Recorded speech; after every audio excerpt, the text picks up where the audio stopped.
the man unexpectedly transmigrated to a fantasy world of cultivation and immortality. In this world, people can gain extraordinary power through cultivation, not only being able to fly on swords and move mountains and seas, but also achieving immortality after reaching a high level of cultivation. At first, Xiaojun was overjoyed, thinking that she could rely on cultivation to gradually become a strong person, eventually looking down on all living beings and gaining immortality. However, fate dealt him a heavy blow. During the entrance examination of the immortal sect, he was determined to have no spiritual roots for cultivation and could only remain immortal for the rest of his life, unable to embark on the path of cultivation. This result plunged Xiaojun into despair. Just as he was feeling hopeless, a cold, mechanical voice suddenly rang in his mind. Ding! Host detected as lacking cultivation spiritual root. Fertility enhancement system activated. One can strengthen the spiritual roots of their offspring by consuming their own lifespan, and can also convert spirit stones into energy points, which can be used to exchange for lifespan and cultivation level. At this moment, hope rekindled in Xiaojun's eyes, which had been filled with despair. He fell into deep thought and quickly devised a bold plan. Since he couldn't cultivate immortality, he would get married and have children as soon as possible. Next, the system strengthens the spiritual roots of their offspring, sending them to various immortal sects to cultivate, and thus acquiring a large amount of spirit stones. These spirit stones can then be used to exchange for lifespan and cultivation levels, allowing them to change their own destiny. Years have passed in the blink of an eye. Xiaojun is now the father of 2 lovely daughters, while his wife passed away from illness a few years ago, leaving him to raise the 2 children alone. His eldest daughter is named Yuding, and she is 6 years old this year. His youngest daughter is Yufei, and she is 4 years old this year.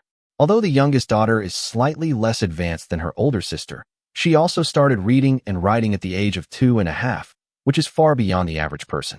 These 2 children were exceptionally intelligent from a young age, truly worthy of being the bloodline he had conceived at the cost of 10 years of his lifespan using the system. The next morning, Honghe town was already brightly decorated and bustling with activity. But this day was not a festival. It was the annual day for the immortal sects to test spiritual roots and accept disciples. As is customary, every year on the 6th day of the 6th lunar month, the immortal sects would send people to various places to test the spiritual roots of children who had turned 6, and select those with outstanding talents to bring back to the immortal mountain for cultivation. Therefore, on this day, the entire town of Honghe is decorated to welcome the arrival of the immortal masters. Because of the need to coordinate with the spiritual root testing ceremony, Xiaojun also gave all the students a day off. He got up just as dawn was breaking. His 2 daughters were still fast asleep, so he got up to start a fire and cook. After the food was cooked, he woke the children up and helped them get dressed and washed, keeping himself busy and happy. After the family of 3 finished breakfast, it was almost time to go. Yuding had just turned 6, so naturally she had to participate in this year's spiritual root test. So, Xiaojun dressed both her daughters in clean and pretty little dresses, then carried young Yufei on her back with one hand, and held Yuding's hand with the other, and walked towards the town's central square. Along the way, people kept greeting him. "Mr. Li. Good morning, Mr. Li." A large number of children and parents had already gathered in the square, and many townspeople had also come to watch.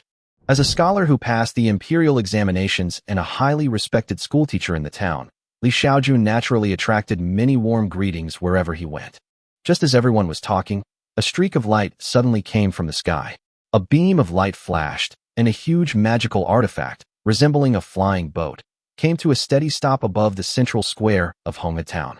On the flying boat stood several young men and women in their 20s, accompanied by several children who looked quite young. They were clearly people with spiritual roots selected from elsewhere after testing. "Children of the appropriate age, come forward for your spiritual roots testing. Hurry up, we need to get to the next location." A young man leaped off the airship and shouted to the crowd. The people of Honghe town were already very familiar with the process of spiritual root testing. The town had already arranged a team, and as soon as the immortal master finished speaking, the spiritual root testing began quickly. The immortal master uses a crystal ball that is crystal clear. The child only needs to place his hand on it, and the immortal master will perform a spell to reveal his spiritual root attribute. "You have no spiritual root, get down." Next, still no. More than 100 children in the square placed their hands on the crystal ball one after another. only to hear the immortal master's merciless denial. Some children burst into tears, and their parents' faces gradually darkened. The testing was extremely fast, and dozens of people had already completed the tests in the blink of an eye. But so far no one had been determined to possess spiritual roots, which made many people uneasy. Next, the immortal master continued to give the order without any emotion. No spiritual root. Next, still no one.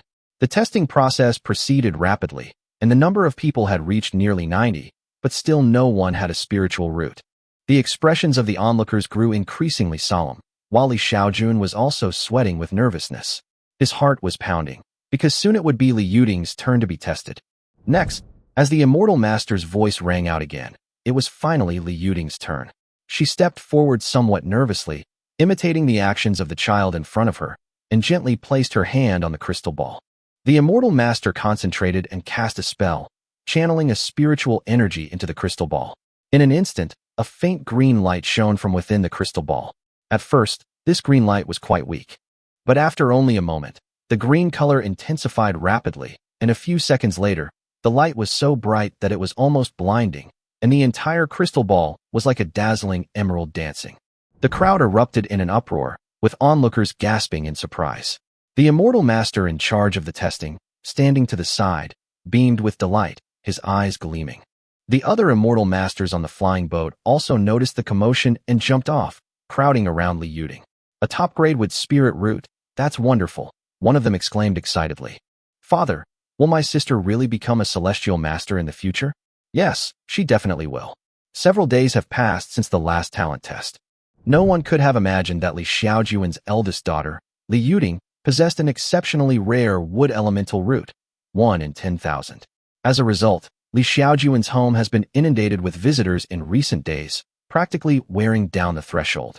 Li Xiaojun was naturally overjoyed that his daughter possessed such talent and had successfully entered the Biyun immortal sect.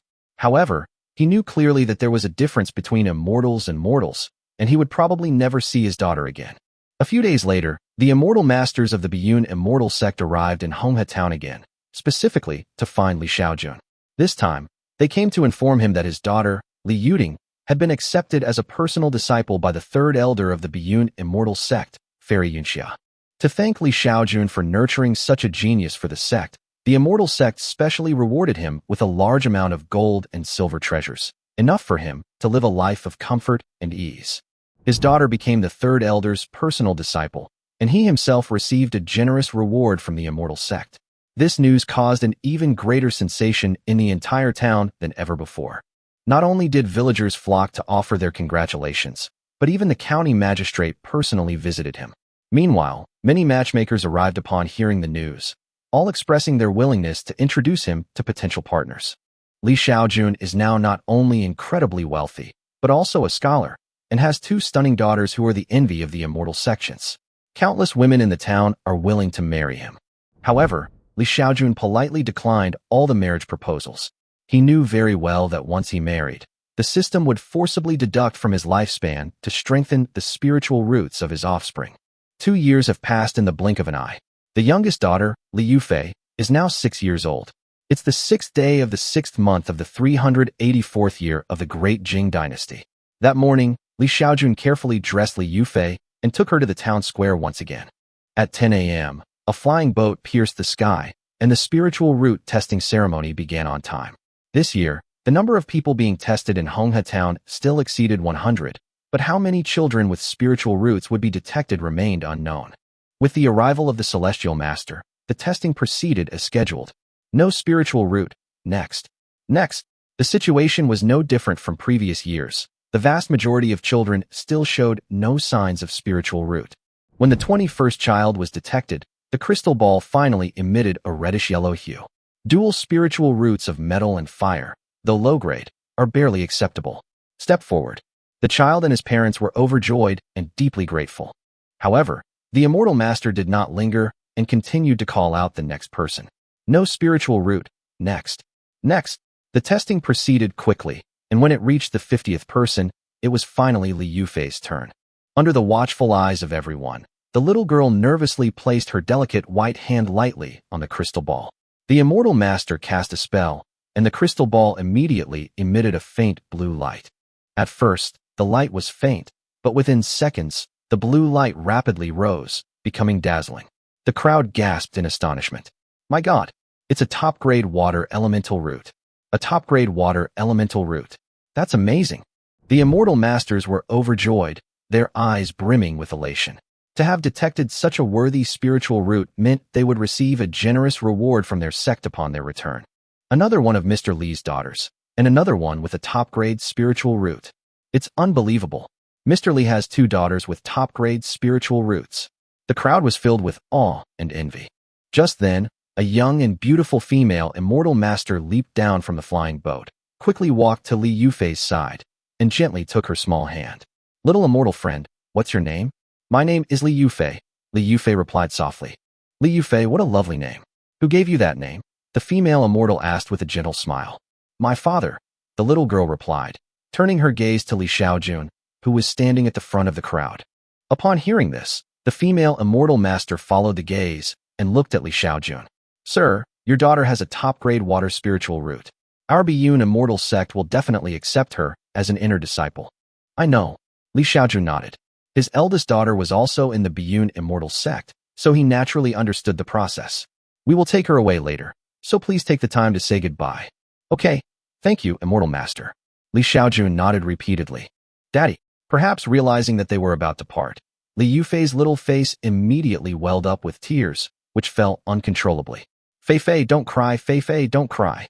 Li Xiaojun quickly reached out to wipe away her daughter's tears. Immortal master, I've prepared some things for Fei. May I go home to get them? He asked the female immortal master cautiously. Of course, I'll go with you. The female immortal master readily agreed. Thank you, immortal master. Li Xiaojun bowed again in gratitude. Soon after, he returned home with his daughter. Once home, he packed all her clothes and many of her favorite snacks.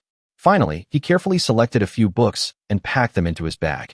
Fei, after we arrive at the immortal sect, you must study hard with your sister, okay? Okay. Li Yufei nodded obediently. Li Xiaojun did this because he hoped that even though his daughter was in the immortal sect, she could gradually build a broader worldview through these books. Chapter 3 Energy Value. After her youngest daughter, Li Yufei, was taken away by the immortal master, Li Xiaojun felt a slight sense of loss, but she was quickly overwhelmed by the crowds of people who came to congratulate her. Both of her daughters possessed top-grade spiritual roots, and this incredible good fortune made everyone in Honghe town want to establish a connection with her. The next day, the county magistrate, accompanied by a group of officials, paid a grand visit. In addition to the officials, some wealthy families in the county also sent congratulatory gifts, filling Li Xiaojun's house with gift boxes. A few days later, the Biyun immortal sect sent another messenger with good news, saying that Li Yufei had been accepted as a personal disciple by the 7th elder. In response, the sect once again sent a large amount of gold and silver, enough for him to spend for several lifetimes. Not only that, the immortal sect also sought his opinion on whether he was willing to serve as an official, and even offered to arrange a substantive position for him if he wanted to enter the imperial court. However, Li Xiaojun declined without hesitation, preferring to stay in Honghe town and continue working as a schoolteacher. At this moment, the people from the immortal sect also brought a gift from their eldest daughter, Li Yuding. It was a delicate little wooden box secured with a cleverly designed lock, but this posed no challenge. He opened it in a few moments. Inside the box lay several crystal-clear stones and a letter. He picked up the letter, opened it, and read it carefully. It was from Li Yuding. In the letter, his daughter said that she had been doing well these past 2 years. The 3rd elder treated her like his own daughter, and her fellow disciples had also taken good care of her. She missed her father very much and hoped to have the opportunity to come back and visit him. After reading the letter, Li Xiaojun felt a pang of sadness, overwhelmed by longing. He knew very well that the immortal sect had strict rules, and he, a mortal, could not enter. He could only wait for his daughter's return. Fortunately, he had prepared in advance. He had written a letter before the immortal master arrived and asked someone to take it back for him. His gaze returned to the stones in the box, and he curiously picked one up. Just then, a familiar mechanical voice suddenly sounded in his mind. The system notified him that energy matter had been detected and asked if he wanted to absorb it. Li Xiaojun was taken aback, then nodded decisively. Absorb.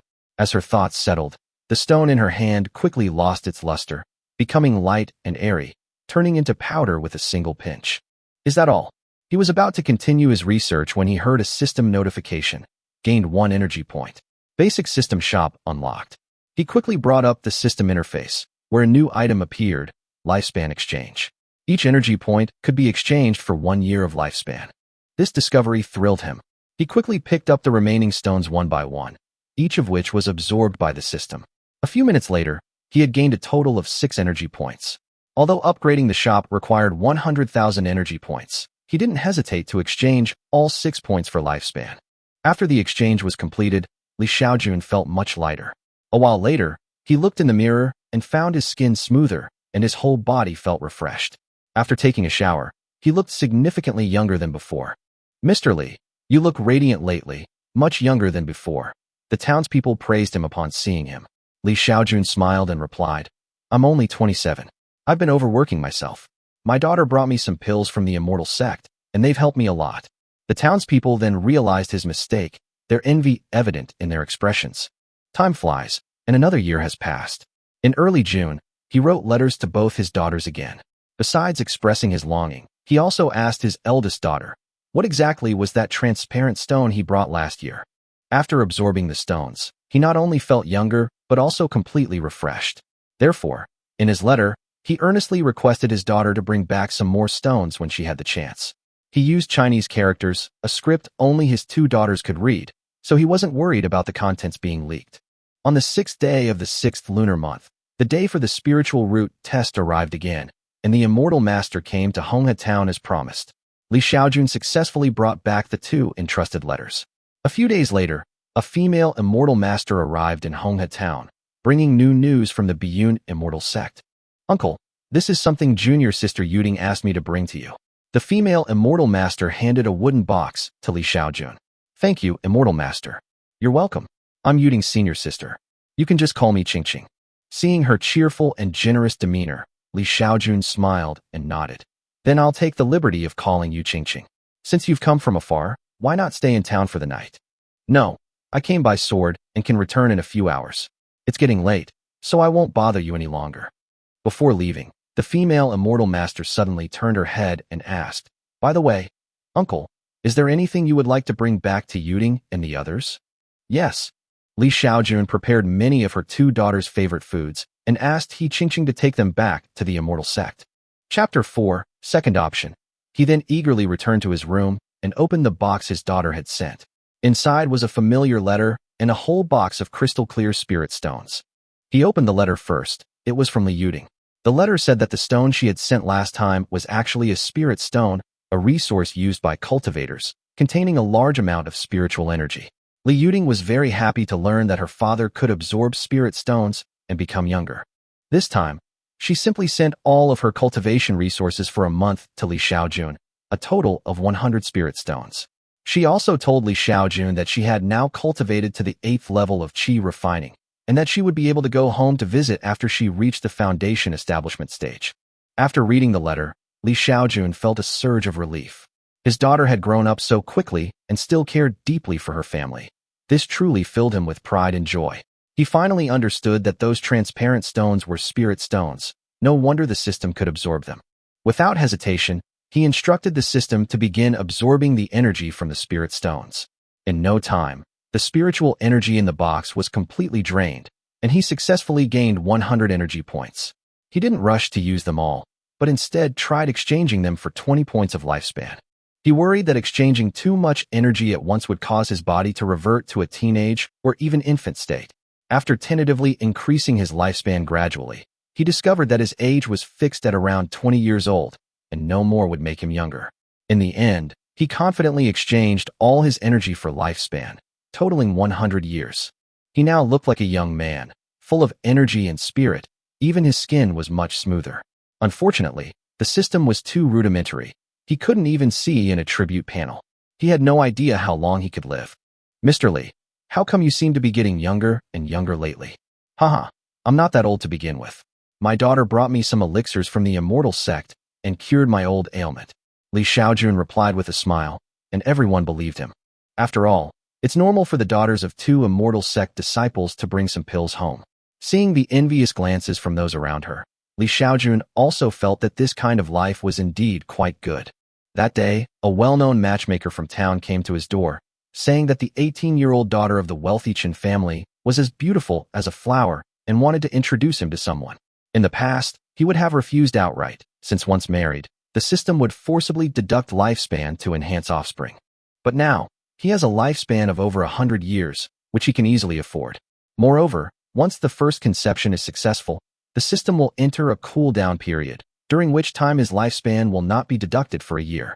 So, by this calculation, he can exchange 10 years of his lifespan for a whole year of happy times.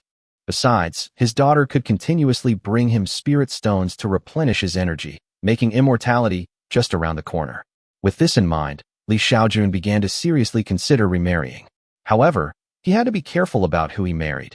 Choosing a wife was like choosing a life partner, and her personality and background could not be taken lightly. After inquiring about the temperament of the Chun family's daughter, he decisively gave up on her. Although she was beautiful, her temper was too bad. She wasn't suitable for a life together. Later, he noticed an 18-year-old girl in town named Wang Qiuyu. Although her name was simple, she was pretty, hardworking, kind, and gentle.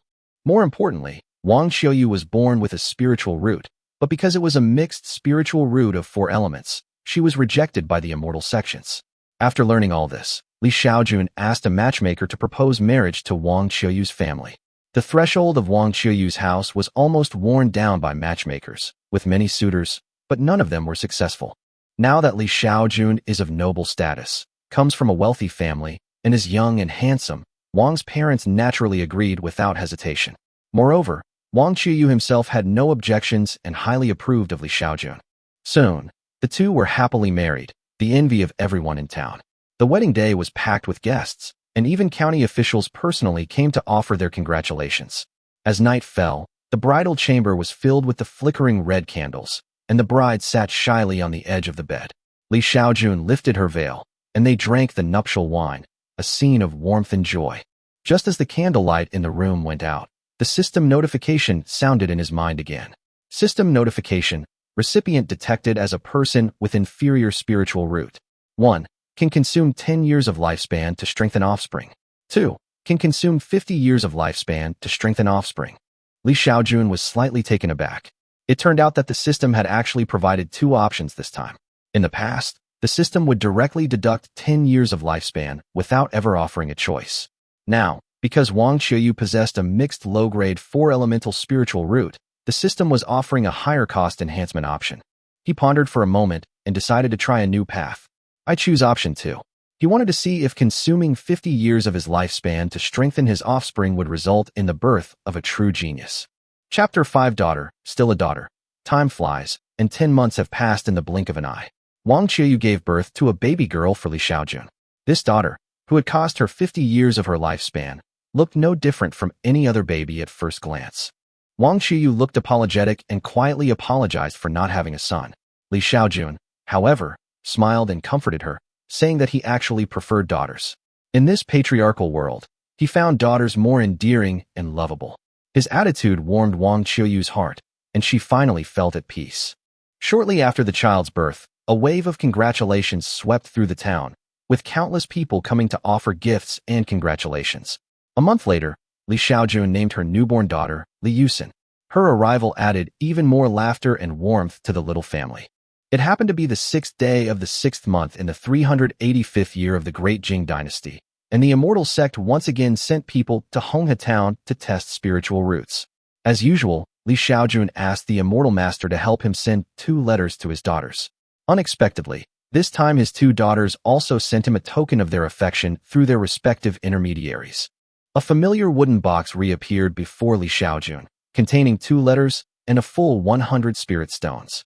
In the letters, the 2 sisters recounted their recent situations in the immortal sect and specifically mentioned that each of them would contribute 50 spirit stones this time. Originally, Li Yuding wanted to pay for it all herself, but Li Yufei insisted on contributing half. Xiaojun was both amused and exasperated upon seeing this, thinking, why don't you each just contribute 100 yuan? Although slightly regretful, he was still extremely grateful. Then, as usual, he handed all the spirit stones over to the system for absorption. He collected another 100 energy points and converted them all into lifespan without hesitation. Although the system panel didn't explicitly state it, He estimated his lifespan had already exceeded 150 years. However, not long after, the system deducted another 50 years from his lifespan because Wang Qiuyu became pregnant again. Time flew by, and another October passed. Wang Qiuyu gave birth to another daughter. She looked guilty, and before she could finish speaking, Xiaojun gently interrupted her. With his comforting words, Wang Qiuyu's emotions gradually calmed down. Wang Qiuyu still hoped to give Xiaojun a son, but was willing to wait a little longer. After their second daughter was born, Xiaojun named her Li Yuqing, meaning gentle as the wind and peaceful as tranquility. Another year passed in the blink of an eye, and June of the 386th year of the Great Jing Dynasty arrived once again. Xiaojun once again wrote a letter, prepared food, and entrusted the immortal master to deliver it to the immortal sect. As usual, he received a reply and 100 spirit stones. Upon learning of their father's remarriage, the two daughters remained remarkably calm. Knowing they would likely be unable to be by his side often in the future, they naturally understood his decision to remarry. The letter also thoughtfully inquired whether his body had recovered after absorbing the spirit stones. After all, Xiaojun's sickly appearance from overwork in his youth broke their hearts. Now that they knew the spirit stone could prolong life and cure illnesses, the sisters were even more willing to share their father's burden. With the spirit stone in hand, Xiaojun gained another 100 years of life. For the next 6 months, he did not share a room with Wang Qiuyu, partly to allow her to recover, and partly because he wasn't in a hurry to have another child. However, this peace was broken after 6 months. Wang Qiuyu began to actively approach him on several occasions, and despite Xiaojun's numerous explanations, she remained determined to have a son. Finally, the two shared a room again, and the system notification followed.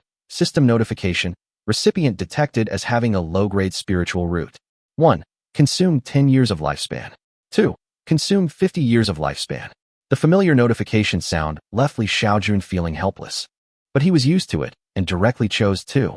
Another 50 years of lifespan for one chance. He had come to regard it as the norm. Fortunately, his current lifespan was extremely long, and his apparent age remained around 20. In June of the 387th year of the Great Jing Dynasty, her daughters sent another 100 spirit stones.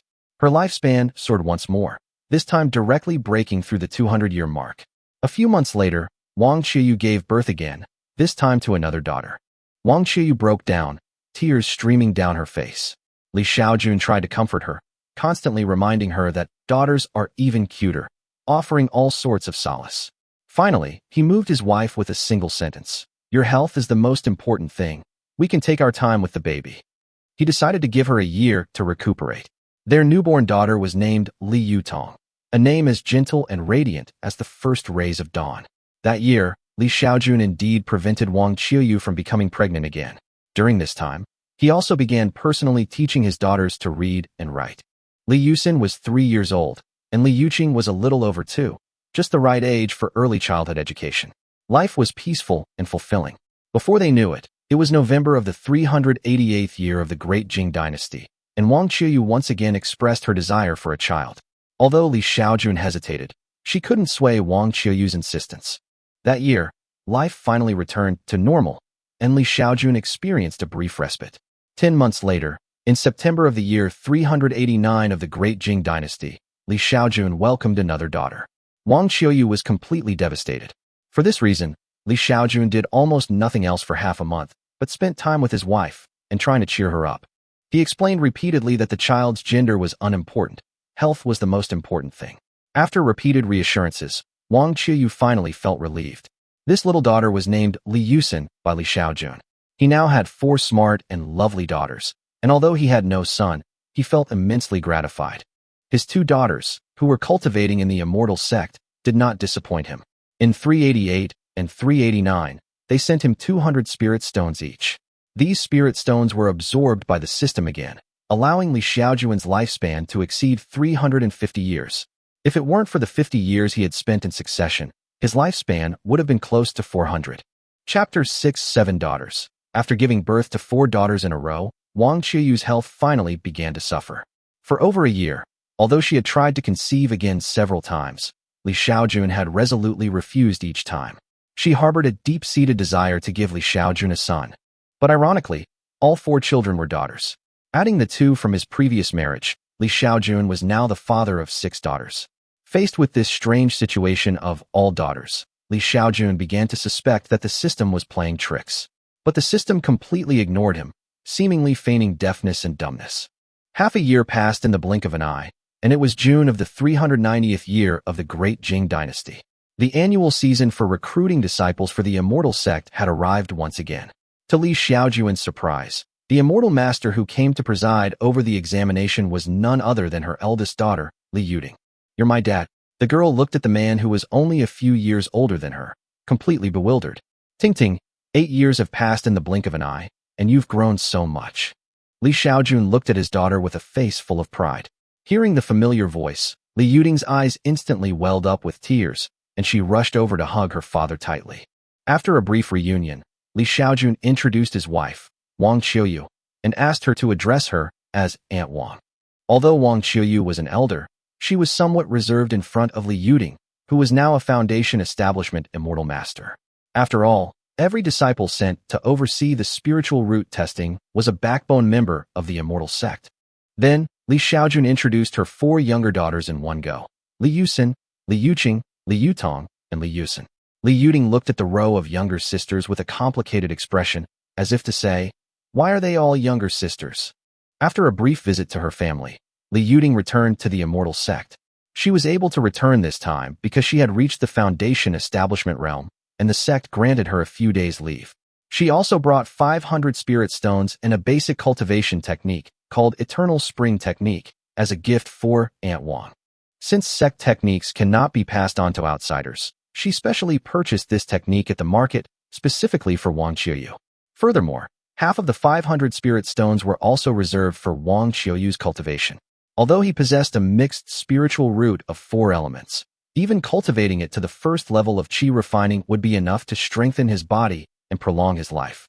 Li Xiaojun had wanted to try cultivation, but lacking spiritual roots, he had to give up. However, he wasn't disappointed, since as long as he had spirit stones, he could continuously extend his lifespan through the system. Isn't the purpose of cultivation for immortality? He could achieve his goal without cultivation, which was a kind of luck. After Li Yuding left, Li Xiaojun invested another 500 spirit stones into the system. After absorbing them, her lifespan successfully exceeded 600 years. Just then, Wang Qiuyu started to pester her again, and Li Xiaojun finally gave in and agreed to have another child. System notification: recipient detected as having a lower-grade spiritual root. 1. Consume 10 years of lifespan to strengthen offspring. 2. Consume 50 years of lifespan to strengthen offspring. "I choose 2. Li Xiaojun said without hesitation.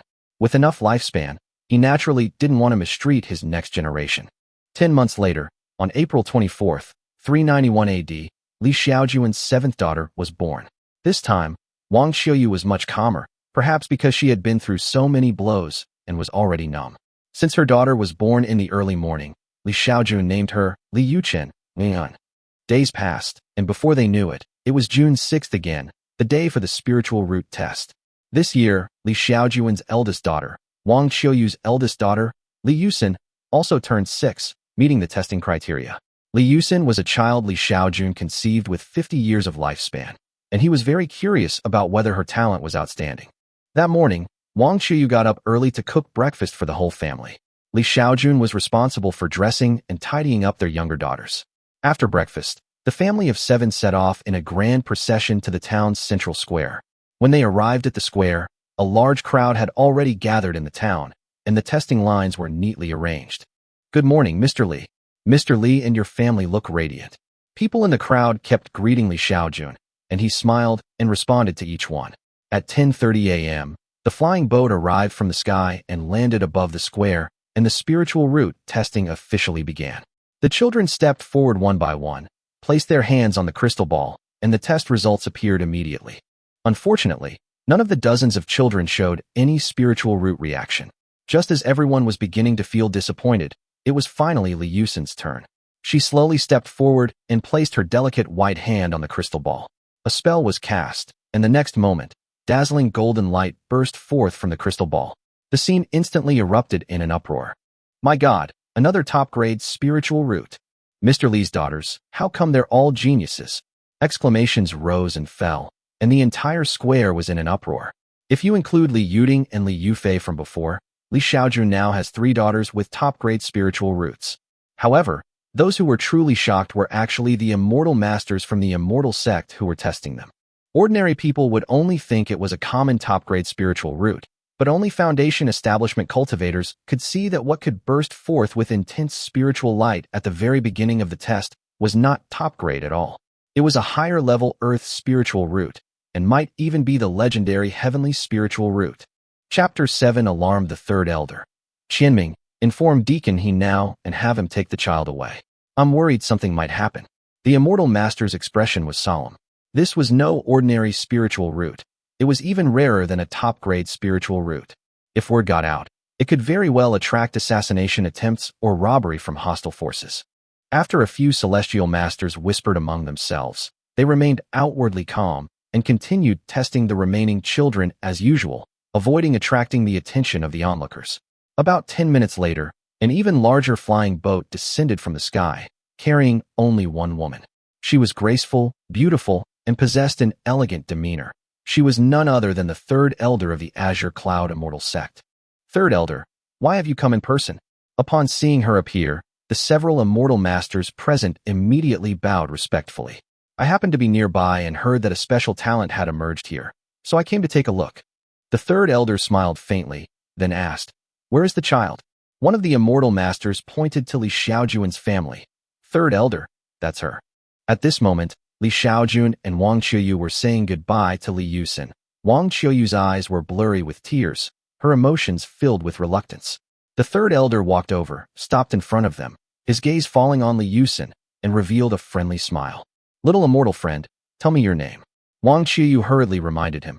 Xin, the immortal master is asking you. Speak quickly. My name is Li Yusin, the little girl answered timidly. Hearing this name, the third elder was slightly taken aback, feeling a vague sense of familiarity. She glanced around, then looked at Li Xiaojun and Wang Qiuyu, and suddenly her expression changed. What is the relationship between this child and Li Yuding and Li Yufei? They are sisters, all my daughters. Li Xiaojun immediately stepped forward to explain. You said your 3 daughters all have top-grade spiritual roots. The third elder stared at him in shock, her voice rising slightly. Yes. The third elder was silent for a few seconds, her breathing becoming unsteady. Top-grade spiritual roots were extremely rare, and this man before her actually had 3 daughters with top-grade spiritual roots. She then looked at the other children beside Li Xiaojun. Are these all yours too? Yes. This is my 4th daughter, Li Yuqing, my 5th daughter, Li Yutong, my 6th daughter, Li Yusin, and this newborn is my 7th daughter, Li Yuchen, Li Xiaojun answered truthfully. The third elder nodded, and with a flick of her wrist, a high-grade crystal ball, its surface shimmering, appeared in her palm. Come on, let your 4th daughter put her hand up first. Qingqing, put your hand up. Wang Qiuyu immediately told Li Yuqing to do so. Although she was not yet 6 years old, the immortal sect did not restrict the age for testing. The real reason was simply that young children were too troublesome. But now the Li family situation was special, and the third elder had to conduct the test earlier. As Li Yuqing placed her hand on the crystal ball, the third elder cast a spell. Instantly, the crystal ball emitted a dazzling red light. Then, the red light dissipated, and the crystal ball shimmered with a uniform, pale red glow. A fire-type earth elemental root, the third elder murmured, his eyes filled with shock.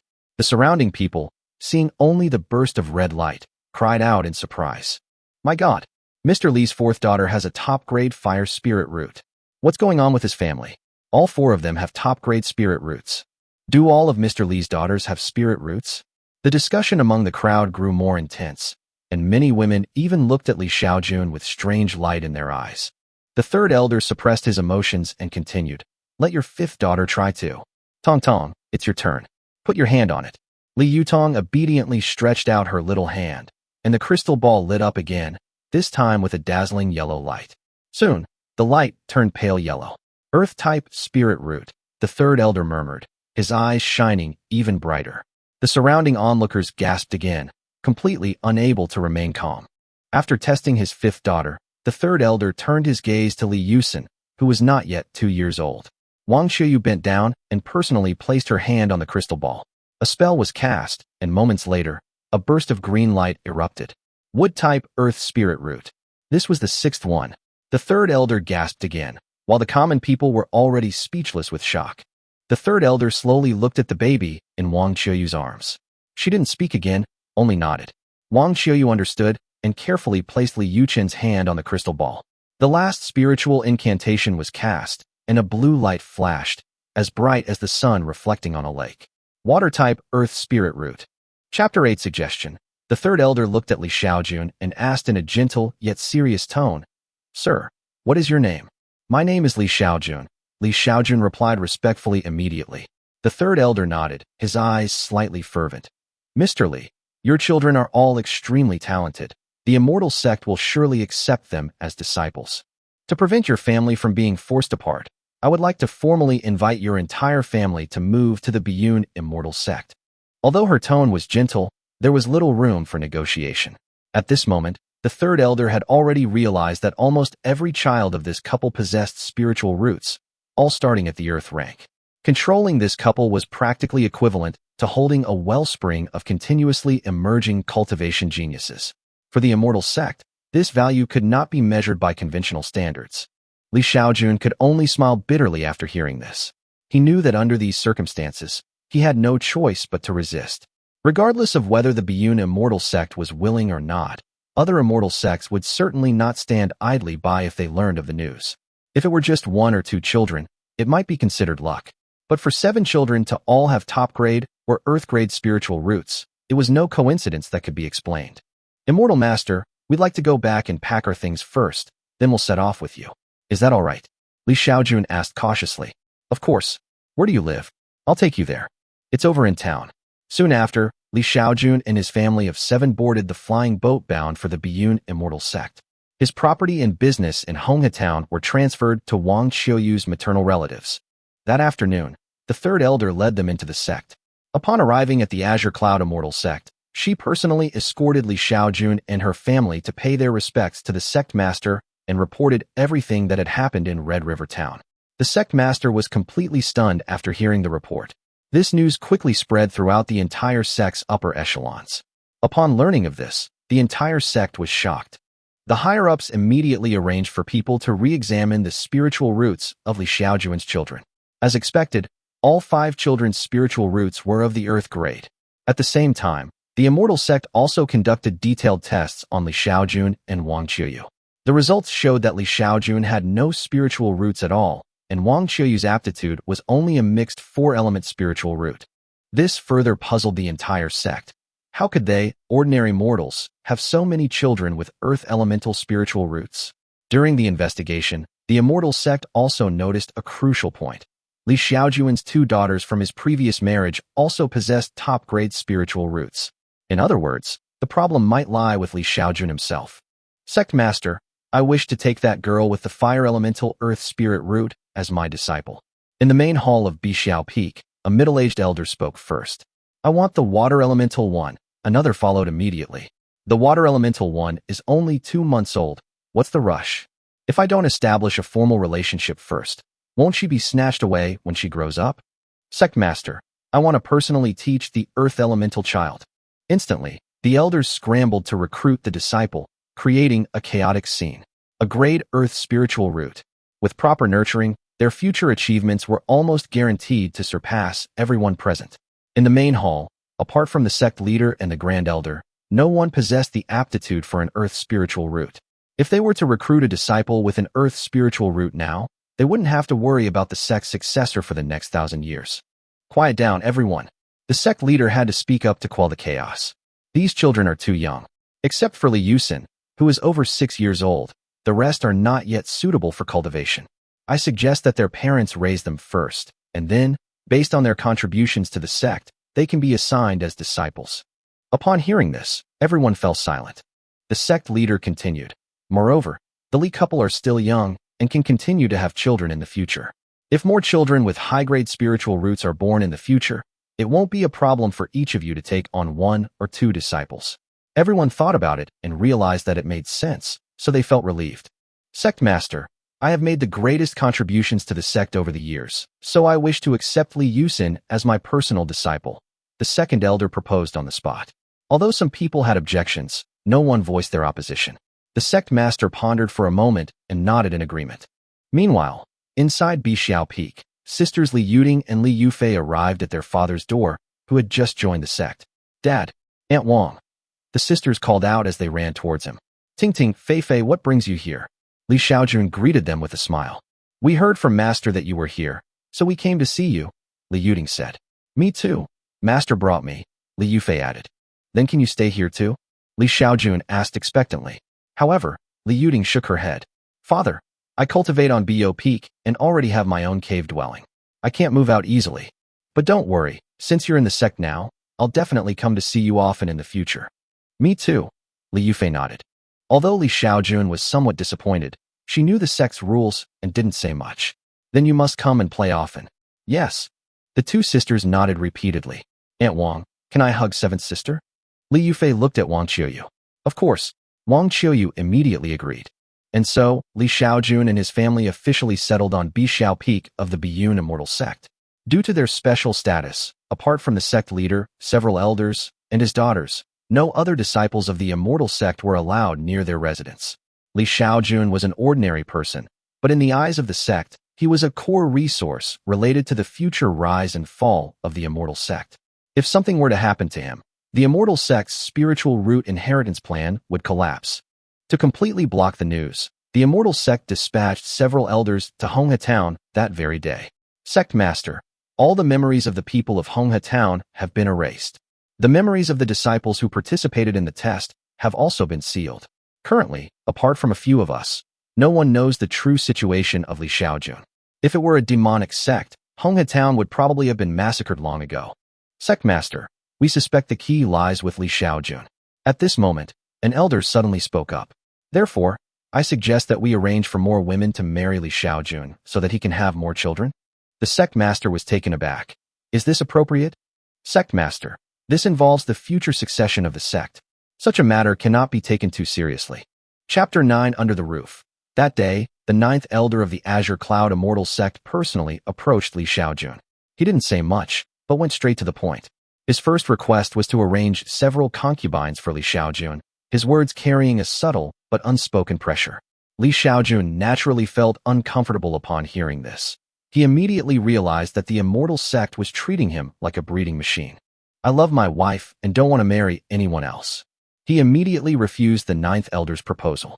He knew very well that even if he didn't agree, the Immortal sect might not dare to do anything to him.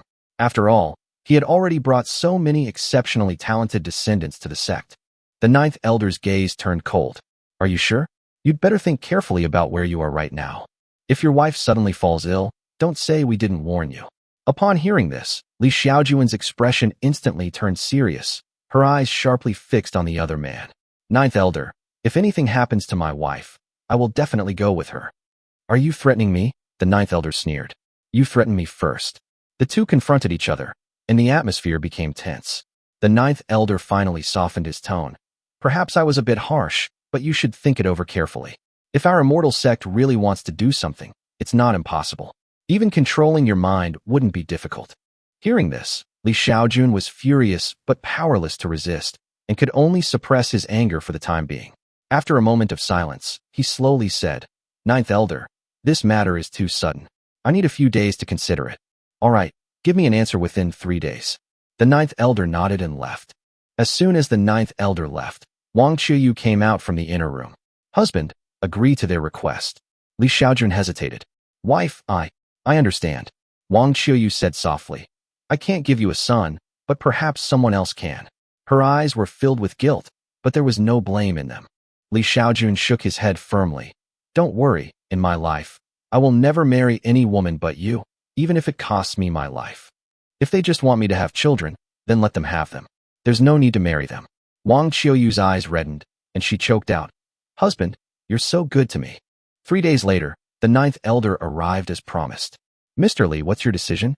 Li Xiaojun replied calmly. "I will not agree to taking a concubine." "So you're not cooperating?" The ninth elder's eyes turned cold. "Let me finish," Li Xiaojun said. "The Immortal sect wants me to have children. I have no objection. I can cooperate. But I will not marry. I will only give birth, not marry." Upon hearing this, the ninth elder's expression softened considerably, and he even revealed a rare smile. "I understand what you mean. As long as you are willing to continue nurturing talent for the Immortal sect, The form is not important. But Li Xiaojun then stated her conditions. For each child I give birth to, I need 10,000 spirit stones.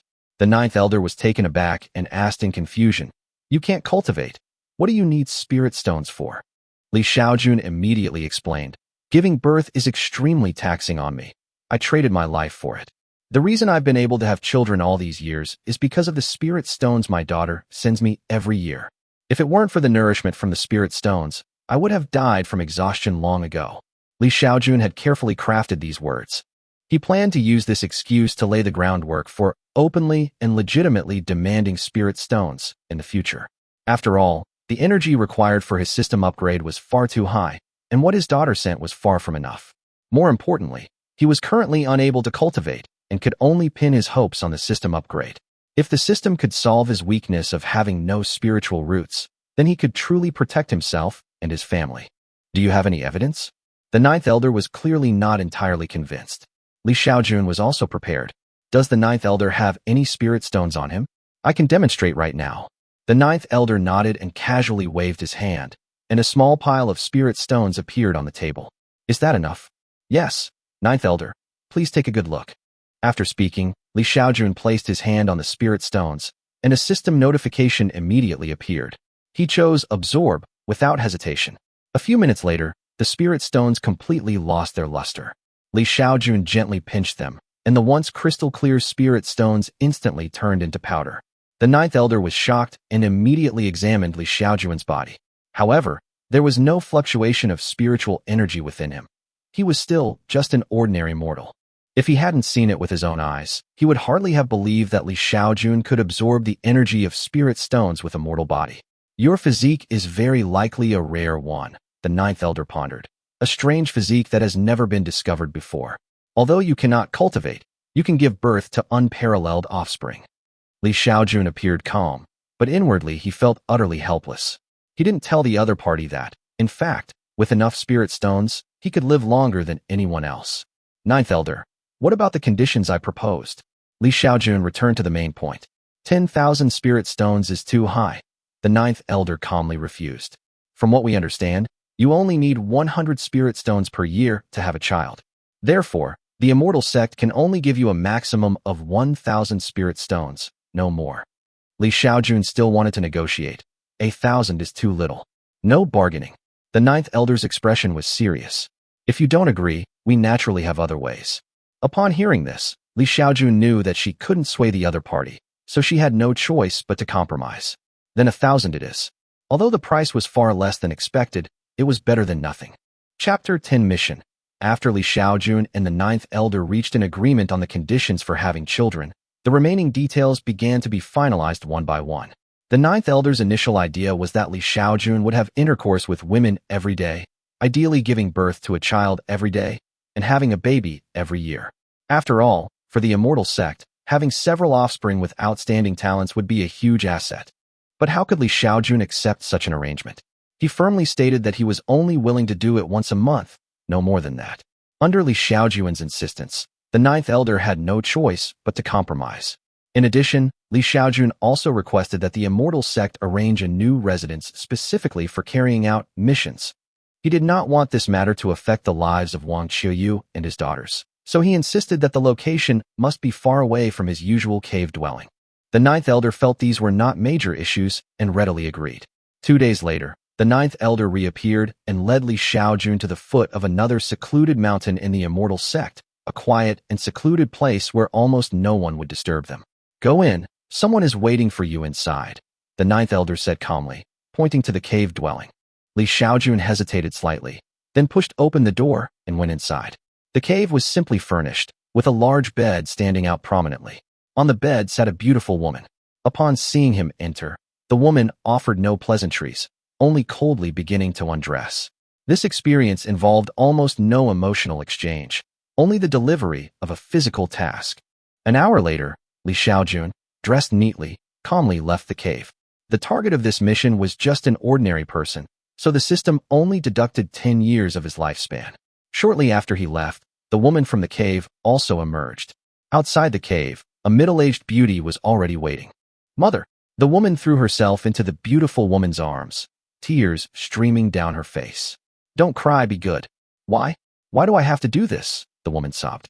The beautiful woman sighed. It's the ancestors' order. We had no choice. It turned out that the mother and daughter were from the Qin family of Tianshui City. The girl's name was Qin Wanru, the daughter of the Qin family patriarch.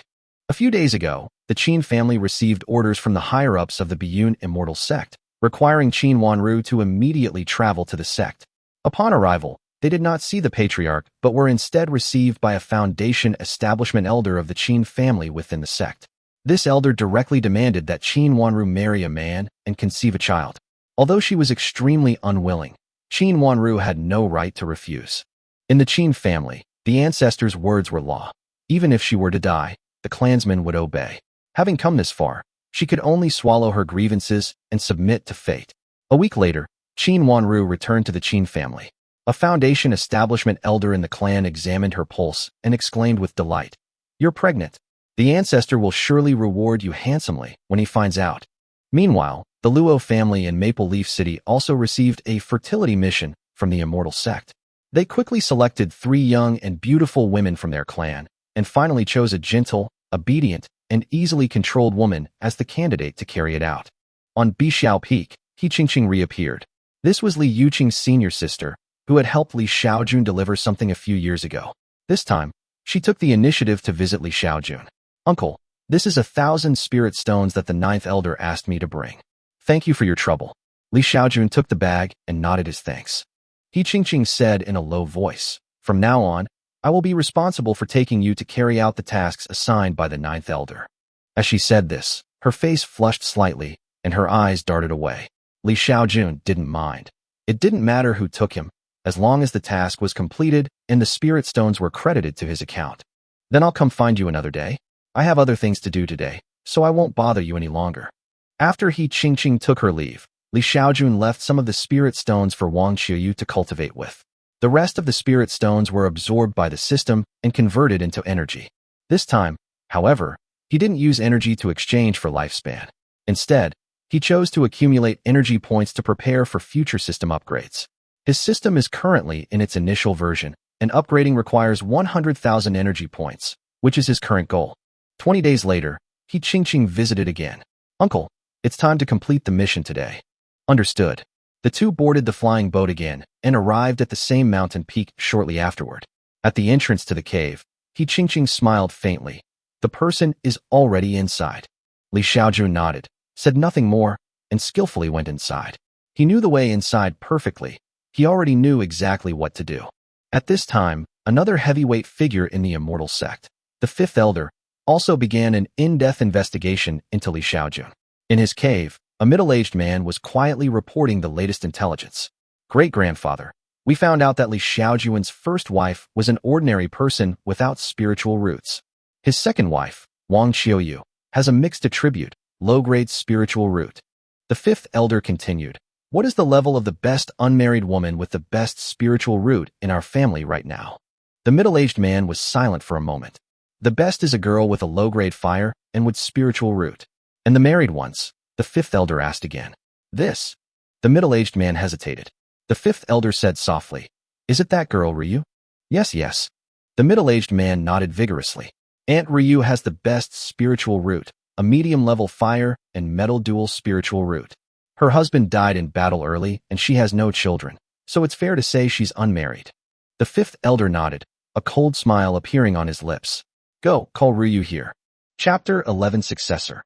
Half an hour later, the restrictions on the 5th elder's cave were triggered again. In a flash of inspiration, a beautiful woman stepped into the cave. She looked to be in her early 30s, with a calm and composed demeanor. Upon seeing the 5th elder, she respectfully bowed and greeted him. "Grandpa." The 5th elder gestured for her to sit down, exchanged a few pleasantries with a smile, but then suddenly turned to the main topic. He cut to the chase and asked, "Ryu, how many years have you been stuck at the late Golden Core stage?" Yin Ryu answered without hesitation, 30 years. For the past 30 years, she has been working hard to break through her limitations, but unfortunately, she has made no progress. The 5th elder nodded, speaking slowly. "I have a task for you to complete. If you are willing, I can give you a nascent soul-breaking pill." Upon hearing about the nascent soul-breaking pill, Yin Ruyu's eyes immediately lit up. Her long-suppressed hope was suddenly ignited. Really? Grandpa, is what you said true?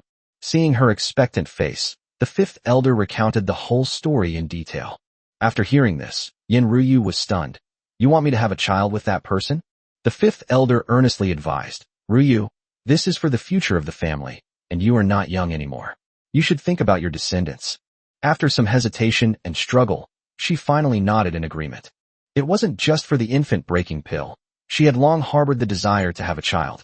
It is extremely difficult for a golden core cultivator to conceive, and she was unwilling to miss this opportunity. Half a month later, Yin Ruyu was led by a female disciple to a secluded cave at the foot of a mountain. Half an hour later, she met the man from the rumors, Li Xiaojun. Are you Li Xiaojun? She asked, sizing him up. Yes, that's me, Li Xiaojun replied, slightly embarrassed. He didn't expect the other person to take the initiative to talk to him, which was completely different from the cold and aloof women he had encountered before. Yin Ruyu smiled gently, beckoned to him with her finger, and said, let's begin. Just as the two were about to begin, the system suddenly popped up a notification. System prompt. The recipient possesses superior spiritual roots. The following enhancement methods are available. 1. Consumes 10 years of lifespan. 2. Consumes 50 years of lifespan. 3. Consumes 250 years of lifespan. 4. Consumes 1,000 years of lifespan. Upon seeing this notification, Li Xiaojun was instantly stunned. He had never seen 4 options before and was momentarily lost in thought. Is it better to earn spirit stones over 10 years, or gamble on the future and choose 1,000 years? If he chooses the first option, he can make a net profit of 990 spirit stones, but if he chooses the fourth option, he will not have any left and will even lose money. But he was also curious.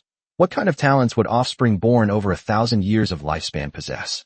Just as he was still hesitating, Yin Ruyu frowned in displeasure. What are you standing there for? Do you think I'm not attractive enough? Li Xiaojun quickly snapped out of her daze and followed her rhythm. System, I choose 4. He whispered his choice, ultimately deciding to take a gamble. An hour later, Li Xiaojun was dressed and ready to leave when she was stopped by a jade-like hand from behind. Don't rush off, stay with me a little longer.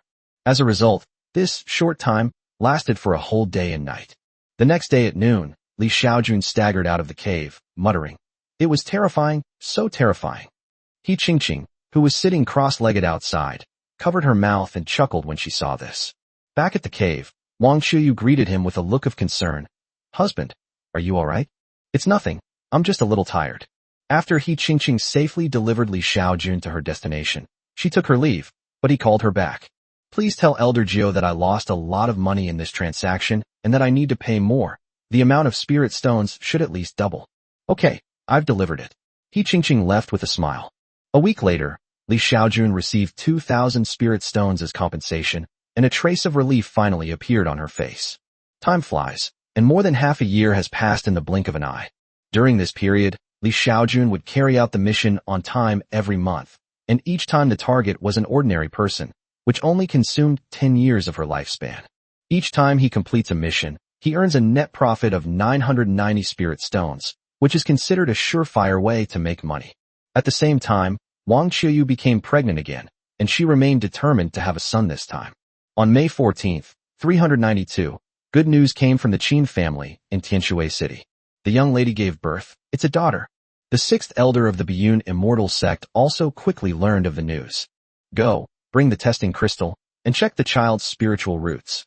Soon, a female cultivator at the foundation establishment stage went to the Qin family. 10 minutes later, a burst of intense blue light erupted from the Qin residence. It's a top-grade water spirit root. At this moment, the entire Qin family was in an uproar. Qin Wanru's mother wept with joy, and her father was so excited that his face turned red. When the news reached the immortal sect, the sixth elder couldn't help but burst into laughter upon hearing the words, top-grade water spiritual root. Excellent, excellent. My Qin family has a worthy successor. Chapter 12, Yin-Yang Spiritual Root. Those with inferior spiritual roots can successfully break through the bottleneck of the qi refining stage. With a medium-level spiritual root, one can break through the foundation establishment bottleneck without any obstacles. A superior spiritual root allows one to break through the golden core bottleneck without any apparent obstacle. Therefore, those with top-grade spiritual roots can break through the nascent soul stage bottleneck without any obstacles. As for Earth's spiritual roots, which are even better than top-grade spiritual roots, one can break through the bottleneck of the nascent soul stage without any bottlenecks. And there is also a high probability of breaking through to the integration stage. This is also why the immortal sect attaches such importance to Li Xiaojun's daughters. If one possesses a heavenly spiritual root superior to an earthly spiritual root, then one can break through the integration stage without bottlenecks, and there is a high probability of breaking through the great ascension stage bottleneck as well. The yin-yang spiritual root is even better than the heavenly spiritual root. A yin spirit root can break through to the Mahayana stage without any bottleneck. Those with yang spiritual roots can break through to the tribulation transcending stage without any bottlenecks. This is the potential of an emperor. Even better than the yin-yang spiritual root is the immortal spiritual root. Those who possess immortal spiritual roots can ascend to immortality without encountering any bottlenecks. As for spiritual roots that are better than immortal spiritual roots, they are acquired gods and demons, innate gods and demons, and chaotic gods and demons. Such a background is almost unheard of in the cultivation world.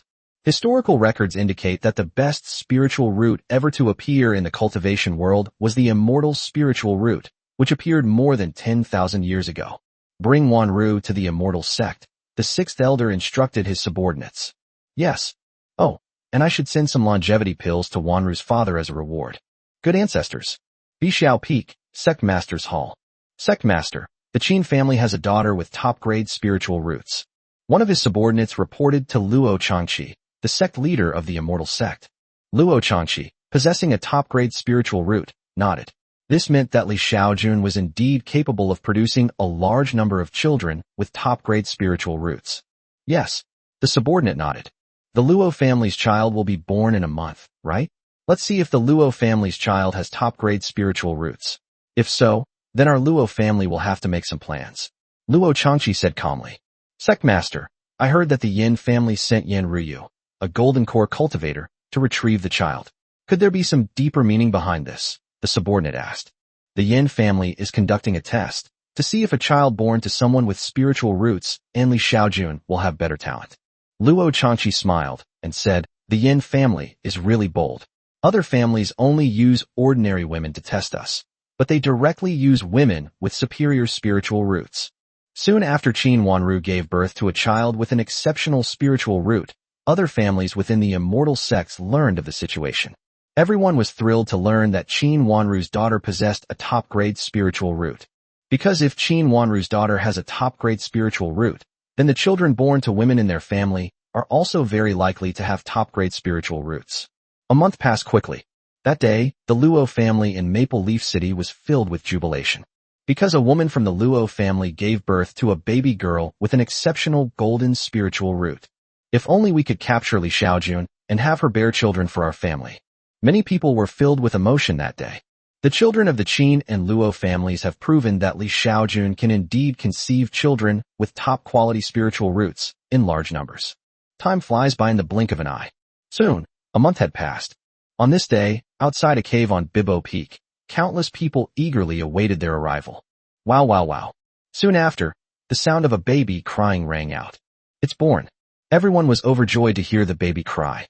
Soon, a woman emerged from the cave. Was it a boy or a girl that Ryu gave birth to?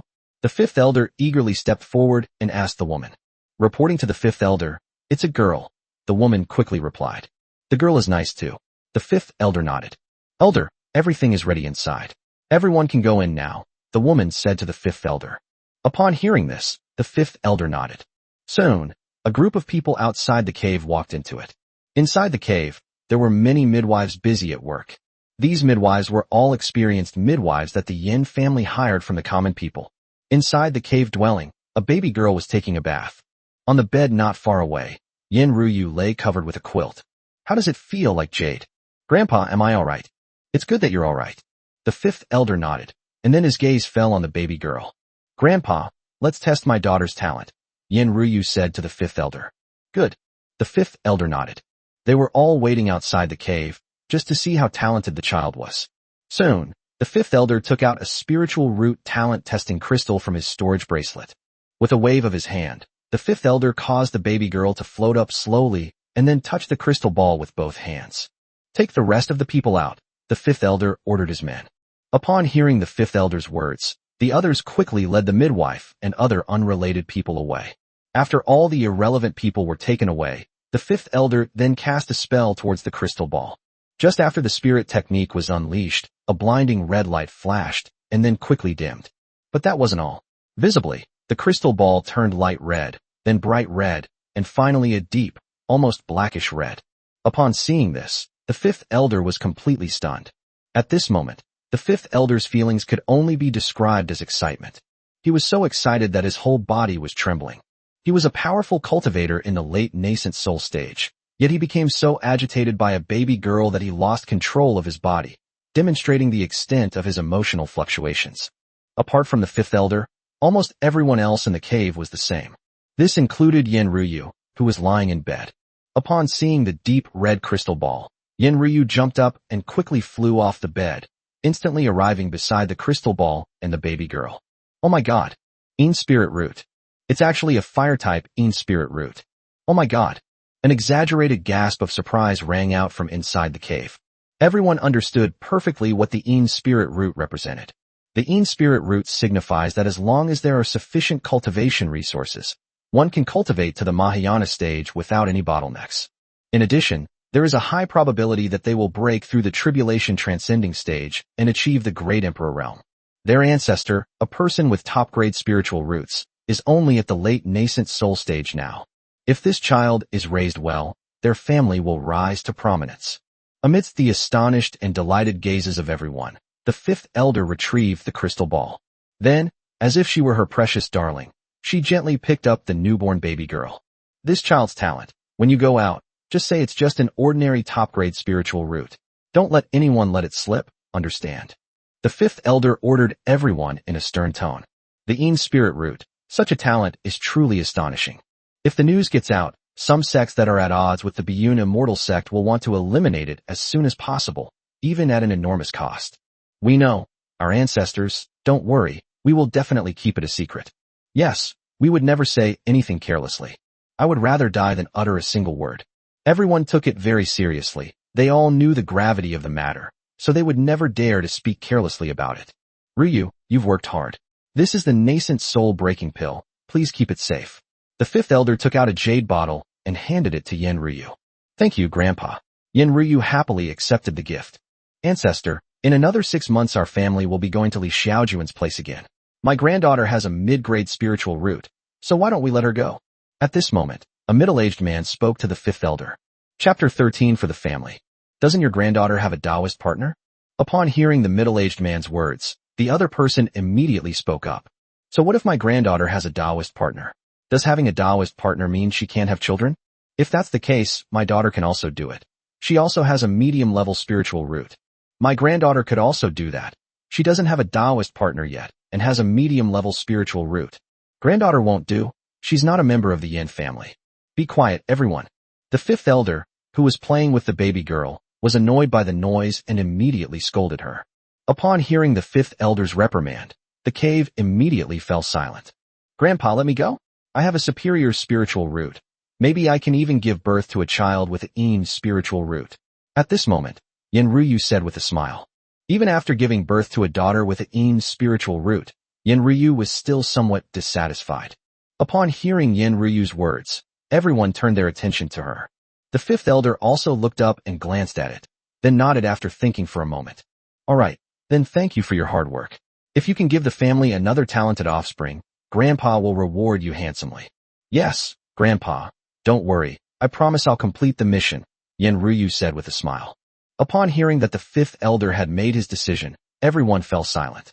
Among the female members of the Yin family, Yen Ryu has the best spiritual root. There's no way around it. Grandpa, this child doesn't have a name yet. Could you give her one? Yen Ryu said to the fifth elder. All right.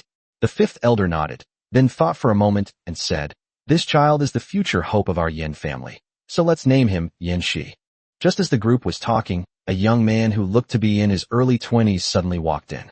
Ancestor, something terrible has happened.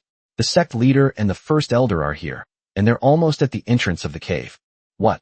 Great-grandfather, what should we do? The sect leader and the grand elder must be here to see our child's talent. Yes, if the sect leader and the grand elder see this, our little Shi's talent will be ruined. Everyone panicked when they heard that the sect leader and the Grand Elder were coming. Shut up, all of you, the fifth elder shouted, and the cave immediately fell silent. Follow me to pay respects to the sect leader and the Grand Elder, the fifth elder said to everyone. What should we do about the children? Someone asked. We might be able to keep this from others, but we can't hide it from the Grand Elder and the sect master, the fifth elder said, shaking his head. As the ancestor of the Yin family, he was only at the late nascent soul stage, while the Grand Elder and the sect master were both nascent soul stage cultivators. They wanted to know about the Yin family's child's talent, and the Yin family simply couldn't hide it. Moreover, the more they try to hide it, the more suspicious they become. Soon, a group of people followed the fifth elder and left Yin Ryu's cave, then arrived outside the cave. At this moment, 2 streaks of light arrived in the blink of an eye and stopped outside the cave. We have met the sect master and the Grand Elder. The fifth elder quickly bowed to the 2 of them. No need for formalities. The sect leader waved his hand.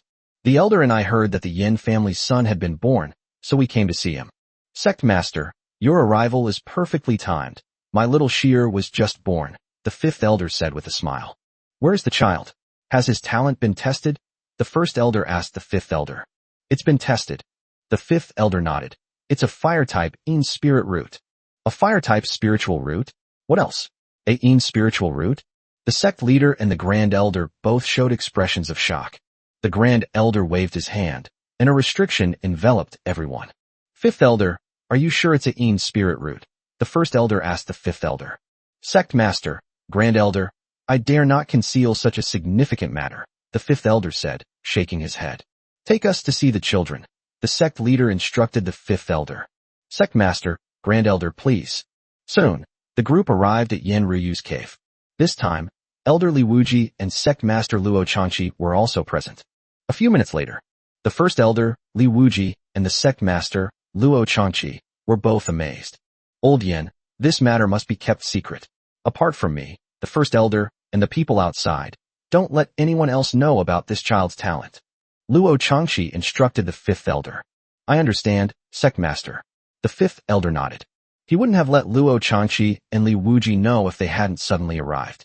The Yin spirit root means that the Yin family will definitely produce a great ascension saint in the future, and there is also a great chance to break through to the tribulation transcending emperor realm. After Luo Changqi and Li Wuji left, they soon arrived at the main hall of the Bixiao Peak sect. Elder, what's your opinion on this matter? Luo Changqi asked Elder Li Wuji. Upon hearing Luo Changqi's words, Li Wuji thought for a moment and then said, My family also has a woman with superior spiritual roots. I'm afraid I need to go back and have a good talk with her. Upon hearing this, Luo Changqi's lips twitched. Sect master, if there's nothing else, I'll head back now. Li Wuji cupped his hands in greeting to Luo Changqi and then left. After Li Wuji left, Luo Changqi did not leave, but instead sent a spiritual incantation to a token. Soon, a middle-aged man entered the main hall. Our ancestors. Upon the arrival of the middle-aged man, he immediately bowed to Luo Changqi. Who is the woman with the highest spiritual root talent in our Luo family? Luo Changqi asked the middle-aged man. Upon hearing this, the middle-aged man's eyes lit up. Ancestor, is it finally our family's turn? As the main contact between the Luo family and their ancestor, he knew about Li Xiaojun's situation. He also knew that both the Qin and Luo families had produced children with exceptional spiritual roots. Ancestor, our family doesn't yet have a Taoist partner with the best spiritual root. It's that girl, Luo Shuihan, who has a medium-grade water spiritual root, the middle-aged man said to Luo Changqi. The woman with the best spiritual root in our family only has a medium spiritual root? Upon hearing that he only possessed a mid-level spiritual root, Luo Changqi was somewhat dissatisfied. The Yin family relied on Yin Ryu, who possessed a superior spiritual root, to give birth to a daughter with a Yin spiritual root. He thought that the Luo family should at least not be inferior to the Yin family. And those who have Taoist partners? Whose spiritual root is the best? Luo Changqi continued to ask the middle-aged man. Our ancestor, even the women in our family who have Taoist partners only have medium-level spiritual roots at best, the middle-aged man continued. Does our Luo family not even have a woman with a superior spiritual root? Luo Changqi asked calmly. Ancestor, top-grade spiritual roots are not so easy to come by. Our Luo family has over 100,000 members, And in all these years we have only produced one great ant with a top-grade spiritual root. But that great ant is no longer with us. Upon hearing the middle-aged man's words, Luo Chanqi fell silent. After a long pause, he said calmly, Yuanping's Taoist partner seems to have a superior spiritual root, right? Upon hearing Luo Chanqi's words, the middle-aged man was immediately shocked. Ancestor, this won't do. For the sake of the family, what's wrong with that? If we can give birth to a genius daughter, she can still join the Luo family in the future and be considered a member of the Luo family. Chapter 14 No Forcing. The Li family. Ancestor, you were looking for me? A beautiful woman who looked to be in her mid-20s bowed to Li Wuji. Feishua, you know about Li Xiaojun, right? Li Wuji asked the beautiful woman. I understand. Li Feishua nodded. As a golden core stage expert from the Li family, she knew about this matter. Feishua, do you know? Yin Ruyu from the Yin family gave birth to a child with Yin's spiritual root. Li Wuji said to Li Feishua. What? A child with Yin's spirit root? Upon hearing this, the beautiful woman was immediately horrified. Ancestor, is this real or fake? Li Feishua asked in astonishment. The news that a child with a Yin spirit root was truly shocking. If a Yin spirit root is properly nurtured and does not wither away halfway, it will surely become a great vehicle saint in the future. The most powerful elder in the entire Biyun sect is only at the late stage of the nascent soul realm. Beyond the divine transformation stage lies the integration stage, and beyond the integration stage lies the great ascension stage. Doesn't this mean that the Yin family will produce a cultivator even more powerful than the supreme elder of the Biyun sect in the future? That's true, of course. The sect leader and I went to the Yin family for testing. Li Wuji said to Li Feishua. Li Feishua was so surprised that she couldn't speak for a moment. Feishua, do you know why Yin Ruyu was able to give birth to a child with Yin spirit roots? Li Wuji asked Li Feishua. It's because of Li Xiaojun, Li Feishua said. This is just one of them. After a pause, Li Wuji continued. It's also because Yin Ruyu herself has a superior spiritual root. Upon hearing this, even if she were incredibly foolish, Li Feishua could understand what her ancestor meant. Ancestor, you wouldn't be thinking. Li Feishua swallowed hard. She hadn't finished speaking, but the words were already out in her mouth. Yes, Li Wuji nodded. This is not possible, ancestor. I have a Taoist partner. My husband and I are very much in love. Li Feishua quickly shook her head. I know you two are very loving, but you've been married for over 100 years and still don't have a child. Don't you want a child? Ancestor, it's not so easy for cultivators to have children. Although I want a child, I want my husband's child. Your child with your husband might be born as an ordinary person, but if you were like Yin Ruyu, your child might also have a Yin spirit root. Don't you want a child with a Yin spirit root? But Feishua, I'm just asking you to have a child. After you have the child, you can hide away and say you're in seclusion for a year. After the child is born, you can still live a good life with your husband. In our Li family, you have the best talent. The Yin family has the Yin spirit root. If our Li family doesn't, won't our family be suppressed by the Yin family in the future? Hearing Li Wuji's words, Li Feishua considered for a moment and then said, Grandmother, I will discuss this matter with my husband. If he agrees, I will have a child. If he does not agree, I will never agree under any circumstances. Upon hearing this, Li Wuji said calmly, Call your husband over. I'll discuss this with him. Grandmother, my husband and I can discuss this ourselves. Please don't interfere. Li Feishua shook her head. All right, I expect you to give me an answer within a month. Li Wuji nodded. Bishao Peak, the cave where Li Xiaojun resides. Li Xiaojun will soon have been at the Biyun immortal sect for a full year. In this year, he has gained more than 10,000 energy points. This also means that he will have more than a dozen descendants. However, it's unlikely that Li Xiaojun will be able to teach these descendants in the name of a father. Outside the cave, Li Xiaojun built a wooden house. As a mortal, he was still somewhat unaccustomed to living in a cave. Cultivators live in caves so they won't be disturbed while cultivating. Since he doesn't cultivate, he naturally wants to live in a house.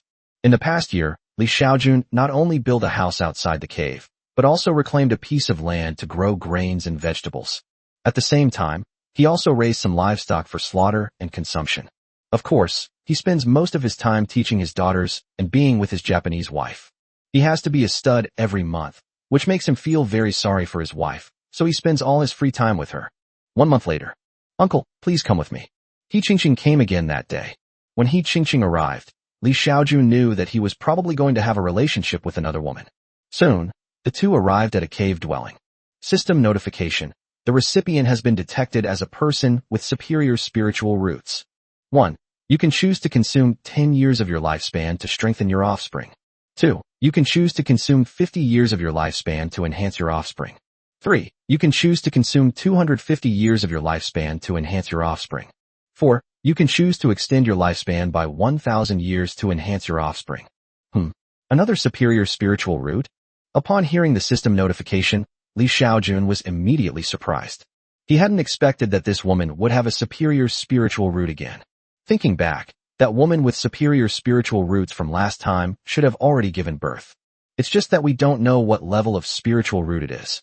However, this time another woman with a superior spiritual root was chosen, which means that the children born to women with superior spiritual roots are definitely much better than the children born to women with ordinary spiritual roots. Otherwise, there would be no need for the immortal sect to send a woman with a superior spiritual root. After thinking it over, Xiaojun still chose to expend 1,000 years of her lifespan. An hour later, Xiaojun left the cave. Qingqing, please tell Elder Jiu that I want to collect 5,000 spirit stones this time.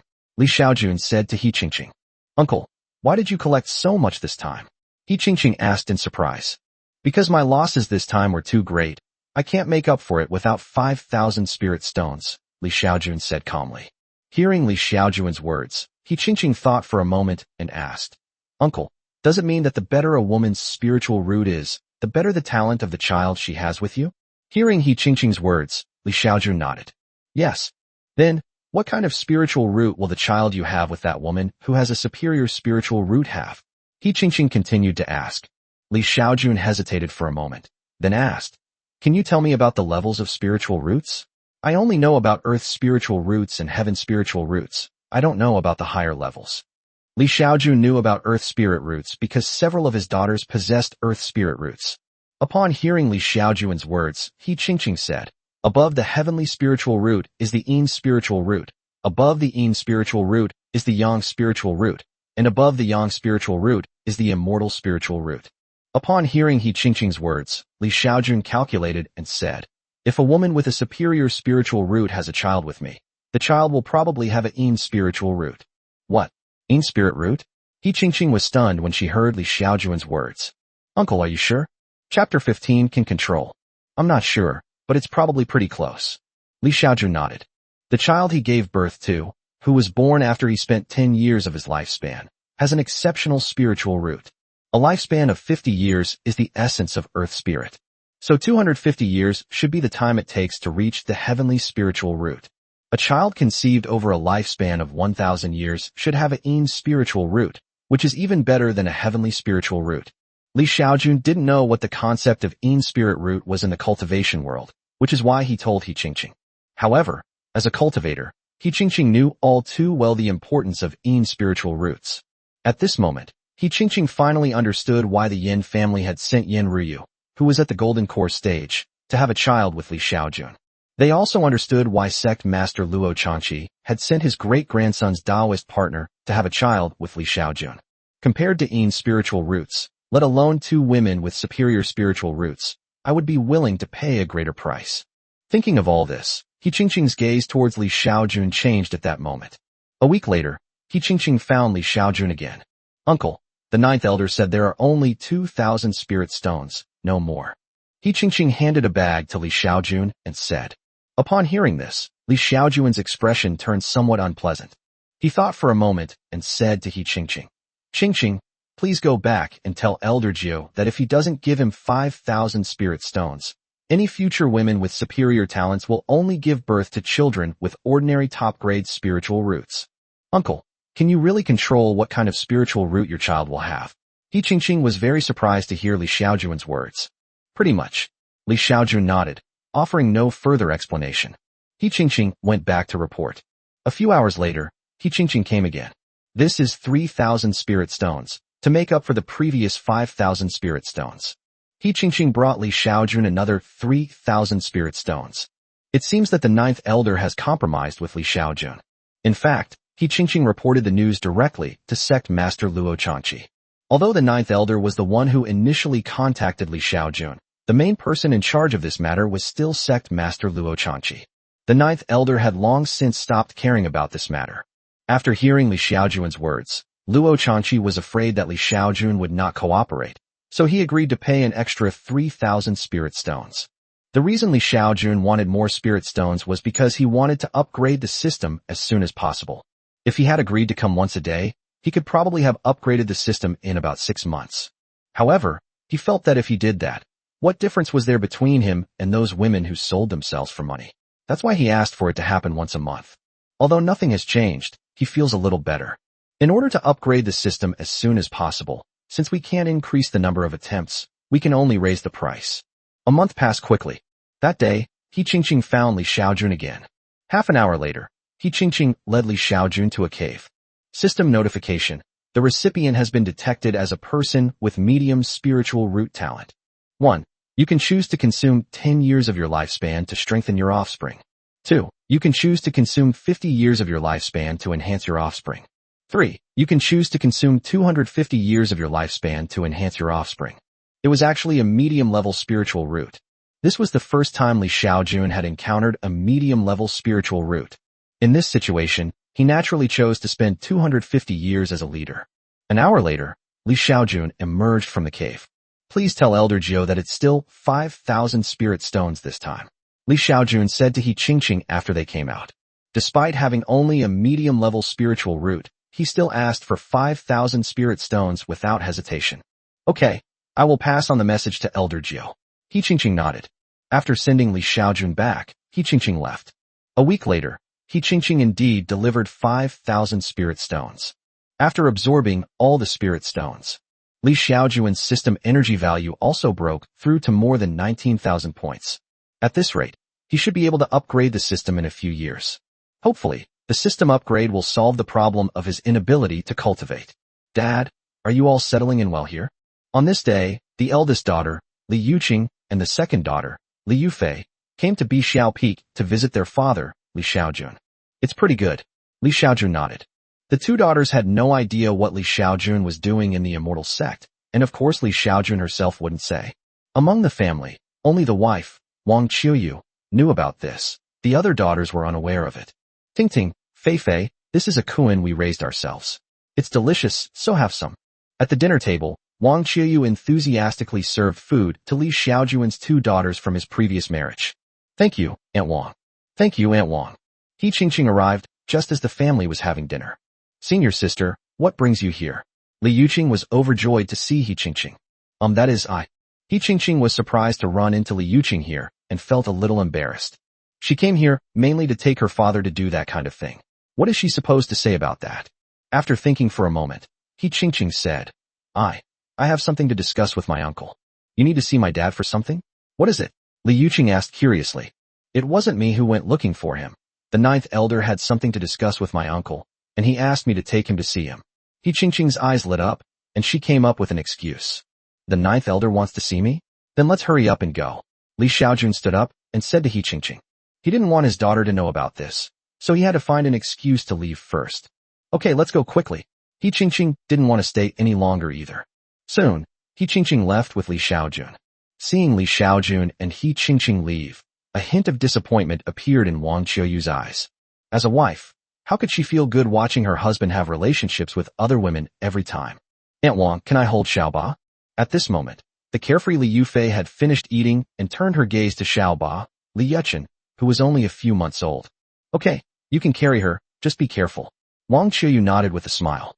On the other side, He Qingqing had already brought Li Xiaojun to a cave. Uncle, please go inside, He Qingqing said to Li Xiaojun. Okay, Li Xiaojun nodded and went inside.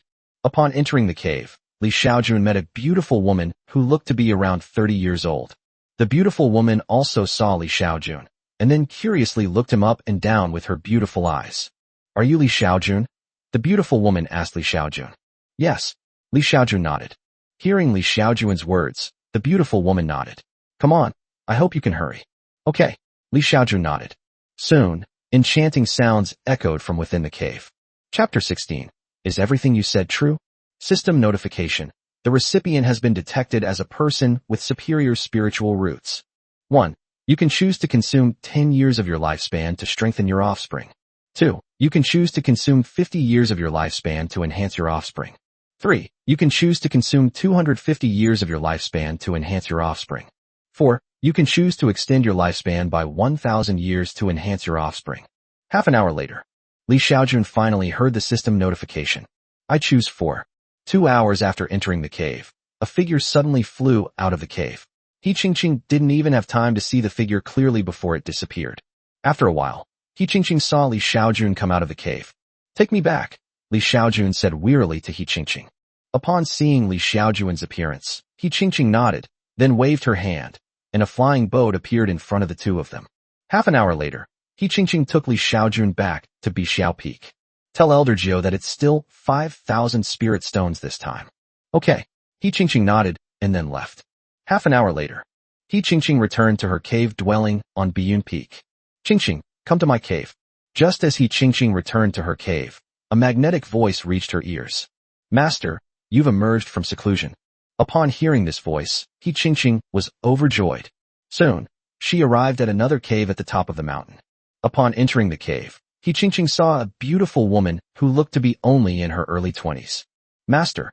Upon seeing the woman, Qingqing immediately greeted her respectfully. This woman is Lu Rugo, the third elder of the Biyun immortal sect. Did anything major happen during my seclusion? Lu Rugo asked Qingqing. Master, it's nothing serious, but what? However, something happened with junior sister's father. Qingqing said to Lu Rugo. What is it? Lu Rugo asked. That's how it is. The sect discovered that all of junior sister's father's children have excellent spiritual roots, so the sect forced junior sister's father to have more children. Qingqing said to Lu Rugo, forcing herself to speak. Is that true? Upon hearing Qingqing's words, Lu Rugo frowned.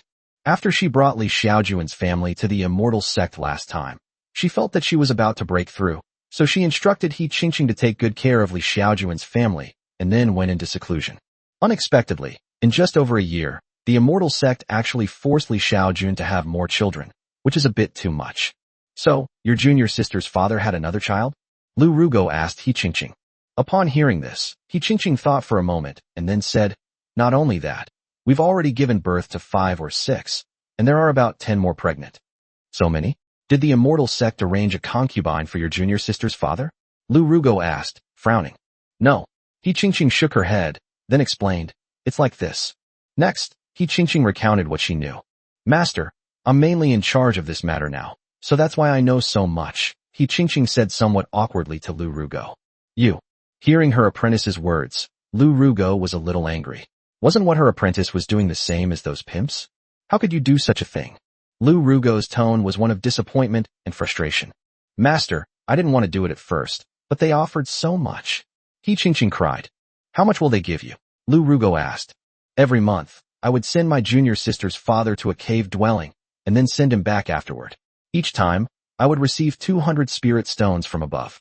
Hearing this, Lu Rugo glanced at Qingqing sideways. Are you really that short of spirit stones? Master, this is my monthly allowance for the past 2 months. I only need to deliver things to people. I don't know what to say about you. Lu Rugo gave Qingqing a disappointed look and said, I can let it go in the past, but you can't do this anymore. Upon hearing Lu Rugo's words, Qingqing's face immediately fell. She could earn 200 spirit stones for free by spending just 1 day a month delivering gifts, which was equivalent to 2 months' worth of her monthly allowance. Her master now forbade her from doing such a good thing, and she felt like dying. If she had known this would happen, she should have kept it a secret from her master. However, it seems she can't keep it a secret for long. Once her master comes out of seclusion, he'll find out with a little inquiry, and then she'll be in deep trouble. Moreover, although Lu Rugo was in seclusion, her family, the Lu family, also benefited from this event. One of the women in the Lu family who had a relationship with Xiaojun is now more than 8 months pregnant. What kind of talents do those families have whose offspring they borrowed from your junior sister's father? Just as Qingqing was filled with regret, Lu Rugo's voice rang out softly. Upon hearing this, Qingqing quickly replied. The Qin family of Tianshui City gave birth to a child with a top-grade water spiritual root. The Luo family of Maple Leaf City gave birth to a child with a top-grade metal spiritual root. And the Yin family's child should have a Yin spiritual root. What did you say? Qingqing was interrupted by Lu Rugo before she could finish speaking. What did you just say? What kind of spiritual root does the Yin family's child have? Lu Rugo looked at He Qingqing and asked. It should be a yin spirit root, He Qingqing said, swallowing hard. What is should? It's either yes or no, Lu Rugo said. Upon hearing this, He Qingqing quickly said, the Yin family claims to have a top-grade fire spirit root, but the person who gave birth to the child is Yin Ryu, the golden core steward of the Yin family, who has a superior spirit root. After a pause, He Qingqing continued, I heard from my junior sister's father that the better the woman's spiritual root is when she has a child with him, the better the child's spiritual root will be. The junior sister's father said that children born to ordinary people and him would have top-grade spiritual roots. Children born to people with low-grade spiritual roots would have earth spiritual roots. Children born to people with medium-grade spiritual roots would have heaven spiritual roots. And children born to people with top-grade spiritual roots would have yin spiritual roots.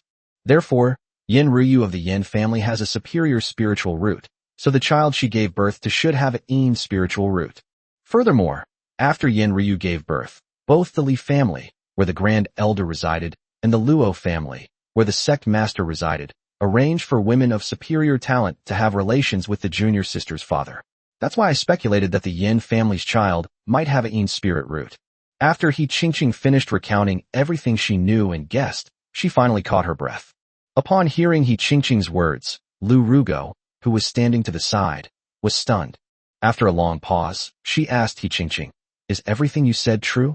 Everything I've said is what I know, and I wouldn't dare utter a single lie, He Qingqing quickly said to Lu Rugo. Chapter 17 is of course yours. Upon hearing He Qingqing's words, Lu Rugo was stunned for a long time before she came to her senses. This matter was utterly unbelievable to Lu Rugo. A yin spirit root. That's a yin spirit root. A yin spirit root that appears only once every 1,000 years. A yin spirit root capable of making one a saint. A yin-yang spirit root with the potential to make one a great emperor. And it was just born so easily? After a while, Lu Rugo asked He Qingqing, which families were involved in this matter. Upon hearing this, He Qingqing quickly said, almost all the major families in the immortal sect were involved in this matter, including the Lu family. Was my Lu family also involved in this matter? Lu Rugo was taken aback when she heard He Qingqing's words. Yes, the Lu family has arranged for a woman from a collateral branch of the clan to be pregnant, and she should be 8 months along now, He Qingqing said to Lu Rugo. Is that so? Lu Rugo nodded. If all of Li Xiaojun's descendants possess top-grade spiritual roots, then it would be perfectly normal for all the major families of the immortal sect to arrange for women to come into contact with Li Xiaojun. Previously, Lu Rugo only wanted to bring Li Xiaojun's family to the immortal sect so that the couple could have more children.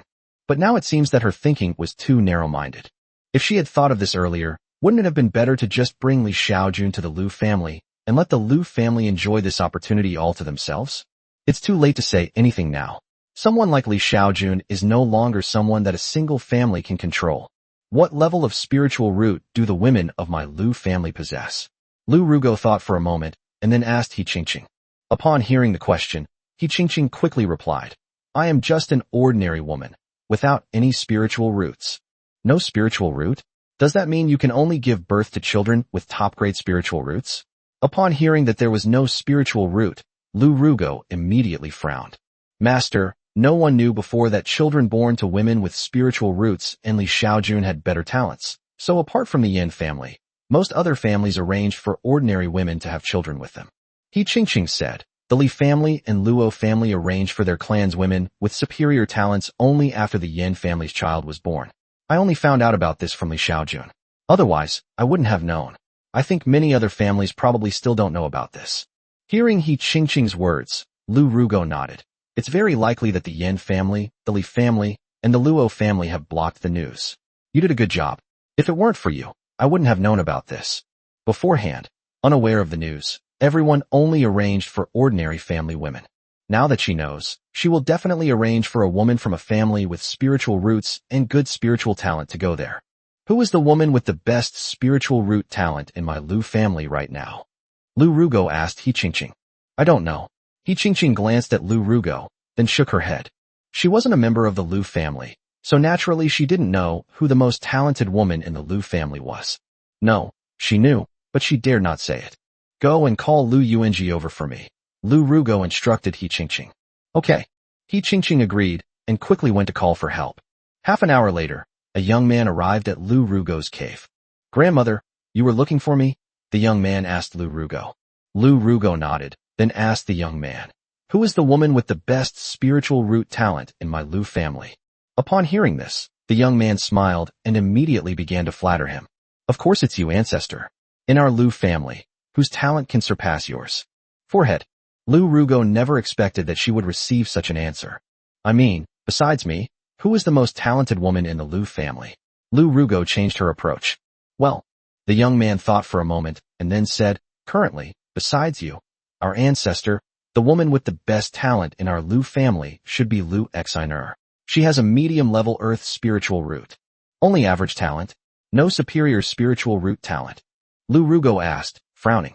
Upon learning that Yen Ruyu, who possessed superior talent, had given birth to a Yin spiritual root, she no longer valued talents with average spiritual roots. Ancestor, among our clansmen with superior spiritual root talent, there are currently no women, only men. For example, I am a person with superior spiritual root talent, the young man said to Lu Rugo. Hearing this, Lu Rugo glared at him, then waved her hand and said indifferently, you may leave. Yes. Upon hearing Lu Rugo's words, the young man dared not linger and quickly withdrew from the cave. Lu Rugo never expected that among so many people in her family, there wasn't even a woman with superior talent. But thinking about it, she felt relieved. If there were really clansmen with superior talent, she would usually send them to Biyun Peak for training. Since she didn't know such a clan existed, then they truly didn't exist. To become a disciple of an elder of a celestial sect, whether you are an outsider or a member of a family, you must have at least a superior spiritual root. Unless they are one's own biological children, they cannot be kept by one's side to be nurtured. Generally, those who cannot develop the corresponding talent after the fourth generation will be sent away. This is the rule of the immortal sect. Otherwise, if all the elders of the immortal sects accepted their own clansmen as disciples, wouldn't the immortal sects become the immortal sects of some families? Of course, the disciples trained by the elders of the immortal sects usually marry outstanding juniors of their own clans or become sons-in-law of the family, which indirectly forms factions within the immortal sects. Fortunately, the various families within the immortal sect also intermarry with each other. In addition, the immortal sect does not suppress disciples of commoner status. Family members and commoner disciples are treated the same.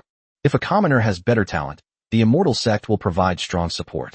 For example, the Li family, where the grand elder of the Biyun immortal sect resides, and the Luo family, where the sect master Luo Chanchi resides, were both greatly supported by the immortal sect because Li Wuji and Luo Chanchi's talents were too amazing, and they eventually became the sect master and the grand elder.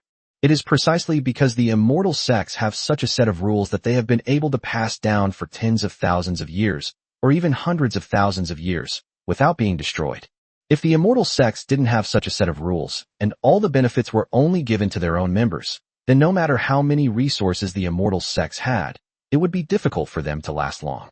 In the world of cultivation, the most important thing is still high-end combat power. A single high-end combat power can ensure the continuation of a cultivation sect for more than 1,000 years. If a sect suppresses its disciples from the common people, preventing them from ever rising in rank, then that sect is essentially doomed. No matter how many talented people a family has, it can never compare to the number of geniuses born into the millions of ordinary families. Your sect suppresses geniuses, while other sects support them. In this way, it won't be long before their strength surpasses yours, and then you will face annihilation. Therefore, a sect that can survive for a long time must have its own set of operating rules. Chapter 18 is missing. After the young man left, Lu Rugo also left the cave. Soon, Lu Rugo arrived outside the cave of sect master Luo Chanchi. Junior sister Lu, what brings you here? Luo Chanchi saw Lu Rugo and greeted her with a smile. Senior brother Luo, there's something I want to ask you, Lu Rugo said. What's wrong? Does Yen Ruyu's child from the Yen family have a Yin spiritual root? Lu Ruge asked directly. So you knew that? It seems it's true. Lu Rugo nodded. Junior sister Lu, where did you find out about this? Only a few members of the Yen family, the grand elder, and I knew about it. No one else knew. Luo Changxi asked with a serious expression. It was my disciple He Qingqing who told me. Lu Rugo didn't hide anything and told me everything she knew. Luo Changxi nodded upon hearing Lu Rugo's words. He was afraid that the whole sect would find out about this. Junior sister Lu, it's not that we don't want to tell you. It's just that this matter is too important. If other immortal sects find out that our Biyun immortal sect has a child with Yin spirit roots, we simply won't be able to protect him. Luo Changqi said to Lu Rugo. Biyun immortal sect is only a second-rate immortal sect in the cultivation world. Above them are even more powerful first-class immortal sects than the Azure Cloud immortal sect, as well as Holy Lands. If these immortal sects were to find out that the Biyun immortal sect possesses a Yin spiritual root, it would be difficult to say what the Biyun immortal sect would face. Junior Sister Lu, keep this to yourself. Don't tell anyone. Also, tell your disciple not to tell anyone about this either, Luo Changqi said to Lu Rugo. Senior brother Luo, I understand. Lu Rugo nodded. As the third-ranked elder of the Biyun immortal sect, a dignified cultivator in the late nascent soul stage who is several hundred years old, she is not stupid enough to make this matter known to everyone. However, although they are keeping it a secret, it is estimated that this matter cannot be kept hidden for long. The other families aren't stupid. Given enough time, they'll definitely be able to guess. After verifying the truth with Luo Changqi, Lu Rugo left. But even after she left, she kept thinking about it. It's obvious that the other families aren't fools. Once they figured it out, they would likely arrange for members of their own spiritual roots to have children with Li Xiaojun, who have Yin spiritual roots. The Yin spirit root, as long as it doesn't die young, will surely become a saint in the future. If other families possess such talent, but the Lu family doesn't, then in the future, they're Lu family. Qingqing is a girl with superior spiritual roots. Lu Rugo thought of her eldest disciple, He Qingqing. He Qingqing possesses superior water and wood spiritual roots, making her the most talented disciple among her students, second only to her youngest apprentice, Li Yuqing. Master. On this day, He Qingqing arrived at Lu Rugo's cave and respectfully bowed to Lu Rugo. Qingqing, how old are you this year? Lu Rugo asked her apprentice with a smile. Master, I am 64 years old this year. He Qingqing said respectfully.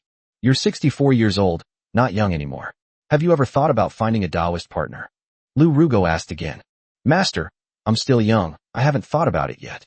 He Qingqing quickly shook her head. At 65 years old, compared to the lifespan of over 300 years in the early stages of the Golden Core realm, it is considered youth. Moreover, in cultivation sects, disciples personally taught by elders like her have basically never experienced any intrigue or backstabbing. They spend most of their time cultivating, so their mindset is similar to that of young people. Qingqing, I called you here to ask you if you want a descendant with yin-yang spiritual roots. Lu Rugo thought for a moment, and then asked He Qingqing directly. This master. Upon hearing Lu Rugo's words, He Qingqing's face immediately turned red. As the person in charge of that matter, how could she not understand what was meant? Do you want a child with a yin spirit root? That's a yin spirit root. Lu Rugo gently coaxed. I have already confirmed with the sect leader that Yin Ryu of the Yin family did indeed give birth to a child with a Yin spirit root. A Yin spirit root. In the future, the child will definitely be able to reach the saint realm. With a saint, the sect can become a holy land. Don't you want a child with a Yin spirit root? For Lu Rugo, other families all have descendants with Yin spiritual roots, but if the Lu family does not, it will undoubtedly be detrimental to the future development of the Lu family. Therefore, this made Lu Rugo decide to make plans for the future development of the Lu family. However, the Lu family did not have any women with superior spiritual roots, so she set her sights on her disciple He Qingqing. The apprentice is considered half a daughter, and after the apprentice gives birth to a child, the child is raised as a member of the clan. As long as the child has a sense of belonging, it can ensure the long-term development of the clan. Master, to be honest, He Qingqing really wanted a child with a Yin spirit root. But as Li Yuqing's senior sister, how could she possibly say it out loud? If she wants a child with a Yin spirit root, she would have to have a relationship with her junior sister's father. Just thinking about it is too embarrassing. I understand your concerns. As cultivators, we don't need to be so particular. If you're worried about gossip, you can simply change your appearance and keep this a secret. Once you have a child, you can go into seclusion for a year and then come out after the child is born. At that time, no one will know that you have already given birth. Lu Rugo patiently persuaded her. However, upon hearing Lu Rugo's words, He Qingqing's face flushed, but her eyes held a hint of anticipation. That's right. As long as this is done discreetly, who else but her and the teacher could know? Seeing that her apprentice was somewhat tempted, Lu Rugo made the decision immediately. It's settled then. Qingqing, try to have a child next month. Master, it's the Luo family's turn next month. It's all right. I'll talk to the sect leader and have the Luo family postpone it for a month. Lu Rugo waved her hand. As the third elder of the sect, she does have this much power. Okay. He Qingqing nodded, blushing. A month later, He Qingqing arrived at Bixiao Peak. Uncle, let's go? He Qingqing found Li Xiaojun. Good. Li Xiaojun nodded, and then boarded He Qingqing's flying boat. Qingqing, is there something on my face? On the airship, Li Xiaojun felt that He Qingqing would glance at him from time to time, which he found strange, as she wasn't like this before. No. He Qingqing shook her head calmly, but a sudden panic ran through her. Why are you staring at me like that? It feels a little strange, Li Xiaojun said. He felt that He Qingqing was acting a little strange today. Well, something's not right, uncle. You're overthinking it. He Qingqing said calmly, without blushing or skipping a beat. As a golden core cultivator, she was still able to control her subtle body movements. However, after Li Xiaojun's reminder, He Qingqing finally stopped looking at Li Xiaojun, but the two of them did not speak again. Half an hour later, He Qingqing led Li Xiaojun to a cave. Uncle, please go inside, He Qingqing said to Li Xiaojun. Okay, Li Xiaojun nodded. Soon, Li Xiaojun entered the cave. What puzzled Li Xiaojun was that there was no one inside the cave. Just as Li Xiaojun was about to leave the cave to ask He Qingqing about the situation, a very beautiful woman walked in from outside the cave. Chapter 19, let's not beat around the bush. System notification. The recipient has been detected as a person with superior spiritual roots. 1. You can choose to consume 10 years of your lifespan to strengthen your offspring. 2. You can choose to consume 50 years of your lifespan to enhance your offspring. 3. You can choose to consume 250 years of your lifespan to enhance your offspring. 4. You can choose to extend your lifespan by 1,000 years to enhance your offspring. Another superior spiritual root. It seems that the Biyun immortal sect already knows that secret. I choose 4. Li Xiaojun, as always, chose to conceive and have children, which consumes the most of her lifespan. An hour later, before Li Xiaojun had a chance to get dressed, the woman quickly dressed and flew out of the cave. After the woman left, Li Xiaojun dressed and tidied herself up before leaving the cave. Outside the cave, He Qingqing had already released her flying boat and was waiting. Li Xiaojun boarded the flying boat, but He Qingqing didn't seem inclined to communicate with him. Instead, she quickly started the flying boat and took off into the sky. Half an hour later, He Qingqing once again took Li Xiaojun to the Bixiao Peak cave. Qingqing, tell Elder Geo that it's still 5,000 spirit stones this time. Li Xiaojun instructed He Qingqing as she left. Okay. He Qingqing nodded expressionlessly, then quickly started the flying boat and left. 1 week later, a tall, beautiful woman with an elegant and sophisticated air found Li Xiaojun. Greetings, third elder. Upon seeing the woman, Li Xiaojun quickly bowed to the visitor. It turned out that the visitor was none other than the third elder of the immortal sect, Fairy Yunxia Lu Rugo. This is your payment. Lu Rugo handed a bag to Li Xiaojun, inside which were 5,000 spirit stones. Qingqing won't be in charge of your tasks next month. I'll be responsible for them from now on. My cultivation level is higher, so I can better protect your safety, Lu Rugo said calmly to Li Xiaojun. Hearing this, Li Xiaojun nodded. Then thank you very much, third elder. He had no opinion about who would pick him up in the future, because it would be useless to have an opinion. The immortal sect would definitely not listen to him. He's just immortal. If he doesn't cooperate, the immortal sects have a million ways to make him compromise.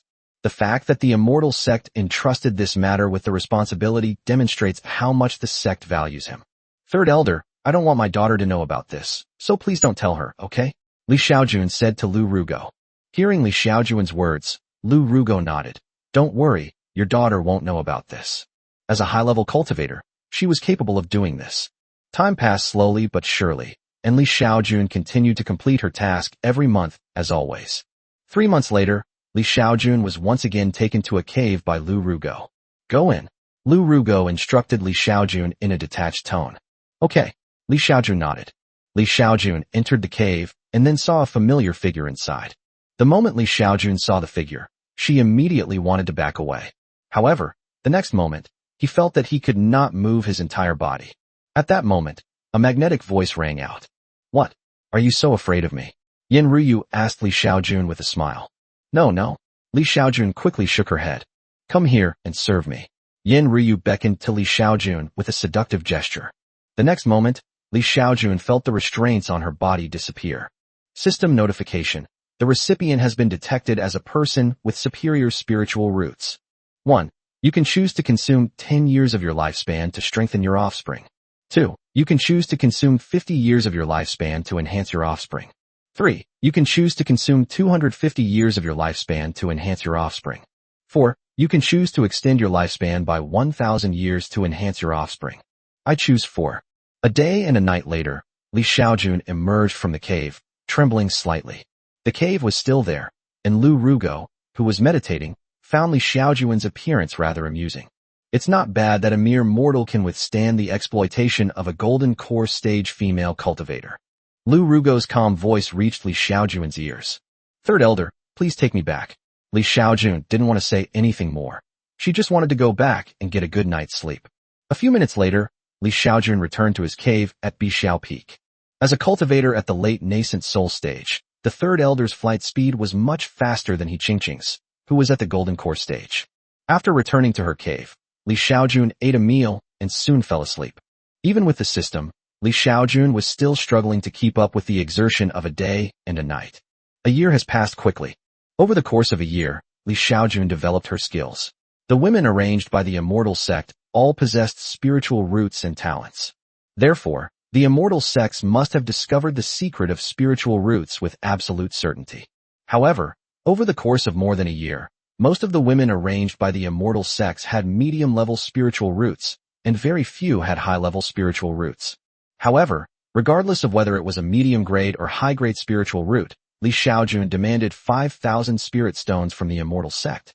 Upon learning that a medium-grade spiritual root can nurture a heavenly spiritual root, and that a superior spiritual root can nurture a spiritual root, the immortal sects naturally did not mind paying such a small amount of spirit stones. So in 1 year, Xiaojun earned nearly 50,000 energy points. With the more than 20,000 energy points she had previously saved, Xiaojun now had a total of more than 75,000 energy points. He only needs to earn another 20,000 energy points to upgrade his system. Just as Xiaojun was completing a mission every month, the upper echelons of almost every family in the Biyun Immortal sect were overjoyed. Almost every family has obtained a descendant with exceptional spiritual root talent from Xiaojun. The Yin family, in particular, has 2 children with the talent of Yin spiritual root. Moreover, the Yin family plans to send Yin Ryu to retrieve the child when it is their turn next time. Moreover, Yin Ryu strongly agreed with this. Although she had 2 children with Yin spirit roots, who could complain about having too many children with Yin spirit roots? Moreover, on that day, she can indulge herself and have some fun, so why not? However, after many families began to arrange for women with spiritual roots to have children, the news that the better the spiritual root, the higher the child's talent, naturally reached the ears of all the families and sect leaders. So starting from the 3rd year, Xiaojun discovered that every month when he completed his mission, he had to consume 1,000 years of his lifespan to conceive offspring. In other words, starting from the 3rd year, all the children he conceives will be children with the Yin spirit root talent. It was almost the end of Xiaojun's 3rd year in the immortal sect. Finally, the fact that the Azure Cloud Immortal sect was able to cultivate geniuses in large numbers was leaked and found out by other immortal sects. On this day, the sect leaders of the 5 major immortal sects near the Biyun Immortal sect came together to negotiate with the Biyun Immortal sect. Sect leader Luo, we know you have the ability to mass-produce top-grade spiritual roots. Let's be frank, hand over the method, or we'll have no choice but to unite and destroy you. Chapter 20 Joint Pressure. Upon hearing these words in the sect's main hall, Sect Master Luo Changqi's lips twitched. He thought that Xiaojun's secret had been exposed when the 5 major immortal sects came together, but after hearing what they just said, he realized that Xiaojun's information had not been exposed. Sect leader's son, where did you hear that our Biyun Immortal sect can cultivate top-grade spiritual roots in batches? That's absolutely not true. Luo Changqi quickly denied it. Sect Master Luo, you don't need to deny this. We have already found out that your Biyun Immortal sect has produced more than 20 top-grade spiritual roots in the past 2 years, and they were all born to women from your family. If you say that you haven't mastered the method of mass-producing top-grade spiritual roots, we don't believe it.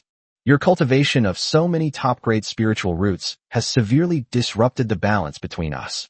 If you don't share your methods, we'll have no choice but to unite and destroy another sect leader of yours, he said. Upon hearing this, Luo Changqi knew that this matter was unlikely to end well. The combined pressure from the 5 immortal sects forced him to take the matter seriously. He didn't expect that Li Xiaojun's information wouldn't be exposed, but other immortal sects deduced from the children born in the various families of the Biyun immortal sect that they were capable of mass-producing top-grade spiritual roots. This can only be blamed on their carelessness. As for how other immortal sects found out, that's not a question at all. Because almost every sect has spies planted within other sects, it was almost inevitable that news of the Biyun immortal sect producing so many top-grade spiritual roots would attract attention and spread. Upon learning that the sect's abundance of top-grade spiritual roots had led to their exposure, Luo Changqi was filled with regret. They were only thinking about protecting the secret about Li Xiaojun. Even if a child born to a woman from a prominent family has a yin spiritual root, the family will only publicly announce that the child has a top-grade spiritual vein.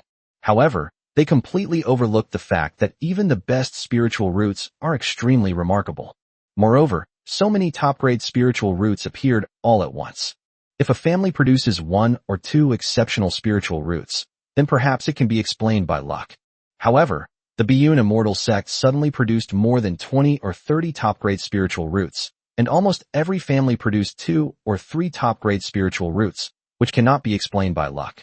This only proves that the Biyun immortal sect has mastered the method of mass-producing top-grade spiritual roots. This is outrageous. If these top-grade spiritual root descendants of the Biyun immortal sect were allowed to grow up, it would be a devastating blow to the surrounding major immortal sects. Therefore, the major sects conspired together and came to put pressure on the Biyun immortal sect.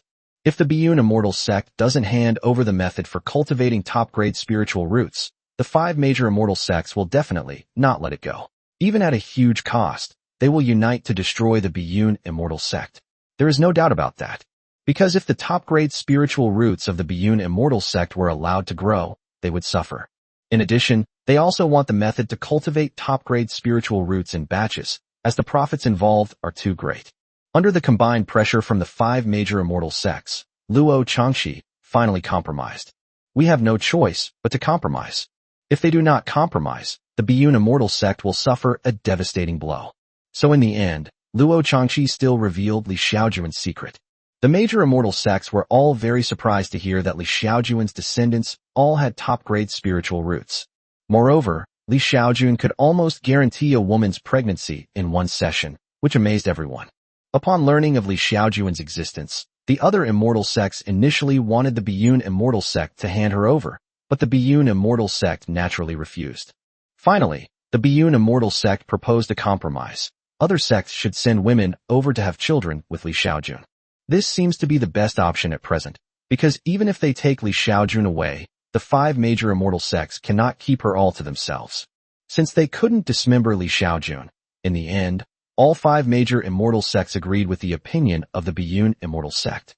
However, every time Li Xiaojun is used, other immortal sects have to arrange for someone to monitor him. It is unacceptable for them to produce only 1 top-grade spiritual root per month, while the Biyun immortal sect produces several. Because of the increased competition from the 5 major immortal sects, the arrangement for Li Xiaojun is that the 6 sects will take turns, so that each sect will have 2 opportunities each year. After the 5 major immortal sects forcibly intervened, the 9th elder of the Biyun immortal sect also approached Li Xiaojun, wanting him to change the monthly occurrence of a creature to once a day, or once every 3 days, once a week, or even once every half month.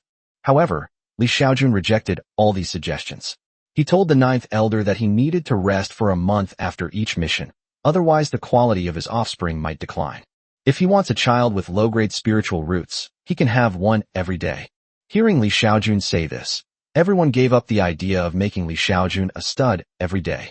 Of course, Li Xiaojun was unaware of the affairs of the 5 major immortal sections. The Biyun immortal sect had simply asked the 9th elder to inquire with him whether the mission time could be shortened. Li Xiaojun had no idea that from a certain day onwards, the women he had relationships with were no longer members of the Biyun immortal sect. He simply completed his task step by step each month. What puzzled him was that for the next few months, the women arranged by the immortal sect were all ordinary people, which made it impossible for him to collect more spirit stones. That day, Li Xiaojun had just had sex with a beautiful woman, and he asked her with some confusion, "Doesn't your family want offspring with better talents?" "What do you mean?" the woman asked, somewhat surprised, after hearing Li Xiaojun's words. "You do not know? What do I know? Don't you know that if you have spiritual roots, You can give birth to offspring with even better spiritual roots? I don't know. Didn't your family tell you? No. The woman shook her head, then asked, what did you mean by what you just said? That's right. Next, Li Xiaojun explained the situation to the woman. Soon, the woman asked Li Xiaojun in horror. You mean that the offspring of a woman with superior spiritual roots have spiritual roots? Yes. Li Xiaojun nodded.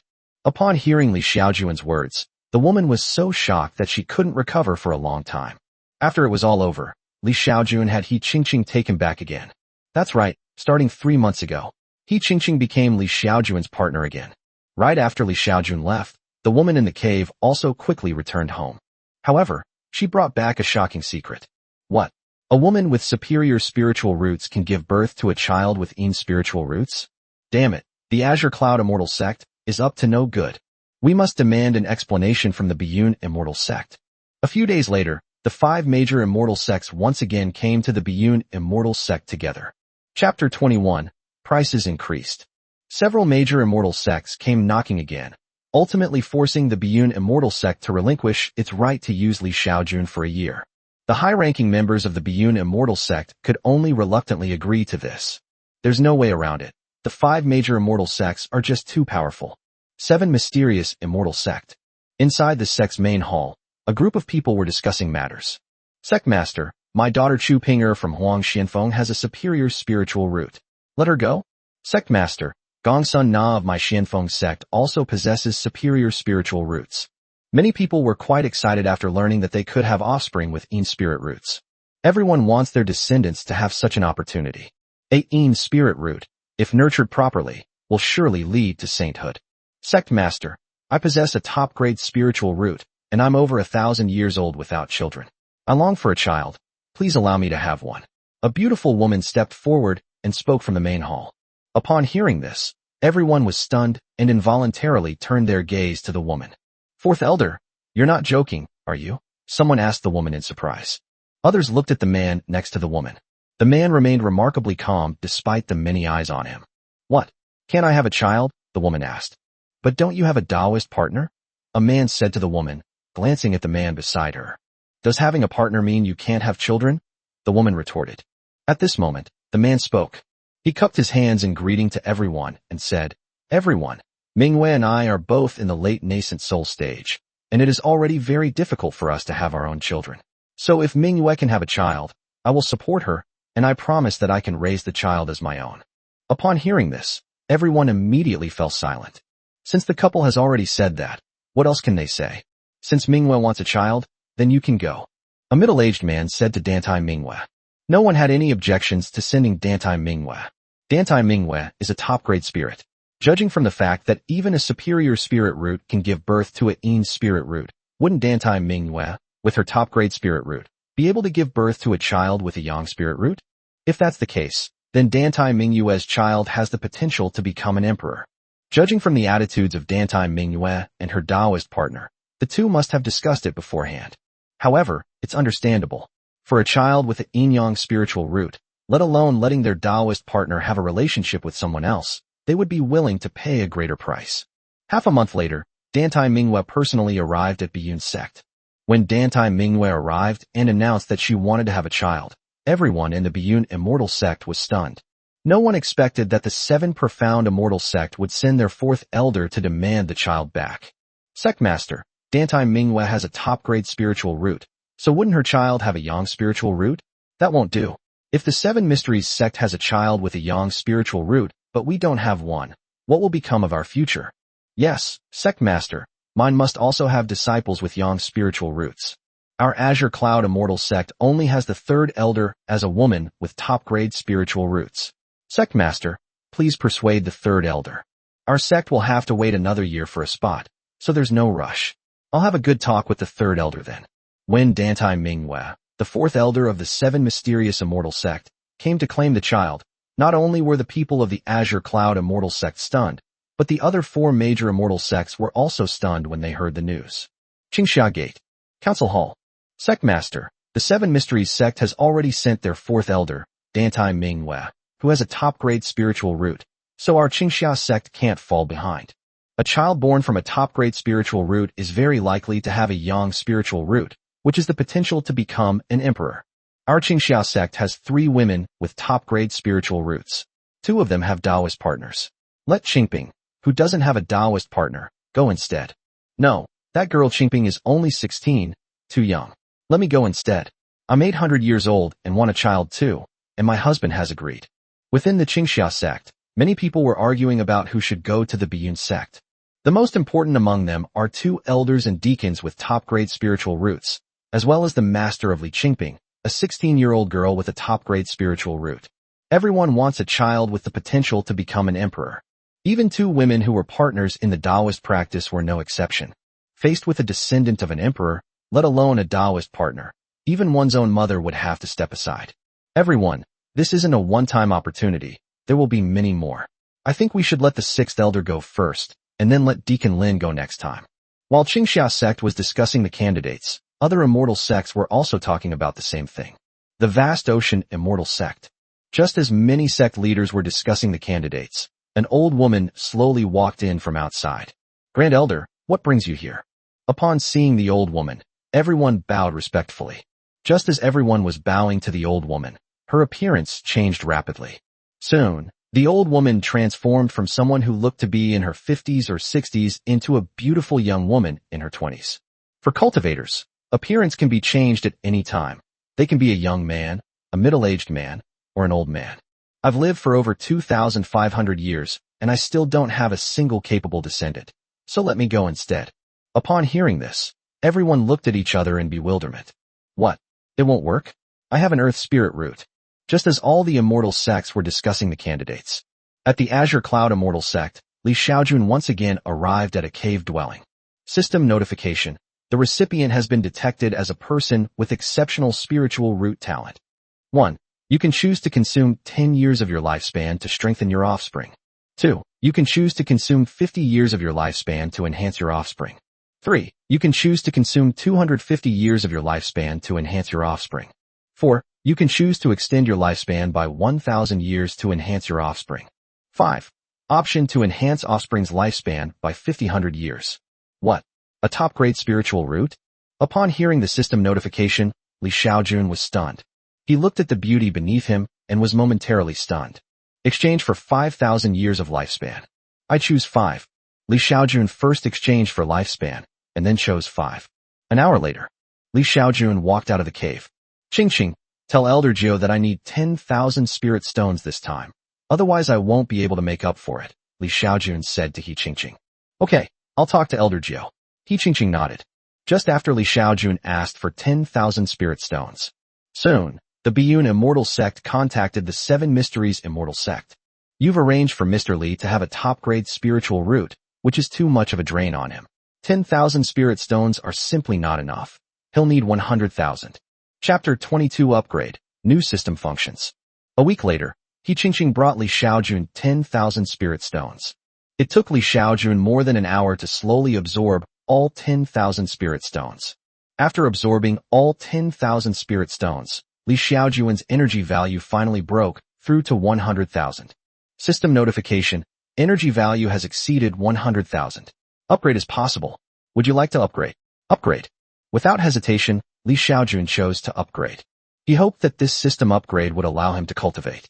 As long as he can cultivate, he will no longer be subject to others once he becomes powerful. System notification, upgrading in progress. Estimated time, 200 hours.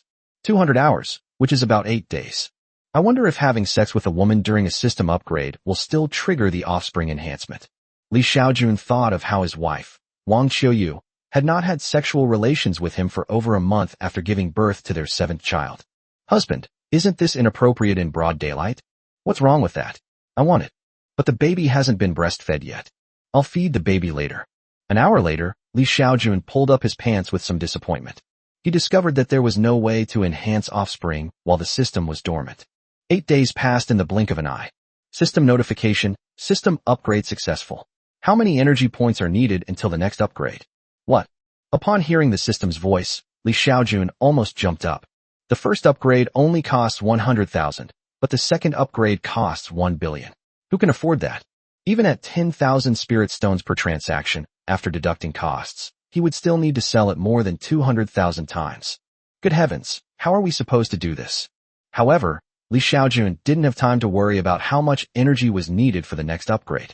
He turned his attention to the new features of the upgraded system, hoping to see if they could solve his inability to cultivate. However, after seeing the features of this system upgrade, Xiaojun was somewhat disappointed. This system upgrade only included 3 new features. The first function is the system space.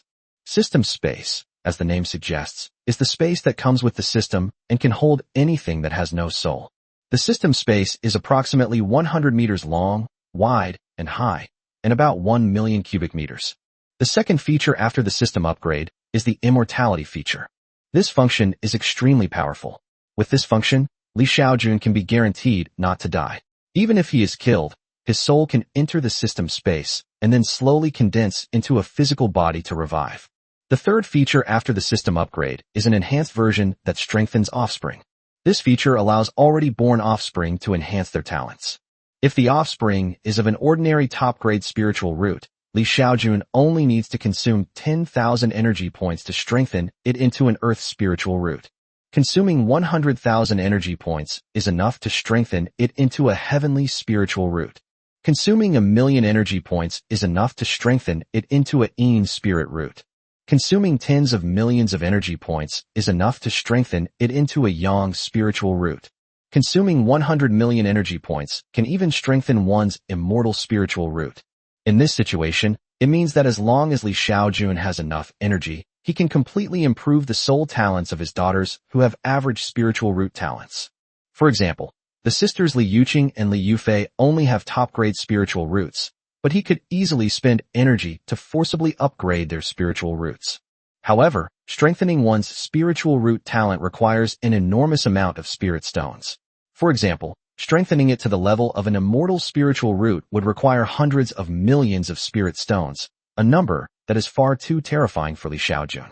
However, in addition to enhancing the talents of already born offspring, this function also allows users to view information about future generations of offspring.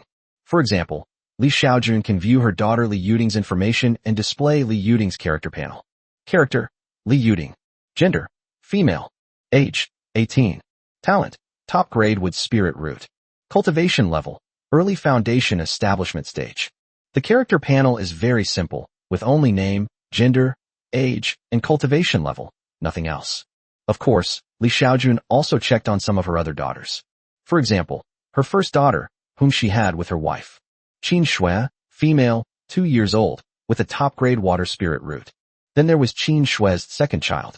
Luo Lanying, female, 2 years old, with a top-grade golden spiritual root. Then came the third child, who was also one of the most gifted of all the children. Character: Yan Xingwu. Gender: female. Age: 2 years old. Talent: fire type Yin spirit root. Cultivation level: none. Besides Yan Xingwu, there is another talented person, Yan Qingling, who is only half a year old and has a water-type Yin spirit root. Besides these, there were a dozen or so children, most of whom only had top-grade spiritual roots. These children have all sorts of surnames: Qin, Luo, Yin, Luo, Li, Lu, Shangwan, and so on. In addition, Xiaojun also saw her own panel. His profile also displays information such as character, gender, age, talent, and cultivation level. However, his panel had an extra column for lifespan compared to his daughter's. Name: Xiaojun. Gender: male. Age: 37. Talent: none. Cultivation level: none. Lifespan: 3,598 years. A lifespan of over 1,000 years was something Xiaojun had recharged for unforeseen circumstances. Besides the character panel, there is another feature that makes Xiaojun happy. He can freely decide whether or not to have offspring. Previously, whenever he had a relationship with a woman, the system would force him to have a child. Now it's all good. He can completely control himself and not have children. In this way, he and his wife can be completely happy without having to worry about having too many children. Wang Qiyu has given birth to 7 daughters for him over the years, which has taken a toll on her health. Now that I can control my pregnancy freely, I don't have to worry about getting pregnant again. Alas, but I still can't cultivate. After reviewing the upgraded system features, Xiaojun sighed. The system upgrade brought some great new features, but this wasn't what he wanted. What he wanted was to be able to cultivate himself. However, he quickly accepted it. There's nothing he can do if he doesn't accept it. he has no control over what functions the system performs. Fortunately, with the system's immortality feature, he will no longer be afraid of encountering life-threatening dangers. Even if he is killed, he can be resurrected. In addition, he has the ability to exchange energy points for lifespan, so as long as he can get enough spirit stones, he can live forever. Time flies, and it's time to complete the task again. That day, Xiaojun discovered that the woman arranged by the immortal sect this time had the talent of a top-grade spiritual root. Without hesitation, Xiaojun recharged her account again, and then used 5,000 years of her lifespan to conceive offspring. Qingqing, please tell Elder Jiu that it's still 10,000 spirit stones this time. After finishing, Xiaojun said to He Qingqing. Okay. He Qingqing nodded. A week later, He Qingqing delivered 10,000 spirit stones to Xiaojun. After deducting the cost of 5,000 spirit stones from the 10,000 spirit stones, Xiaojun earned another 5,000 spirit stones. A month passed in the blink of an eye. That day, system notification, the recipient has been detected as a talent with the Earth Spirit Root. 1. You can choose to consume 10 years of your lifespan to strengthen your offspring. 2. You can choose to consume 50 years of your lifespan to enhance your offspring. 3. You can choose to consume 250 years of your lifespan to enhance your offspring. 4. You can choose to extend your lifespan by 1,000 years to enhance your offspring. 5. You can choose to extend your lifespan by 5,000 years to enhance your offspring. 6. You can choose to consume 25,000 years of your lifespan to enhance your offspring. What? Upon hearing the system notification, Xiaojun was stunned. He hadn't expected that the other party was actually a cultivator with an earth elemental root. What's wrong? Upon hearing Xiaojun's words, the woman beside him immediately asked. Chapter 23 Your Reward. Are you an earth elemental? Xiaojun looked at the woman beneath him with a surprised expression. He hadn't expected that the other party would have an earth elemental root. If a person with an earth spirit root wants to conceive the best offspring, they need to consume 25,000 years of their lifespan.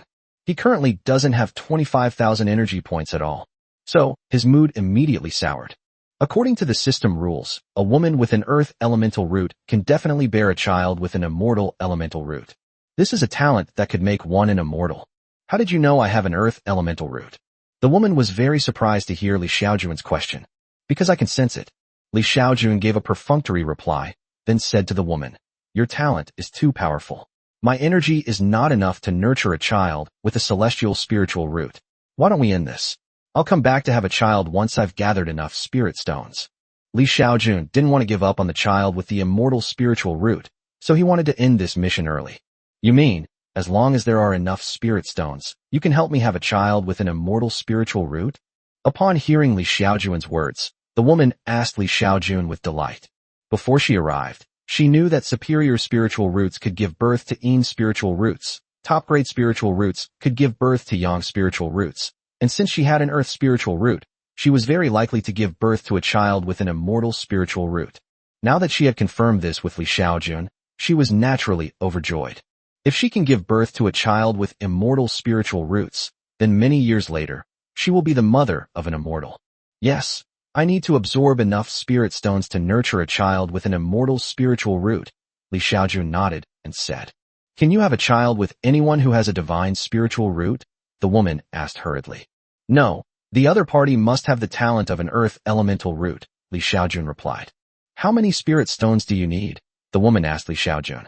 Hearing the woman's words, Xiaojun thought for a moment. The immortal spiritual root must be extraordinary. If he could tap more of it, he could make more money. Moreover, this woman has an earth spirit root, so her status in the immortal sect should be very noble. Getting more spirit stones shouldn't be a problem, right? So after some consideration, Xiaojun revealed a number, 100,000 spirit stones. I need to absorb 100,000 spirit stones to conceive a child with a heavenly spirit root. Upon hearing Xiaojun's words, the woman quickly asked, Is it a high-grade spirit stone? Do spirit stones have grades? Xiaojun asked in surprise. Of course, spirit stones are classified as low-grade, mid-grade, and high-grade.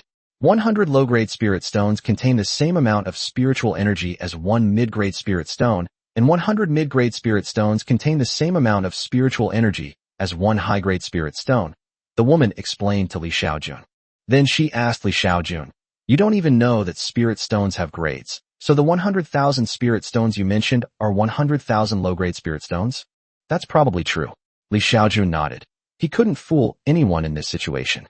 10,000 low-grade spirit stones can allow you to conceive a child with an immortal spiritual root? That's way too cheap. The woman was shocked to learn that it really was possible to conceive a child with an immortal spiritual root with just 100,000 low-grade spirit stones. Can you still cultivate a very powerful spiritual root talent? The woman asked Li Xiaojun. I don't know. Li Xiaojun shook her head. I haven't met a woman with more talent than you. Oh, I understand. The woman nodded. Then she said to Li Xiaojun, get up first. Upon hearing the woman's words, Li Xiaojun quickly climbed off her. After Li Xiaojun got up, the woman also sat up. Then she waved her hand, and 20 crystal-clear spirit stones appeared on the bed. These are 20 high-grade spirit stones, equivalent to 200,000 low-grade spirit stones. 100,000 of them are a reward for you. How long will it take you to absorb these spirit stones? The woman asked Li Xiaojun. This will take approximately several hours, Li Xiaojun answered, based on her own rate of absorbing low-grade spirit stones. Before the system was upgraded, it would have taken him more than a day to absorb 200,000 spirit stones. After the system upgrade, the speed of absorbing spirit stones is significantly faster. All right, you can absorb it here. I'll wait for you. The woman nodded and said to Li Xiaojun. Good. Li Xiaojun nodded, without being polite. However, once Li Xiaojun got started, he discovered that the system absorbed high-grade spirit stones several times faster than it absorbed low-grade spirit stones. More than an hour later, Li Xiaojun had absorbed all 20 high-grade spirit stones in front of him. While Li Xiaojun was absorbing the spirit stones, the woman who had a relationship with Li Xiaojun was also keeping a close eye on Li Xiaojun's situation. She discovered that Li Xiaojun was indeed rapidly absorbing spirit stones, but the spiritual energy he absorbed did not appear in his body. The woman used her powerful divine sense, but she couldn't detect where the spiritual energy had gone. At the same time, she did not find anything on Li Xiaojun that could contain spiritual energy. In the end, the woman could only attribute the situation to Li Xiaojun's physical condition. After more than an hour, Li Xiaojun had absorbed 20 high-grade spirit stones. Let's begin, the woman commanded Li Xiaojun. Okay, Li Xiaojun nodded quickly. Half an hour later. I choose 6. Li Xiaojun successfully consumed 25,000 years of her lifespan to give birth to a child with an immortal spiritual root. The 20 high-grade spirit stones the woman gave him, after deducting expenses, allowed him to earn a net profit of 175,000 energy points. The mission ended an hour later. Here are 10 high-grade spirit stones as a reward for you. I hope my child will have a celestial spirit root. If not, The woman casually tossed 10 high-grade spirit stones at Li Xiaojun, then snorted at the two of them. Don't worry, your child definitely has the root of immortality. Li Xiaojun quickly picked up 10 high-grade spirit stones and said, No way. That's a child he conceived after consuming 25,000 years of his lifespan. How could it be just an ordinary child? The woman didn't continue talking to Li Xiaojun. After quickly getting dressed, she vanished from the cave in a flash. Li Xiaojun quickly put on her clothes and then stored the 10 high-grade spirit stones in her system space. Qing, the people who came this time have Earth spiritual roots, which has taken a huge toll on me. So the immortal sect needs to compensate me with 100,000 spirit stones to make up for my losses. Otherwise, I might not be able to cooperate with the immortal sect for a long time, Li Xiaojun said to Qing on the flying boat. What? Earth spirit root? Hearing Li Xiaojun's words, Qing's mouth dropped open in shock. Yes, what's wrong? Li Xiaojun asked, turning her head. It's nothing. Qing suppressed her shock. After thinking for a moment, she asked Li Xiaojun, What kind of spiritual root will the child born to a woman with an earth spiritual root have? It's probably a celestial spiritual root, Li Xiaojun said. What? A celestial spiritual root? What's wrong? It's nothing. Qing waved her hand. At that moment, she was utterly shocked.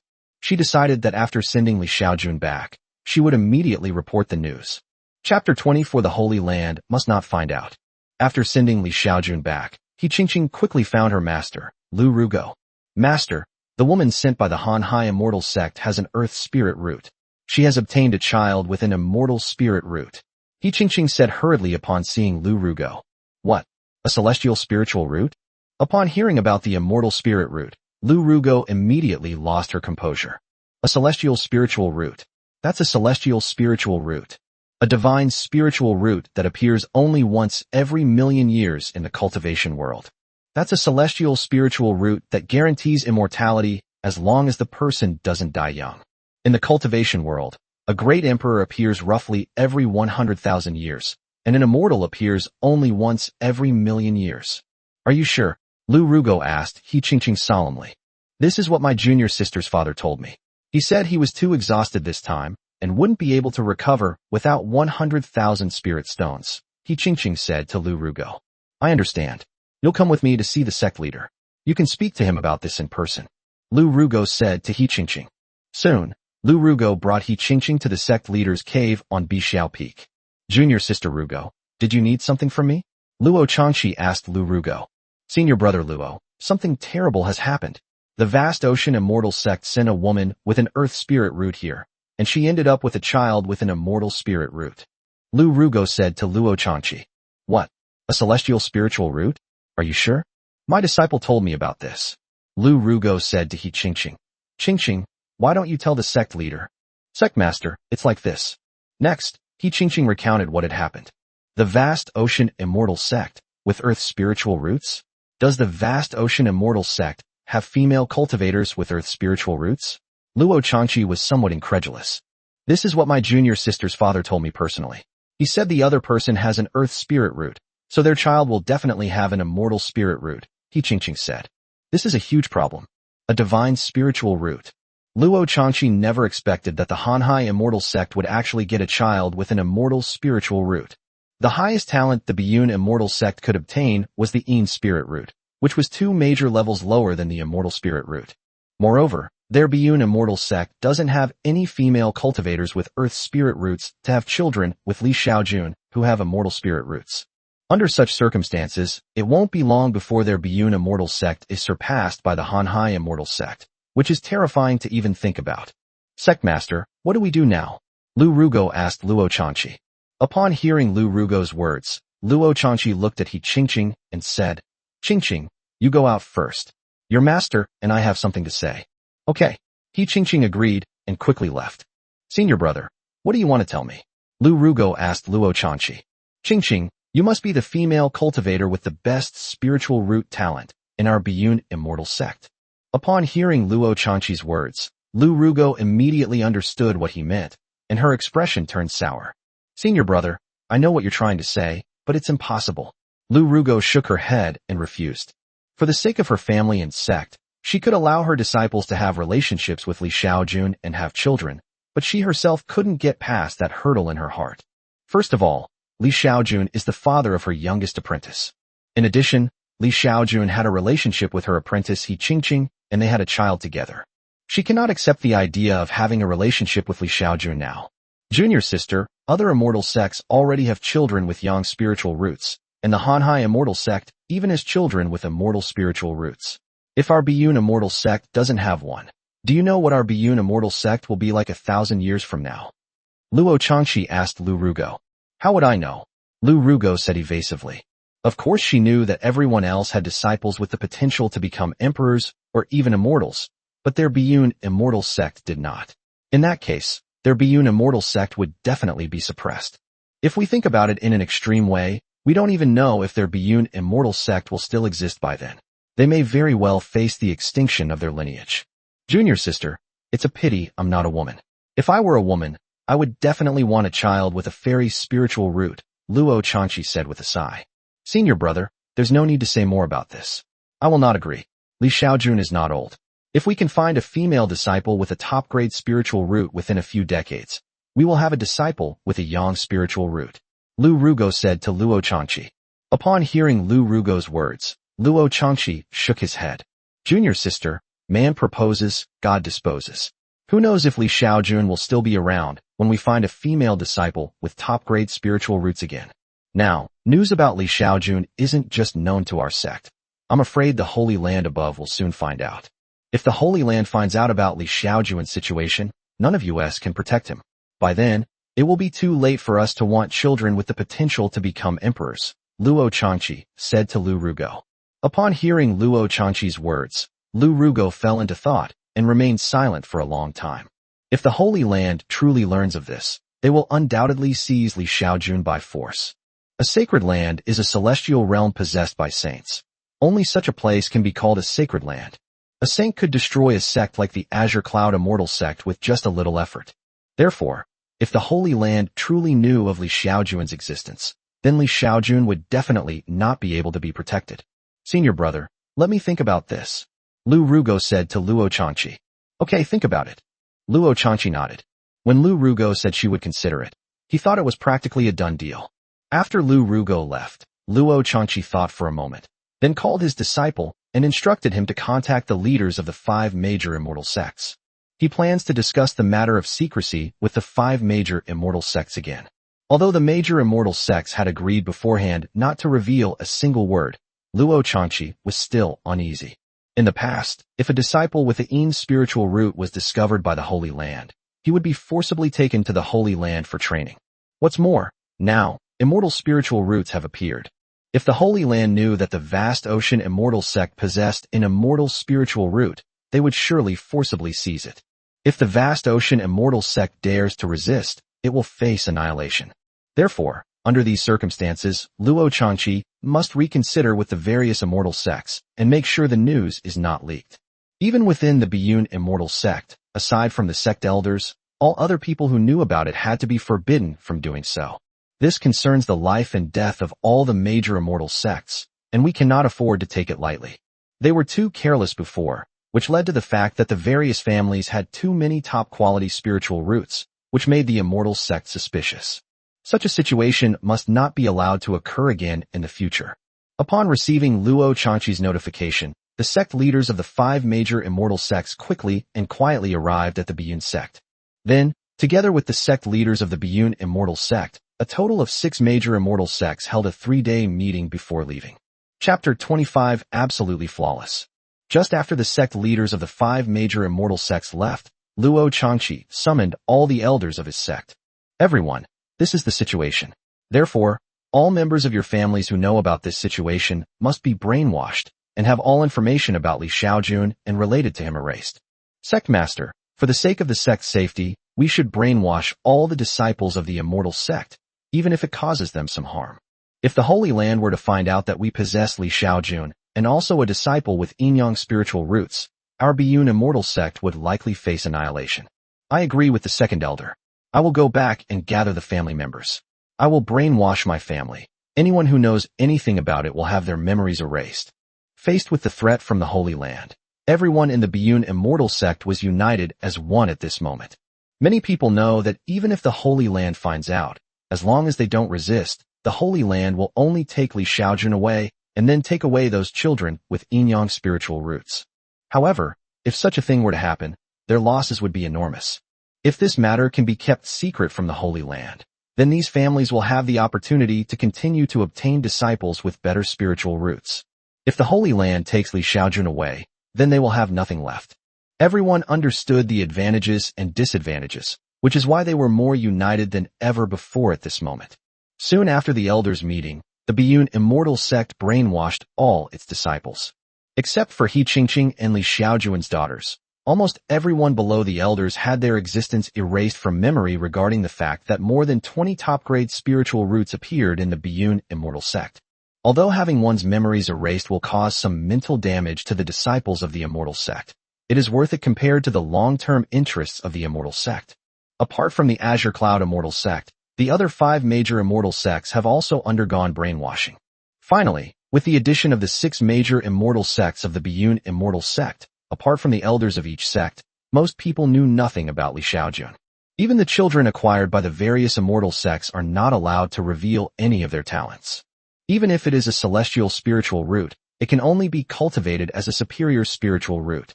Even if many superior spiritual roots appear, they will not attract the attention of the Holy Land. If there are too many top-grade spiritual roots, then the Holy Land might take notice. While the various immortal sects were discussing keeping it a secret, Li Xiaojun was unaware of this matter. He was unaware that the number of sects he served had expanded from just 1, the Biyun immortal sect, to 6. He only needs to complete 1 task per month. However, Li Xiaojun then discovered that every time she had relations with someone afterward, none of them had a spiritual root lower than that of a top-grade individual. Even more surprisingly, 6 months later, Li Xiaojun encountered another cultivator with an earth spirit root. Of course, since every month there are top-grade spiritual roots, Li Xiaojun's price has also increased. A top-grade spiritual root costs at least 50,000 spirit stones. If it's an earth spirit root, it will cost 200,000 spirit stones. Of course, what Li Xiaojun didn't know was that when he asked for 50,000 spirit stones, the Biyun immortal sect dared to ask for 500,000 spirit stones from other immortal sects. While he asked for 200,000 spirit stones, the Biyun immortal sect dared to ask for 2 million spirit stones from other immortal sects. For immortal sects, is it expensive to acquire a child with an immortal spiritual root for 2 million spirit stones? Not at all, it's incredibly cheap. If it weren't for Li Xiaojun, many immortal sects would be willing to exchange 2 million spirit stones for a child with an immortal spiritual root, let alone 200 billion spirit stones. Even if it means going bankrupt, as long as disciples with immortal spiritual roots are trained, that sect will surely become a holy land in the future. Even if it's not a celestial spiritual root, but merely a young spiritual root with the potential to become a great emperor, it can still create a sacred land. Therefore, for a child with a fairy spiritual root, it's worth it, no matter how much more you pay, let alone 2 million spirit stones. Of the 6 major immortal sects, only the Hanhai immortal sect and the Luo Yun Mountain immortal realm possess female cultivators with earth spirit roots. In other words, only the vast ocean immortal sect and falling cloud mountain can obtain disciples with immortal spiritual roots. However, this doesn't pose a challenge to the other immortal sects. Soon, the Seven Mysteries sect made a deal with the falling cloud mountain immortal realm, paying a great price to ask the falling cloud immortal sect's earth spirit root to help them obtain a child with an immortal spirit root. The earth spirit root of the Hanhai immortal sect was no exception. Although the woman with the earth spirit root of the Hanhai immortal sect was a supreme elder, the other immortal sects offered too much, so much that they could not refuse. So, a year later, Li Xiaojun encountered the woman with the earth spirit root with whom he had a relationship before. Then soon, he encountered another woman with earth spirit roots with whom he had a relationship for the second time. Of course, as the quality of the women he had relationships with increased, his gains were also enormous. After more than a year of missions, his energy value had accumulated to over 1.2 million. The largest portion of this came from the 4 relationships he had with women with earth spirit roots. At this rate, he only needs to complete tasks for another 70 years to upgrade the system again. However, who knows if he can hold on for more than 70 years. The thought of being a stud for over 70 years terrified him. However, the thought of being able to sleep with different beautiful female immortal masters for 70 years made him somewhat excited. Although he didn't know who the immortal masters he had relationships with were, he guessed that these beautiful immortal masters must have a high status in the immortal sects. For example, those 2 immortal masters with earth spirit roots, with such talent, their status is likely to be that of a manager or steward. That day, Li Xiaojun discovered that the person leading him on the mission had changed again. Third elder, why is it you again who brought me here? Where is he, Qingqing? Li Xiaojun asked the third elder, Lu Rugo, on the flying boat. Qingqing took leave this month, so I'll take you with me this time, Lu Rugo explained to Li Xiaojun, but her gaze towards Li Xiaojun was filled with complex emotions. Mr. Li, is it true that only women with earth elemental spiritual roots can conceive children with immortal elemental spiritual roots? Is there any way for women with top-grade spiritual roots to conceive children with immortal elemental spiritual roots? Lu Rugo asked Li Xiaojun.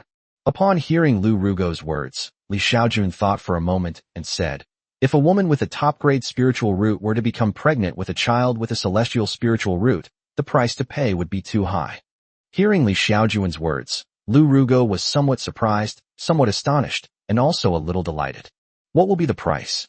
Lu Rugo asked Li Xiaojun. This one, Li Xiaojun thought for a moment and said, this would require at least hundreds of millions of spirit stones. So many? Lu Rugo was very surprised when she heard Li Xiaojun's words. There's no way around it. For a woman with top-grade spiritual roots, being able to nurture a young spiritual root is already the limit. To break through that limit and nurture an immortal spiritual root requires enormous energy. Li Xiaojun did not lie to Lu Rugo. In principle, a top-grade spiritual root should not be able to conceive a child with an immortal spiritual root. However, after Li Xiaojun's system is upgraded, her offspring can be strengthened, but the cost is quite high. To upgrade a young spirit root offspring to a celestial spirit root, at least 100 million energy points are required. Chapter 26 is great.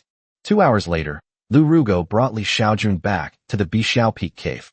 But no one knew that a little life was growing inside her. After sending Li Xiaojun home, Lu Rugo did not return to her own home, but instead went directly to sect master Luo Changqi. Junior sister, it's done? Luo Changqi asked immediately after seeing Lu Rugo. Upon hearing Luo Changqi's words, Lu Rugo controlled her body to prevent herself from blushing or showing other symptoms. It's done. Lu Rugo nodded. Great. Luo Changqi exclaimed excitedly. If Lu Rugo succeeds, it means that the Biyun immortal sect will also have its own young spirit root disciples in the future. Senior brother, I heard that our immortal sect is going to ask the earth spirit root of Luoyan Mountain to help give birth to a child with an immortal spirit root. Is that right? Lu Rouge asked Luo Changqi. Yes, they've already invited the Seven Mysteries sect and the Azure Cloud sect. If we don't, we won't have any disciples with immortal spiritual roots, which will be detrimental to the future development of our Azure Cloud immortal sect, Luo Changqi explained. How much will it cost our immortal sect to ask for help from the earth spirit root of Luoyun Mountain? Lu Rugo continued to ask. Well, the price is 30,000 high-grade spirit stones. 30,000 high-grade spirit stones. That's equivalent to 300 million low-grade spirit stones. Isn't that too much of a price to pay? Lu Rugo exclaimed. What's this price to pay for a disciple with immortal spiritual roots? Luo Changqi waved his hand. If I could really find a disciple with a celestial spiritual root, I'd give them not just 30,000 high-grade spirit stones, but 300,000. Everyone else has disciples with immortal spiritual roots, but your Biyun sect doesn't. In that case, just wait for Biyun sect to decline. Senior brother, give me 30,000 high-grade spirit stones, and I'll give you a child with an immortal spiritual root, Lu Rugo said to Luo Changqi. Junior sister, do you know any women with earth elemental spiritual roots? Luo Changqi asked Lu Rugo in surprise. Upon hearing Luo Changqi's words, Lu Rugo thought for a moment, then shook her head and said, Li Xiaojun said that if he could absorb hundreds of millions of spirit stones, he could make a top-grade spirit stone conceive a child with an immortal spiritual root. Real? Upon hearing Lu Rugo's words, Luo Changqi was very surprised, and then overjoyed. If they could obtain a child with a celestial spiritual root by spending only 100 million spirit stones, then they wouldn't need to beg Luoyan Mountain at all. That's what Li Xiaojun said anyway, Lu Rugo said expressionlessly. This is wonderful. Luo Changqi exclaimed in delight. If we spend more spirit stones, can we give birth to a child with even better talent than a fairy spirit root? Luo Changqi asked again. I don't know, you'll have to ask Li Xiaojun. Lu Rugo shook her head. I'll go ask him right away. Luo Changqi was getting impatient. However, Luo Changqi soon returned looking disappointed. Because Li Xiaojun told him that this was impossible, no matter how many spirit stones he had. He told Luo Changqi that the highest level of spiritual root he could allow was the immortal spiritual root, and that the rules of this world prevented him from nurturing a spiritual root stronger than the immortal spiritual root. Of course, Li Xiaojun was lying, mainly because he didn't want to cause trouble for himself. Because a spiritual root better than an immortal spiritual root is a lower grade acquired divine and demonic root, such a talent will definitely produce extraordinary phenomena in its innate form, and the Biyun immortal sect will not be able to hide it at that time. Time flies, and a year has passed in the blink of an eye. That day, Lu Rugo found Li Xiaojun again. Would it be enough for me to give you 10,000 high-grade spirit stones to help a woman with only a top-grade spirit root conceive a child with an immortal spirit root? Lu Rugo asked Li Xiaojun. Hearing Lu Rugo's words, Li Xiaojun shook her head. Not enough. We need 150 million. Upon hearing Li Xiaojun's words, Lu Rugo hesitated for a moment, then nodded and took out a large bag. Then, with a wave of his hand, countless high-grade spirit stones flew out of the storage bag and landed inside. How long will it take you to absorb these spirit stones? Lu Rugo asked Li Xiaojun. About a month, Li Xiaojun said. Okay, I'll come find you in a month. Lu Rugo nodded and said. After Lu Rugo left, Li Xiaojun did not immediately put the more than 10,000 high-grade spirit stones into the system space. Because he knew that cultivators all possess spiritual awareness, and it was very likely that a celestial master was currently observing him with their spiritual awareness. Li Xiaojun's guess was correct. Lu Rugo hadn't gone far after leaving, and at that moment, she was observing Li Xiaojun with her spiritual sense. Meanwhile, on Bixiao Peak, sect master Luo Changqi was observing Li Xiaojun with his divine sense. His divine sense at the nascent soul stage was more powerful and concealed than Lu Rugo's spiritual sense at the infant stage. According to Lu Rugo and Luo Changqi's observations, Li Xiaojun absorbed spirit stones day and night for the next month. It took Li Xiaojun 28 days to absorb more than 15,000 high-grade spirit stones. Now, Li Xiaojun's system panel directly showed 153 million energy points. Unfortunately, 100 million of these energy points are intended to be used to strengthen the immortal spiritual root. Even so, he still has more than 50 million left. It's fair to say he made a killing from this. A month later, Lu Rugo found Li Xiaojun again and took him to a cave. 2 hours later, Li Xiaojun was sent back to her cave at Bixiao Peak by Lu Rugo. Did it work? Upon seeing Lu Rugo and Li Xiaojun return, Luo Changqi quickly found Lu Rugo. I don't know. Lu Rugo shook her head. We'll only know what talent it is after the baby is born. It's alright, we can wait. Luo Changqi nodded. A month later, He Qingqing became Li Xiaojun's partner again, but the third elder, Lu Rugo, did not come. Qingqing, you haven't come for the past 2 months. Is something wrong? Li Xiaojun asked He Qingqing. Nothing much, I just took some time off to go home, He Qingqing said, waving her hand. He Qingqing was also puzzled. In the past 2 months, her master suddenly asked her to go home and visit, and then gave her a 2-month leave. Oh, you're home. Li Xiaojun nodded.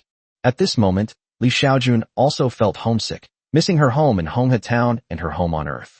Time flies, and 10 months have passed in the blink of an eye. On this day, Lu Rugo arrived at the forbidden area of the immortal sect carrying a child. When Lu Rugo arrived, sect master Luo Changqi, grand elder Li Wuji, and the supreme elder who had been sleeping underground were already waiting there. The high-level testing crystals are all ready.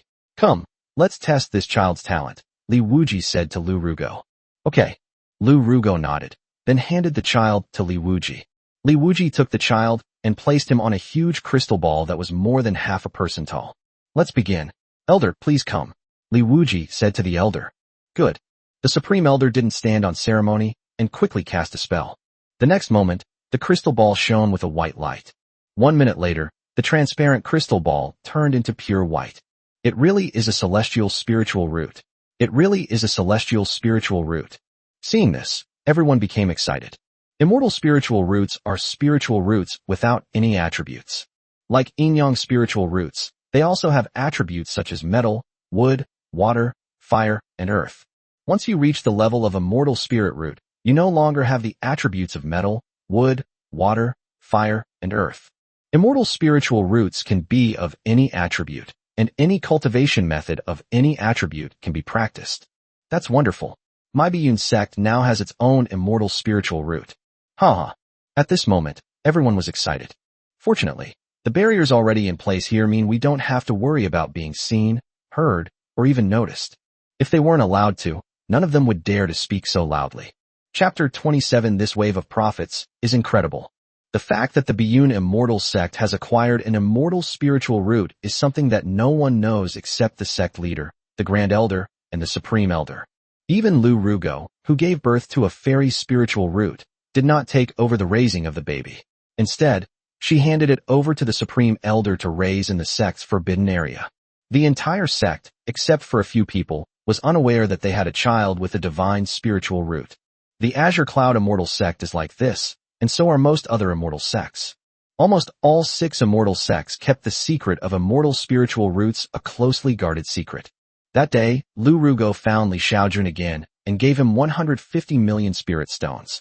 A month later, Li Xiaojun once again spent 100 million spirit stones to forcibly cultivate an immortal spirit root for a woman with a top-grade spirit root.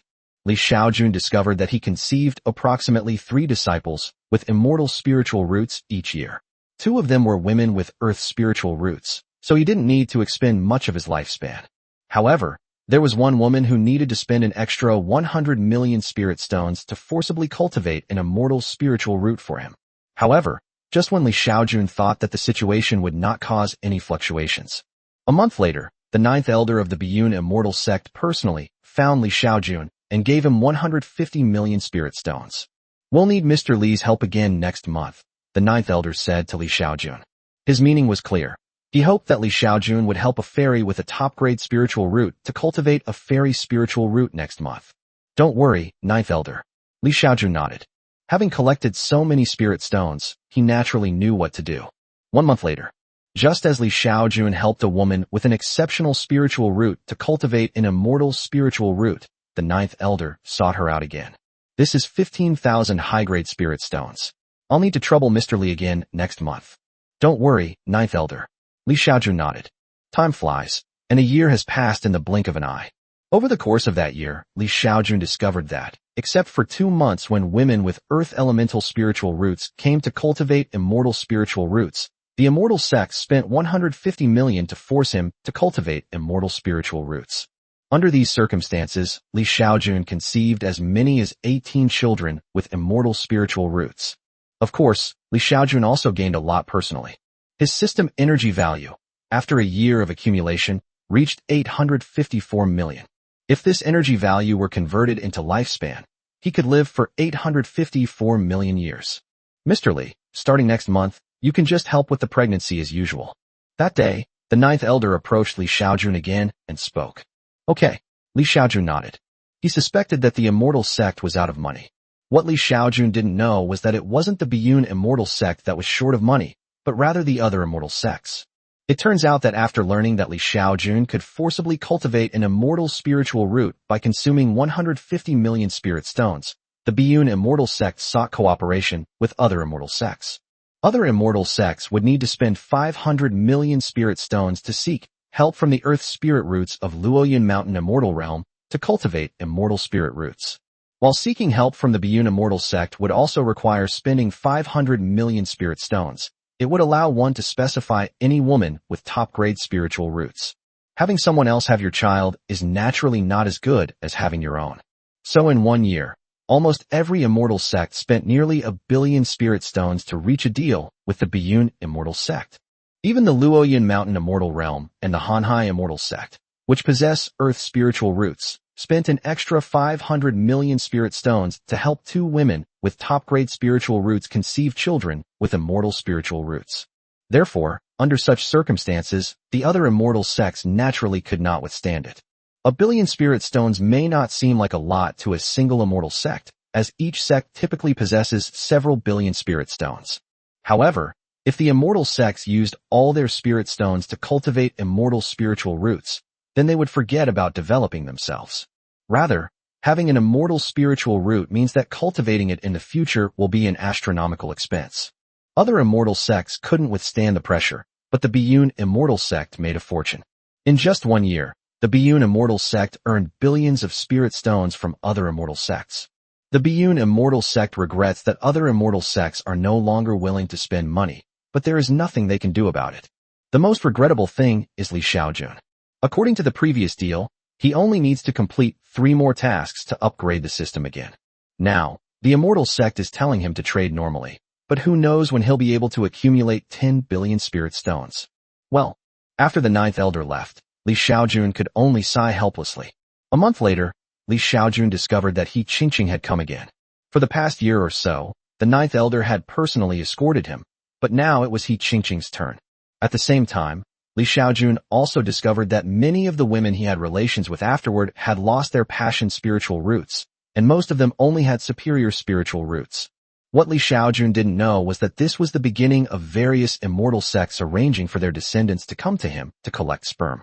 For the development of the immortal sect, they need high-end combat power with immortal spiritual roots, and for the development of their family, they also want to cultivate some descendants with bloodlines. The 7 mysterious immortal sect. Qingxian Peak. Ancestor, the He family has gone too far in bullying us. You must stand up for us. A man who looked to be in his 30s or 40s was holding the body of a 15 or 16-year-old boy and crying to a middle-aged man.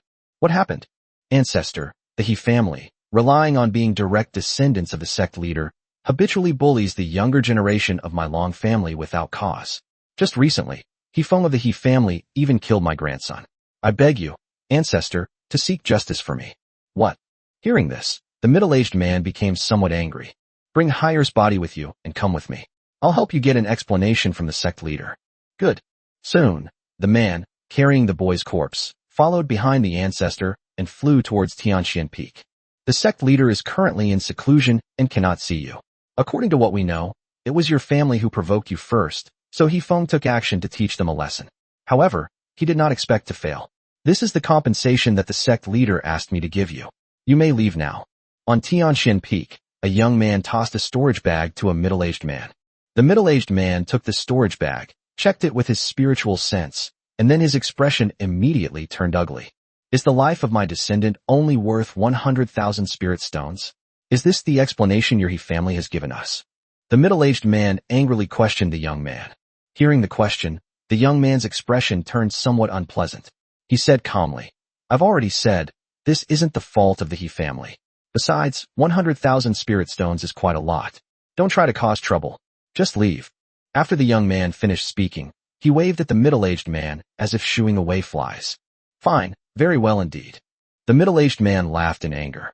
Then I'll kill you and give you 100,000 spirit stones in compensation. The next moment, the middle-aged man made his move. Ah! The young man cried out in alarm, but before he could even scream, a large hand of spiritual energy slammed into him. The next moment, the young man was slammed to the ground, and soon, blood stained the ground red. It's obvious that young people won't survive. Just then, a figure flew out of a cave. After the figure flew out, it attacked the middle-aged man without saying a word. Long lousy, you're asking for it. The next moment, an angry voice rang out. Chapter 28 Disbelief. The seventh elder is dead. In front of many witnesses, the Seven Mysteries sect's Qingxian Peak Master, the sect's seventh elder, was directly killed by the Seven Mysteries sect master. Why didn't he dodge? The Seven Mysteries sect master hadn't expected that his furious attack would fail to dodge the seventh elder's attack, resulting in his immediate death.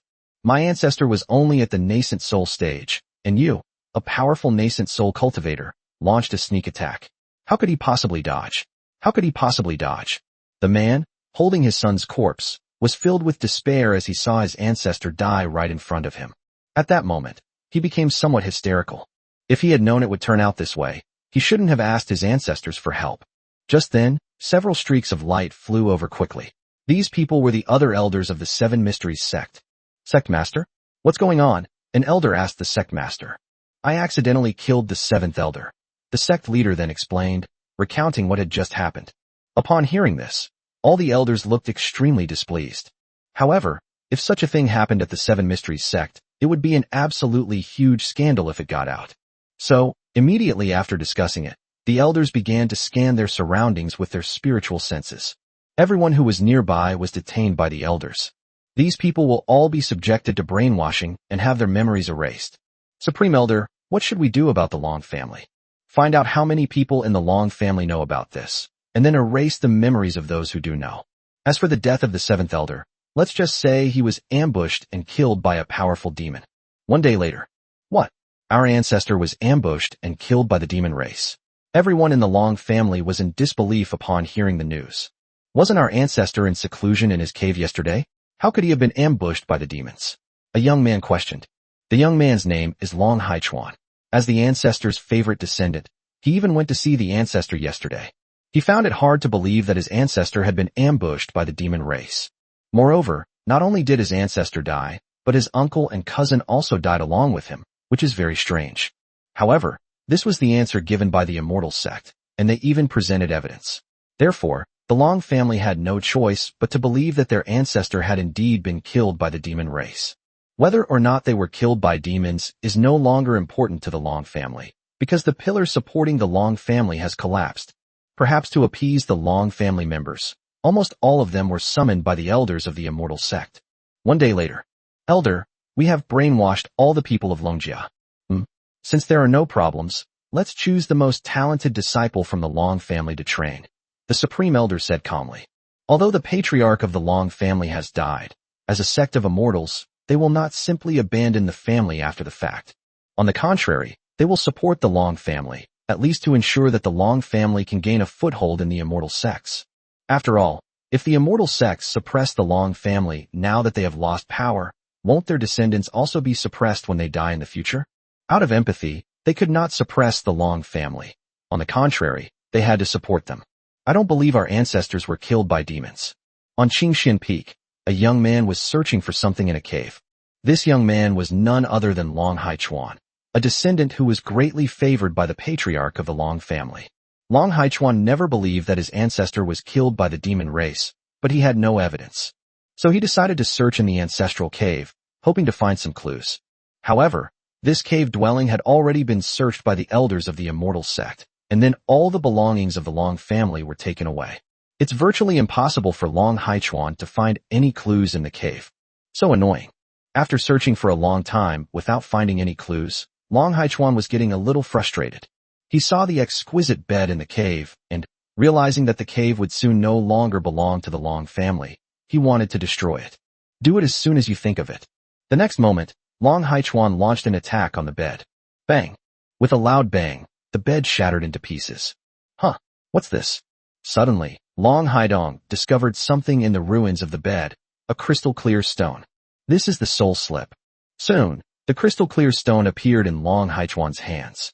A soul tablet is a device for recording information. It can record cultivation techniques, text, and even voice recordings. Could this be an ancient Chinese martial art? Long Haichuan was pleasantly surprised, and then stuck the soul scroll to his forehead. A moment later, Long Haichuan's expression changed. This actually exists. Immortal spiritual root. My God. Long Haichuan was completely stunned after reading the soul scroll. Half an hour later, Long Haichuan emerged from the cave. He almost completely destroyed the cave, but still couldn't find any clues about the ancestor's death. However, he discovered another shocking piece of news, but he could only keep it to himself and dared not reveal it to anyone. Time flies, and half a year has passed. Although the patriarch of the Long family has died, the most talented descendant of the Long family should be given great care and training. However, Long Haichuan, who was the most talented in the Long family, was not trained by the immortal sect. Instead, Long Haidong, who was not as talented as Long Haichuan, was taken in as a personal disciple by the Grand Elder. The main reason why Long Haichuan was not given much support was that he did not believe in the death of his ancestor, and even tried to investigate an Anzhou. His covert investigation could not be hidden from the sect elders, so it was only natural that he was not selected. Long Haichuan. 6 months later, Long Haichuan was approached by someone. Who are you? Long Haichuan looked at the young man in front of him with a puzzled expression.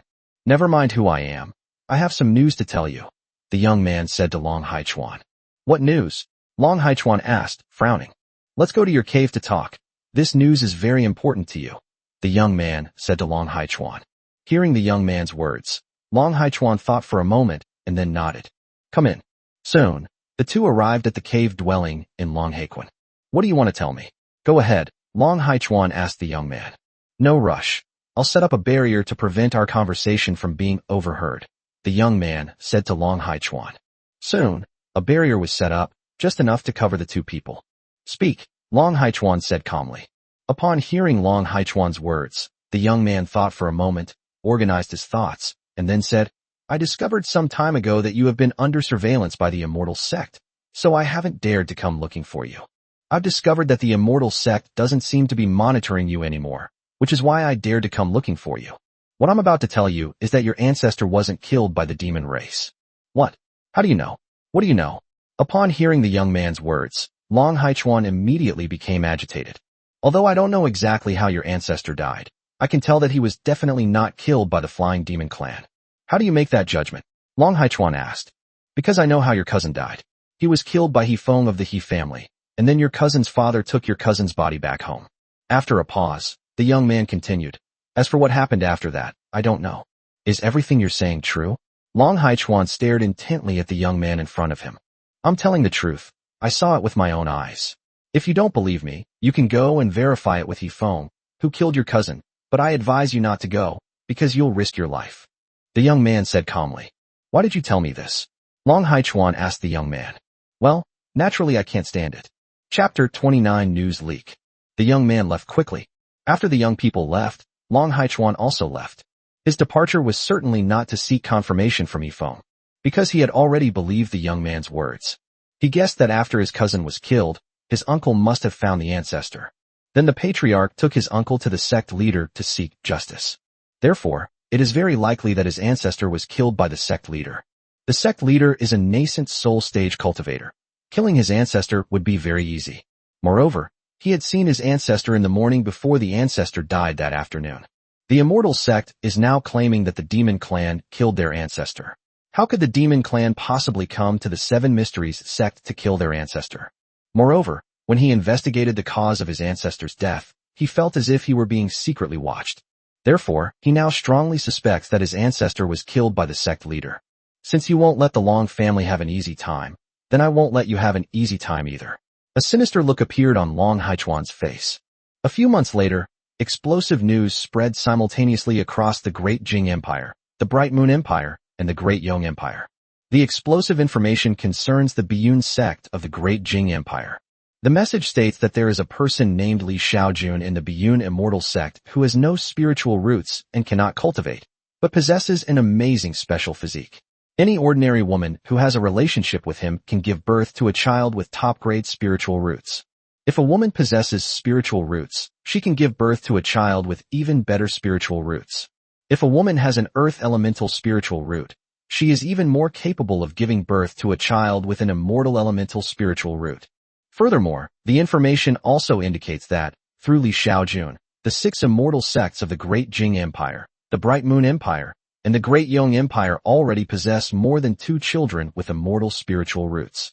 When the news came out, no one believed it for a while. However, as the 6 major immortal sects, feeling guilty, began to suppress the spread of information and investigate the mastermind behind it all, some people began to believe it. Soon after, someone discovered that the cultivation family to which the Biyun immortal sect belonged had suddenly produced more than 20 children with top-grade spiritual roots a few years ago. Ultimately, this matter finally caught the attention of the sacred site of Mount Fanjing.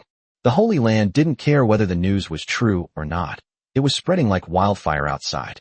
So, the Holy Land quickly dispatched an elder to the Azure Cloud immortal sect to investigate. Besides the sacred site, this news also attracted the attention of the demon race. The 100,000 mountains of the demon clan, Tiger God Mountain. Demon King, the sacred land of Mount Fanjing has sent 2 elders to the Biyun immortal sect to investigate the situation. Should we stop them? Is the news about Li Xiaojun confirmed? A giant tiger, over 10 meters tall and several tens of meters long, sat cross-legged on a huge jade stone, its gaze fixed on a wolf demon over 10 meters long. It's uncertain, but I think it's better to believe it than not. If the sacred land of Fanjing Mountain really gets such a human with a special physique, it will be a devastating blow to our demon race. You're right. In that case, I'll personally take a trip to the human territory. The next moment, the tiger demon sitting cross-legged on the huge jade stone quickly began to shrink in size and gradually transformed into a human more than 2 meters tall.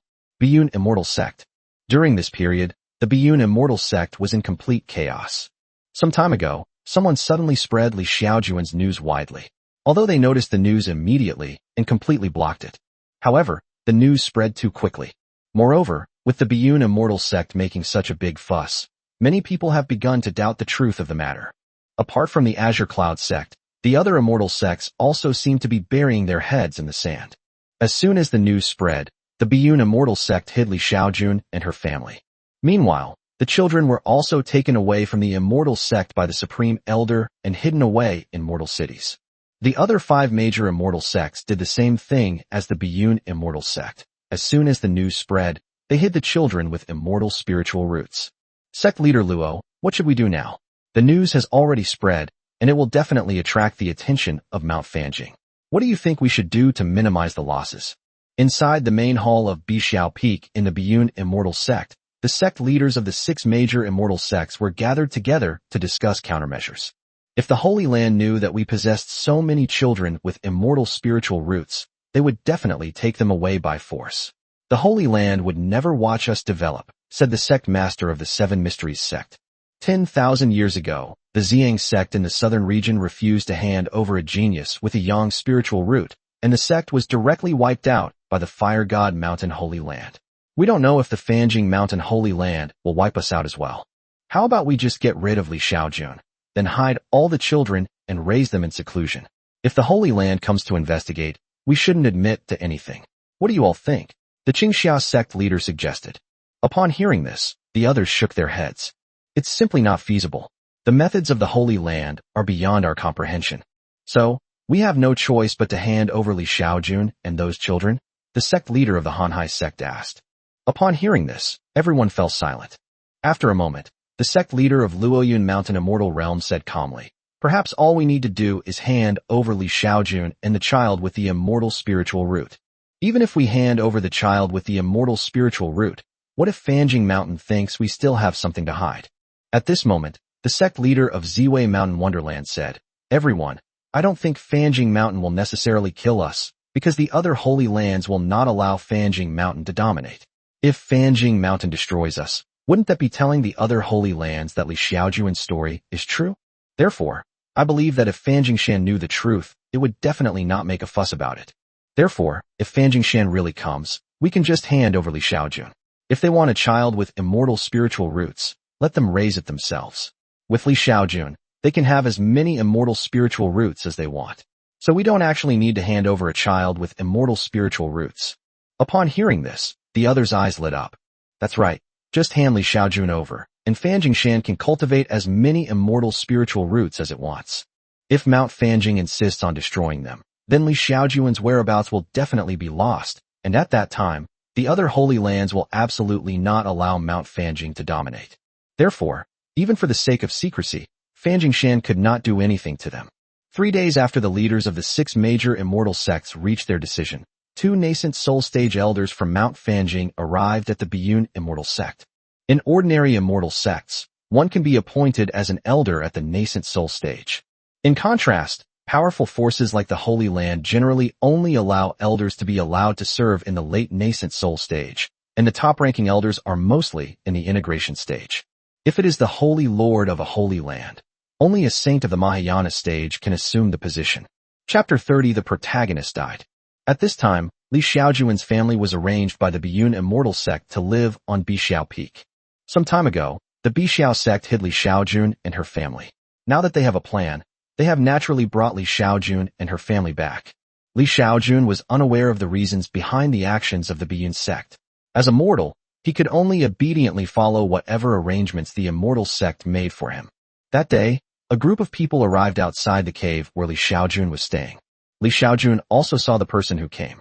Of the people who came, Li Xiaojun only recognized Luo Changqi, the sect leader of the Biyun immortal sect. He didn't recognize any of the others. "Your Excellencies, this is Li Xiaojun," Luo Changqi said to the 2 middle-aged men, pointing at Li Xiaojun. Li Xiaojun noticed that Luo Changqi was very respectful when facing the 2 people. "Are you Li Xiaojun?" an envoy asked Li Xiaojun after looking at him. Yes, I am Li Xiaojun." Even Luo Changqi treated her with utmost respect, so naturally he wouldn't dare to be presumptuous. "Come here." A holy envoy beckoned to Li Xiaojun, and Li Xiaojun involuntarily flew towards him. The next moment, Li Xiaojun fell into the hands of that holy envoy. Next, under everyone's watchful eyes, the holy envoy began to touch Li Xiaojun's body. After a while, there is indeed no spiritual root, and we can't determine what kind of constitution it is. "Senior brother, please take a look."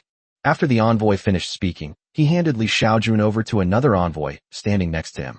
After a while, another envoy shook his head after Li Xiaojun touched him. Soon, the 2 turned their attention to Li Xiaojun's daughters behind her. "Are these all your daughters?" an imperial envoy asked Li Xiaojun. "Yes." Li Xiaojun nodded. "Let them test their spiritual roots." A holy envoy took out a crystal ball. Soon, the holy envoy tested the spiritual roots of Li Xiaojun's daughters. They all have earth elemental roots, and they all have this person's bloodline. It seems that this person's situation is true. Finally, the 2 holy envoys turned their gaze to Luo Changqi. "Take us to see his other children." "All right, your excellencies, please follow me." As Li Xiaojun watched Luo Changqi leave, she wondered who the 2 people were. However, no matter who the other party is, as long as they know his abilities, they won't harm him. Moreover, he is not afraid of death now, because even if he is killed, the system can revive him. 2 days later, Li Xiaojun met the 2 people whom Luo Changqi had appointed as holy envoys again. "Mr. Li, these 2 are elders from the sacred site of Mount Fanjing. You should go to Mount Fanjing with them," Luo Changqi said to Li Xiaojun. Li Xiaojun was very surprised to hear Luo Changqi's words. He never expected that these 2 people were actually elders of the Holy Land. Although he didn't know what a Holy Land was, the fact that it was treated with such respect by the Biyun immortal sect meant that it must be a more powerful immortal sect than the Biyun immortal sect. "Let him come with us alone, the others are fine." One of the holy envoys pointed at Li Xiaojun and said to Luo Changqi, "My lord, may I bring my wife and daughter with me?" Upon hearing the holy envoy's words, Li Xiaojun quickly made his request. When he went to the Holy Land, he naturally brought his wife and daughter with him. No, what do you think Mount Fanjing is? Is it a place anyone can go to? A holy envoy said coldly to Li Xiaojun.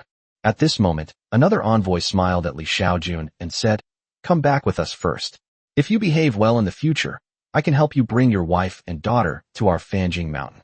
Hearing this, Li Xiaojun's face turned somewhat ugly. He felt that the two of them were playing good cop and bad cop. At this moment, Luo Changxi also said to Li Xiaojun, "Mr. Li, you should go with the holy envoy first. Don't worry, our Biyun sect will take good care of your wife and daughter." "All right, thank you then, sect master."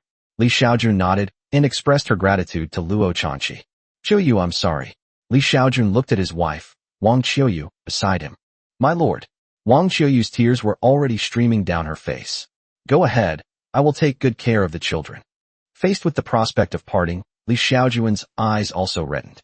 "Don't worry, I'll bring you over to live with me as soon as possible," Li Xiaojun whispered to his wife. "Yes, I believe you." Wang Qiuyu nodded. Next, Li Xiaojun said goodbye to each of her daughters. Li Xiaojun and Wang Qiuyu have 7 daughters, the youngest of whom is already 3 years old. Upon learning that Li Xiaojun was leaving, all the daughters had tears in their eyes. "Don't worry, your father will come back to pick you up as soon as possible."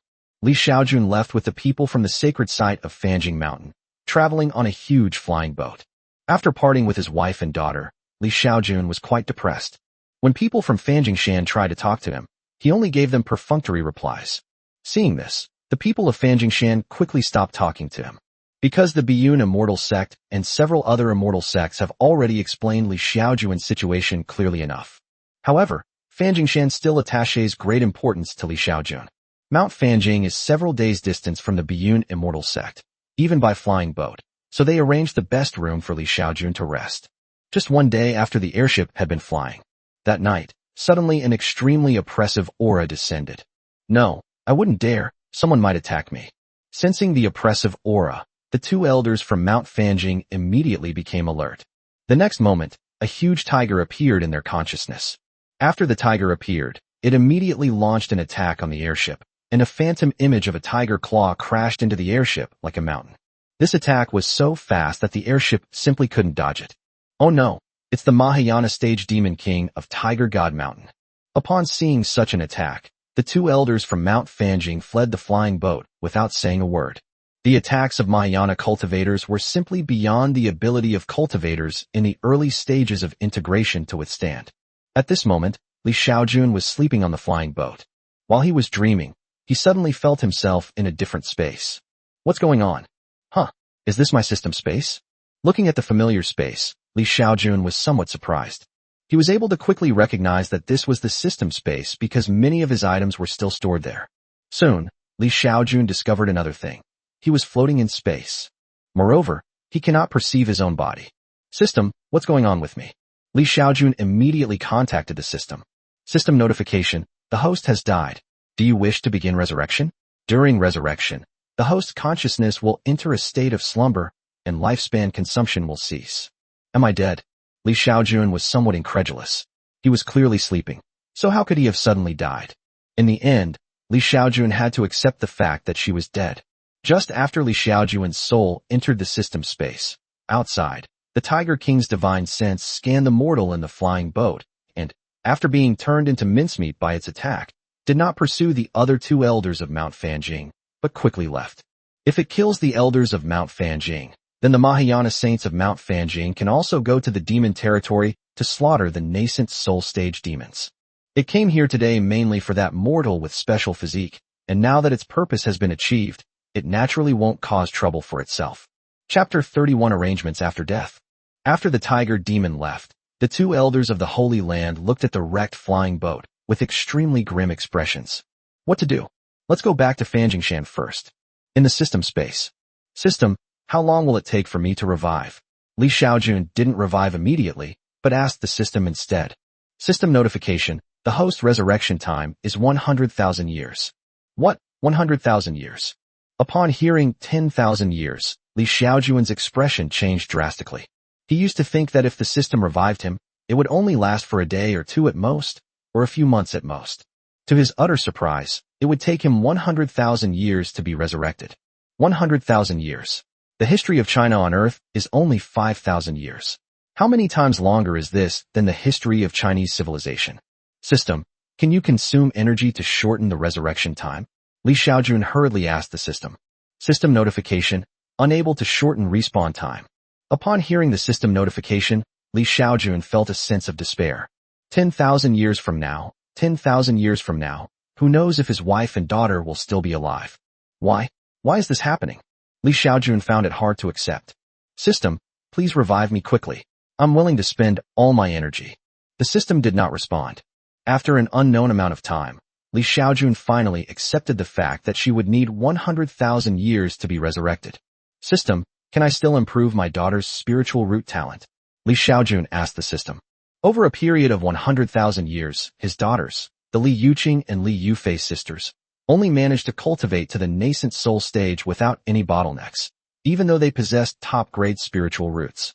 The lifespan of a nascent soul cultivator in the early stages is only 1,000 years, while in the later stages it is 3,000 years. Even if one breaks through to the nascent soul stage, their lifespan is only 5,000 years. Even a saint in the Mahayana stage only has a lifespan of 50,000 years. Only those who break through to the great emperor level can have a lifespan of 100,000 years. If he doesn't improve his two daughters' talents, who knows if he'll ever see them again after his resurrection. Furthermore, the other daughters are the same. Although their talents are better than those of the Li Yuqing and Li Yufei sisters, they can only break through to the nascent soul stage. If they cannot break through to the Mahayana stage, they will not be able to live for more than 100,000 years. Therefore, Li Xiaojun naturally wanted to improve her daughter's talents, at least to the point where they could break through to the yin-yang spiritual root of the great emperor without any bottlenecks. System notification. The host can consume energy points to enhance their offspring's talents. Hearing the system's words, Li Xiaojun finally felt relieved. He looked at the system panel.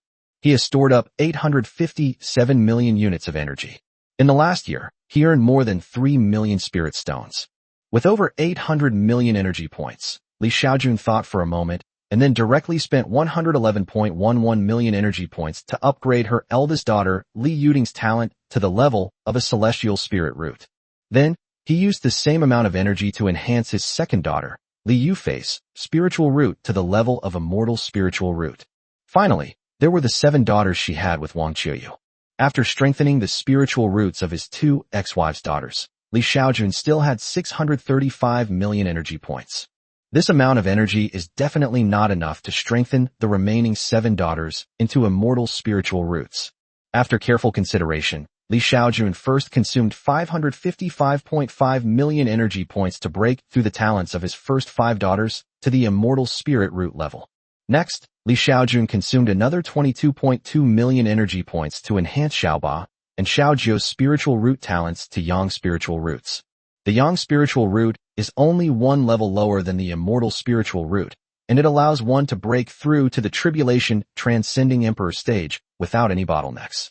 In the early stages of the tribulation, one's lifespan can reach 100,000 years. If one breaks through to the later stages, it can reach 300,000 years. After a series of actions, Li Xiaojun's energy value dropped directly from over 850 million to 57 million. With 57 million left, Li Xiaojun thought for a moment and then brought up the offspring section. After several years of continuous efforts, Li Xiaojun now has as many as 76 offspring. Apart from the 9 children he had with his 2 wives, all the others were children he didn't know. Most of them possess yin-yang spiritual roots, the potential to become great emperors. There are also a small number of offspring, all of whom possess top-grade spiritual roots. There are a total of 13 such offspring. In addition, there are also some children with earth spirit roots and heaven spirit roots, totaling 7 or 8. Li Xiaojun thought for a moment, and then strengthened the spiritual roots of all the children whose talents were not yet yin spiritual root to yin spiritual root, which cost him a total of more than 23 million energy points. In an instant, his energy value was reduced to just over 33 million. With the remaining energy, Li Xiaojun didn't plan to further enhance his offspring's talents. After all, apart from the children born to his 2 wives, he wasn't familiar with his other offspring and didn't have much affection for them. System, exchange all remaining energy for lifespan. Li Xiaojun instructed the system. As soon as Li Xiaojun made her decision, her lifespan reached 33.8 million years. After exchanging for lifespan, Li Xiaojun gave instructions to the system. System revive. Following Li Xiaojun's command, he quickly lost consciousness. Just as Li Xiaojun lost consciousness and began to revive, a tremendous change is taking place in the world of cultivation.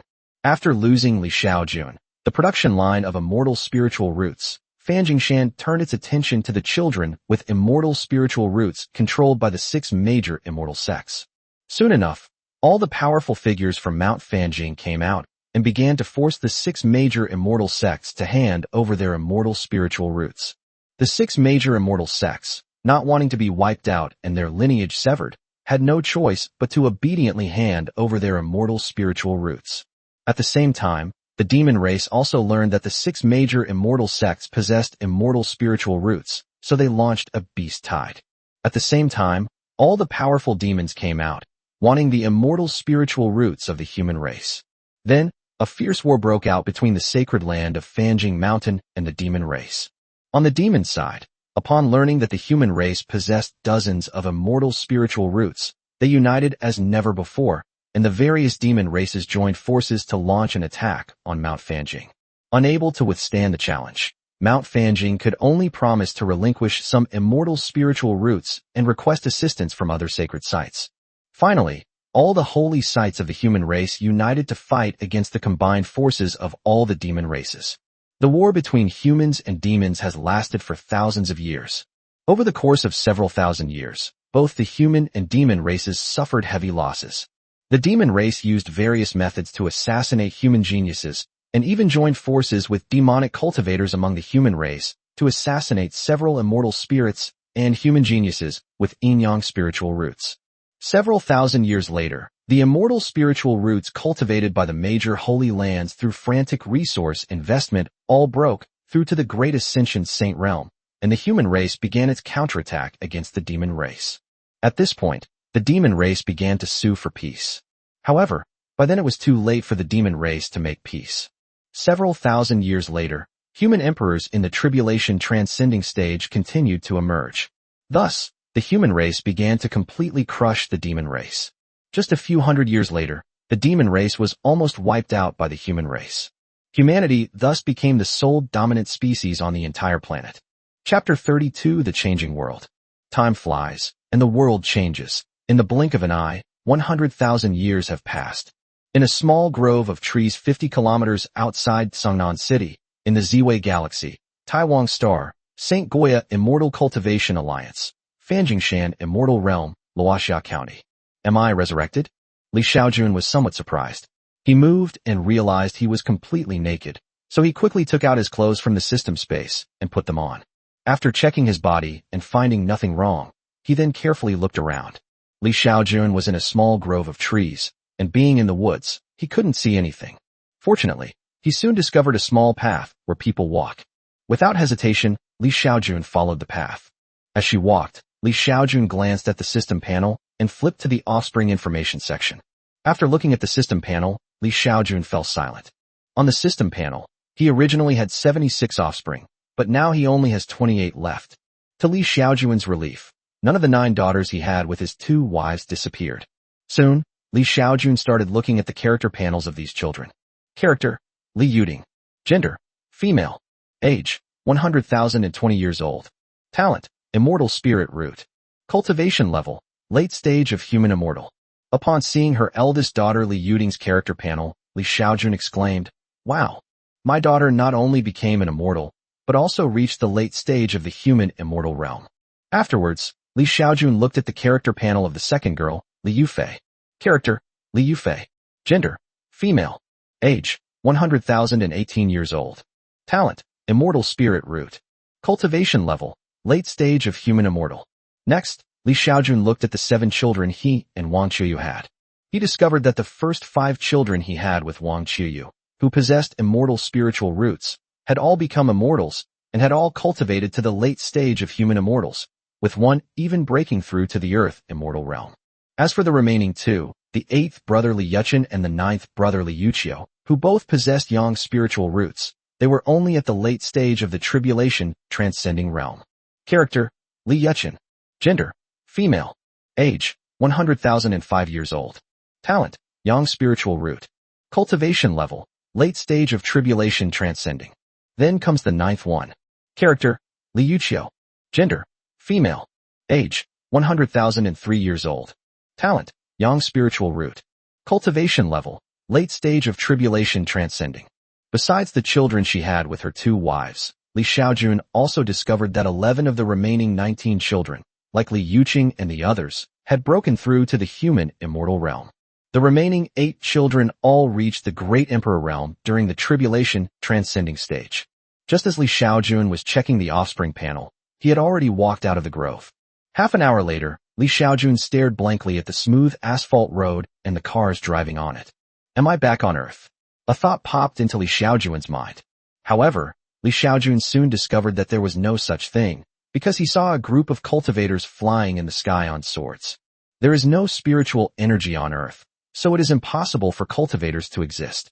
So, I'm still in the cultivation world, but how come technological products have appeared in the cultivation world? Li Xiaojun was somewhat puzzled. Just as Li Xiaojun was feeling somewhat lost, a car suddenly stopped beside him. Then, several men got out of the car. Don't move, this is a robbery. Hand over all your money and valuables. A young man held a dagger-like weapon in his hand and pointed it at Li Xiaojun, scolding her. Hearing this and seeing the weapons in these people's hands, Li Xiaojun was completely stunned. Brothers, I only have 1 tael of silver on me. That's all. You can search me if you don't believe me. Li Xiaojun obediently took out 1 tael of silver from his system space. If he didn't hand over the silver, he feared that if the other party didn't find anything valuable on him, they might hold a grudge and stab him in the back. If he dies again, he will have to sleep for another 100,000 years. He can't take too much. If the other party demands too much money and decides to kidnap him, he won't be able to handle it. Only 1 or 2 taels of silver, the robber complained. Soon, the 2 robbers arrived in front of Li Xiaojun, took the silver from her hand, and then groped her. I really have no money left. Huh, what kind of messy clothes are you wearing? Ancient clothes? I find them annoying, take them off. One of the robbers, seeing that he had only gotten 1 or 2 taels of silver from Li Xiaojun, scolded her with some dissatisfaction. Brother, this outfit. What nonsense are you spouting? Do you want to die? Upon hearing this, Li Xiaojun's expression turned sour. Since you want to die, I'll grant your wish. The next moment, 2 crossbows appeared in Li Xiaojun's hands. These 2 crossbows were something he specifically asked his daughter to get for him after he upgraded his system and gained system space 100,000 years ago. Moreover, there were not just 2 crossbows, but more than a dozen, all of which were cocked and stored in his system space. Time is restricted in the system space, so even if it's stored for 100,000 years, it won't affect its use. Bang bang. With 2 loud thuds, 2 crossbow bolts shot directly at the faces of the 2 nearest robbers. You're asking for it. Kill him. At this moment, the robbers finally realized what was happening. Seeing their companion shot dead in an instant, the robbers were initially startled, but then they saw that Li Xiaojun was using a crossbow. Knowing that the crossbow bolt could only be fired once, they all rushed towards Li Xiaojun in an attempt to subdue him. However, they underestimated Li Xiaojun. As Li Xiaojun retreated, he put the crossbow he had just fired into his spatial storage. In the next instant, 2 more crossbows appeared in his hands. Bang bang. 2 more thuds rang out, and 2 more crossbow bolts were fired. At the same time, 2 more robbers fell to the ground. Brother, I was wrong. Of the 5 robbers, 4 were shot dead, leaving only 1. Upon seeing that Li Xiaojun's crossbow could fire continuously, he immediately begged for mercy. But the next moment, Li Xiaojun put away his crossbow, switched to another, and fired again. Collapse. The last person fell. The whole process took less than 10 seconds, and a pile of corpses lay in front of Li Xiaojun. All 5 robbers were killed by crossbow bolts to the face. After shooting down the 5 robbers, Li Xiaojun waved his hand, and the bodies of the 5 robbers disappeared in the next moment. The system space can collect anything within a 10-meter radius of Li Xiaojun, as long as he has a thought, provided that it is something without a soul.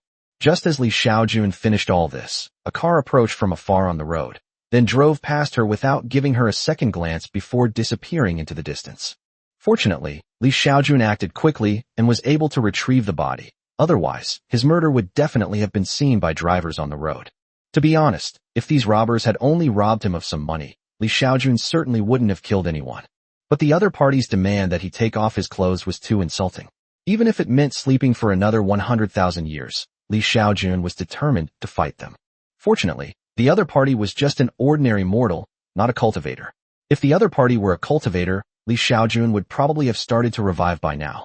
At the same time, his father, a dignified immortal and the emperor's biological father, was robbed by a few ordinary bandits, which made him feel very frustrated. System, can you please let me cultivate? Otherwise, what's the point of immortality? Li Xiaojun couldn't help but complain to the system. System notification. The system has been upgraded again, which will resolve the host's cultivation issue. A system notification sounded faintly. Hearing the system notification, Li Xiaojun's mood finally improved. Chapter 33 The Cultivation World 10,000 Years Later. Half an hour later, Li Xiaojun drove the robber's car and used the robber's phone for navigation to arrive at a place that looked like a modern city on Earth. Skyscrapers, smooth roads, brightly lit streets, a constant stream of cars, and hurried crowds. All of this made Li Xiaojun feel as if she had returned to the 21st century on Earth. However, arriving in such a modern city left Li Xiaojun feeling somewhat lost. 10,000 years have passed, and the world has changed so much that he feels somewhat out of place. He wandered aimlessly through the city streets, having abandoned his car long before even entering the city. He was afraid of encountering a situation like checking driver's licenses on Earth. He didn't have a driver's license, nor even an ID card. If he were checked by the authorities, it would be troublesome. After walking for an unknown amount of time, Li Xiaojun finally stopped at a small park. Li Xiaojun found a spot on a park bench, sat down, and then took out her phone to start looking up information. 10,000 years have passed, but the writing system in this world remains unchanged. Li Xiaojun quickly learned to use the mobile phone in this world. On her phone, Li Xiaojun found a lot of information. For example, the planet where this world is located is called Taiwan Star. Taiwan Star belongs to the Ziwei star system. 90,000 years ago, after the Holy Emperor, the Great Emperor Gui, and the Great Emperor Yefei destroyed the demon race, they jointly formed the Holy Goya Immortal Cultivation Alliance, and then unified the entire planet. At the same time, without the constraints of the demon race, humans began to explore the starry sky. Subsequently, countless resources in the starry sky were explored and developed, making the St. Goya Immortal Cultivation Alliance increasingly prosperous. 70,000 years ago, ordinary people first left their star system. 65,000 years ago, humans successfully arrived in the Proxima Centauri system. 50,000 years ago, humans invented interstellar teleportation arrays.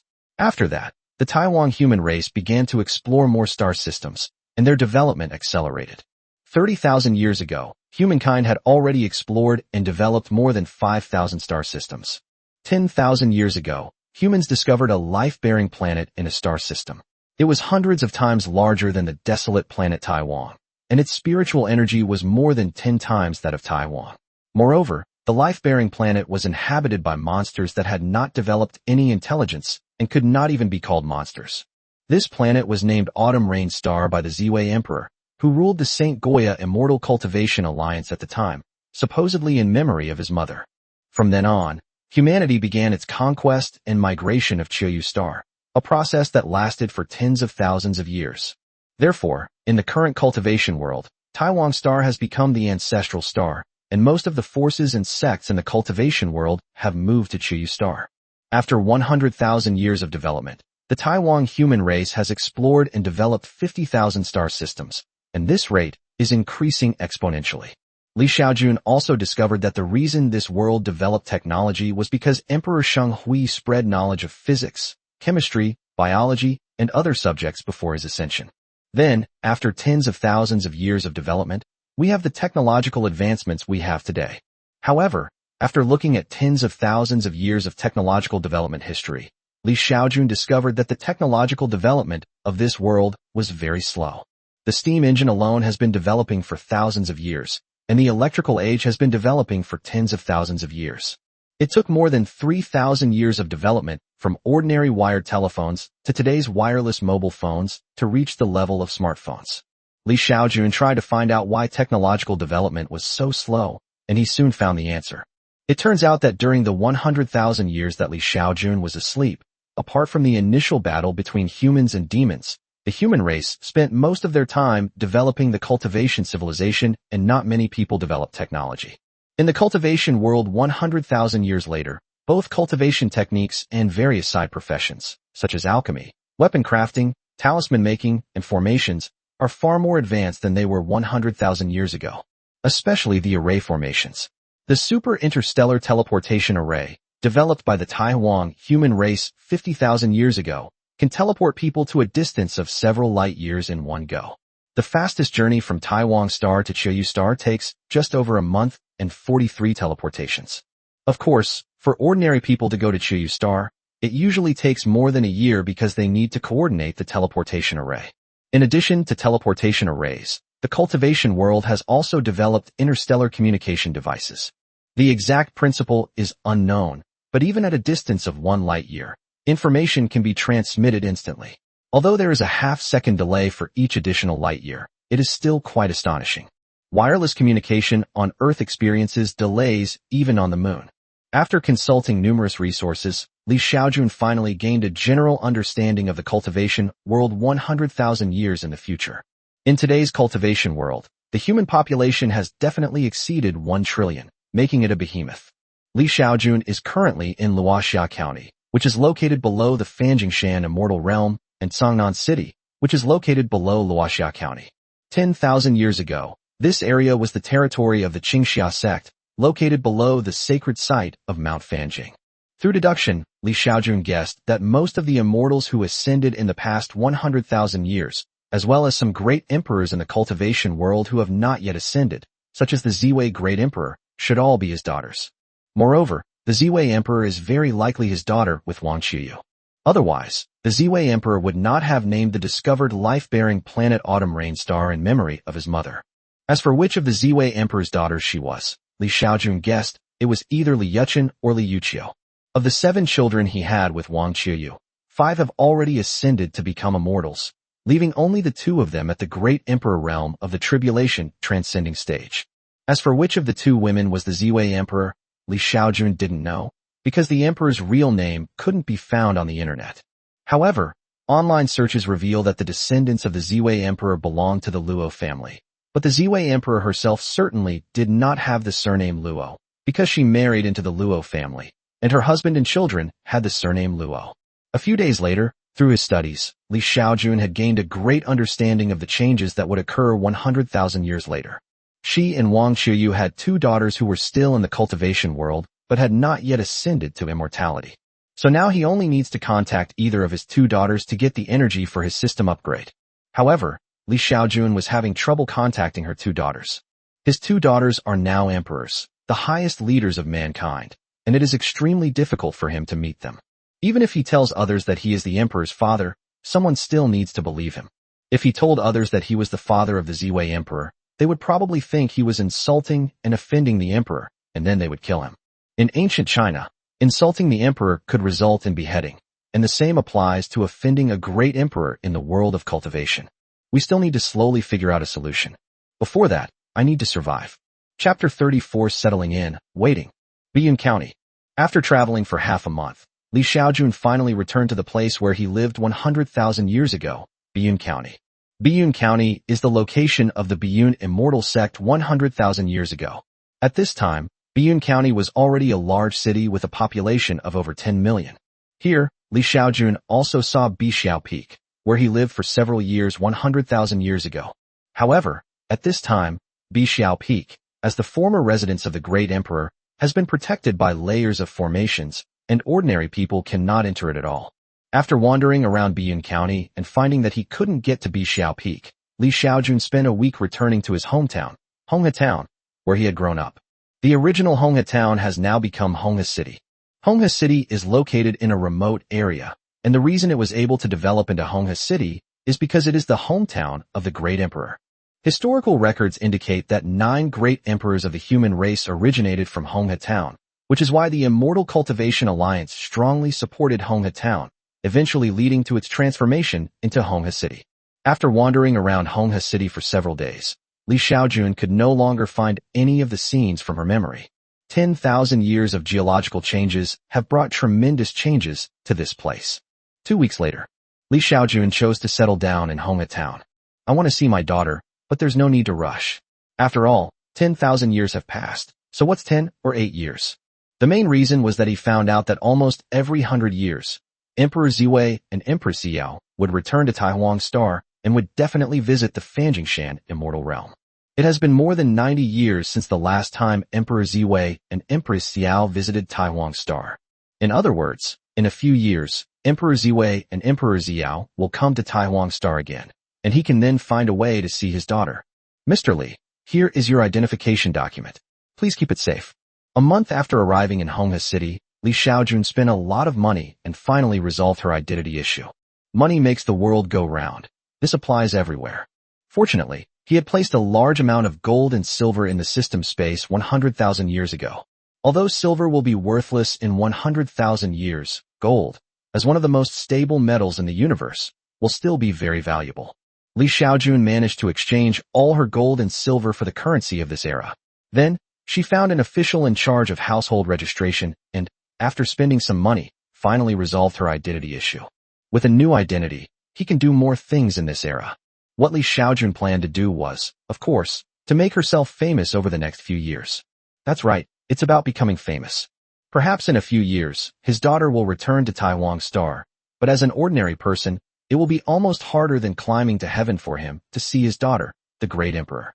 Just like an ordinary person who wants to meet a head of state, it's not like you can just say you want to meet him. However, if you are a celebrity and you post on Weibo that you want to meet the head of state, because of your fame, this message may reach the head of state's ears and become known to him. Whether the head of state wants to see you or not is another matter. Therefore, Li Xiaojun's idea was to become famous as soon as possible. After summarizing the various advantages, Li Xiaojun came up with a solution.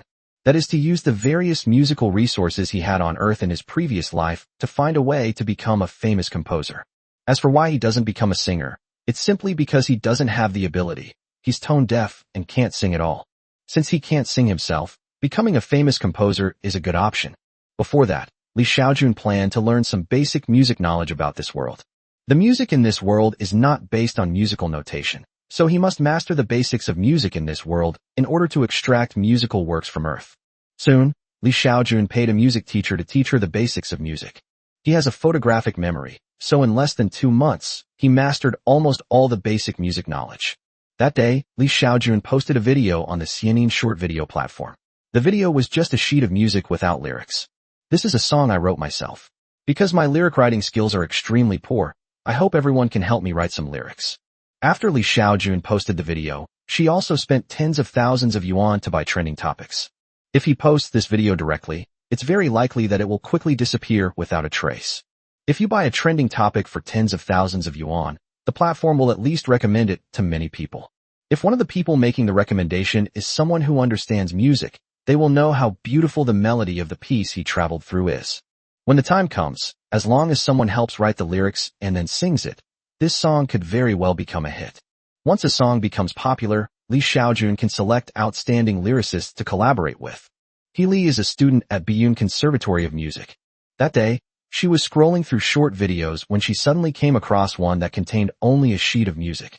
She had already glanced at it and scrolled past it, but as a music student, she curiously scrolled back. She wanted to see just how good this person's songs were. As she watched, Li hummed along with the sheet music. As she looked at it, her expression became very serious. This is a good song. The melody is so beautiful. Li quickly judged the quality of the song. Write lyrics? I'll give it a try. Upon seeing such an excellent song, Li couldn't resist the urge to try writing lyrics herself. Without hesitation, Li took out paper and pen and began writing lyrics. Several hours later, she finally wrote out the lyrics for the song. She sang the lyrics once before, but wasn't very satisfied with it. So she buried herself in her work again and continued revising the lyrics. After a day and a night, she finally created lyrics that she was very satisfied with. Next, she went to her karaoke room, where she played and sang the song, recorded it, and then posted it on the Xianin short video platform. Just as Li released the song she wrote and sang, many other people in other places also wrote and sang the same song. Among these people, some are good at writing lyrics, while others are terrible at it. Soon after Li posted her work, she discovered that someone had actually paid tens of thousands of yuan for her work to trend on social media. Upon closer inspection, it turned out that the person who bought the trending topic was none other than the original creator of the song. At the same time, Li also received a private message from the other party. Hello, the versions of your lyrics and songs are excellent, and I hope to collaborate with you. Upon seeing the private message, Li quickly asked, How would you like to collaborate? Soon, a reply came.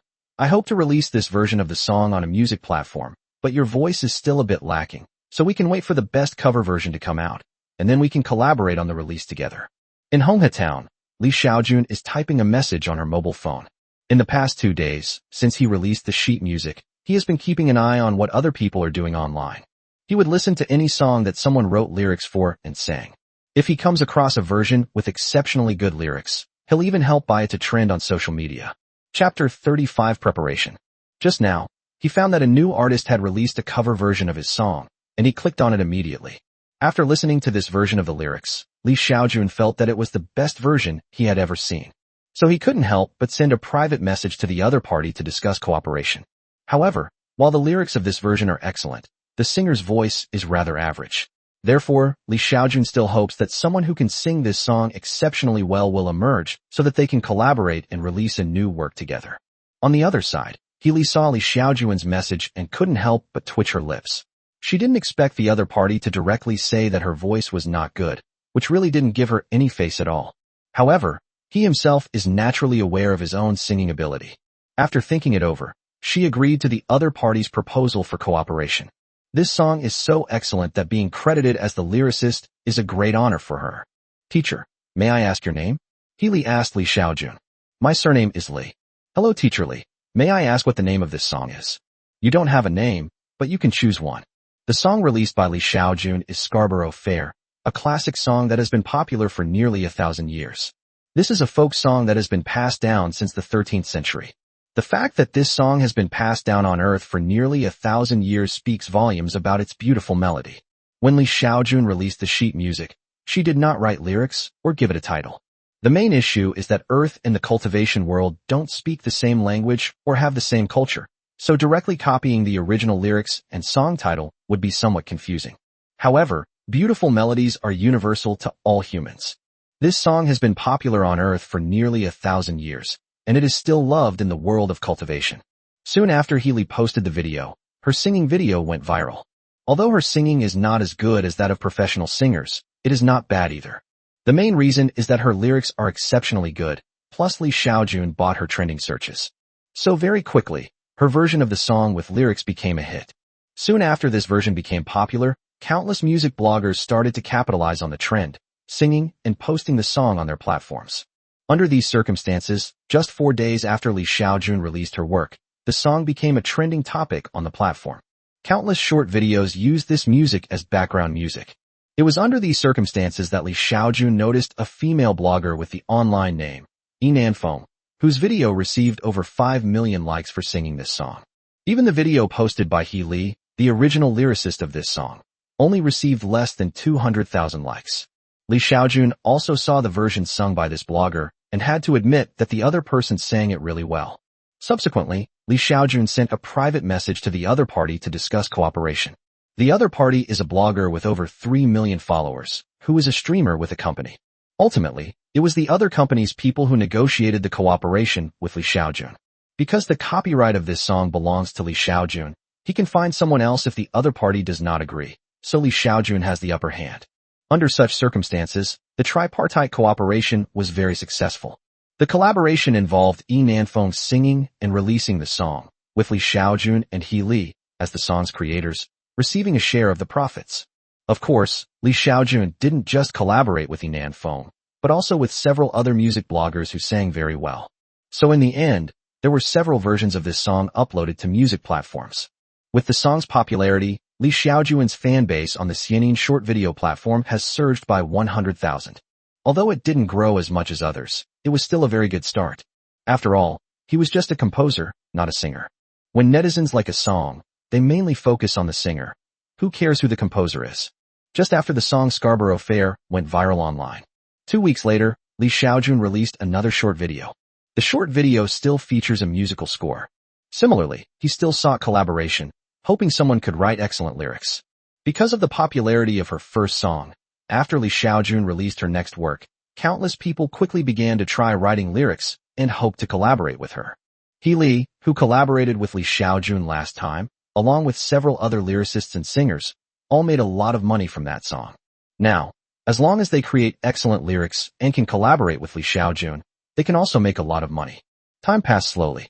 In the blink of an eye, a year has passed. During that year, Xiaojun would release a sheet music every month and then ask for collaborations. Almost every time Xiaojun releases a piece of work, it generates a lot of traffic online. Starting from the 5th month, his published works were able to attract nationwide participation. Many people hoped to write excellent lyrics and then collaborate with Xiaojun to make money. In that year, Xiaojun collaborated with over 100 lyricists and hundreds of singers. They almost all made a lot of money from Xiaojun's songs. Li, in particular, collaborated with Xiaojun 3 times within a year. Through these 3 collaborations, she earned tens of millions in a year. Originally, she was just an ordinary music academy student, and her family was just a rural area. Now, she has become a multimillionaire. Moreover, her songwriting skills have been recognized by many people, and even many entertainment companies have extended invitations to her. Of course, the biggest beneficiary is Xiaojun, the original author. In just 1 year, he made no less than $1 billion by collaborating with hundreds of people. Although money is of little use to Xiaojun, having money can still improve his life. Sure enough, in the 3rd month, he spent over 10 million yuan to buy a villa in Honghe City and hired some nannies and such. At the same time, his actions inspired other composers to imitate him, which made him quite famous online, even though he was just a composer. For example, his account now has over 5 million followers. With 5 million followers, he would definitely be a top streamer on Earth. But if we place this in the Great Wilderness cultivation world, it would be far too few. The Great Wilderness cultivation world has trillions of people, and Xiaojun's mere 5 million fans only give her some influence in the Fanjing Mountain immortal domain of the Great Wilderness star. However, Xiaojun is already very satisfied with what she has accomplished in a year. During this year, in addition to releasing music, Xiaojun also learned many other skills. For example, drawing. In Xiaojun's villa study, there are 6 paintings he has painted. The first painting is a portrait of him, his ex-wife, and their 2 daughters from 100,000 years ago when he lived in Honghe Town. The second painting is a portrait of him at his wedding to his second wife, Wang Qiuyu. The third painting is a portrait of him with Wang Qiuyu and their daughters. The fourth painting is a portrait of him when he lived in the cave on Bixiao Peak after being taken away by the Biyun immortal sect. This painting is just a landscape and does not contain any figures. The fifth painting is a portrait of his 2 daughters, Li Yuqing and Li Yufei, as they grew up. The sixth painting is a portrait of him, his wife Wang Qiuyu, and their 7 daughters. Xiaojun learned to paint so that he could depict the scenes and people in his memory, not only to reminisce about them, but also to paint for his daughter. When he left, his 7th and 8th children were only 3 or 4 years old. Heaven knows if they still recognized him as their father. With these paintings, it becomes possible to visually express and prove that he is their father. Chapter 36 Threat. Ms. Li, we are from Xinghua Entertainment Company, and we would like to invite you to join our company. Sorry, I'm not interested. Xiaojun directly rejected the invitation from Starshine Entertainment. Since he posted the sheet music for his song online looking for collaborators, starting from the 2nd month, many people have contacted him, all wanting to invite him to join them. Initially, it was just studios like live streaming guilds. Later, entertainment companies also approached him and invited him to participate. Now, even Star Glory Entertainment, one of the top 10 entertainment companies on Taiwan Star, has sent someone to invite him. Teacher, do you know how much loss your song posting online has caused Xinghua? Upon hearing Xiaojun's refusal, the people from Xinghua stared intently at her. What? Releasing my own songs would cause you losses? You're not suggesting that all the money I earn is your loss, are you? Xiaojun almost laughed out of anger at the other party. Your posting of sheet music online led some of our company's composers to imitate it, causing our company to lose at least hundreds of millions. What does this have to do with me? You can't even control the composers in your own company. How can you blame me? Xiaojun showed no mercy whatsoever. He knew, of course, that many composers were also following his example by posting their scores online and looking for collaborators. But what did that have to do with him? Moreover, in the cultivation world, the income and status of composers are roughly the same as on Earth. Composers only get a small share of the profits generated by a song. The lion's share goes to the record company and the singer.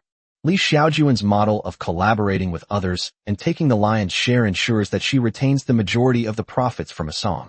If a composer writes an excellent song, and the songwriter is not a well-known composer, according to the development model of entertainment companies, they may only receive a buyout fee, which may only be a few thousand or tens of thousands of yuan, or at most 100,000 or 200,000 yuan. However, if a composer like Li Xiaojun finds collaborators on their own, the resulting revenue share can be a huge income. If the song is of excellent quality, this income is definitely 1,000,000 times better than selling the song to an entertainment company.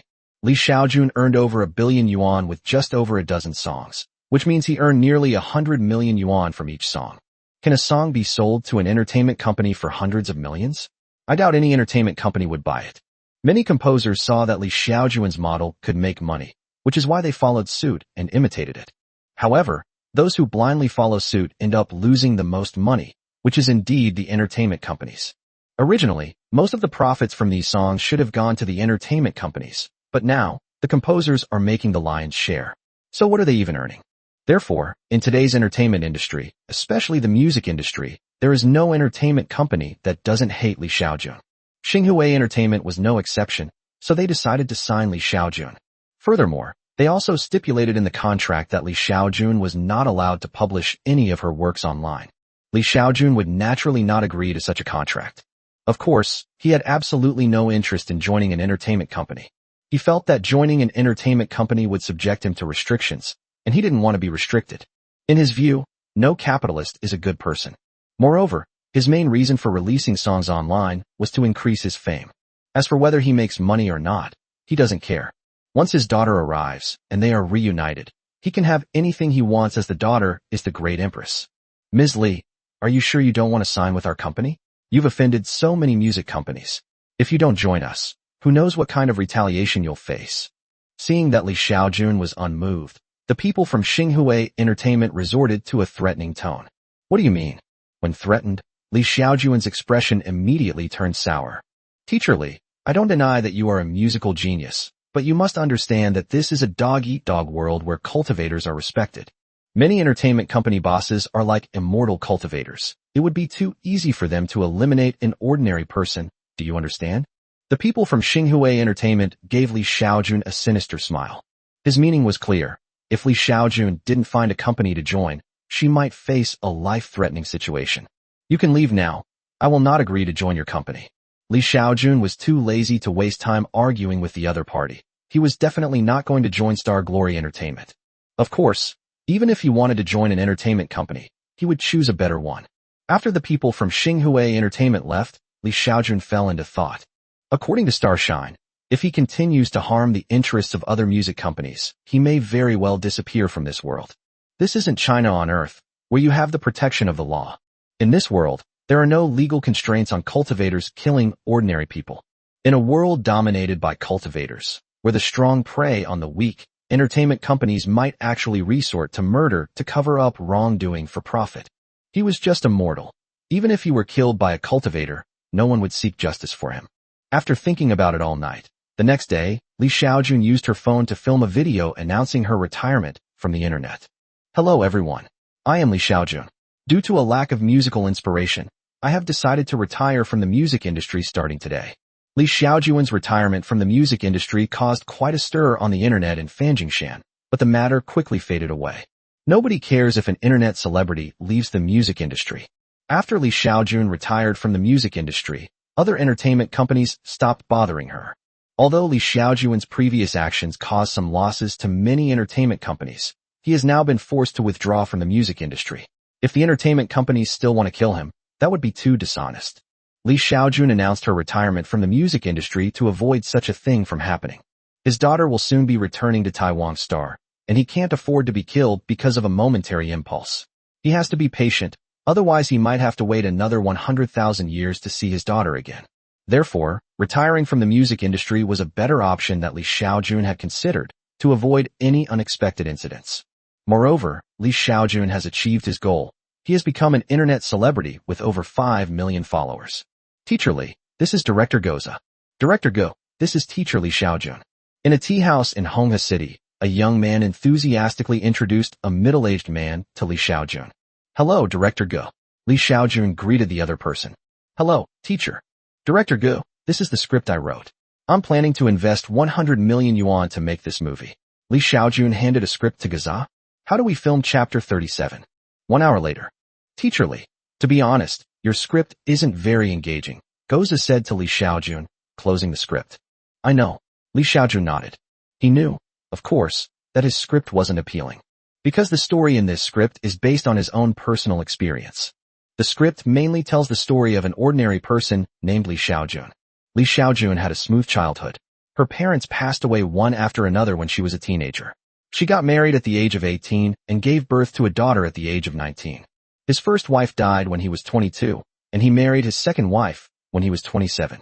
Because all his daughters possessed spiritual roots, his entire family was invited by the Biyun immortal sect to reside within the sect. Finally, Li Xiaojun stayed in the immortal sect for several years and gave birth to a total of 9 daughters. Finally, the sacred land of Fanjing Mountain discovered that all of Li Xiaojun's children possessed spiritual roots, so they forcibly took Li Xiaojun away. However, this was discovered by the demon race, and Li Xiaojun ultimately died at their hands. The script written by Li Xiaojun is naturally based on events that happened to him 100,000 years ago. This story is uneventful, and the plot is very mundane. His main reason for wanting to make this movie was to get his daughter's attention. He searched for a lot of information online, but he found no news about him or his wife, Wang Qiuyu. The only news was that the Ziwei emperor named Qiuyu Star after his mother. In addition, Li Xiaojun also discovered that many people in this world did not know the names of his daughters. All that is known is that the Ziwei emperor is the Ziwei emperor, but no one on the internet knows his actual name. That's why Li Xiaojun decided to make such a film. If everyone online knew what the Ziwei emperor's name was, and what his parents' names were, he really wouldn't dare write the script like this. Teacher Li, to be honest with you, this script will definitely lose money if it's filmed. Why don't you choose a different script? Or find someone to buy a better one?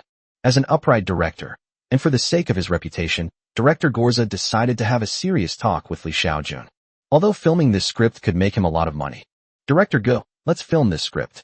If 100 million isn't enough, I can add more money. Li Xiaojun's attitude was very firm. He didn't make this movie to make money. But, Teacher Li, if we film this according to the script, not many people will watch it. What's the point of filming it then? Goza tried to persuade Li Xiaojun. Director Ge, this script is very important to me. I'm going to film this script. Don't worry about whether it will make money or not, understand? Goza was somewhat unwilling to accept this. A movie with an investment of hundreds of millions, yet the script is so terrible. But he really didn't want to give up. Teacher Li, how about this? I'll help you revise this script. Don't worry, I won't change your script outline. I'll just make some minor changes to make the movie watchable. What do you think?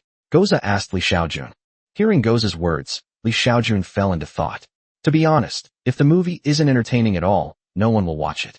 So what's the point of making his movies? Nobody was paying attention to the movie, meaning the chances of his daughter seeing the plot were practically zero.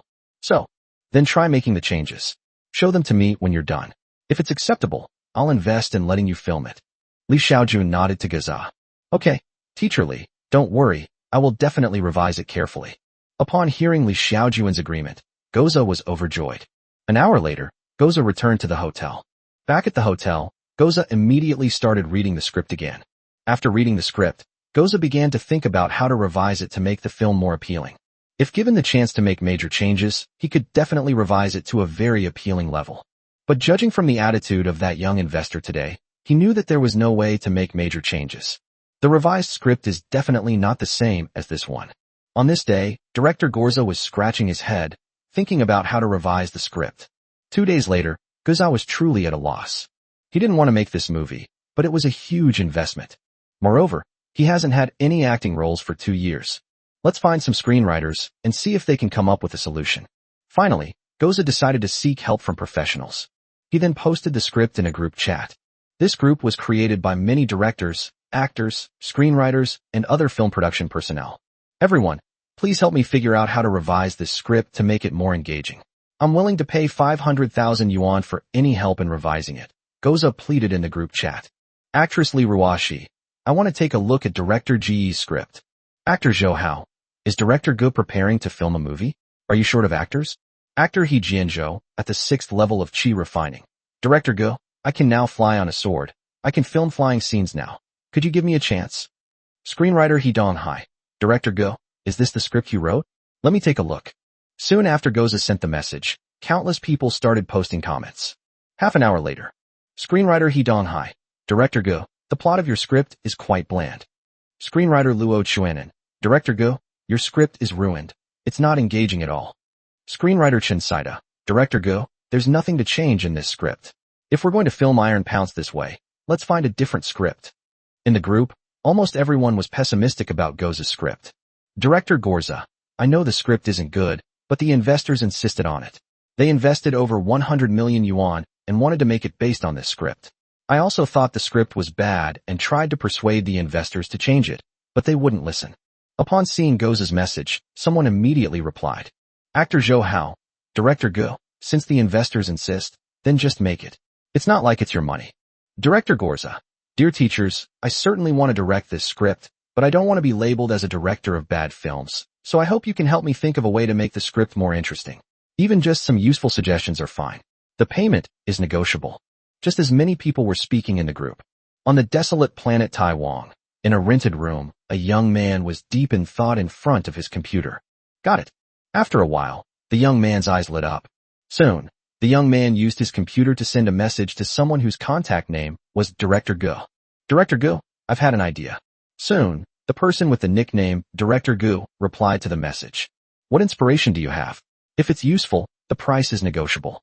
Director Go, it's like this. In your script, the protagonist Li Xiaojun, isn't it true that all children have spiritual roots? We can set it up like this. We set him up to have a special constitution, so that all his children would have the best immortal spiritual roots. We can set up a scenario where, when his child was 6 years old and his spiritual root was being tested, the Biyun immortal sect discovered Li Xiaojun's abnormality. As a result, the Biyun immortal sect forcibly brought Li Xiaojun into the sect and arranged for many women to have children with her. In this situation, if we just make the movie a bit more suggestive and focus more on what happened between Li Xiaojun and those women, I'm sure a lot of people will watch it. Chapter 38, A Familiar Feeling. A few days later, Li Xiaojun received the revised script. But when he saw the contents of the script, he was speechless. Teacher Li, what do you think of this script? Goza looked at Li Xiaojun with expectant eyes. Seeing Goza's expectant gaze, Li Xiaojun fell into deep thought. This script, after such a revision, is indeed more interesting, but the story is now closer to his real situation. After reading the revised script, if it weren't for the fact that many of the characters didn't match up, he would have even suspected that Goza had found out what he did 100,000 years ago.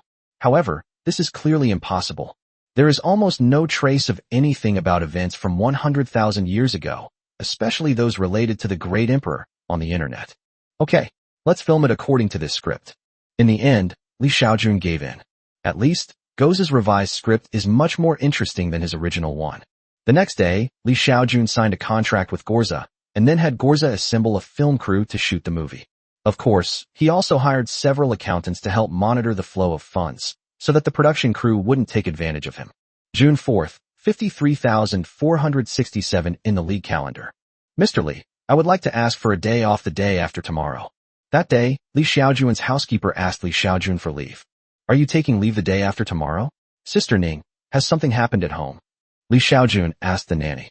No, it's just that my youngest daughter is having her immortal root tested the day after tomorrow. The nanny, whom Li Xiaojun called Sister Ning, explained to Li Xiaojun.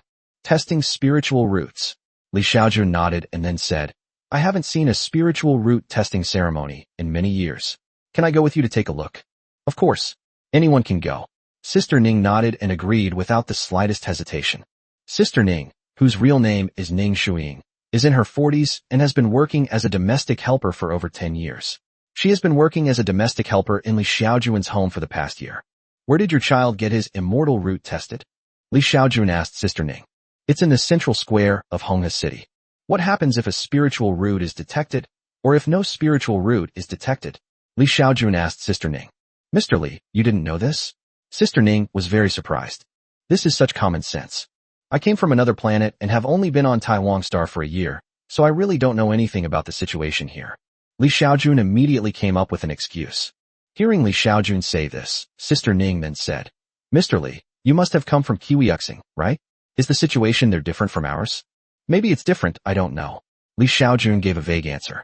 Oh, Sister Ning nodded, then said to Li Xiaojun, here on Taiwan Star, children are usually tested for their immortal roots at the age of 6. If they have immortal roots, they can attend a cultivation academy. If they don't have immortal roots, they can only attend a regular academy. What's the difference between a cultivation academy and a regular academy? Li Xiaojun continued to ask. I'm not too sure about that either. I only know that the Immortal Cultivation Academy teaches knowledge about cultivating immortality, and it's free to attend. Everything is taken care of by the imperial court. Ordinary academies, on the other hand, required children to pay for their own education. Initially, these academies simply taught children to read and write. A typical academy requires 6 years of study. If one wants to take the imperial examinations, one must continue to a more advanced academy. However, these advanced academies are very expensive, and most families cannot afford them. After listening to Sister Ning's words, Li Xiaojun nodded. I see. Sister Ning, if your child is. 2 days later. That day, the entire city of Honghe was decorated with lanterns and colorful decorations. Honghe City has a population of over 1 million, and every year more than 20,000 children aged 6 or older participate in the Xianjin test. So on this day, the whole city is filled with joy. Early that morning, Li Xiaojun drove to the vicinity of the central square. This area has been cordoned off by law enforcement, and no one is allowed to drive to the central square. In this situation, Li Xiaojun could only find a very expensive parking lot nearby, and then call Sister Ning. Half an hour later, Li Xiaojun met Sister Ning and her family in the central square. At this moment, a family was queuing with a 6-year-old girl. Ning's family consists of 8 people. They are Ning herself, her husband, her parents-in-law, and her 4 children. Ning Jia has 4 children, 2 sons and 2 daughters. Her eldest son is 17 years old, her second daughter is 14 years old, her youngest son is 9 years old, and her youngest daughter is 6 years old. Today, it was Ning Jia's 6-year-old daughter who came to have her spiritual root tested, so the whole family came. Fortunately, the central square of Honghe City is large enough to accommodate hundreds of thousands of people, which is why such a grand event for testing immortal roots was able to be held. Mr. Li, this is my husband, He Jianzhong. This is my father-in-law and mother-in-law. This is my son. This is my daughter. Husband, parents-in-law, and this is my employer, Mr. Li. In the square, Sister Ning introduced her whole family to Li Xiaojun, and then introduced Li Xiaojun herself. Hello, Mr. Li. Hello, sir. Hello, Uncle Li. Ning's family also greeted Li Xiaojun very politely. They already knew from Sister Ning that this young man was a billionaire. Today is the day this little one will have his immortal root tested, right?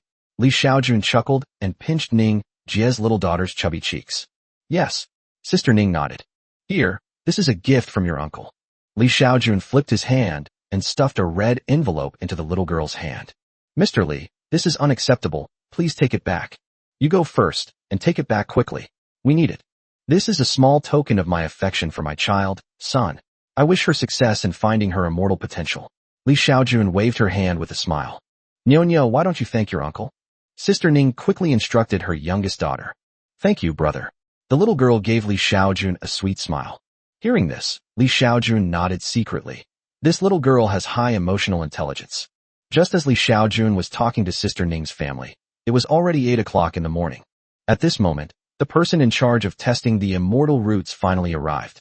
Because there were so many children being tested, there were also a lot of cultivators in charge of the testing today, a dozen or so in total. The testing began quickly. Then, the testing begins with the child ranked highest. No immortal roots. Next. No immortal roots. Next. Next. Li Xiaojun discovered that, 100,000 years later, the method for detecting spiritual roots was still the same as it was 100,000 years ago, using something like a crystal ball. In addition, the immortal masters responsible for testing spiritual roots are also cultivators at the lowest foundation establishment stage. Furthermore, the probability of detecting a spiritual root is still over 1%. Furthermore, even if a spiritual root is detected, it will most likely be a low-grade spiritual root. A person with a medium-level spiritual root is 1 in 10,000. If it's a superior spiritual root, 1 in a million is already extremely lucky. If it's a top-grade spiritual root, it's extremely rare, perhaps only 1 in hundreds of millions of people can achieve it. If it is an Earth spiritual root, in the era when the population of Taiwan Star was not large 100,000 years ago, it was extremely rare to find 1 in 100 years. A heavenly spiritual root appears only once every 10,000 years. A yin-yang spiritual root can only be produced once every million years. As for immortal spiritual roots, they are extremely rare, appearing only once every 100 million years.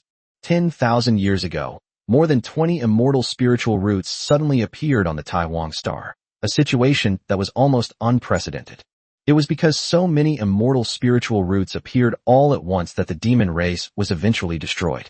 Only after the demon race was destroyed could humanity venture into the starry sky and eventually discover Autumn Rain Star.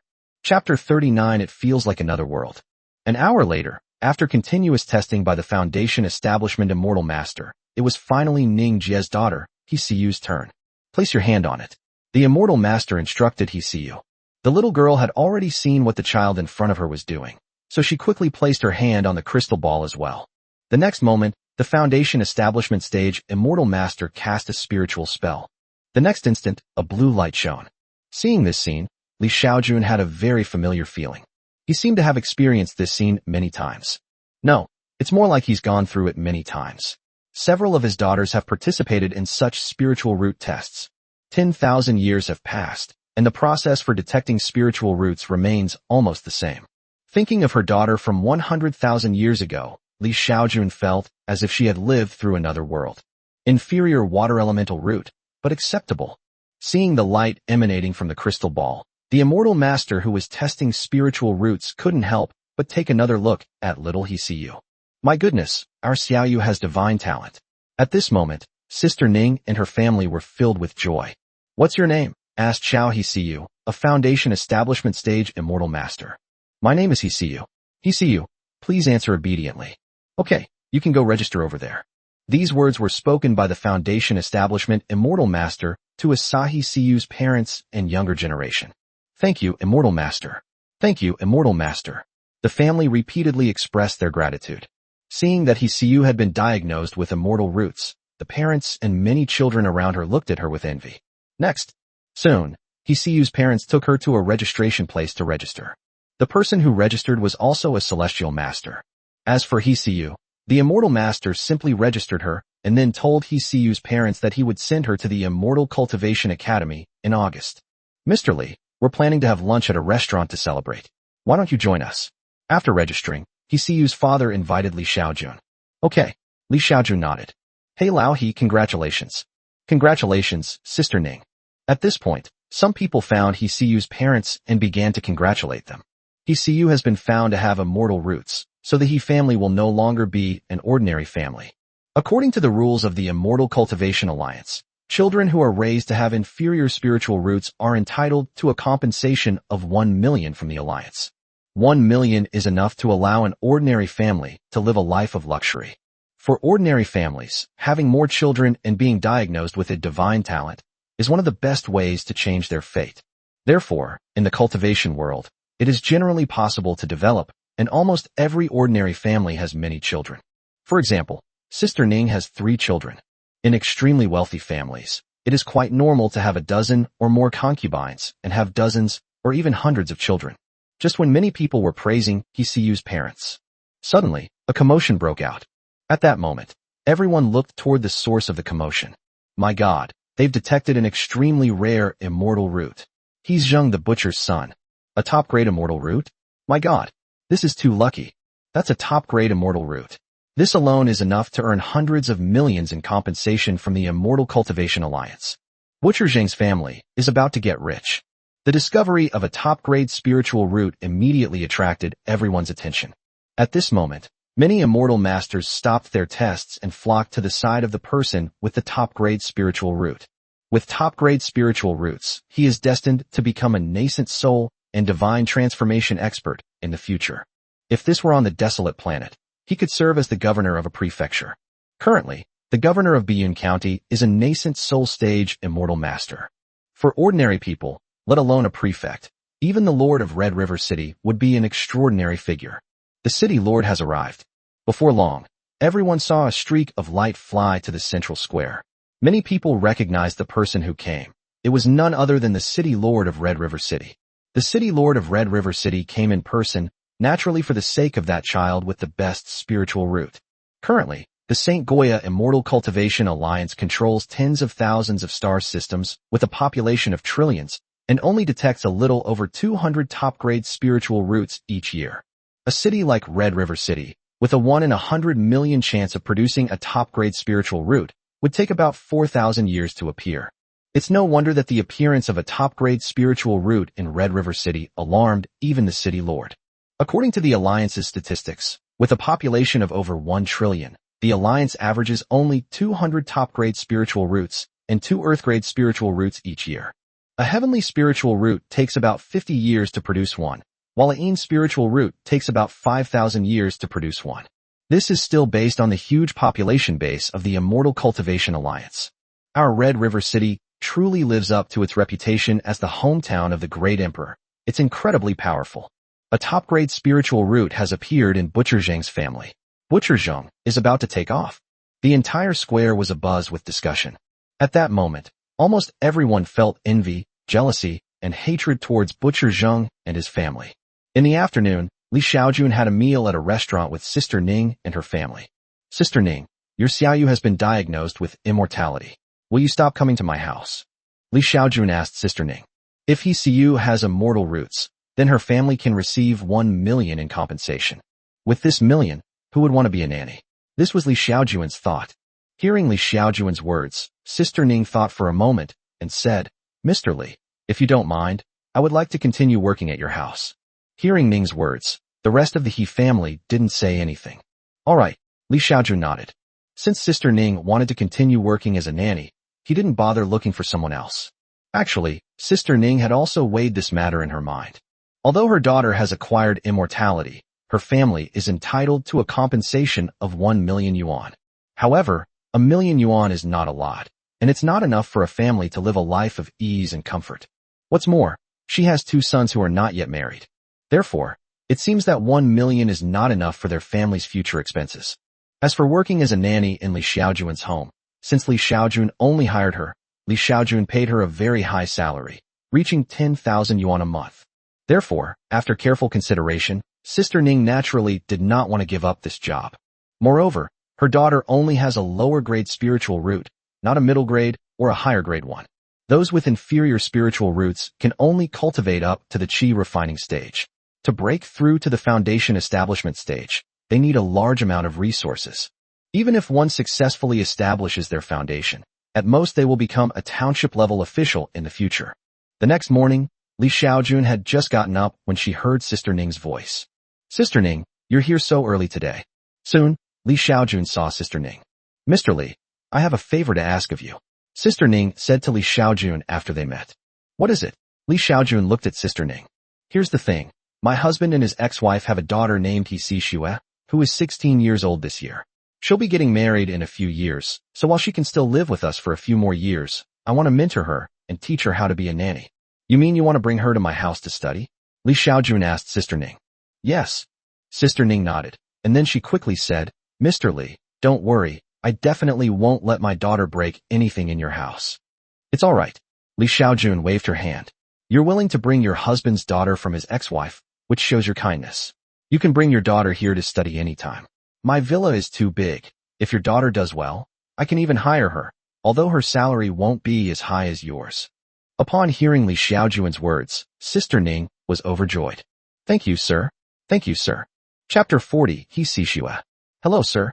The next day, Sister Ning brought Xixue, the 14-year-old daughter of her husband and his ex-wife, to the villa where Li Xiaojun lived. Hello. Li Xiaojun nodded to Xixue. Sister Ning, I'm going out today, so don't cook for me. Li Xiaojun instructed Sister Ning. Yes, sir. Sister Ning replied. Soon, Li Xiaojun left the villa and drove to the film set. Director Gorza has already assembled the crew, and the filming location is an ancient town below Red River City. Teacher Li, you've arrived. Gorza greeted Li Xiaojun warmly. How was the filming? Don't worry. Teacher Li, the filming went very smoothly. We spent a lot of money to hire veteran actors, and the children are all child stars with excellent acting skills, Gorza said to Li Xiaojun. Do you have any footage that's been filmed? Let me see, Li Xiaojun said to Gorza. He invested over 100 million yuan in this film. Although he doesn't care about money, he doesn't want others to make something shoddy to fool him. Yes, we've already filmed some scenes, Gorza quickly replied. Soon, he took Li Xiaojun to an office and then turned on the computer to play movie clips he had filmed for her. Not bad. Half an hour later, Li Xiaojun finished watching the movie clip and nodded in satisfaction. For the next few days, Li Xiaojun stayed on set to watch Gorza film his movie. Sir, you're back. That day, when Li Xiaojun returned home, she saw a figure wearing a short skirt as she entered her room. The figure turned around upon hearing the sound, revealing the face of a young girl. The girl was Ning Jie's daughter, Xixue. When Xixue saw Li Xiaojun, she gave him a big smile. "What are you doing in my room?" Li Xiaojun asked Xixue. "I noticed your room was a bit dusty, so I'm wiping it for you." "Where's Sister Ning?" Li Xiaojun asked. "Oh, my mom has something to do this afternoon, so she asked me to stay and clean," Xixue said to Li Xiaojun with a smile. As she spoke, she stood up and came to Li Xiaojun's side. After Xixue stood up, Li Xiaojun also noticed that she had 2 long, straight legs. Upon getting closer, Li Xiaojun also smelled a faint, youthful fragrance. In addition, Li Xiaojun could clearly see Xixue's pink neck and fair, rosy cheeks. "Xiaoxue, you can go clean the other rooms. I don't need to clean this one." Li Xiaojun quickly suppressed her impulse and asked Xixue to clean other places. "Okay." Hearing Li Xiaojun say this, Xixue agreed and went to clean other places. Ning Jie returned at 3 o'clock in the afternoon. Li Xiaojun noticed that Xixue was wearing a short skirt, but underneath she was wearing shorts. At the same time, she was also wearing a coat on her upper body. The previous allure is now completely gone. Good heavens! Li Xiaojun had a feeling. He felt that Xixue was intentionally seducing him. However, there are still some uncertainties, and we need to take a look further. For the next period of time, Li Xiaojun would occasionally visit the film set to check on the filming progress. He spent most of his time studying at home. 10,000 years have passed in the cultivation world, and much new knowledge has emerged. Li Xiaojun has an infinite lifespan, and since he's bored at home anyway, he decides to learn more things. 2 weeks later. That afternoon, Sister Ning and Li Xiaojun took half a day off. As soon as Sister Ning left, Li Xiaojun noticed that Xixue had once again revealed her long, white legs, wearing a short-sleeved shirt, and her fair and delicate waist. Goodness! Li Xiaojun was finally certain that Xixue was indeed trying to seduce him. Moreover, this little girl would often take the opportunity to talk to him. Judging from her subtle actions, Sister Ning probably didn't know about her behavior. Otherwise she wouldn't have acted this way when Sister Ning wasn't around. It's clear that she's very shrewd at such a young age. Chapter 41: Unexpected Popularity. Li Xiaojun is a major internet celebrity with a net worth of over 100 million yuan, which is something that Ning Jie's family all know. A young girl is able to meet a billionaire who looks to be only in his early 20s and who is unmarried and has no bad habits. Under such circumstances, how could she not be tempted? How could she not try to win him over? Although Li Xiaojun understood Xixue's thoughts, she did not intend to go along with him. Li Xiaojun, a woman, has experienced far too much. Moreover, most of the women he's been with are much prettier than Xixue. Some women are so beautiful they're like celestial fairies. He had been with many women, so when faced with the temptation of a naive young girl, he was only slightly tempted at first, but later remained calm and composed. In the blink of an eye, half a year has passed. After 6 months of meticulous work by Goza and an additional investment of 200 million yuan from Li Xiaojun, the film was finally completed. For a typical film, Li Xiaojun invested over 300 million yuan in total. It's not that this movie absolutely needed over 300 million to be made, but rather that under Li Xiaojun's insistence, the movie went from barely acceptable at the beginning to becoming a masterpiece. For example, after the protagonist was captured by the Biyun immortal sect and taken to Bixiao Peak, the sect arranged a woman for him. These women were initially just ordinary actresses. Later, Li Xiaojun felt that the actors were not good-looking enough, so she spent a lot of money to hire actors who were extremely good-looking. There were more than a dozen stunningly beautiful actresses, and their salaries alone amounted to over 100 million yuan. In addition, there are many other places that require very high standards. Even without any overly explicit scenes, the film's appeal is undeniable, especially given the beautiful women in it. In addition, Li Xiaojun used AI face-swapping technology to replace the male lead, female lead, and Li Xiaojun's 9 daughters with himself, as well as the images of his wife and daughters from his memory. In this situation, Li Xiaojun naturally had to spend a large sum of money to compensate the actors. After all, actors work hard to film a movie, but if they can't even show their faces, they definitely won't do it if the pay isn't right. Otherwise, a movie like this could never have cost more than 300 million. In this film, Li Xiaojun also shows the paintings in his study and the familiar scenes on Bixiao Peak in the paintings. If his daughter had the chance to see this movie, there would be no doubt that she would come looking for him. The reason Li Xiaojun made this movie was because he was afraid that even though he was an internet celebrity, he would still not be able to attract his daughter's attention after the Ziwei Emperor actually arrived on Taiwan Star. For example, he claimed online that he was the father of the Ziwei Emperor. Although he is an internet celebrity, he is likely to be noticed by the authorities immediately. But if the authorities don't believe him and think he deliberately offended the emperor, they could send any cultivator to kill him, and he would be powerless to do anything about it. The great emperor, high above all, governs trillions of humans. An ordinary internet celebrity who posts offensive or insulting remarks about the emperor probably wouldn't even reach the emperor's ears. He would likely just disappear from this world. If he makes a movie like that, and then doesn't directly state that he is the emperor's father, he simply stated that the film was based on the emperor's personal story and that the character Xiaoba or Xiaojun in the movie is the current emperor Ziwei. In this way, the authorities will investigate first and may even report to the emperor. As long as the Ziwei emperor is his daughter, she will definitely come to see him whenever she sees familiar people and scenes in the movie. Once her daughter sees her, they can then confirm their father-daughter relationship and be recognized. If all else fails, a paternity test can be done, since the biological father can't be fake. 3 months later, thanks to the efforts of Gorza and the editors, the final cut of the film was completed. After the editing was completed, Li Xiaojun readily paid the bill. After the film was edited, Li Xiaojun, who personally did not know anything about distribution, entrusted the film's distribution to a company recommended by Gorza. Li Xiaojun didn't care whether the movie would make money.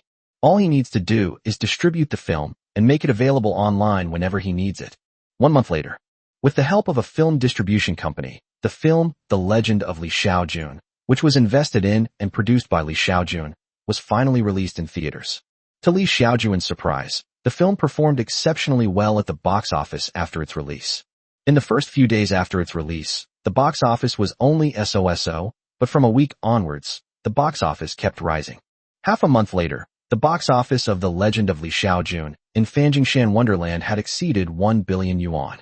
Under these circumstances, film distributors from other immortal realms quickly approached Li Xiaojun and soon reached a cooperation agreement.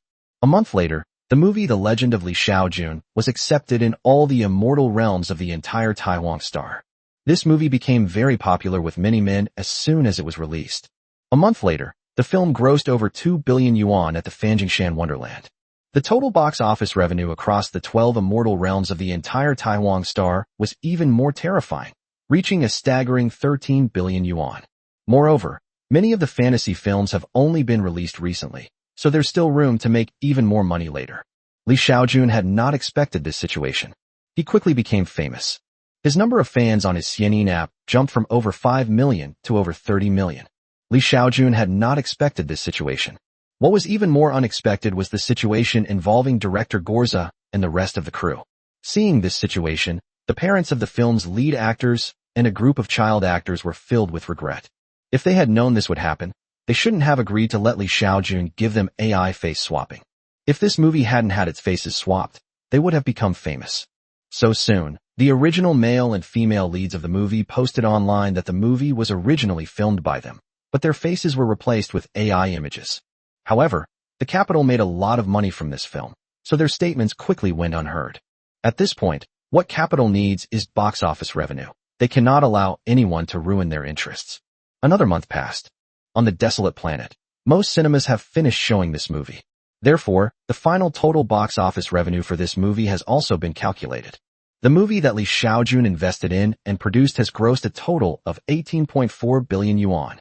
With such high box office numbers, it should rank among the top 30 highest grossing films released this year. With a population of over 30 billion on the planet Taiwan, countless movies are produced every year. To be able to rank in the top 50 is already a remarkable achievement. The film grossed 18.4 billion yuan, and according to the agreement, Li Xiaojun was entitled to a 35% share. Therefore, he was able to earn 6.5 billion from this movie, and after paying taxes, he could receive nearly 4 billion. The nearly 4 billion yuan in dividends not only allowed him to recoup his investment costs, but also earned him more than 10 times the profit. Moreover, thanks to this film, director Gorza finally gained the attention of numerous investors. In addition, the good-looking actors who appear in movies have also become highly sought after. Only those actors who agreed to the face swap are now kicking themselves. After the movie ended, the fact that Li Xiaojun had her head replaced with an AI head was still exposed. However, Li Xiaojun didn't care. He didn't stay in the villa all the time. He was too lazy to even go out. He refused interviews with reporters and declined offers from other film companies. He doesn't make movies to make money, so he doesn't plan to invest in a second film. Chapter 42. Something's wrong. After the broadcast of The Legend of Li Xiaojun, many film companies have begun planning similar films. No one expected that a film that wasn't explicit but only skirted the edges would achieve such high box office numbers. Taiwan Star, Taiwan branch of the St. Goya Immortal Cultivation Alliance, Red Cloud Imperial Palace. At this moment, a woman in pajamas is lying lazily in bed, watching a movie on her phone. If anyone knew her, they would recognize her as one of the 12 emperors of the alliance, Empress Lu Hongxia. Empress Hongxia was a favored woman of heaven in the same era as Emperor Ziwei. Empress Hongxia had 3 sisters. The eldest sister died during the struggle for the Tao, while the second sister had already ascended to immortality.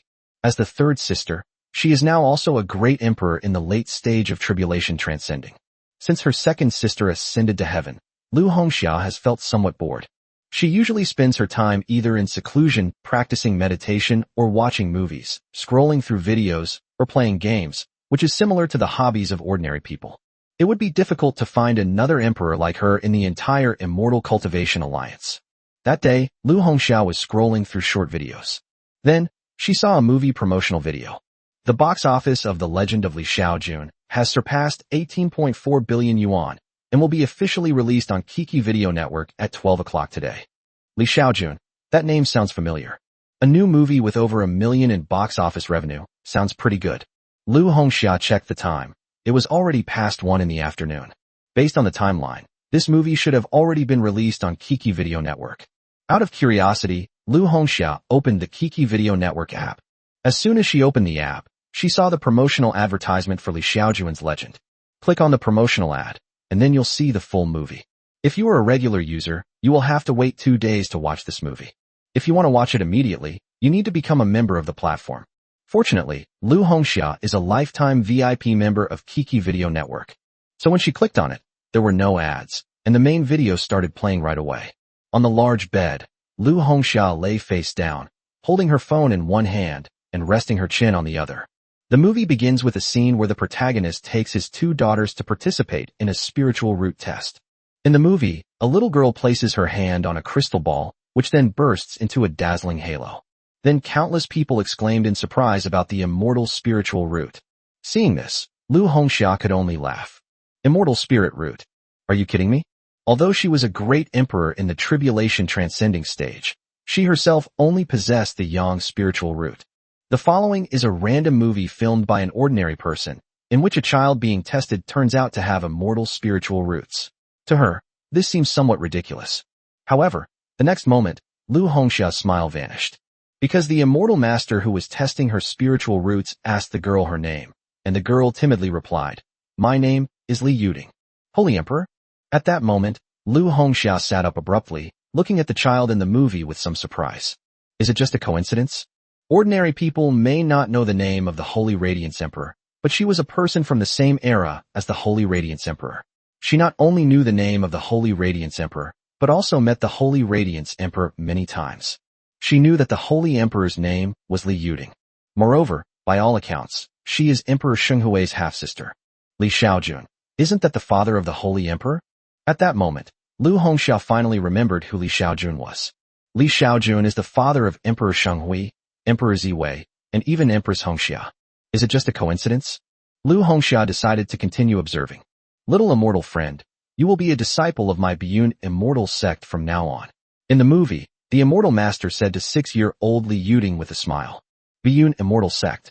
Upon hearing the name of the Azure Cloud immortal sect, Lu Hongxia's mind exploded. Li Xiaojun, Li Yuding, and now the Biyun immortal sect has appeared. Is this still a coincidence? Lu Hongxia decided to take another look. Until the movie shows that the following year, Li Xiaojun brought another daughter to participate in the spiritual root test. Then, Li Xiaojun's youngest daughter was found to have a fairy spiritual root again. That's nothing. It wasn't until the immortal master asked Li Xiaojun again about the name of her youngest daughter that the matter was resolved. My name is Li Yufei. Upon hearing this name, Lu Hongxia's mind went blank again. The name of Emperor Yufei. At this moment, Lu Hongxia realized that this movie must be something special. Next, when Lu Hongxia saw that Li Xiaojun in the movie married a woman named Wang Qiyu, Lu Hongxia was immediately stunned. She was very familiar with Wang Qiuyu's face. It was almost identical to that of the mother of the Ziwei Emperor.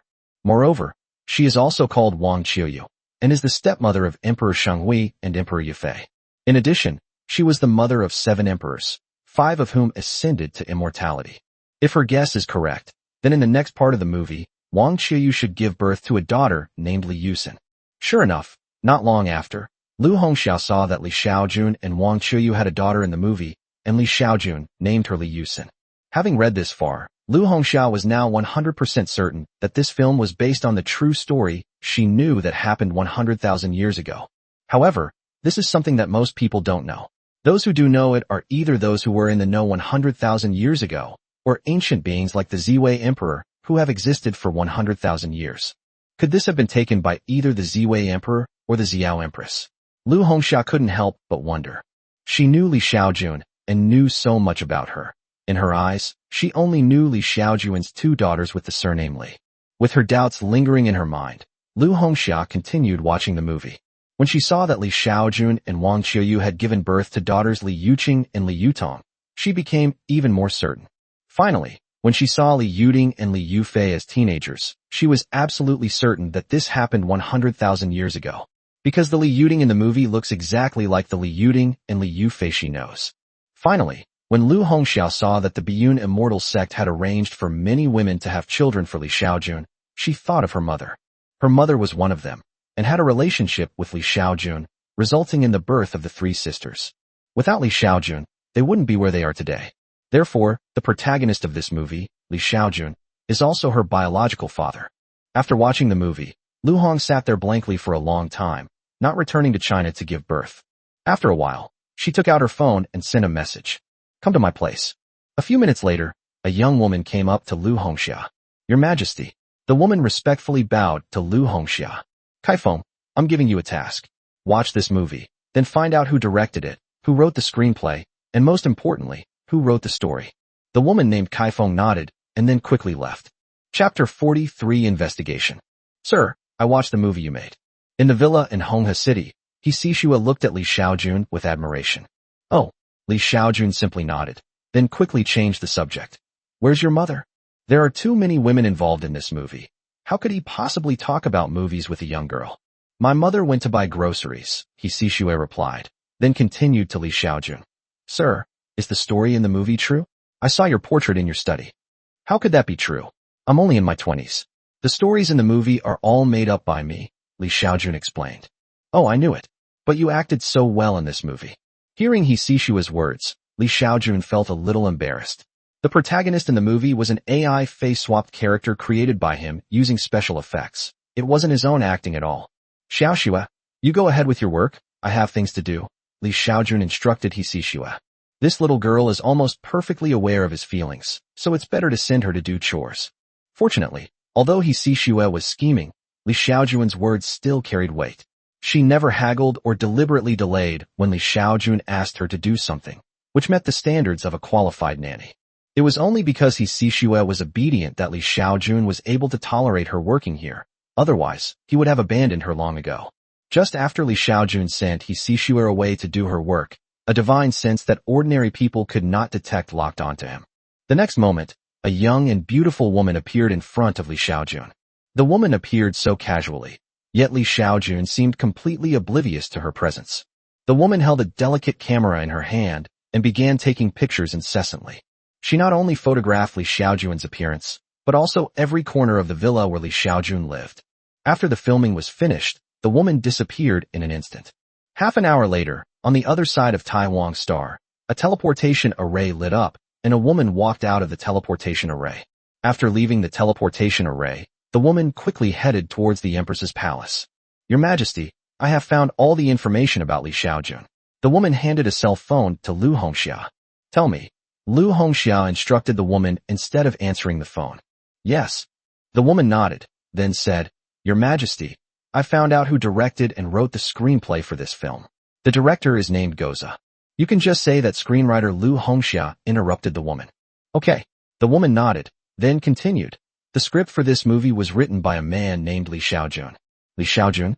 Upon hearing that Li Xiaojun was 3 months old, Lu Hongxia immediately frowned. Are you sure the person who wrote this movie script is named Li Xiaojun? Yes. The woman nodded. Go on. Lu Hongxiao waved her hand. Your Majesty, this Li Xiaojun not only wrote the script, but also invested more than 300 million yuan to film this movie. However, according to the information I found, the male and female leads in this movie were not originally Li Xiaojun. They were other actors he hired. In the end, Li Xiaojun used AI face-swapping technology to replace her face with that of the male lead. Give me some detailed information about Li Xiaojun, Lu Hongxiao instructed the woman. Okay. The woman nodded and then said, according to the information I found, this Li Xiaojun suddenly appeared in Honghe City 3 years ago. There was no record of him at all 3 years ago. It's as if he appeared out of thin air. 3 years ago, he suddenly appeared in Honghe City, below Biyun County, in the Fanjingshan immortal realm. Then, he bribed an official to obtain an identity for himself. After that, he created some songs and released them online, which earned him nearly $1 billion. Afterwards, he invested over 300 million yuan of his earnings to finally make the film. Wait, you mean, this Li Xiaojun suddenly appeared in Honghe City of Biyun County? Lu Hongxia asked the woman. Yes. The woman nodded. Upon seeing the woman confirm it, Lu Hongxia felt somewhat doubtful. Is that really such a coincidence? Li Xiaojun, who lived 100,000 years ago, came from Honghe City, and now this Li Xiaojun has reappeared in Honghe City. Instead, this person named Li Xiaojun also knows about secrets from 100,000 years ago. Do you have a photo of Li Xiaojun? Lu Hongxia asked the woman. Your Majesty, this is a video I filmed at Li Xiaojun's house. You can take a look. The woman quickly handed the video she had taken to Lu Hongxia. Lu Hongxia took the video and started watching it. She discovered that the man named Li Xiaojun in the video looked exactly like the male protagonist Li Xiaojun in the movie. In the video, the woman not only filmed Li Xiaojun, but also Li Xiaojun's nanny, Xixue. However, this did not attract Lu Hongxia's attention. However, when Lu Hongxia saw the paintings hanging in Li Xiaojun's study, her eyes immediately froze. In particular, there were several paintings that depicted the scenery at the summit of Bixiao Peak of the Biyun immortal sect, a place she was very familiar with. Are you sure this man's real name is Li Xiaojun? After watching the video, Lu Hongxia looked at her subordinate and asked a question. Yes. This is the information on his identification. As for whether he concealed anything, I have no way of knowing. The woman nodded. Upon hearing Kai Feng's words, a hint of murderous intent flashed in Lu Hongxia's eyes, but she quickly concealed it. In her eyes, this Li Xiaojun was definitely not the father she had taken 100,000 years ago. Therefore, this Li Xiaojun is definitely an imposter. This person dared to impersonate Li Xiaojun, which was tantamount to impersonating her father, making her feel an urge to kill him immediately. Are you sure this person made this movie himself? Is there no one else behind him? Lu Hongxia asked the woman. No, I asked the director of this movie, and he told me that Li Xiaojun was the one who invested in and made this movie. The woman nodded quickly to assure him. After listening to the woman's words, Lu Hongxia switched the video back to the part in the study where she was filming the painting. She glanced at the paintings hanging in the study and casually instructed the woman. Go and run another errand for me, and bring back some of Li Xiaojun's blood. Yes. Upon hearing Lu Hongxia's instructions, the woman quickly agreed. Soon, the woman left again. Half an hour later, the woman reappeared at Li Xiaojun's villa. At this moment, Li Xiaojun was reading in the study. The next moment, he felt everything go black before his eyes, and then he lost consciousness, as if he had fallen into a coma. Just after Li Xiaojun fell into a coma, a woman's figure appeared in the study. The woman waved her hand, and then Li Xiaojun floated up and flew into the air. In an instant, a line of blood shot out from the vein in Li Xiaojun's hand, and then condensed into a blood ball the size of a blue ball in the air. But after the basketball-sized snowball was formed, the woman noticed that Li Xiaojun's face had turned deathly pale, completely devoid of color. After thinking for a moment, she sent most of the basketball-sized blood cell back into Li Xiaojun's body. After doing all this, she waved her hand again, and the wound on Li Xiaojun's arm healed at a speed visible to the naked eye. A minute later, the woman disappeared from the study, along with the blood sphere that had shrunk by more than half. After the woman left, Li Xiaojun quickly regained her senses. When he woke up, he felt extremely weak. He tried to get up from the chair, but instead fell to the ground. Sir, what's wrong? Chapter 44 Methods to Verify Identity. It's nothing. I'm just a little dizzy. Can you help me to bed? Li Xiaojun instructed Xixue, who rushed in. Okay. Xixue agreed, and quickly helped Li Xiaojun out of the study and onto the bed in the next room. Sir, should I call a doctor? He Xixue asked Li Xiaojun. No need. Li Xiaojun waved her hand. I'm just a little anemic. Get me some iron supplements. He had just inquired about his condition, and the system told him that the reason he was experiencing this was because of anemia. Hearing that it was just low blood sugar, He Xixue was immediately relieved. Soon, He Xixue got some food for Li Xiaojun to help her recover from anemia. After finishing his meal, Li Xiaojun felt his body recovering quickly, which relieved him. However, he was puzzled as to why he had suddenly become anemic, as if someone had taken a portion of his blood out of thin air. Taiwan Immortal Cultivation Alliance Branch, Emperor's Palace. Your Majesty, I have obtained Li Xiaojun's blood. The woman handed Lu Hongxiao a large clump of still-flowing, seemingly very fresh blood. Seeing such a large mass of blood, Lu Hongxiao's lips twitched. She forgot to tell the woman that only a little bit of blood was needed. You've taken so much blood, is Li Xiaojun all right? Lu Hongxiao asked the woman. It should be fine. The woman quickly replied. That's good. Lu Hongxiao nodded, then waved to the other person. You can go now. Yes. The woman went downstairs. After the woman left, Lu Hongxiao thought for a moment and forced out a drop of golden blood from her body. After the golden blood appeared, Lu Hongxiao quickly cast a spell, and then the powerful energy contained in the golden blood was absorbed into her body. This caused the color of the golden blood to change rapidly, and before long, the golden blood turned into ordinary red blood. Lu Hongxiao quickly used her divine sense to capture the 2 drops of blood and began to examine them. A moment later, even though Lu Hongxiao had lived for over 100,000 years, she was stunned into silence. Looking at the 2 drops of blood, Lu Hongxiao remained stunned for a long time. Could he really be my adoptive father? Lu Hongxiao couldn't help but have some doubts. No, I have to go and see for myself. Soon, Lu Hongxiao's figure disappeared from the Empress's palace. Half an hour later, Honghe City Villa District. A figure suddenly appeared in front of Li Xiaojun. However, even if this figure stood right in front of Li Xiaojun, she couldn't see it, as if there was nothing in front of her. The figure that appeared before Li Xiaojun was none other than Empress Lu Hongxia. She is one of the few people who used her own name as the title of emperor.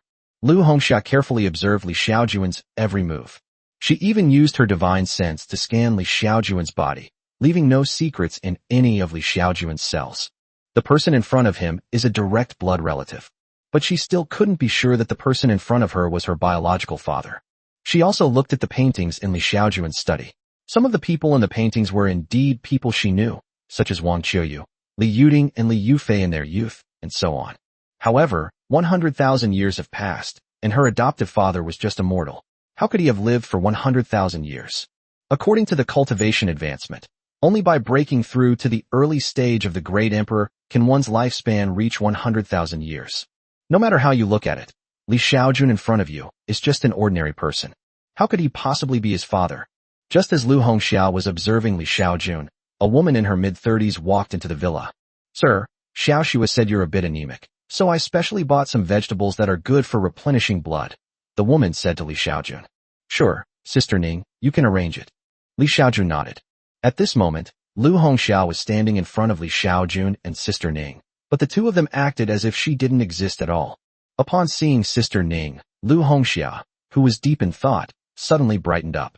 She came up with a way to verify whether this Li Xiaojun was the same Li Xiaojun as before. As Sister Ning was carrying groceries into the kitchen, a wicked thought suddenly came to her mind. Moreover, when her eyes fell on Li Xiaojun, her wicked thoughts became even more irresistible. Chapter 45 was censored. By this time, Lu Hongxiao had already returned to the Empress's palace. All she has to do is wait until that woman gets pregnant, and then test the child's spiritual roots after the child is born, and she'll be able to determine whether this Li Xiaojun is the same Li Xiaojun from 100,000 years ago. However, what Lu Hongxiao didn't know was that because of her actions, Li Xiaojun's villa was now in complete chaos. Sister Ning has left. She was too ashamed to see Li Xiaojun again. He Xixue did not leave. She wanted to apologize to Li Xiaojun on behalf of her mother. Sir, I'm so sorry. My mother seems to be possessed by an evil spirit. Li Xiaojun also noticed that Ning Jie was acting strangely. But what can he say now? Xiaoxue, you should go back now. I don't blame Sister Ning for this, Li Xiaojun said to He Xixue. Sir, will you still let me be your nanny? He Xixue asked Li Xiaojun nervously. My mother said she won't be coming starting tomorrow. She wants me to continue working here alone. The reason she stayed was that she didn't want to lose her job because of her mother's situation. If you're willing to come, you can continue doing this. Li Xiaojun nodded. Thank you, sir. I'll head back now. Xixua left. Inside the villa, Li Xiaojun received a call from Director Goza. Teacher Li, something terrible has happened. Goza's voice came through the phone receiver. What's wrong? Li Xiaojun asked, puzzled. Teacher Li, our movie has been banned. The movie was banned? Li Xiaojun felt like she'd been struck by lightning. Why? Who banned it? Li Xiaojun asked hurriedly. He made the movie for his daughter to see, but it's been banned before she even got to see it. How is he going to be able to reunite with her in the future? Mr. Li, the Ministry of Culture of the Immortal Cultivation Alliance banned our film this time because it was too suggestive. After a pause, Goza said angrily. They say our movies are borderline, but those that are directly explicit haven't been banned by them. Therefore, I have reason to suspect that we are definitely being targeted. For the next few minutes, Goza vented his frustrations. After Goza finished venting, Li Xiaojun immediately went online to check the situation. He soon discovered that the movie The Legend of Li Xiaojun could no longer be found online. Even in many people's cloud files, this movie has been forcibly deleted. Perhaps only files downloaded to the phone can be saved. But what's the point? Well, in the end, Li Xiaojun could only sigh and accept the fact. The Ministry of Culture of the Immortal Cultivation Alliance banned the film, and even if he appealed, there was nothing he could do. I never expected that the movie, which I put so much effort into making, would be banned. The movie is gone, so it seems he'll have to find another way to contact his daughter. Xianin headquarters. Mr. Li, the Ministry of Culture has ordered our short video platforms to remove all film clips related to the legend of Li Xiaojun. The Ministry of Culture? This film doesn't seem to have any major problems, right? Why is it being censored so thoroughly? Even if a movie is banned, some non-prohibited clips can still be found online. Even on private, small websites, you can find some illegal resources. However, this time, the Ministry of Culture not only blocked all channels for the film's distribution, but also demanded that short video platforms delete all film clips.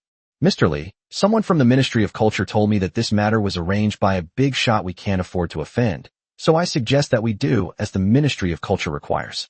The big shot that even our Xianin short video platform can't afford to offend is the Great Emperor. The Empress who loves watching movies, probably the Red Cloud Empress, must have been unhappy with this kind of borderline film. In that case, she should remove all clips related to this movie. Chapter 46 Forced Arrangement.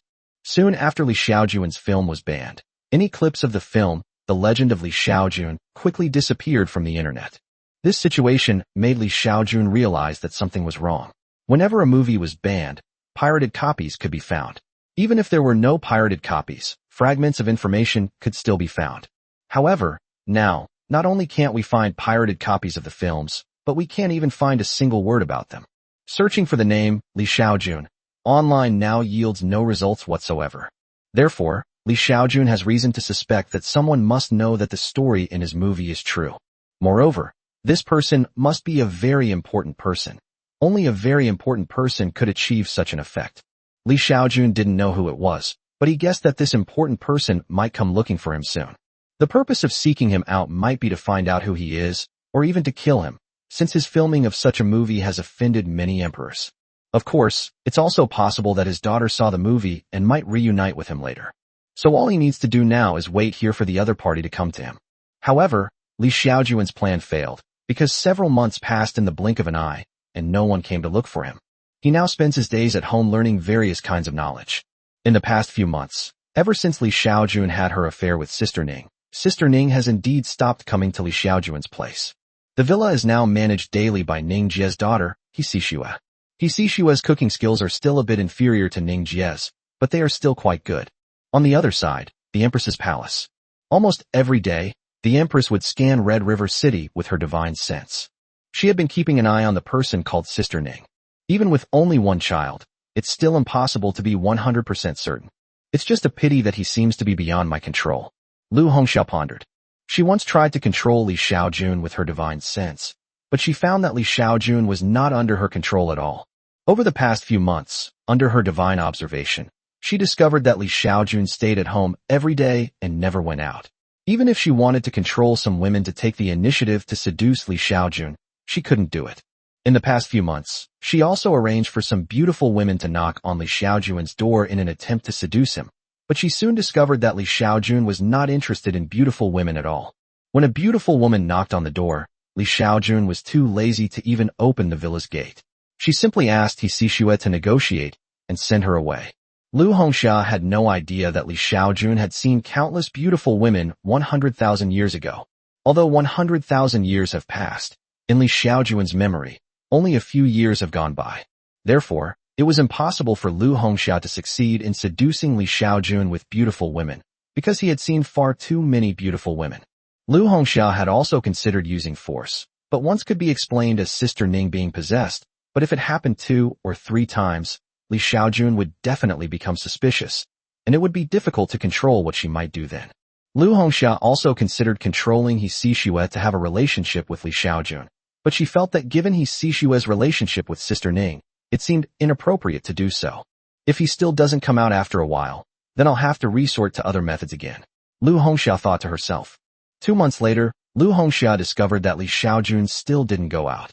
Under these circumstances, Lu Hongxia could no longer tolerate it.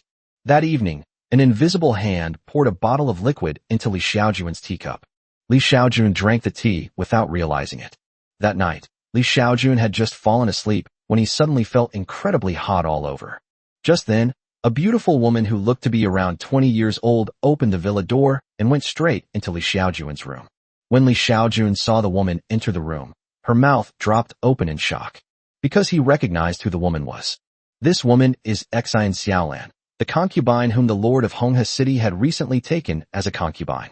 He knew this woman because after his movie became a huge hit, he was received by the city lord, and he saw her in the city lord's mansion. Madam Xian, what brings you here? Li Xiaojun, enduring the heat, wrapped herself in the blanket and then asked Xian Xiaolan in surprise. An hour later. System notification, detected. Well, Li Xiaojun sighed, then chose to extend her lifespan by 50 years to enhance her offspring. Half an hour later, Xian Xiaolan left, and Li Xiaojun gave a bitter smile.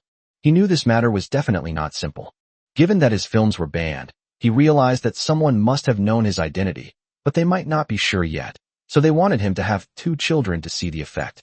If his children all possess spiritual roots, then the other party will be able to confirm his identity. Li Xiaojun thought that perhaps similar things would happen again in the future. Chapter 47. The nanny overheard a shocking secret. What Li Xiaojun didn't know was that while Li Xiaojun was being, by Xian Xiaolan.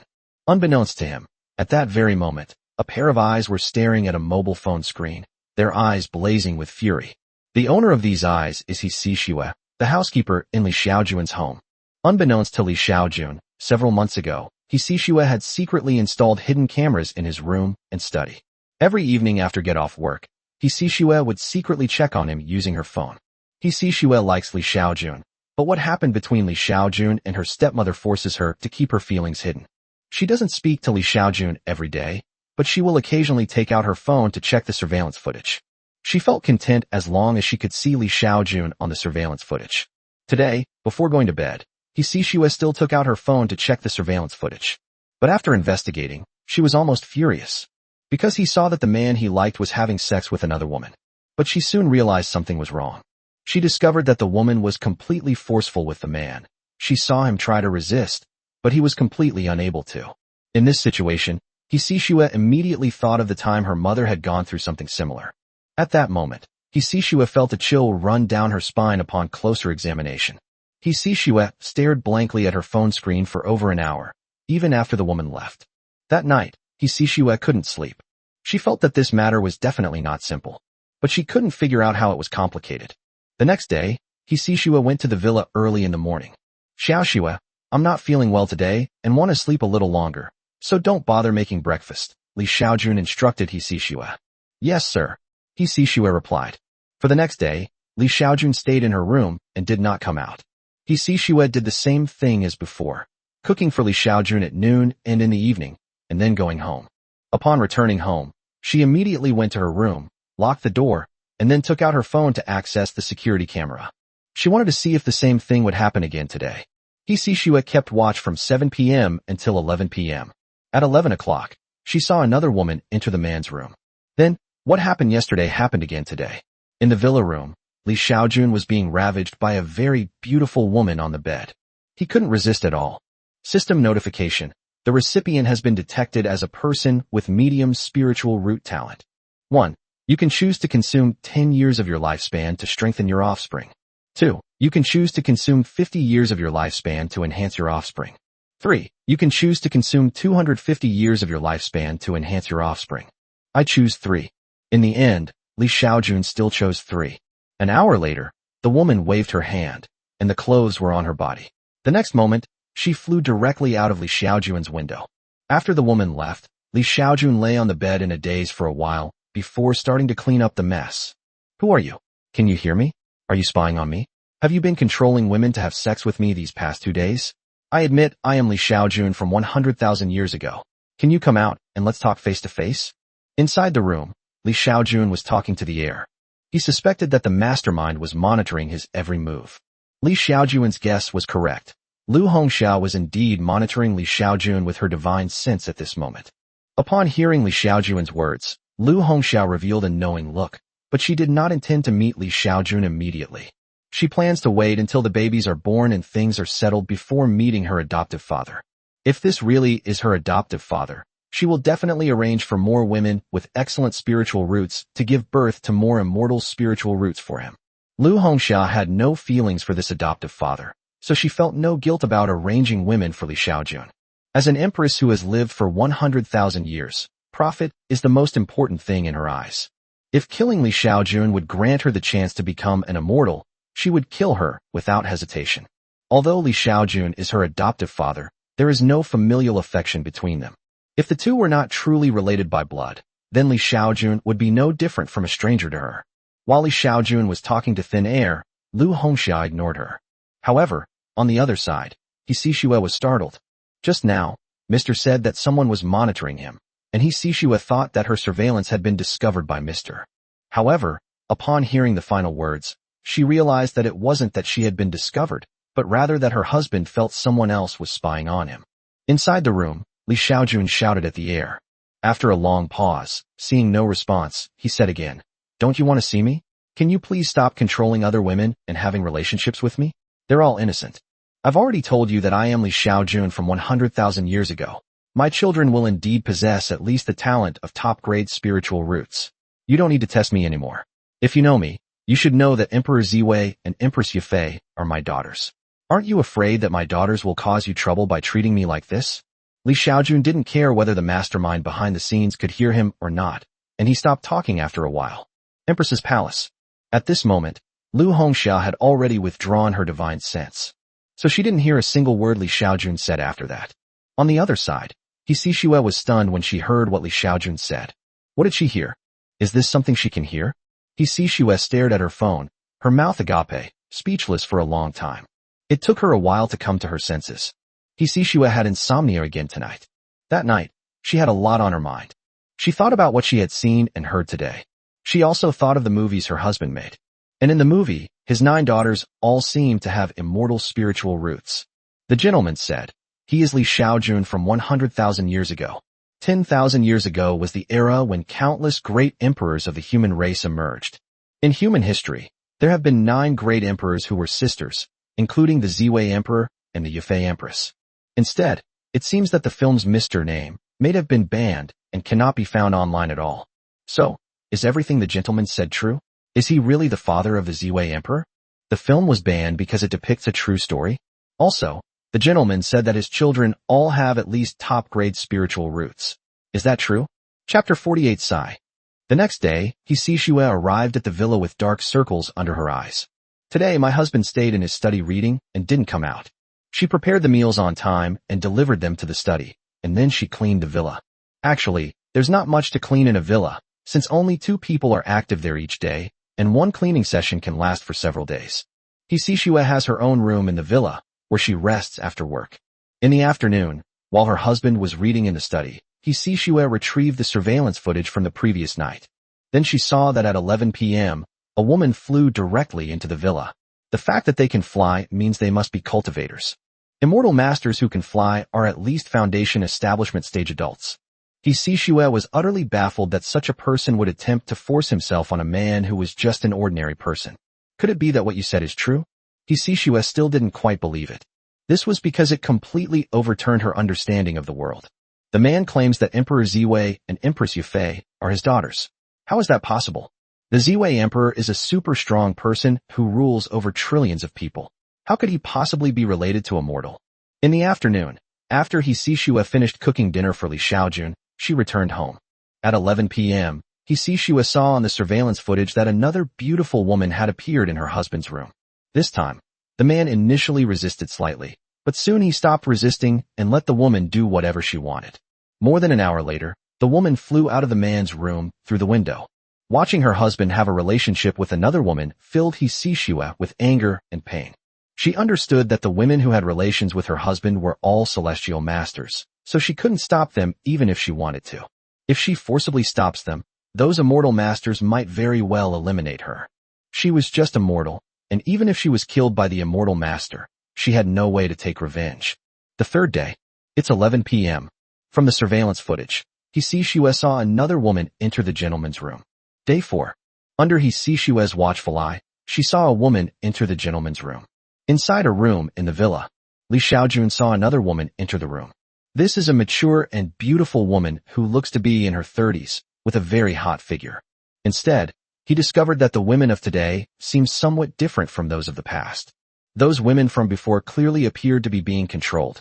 The woman today, upon entering Li Xiaojun's room, immediately began to scrutinize him with curious eyes.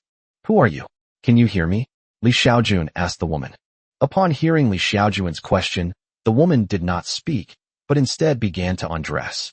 More than 2 hours later, as the woman prepared to get dressed and leave, Li Xiaojun whispered to her, "Please go back and tell the person behind you that if things continue like this, my life force can't take it anymore.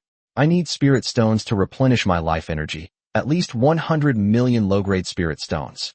Upon hearing Li Xiaojun's words, the woman paused for a moment, then waved her hand, and soon a pile of spirit stones appeared on Li Xiaojun's bed. "Also, please tell the other party that I need to rest for a year, otherwise I really can't take it anymore." The woman did not respond to Li Xiaojun's words, but quickly dressed and left Li Xiaojun's room. After the woman left, Li Xiaojun stared blankly at the pile of spirit stones on the bed. At that moment, he felt like he had been voted out. The woman gave him 100 spirit stones. These spirit stones were not low-grade, mid-grade, or high-grade. Could it be a top-grade spirit stone? Li Xiaojun picked up a spirit stone and quickly determined that it was a top-grade spirit stone. One top-grade spirit stone is equivalent to 1 million low-grade spirit stones. 100 top-grade spirit stones equal 100 million low-grade spirit stones. Just now, he consumed 25,000 years of his lifespan to strengthen his offspring. This expenditure is nothing compared to 100 million spirit stones. From this perspective, his efforts over the past few days have not been in vain. After the woman left, she quickly traveled to the other side of the desolate planet by taking a teleportation array. Half an hour later, Empress's palace. The servant girl greets her master. The woman respectfully knelt and bowed to Lu Hongxia. Her name is Yushu. She is a nascent soul-stage cultivator and an undercover agent controlled by Empress Hongxia.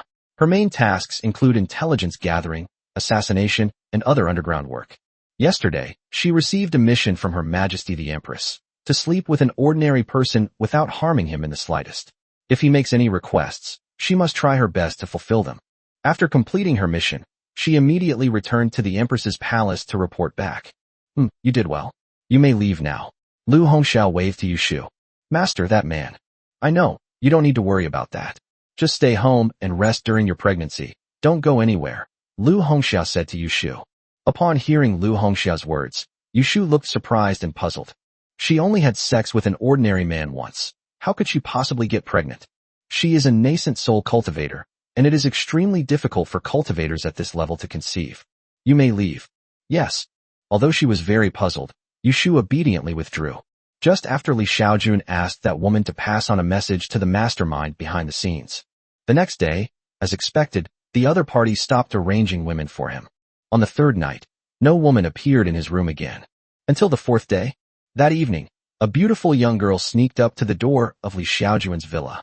She skillfully entered the password for the villa's gate and opened it. After opening the door, she took a deep breath and then walked in, pretending to be calm. Soon, she arrived at the yard in front of the villa. Upon arriving at the courtyard, She did not immediately enter the villa, but instead lingered in the yard. This person lingered in front of the villa without triggering the surveillance alarm. Oh, it seems the surveillance cameras were turned off today. The youthful and beautiful figure lingered in front of the villa for a full 10 minutes. Finally, the beautiful figure seemed to have mustered immense courage as she walked step by step into the villa, like a heroic figure going to her execution. The figure walked into the villa step by step, then went up the stairs to the second floor, and then came to a bedroom. Outside the bedroom door, a figure turned the doorknob, only to find it locked from the inside. Fortunately, the figure pulled out the key in the next moment. Inside the room, Xiaojun also heard the sound of the room door being opened, and his heart skipped a beat. He realized that the mastermind had sent another woman over. Soon, the door to the room was opened, and he saw a woman who surprised him greatly. After entering the room, the woman rushed towards Xiaojun without saying a word. Well, Xiaojun sighed, offering no resistance and letting the woman do as she pleased. Chapter 49, Confirming Identity. System notification, receptor detected. You may choose to consume 10 years of your lifespan to enhance your offspring.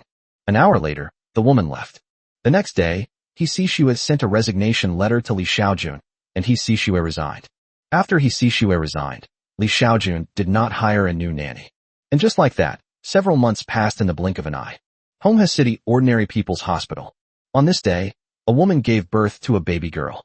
Right after the baby girl was born, a woman dressed in luxurious clothes suddenly appeared in the delivery room. The moment the woman appeared, everyone in the delivery room seemed to be frozen in place. Only the woman and the baby girl were able to move normally.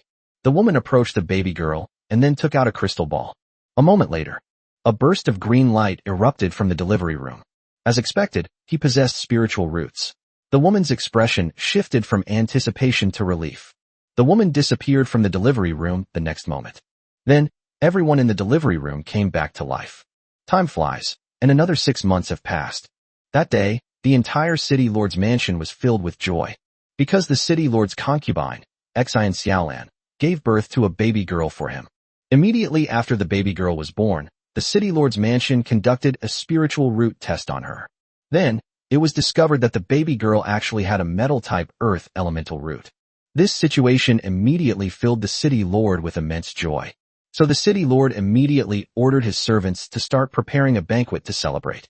On this day, all the prominent figures in Red River City went to the city lord's mansion to offer their congratulations.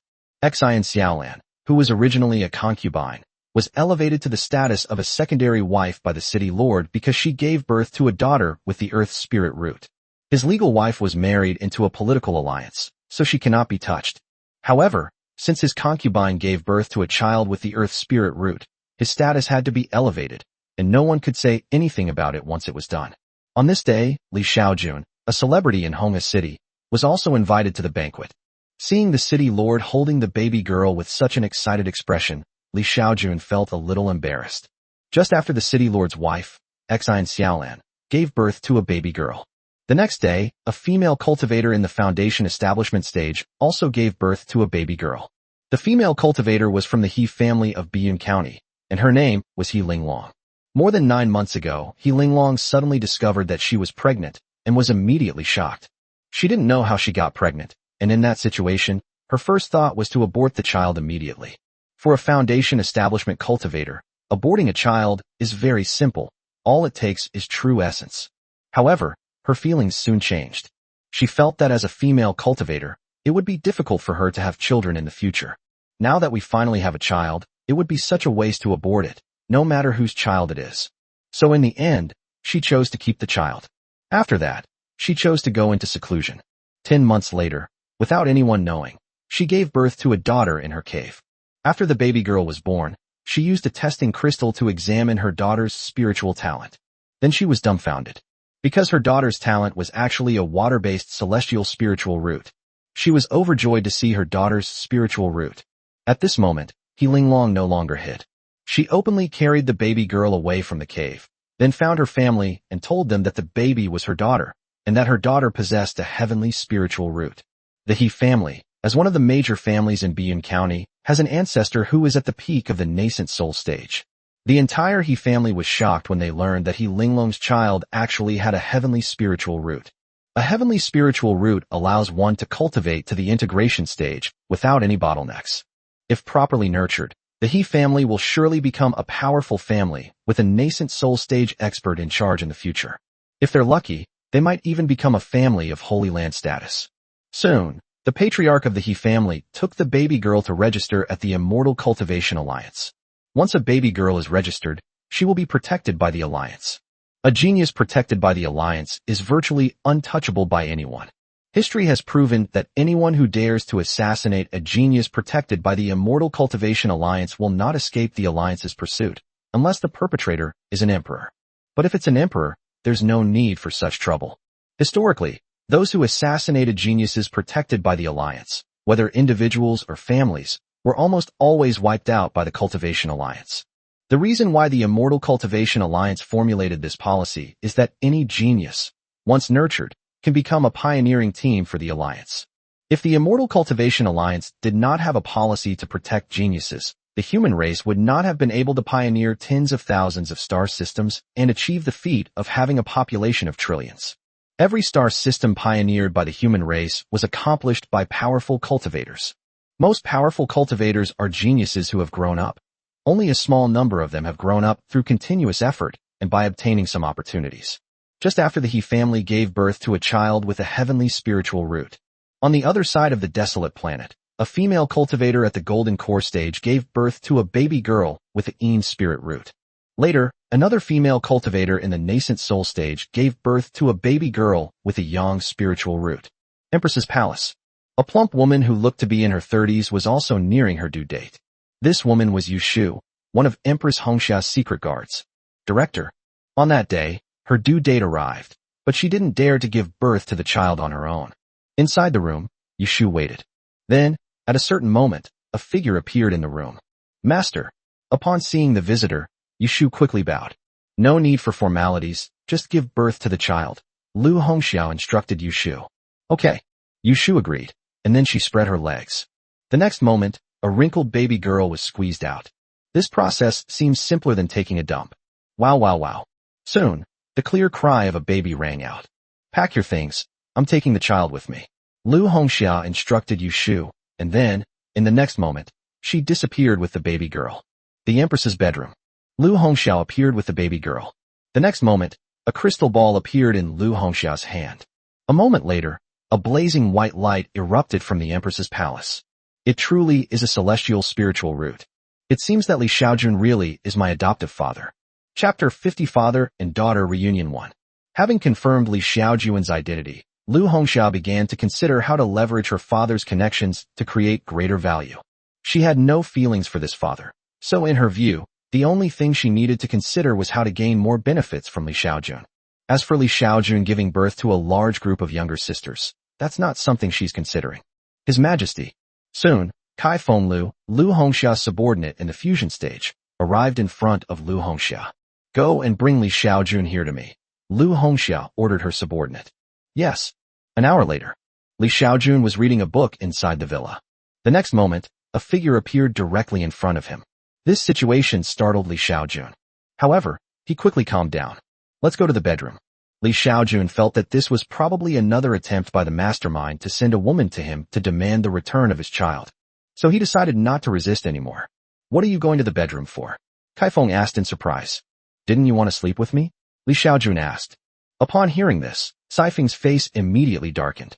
You're overthinking it. I'm only taking you to see her on Her Majesty the Empress's orders, Kaifeng said to Li Xiaojun. Upon hearing the word Empress, Li Xiaojun immediately understood. He knew that his daughter must already know his identity. Therefore, all the previous arrangements were her daughter testing him to see if he was Li Xiaojun from 100,000 years ago. However, judging from the fact that the other party still needs to test the waters, this daughter is probably not the daughter she had with Wang Qiuyu. If it is his daughter with Wang Qiuyu, then his daughter will recognize him directly without any need for testing. When he was killed, his ninth child was already 3 years old. The emperor's memory was so strong that he could clearly recall everything he saw and heard as an infant. Currently, of all her daughters, only 10 have not yet become immortals because they only possess Yang's spiritual roots. This excludes the 8th brother, Li Yuchen, and the 9th brother, Li Yuqiu. The remaining ones are Yin Qingwu, Qin Shui, He Xiaojun, Lu Hongxia, Dantai Feixian, Lin Ran, Luo Yi, and Ganyang Musai. His daughter was discovered, and she should be one of these 8 people, but we don't know who she is. My lady, could you let me take care of some things before I go back with you? Li Xiaojun asked the woman. Upon hearing Li Xiaojun's words, the woman hesitated for a moment, then contacted someone using her communicator. After a while, she said to Li Xiaojun, make arrangements as soon as possible, because you may not be able to come back in the future. Thanks. Hearing the woman's words, Li Xiaojun nodded and thanked her.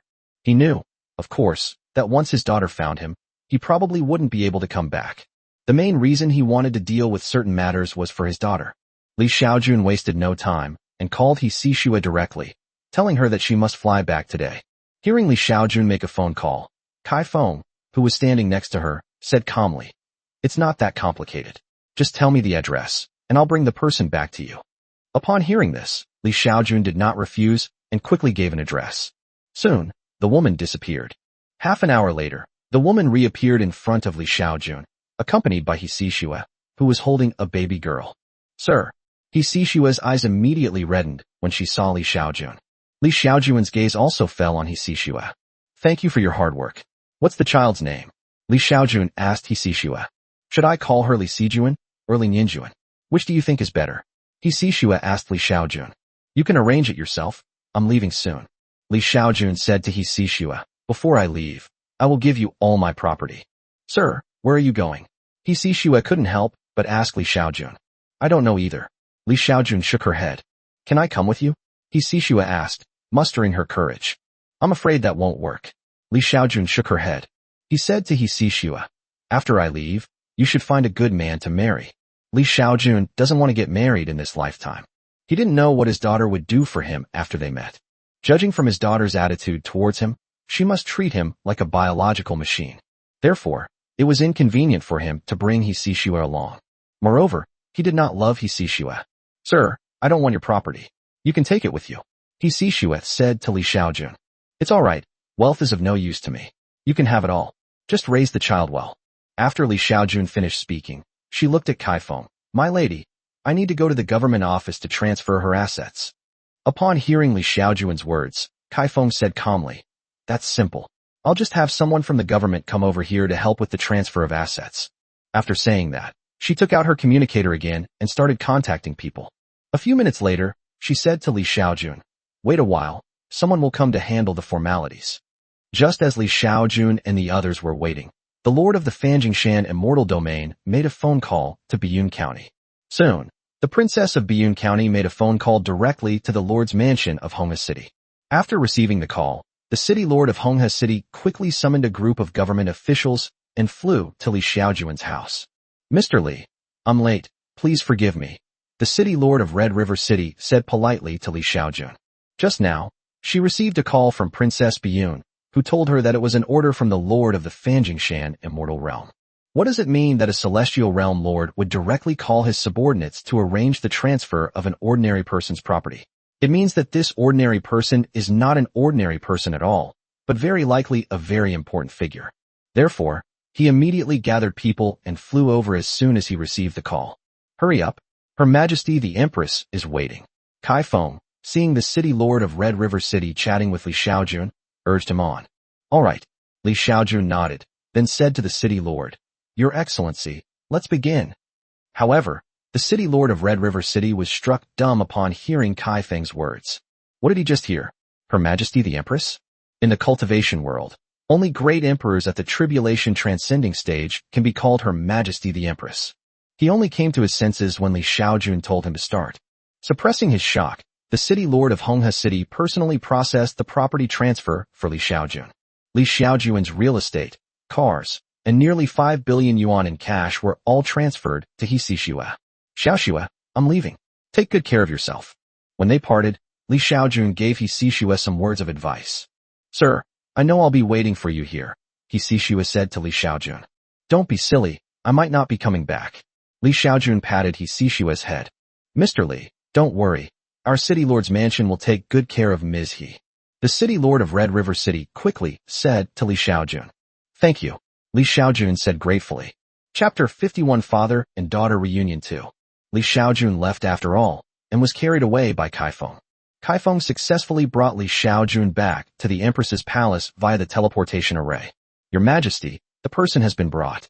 In the Empress's palace, Kaifeng brought Li Xiaojun to Lu Hongxia. In the Empress's palace, Lu Hongxia sat high on the dragon throne, her face full of majesty. Next, Kaifeng knelt down on one knee. Li Xiaojun, however, remained unmoved and stood still. Just kidding, no father kneels before his daughter. Rise. Kaifeng, you may leave now. Lu Hongxia waved her hand. Yes. Kaifeng left. Only Li Xiaojun and Lu Hongxia remained in the main hall. Lu Hongxia looked at Li Xiaojun with a playful gaze. Li Xiaojun looked at Lu Hongxia with loving eyes. No matter what, the girl in front of him was his daughter. As for the fact that the other party was the great emperor who controlled all races of humanity, Li Xiaojun felt no respect whatsoever. Does a father still need to show reverence to his daughter? Inside the palace, the father and daughter stared at each other for a long time without saying a word. In the end, Li Xiaojun couldn't hold back any longer. He asked Lu Hongxia, "May I ask who your mother is?" Upon hearing this, Lu Hongxia thought for a moment and then replied calmly, "My mother is Lu Rugo." "What? You're the third elder's daughter?" Upon hearing Lu Rugo's name, Li Xiaojun was greatly surprised. He never imagined that he had also had a relationship with the third elder, Lu Rugo. But soon, he thought of a woman.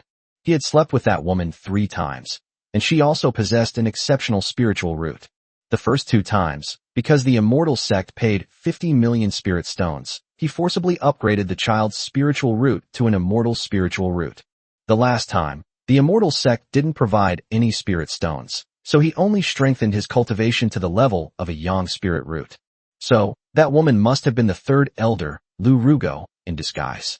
Good heavens, he never expected that the third elder, Lu Rugo, who was also the master of his daughter Li Yuding, would also covet his good looks. You shameless third elder, coveting my beauty in such a sneaky way. After learning that the daughter in front of her was the child of the third elder Lu Rugo, Li Xiaojun quickly deduced who the person in front of her was. Are you Lu Hongxia? Li Xiaojun asked Lu Hongxia.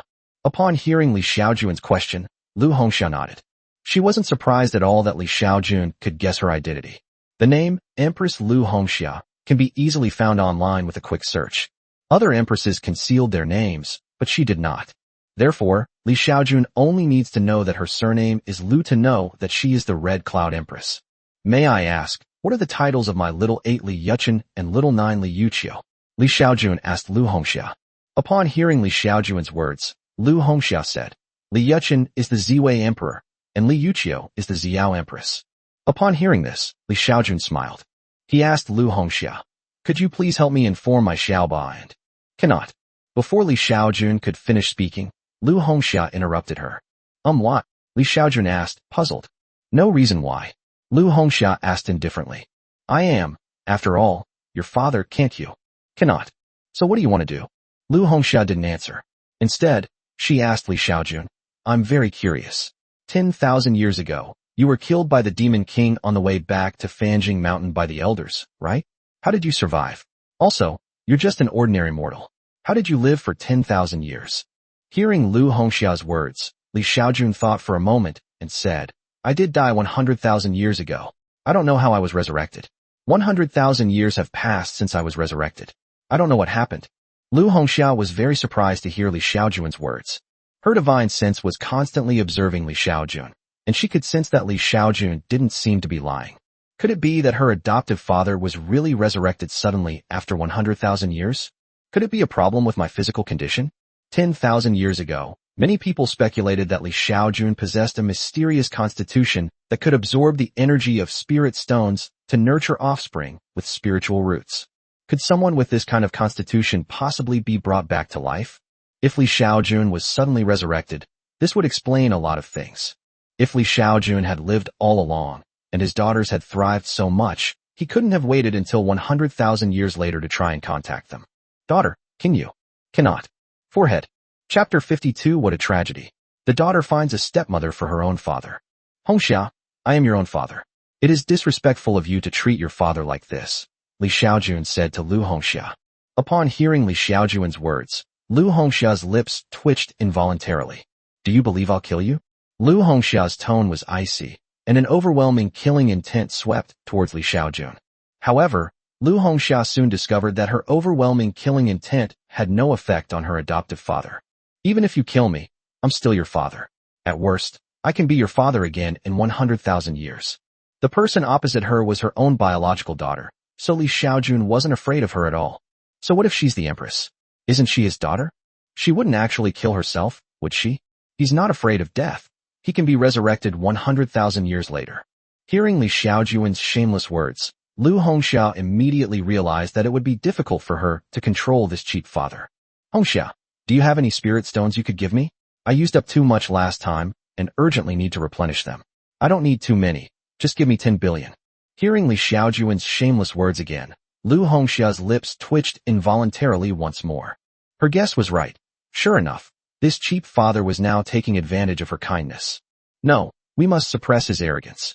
Someone come here. Soon, one of her men arrived at the empress's palace. Take him away and lock him in solitary confinement. Lu Hongxia decided to put Bian Yi's father in solitary confinement to wear down his arrogance. She wanted to let her adoptive father know that she wasn't someone who was easy to talk to. Li Xiaojun was taken away and locked in a dark, gloomy little room.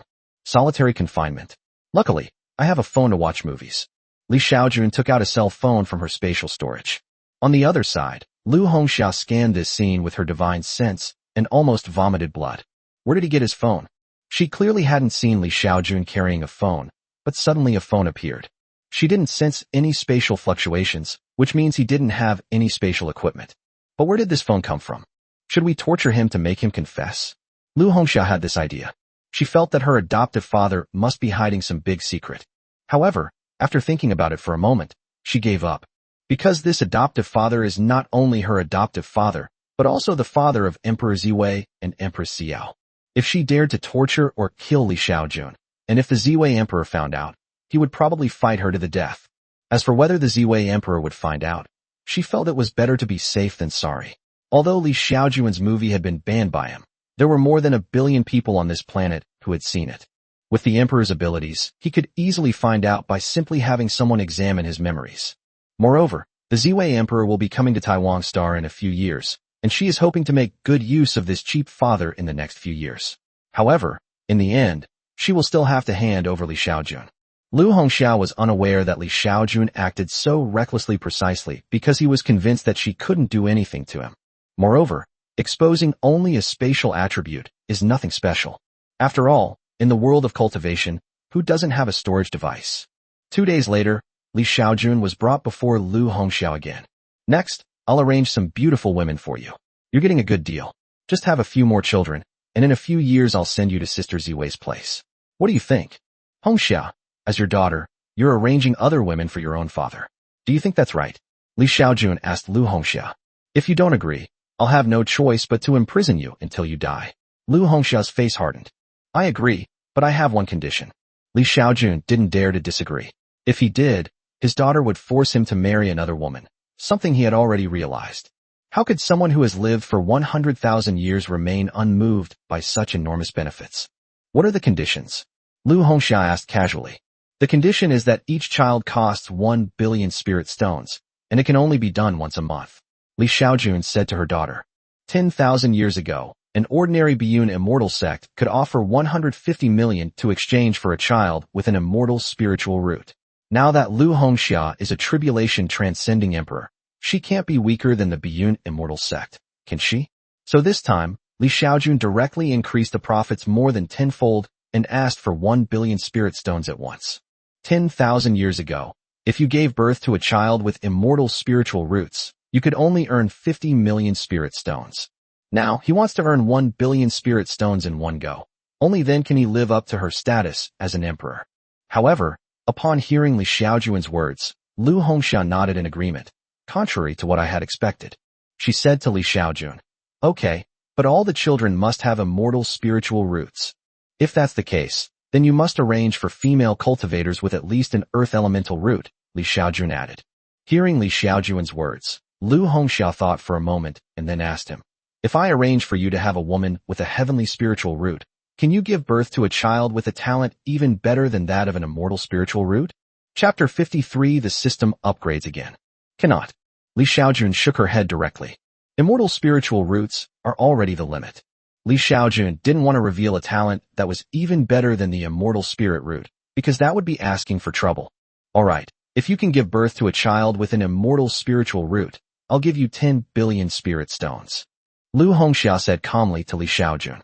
1 billion spirit stones is nothing to Lu Hongxia, a great emperor in the tribulation transcending stage. Even 100,000 years ago, a sect like the Biyun immortal sect, with only nascent soul stage cultivators, could produce 1 billion spirit stones. Humanity has now ventured beyond the desolate planet and controls 100,000 star systems, where there are so many spirit stone mines that they can't possibly mine them all. Therefore, 10 billion spirit stones is just a drop in the ocean for Lu Hongxia. The immortal spiritual root is different. It signifies that one will inevitably become a great emperor and can even ascend to immortality. If nurtured properly, she could definitely become Lu Hongxia's greatest asset in the future. Hongxia, give me 10 billion spirit stones first. I need to absorb spirit stones before I can nurture the seed of the immortal spirit root, Li Xiaojun said to Lu Hongxia. After hearing Li Xiaojun's words, Lu Hongxia thought for a moment and then nodded. The next moment, a pile of top-grade spirit stones, about 1,000 in total, floated up in front of Li Xiaojun. Upon seeing so many top-grade spirit stones, Li Xiaojun was overjoyed. With a wave of his hand, he stored the spirit stones in his system space. Do you have a spatial artifact? Lu Hongxia asked Li Xiaojun. Yes. Li Xiaojun nodded. Show me. I can't see it. It's something I was born with. Li Xiaojun shook her head. Someone come here. Soon, one of his men returned to the main hall. His Majesty. Take him to guest hall number 1. Lu Hongxia instructed her subordinates. Yes. Soon, the subordinate took Li Xiaojun away and arranged for him to stay in a palace. Li Xiaojun was easygoing, and upon arriving at the palace, he immediately began absorbing spirit stones. Top-grade spirit stones have an absorption effect more than 10 times that of high-grade spirit stones. So in just 1 month, he absorbed all the top-grade spirit stones worth 1 billion low-grade spirit stones. Of course, during this process, Lu Hongxia also arranged a woman for him. He and Lu Hongxia had agreed that the best frequency for arranging sexual encounters was once a month, because too frequent encounters would be very harmful to him. Lu Hongxia agreed and promised to arrange a woman for him every month. System notification. Energy value has exceeded 1 billion. Upgrade is possible. Upgrade. When the energy value reached 1 billion meet, Li Xiaojun did not hesitate to choose system upgrade. He hoped that this system upgrade would allow him to solve his cultivation problems. 2 weeks later. System notification. System upgrade complete. After the system upgrade was completed, Li Xiaojun immediately checked the system functions. The system has been upgraded to level 3. The previous functions remain unchanged, but now 3 more functions have been added. The first function is to enhance bloodline information.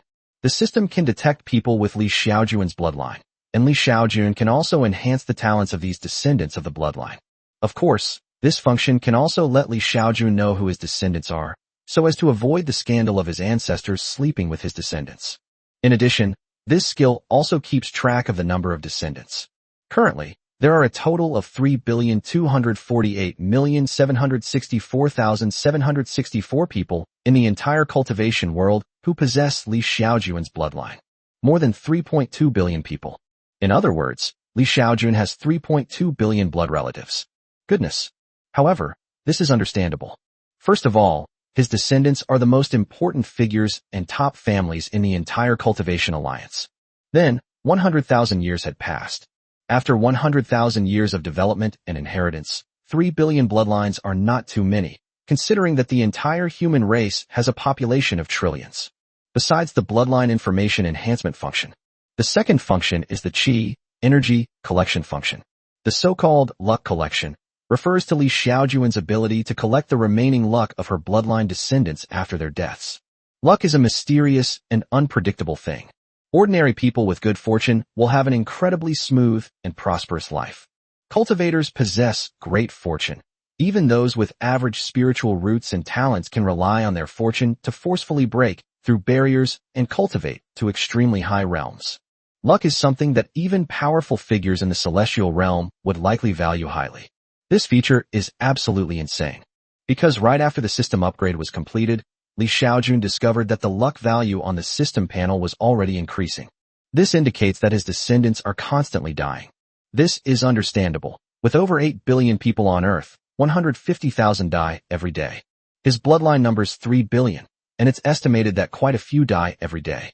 In addition to the function of collecting qi, energy, the third function, which is the one Li Xiaojun values most, is the function that allows him to cultivate immortality. This feature is called inheritance. He can inherit the cultivation level of his descendants after their deaths.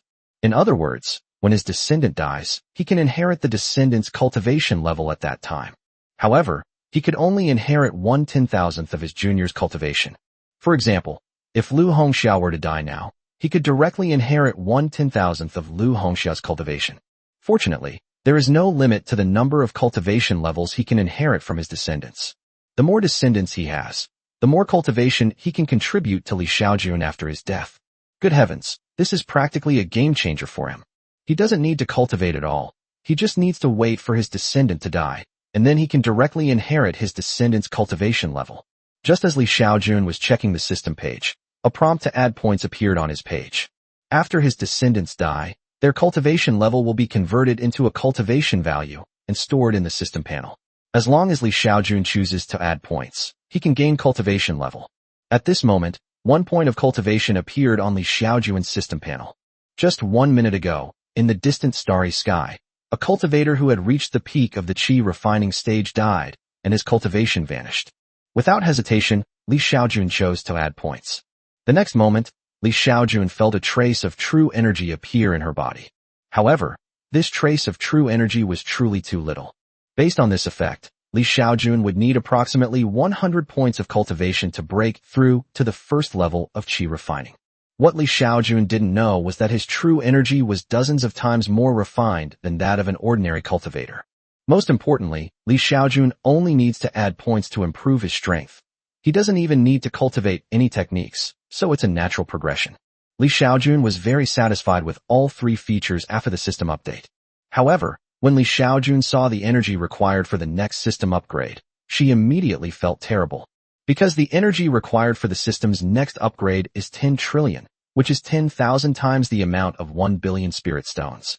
The first system upgrade only required 100,000 energy points, and the second upgrade increased 10,000 times, directly becoming 1 billion energy points. Now, it has increased 10,000 times, directly reaching 10 trillion spirit stones. Such a large quantity is nothing short of astronomical for Li Xiaojun. Moreover, even if he had that many spirit stones, it would probably take him a long time to absorb them all. Chapter 54: The Plan to Spread Descendants Throughout the Cultivation World. Li Xiaojun calculated that his bloodline descendants numbered 3 billion. Based on the average ratio of 1 cultivator for every 100 ordinary people in the cultivation world, he should have around 30 million descendants with lower-grade spiritual roots, around 300,000 descendants with middle-grade spiritual roots, around 3,000 descendants with upper-grade spiritual roots, and around 30 descendants with top-grade spiritual roots. As for whether they have descendants with bloodlines above the Earth spirit root level, it's really hard to say. However, Li Xiaojun can filter and view the content. Immediately, Li Xiaojun used the system to filter through them. Then he saw that among his descendants, besides his daughters, there was 1 descendant with the bloodline of the heavenly spirit root. Descendants of the bloodlines of 12 Earth spirit roots. Descendants of 258 people with top-grade spiritual roots. More than 18,000 descendants with superior spiritual roots. 4,400,000 descendants with medium-level spiritual root talent. And the bloodline descendants of 36 million people with inferior spiritual roots. This number is much higher than the average number of people who develop a spiritual root out of 100 ordinary people. For example, the Earth spirit root, based on the calculation of 3 billion people, should be extremely rare, yet there are 12 of them. Moreover, descendants of the heavenly spirit root bloodline have appeared. In addition, he expected there would only be 30 top-grade spiritual roots, but there were 258.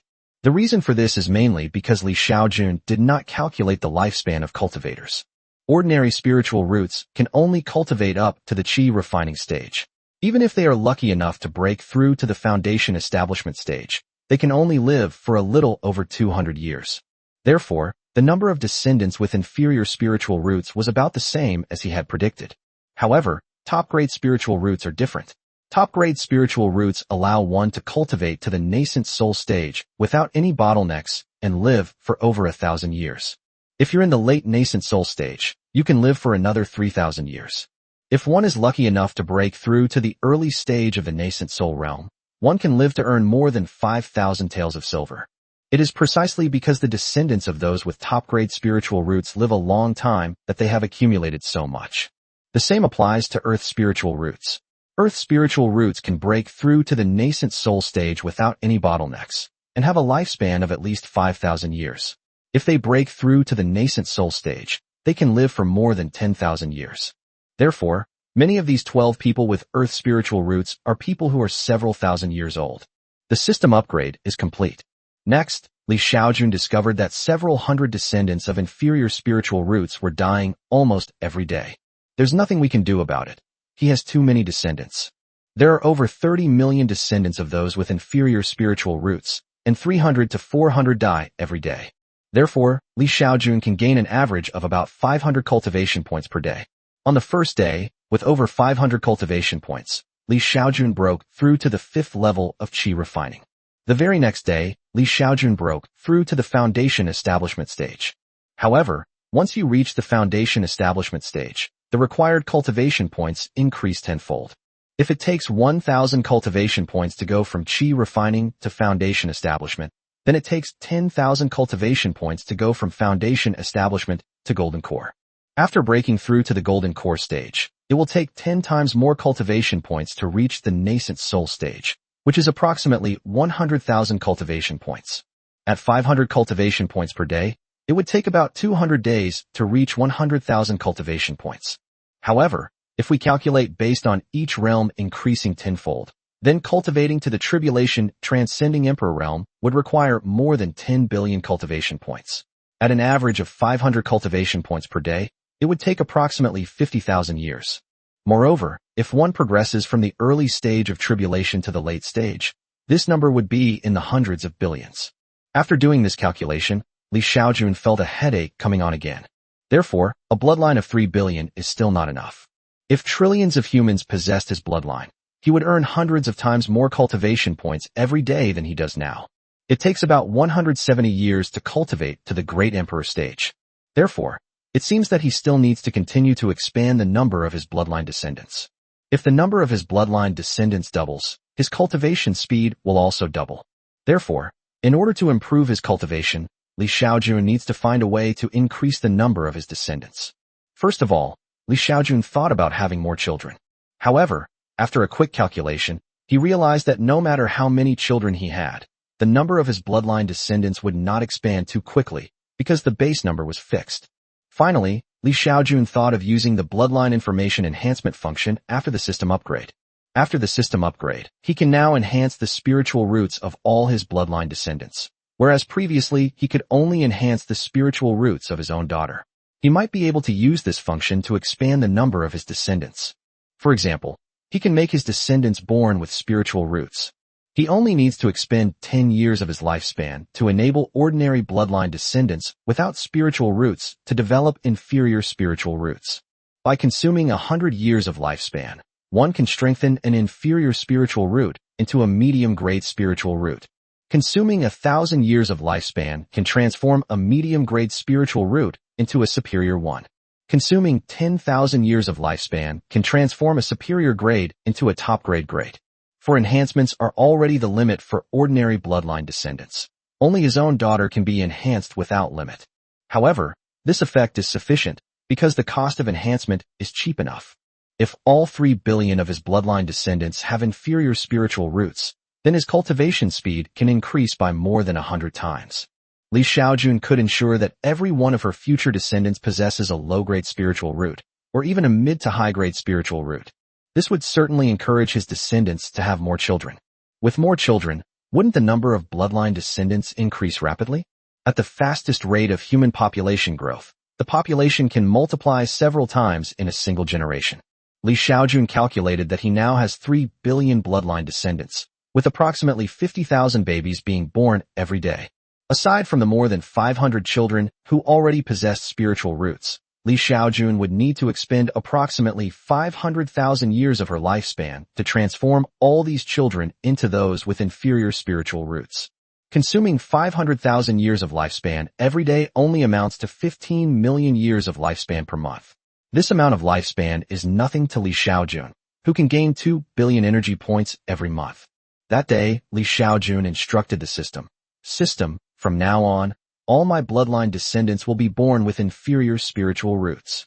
In addition, the proportion of medium-level spiritual roots will be adjusted to 1/10. The birth rate of those with superior spiritual roots has been adjusted to 1%. The birth rate of people with top-grade spiritual roots is 1 in 1,000. If the bloodline descendant already possesses talent, then a triple enhancement is directly applied. Among ordinary people, the proportion of those with top-grade spiritual roots is 1 in 100 million.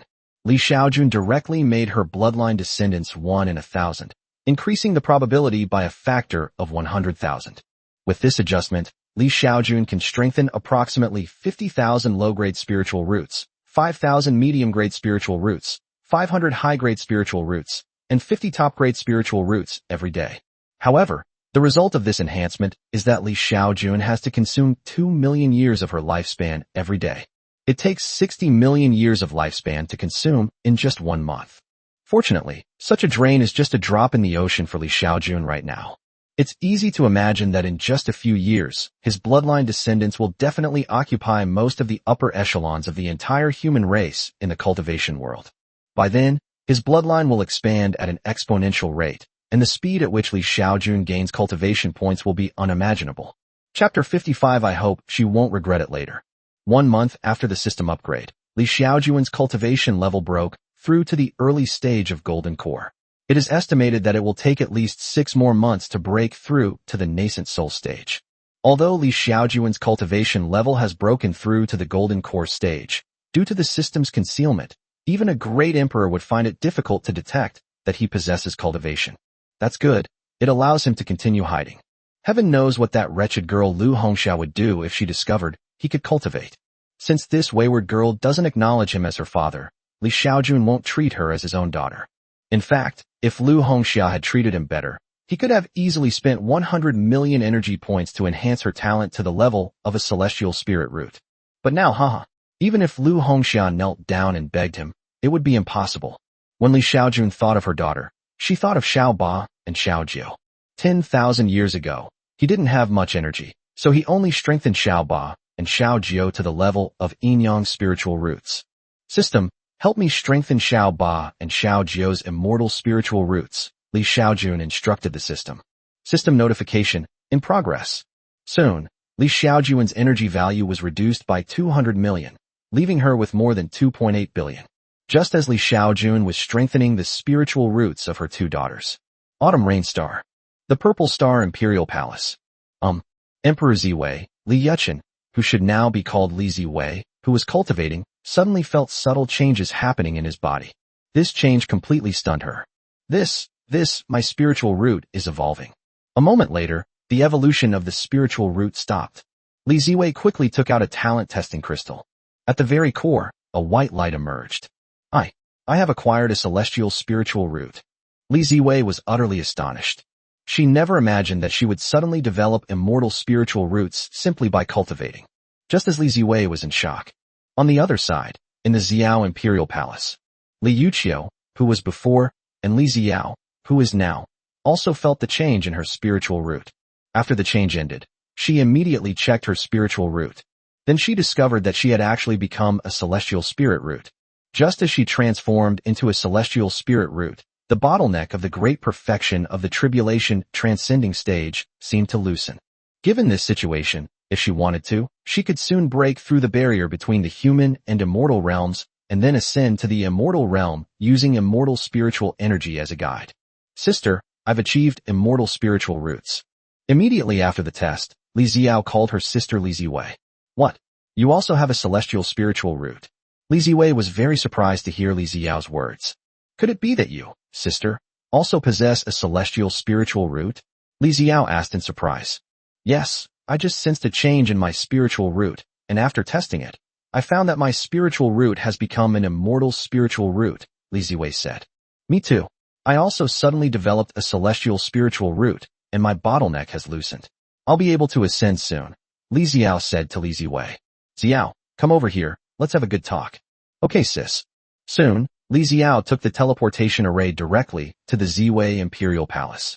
Sister. Okay, come over here quickly so I can test you. Li Ziwei waved to Li Xiao.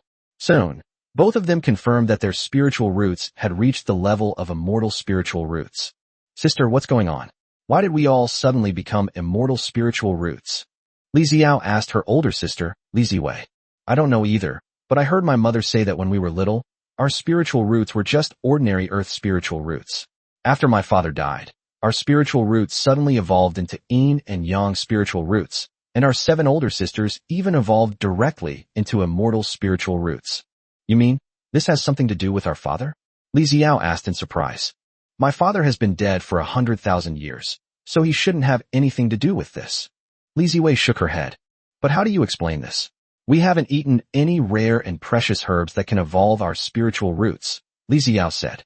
Moreover, the rare and precious materials that can evolve immortal spiritual roots are probably only found in the immortal realm, and are basically non-existent in the cultivation world. I don't know either. Li Ziwei shook her head. She couldn't come up with a reasonable explanation for why the 2 sisters had suddenly evolved into immortal spiritual roots. Sister, I miss mother. Shall we go see her? Li Xiao looked at Li Ziwei. Okay, then let's go back and see mother. Li Ziwei nodded. I also feel like I'm about to ascend to heaven. This trip back might be the last time I see mother. Their mothers only had inferior spiritual roots. Even with her children finding all sorts of rare and precious materials for her cultivation, she only managed to reach the nascent soul stage. Later, after her older sisters became powerful, they found many longevity-promoting medicines to help extend their mother's lifespan. But in the end, they only allowed their mother to live for more than 15,000 years. After their mother died, they buried her on Bishao Peak of the Biyun sect and set up a powerful protective formation. Basically, every 100 years, one of the sisters would go to the Taihuang ancestral star to pay homage to their mother. The 2 sisters were preparing to return to Taihuang star, so arrangements naturally needed to be made on Xiaoyu star. Half a month later, the 2 sisters finally set off for Taihuang star. The moment Li Ziwei and her sister set off, Lu Hongxia, thousands of light years away, learned of the news immediately. What? The Li Ziwei and Li Xiao sisters are coming to Taihuang star? Upon hearing this news, Lu Hongxia was greatly surprised. It only takes a few months to travel from Xiaoyu star to Taihuang star by teleportation array. No, we have to find a way to delay it. Lu Hongxia was getting anxious. If Li Ziwei and the others were to come to Taihuang star, Li Xiaojun's secret would likely be exposed. Her plan has only just begun, and she must not let Li Ziwei and the others ruin it. At the very least, we should wait until she has produced a large number of immortal spiritual roots before handing Li Xiaojun over to Li Ziwei and the others. After much deliberation, Lu Hongxia finally made a decision. Then, she made an interstellar call. Less than a week after Lu Hongxia made the call, a message spread throughout most of the Immortal Cultivation Alliance. A rebellion broke out in the Hengyun Galaxy. Feng Wudi, a saint in the Mahayana stage, led the 8th Legion of the Alliance in launching the rebellion, sealing off the entire Hengyun Galaxy and destroying all nearby teleportation arrays. The Hengyun Galaxy is the shortest necessary path between Taihuang star and Xiaoyu star. If we don't go through the Hengyun Galaxy, we'll have to take a long detour. If the teleportation array in the Hengyun Galaxy is broken, it will take at least several years to return from Xiaoyu star to Taihuang star. Chapter 56. What do you want to do? Sister, a rebellion has broken out in the Hengyun Galaxy. Not long after the rebellion broke out in the Hengyun Galaxy, Li Ziwei and Li Xiao also received the news. Why the sudden rebellion? Isn't the Hengyun Galaxy under Lu Hongxia's control? Let her handle it herself, Li Ziwei said, frowning. The teleportation array in the Hengyun Galaxy has been destroyed. We can't return to our ancestral star from the Hengyun Galaxy. What should we do now? Li Xiao asked her sister. It's all right. I've set up secret teleportation arrays in some asteroid belts in the Hengyun Galaxy. We can just use them. Li Ziwei waved her hand, completely unconcerned. Sister, when did you set up the secret teleportation array? Li Xiao asked in surprise. Actually, I didn't arrange this. My second sister did it to prevent this from happening. She told me this before she ascended to heaven, and I've been sending people to maintain order ever since, Li Ziwei said with a smile. The second sister she mentioned was naturally Li Xiaojun's second daughter, Li Yufei. Saint Goya of the Saint Goya Immortal Cultivation Alliance. The Ya in Ya refers to Empress Li Yufei. They spearheaded the establishment of the entire Immortal Cultivation Alliance. Just as Li Ziwei and Li Xiao were heading to Taiwan Star via a secret teleportation array, Lu Hongxia also received a message from Li Ziwei. Li Ziwei's letter was simple. She was to suppress the rebellion in the Hengyun star system herself. After receiving Li Ziwei's message, Lu Hongxia smiled. She knew that Li Ziwei would make her suppress the rebellion herself because she had Feng Wudi launch it. And that's exactly what she wanted. Owner. At the Red Cloud Empress Palace, Yushu respectfully bowed to Lu Hongxia. I need to go to the Hengyun Galaxy. You keep a close eye on Li Xiaojun for me, and also keep a close eye on the monthly planning plan. Lu Hongxia instructed Yushu. As a member of the seeding project, Yushu had also given birth to a child with a fairy spiritual root. In addition, she was an insider, so Lu Hongxia naturally entrusted this matter to her. Understood, Master. Yushu quickly replied upon hearing Lu Hongxia's instruction. After explaining everything, Lu Hongxia quickly led a group of people to the Hengyun Galaxy via a teleportation array. Less than a week after Lu Hongxia left, a teleportation light shone from the center of a meteorite in an asteroid belt near Taiwan Star on the outer edge of the Hengyun star system. Soon, two women emerged from the teleportation array. These two people are none other than Emperor Ziwei, Li Ziwei, and Emperor Xiao, Li Xiao. We've already passed through the Hengyun Galaxy. Should we take the normal teleportation channel? Li Xiao asked her sister, Li Ziwei. Using the normal teleportation channel is too troublesome and could easily expose the secret teleportation channel. Forget it. Let's just teleport directly to Taiwan Star. Li Ziwei waved her hand. If they teleport directly to the normal teleportation channel, then the location of their teleportation array will be exposed. If they didn't want to expose the teleportation array, they would have to fly to the location of the official teleportation channel, but their current location was too far away from the official teleportation channel. However, they couldn't teleport directly there, otherwise the secret teleportation channel would be exposed. Therefore, Li Ziwei decided to use the secret teleportation channel to go directly to the Taiwan Ancestral Star. Lu Hongxia left Taiwan Star, but Li Xiaojun's mission to cultivate dragons continued. 6 days after Lu Hongxia left, he had relations with a woman with a heavenly spirit root. However, in order not to reveal that he was capable of nurturing a spiritual root physique better than an immortal spiritual root, he did not nurture it even though the other party had a heavenly spiritual root, and he was capable of nurturing a lower grade acquired divine and demonic root that was better than an immortal spiritual root. He's still in this wretched girl's hands, and he doesn't want to give her a spiritual root physique even better than an immortal's. Just half a month after Lu Hongxia left, Yushu found Li Xiaojun again. Mr. Li, please come with me. Yushu said to Li Xiaojun. Where to? Li Xiaojun asked in surprise. Go sow the seeds, Yushu said with a smile to Li Xiaojun. What? I just finished the mission less than 10 days ago. Wasn't it supposed to be once a month? Li Xiaojun asked, frowning. He had clearly agreed with the wicked girl that it would happen once a month. Mr. Li, this time it's an extra. Before Yushu could finish speaking, Li Xiaojun immediately understood that Yushu must have been secretly asking other people for a child with him, without Lu Hongxia's knowledge. Their purpose is self-evident, to abuse their power for personal gain. Li Xiaojun quickly shook her head. No, once a month is already my absolute minimum. Too short an interval will cause irreversible damage to my body. Besides, Hongxiao probably doesn't know about this, right? Aren't you afraid she'll punish you if she finds out? Hearing Li Xiaojun's words, Yushu hesitated for a moment and said to Li Xiaojun, Mr. Li, to be honest, I am not looking for other women to have children with you, but I want to have a child with you myself. Hearing Yushu's words, Li Xiaojun was very surprised. Didn't you have a child last time? Well, hearing this, Yushu sighed. The child was adopted by the owner last time. I only saw the child once when I gave birth, and I haven't seen him at any other time. Li Xiaojun frowned.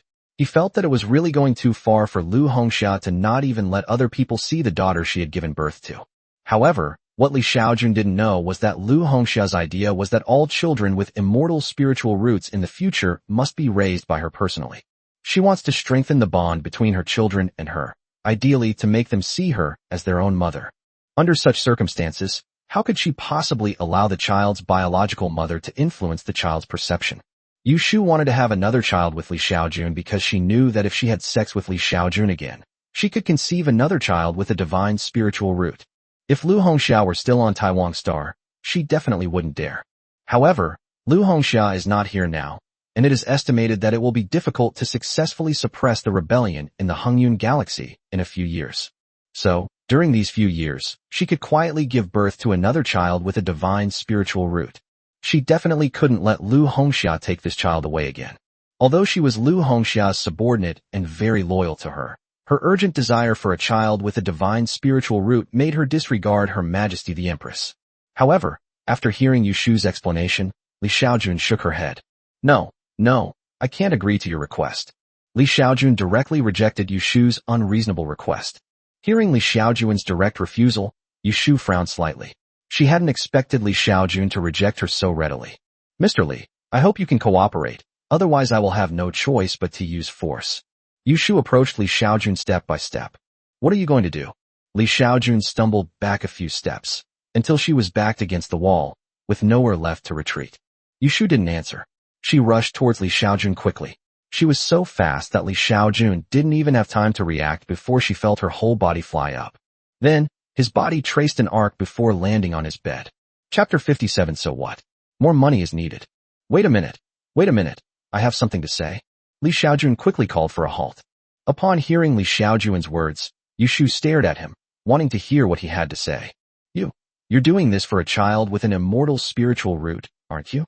But if I don't agree, I can easily make the child just an ordinary person. Li Xiaojun spoke, slightly out of breath.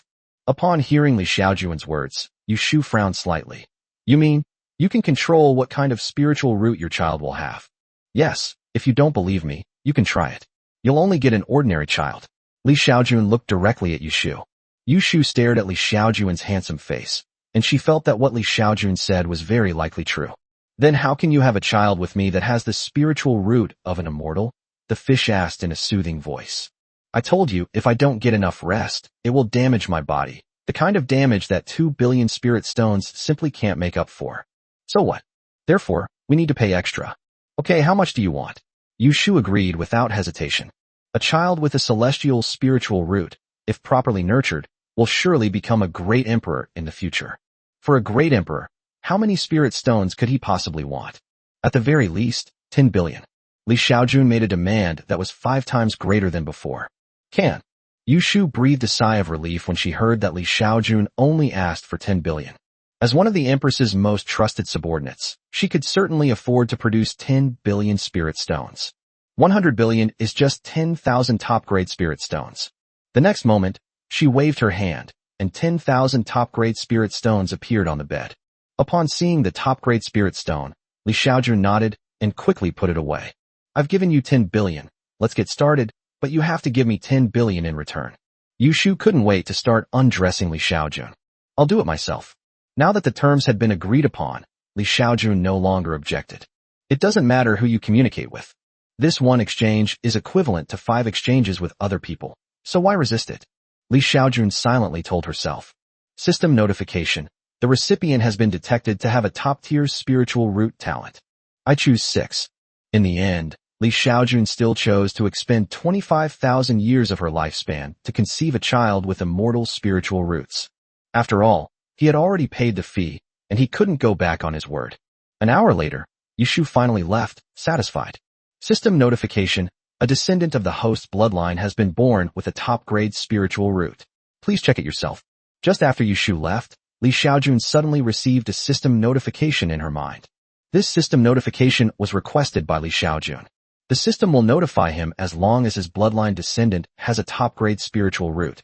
Soon, Li Xiaojun saw the system notification about her bloodline and descendants. Name, none available. Gender, male. Age, 0 years old. Talent, top-grade fire spirit root. The only information provided by the system is that this is a boy, 0 years old, and he should have just been born and hasn't been named yet. This boy's spiritual root is a top-grade fire-type spiritual root. System, for consecutive enhancements, Li Xiaojun instructed the system. System notification, enhancement in progress. Enhancement successful. After 4 consecutive enhancements, this descendant of the top-grade fire elemental spiritual root directly transformed into a yang spiritual root, possessing the potential to become an emperor. Strengthening this child only cost Li Xiaojun a little over 11 million energy points. Name, none available. Gender, male. Age, 0 years old. Talent, Fire-type Yang spiritual root. The reason Xiaojun strengthened the spiritual root of his bloodline descendant was not because he had an endless supply of spirit stones. Rather, the better the spiritual root of the bloodline descendant, the higher their future cultivation level will be, and the more cultivation points they can give back to Xiaojun after their death. Now, Xiaojun is essentially investing and acquiring shares, and will then share the profits once the company goes public. Although it may sound harsh, this is a win-win situation for both the bloodline descendant and Xiaojun herself.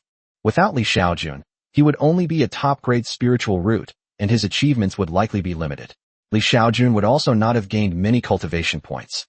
Xiaojun has now given him a Yang spiritual root, which means he can at least cultivate to the tribulation transcending stage. If he's lucky and has a tenacious fighting spirit, it's not impossible for him to ascend to immortality. He might become an immortal thanks to the Yang spiritual root given to him by Xiaojun. When his lifespan ends, Xiaojun will also receive a large amount of cultivation points in return. Isn't this a win-win situation? The only thing Xiaojun lost during this process was a tiny bit of system energy. Just as Xiaojun was strengthening his bloodline descendants for the fourth time. More than 500 light-years away from the planet Taiwan, on a planet in another star system, a baby boy was born. This is a planet unsuitable for ordinary people to live on. There are no plants, no air, and no oceans. They only have harsh living conditions with a temperature difference of more than 100 degrees Celsius between day and night. People living on this planet must be at least at the 6th level of qi refining. This planet has many spirit stone mines and spirit gold mines. Most of the people living on this planet initially came here to mine, and then settled here, forming human settlements. In every large human settlement, there are places suitable for ordinary people to live in. Only mothers who need to give birth can temporarily reside in such places, with the aim of ensuring the survival of the infants. However, here, every woman who gives birth undergoes a spiritual root test. If you possess spiritual roots, you can stay and nurture them until they are able to survive on this planet. If the baby does not have a spiritual root, then the baby will be sent to a planet suitable for mortals to live on, such as Taiwan Star or Chiyu Star. In one property, a baby had just been born. The woman who gave birth was a weathered-looking woman with only the 6th level of qi refining, just enough to survive on this planet. Just then, several people in white coats walked in, the leader of whom was holding a crystal ball. Miss Chun, we're about to conduct a divine root test on your child, the man in the white coat said with a smile. Okay, the woman nodded. This is a situation that every mother on this planet will experience. If a child has spiritual roots, they can be allowed to live in the mortal realm until they cultivate to the point where they can survive on this planet. If a child does not have spiritual roots, they will be sent away. If parents can't bear to part with their child, they can take the child with them and raise the child themselves. Chapter 58 The 8 Rings of the Imperial Bell. Under the woman's gaze, the man in the white coat at the head of the group smiled and took the child from her arms, then placed the crystal ball on the child's body. He cast a spell, and the next moment, a blinding red light shone. After a while, the red light disappeared, but the crystal ball turned completely red. The crystal ball first turned light red, then bright red, then brownish red, and finally turned completely blackish red. This scene stunned everyone in the delivery room. At that moment, everyone's mouths dropped open. Oh my God! My God! What kind of spiritual root is this? A celestial spiritual root? What heavenly spiritual root? This is the Yang spiritual root of Yin and Yang. What? A Yang spiritual root? That's the potential of an emperor. Good heavens! This child, he actually has the potential to become an emperor. The child's mother was also stunned, lying in the hospital bed. She never imagined that her child would have the potential to become an emperor. Ha ha. The next moment, the woman burst into laughter. Ha ha ha. Chen Jianfeng, you big scumbag. I'll teach you to abandon me and go after high-class men, but you never expected that my son has the potential to be an emperor. Ha ha. The woman laughed wildly. At that moment, her previously gloomy face was filled with hearty laughter. Just as the baby was diagnosed with Yang's spiritual root, the results of the crystal ball test were transmitted to the Alliance's higher-ups via the detection chip inside the crystal ball. In the cultivation world, any crystal ball used to test spiritual roots must be modified, certified, and supervised by the Cultivation Alliance. This is the practice of the Immortal Cultivation Alliance to ensure that no genius is overlooked. Only in this way can the Immortal Cultivation Alliance maintain its long-term rule over the entire human race. If an ambitious person discovers a super genius and then hides him away to cultivate him secretly, it will undermine the immortal cultivation alliance's control over the human race. For example, Lu Hongxia caused Li Xiaojun to develop so many immortal spiritual roots, but she did not report it to the immortal cultivation alliance. If we wait another tens of millions of years until these immortal spiritual roots grow up, they can completely destroy the entire cultivation alliance. The Hengshui Galaxy, the palace of Empress Qingwei. Thump. The bell rang. Thump. The bell rang a second time. Thump. Thump. Thump. What happened? Many people were puzzled when they heard the bell, and it is clear that some people know what the bell's sound represents. The ringing of the bells in the Empress's palace signifies the discovery of a super genius with the yin-yang spiritual root. Just watch, there should be at least 2 more chimes. Just as many people were discussing the sound of the bell. Thump. The bells rang again. 6 chimes indicate at least a heavenly spiritual root, but the fact that it could cause the imperial palace bells to ring suggests at least a yin spiritual root, so there must be at least 1 more chime. Sure enough, in the next moment. Thump. The bells rang again. The 7 chimes represent the presence of a yin spirit root, indicating that a yin spirit root was detected somewhere. 7 rings indicate a yin spiritual root. If the bell can ring again, it indicates a yang spiritual root. Thump. Just then, another bell rang. What? A yang spiritual root? It's actually a yang spiritual root? That's so enviable. I wonder who it is. 8 chimes confirm it's a yang spiritual root. If it chimes 1 more time, then it's a xian spiritual root, a peerless spiritual root destined for immortality. Everyone is waiting. But after a while, the bell did not ring again. It should be a yang spiritual root. In the Empress's palace, Empress Qingwei, Yin Qingwu, naturally also heard the bell tolling. The moment the first bell rang, she ended her seclusion. Then, very quickly, she arrived at a large hall. At this moment, many people in the hall were busy working on some monitors. Your Majesty. Upon seeing Yin Qingwu, everyone bowed respectfully. Where was this genius detected? Yin Qingwu asked everyone. Your Majesty, according to the information from the testing crystal, the genius resides on Xiaomu star in the Hengshan Galaxy. Where exactly is it? Yin Qingwu asked quickly. The specific location is the second maternity hospital in the mortal residential area of Hufeng City, near the number 16 Spirit Gold Mine on Xiaomu star. Okay, I'll go right away, otherwise my genius might get stolen. Yin Qingwu waved her hand, and then instantly disappeared from the hall. Immediately after the appearance of the yang spiritual root, not only the Qingwei Empress Palace in the Hengshui star system witnessed the grand spectacle of 8 bells ringing. On the desolate planet, in the palace of Empress Hongxia, the imperial bell also rang 8 times. However, Lu Hongxia was not present at the time, so her subordinates could only contact her via communications. After learning that the human race had produced a yang spiritual root with 8 bell-ringing sounds, Lu Hongxia simply smiled disdainfully and showed no intention of going to the Hengshan star system to snatch people. She looked down on mere yang spiritual roots. Meanwhile, on Xiaoyu star, there are the Ziwei Emperor Palace, the Xiao Empress Palace, and the Shuamu Empress Palace. There's also the Tianlan Imperial Palace in the Henghua Galaxy, the Qingxian Empress Palace in the Hengmu Galaxy, and so on. The bells rang almost simultaneously. At this time, Li Ziwei and Li Xiao were almost at Taihuang Star. After receiving the report from their subordinates, the two showed no intention of searching for the genius. They may ascend to immortality soon, and even if we find geniuses now, they won't be able to nurture them. As for the empresses of the other imperial palaces, they immediately looked up the exact address after the bell rang, and then quickly took the teleportation array to their destination. The first to arrive at Xiaomu Star was Empress Qingwei, Yin Qingwu. In just a few days, she arrived at Jumu Star via an interstellar teleportation array. Upon arriving at Xiaomu Star, she immediately destroyed the interstellar teleportation array on Qingmu Star. Of course, it wasn't completely destroyed, but rather a few parts were removed, and it was still reparable when we left. After arriving on Xiaomu Xing, Yin Qingwu quickly teleported to Hefeng City. With a sweep of her divine sense, she discovered the genius with the yang spiritual root who had caused the Emperor Bell to ring 8 times. After the discovery of the yang spiritual root, the Star Lord of Xiaomu Star, a female cultivator in the early stage of the integration realm, immediately sent people to seal off the entire mortal area of Hefeng City. She herself personally protected the genius. As long as she is there, no one should try to harm a genius with yang spiritual roots. Of course, she also knew that she couldn't keep the genius with the yang spirit root, So she was waiting for the great emperor to come and take her away.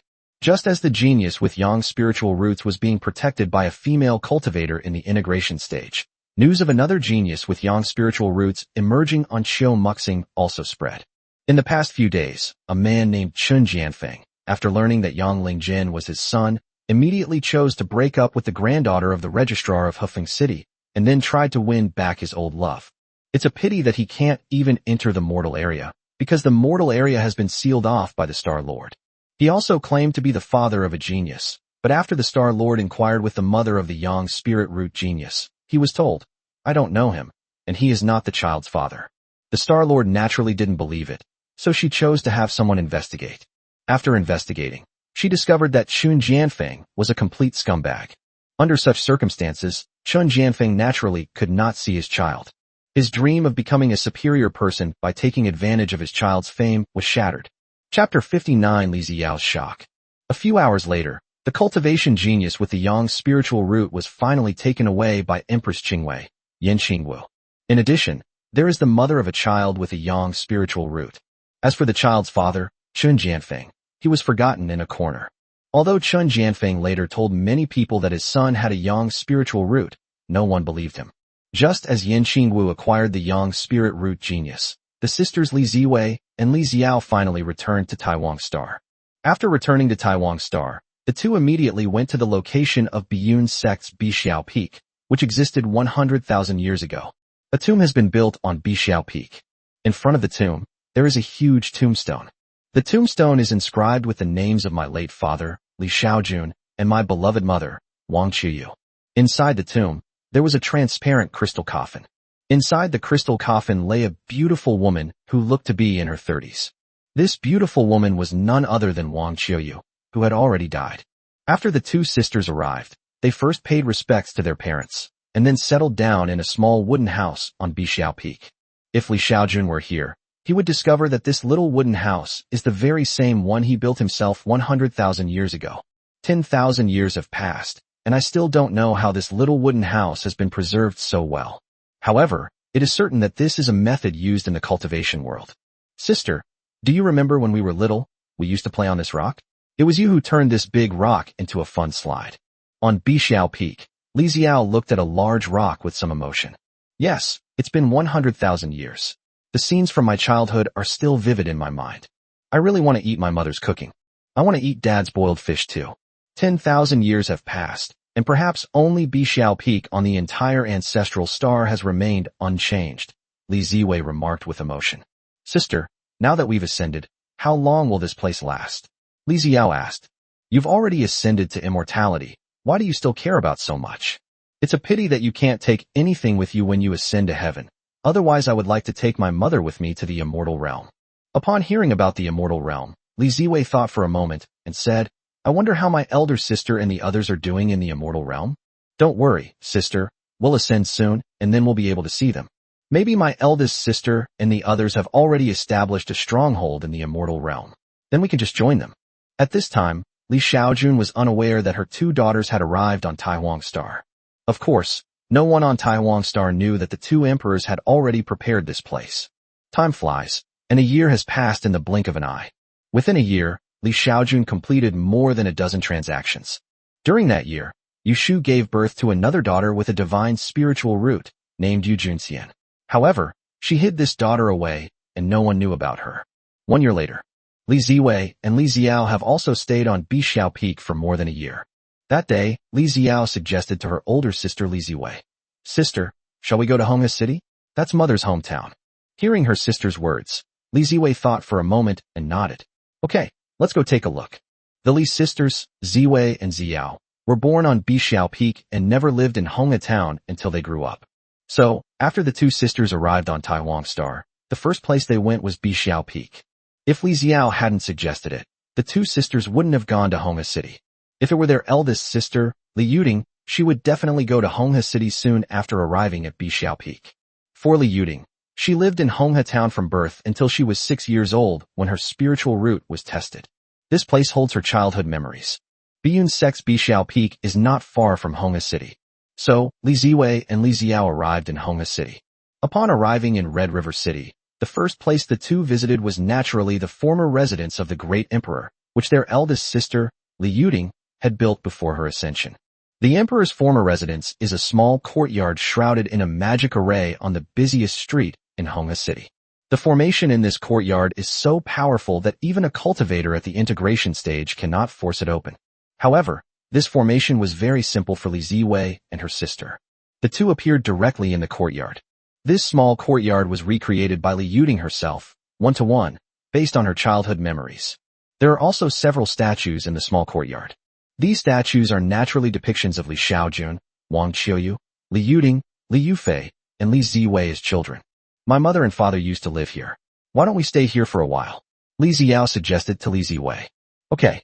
Li Ziwei nodded. A few days later, Li Ziwei and Li Ziao looked different as they walked down the streets of Honghe City. Sis, it's been so long since we went shopping together, hasn't it? Yes. Li Ziwei nodded with a smile. Both were great emperors, and both had their own descendants and families. So the last time the two of them were seen shopping together without any juniors was more than 30,000 years ago. Have you heard? Both of the He family's children have top-grade spiritual roots. In a tea house, a group of people gathered together gossiping. I heard that the city lord himself conducted the test. The He family is about to become rich. 2 top-grade spiritual roots. Their luck is too good. I heard that the woman who gave birth to 2 children with exceptional spiritual roots was originally a nanny. Yes, I heard that she also gave birth to a daughter with a low-grade spiritual root. Could it be that she can easily give birth to children with spiritual roots? I don't know, but I heard that the Luo family in the county town has been alarmed. The second master of the Luo family offered a high price to have that Ning's sister have a child for him. On the street, a group of people were chatting, which Li Ziwei and Li Ziao could hear clearly. Sister, do you think that Sister Ning also has a special constitution? Li Ziao asked her sister. When she mentioned the special constitution, Li Ziwei immediately understood that she was referring to the special constitution of their father. Their father, in his short life, created more than 20 children with immortal spiritual roots and dozens with yin-yang spiritual roots, including the 2 of them. At first, they were unaware of their father's great feat, and their mother did not tell them either. However, as they grew up and became more powerful, they eventually found out what their parents had been hiding from them. Li Ziwei still remembers being shocked for days after she learned what her father had done. Sister, let's go check on Sister Ning. What if she has a special condition? Li Ziao said to her sister. Hearing Li Ziao's words, Li Ziwei thought for a moment and then nodded. Okay.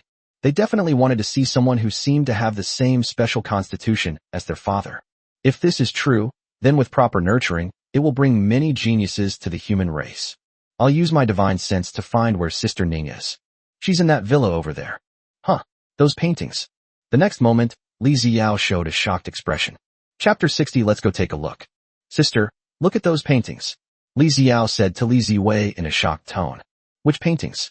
Li Ziwei asked in surprise, as she couldn't detect any paintings with her divine sense. There. In essence, Li Ziao used her own divine sense to guide Li Ziwei's divine sense to scan a study. Several paintings were hanging in the study. Upon seeing these words, Li Ziwei was also suddenly shocked. She was extremely familiar with the figures in these paintings. How is that possible? Li Ziwei could hardly believe it.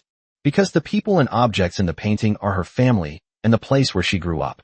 Instead, 2 of the children in these paintings are 3 or 4 years old, representing her and her younger sister Li Ziao when they were young. Let's go take a look, Li Ziwei said. Soon, the 2 sisters disappeared into the street. The next moment, the 2 figures suddenly appeared in the study.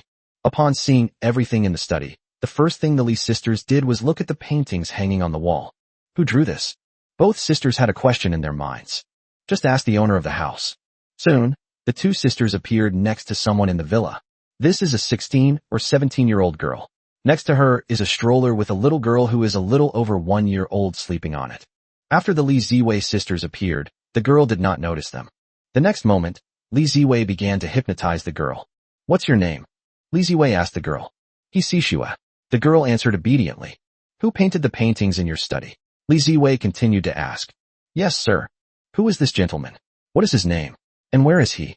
The man's name is Li Xiaojun, but I don't know where he is now. What? Upon hearing the name Li Xiaojun, both Li Ziwei and Li Ziao were greatly alarmed. Is it a coincidence? But if it's a coincidence, how do you explain the painting in the study? Is it a coincidence that a person named Xiaojun can paint people and scenes that the two sisters are familiar with? Is there really such a coincidence in the world? Moreover, most people who lived 100,000 years ago are already dead, except for these emperors who have lived for 100,000 years. If this is a prank, then only other great emperors would know about it, and specifically, great emperors from the Biyun immortal sect. Of the 10 great emperors of the human race who came from the Biyun immortal sect, besides the two sisters, the rest were Lu Hongxia, Qin Shui, Yin Qingwu, He Xijuan, and Luo Yi. Only these great emperors who came from the Biyun immortal sect knew about their families past 100,000 years ago. They simply couldn't believe that this Li Xiaojun was their father. Their father was just immortal, and it is certain that he died 100,000 years ago. It is impossible for their father to be resurrected. Sister, is this some kind of prank Lu Hongxia played on us? Li Xiao asked her older sister, Li Ziwei. I don't know, why don't we ask her? Asking her won't do any good. She definitely won't admit it. We might as well just beat her up. We've been beating her since she was little anyway, Li Xiao said in a violent tone. Stop fooling around. Li Ziwei rolled her eyes at her. At this moment, she remembered the news she had heard while explaining that a woman named Sister Ning had given birth to 2 top-grade spiritual roots in a row. A top-grade spiritual root is born only once in a billion people. What is the probability of having 2 in a row? So she decided to continue asking the girl in front of her. However, before that, she decided to test the spiritual roots of some children. The next moment, Li Ziwei placed her hand on the child. A moment later, she was certain that the child before her truly possessed an exceptional spiritual root. If you want to be more accurate, then you'll have to use a testing crystal. So the next moment, Li Ziwei took out the testing crystal. A moment later, the testing crystal emitted a blinding light. He Xixue, whose child is this? Li Ziwei asked He Xixue. It's mine, He Xixue said without hesitation. Who is the child's father? Li Ziwei continued to ask. Yes, sir. Are you Mr. Li Xiaojun? Yes. At this moment, Li Xiao interjected. Sister, didn't you say that the 2 children with top-grade spiritual roots were born to that Sister Ning? Are you Sister Ning? Li Ziwei asked He Xixue. Sister Ning is my mother. Upon hearing this, both sisters were filled with questions. You have another child with exceptional spiritual roots in your family, right? Yes, that's my mother's biological child. He Xixue answered obediently. Who is the father of that child? Li Xiao asked from the side. Yes, sir, He Xixue replied. Upon hearing this, Li Ziwei and Li Xiao exchanged a strange glance.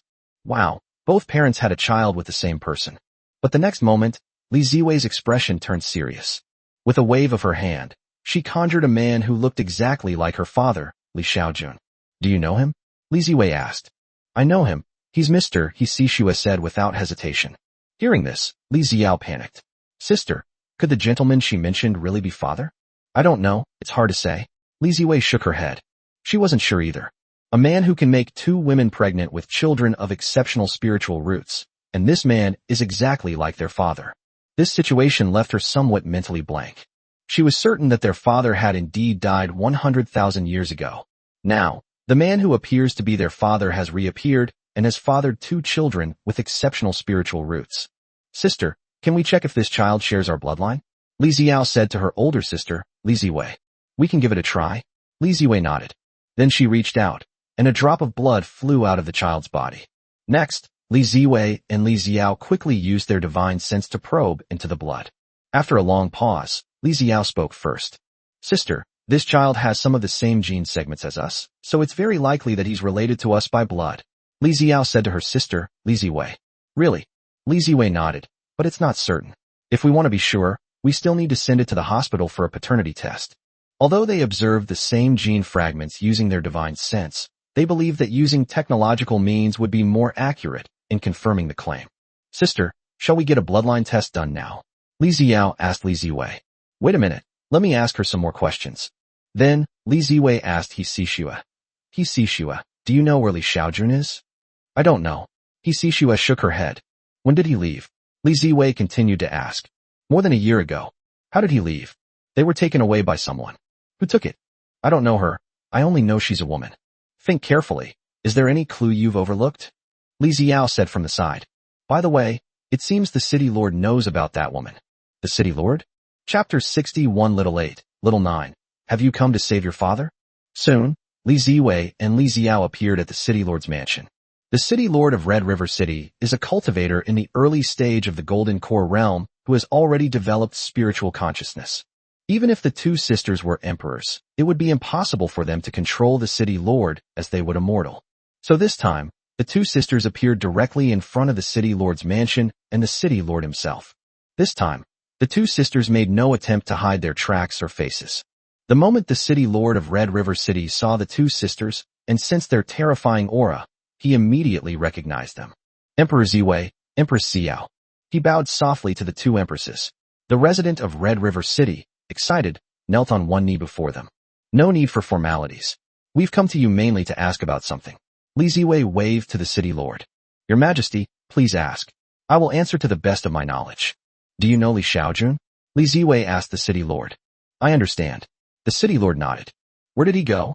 Li Ziwei continued to ask. I don't know either. Are you sure? I really don't know where Li Xiaojun went, but what? However, when Li Xiaojun left, a very powerful female cultivator took him away, and as she left, the female cultivator said something. What did you say? When the female cultivator came to pick up Li Xiaojun said she wanted to do something, and the female cultivator said, Hurry up, Her Majesty the Empress is waiting. After a pause, the city lord of Red River City continued. Therefore, I suspect that Li Xiaojun was taken away by an empress. An empress? Li Ziwei nodded upon hearing the words of the city lord of the Republic City. At that moment, she already had a guess in her mind. For the past 1,000 years, the empress stationed on Taiwan star has been Lu Hongxia. Therefore, the person who resembles their father, Li Xiaojun, was likely taken away by Lu Hongxia. A dignified empress took away a mortal named Li Xiaojun. There's definitely a big secret here. You're very good. This is a reward for you. We're leaving now. Don't tell anyone about what happened today, or you know what will happen. Li Ziwei threatened the city lord of Honghe City before leaving with Li Ziao. After the two left, they soon appeared in the sky above the desolate planet. Let's use our divine senses to search. You search the southeastern hemisphere, and I'll search the northern hemisphere. Let's see if we can find Li Xiaojun's whereabouts, Li Ziwei said to her sister. Okay, Li Ziao nodded. Soon, their divine senses spread out rapidly, quickly enveloping the entire Taiwan star. Next, the two began scanning for people who resembled Li Xiaojun. The two possessed powerful spiritual senses, but there were too many people on Taiwan star, so finding their target would likely take some time. Divine senses can only be obtained through human eyes. Although human eyes can see a sea of people in front of them, it will definitely take time to find someone they know in that sea of people. After taking control of the Taiwan star with their divine senses, the two sisters almost simultaneously began their search from the Empress's palace. However, the next moment, a look of surprise appeared on the faces of the two sisters. Because the two of them found the person they were looking for in just a moment. The moment they saw the figure, the sisters' memories, sealed for 100,000 years, began to attack them. It's so similar, so incredibly similar. Sister, you said he is our? Li Ziao didn't finish her sentence, but Li Ziwei understood. I don't know, let's go check it out. Li Ziwei nodded. Let's go take a look. Soon, the two arrived at the Empress's palace on the other side of Taiwan Star. Inside the Empress's palace, the two moved silently and quickly arrived at a side hall. In a side hall, a young man in his early 20s was lying idly in a rocking chair. The two sisters appeared directly in front of the young man, but he could not see them. Sister, you look so alike. They are very similar. Sister, do you think it's possible for him to be a real possibility? I don't know, just ask around. The next moment, Li Ziwei appeared. At the same time, she used her consciousness to hypnotize him. Only, it's broken? Li Ziwei was very surprised. Just as she appeared, she was startled to find that the young man in front of her, who looked exactly like her father, was taken aback. Who are you? What do you want? When Li Xiaojun saw two young and beautiful women suddenly appear in front of him, he was startled at first, but soon he guessed that these two women were probably also secretly coming to him to ask for immortal spiritual roots and offspring, without Lu Hongxia's knowledge. But the next moment, he dismissed the idea, because a system message appeared before his eyes. Information indicates that these two people are his blood descendants. Moreover, the names of these two people are his daughters, Li Yuchen and Li Yuqiu. Little 8, Little 9, did you come to save Dad? Li Xiaojun asked uncertainly. Upon hearing Li Xiaojun's words, Li Ziwei and Li Ziao were stunned. The voice was exactly the same as their father's. Most importantly, he actually knew the two sisters, and even their childhood nicknames. Xiaoba and Xiaojun were nicknames their parents used to call them when they were little. Everyone else called them Xiaojun and Xiaoqiu. The two sisters looked on in disbelief, unable to believe that their father was still alive. Little 8, little 9, don't you recognize me? I'm your father. Li Xiaojun's eyes were filled with tears. He finally welcomed his two daughters. That was really tough. How can you prove it? Li Ziwei asked Li Xiaojun. Although the man in front of them was handsome, had a good voice, and could even call them by their nicknames. However, she still couldn't be sure that the man in front of her was their father. After all, their father had been dead for 100,000 years. In their eyes, the man in front of them was just an ordinary person. How could an ordinary person possibly live for 100,000 years? Hearing Li Ziwei's words, Li Xiao calmed down. Although the man in front of them looks a lot like their father, what if he is an imposter? Upon hearing Li Ziwei's question, Li Xiaojun thought for a moment, and then with a wave of his hand, he took some items out of the system space. These items consist of broken wooden toys, including a broken scooter, a wooden carving broken in two, a tattered and dirty rag doll, and a set of books written in Chinese. Seeing what Li Xiaojun took out, in an instant, memories from 100,000 years ago attacked Li Ziwei and Li Xiao again. Li Ziwei is very familiar with scooters. They were her toys when she was a child. She also remembers her father often pushing her and her sisters on a scooter to play. Later, the scooter broke, and their father made them a new one. The old one disappeared without a trace. They are also very familiar with rag dolls.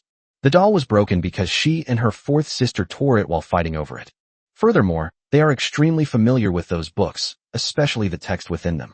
In the entire cultivation world, only these sisters know this kind of script, no one else does. In the past, they would use this script to transmit secrets. This script is generally incomprehensible to most people. Only the sisters can understand it. 10,000 years ago, their father used books like these to teach them to read and write at home. Chapter 62. Father, is everything you said true? Are you really daddy? At this moment, tears welled up in the eyes of both Li Ziwei and Li Xiao. Although they were still asking questions, they already believed it in their hearts. If it weren't for their parents, how could he have had their broken toys from when they were little? If he wasn't his own father, how could he have such a book? Are you really our father? Li Xiao asked Li Xiaojun at this moment. However, the language she spoke was not the language of the cultivation world, but Chinese. Yes, I am your father. Li Xiaojun replied in Chinese.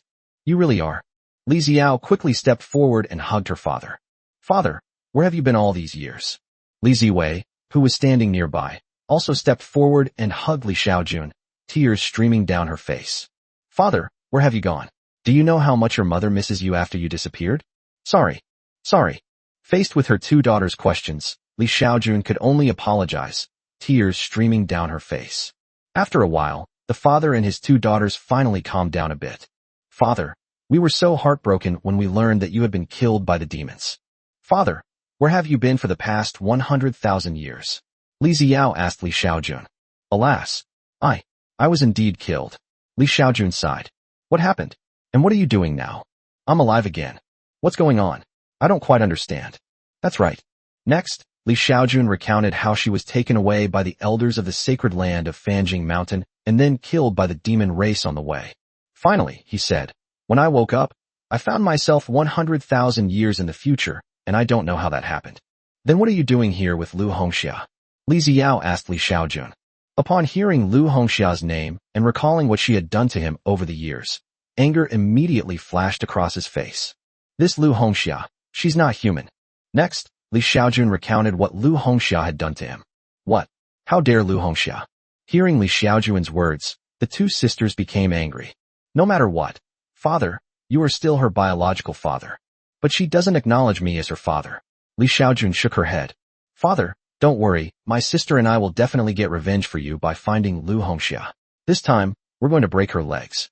Okay, with you two, little 8 and little 9, here, Dad isn't afraid anymore. At this moment, Li Xiaojun, the old father, finally felt the warmth of human affection. With two daughters, he no longer has to worry about being captured and used as a breeding pig.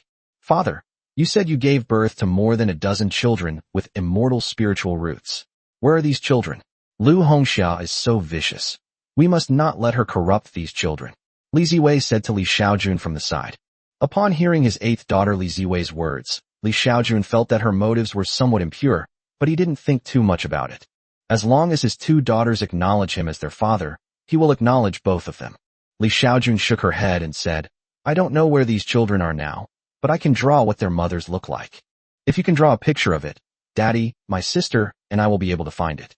Okay, then I'll draw what those women look like. Soon, Li Xiaojun took out drawing paper, brushes, and paints from her spatial storage.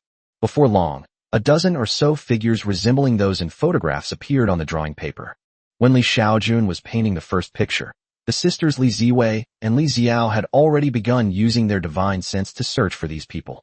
Soon, the two found all the women that Li Xiaojun had painted. Of these people, a few have already given birth, while for the majority, the children are still in the wombs of those women. Father, come back to Qiu Star with us in a while. We will definitely take good care of you, said the youngest daughter, Li Xiao, to Li Xiaojun. Okay, Li Xiaojun happily agreed. He was naturally very happy that his daughter was so filial. Thank goodness you came to save me. Otherwise I would definitely have been imprisoned by Lu Hongxia until I died, Li Xiaojun said emotionally to her two daughters. Father, don't worry, we'll definitely teach Lu Hongxia a lesson to get revenge for you, Li Xiao assured Li Xiaojun. Okay, Li Xiaojun nodded. By the way, why did you suddenly come to Taiwan Star? Did you discover the evolution of spiritual roots? Li Xiaojun asked her two daughters. Upon hearing Li Xiaojun's words, Li Ziwei and Li Xiao's eyes lit up immediately. Father, is it related to you that our spiritual roots have become immortal spiritual roots? Li Ziwei asked Li Xiaojun in surprise. Yes, Li Xiaojun nodded in agreement. He said calmly, as your father, I possess a special physique that, with enough spirit stones, can strengthen the spiritual roots of you daughters. When you were young, your spiritual roots were just ordinary earth spiritual roots. Before I died, I used all my energy to strengthen the spiritual roots of all of you sisters. I have enhanced all 7 of your sisters to the level of immortal spiritual roots. It's just that I didn't have enough energy reserves at the time. Otherwise, I would definitely have enhanced all of you to the level of immortal spiritual roots as well. Fortunately, after being resurrected, I obtained a lot of spirit stones from Lu Hongxia, which gave me the energy to strengthen your spiritual roots. Upon hearing Li Xiaojun's words, both Li Ziwei and Li Xiao showed expressions of shock. Father, is what you said true? No wonder. My mother told us that our spiritual roots were originally earth spiritual roots, but then suddenly they turned into yang spiritual roots. What I said is all true. Otherwise, how would I know that your spiritual roots have become immortal spiritual roots? Li Xiaojun retorted. That's right. If what Li Xiaojun said wasn't true, how would he know that their spiritual roots had already become immortal spiritual roots? Li Xiaojun and her two daughters did not hide the fact that it could strengthen their daughters' spiritual roots. Because he wants to upgrade the system, he needs the strong support of his two daughters. At that time, he could simply say that he was accumulating energy to strengthen their spiritual roots, even better than immortal spiritual roots. If they wanted a better spiritual root, they would desperately try to find spirit stones for Li Xiaojun. At that time, let alone 10 trillion spirit stones, even trillions or hundreds of trillions of spirit stones would probably not be a problem, given the status of the two daughters. Without this excuse, even if Li Xiaojun were their biological father, they would not have been able to provide him with so many spirit stones unconditionally. After all, Li Xiaojun knew that both of her daughters had their own descendants and families. The 8th daughter, Li Ziwei, married into the Luo family, and was considered to be from the same family as Empress Luo Yi of Tianlan. The youngest daughter, Li Xiao, married into the Yin family. She is both a sister and a member of the same family as Empress Qingwei, Yin Qingwu. Li Ziwei was able to become the Ziwei Emperor because she had the support of at least 3 tribulation transcending emperors. In addition, Li Ziwei is also the leader of the Biyun immortal sect lineage. Empress Qin Shui and Empress Lu Hongxia both originated from the Biyun immortal sect.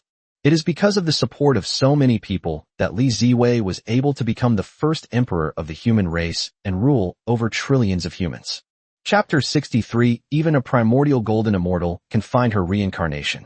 Little 8 and Little 9, take me away from here first. I don't want to stay here for another second, Li Xiaojun said to her two daughters.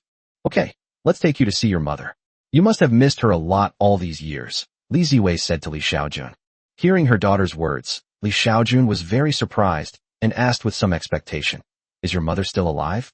Upon hearing this, both Li Ziwei and Li Xiao showed a somber expression. My mother passed away more than 80,000 years ago. Li Ziwei's voice was somewhat low. Li Xiaojun looked disappointed upon hearing this. But father, after mother passed away, my eldest sister used magic to preserve mother's body in the way she looked in her youth. You will still be able to see mother's voice and smile then, Li Xiao said from the side. Li Xiaojun nodded, a hint of anticipation on her face. Let's go. Take me to see your mother. Good. An hour later, 3 figures landed at the summit of Bixiao Peak. These 3 people were Li Xiaojun and his 2 daughters. Seeing the familiar summit of Bixiao Peak and the familiar surroundings, Li Xiaojun felt a profound sense of change, as if the world had changed beyond recognition. Led by their 2 daughters, the 3 arrived at the cemetery. Then, Li Xiaojun saw the tombstone and the words on it. Tomb of my late father, Li Xiaojun. Good heavens, he's still alive. Father, mother is in the underground palace. Let me take you in. Li Xiao helped Li Xiaojun up. Okay, Li Xiaojun nodded. Soon, the 2 daughters brought Li Xiaojun to the underground palace. Inside the underground palace, Li Xiaojun saw Wang Qiuyu inside the crystal coffin. Even though Wang Qiuyu is dead, he still retains the vibrant appearance of his youth. The moment Li Xiaojun saw Wang Qiuyu, tears streamed down her face uncontrollably. He recalled all the moments he had spent with Wang Qiuyu. Wang Qiuyu, though an ordinary person, fulfilled all the responsibilities of a virtuous wife and loving mother. When Li Xiaojun was being raised as a breeding boar by the Biyun immortal sect, Wang Qiuyu was his spiritual haven. Now, seeing that familiar face, all of Li Xiaojun's emotions were released at this moment. Father, you don't need to be so sad. Mother passed away with a smile on her face. Li Ziwei comforted Li Xiaojun. I know. Li Xiaojun nodded. He stroked the crystal coffin as if he were stroking his most beloved lover. System, can you bring my wife back to life? In his mind, Li Xiaojun asked the system. System prompt. If the host can achieve the great Luo golden immortal realm and pays a certain price, they can find the reincarnation of their loved ones. Upon hearing the system's words, Li Xiaojun's mind jolted. The system's words gave him great hope, which fueled his strong desire to become stronger. With the existence of a system, he believed he could definitely reach the grand Luo golden immortal realm. Little 8, little 9, I want to take your mother's body away. I want her to stay with me forever. Is that all right? Li Xiaojun asked her 2 daughters. Hearing Li Xiaojun's words, Li Ziwei thought for a moment and then nodded. Father, you can make the decision yourself. I have no objection, Li Ziao said as well. Okay, I'll take it. Li Xiaojun nodded, and then with a wave of his hand, Wang Qiuyu's body was stored in the system space. Since time prohibition can be maintained in the system space, storing it in the system space is undoubtedly the best option. Next, Li Xiaojun and her 2 daughters settled down on Bixiao Peak. From her 2 daughters, Li Xiaojun also learned about the events that had occurred over the past 100,000 years, events that could not be found on the internet. After Li Xiaojun disappeared, Fan Jingshan immediately brought all the children with immortal spiritual roots from the 6 major immortal sects to Fan Jingshan for further training.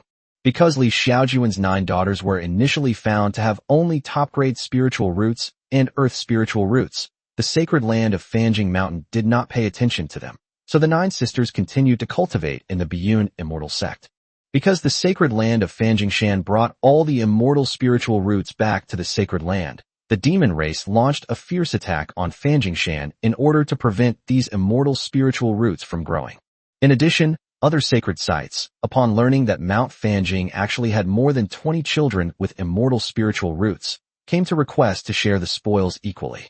In the end, Mount Fanjing had no choice but to agree, but the other holy sites had to unite to help Mount Fanjing fight against the demon race's attack. On the demon side, seeing that the holy lands of the human race had united, the demon race also began to unite. Then, a full-scale war broke out between the human race and the demon race. This war lasted for thousands of years. Because the demon race had their eyes on the immortal spiritual roots of the human race's holy land, half of the immortal spiritual roots were relentlessly assassinated by the demon race during the war. On the contrary, Li Ziwei and her 9 sisters, because they only had low-grade spiritual roots, had been cultivating at the Biyun immortal sect. The Biyun immortal sect was some distance from the battlefield between the human and demon races, so by the time the war between humans and demons reached the Biyun immortal sect, several hundred years had already passed. Over several hundred years, all 9 of Li Xiaojun's daughters have achieved enlightenment through cultivation. Later, when the Holy Land of Humanity discovered that Li Ziwei's 7 older sisters actually possessed immortal spiritual roots, they kept it a secret and secretly nurtured them with great effort. And so, thousands of years later, Li Yuding became the first great emperor to achieve the tribulation transcending stage. Then, in the war between humans and demons, the human race began to gain the upper hand. Next, the human race's immortal spiritual roots broke through the tribulation stage one after another, and in the end, the entire demon race was wiped out by the human race. Some powerful demons fled to the depths of space, and the human race has been hunting them down ever since. Now, 100,000 years have passed, and the demon fugitives should all be dead by now. Without a life-bearing planet, the demon race would lose its foundation. Just as the Immortal Cultivation Alliance would not have a continuous stream of cultivation spiritual roots without trillions of mortals. The demon race evolved from ordinary wild beasts. Without the ordinary wild beast groups, their lineage would be cut off. Therefore, after 100,000 years, the human race no longer continued to search for those escaped demons. On the desolate planet, some wild beasts evolved into demons, and they would generally become mounts for humans. The human race's strength meant they no longer had any fear of the demon race. As for wiping out the very foundation of the demon race, such as all the wild beasts on the desolate planet, that's impossible. Just as if only humans remained on Earth and no other living beings existed, humanity would also perish. Without pigs, how can we provide humans with enough meat? Without grains and cereals, humans would starve to death. While cultivators can absorb spiritual energy to survive, ordinary people cannot. Without the existence of ordinary people, cultivators would lose their foundation. Therefore, slaughtering the foundation of the demon race would only disrupt the planet's ecosystem, which is absolutely unacceptable. Sister, I've thought of a question. That day, Li Xiao found Li Ziwei and said, "What's the problem?" Li Ziwei asked. "I think the rebellion in the Hengyun galaxy was very likely orchestrated by Lu Hongxia herself." Why? Because of the rebellion in the Hengyun galaxy, all interstellar teleportation arrays were switched. What a coincidence. We were just about to return to our ancestral star, Taiwan, when the rebellion broke out in the Hengyun star system. Therefore, I suspect that Lu Hongxia is deliberately obstructing us. The longer she can keep us from having children, the more likely she is to force Father to have more children with immortal spiritual roots. That Lu Hongxia is a terrible person. We must teach her a lesson this time, and make sure she loses everything in her attempt to steal a chicken. Chapter 64. That won't do. You think we can just stop fighting like that? Li Xiaojun settled down on Bixiao Peak. It felt like we had returned to what it was like 100,000 years ago, but this lifestyle was soon disrupted. It turned out that Li Ziwei and Li Xiao had brought all the children with enhanced immortal spiritual roots to Bixiao Peak. In addition to children with immortal spiritual roots, pregnant women were also brought along. Faced with the two great emperors, Li Ziwei and Li Xiao, these women had no chance to resist. The two sisters, Li Ziwei and Li Xiao, did not leave any of their children with immortal spiritual roots to Lu Hongxia. Lu Hongxia probably never imagined that the immortal spiritual roots she had painstakingly cultivated would be stolen by the Li Ziwei and Li Xiao sisters, leaving her with none. "Father, let's go back to Qiyu Star first and settle these children down. Then we'll go find Lu Hongxia and get revenge for you," Li Ziwei said to Li Xiaojun. Okay. Li Xiaojun nodded in agreement. He did not object to his daughter's suggestion. As a transmigrator from Earth, he didn't have much affection for Taiwan Star and wouldn't insist on living there. That day, Li Ziwei released a spaceship and let everyone enter it. It has an oxygen production system, which is sufficient for ordinary people to survive. Several hours later, the spaceship landed on an asteroid in the Ziwei galaxy. Hidden here is an interstellar teleportation array. The sisters Li Ziwei and Li Xiao used this teleportation array to come to Taiwan Star. Just after the Li Ziwei and Li Xiao sisters left Taiwan Star with Li Xiaojun and the immortal spiritual root they had stolen from Lu Hongxia's house. Not long after, Lu Hongxia, who was far away in the Hengyun galaxy, also learned about this. Upon learning that her home had been robbed and all her immortal spiritual roots were gone, Lu Hongxia was so angry she almost vomited blood. Li Ziwei, Li Xiao, I'm not done with you yet, Lu Hongxia said angrily. She never expected that Li Ziwei and Li Xiao would arrive on Taiwan Star ahead of schedule. She instigated a rebellion in the Hengyun galaxy, only to find it all for naught. They must have a teleportation channel that I don't know about, and that channel is located in the Hengyun galaxy. Find it for me. Make this teleportation channel open for me. They will leave traces whenever they have activated teleportation. Find it for me. Immediately, Lu Hongxiao mobilized everyone to search for a teleportation channel. 2 weeks later. Your Majesty, we found it. Where? We discovered an interstellar teleportation array within a planetary asteroid belt. His subordinate respectfully reported to Lu Hongxia. Okay. Li Ziwei and Li Ziyao, let's see where you run now. On the other side. In order to take care of Li Xiaojun, the sisters Li Ziwei and Li Ziyao did not rush. 1 week later. Sister, teleportation array number 64 is malfunctioning. What should we do? How could it suddenly stop working? It was perfectly fine when we arrived. So what do we do now? Let's check if the interstellar teleportation array in the Hengyun galaxy is repaired.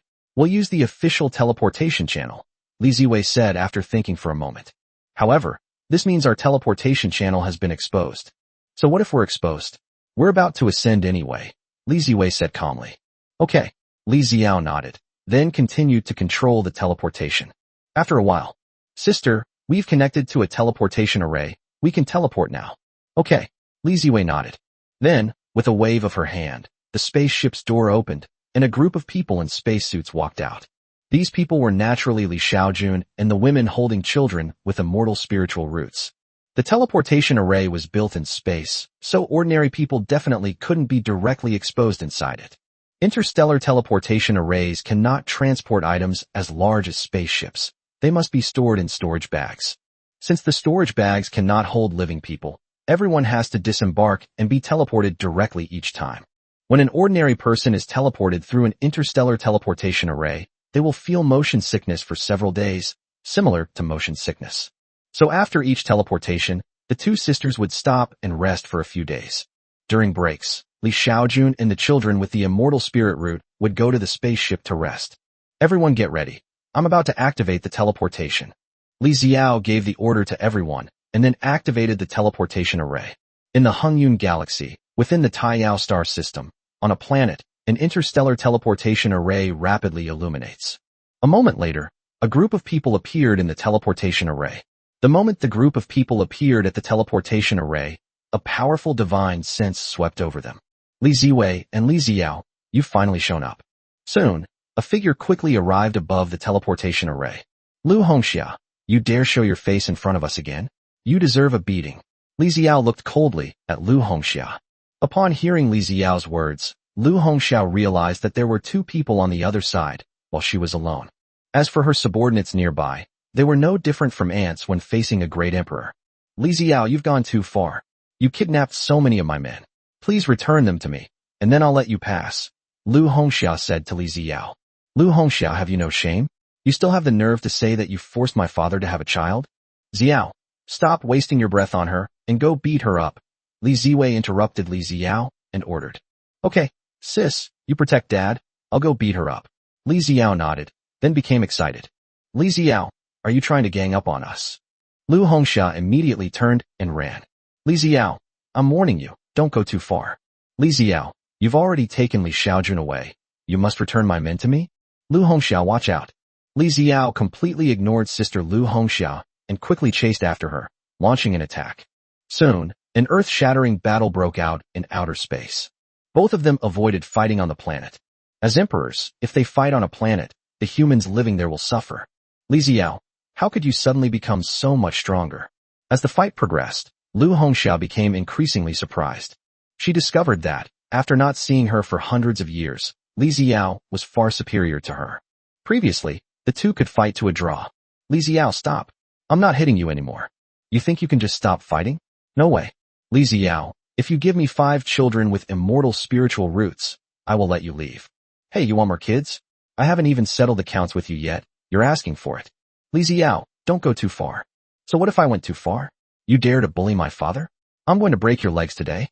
At this very moment, many people on the planet are watching the great battle in outer space with trepidation, fearing that the waves of the battle will reach their planet. Near the teleportation array, Li Ziwei was also watching the battle above. She had no intention of supporting her younger sister, Li Ziyao. She wanted to protect Li Xiaojun and the children with immortal spiritual roots, as well as her own interstellar teleportation array. Li Ziyao, leave me 2 children with immortal spiritual roots, just 2. Don't even think about it. Li Ziyao remained unmoved and began to increase the pace of her attacks. Half an hour later, Lu Hongxia was no match for Li Ziyao and was sent flying by a single palm strike, spitting out a mouthful of blood. Li Xiao, stop fighting, you can all leave. I don't want the child anymore. Lu Hongxia quickly waved her hand to stop the fight. That won't do. My father said that we older sisters must teach you a lesson for being such an unfilial daughter. Chapter 65 The cultivation world is actually in the Milky Way? Li Xiao had no intention of letting Lu Hongxia off the hook. Next, Lu Hongxia was no match for Li Xiao. Soon, Lu Hongxia was completely overwhelmed and unable to fight back. If Li Xiao wanted to kill Lu Hongxia at this point, it would be an extremely simple matter. However, Li Xiao's purpose was to teach Lu Hongxia a lesson. Not long after, Lu Hongxia was covered in blood. She was hit hard by Li Xiao and smashed into a large meteorite. A moment later, Li Xiao sealed off Lu Hongxia's cultivation and then carried Lu Hongxia back like a chick. Father, I brought Lu Hongxia back. What do you think we should do with her? Li Xiao grabbed Lu Hongxia and asked Li Xiaojun with a smug look on her face. Li Xiao, how could you be so strong? At this moment, Lu Hongxia still couldn't believe it. She couldn't believe that Li Xiao was so much better than her. Because Xiao has a celestial spiritual root and has already broken through to the late-stage great perfection of the tribulation transcending realm, while you are only at the late-stage tribulation transcending realm, of course you can't defeat her. At this moment, Li Xiaojun said calmly to Lu Hongxia. What? Li Xiao has a celestial spiritual root? Impossible. Lu Hongxia simply didn't believe it. If Li Xiao had a celestial spiritual root, she would have ascended to immortality long ago, just like her older sisters. Nothing is impossible. I enhanced their spiritual roots. I have a special physique that allows me to enhance my daughter's spiritual roots. I not only enhanced the immortal spiritual root of my little Gio, but also enhanced the immortal spiritual root of my little Ba. After a pause, Li Xiaojun continued speaking calmly to Lu Hongxia. I have to thank you for giving me so many spirit stones. Without them, I wouldn't have been able to improve the spiritual root talents of my little Ba and little Gio. Upon hearing Li Xiaojun's words, Lu Hongxia's eyes lit up. Instantly, a look of repentance appeared on her face. Father, I was wrong. I'm sorry. I shouldn't have treated you like that. I'm unfilial. Can you forgive me? Realizing you were wrong now? Too late, Li Xiaojun replied calmly. You want me to improve your spiritual root talent too, right? Forget about it. It's impossible. I'd rather die than improve your spiritual root. Dad, I'm sorry. I was really wrong. Please forgive me just this once. Upon hearing Li Xiaojun's words, Lu Hongxia's face showed disappointment, regret, sadness, and despair. Seeing Lu Hongxia's expression, Li Xiaojun suddenly felt a sense of relief. However, seeing her despairing expression, Li Xiaojun suddenly felt a little soft-hearted. After all, no matter what, Lu Hongxia is her daughter, and she is the daughter of him and the third elder Lu Rugo. Li Xiaojun still had a very good impression of the third elder. Perhaps seeing Li Xiaojun made her soften, Li Ziwei spoke up. Lu Hongxia, you don't need to act like this. Father, Lu Hongxia is a great emperor in the tribulation transcending stage. Do you believe she can't even control her facial expressions? Upon hearing Li Ziwei's words, Li Xiaojun suddenly remembered that Lu Hongxia was a great emperor in the tribulation transcending stage. How could she possibly lose control of her expression? Therefore, Lu Hongxia was definitely faking it. She saw that Li Ziwei and Li Xiao's spiritual roots had been upgraded to immortal spiritual roots, and she also wanted immortal spiritual roots, which is why she admitted her mistake and apologized. Given Lu Hongxia's personality, how could she possibly apologize to her suddenly? After figuring this out, Li Xiaojun's expression turned cold. He let Lu Hongxia know that he could help her improve her spiritual root, but then he didn't help her improve it. His purpose was to anger her to death and make her regret it. If she had been kinder to herself from the beginning, wouldn't he, as a father, have helped his daughter improve her spiritual roots? Now you'll regret it. Father, what should we do with Lu Hongxia? Li Xiao asked Li Xiaojun. Forget it, let her go. Seeing Lu Hongxia's miserable state, covered in blood, Li Xiaojun lost all desire to continue her revenge. After all, she is still his biological daughter. He could neither kill her nor humiliate her. If Li Xiaojun were to kill his own daughter, his image in the eyes of Li Ziwei and Li Xiao would immediately be severely damaged. Even tigers don't eat their cubs. If you can kill your own daughter, what about your other daughters? She got off too easy. Li Xiao snorted, then threw Lu Hongxia away like a dead dog. A moment later, the teleportation array lit up, and a group of people disappeared from the teleportation array. Seeing Li Ziwei and Li Xiao disappear with everyone, Lu Hongxia was gritting her teeth behind a ditch. Li Ziwei and Li Ziyao, you just wait. Once you ascend to immortality, see how I deal with this old man. I'll find him 10,000 beauties and drain him dry. Several months later, sisters Li Ziwei and Li Ziyao finally brought Li Xiaojun to Qiyu Star. After arriving on Qiyu Star, Li Xiaojun stayed in Empress Li Ziwei's palace. Autumn Rain Star is a planet where oceans cover 60% of its surface. Humans live both on land and in the ocean. Of course, those who can live in the ocean are all cultivators. Qiyu Star is more than 1,000 times larger than Taiwan Star, and its area is more than 100 times larger than Taiwan Star, which is equivalent to the difference between Earth and Jupiter in the solar system. In addition, the spiritual energy concentration of Qiyu Star is 10 times greater than that of Taiwan Star. Because Qiyu Star is too important to the human race, being one of the foundations of humanity, it is guarded by 3 great emperors at the tribulation transcending stage year-round.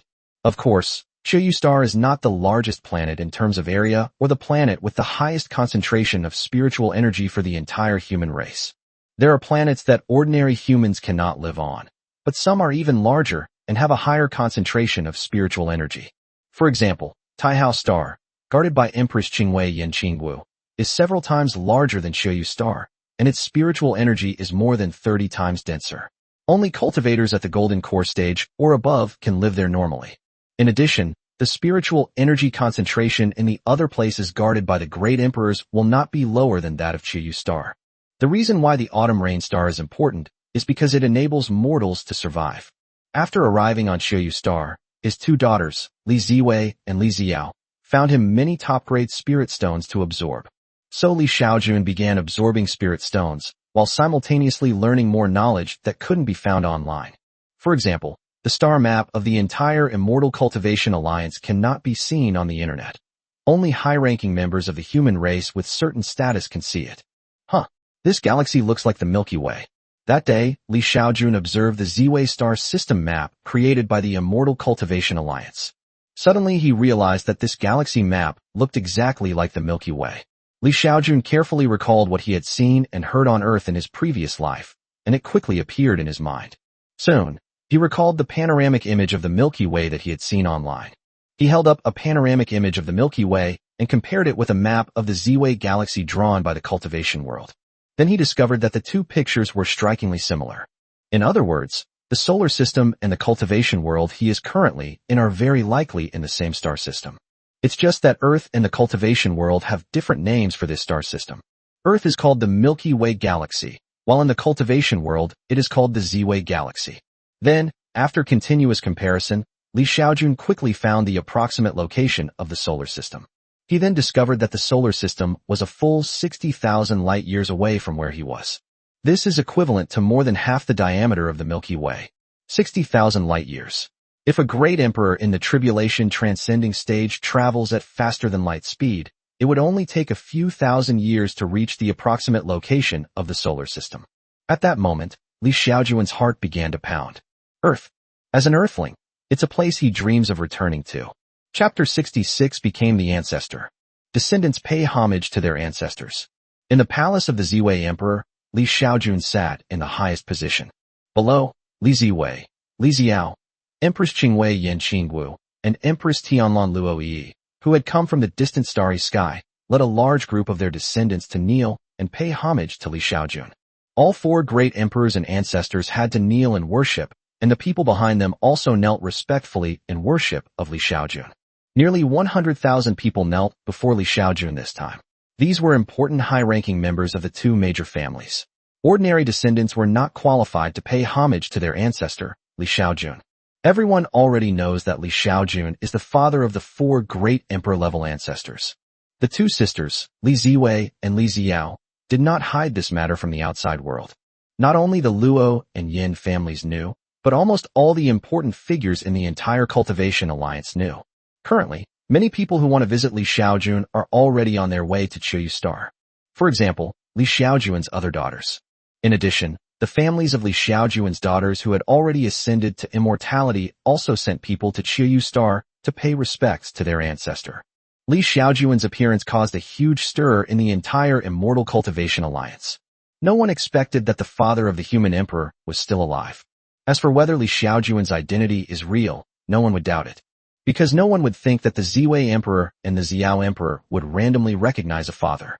Moreover, not only Emperor Ziwei and Emperor Xiao, but also Empress Tianlan and Empress Qingwei acknowledged Li Xiaojun as their father.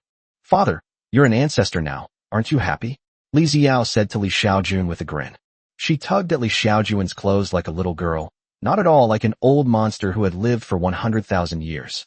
Happy. Li Xiaojun was naturally happy. With so many motives, how could he not be happy to have nearly 3 billion descendants?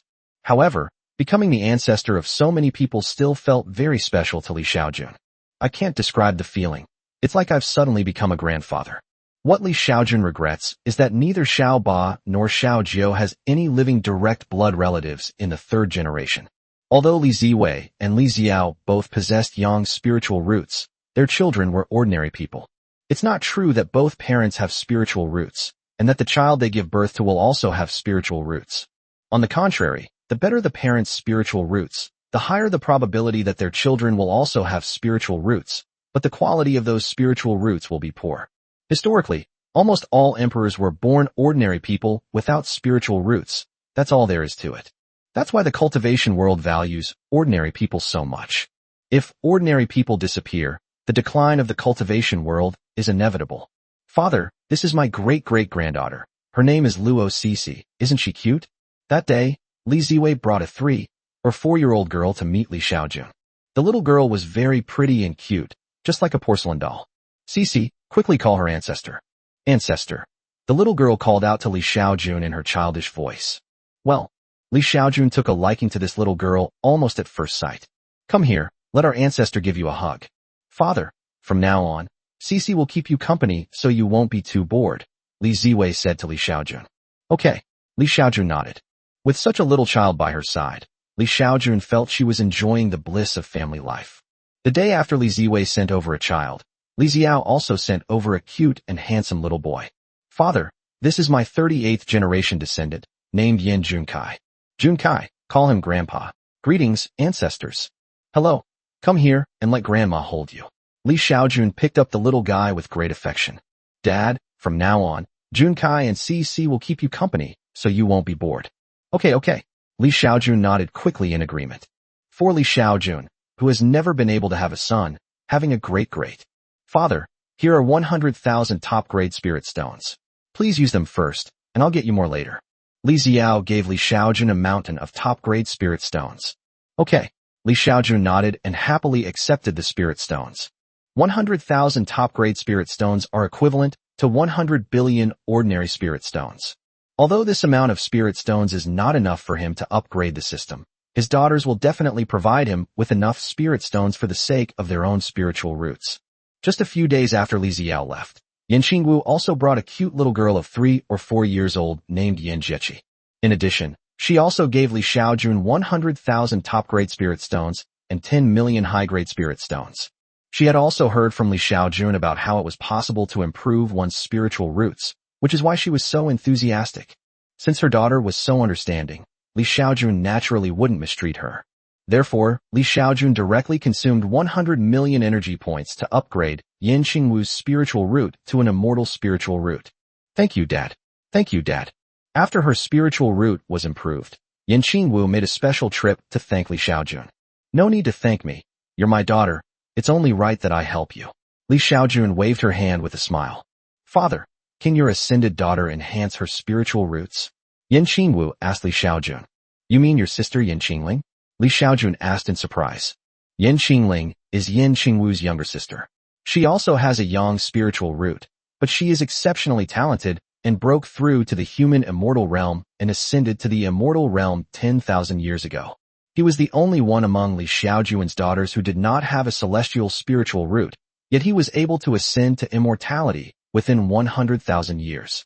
Although Li Ziwei and Li Xiao could ascend to immortality in their lifetime, even without immortal spiritual roots, they would probably be over 200,000 years old by then. Yin Qingling, however, was different. She ascended to immortality in just over 80,000 years. Hearing Yin Qingwu's words, Li Xiaojun thought for a moment and then nodded. That's fine. That's great. Yin Qingwu was overjoyed to hear that it was possible. Then, Father, could you help my sister improve her spiritual roots as well? Yan Qingwu asked expectantly. Of course you can. Li Xiaojun nodded. Thank you, father. Yan Qingwu quickly expressed her gratitude. She and Li Xiaojun had never met since they were children. If it weren't for Li Ziwei and Li Ziyao, she wouldn't have known Li Xiaojun as her father. Now, Li Xiaojun is not only helping her improve her spiritual root, but is also willing to help her sister improve her spiritual root. At this moment, Yan Qingwu is truly grateful. Father, don't worry, I'll definitely get you more spirit stones later, Yan Qingwu assured Li Xiaojun.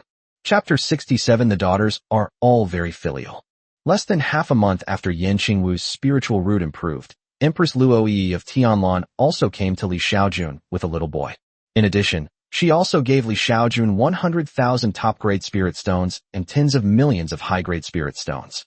Seeing how capable her daughter was, Li Xiaojun didn't hesitate to upgrade her yang spiritual root to the immortal spiritual root level. Thank you, Dad. Thank you, Dad. After her spiritual root was improved, Luo Yi quickly thanked Li Xiaojun. Father, don't worry, I will definitely find more spirit stones for you. In order to obtain a spiritual root even better than the immortal spiritual root, Luo Yi decided to go all out. 6 months later, one after another, Li Xiaojun's other daughters of the emperor also arrived at Qiyu Star. Then, they all met Li Xiaojun and gave her a large sum of spirit stones as a gift. In return, Li Xiaojun improved the spiritual roots of all her daughters. Father, Lu Hongxia is here. She wants to see you. That day, Li Ziwei found Li Xiaojun and said, Lu Hongxia, what does she want with me? Li Xiaojun asked, frowning. It might be related to spiritual roots. Upon hearing this, Li Xiaojun waved her hand. I won't see her. Tell her to go back to where she came from. Li Xiaojun had no liking for Lu Hongxia. Father, Lu Hongxia brought 100,000 top-grade spirit stones, saying it was an apology to you. So what if it's 100,000 top-grade spirit stones? Do I need those few top-grade spirit stones? I won't see her, and I won't help her improve her spiritual root. Just tell her to give up on that idea. Li Xiaojun continued to wave her hand. Oh well. Lu Hongxia, you should go back. My father said he doesn't want to see you. Outside the Empress's palace, Li Ziwei spoke calmly to Lu Hongxia. Sister Ziwei, I've come here truly to apologize to our father. Keep your little schemes to yourself. If my father hadn't given you the ability to enhance your spiritual roots, would you have obediently come and apologize? What you did to my father has hurt him too much. My father said he would rather die than help you improve your spiritual roots. So just give up on that idea. Besides, everyone else knows what you did to my dad, so I advise you not to have any bad thoughts, or you'll end up saying we bullied you. After saying that, Li Ziwei ignored Lu Hongxia and turned to leave. After watching Li Ziwei leave, Lu Hongxia's gaze lingered for a moment before she sighed and departed. Sigh, I should have acknowledged him as my father and treated him better. But now it's all over. If time could turn back a few years, she would definitely treat this adoptive father as she would her own mother. Humph. But that's a long time coming, just wait and see. Time flies, and a year has passed in the blink of an eye. After Li Ziwei and Li Ziyao have acquired immortal spiritual roots, they can break through to immortality at any time and ascend to heaven. However, neither of them hesitated to do so. The two decided to suppress their cultivation and stay in the cultivation world for several thousand or even tens of thousands of years. The reason they wanted to stay for thousands or tens of thousands of years was mainly because they wanted to obtain more spirit stones and have Li Xiaojun help them strengthen their spiritual root levels. If they ascend now, who knows if their father will be able to fully help them strengthen their spiritual roots. In addition, Li Xiaojun gave birth to more than a dozen children with immortal spiritual roots. They must at least raise these children to the point where they can break through to the tribulation transcending emperor realm and inherit their legacy, so that they can ascend to heaven with peace of mind. Therefore, considering all these factors, even if they could ascend immediately, they would not. Of course, the same idea applies to Li Xiaojun's other daughters. This time, Li Ziwei brought back 14 children with immortal spiritual roots. Li Ziwei and Li Ziyao each took 2, while the rest were given to Li Xiaojun's other daughters for training. Of course, Lu Hongxia was not among these daughters. Li Ziwei also consulted Li Xiaojun about the opinions of these children with immortal spiritual roots. If Li Xiaojun wants to keep it by her side, then listen to Li Xiaojun. However, Li Xiaojun did not want to raise these daughters by her side. In the past, his wife, Wang Qiuyu, helped him take care of the children, and she managed everything at home very well. Now, if you ask him to take care of children, especially so many, he's afraid of the hassle. So rather than raising him by his side, it's better to let his daughters help him raise him. These children will need a lot of resources for their future cultivation, and only his daughters, who are also emperors, can afford to support them. System, could you absorb spirit stones faster? After arriving on Autumn Rain Star, Xiaojun absorbed spirit stones almost every moment for more than a year. However, even if he absorbs spirit stones 24 hours a day, he can only absorb 4 billion energy points a month, and only 48 billion spirit stones a year. His daughters gave him over 1.3 trillion spirit stones in a year. At this rate of absorption, it would take him 27 years to absorb them. Previously, there weren't enough spirit stones for him to absorb. He now has far too many spirit stones, and the system simply can't absorb them all. Unexpectedly, this situation has become a source of distress for Xiaojun. If it takes 27 years to absorb 1.3 trillion, then it would take more than 200 years to absorb the 10 trillion energy required for the system upgrade. The thought that he had to constantly absorb spirit stones for over 200 years sent chills down his spine. System notification. As long as the host puts energy into the system space and obtains the host's permission, the system can automatically absorb the energy. A system notification appeared in Xiaojun's mind. However, Xiaojun was stunned when she saw the system notification. System, why didn't you say so sooner? Xiaojun was devastated. So all that spirit stones he absorbed for so long was for nothing. An even less strenuous method is to simply place the spirit stones in the system space and obtain his authorization, and the system will absorb the energy of the spirit stones on its own, without him having to hold the spirit stones one by one to absorb them. Goodness! At this moment, Xiaojun truly wanted to curse. System prompt. The system requests the host's authorization to absorb energy from the space. Confirm authorization? Confirm. After Xiaojun confirmed, sure enough, the system directly absorbed the spirit stones he had placed in the system space. Moreover, Xiaojun discovered that the system absorbed spirit stone energy more than twice as fast as he could absorb it himself. Xiaojun finally couldn't hold back and started swearing. Time flies, and 10 years have passed in the blink of an eye. That day, Xiaojun summoned several daughters of emperors at the tribulation transcending stage to her side. I have absorbed enough energy to upgrade one of your spiritual roots once. This time, I can upgrade one of your immortal spiritual roots to the level of a lower grade acquired god or demon. Who wants to be the first to upgrade their spiritual root? Xiaojun asked her group of daughters. Having absorbed spirit stones for 10 years, Xiaojun has now accumulated nearly 1 trillion system energy points. Therefore, Xiaojun decided to give back to her daughters and give them some hope so that they could continue to collect spirit stones for her. After all, if you only put in effort but don't see any results, your enthusiasm will eventually be dampened. Chapter 68. The location of the immortal realm. Upon hearing that it could enhance one's spiritual roots, everyone's eyes lit up immediately. Soon, everyone's attention turned to Li Ziwei. It's obvious that everyone wants Xiaojun to give this opportunity to Li Ziwei. Father, please enhance my spiritual root this time. Li Ziwei nodded to Xiaojun. As the first emperor of mankind, and the eldest of Xiaojun and Wang Qiuyu's daughters, she should be the first to improve her spiritual root. Alright, then let's improve your spiritual root. Xiaojun nodded. Then, she spent 1 billion system energy points to raise Li Ziwei's spiritual root to the level of a lower grade acquired god or demon. He absorbed over 1 trillion spirit stones from his daughters, and used 1 billion spirit stones to improve their spiritual roots. He made a pure profit of 1 trillion. This deal was too good to pass up. Xiaojun's enhancement of Li Ziwei's spiritual root was not something that could be accomplished immediately. Over the next few days, Li Ziwei felt her spiritual root undergoing a transformation. It wasn't until 7 days later that Li Ziwei's immortal spiritual root completely transformed into a low-grade acquired divine and demonic root. Rumble. Just as Li Ziwei's spiritual root broke through to the level of a postnatal divine demon root, dark clouds suddenly rolled in above her head.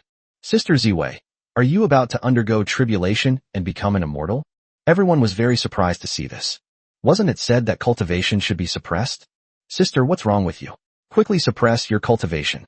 Li Ziao was anxious. If my sister ascends to heaven, she'll be all alone. This spiritual root is too domineering. I can't control it. Li Ziwei's face turned red. She never expected that after her spiritual root underwent a transformation, her cultivation would be unrestrained and she would break through directly. Now, she will undergo the 4th tribulation of lightning during her tribulation period. If she passes the tribulation, she will transcend the mortal realm and become an immortal, then ascend to the immortal realm. Li Xiaojun also saw Li Ziwei's condition, and he regretted it, regretting that he had helped Li Ziwei improve her spiritual route.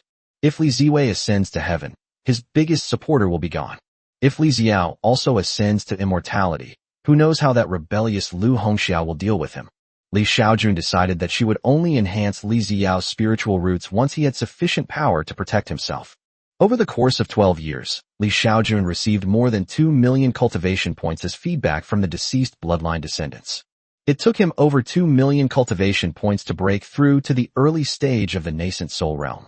At this rate, it will take him another 50 years to break through to the integration stage, 600 years to break through to the Mahayana stage, 6,000 years to break through to the tribulation stage, and 60,000 years to break through to the late tribulation stage. If her bloodline descendants could develop faster and his cultivation level could double, he might become an emperor in just a few hundred years. Therefore, he must allow his youngest daughter, Li Xiao, to remain in the cultivation world for at least several hundred years before ascending to immortality. Just as Li Xiaojun was thinking of delaying her youngest daughter's ascension, Li Ziwei has already sped into outer space. A great emperor undergoing his fourth immortal ascension tribulation cannot do so on a planet, as that would cause suffering to many people and weaken his own merits and fortune. Outer space. As Li Ziwei left the planet and reached outer space, the lightning tribulation targeting her also moved to outer space. However, at this moment, the tribulation lightning no longer appeared as tribulation clouds, but rather as a sudden appearance of many bolts of lightning. Shortly after Li Ziwei arrived in outer space, the tribulation began. In the distance, many people were watching Li Ziwei undergo her tribulation. Even Li Xiaojun, though standing on the planet, focused his true essence on his eyes and watched his daughter undergo tribulation through the atmosphere. Li Ziwei underwent a tribulation, experiencing a total of 49 lightning strikes. Throughout the entire tribulation process, Li Ziwei remained calm, appearing as if she had easily overcome the heavenly tribulation. Sister, you've already completed your tribulation? This situation left Li Xiao and Yin Qingwu somewhat incredulous. In the past, they had seen many senior immortals undergo the tribulation to become immortals, but almost none of them had done it as easily as Li Ziwei.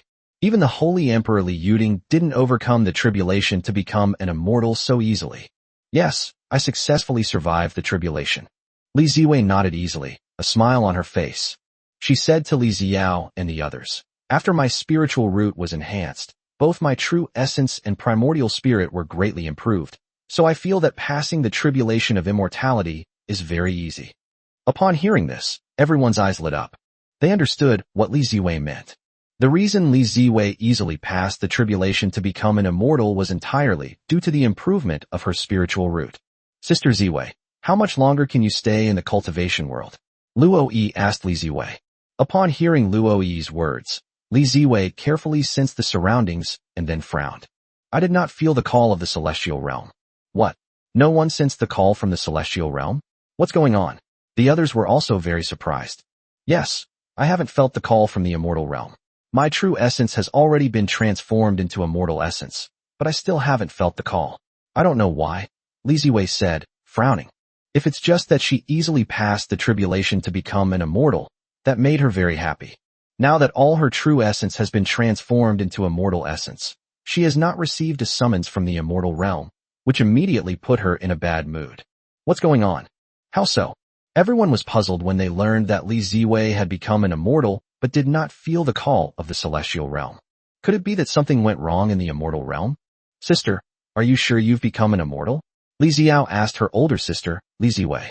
Yes, when I underwent my tribulation, all my true essence was transformed into immortal essence. I can confirm that my current cultivation level should be at the human immortal realm, Li Ziwei said. This is what puzzled Li Ziwei. Her many older sisters were summoned to the immortal realm almost immediately after passing the tribulation to become immortals, and they weren't even allowed to stay for a moment. Now that Li Ziwei has passed the tribulation to become an immortal, she cannot be summoned by the tribulation. This situation is too strange. Sister Ziwei, could it be because of her spiritual root? Someone raised the question. Spiritual root? I don't know. Perhaps we could ask Father. He might know. Good. Soon, a group of daughters surrounded Li Xiaojun. Li Xiaojun also learned from her daughters that Li Ziwei had not been received by the celestial realm after becoming an immortal. Li Xiaojun was naturally unaware of this situation. However, he can ask the system. System, why wasn't my daughter, Li Ziwei, guided to immortality by the celestial realm after she passed the tribulation of becoming an immortal? Li Xiaojun asked the system in her mind. Upon hearing Li Xiaojun's question, the system quickly provided an answer. System notification. Because the lower-level gods and demons are of god-demon origin and are not bound by the rules of the immortal realm, the host's daughter can only fly there herself if she wants to go to the immortal realm. Hearing the system's words, Li Xiaojun was puzzled. Is the cultivation world and the immortal realm connected? Can one even fly there on their own? Where is the immortal realm? Li Xiaojun hurriedly asked the system. System prompt. The immortal realm is the central region of the Milky Way galaxy as you know it. Only those who have attained immortality can survive in the central region of the galaxy. Li Xiaojun was shocked upon hearing the system's notification. The central region of the galaxy is actually the celestial realm? The celestial realm is actually located in the central region of the Milky Way galaxy. But thinking about it, it's understandable. Most of the mass of the entire galaxy is located near the black hole. In the core region of the Milky Way, the density of stars is so great that it's equivalent to throwing more than 30,000 suns into a space the size of our solar system. In such a place, the spiritual energy would only be more concentrated, perhaps even compressed into celestial energy, which is why immortals can exist. Chapter 69. Only the immortal realm can be reached. Ziwei, the reason you were not able to be received by the celestial realm is indeed due to your spiritual root. Li Xiaojun said to Li Ziwei. Because your spiritual root has become a low-level acquired god-demon, the rules of the immortal realm have weakened for you, which is why you were not received by the immortal realm. Upon hearing this, everyone frowned. Father, if that's the case, won't my sister never be able to ascend to the immortal realm? Li Ziao asked Li Xiaojun. Then what's the point of improving our spiritual roots? Ahem. Li Xiaojun coughed awkwardly. Then he said to Li Ziwei, Ziwei, it doesn't matter that you haven't been guided by the celestial realm. You can fly directly to the celestial realm. Fly to the celestial realm? Li Ziwei was surprised, and then asked, where is the immortal realm? Where is the celestial realm? This is something everyone wants to know. Throughout the entire history of cultivation, everyone has overcome the tribulation to become an immortal and then been guided to the immortal realm. I've never heard of anyone being able to fly from the mortal realm to the celestial realm. The immortal realm is located in the central region of the Ziwei star system, Li Xiaojun said to her daughters. Is the central region of the galaxy the celestial realm? Upon hearing this explanation, everyone looked at each other in bewilderment. This answer is so unexpected. I see. Suddenly, Li Ziao seemed to have thought of something. What do you understand? Li Ziwei asked quickly. I understand what my older sister said to me before she ascended to heaven. What did you say? Li Ziao quickly said. Before her ascension, my elder sister tried to fly to the heart of the star system, but after flying for thousands of years, she reached a patch of interstellar dust, and then gave up. She said that if she flew any further in, she would feel a sense of unease, as she felt it was very dangerous inside. Therefore, the place that the eldest sister felt was dangerous back then was very likely the immortal realm. Li Ziao finally concluded. Upon hearing Li Ziao's words, Li Ziwei also remembered. She had heard her older sister say the same thing. So, the central region of the galaxy might actually be the realm of immortals. But how did you know, father? Li Ziwei looked at Li Xiaojun. Upon hearing this, Li Xiaojun felt a chill run down her spine. He learned from the system that the center of the galaxy was the celestial realm. But how is he going to explain this to his daughter? After thinking about it, Li Xiaojun finally came up with a good explanation. So he said to his daughters, because I can roughly sense the direction in which you older sisters are located, the direction I sense indicates that they are in the heart region of the galaxy. Bloodline connection? Why can't I sense it? Father, can you sense us? Li Ziao asked Li Xiaojun. Hearing this, Li Xiaojun shook her head. Perhaps your strength is too low. If you were stronger, I would be able to sense it. All right. Sister, how does it feel now that you've become an immortal? Li Ziao asked Li Ziwei. Hearing Li Ziao's words, Li Ziwei thought for a moment and said, after becoming an immortal, my demand for spiritual energy is much greater. I feel that my current spiritual energy consumption is more than 100 times higher than that of the tribulation transcending stage. I probably need to absorb top-grade spirit stones for about 10 hours a day to make up for my consumption in a whole day. Then, if I stay in the cultivation world forever, I'll likely be stuck at the early stage of human immortal for the rest of my life. So, if I want to continue improving my cultivation, I still need to go to the immortal realm, Li Ziwei said to everyone. Upon hearing Li Ziwei's words, everyone fell into thought. In that case, sister, you can stay in the cultivation world for a while longer. Once you've settled all your affairs, it won't be too late to go to the immortal realm, Li Xiao said to Li Ziwei. You're right. Li Ziwei nodded. Hearing the sister's words, the others showed signs of thinking. Whether the immortal realm is in the central region of the galaxy is only what Li Xiaojun sensed. It's still hard to say for sure. So Qin Shui looked at Li Xiaojun and said, Father, could you help me improve my spiritual root after I ascend to the immortal realm? She was also afraid that she would end up like Li Ziwei, stuck in the world of cultivation because of her spiritual roots. What if the immortal realm isn't in the center of the star system? Wouldn't she be stuck at the human immortal realm for the rest of her life? Upon hearing Qin Shui's words, the others' eyes lit up as well. Father, I also want you to help me improve my spiritual root after I ascend to immortality, Dantai Feixian said to Li Xiaojun. Although the others didn't say anything, they all conveyed the same meaning. Seeing this, Li Xiaojun could only nod. If each of you can contribute 1.5 trillion spirit stones, I will help you improve your spiritual roots once. After a pause, Li Xiaojun continued. If you can gather 10 trillion spirit stones for me, I will upgrade your spiritual roots again, allowing you to reach the foundation of a mid-level acquired god or demon. Upon hearing this, Li Xiao asked Li Xiaojun, Father, what are the ranks above the ranks of spiritual roots that are better than immortal spiritual roots?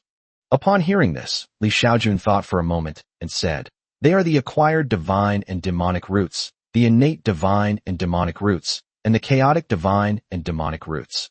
These three types of roots are further divided into upper, middle, and lower grades. Father, what level can these divine and demonic roots be cultivated to without bottlenecks? Li Xiao asked Li Xiaojun. Upon hearing this, Li Xiaojun shook her head. He knew it, of course, but he couldn't say it. Because if he told them, his daughters would ask him how he knew. He certainly learned it from the system, but given the system's existence, he couldn't reveal a single word. The system told him that the realm of immortals is divided into human immortal, earth immortal, heavenly immortal, true immortal, mysterious immortal, golden immortal, Tai golden immortal, Daluo golden immortal, Hunyuan golden immortal, and Hunyuan Daluo golden immortal. Those with superior acquired divine and demonic roots can cultivate to the true immortal realm without any bottlenecks. With superior innate divine and demonic roots, one can cultivate to the Tai golden immortal realm without any bottlenecks. As for those with superior chaos god and demon roots, they can cultivate to the level of Hunyuan Daluo golden immortal. He couldn't possibly explain this information to his daughters, because he couldn't explain its source. Father, how many spirit stones do we need to upgrade Haha's superior chaos demonic voice foundation? Li Ziwei asked Li Xiaojun, her interest piqued. Upon hearing Li Ziwei's words, Li Xiaojun shook her head. If you want me to elevate your foundation to the level of a superior chaos god or demon, even if you plundered all the spirit stones in the entire cultivation world, it would be impossible for you. So don't even think about becoming a chaos god or demon. With your abilities, I can only upgrade your spiritual roots 2 or 3 times at most. Dad, can you give me a price? We'll consider it, Li Xiao said to Li Xiaojun in a coquettish tone. Who wouldn't want to have a better spiritual root? Chaos gods and demons, that sounds incredibly cool. Chapter 70 finally discovered. Upon hearing Li Xiao's words, Li Xiaojun fell into thought. After thinking for a moment, he said to his group of daughters, a low-grade acquired demon god foundation requires 1 trillion spirit stones. A medium-grade acquired demon god foundation requires 100 trillion spirit stones, and a high-grade foundation requires 1 quadrillion spirit stones. After a pause, Li Xiaojun concluded, Most importantly, I can only raise your spiritual roots to the level of superior acquired demon god roots at most. Upon hearing Li Xiaojun's words, everyone fell silent. Trillions of spirit stones, that's an enormous number. A large spirit stone mine can only yield a few million or tens of millions of spirit stones. A spirit stone mine that can reach hundreds of millions is a super large vein. A planet might have a few hundred or 1,000 spirit stone veins at most. In other words, at most a few 100 billion or 100 billion can be mined from a single planet. To mine 10 trillion spirit stones, one would need to mine at least tens of thousands of planets. Moreover, Li Xiaojun absorbs low-grade spirit stones very slowly, top-grade and high-grade spirit stones are the best choice. Among these, top-grade spirit stones are even rarer. Therefore, according to the price set by Xiaojun, if you want to raise a person's spiritual root to the level of a superior acquired demon god, you can basically empty all the spirit stone mines in the entire cultivation alliance. This is also why Xiaojun's daughters fell silent after hearing her offer. Of course, the price quoted by Xiaojun was inflated. In reality, based on the actual price, 10 billion spirit stones would be enough to upgrade a spiritual root to the intermediate level of an acquired divine/demonic root, and 100 billion spirit stones would be enough to upgrade it to the advanced level of an acquired divine/demonic root, instead of the exaggerated 100 trillion. That's a full 10,000-fold increase. It only takes 10 trillion to upgrade from a superior acquired divine/demonic foundation to a lower innate divine/demonic foundation. That's roughly equivalent to the energy required for the next system upgrade. For intermediate-level innate gods and demons, hundreds of trillions are required. A superior innate god or demon is roughly equivalent to 1 trillion energy points. As for the breakthrough from innate gods and demons to chaotic gods and demons, even a low-grade chaotic god and demon, the price increases 100-fold. Therefore, the foundation of a lower-level chaotic god or demon requires approximately 100 trillion units of energy. A medium-level chaotic god or demon has an energy value of 10 trillion. Superior chaos gods and demons require 1 trillion units of energy. If Li Ziwei and her group were only upgrading to the level of innate demon god, they might actually be able to afford this price. However, the system is only at level 3, and at most it can only elevate the offspring's spiritual root to the level of a superior acquired god or demon. If you want to improve the level of the chaos god and demon, you will probably need to upgrade twice more. Based on the calculation that the price would increase 10,000 times with each system upgrade, 2 upgrades would require approximately 100 trillion energy points. With so much energy, the most troublesome thing is that it takes time to absorb spirit stones and accumulate energy. At least Xiaojun's current rate of absorbing spirit stones, it would take him over 1 million years to upgrade the system. Then, if Li Xiaojun wants to elevate one of his daughters to the level of a superior chaos god or demon, he will need to spend another 1 million years accumulating energy. The cost of such time expenditure is indeed too high. If he wanted to raise the spiritual roots of all his daughters to the level of superior chaotic god-demon roots, the time it would take would probably be in the tens of millions of years. Of course, her daughters also need to cultivate to the level of true immortals in order to live for millions of years. It was precisely because this was too troublesome that Li Xiaojun decisively stated that she could only elevate her daughters to the level of superior acquired demon god roots at most. What are your thoughts on this? On this day, Li Xiaojun was not in the Empress's palace. Only her 9 daughters were inside discussing matters. Sister Ziwei, I've almost exhausted all the top-grade and high-grade spirit stones in the family. To gather 1 trillion spirit stones, it will take me at least 100 years, Dantai Faxian said to Li Ziwei. Me too. It might take me over 100 years to accumulate over 1 trillion spirit stones. Me too. Others also said it was about the same. It seems we can only upgrade our spiritual roots once more. Although the superior acquired demonic root is good, it consumes too many spirit stones. I plan to ascend to the immortal realm once I have collected more than 1 trillion spirit stones. At that time, I hope my sisters will take care of my family. That's natural. Sisters, listen to me. At this moment, Li Ziwei addressed everyone. She spoke softly only after everyone's eyes were on her. Sisters, have you noticed something? That is, the probability of our families having children with spiritual root talents has increased significantly. Qin Shui nodded upon hearing Li Ziwei's words. I've also noticed this. The children born to my Qin family descendants, especially my direct descendants, almost all have spiritual roots, at least low-grade spiritual roots, and if they're lucky, they can even have medium-grade spiritual roots. Yes, I've noticed that too. My Gonyang family is in the same situation, Gonyang Yusai said. Everyone, why is this happening? Have you ever thought about it? Li Ziwei asked everyone. Sister, do you think this might be related to father? Li Ziao asked quickly from the side. Upon hearing this, everyone wore thoughtful expressions. That's quite possible. This phenomenon has never occurred before. But since the appearance of the father, the probability of our descendants being born with spiritual root talents has increased significantly. Given my father's special physical condition, I have reason to suspect that this matter is likely related to him. Moreover, Have you noticed that the descendants of families that produce offspring with spiritual roots are basically our direct descendants, not our direct family members, yet they are similar to ordinary people? If it were just our Ganyang family experiencing this situation, it wouldn't be so hard to say. But now, all your direct descendants with father's bloodline are experiencing this situation, which confirms that this matter is definitely related to father. We'll find out about this by asking Dad later. Li Ziwei addressed everyone. Everyone, don't you realize how important this matter is to us? What do you mean by that? Sisters, what do we need to improve our spiritual roots? We need a lot of spirit stones. Now that our direct descendants can give birth to children with spiritual roots, what does this mean? It means that the number of cultivators in our cultivation alliance can be multiplied. Therefore, we can accelerate the pace of human expansion. My plan is to have our direct descendants have more children. If they are raised well, it will not be a problem for humanity to expand to control 500,000 star systems within 10,000 years. In this way, I will be able to obtain more spirit stone resources, and then it will be no longer a dream for us to become superior acquired demon gods. With a superior acquired demonic root, one can cultivate to the true immortal realm without any bottlenecks. The true immortal realm allows one to live for tens of millions of years. So do you all want that?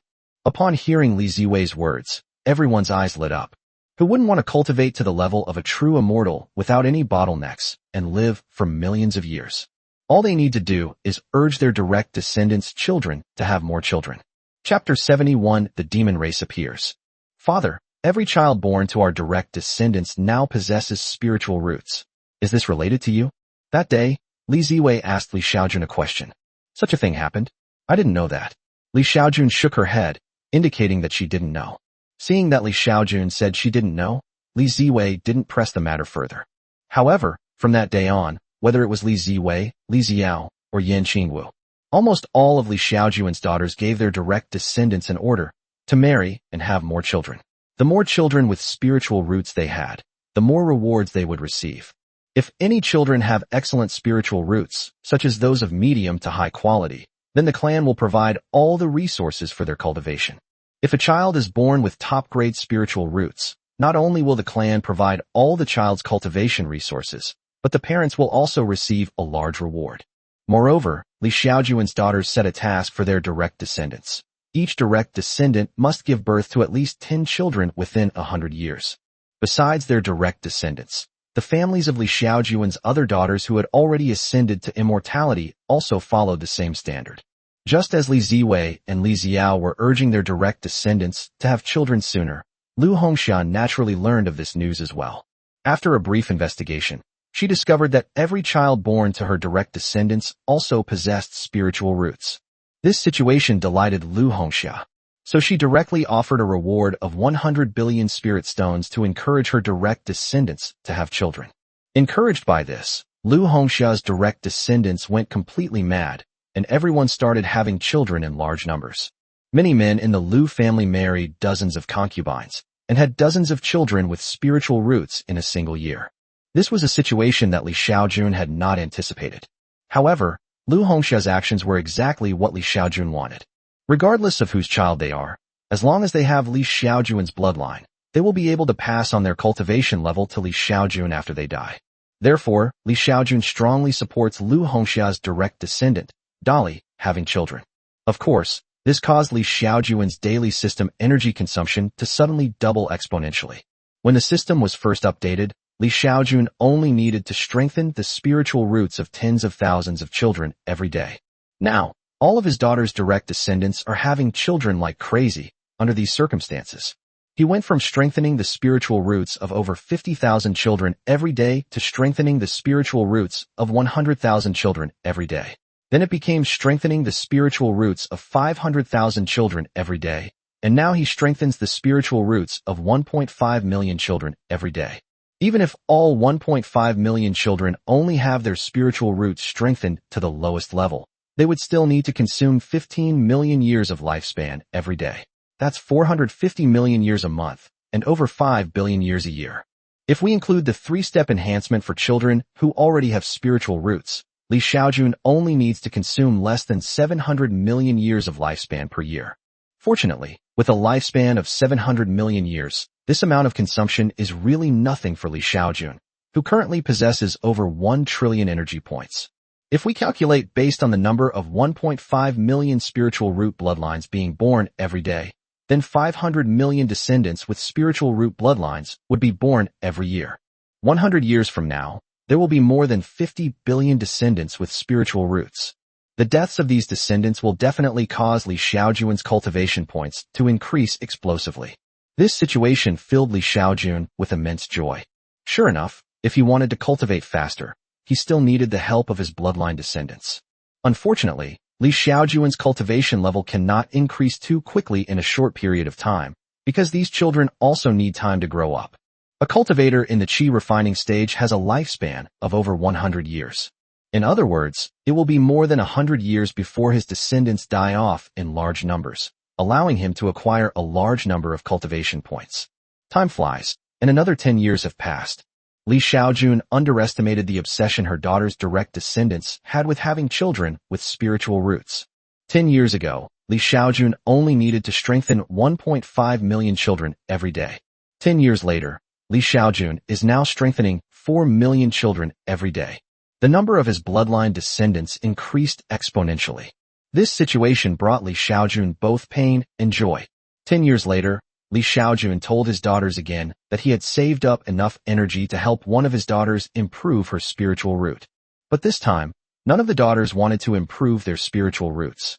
They all told Li Xiaojun to save them for later, and that she would help them improve their spiritual roots after they ascended to immortality.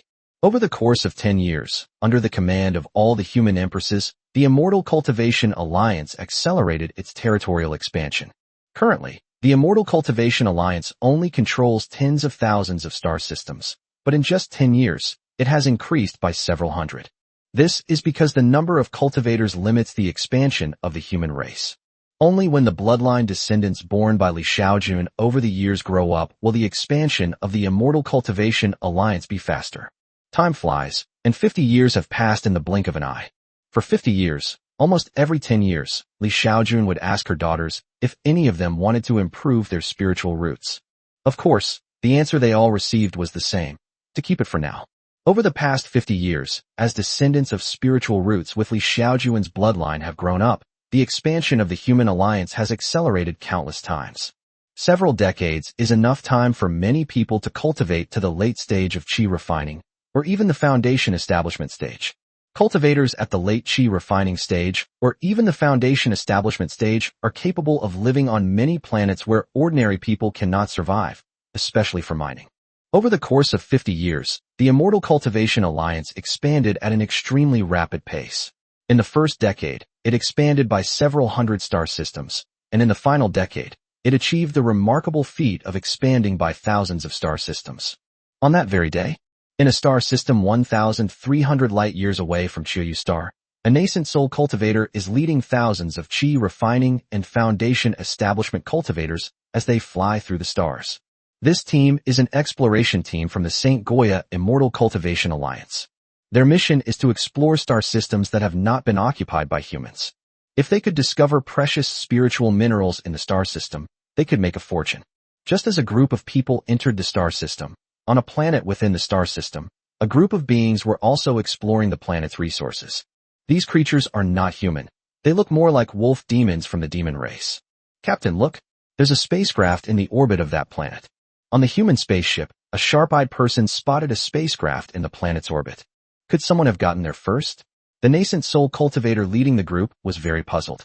Let's search the planet and see who got there first. Soon, everyone began searching. Captain, look. It looks like a demon race, more like a wolf demon. Chapter 72, Investigation. How could there be demons here? Have no idea. Captain, what do we do now? Captain, what realm are these demons at? Should we capture them and question them? These demons are able to explore the starry sky, so their cultivation level must be quite high. Let's report the situation here to the Alliance first, and then I'll go and probe. Soon, a message was sent towards the Immortal Cultivation Alliance. Just as a group of human exploration teams discovered the demon race. The demon race's guards stationed on the spaceship also detected the human race's spaceship. Soon, the demon race's spaceship sent a message to its kin on the planet. So soon, both sides became aware of each other's existence. Originally, the human race planned a surprise attack, but they didn't expect to be discovered so quickly. Now that both sides have discovered each other, neither side continues to hide. On the human side, a nascent soul stage cultivator, leading several nascent soul stage cultivators, flew towards the demon race. On the demon side, a group of demons also headed towards the human race. Human slaves, how did you escape here? The demons shouted upon seeing the humans. All the demons looked at the humans as if they were a flock of fat sheep waiting to be slaughtered. On the other side of the Immortal Cultivation Alliance exploration team, a group of people saw the demon race's expression and tone. Although they couldn't understand what the other party was saying, they could feel a deep malice. Damn it, you're asking for it. The next moment, the powerful pressure of the human cultivator at the integration stage pressed down on a group of demons. Sensing the oppressive aura, the group of demons were immediately terrified. The next moment, the demons babbled a few words and then ran away. Damn it, you want to run away? Stay here. Upon seeing the demon race trying to flee, the nascent soul cultivator immediately laughed. At first, he was afraid that there were demons more powerful than him, but now he felt relieved. Half an hour later, all the demons were captured by the human exploration team. Then, the human race began to communicate with the demon race using their divine sense to obtain information. For example, where did these demons come from? Are they remnants of the demon race that escaped from the desolate planet Taiwan? If the demon race is weak, a nascent soul cultivator can directly use soul search. Not long after the human exploration team discovered the demon race, the news quickly spread throughout the upper echelons of the Immortal Cultivation Alliance. Sister, this is a message from Linran. Please take a look. That day, Li Xiao found her older sister, Li Ziwei, who was cultivating. Li Ziwei now needs to spend 10 hours a day cultivating in order to make up for her own depletion. What's going on? Li Ziwei asked in surprise. Take a look at this. Li Xiao handed a jade slip containing information to Li Ziwei. Li Ziwei took the jade slip and began to read it. Soon, a look of surprise appeared on her face. It turns out that the message in the jade slip was that a human exploration team discovered the demon race, and after searching their souls, they learned that these demons were also an exploration team. However, they were an exploration team from the demon race. The memories of these demon race exploration teams revealed that on one side of the star field where the human race lived, there was a civilization dominated by demons. Moreover, this civilization has been developing for millions of years. Currently, it possesses tens of trillions of demon race members. Moreover, this demon civilization controls more than a dozen inhabited planets, and its entire territory is countless times larger than that of the human race. This gives you an idea of just how powerful this demon civilization must have been. Fortunately, this demon civilization has not yet discovered any human civilization. However, as time went on, contact between the two civilizations became almost inevitable. Upon seeing this news, Li Ziwei was naturally extremely surprised. Sister, everyone wants you to go to the Demon Clan Star region to investigate, since your cultivation level is the highest, Li Xiao said to Li Ziwei. Of all Li Xiaojun's daughters, aside from those who ascended to the immortal realm, Li Ziwei currently has the highest cultivation level, having reached the early stage of human immortal. The human immortal realm is an existence that is almost overwhelming in the world of cultivation. Therefore, everyone unanimously decided to send Li Ziwei to the demon territory to investigate the true nature of the demon civilization. Alright, I'll make the trip then. Li Ziwei thought for a moment and then nodded. As the person with the highest cultivation level among all of them, and the first female emperor of the human race, it was naturally her duty to investigate the situation of the demon race civilization. 6 months later, Li Ziwei arrived at the star system where the human exploration team had discovered the demon race. Junior Gongsun Sheng pays respects to the senior Ziwei emperor. Upon seeing Li Ziwei, a cultivator in the integration stage bowed respectfully to him. No need for formalities. Take me to see the demon you captured. Li Ziwei waved her hand and instructed the nascent soul stage cultivator. Emperor Ziwei, please follow me. Soon, Li Ziwei met the demons who were being controlled and imprisoned. Upon encountering the demon race, Li Ziwei didn't interrogate them or anything. She directly conducted a soul search on a nascent soul stage demon. Even a great emperor in the tribulation transcending stage cannot search the soul of a demon in the nascent soul stage. But Li Ziwei is different. She is an immortal. Therefore, it was quite easy for her to search the soul of a nascent soul stage demon. After completing the soul search, Li Ziwei gained a more detailed understanding of the civilization established by the demon race. This demon civilization is composed of 24 major demon clans, namely the Bull Clan, Tiger Clan, Fox Clan, Wolf Clan, Elephant Clan, Rat Clan, Insect Clan, Flood Dragon Clan, Kuan Clan, Sea Shark Clan, Azure Rock Clan, and so on. These 24 demon clans collectively occupy 16 inhabited planets. They then built upon 16 habitable planets and subsequently controlled the resources of millions of star systems. To Li Ziwei's surprise, almost every one of the 24 major demon clans had several demon emperors who had reached the tribulation transcending stage. Besides, there are countless other demon saints in the Mahayana stage and demon kings in the fusion stage. If the human race and the demon race were to clash, the human race would have absolutely no chance of winning. Before even going to the demon clan to investigate, Li Ziwei received this news, which left her somewhat speechless. 6 months later, Li Ziwei disguised herself as a demon beast and infiltrated a life-bearing planet of the demon race. This is a life-bearing planet jointly controlled by the Wolf Clan, the Fox Clan, and the Tiger Clan. On this planet, Li Ziwei used her primordial spirit to scan and discovered no fewer than 10 demon emperors at the tribulation transcending stage. Next, Li Ziwei spent several more years traveling to more than a dozen other life-bearing planets of the demon race to investigate the situation. She discovered that all the demon race's tribulation transcending emperors combined numbered over 160, more than 10 times the number of human race's tribulation transcending emperors. Li Ziwei did not cause much trouble in the demon clan starfield. At first, she was interested in testing her strength. She thought that with her early-stage human immortal realm strength, killing a tribulation transcending demon emperor should be easy. However, as an immortal, she also expends a great deal of energy.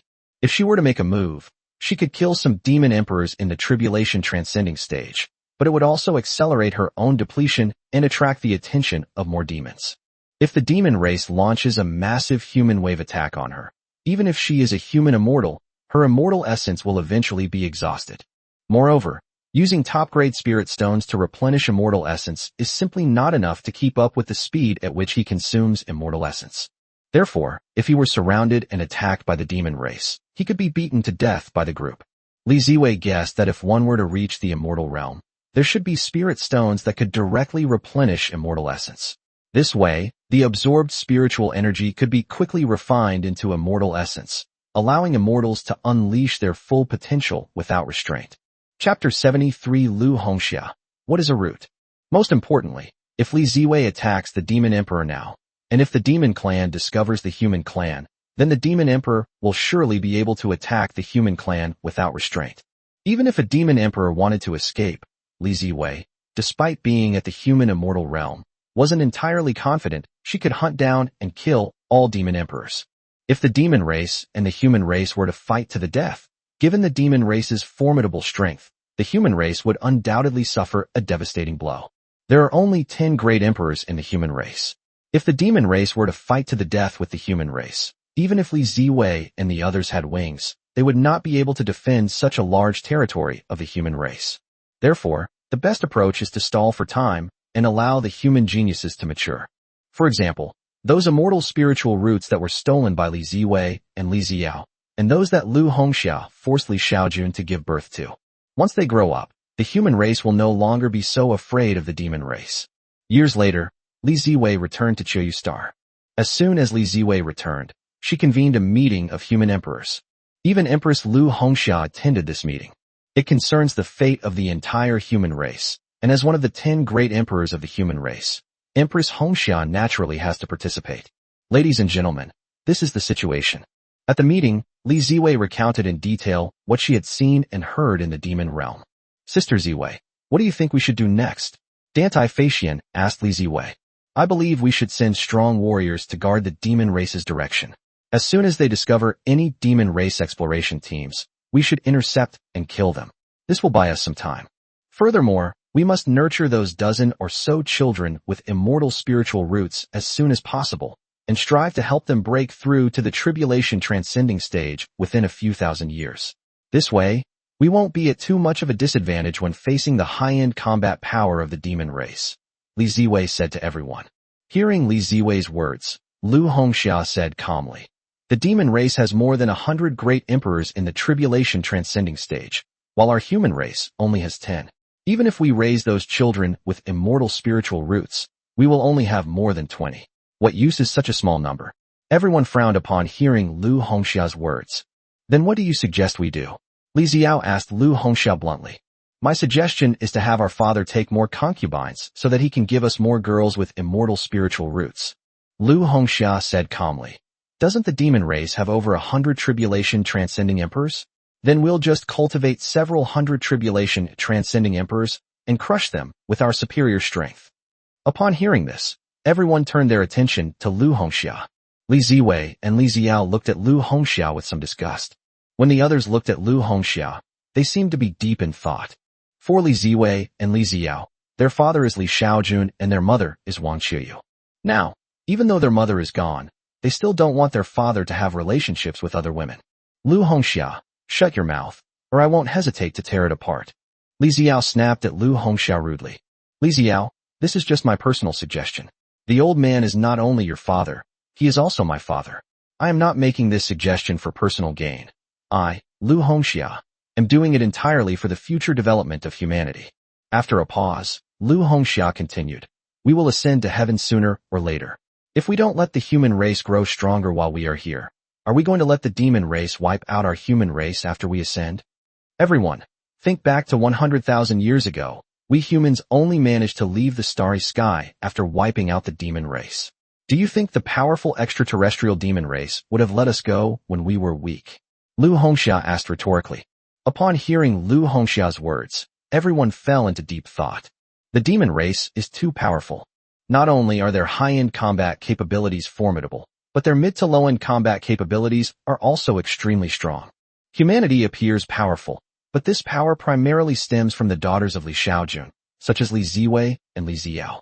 Without them, the human race's top combat strength would only consist of a few Mahayana stage cultivators and a few hundred integration stage cultivators.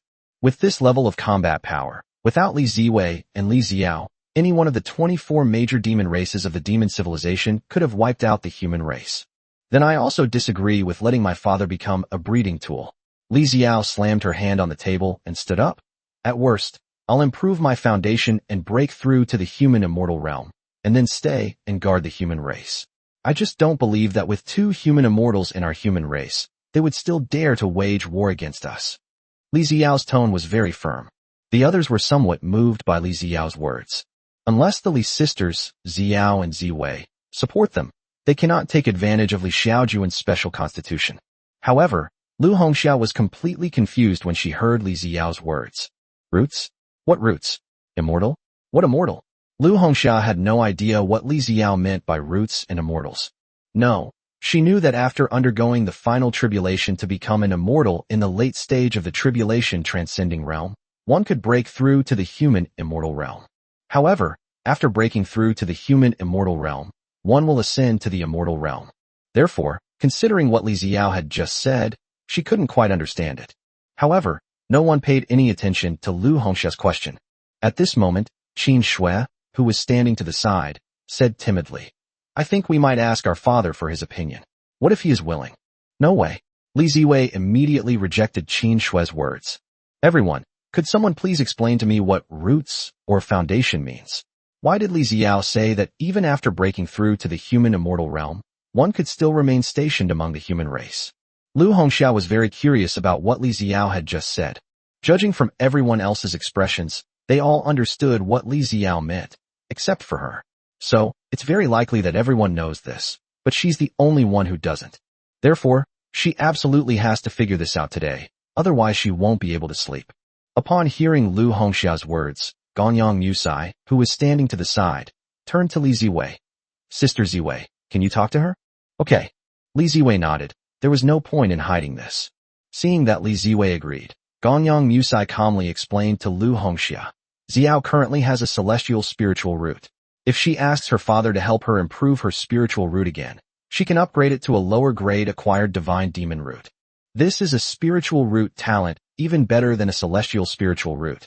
It's just a pity that after becoming an acquired demonic root, it cannot be guided by the celestial realm when breaking through to the human immortal realm, and can only remain in the mortal world afterward. Now, Sister Ziwei is an immortal at the early stage of the human immortal realm. With her strength, if the demon race's tribulation transcending emperor doesn't run away, Sister Ziwei can handle it all by herself. For a human immortal, dealing with a group of tribulation transcending emperors is still very easy. If the demon race were to gather all its emperors to fight Li Ziwei to the death, then Li Ziwei would truly not be afraid. She feared that the demon emperor would escape and then hide away to control all the demons to launch a full-scale war against the entire human race. Chapter 74 Lu Hongxia. The old man is unfair. What? Li Ziwei is at the early stage of the human immortal realm? Lu Hongxia was stunned when she heard Gonyang Musai's words. How could this be? Lu Hongxia simply couldn't believe it. We all know about this. There's no need for us to lie to you. Gonyang Musai glanced at Lu Hongxia indifferently. Li Ziwei was somewhat annoyed that Lu Hongxia had called her by her name directly, so the next moment, she released the pressure of the human immortal realm and pressed down on Lu Hongxia. The next moment, Lu Hongxia's face turned bright red. She felt an immense and sharp pressure, which made her, a late-stage tribulation transcending cultivator, feel as if she were being watched by the Grim Reaper. Lu Hongxia's sixth sense told her that if Li Ziwei wanted to kill her, she would be instantly killed. Is this the terror of immortals? At this moment, Lu Hongxia finally had no doubts about Li Ziwei's identity as an immortal. However, the thought that Li Ziwei had actually become an immortal made Lu Hongxia insanely jealous. That's unfair. It's so unfair. Although they were both his daughters, he only helped Li Ziwei and Li Xiao improve their spiritual roots. Not only did they elevate their yang spiritual roots to immortal spiritual roots, now Li Ziwei's spiritual root has been elevated to a level even better than that of an immortal spiritual root. She only used the old man once for the development of the human race, and the old man was so heartless that he wouldn't even let her improve her spiritual root once. Thinking about all this, Lu Hongxia felt as if her heart was being torn apart. She felt a pang of regret, regretting that she hadn't been kinder to the old man. Now, Li Ziwei has become an immortal and will continue to stay in the human realm. Her plan to wait for the Li Ziwei and Li Xiao sisters to ascend to immortality before dealing with the old man was completely ruined. With Li Ziwei's immortal cultivation level, she will definitely live longer than Lu Hongxia. Did the old man also enhance your spiritual roots? Lu Hongxia looked at everyone except Li Ziwei and Li Xiao. Hearing Lu Hongxia's words, Gonyang Muchi nodded.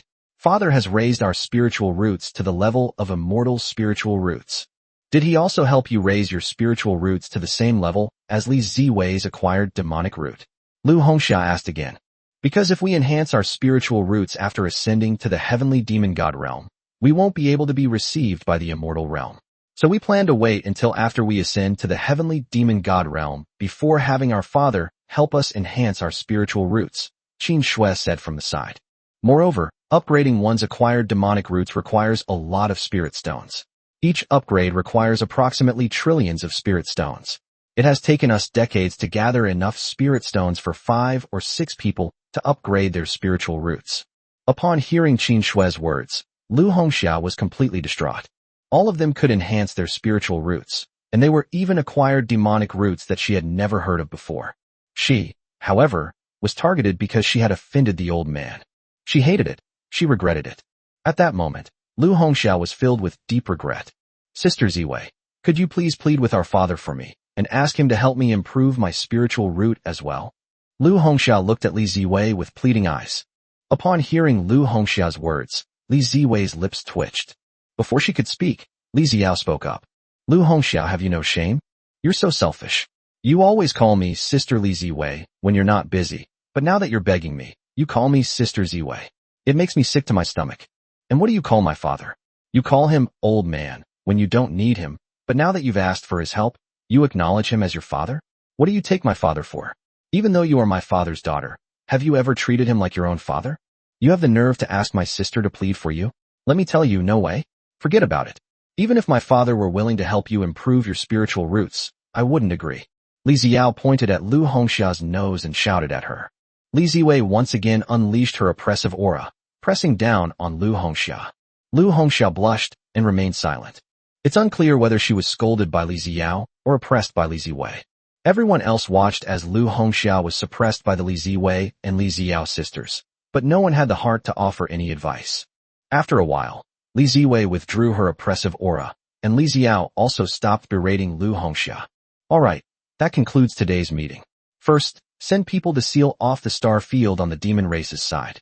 Also, Xiao, Yu and Qingwu, along with Yi, the three of you, will go to the border to guard it. Make sure no demon race discovers the existence of our human race. Li Ziwei said to everyone. After the meeting ended, everyone left one after another. The day after the meeting, Li Ziwei went to her father Li Xiaojun's residence. Li Xiaojun's residence was in a palace located in the heart of the Empress's palace. After arriving in Xiaoyu Star, Li Xiaojun has been living in seclusion there ever since. To keep Li Xiaojun from getting bored, his daughters would arrange for some children to entertain him every few years. Over the years, Li Xiaojun has watched over at least 100 children grow up. Among these children, there were naturally the dozen or so children with immortal spiritual roots that Li Xiaojun was forced to give birth to by Lu Hongxia. Fortunately, all the children have nannies to take care of them, so he doesn't need to worry about them too much. When Li Ziwei arrived at Li Xiaojun's residence, a group of children were surrounding Li Xiaojun, learning to read and write with her. These children are among the descendants of Li Xiaojun, and those with relatively high spiritual talent are the ones who have the best spiritual roots. Among these children, even those with the worst spiritual roots are all top-grade spiritual roots. Ziwei, it's been so many years. Upon seeing Li Ziwei, Li Xiaojun greeted her with a smile. Li Ziwei had been investigating the situation in the demon realm for the past few years. As soon as she returned, she convened a meeting, so this was the first time she had come to see Li Xiaojun in several years. Father, there's something I want to tell you, Li Ziwei said softly to Li Xiaojun. As she spoke, the group of children around Li Xiaojun fell asleep, and Li Ziwei used her divine sense to place them on their beds. What's wrong? Li Xiaojun asked her daughter. Here's the thing. A few years ago, our Cultivation Alliance's exploration team discovered traces of the demon race. Upon receiving the news, I immediately went to the demon race to investigate. My investigation revealed that the demon race was extremely powerful, far surpassing our human race. Li Ziwei recounted the findings she had gathered over the past few years to Li Xiaojun. Finally, she said to Li Xiaojun, the demon race has over 100 demon emperors at the tribulation transcending stage, as well as many more demon saints at the Mahayana stage, and key kings at the integration stage. Therefore, during the meeting, Lu Hongxia suggested that you take more concubines and have more children with immortal spiritual roots in order to cope with the future tribulations of the mission. I'm mainly asking for your opinion this time. If you disagree, we won't force you. We can guarantee that, Li Ziwei assured Li Xiaojun. This was something Li Ziwei had thought about carefully. Lu Hongxia was indeed very angry when she made that suggestion. But upon closer examination, if the human race wants to prepare for a possible war with the demon race in the future, the role of the father, Li Xiaojun, is indispensable. Therefore, after careful consideration, she sought her father Li Xiaojun's opinion. If her father disagreed, she wouldn't force him like Lu Hongxia did. Chapter 75 Solution. Li Xiaojun listened quietly to Lu Hongxia's words. He never expected that his daughter would mean this. However, considering the powerful demon race his daughter spoke of, and the difficulties currently facing the human race, he could understand. Fortunately, his daughter was only asking for his opinion and did not force him. Therefore, she didn't dislike Li Ziwei at all. However, when Li Xiaojun learned that it was Lu Hongxia who made the suggestion, she gritted her teeth at Lu Hongxia. You rebellious girl. If possible, Li Xiaojun would like to kick her ass. After listening to Li Ziwei's story, Li Xiaojun thought for a moment and then said to Li Ziwei, I might have a way to solve this problem. What method? Li Ziwei asked in surprise. After considering his words, Li Xiaojun said, if you are willing to spend a huge amount of spirit stones, I can give your bloodline descendants a maximum of 4 upgrades to their spiritual root talents. Because you are my daughter, which means that if your direct descendants possess top-grade spiritual roots, I can consume energy to help them improve their spiritual roots 4 times, reaching the level of yang spiritual roots.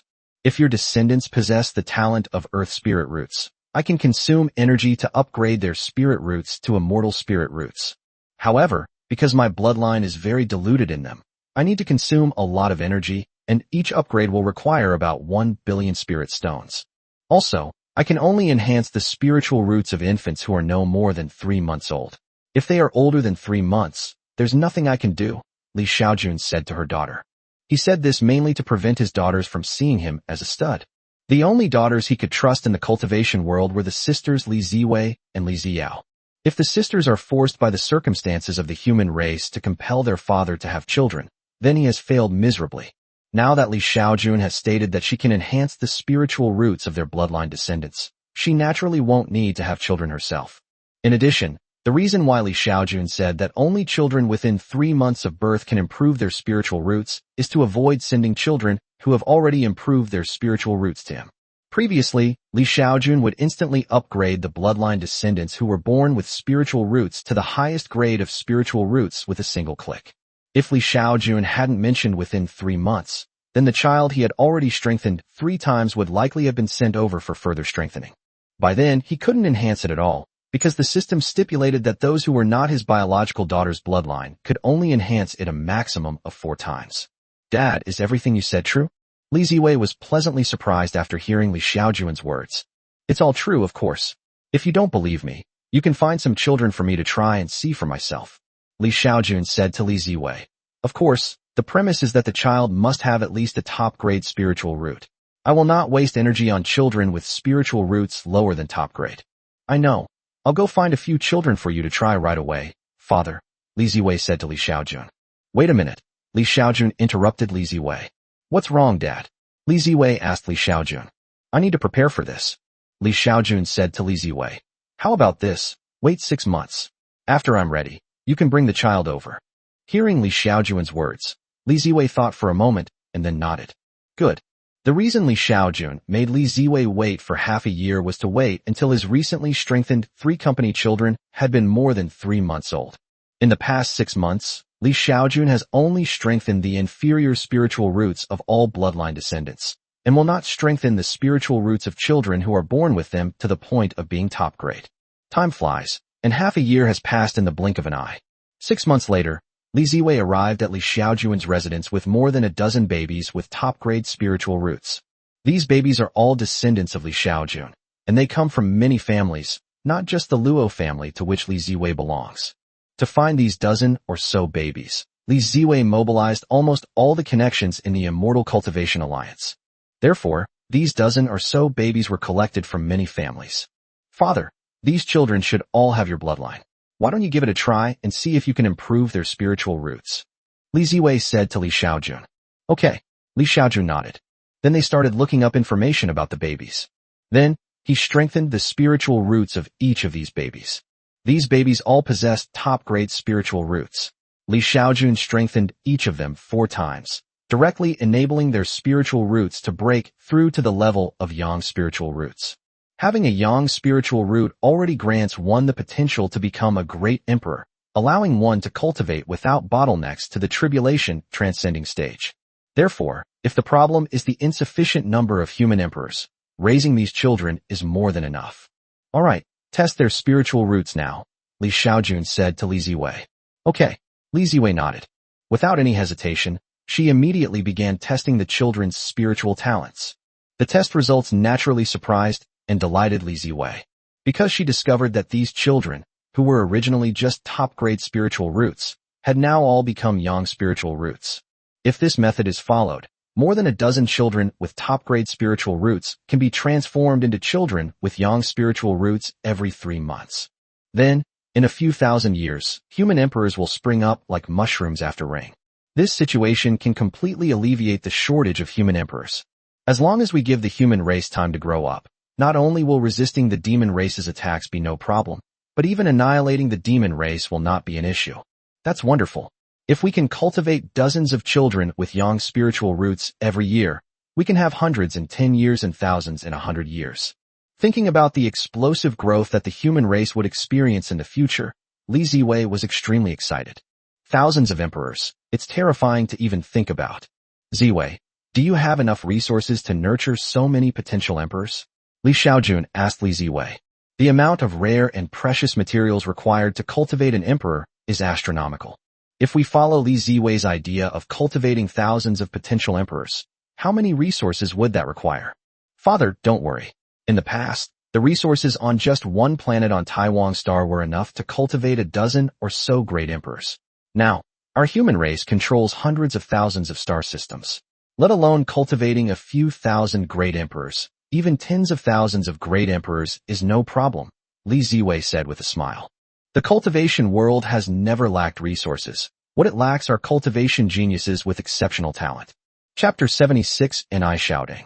After the human race discovered the location of the demon race, Li Ziwei had already ordered the human exploration team to completely withdraw from that star field. Furthermore, it revealed traces of humanity's existence in the star field. Its purpose, of course, was to delay the discovery of the human race by the demon race. If the demon race discovers the human race later, the human race will have more time to nurture their descendants and allow them to grow up. The entire human race makes decisions together with figures like Li Ziwei and Li Xiao, who are at the level of emperors. So Li Xiaojun went straight into retirement life. At first, Li Xiaojun quite liked this kind of life. But after a while, Li Xiaojun found it very boring. That day, Li Xiaojun called her daughter, Li Ziwei. Ziwei, I want to wander around on Xiaoyu Star.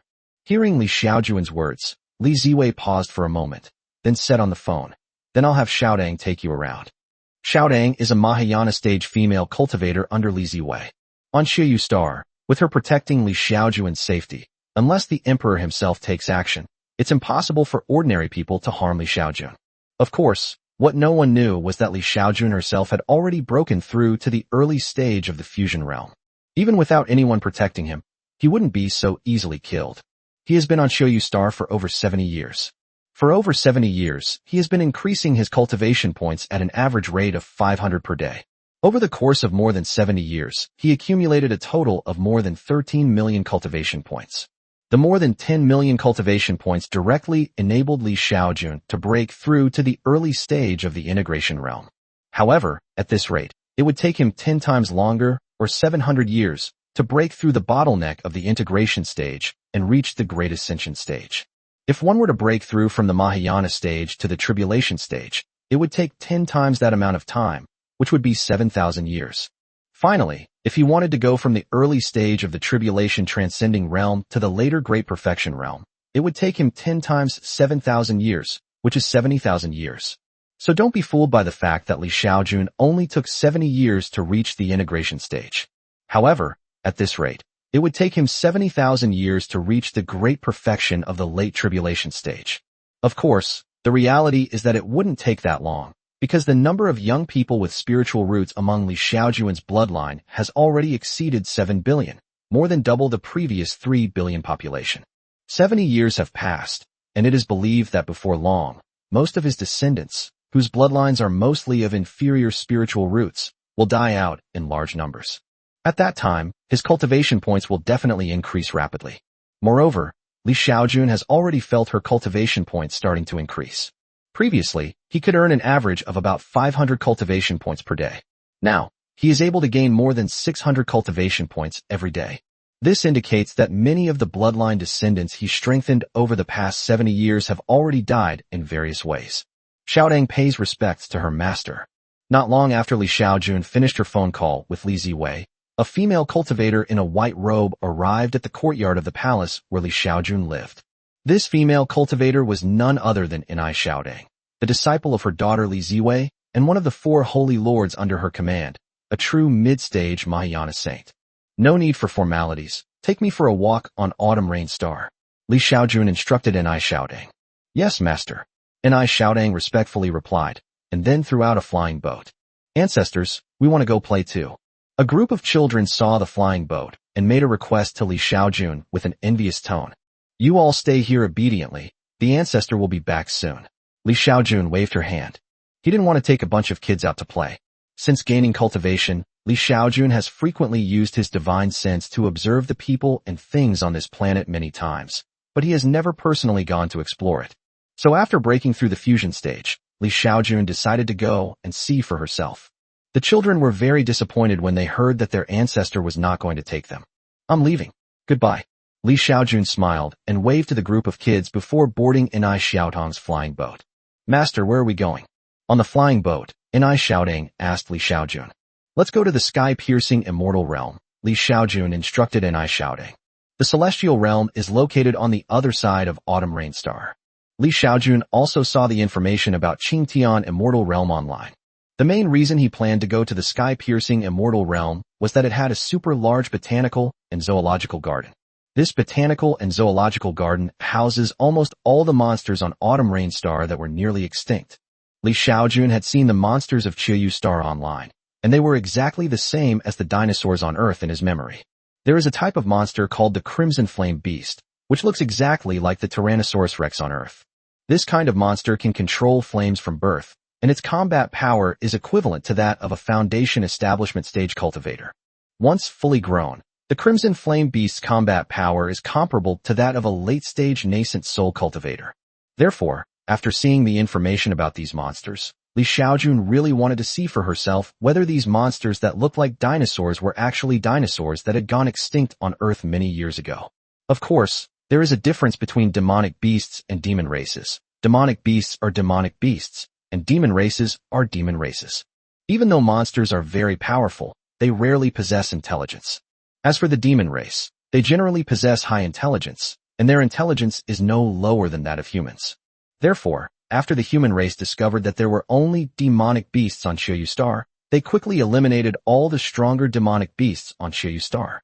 Only some small monsters that posed no threat to humans were left behind to continue serving as a link in the food chain of Xiaojun Star. Now, on Autumn Rain Star, the only way to see powerful monsters in person is to go to the botanical and zoological gardens of various factions or monster aquariums. The zoo in Qingtian Immortal Realm has the most complete collection of monsters in the entire Xiaojun Star, which is why Xiaojun is preparing to go to Qingtian Immortal Realm. Master, if we want to go to the sky-piercing Immortal Realm, we can use the teleportation array. It only takes a few minutes, Xiaojun said to Xiaojun. Let's not use the teleportation array, let's just fly there in a flying boat. We can enjoy the scenery along the way. Xiaojun waved her hand. All right. Xiaojun nodded, then piloted the flying boat, and quickly left the Empress's palace. Standing on the flying boat, Xiaojun also witnessed many unique landscapes on Xiaojun Star. Autumn Rain Star is very large. If the spaceship flies at full speed, Xiaojun can reach the other side of the planet in just a few hours. However, Xiaojun wasn't in a hurry, so he had Xiaojun deliberately slow down. And almost every time he passed through a city, he would ask to get off and take a look. Xiaojun discovered that the cities on Xiaojun Star were completely different from those on Earth. Cities on Earth are built to provide concentrated services for the population and social resources, hence the presence of many high-rise buildings. The cities on Xiaojun Star don't have many tall buildings. Instead, they have many pavilions and towers. Even ordinary people only live in 1- or 2-story houses with small courtyards. Chapter 77, He Tu Ling Shan. Lingbai County City. Xiaojun and Xiaojun landed slowly on the street. After the two landed, Xiaojun's appearance attracted the attention of many men. However, because Xiaojun is a celestial master, many people only dare to steal a glance at her occasionally. Xiaojun was probably already used to this situation and didn't feel uncomfortable at all. However, many men couldn't help but show expressions of envy or jealousy when they saw Xiaojun and Xiaojun. Such beautiful women, together. Xiaojun, you just need to protect me secretly. I feel too much pressure with you by my side, Xiaojun said to Xiaojun. Hearing Xiaojun's words, Xiaojun nodded. The next moment, her figure vanished. However, Xiaojun knew that Xiaojun was still by his side, but she had disappeared. This kind of invisibility is impossible to see with the naked eye. It can only be detected by scanning with divine sense. After Xiaojun disappeared, Xiaojun started strolling around the streets. The street Xiaojun is currently on is the most bustling street in the entire Lingbai County, with various shops lining both sides. The streets were teeming with pedestrians, almost all of them ordinary people. The reason for this is that cultivators with spiritual roots are assigned to planets where ordinary people cannot survive. Humanity needs to expand, to migrate, and to exploit resources in outer space. Ordinary people cannot go to planets where mortals cannot survive, so only cultivators can go. Therefore, whether on Taiwan Star or Xiaojun Star, the vast majority of humans living there are ordinary mortals. And the role of these mortals is to have children, to have many children. As long as a child with spiritual roots is born, a large reward from the Immortal Cultivation Alliance can be obtained. Therefore, Xiaojun Star is also the planet with the largest human population. According to statistics from the Immortal Cultivation Alliance last year, there are a total population of 700 billion on the entire Autumn Rain Star, accounting for more than half of the total human population. Fortunately, the planet Autumn Rain is large enough, roughly the size of several hundred Earths. Even so, the entire Autumn Rain Star has not yet reached the upper limit of human survival. If humans could cultivate all habitable areas on Autumn Rain Star to grow food, they could support an even larger population.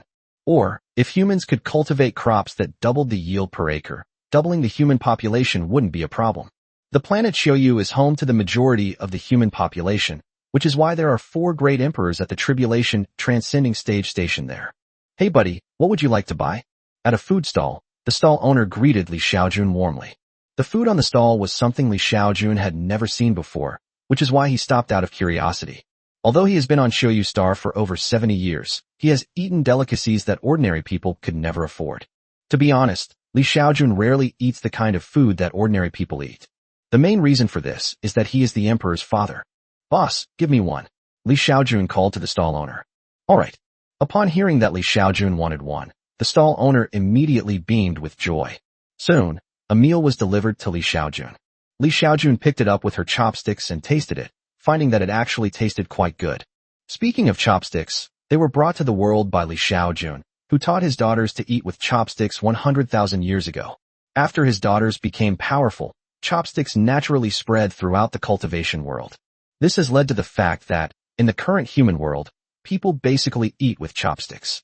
Moreover, it wasn't just chopsticks. Many other items were brought by Li Xiaojun, and then her daughters promoted them. For example, Arabic numerals like 1, 2, 3, 4, 5, 6, 7, 8, 9 are now the universally used numbers in the entire cultivation world. In addition, after Li Xiaojun's daughters unified the entire cultivation world, they also carried out various unifications. For example, the length is based on the length of Emperor Shenghui Li Yuding's divine consciousness, taking 1/10,000th, which is 1 meter. Then, 1 meter is used to divide upwards into 1,000 meters, and downwards into centimeters, millimeters, and so on.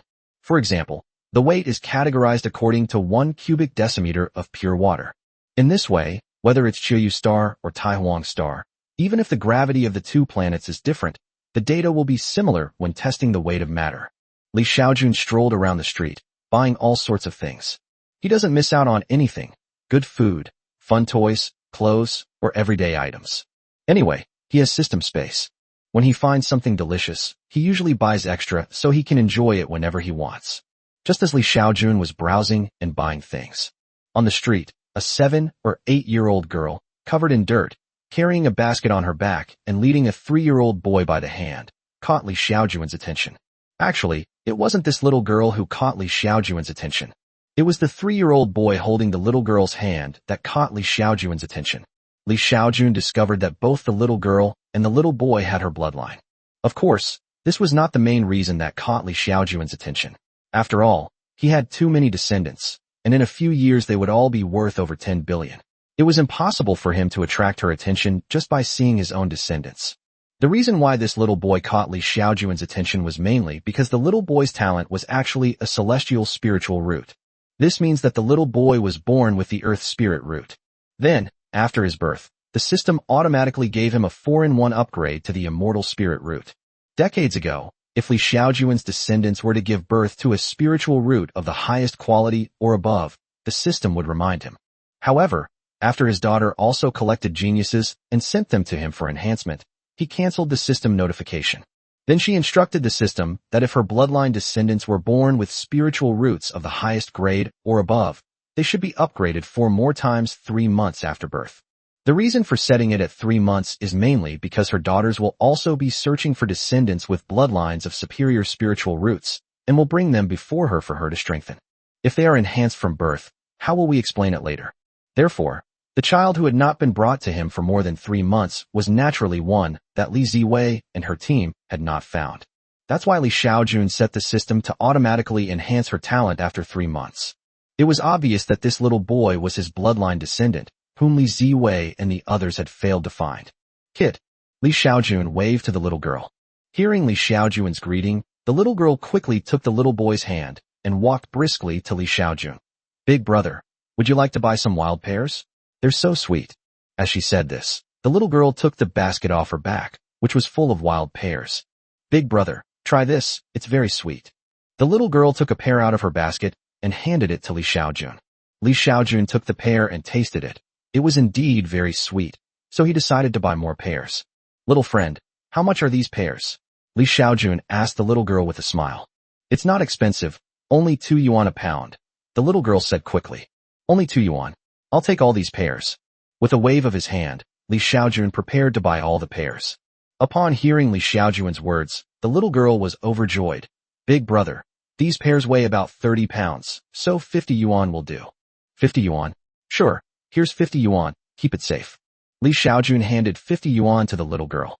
Then, with a wave of his hand, he stored all the pears in the basket into his system space. Big brother, are you a celestial master?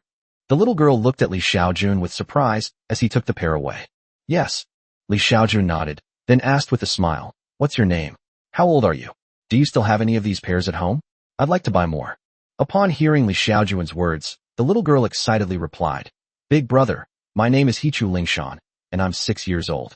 My family has many wild pears. If you want some, I can take you to my house to pick some. Okay, then take me to your house to pick pears. Li Xiaojun smiled and nodded to the little girl. Chapter 78. The little girl was stunned. Soon, led by Hitu Lingshan, Li Xiaojun boarded a bus. An hour later, they arrived at a village. Upon arriving in the village, many villagers greeted Hitu Lingshan and asked her what Li Xiaojun did for a living. Hitu Lingshan would always explain that Li Xiaojun came to buy pears. Finally, Hitu Lingshan, holding her younger brother's hand, led Li Xiaojun to a dilapidated wooden house. In front of the house, there is a huge pear tree that takes 2 people to encircle, and it is more than 20 meters tall. The wild pears the little girl was selling must have come from this tree. There are some iron nails nailed into the trunk of this pear tree, which is probably a measure taken to make it easier to climb the tree. Big brother immortal master, this is my home. This pear tree belongs to my family. How many pears do you want? I'll go pick some for you. Hitu Lingshan said to Li Xiaojun with a smile. You're going to pick them? Where are your parents? Li Xiaojun asked quickly after hearing Hitu Lingshan's words. Upon hearing Li Xiaojun's question, Hitu Lingshan looked sad and shook her head, saying, My parents are both dead. Now it's just my younger brother and me and my family. Hearing Hitu Lingshan's words, Li Xiaojun nodded silently. He then understood why Hitu Lingshan had picked pears to sell herself. It turned out she had become an orphan. Let me pick these pears for you. I'll take all the pears from this tree, Li Xiaojun said to Hitu Lingshan. Then he waved his hand, and the entire pear tree disappeared. After Yamanashi disappeared, Li Xiaojun took out a stack of money. Here's the money for the pears, take it. Li Xiaojun handed the money to Hitu Lingshan. Big brother, this is too much. Upon seeing the large stack of money, Hitu Lingshan quickly waved her hand. She knew how many pears her family had, and that it was impossible for them to sell for that much money. These pears are delicious, so I'll pay a bit more. Li Xiaojun said in a nonchalant tone. Take this money. I'm a celestial master. This little bit of money is nothing to me. Upon hearing Li Xiaojun's words, Hitu Lingshan quickly bowed and thanked him. Thank you, big brother. Hitu Lingshan, you're 6 years old this year, right? Have you had your immortal roots tested? Li Xiaojun asked Hitu Lingshan. Hearing Li Xiaojun's words, Hitu Lingshan shook her head. Not yet, but in another 6 months I will be able to have my immortal root tested. I hope I will have an immortal root so that my younger brother can live a good life with me. Hearing the little girl's words, Li Xiaojun smiled. Here's what I'll do. I'll have someone test your immortal roots, so you won't have to wait half a year. After saying that, Li Xiaojun waved behind her. Then, Enai Xiaodang, who was in the Mahayana stage, came into view. When Hitu Lingshan saw that there was suddenly another person in front of her, she was first startled, but she quickly realized that this person was also a celestial master. So she quickly bowed to Enai Xiaodang. Hello, fairy sister. You're welcome. Li Xiaojun waved his hand, then instructed Enai Xiaodang. Test her spiritual root. Hearing Li Xiaojun's instructions, Enai Xiaodang nodded. Okay. The next moment, she flipped her hand, and a testing crystal appeared in her hand. Little girl, put your hands on it. Enai Xiaodang said to Hitu Lingshan with a smile. Thank you, fairy sister. Hitu Lingshan quickly expressed her gratitude. Although she was only 6 years old, she had seen spiritual root testing rituals before, so she obediently stepped forward and placed her right hand on the crystal ball. Enai Xiaodang cast a spell. The next moment, a blinding green light shone. A top grade with spirit root, quite a talent indeed. Enai Xiaodang was very surprised. Li Xiaojun was not surprised at all by Enai Xiaodang's surprise. Just before the spiritual root test, he had used up over 1,000 years of his lifespan to upgrade her spiritual root to the highest grade. Wow, I have the best spiritual root. On the other hand, upon discovering that she possessed a top-grade spiritual root, Hitu Lingshan was overjoyed to the point of ecstasy. Her expression became extremely exaggerated, and then she jumped and bounced around, even while hugging her younger brother. This shows how excited she was at that moment. Although she was only a 6-year-old child, she understood what a top-grade spiritual root represented. Having a top-grade spiritual root means her destiny will be very different. She has the opportunity to rise above others. How could she not be agitated under such circumstances? After a moment of excitement, He-Tu Ling-shan snapped out of her euphoria and quickly thanked Enai Xiaotang and Li Xiaojun. Thank you, big brother. Thank you, fairy sister. He-Tu Ling-shan bowed deeply at a 90-degree angle in gratitude. You're welcome. Li Xiaojun waved her hand with a smile. Then he asked He-Tu Ling-shan, do you want to test your brother's immortal roots as well? Thank you very much then. He-Tu Ling-shan quickly expressed her gratitude again. Xiaodang, why don't you test her brother too? Li Xiaojun instructed Enai Xiaodang. Okay. Enai Xiaodang nodded, then took out the crystal ball again. She knelt down in front of the little boy. Then He-Tu Ling-shan quickly had her younger brother place his hand on the crystal ball. After the little boy placed his hand on the crystal ball, Enai Xiaodang cast another spell. The next moment, a blinding white light appeared. Upon seeing the white light, Enai Xiaodang was completely stunned. After a moment, she finally realized that the child in front of her actually had a celestial spiritual root. Oh my god! At that moment, Enai Xiaodang was completely in disbelief. On the other side, seeing her younger brother also radiate light during the test, He-Tu Ling-shan became excited again. Although she didn't know what the white light represented, she knew that her younger brother also had spiritual roots. In this way, the two sisters' good days are about to begin. Fairy sister, what kind of immortal root does my brother have? After a moment, He-Tu Ling-shan couldn't help but ask Enai Xiaodang. Upon hearing He-Tu Ling-shan's question, Enai Xiaotang couldn't help but swallow hard, then exclaimed in amazement, your younger brother has a celestial spiritual root. After saying that, she took out a communicator and said to Li Xiaojun, this child has a celestial spiritual root. I must report to His Majesty. Li Xiaojun nodded, without saying anything more. Soon, Enai Xiaodang contacted Li Ziwei. Upon learning that Enai Xiaodang had discovered a child with immortal spiritual roots, Li Ziwei immediately instructed her to take the child to the Empress's palace. You should answer it yourself. Xiaodang needs to protect me, Li Xiaojun said into the phone. Upon hearing Li Xiaojun's voice, Li Ziwei instructed Enai Xiaodang. You watch over that child. I'll be there soon. Just as Enai Xiaodang was on the phone, He-Tu Ling-shan was stunned when she learned that her younger brother had a celestial spiritual root. It wasn't until Enai Xiaodang finished the call that she asked Enai Xiaodang in disbelief. Fairy sister, you said my brother has a celestial spiritual root. Is that true? Enai Xiaodang nodded. That's true, and I've already contacted the Ziwei Emperor.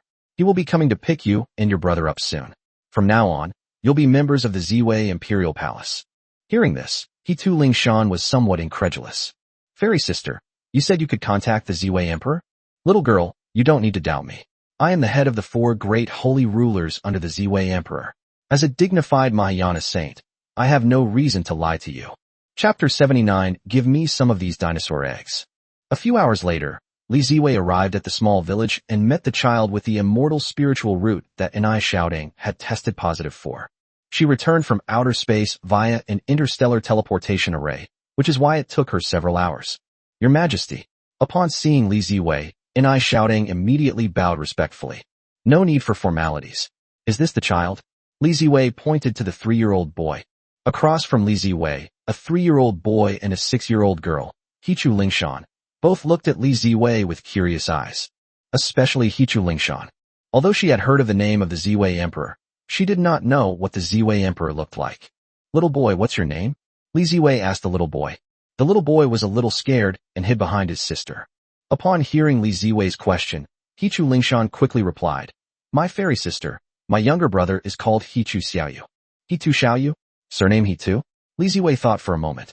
This surname was very common, and she couldn't recall any important figures who had come from this surname. Come on, you 2 sisters, let's test your spiritual roots.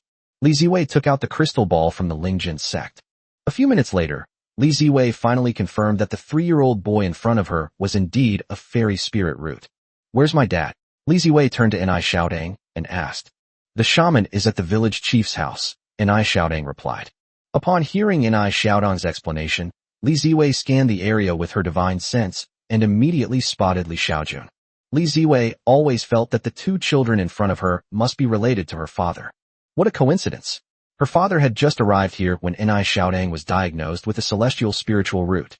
So, if she wasn't mistaken, the brother and sister in front of her should also be her father's bloodline. However, after 100,000 years, it's likely that even if you wanted to go back 18 generations to your ancestors, you would probably be too old to work. Li Ziwei was right after all. The siblings before us were descended from a female cultivator of the Qingxia sect, who unfortunately was assassinated by the demon race at a young age. Fortunately, she had a partner and a child before she was assassinated. 10,000 years have passed, and her children's children have had their children's children, and now it's unknown how many generations have passed. Meanwhile, Li Xiaojun was talking to the village chief at Hichu Lingshan's house. Upon learning that Hichu Lingshan and her brother had been diagnosed with spiritual roots, the village chief rushed over immediately. When Xiaojun tested the spiritual roots of the siblings, it was outside the house, and many villagers saw it, so the village chief naturally found out as well. Mr. Li, we've watched these two children grow up since they were little. We're all very happy that they were found to have immortal roots. Sir, our village is poor. Every household doesn't even have a few acres of fertile land. Gentlemen. At home, Li Xiaojun sipped her tea calmly, seemingly not taking the village chief's words to heart. The village chief's words were all complaints to him. The village chief mistook him for an official member of the Immortal Cultivation Alliance. Now that two exceptionally talented children have emerged in the village, he naturally wants the authorities to provide poverty alleviation assistance to the village. Li Xiaojun couldn't make the decision on such matters, since he wasn't an official. Although this matter could be resolved with just a word from him. But this does him no good. Well, seeing that Li Xiaojun was unmoved by reason, the village chief sighed, and then said directly, Sir, could you please put in a good word with your superiors and ask them to repair the roads in our village? Village chief, it's no use telling me this. Go outside and talk to the Ziwei Emperor. He's already here, Li Xiaojun said, pointing outside. Sir, please don't talk nonsense. How could the great Emperor Ziwei possibly come to our village? The village chief simply did not believe that the great Emperor Ziwei would come to their village. Why not? The Ziwei Emperor is human too. Seeing her potential as an emperor, wouldn't she come and take her as a disciple? Li Xiaojun said calmly. Outside, Li Ziwei had already completed the spiritual root tests on the two children. The two siblings inside, would you be willing to become my disciples? Li Ziwei asked the two children. Willing. Hichu Lingshan agreed to become his disciple without hesitation. She didn't believe the woman in front of her who claimed to be the Ziwei Emperor. However, she was certain that the other party was a powerful immortal master, at least at the golden core stage or above. Besides, the person in front of her who wants to take her as a disciple is a woman, so she probably has no ulterior motives towards her.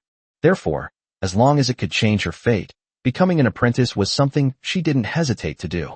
An hour later, Li Ziwei took the two children away. Li Xiaojun and Xiaojun continued their journey by flying boat to the sky-piercing immortal realm. The villagers where Hichu Lingshan lived, as long as they had helped Hichu Lingshan and her brother, were all rewarded by the Ziwei Emperor. After leaving the village, Li Ziwei took Hichu Lingshan and Hichu Lingyu, the siblings, directly to the Empress's palace. When Hichu Lingshan saw that everyone in the Empress's palace was respectfully bowing to Li Ziwei and addressing her as Your Majesty, she finally believed that Li Ziwei was indeed the Ziwei Emperor. The thought that she had actually become the disciple of the Ziwei Emperor almost made Hichu Lingshan faint with excitement. Lingshan, you should stay here for now and start learning with them. Li Ziwei brought Hichu Lingshan to the palace where Li Xiaojun lived. In Li Xiaojun's palace, there were many children, all of whom were daughters like Li Ziwei, brought here to keep him company and allow him to enjoy family bliss so that he wouldn't be bored. Although Li Xiaojun is no longer here, these children still have to study every day. On the other side, Li Xiaojun and Xiaojun continued flying at a leisurely pace toward the sky-piercing immortal realm. Whenever Li Xiaojun passed through a big city, he would stop and play for a couple of days, then buy some delicious and fun things to put in his system space. Time flies, and half a year has passed. Li Xiaojun and Xiaojun finally arrived at the sky-piercing immortal realm. Master, if you want to see monsters, I can take you in directly. Why bother buying tickets and queuing up yourself?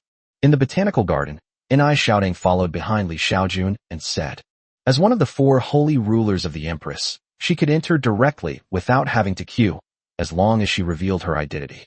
Of course, the most important thing is that there is no need to queue. She and her master queued for 3 hours before they could get in. What do you know? Li Xiaojun did not explain. Xiaodong has a special identity. If she were to reveal it, it would be too high profile. Next, Xiaojun spent a week visiting the entire zoo and botanical garden. After seeing these dinosaur-like monsters with his own eyes, Xiaojun was finally certain that the dinosaurs, which appeared on Earth 230 million years ago and went extinct 60 million years ago, must have been monsters. I just don't know how the dinosaurs on Earth became extinct. Earth scientists have suggested a meteorite impact. If dinosaurs were monsters, a meteorite impact would likely have been far more difficult to eradicate. Shouting, I need the eggs of these monsters. Could you get me a few eggs of each kind? After seeing the dinosaur monster, Xiaojun made a request to Xiaodong. Chapter 80. Xiaodong. Master, I'm sorry. Yes, Master. Xiaodong agreed to Xiaojun's request without any hesitation. Some monster eggs were too easy for her. In just one day, Xiaodong managed to get some of all the monster eggs for Xiaojun. In addition, Xiaodong also got Xiaojun a book on hatching various monster eggs. As long as Xiaojun follows the methods in the book to hatch monster eggs, she will be able to successfully hatch monsters. It's a pity that the wildness of the monsters is too strong, and they cannot be tamed by humans to become mounts. Otherwise, the monsters of Qiyu Star would not have been almost wiped out. After obtaining the dinosaur eggs, Xiaojun immediately stored them in the system space. Dinosaur eggs, because they haven't hatched, cannot be considered life forms, so they can be placed in the system space. Xiaojun decided to bring these dinosaur eggs to Earth. He now knows the location of Earth. Once he breaks through to the tribulation transcending stage, he will definitely try to go to Earth to see what Earth will be like 100,000 years later, and then he will ascend to the immortal realm. After returning to Earth, he hatched the dinosaurs so that people could experience the awe they brought. The thought of Earthlings seeing dinosaurs on Earth must have been hilarious for Xiaojun. While Xiaojun and Xiaodong were playing on Qiyu Star. That day, Xiaodong suddenly received a message. Upon seeing the message, Xiaodong's expression immediately changed. Even as a Mahayana saint, she was momentarily stunned. What's wrong? Xiaojun noticed the change in Xiaodong's expression and couldn't help but ask. It's nothing. Xiaodong's expression returned to normal, and she waved to Xiaojun. Just now, Xiaodong received a message from Emperor Ziwei, Li Ziwei. Li Ziwei told him that the demon race had discovered the human race, and that a demon emperor had even appeared at the border and fought with Li Xiao and Yin Qingwu. Therefore, Li Ziwei told Xiaodong that she must protect Xiaojun, as she needed to go to the border. As the only human immortal realm expert among the human race, Li Ziwei was the only one who could keep the demon race from acting recklessly when she was stationed at the border. Seeing that Xiaodong didn't seem inclined to reveal anything, Xiaojun didn't ask any further questions. However, a few days later, after handing over all her work, Li Ziwei called Xiaojun before leaving Qiyu Star and told him about her departure. Li Ziwei has left. For a time, only Gongyang Muqi was in charge of the entire Qiyu Star. Qiyu Star is too important to the human race, so even though Li Ziwei has left, there will still be an emperor to oversee Qiyu Star. Master, where shall we go for fun tomorrow? In a 10-star hotel, Xiaodong appeared before Xiaojun dressed in a light, gauze-like dress. Xiaojun discovered that Xiaodong was only wearing underwear and a semi-transparent white gauze. Upon seeing Xiaodong's attire, Xiaojun nearly spat out the drink she had just taken a sip. Xiaodong, why are you dressed like this? Xiaojun asked Xiaodong. Upon hearing Xiaojun's words, Xiaodong did not answer directly, but instead turned around in front of Xiaojun, revealing her figure completely. Master, am I beautiful? Xiaodong asked, her breath sweet as orchids, as she approached Xiaojun. Xiaodong, what are you trying to do? Xiaojun quickly took 2 steps back. Master, I like you. Xiaodong quickly stepped forward and pinned Xiaojun against the wall. Xiaodong, calm down. I'm your grandmaster. Xiaojun quickly dodged, trying to break free from Xiaodong's control. However, how could he possibly get rid of Xiaodong, a Mahayana saint, when he couldn't use his cultivation? Master, I want a child. Can you help me? Xiaodong hugged Xiaojun's neck with both hands and whispered. Xiaodong, if you want a child, just find a Taoist partner to have one. I can't have one. Xiaojun quickly shook her head. It must be said that Xiaodong in her Mahayana stage was indeed very alluring. Master, why pretend you don't know? You know what I want. A child with immortal spiritual roots. Xiaodong looked at Xiaojun with seductive eyes. Her breath as sweet as orchids gently caressing Xiaojun's face. Hearing Xiaodong's words, Xiaojun shook her head and said, You did this too suddenly. Why don't you give me some time to think it over? Upon hearing Li Xiaojun's words, Xiaodong said calmly, Master, you must give me a child today, no matter what. Do you know how long I've been waiting for this opportunity? I finally managed to wait until His Majesty left Xiaoyu's star, and it's very likely he won't be back for many years. So, you have no choice but to agree, whether you like it or not. Xiaodong said softly to Li Xiaojun. Upon hearing Xiaodong's words, Li Xiaojun felt utterly confused. He never imagined that he would be outmaneuvered by his daughter's subordinates. Master, I know you're short of spirit stones. Over the years, I've collected over 10 billion spirit stones. If you promise to give me a child, I'll give you all the spirit stones. Xiaodong patiently and persuasively guided Li Xiaojun. Xiaodong tried, but she found that she couldn't control Li Xiaojun with magic, otherwise she wouldn't be in so much trouble now. If she can control the other person with magic, she can do it completely without anyone noticing. Xiaodong, aren't you afraid my daughter will blame you for doing this? Li Xiaojun still wanted to try to dissuade Xiaodong from her idea. Upon hearing Li Xiaojun's words, Xiaodong smiled. She gently blew on Li Xiaojun's neck. As long as my master and I have a child with a fairy spiritual root, I can take the child and go into seclusion. The starry sky is so vast, His Majesty will not be able to find me. Of course, if you don't expose me in front of His Majesty, I'm willing to become your secret lover. You can do whatever you want of me afterward. Xiaodong's voice was extremely seductive. Hearing Xiaodong's words, Li Xiaojun understood that if he didn't have sex with Xiaodong today, he probably wouldn't be able to leave this hotel. My daughter left at the worst possible time. Xiaodong only dared to pressure him when his daughter was away. After some consideration, he decided to get the benefits first. Give me the spirit stones first, and then I'll give you a child, Li Xiaojun said to Xiaodong. Okay. Xiaodong nodded in agreement. After reaching the Mahayana stage of cultivation, spirit stones no longer have a significant effect on his cultivation. At this level, breakthroughs in cultivation are more about comprehending the rules of heaven and earth. The spiritual energy is primarily for her survival. Just like how people need to eat and drink to maintain the energy expenditure of their bodies.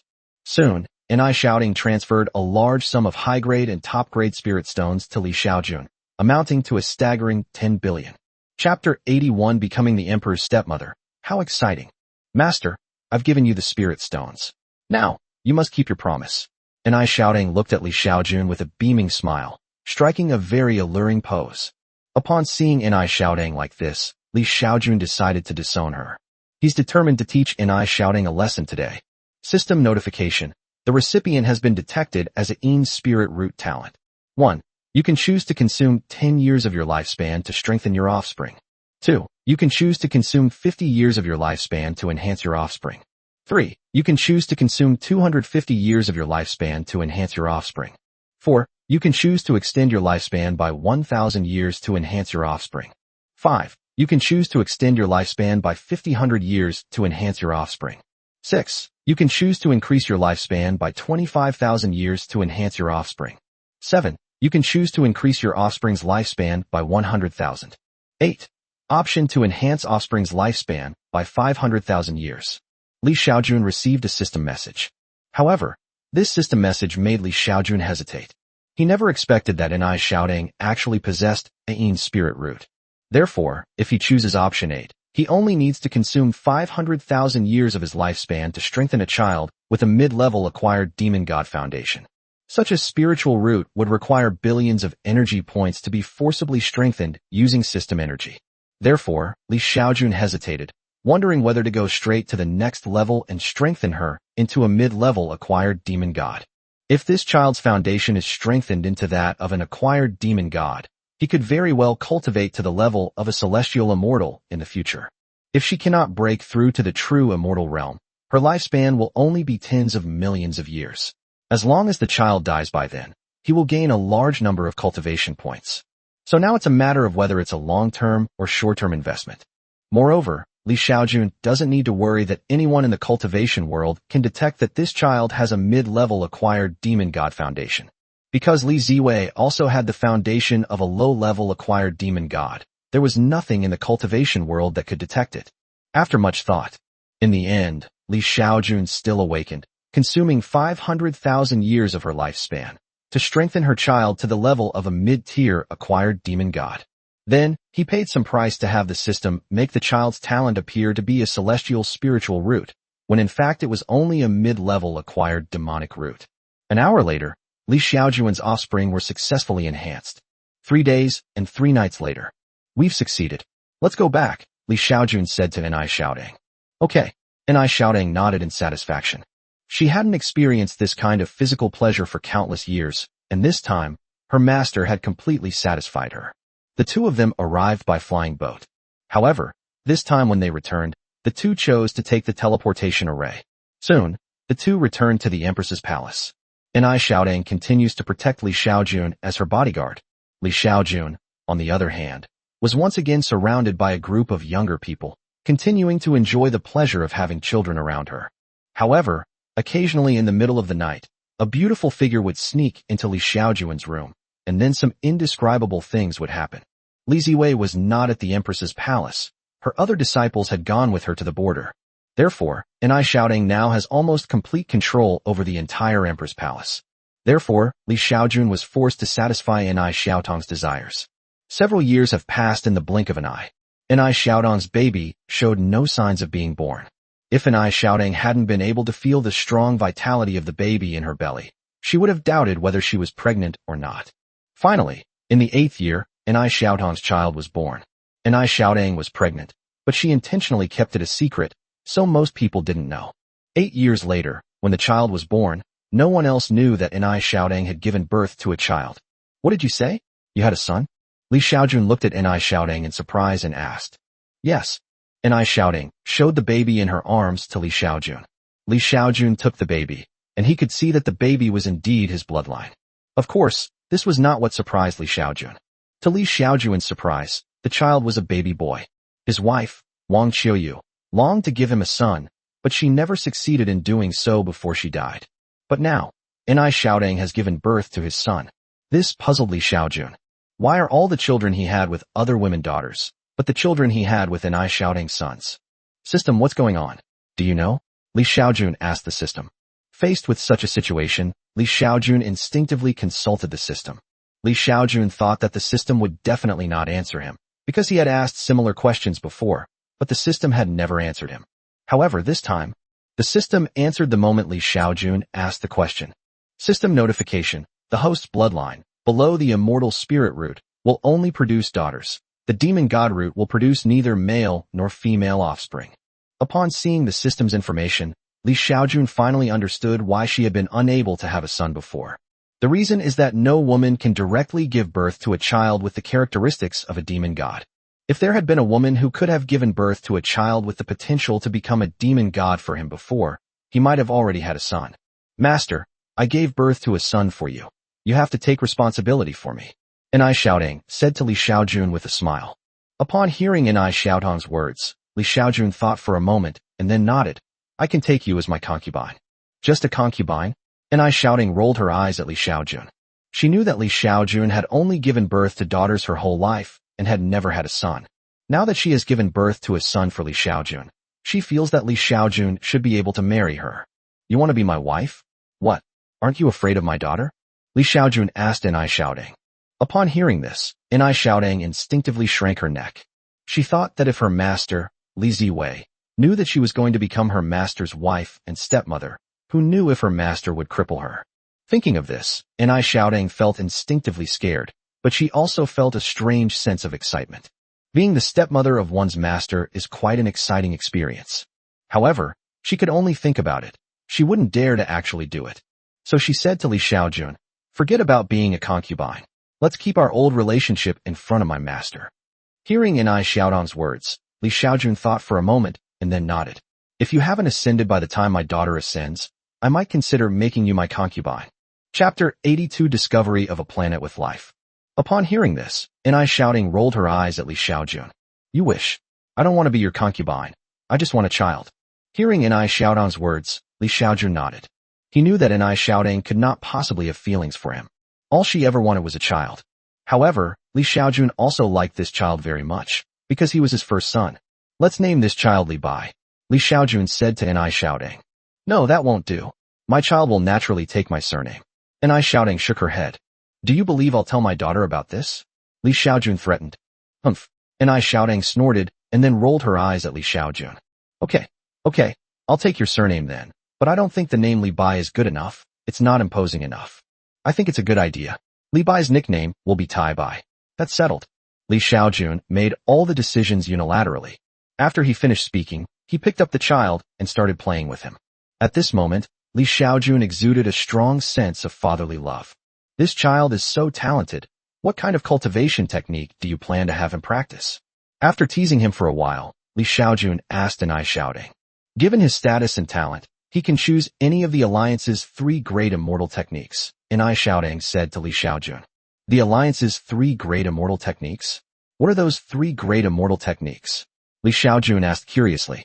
The Alliance's 3 great immortal techniques originated from the 3 fallen imperial clans of the ancestral star 100,000 years ago, the Human Emperor Immortal Scripture, the Yellow Court Tao Scripture, and the Great Free and Unfettered Immortal Technique. Can I take a look at these 3 cultivation techniques? Li Xiaojun asked Xiaodong. Although Li Xiaojun is the father of the Great Emperor, in order to maintain his image as an ordinary person, he did not inquire about cultivation techniques from his daughter. Now, he wants to look at cultivation techniques, not for his own cultivation, because he has a system and doesn't need to cultivate at all. His idea was to record some cultivation techniques, and then pass them on to humanity after returning to Earth. In any case, Earth is his home. He also hopes to help people on Earth to the best of his ability. It's just unknown whether any countries on Earth will still exist 100,000 years from now, especially China, the land that gave him birth and raised him. Li Xiaojun wanted to see the 3 supreme cultivation techniques of the human race. As the father of all the great emperors of the human race, Xiaodong contacted Li Ziwei and, after obtaining Li Ziwei's consent, quickly gave them to Li Xiaojun. These 3 immortal techniques are called the supreme immortal techniques because they can actually allow people to cultivate to the realm of celestial immortals. It's no wonder that these 3 immortal techniques are considered the supreme immortal techniques of the human race. The 3 immortal techniques were so numerous and complex that it took Li Xiaojun more than half a year to finally memorize them all. After recording the 3 immortal techniques, Li Xiaojun did not cultivate the 3 techniques, but he learned many spells that could be combined with these techniques. For example, minor spells include fire spells, rain spells, healing spells, hardening spells, invisibility spells, flight spells, and so on. Medium-level spells include lightning spells, fire dragon spells, flying sword spells, and so on. The great magic includes moving mountains and filling seas, summoning wind and rain, burning rivers and boiling seas, and so on. In addition, there are even more powerful spells that can destroy an asteroid with a single blow. Of course, to achieve the effects described in these powerful spells, one needs a very high level of cultivation. Having learned these spells, Li Xiaojun will no longer be a nascent soul cultivator who only has a high cultivation level but no offensive power. This was Li Xiaojun's greatest gain after learning the 3 major cultivation techniques. While Li Xiaojun was learning magic, Xiaodong asked him for another child. Then, she left Li Bai in Li Xiaojun's care and went to rest during her pregnancy, only occasionally having sex with Li Xiaojun. 10 years later. Human border. More than 20 years have passed since the human race and the demon race discovered each other. Over the past 2 decades, both sides have made numerous attempts to probe each other. Initially, after learning that the human race only had 10 great emperors, the demon race sent dozens of great emperors over, intending to annihilate all of the human race's great emperors in one fell swoop. However, to the surprise of the demon race, one of the human emperors had already become an immortal. In the first exchange, more than a dozen of the demon emperors were killed. Fortunately, the demons discovered it early and quickly dispersed and fled. Otherwise, their losses would have been even greater. With immortals presiding over the human race, the demon race's plan to attack the human race was thwarted. However, the demon race, having learned that the human race only had 10 great emperors, was not afraid of the human race's immortals. Because they learned that the immortal among humans was none other than the human race's leader, the great Emperor Ziwei. The Ziwei Emperor would absolutely not want to see the demon army attack human territory. Because no matter how powerful you, Emperor Ziwei, are, you are still just one person. Even if the demon emperor of the demon clan wants to hide, you, the great Emperor Ziwei, won't be able to find him. There are too many demons. Even if you, the great Emperor Ziwei, were to kill them all by yourself, you wouldn't be able to kill many. If the demon emperor of the demon clan were to launch a sneak attack on the human clan, especially on Xiaoyu star or Taiwan star. Even the great emperor's way would not be able to protect them. Of course, the demon race would not dare to launch a sneak attack on the human race's life-bearing planet. Because if they did that, the human immortals could also launch surprise attacks on the demon race's life-bearing planets. Therefore, both sides are now very wary of each other's high-end combat capabilities. Finally, the human race and the demon race began negotiations. During the negotiations, both sides demarcated the existing borders and then stipulated that neither side could attack the other. Of course, this is within the existing territory. If the two races meet in unexplored starry skies, then it depends on who is stronger. The prerequisite is that neither side's experts above the Mahayana stage can make a move. This point was raised by the demon race. The demon race's idea is to take advantage of their larger population to expand their territory. However, what they didn't know was that what the human race lacked was not territory, but a period of time for peaceful development. Given a few thousand years, humanity will produce countless great emperors at the tribulation transcending stage. In the end, no matter how much territory the demon race occupies, it will eventually be occupied by the human race. What's this called? This is called, the neighbor stores grain, I store guns. The neighbor is my granary. After the demon race and the human race signed a peace treaty, Li Ziwei let Li Xiao and the others continue to guard the border, while she herself returned to Qiuyu Star to take charge. Autumn Rain Star is too important for the human race. There can be no mishaps. Therefore, as the most powerful person among humans, she must be stationed here to oversee things. After Li Ziwei returned to Ziwei Star, Li Xiaojun and Ni Xiaodang concealed their secret relationship. Li Xiaojun's son, Li Bai, is 14 years old this year. He was regarded as a person with immortal spiritual roots discovered among the people and was then placed by Li Xiaojun's side. Li Ziwei had no doubt that Li Bai was Li Xiaojun's child. Because everyone knows that Li Xiaojun can only give birth to daughters and cannot have sons at all. Less than 2 years after Li Ziwei returned to Qiuyu Star, a 3-year-old girl with a fairy spiritual root was discovered in the mortal world. Soon after, Ni Xiaodang sent her to Li Xiaojun's side to study and learn to read.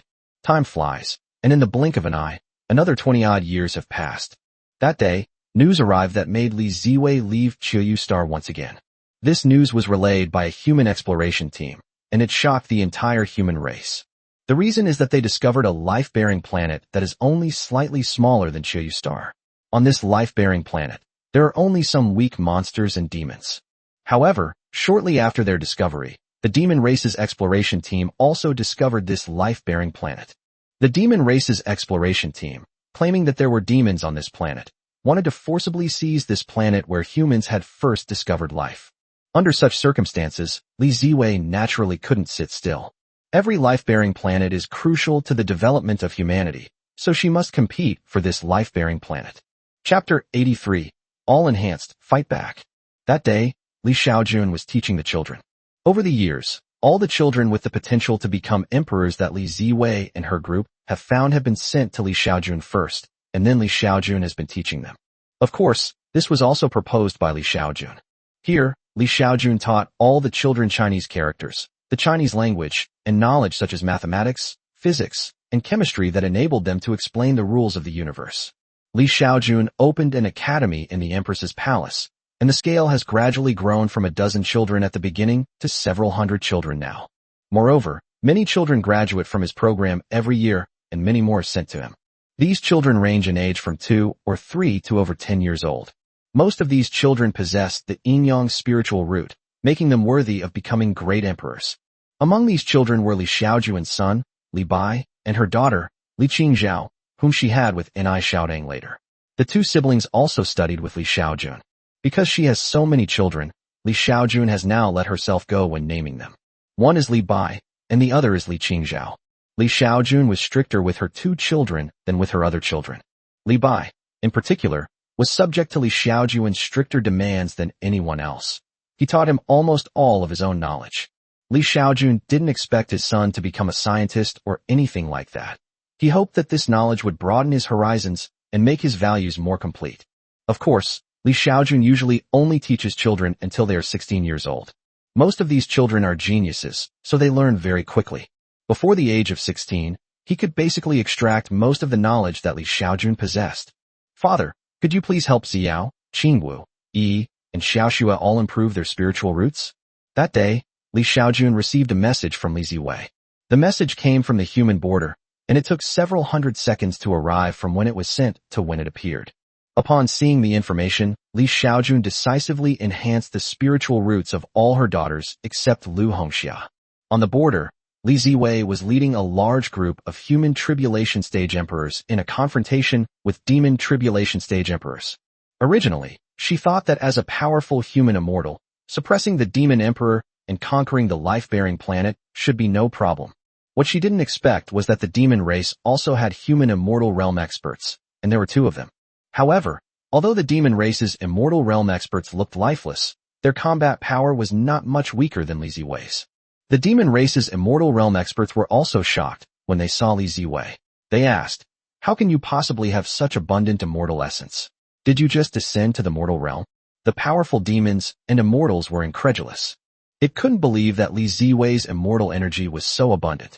It should be noted that in the world of cultivation, ordinary spirit stones cannot replenish the immortal energy of immortals.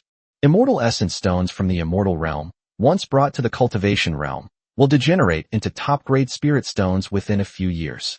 Over the years, they have almost exhausted the immortal essence stones they brought down from the immortal realm, so they have no choice but to seal their cultivation and choose to slumber. If it weren't for the demon race's desire to compete with the human race for the life-bearing planet, the demon race's tribulation transcending emperor wouldn't have awakened the demon race's human immortal ancestor. Upon seeing the human immortal realm expert with abundant immortal energy, the demon immortal expert immediately thought that the human immortal must have only recently descended to the mortal realm and should possess some immortal energy stones. Therefore, it is impossible for two immortals with insufficient immortal energy to defeat a human immortal who has replenished his immortal energy. Therefore, the demon race decisively called for reinforcements again. Thus, all 24 sleeping immortal ancestors of the demon race were revived, and then quietly came to the border to launch a sneak attack on Li Ziwei, a human immortal realm expert. They believed that as long as they could obtain the immortal essence stones from Li Ziwei, they could replenish the energy they had consumed during this operation. Fortunately, Li Ziwei was extremely vigilant after her first encounter with the two demon immortals. Therefore, upon realizing something was wrong, her first instinct was to flee frantically. Fortunately, she was full of immortal energy, and by exerting all her strength and exhausting all her immortal energy, she was able to escape. The first thing she did after escaping was to use the established communication channel to send a message to Li Xiaojun, asking him to help Li Ziao and the others improve their spiritual roots. In this way, Li Ziao and the others can all transcend tribulation to become human immortals and will not ascend to heaven. At that time, they will have a total of 9 people in a fairyland. Although this was still not as powerful as the 24 immortal ancestors of the demon race, it was at least able to hold them off, making the demon race hesitant to act against them.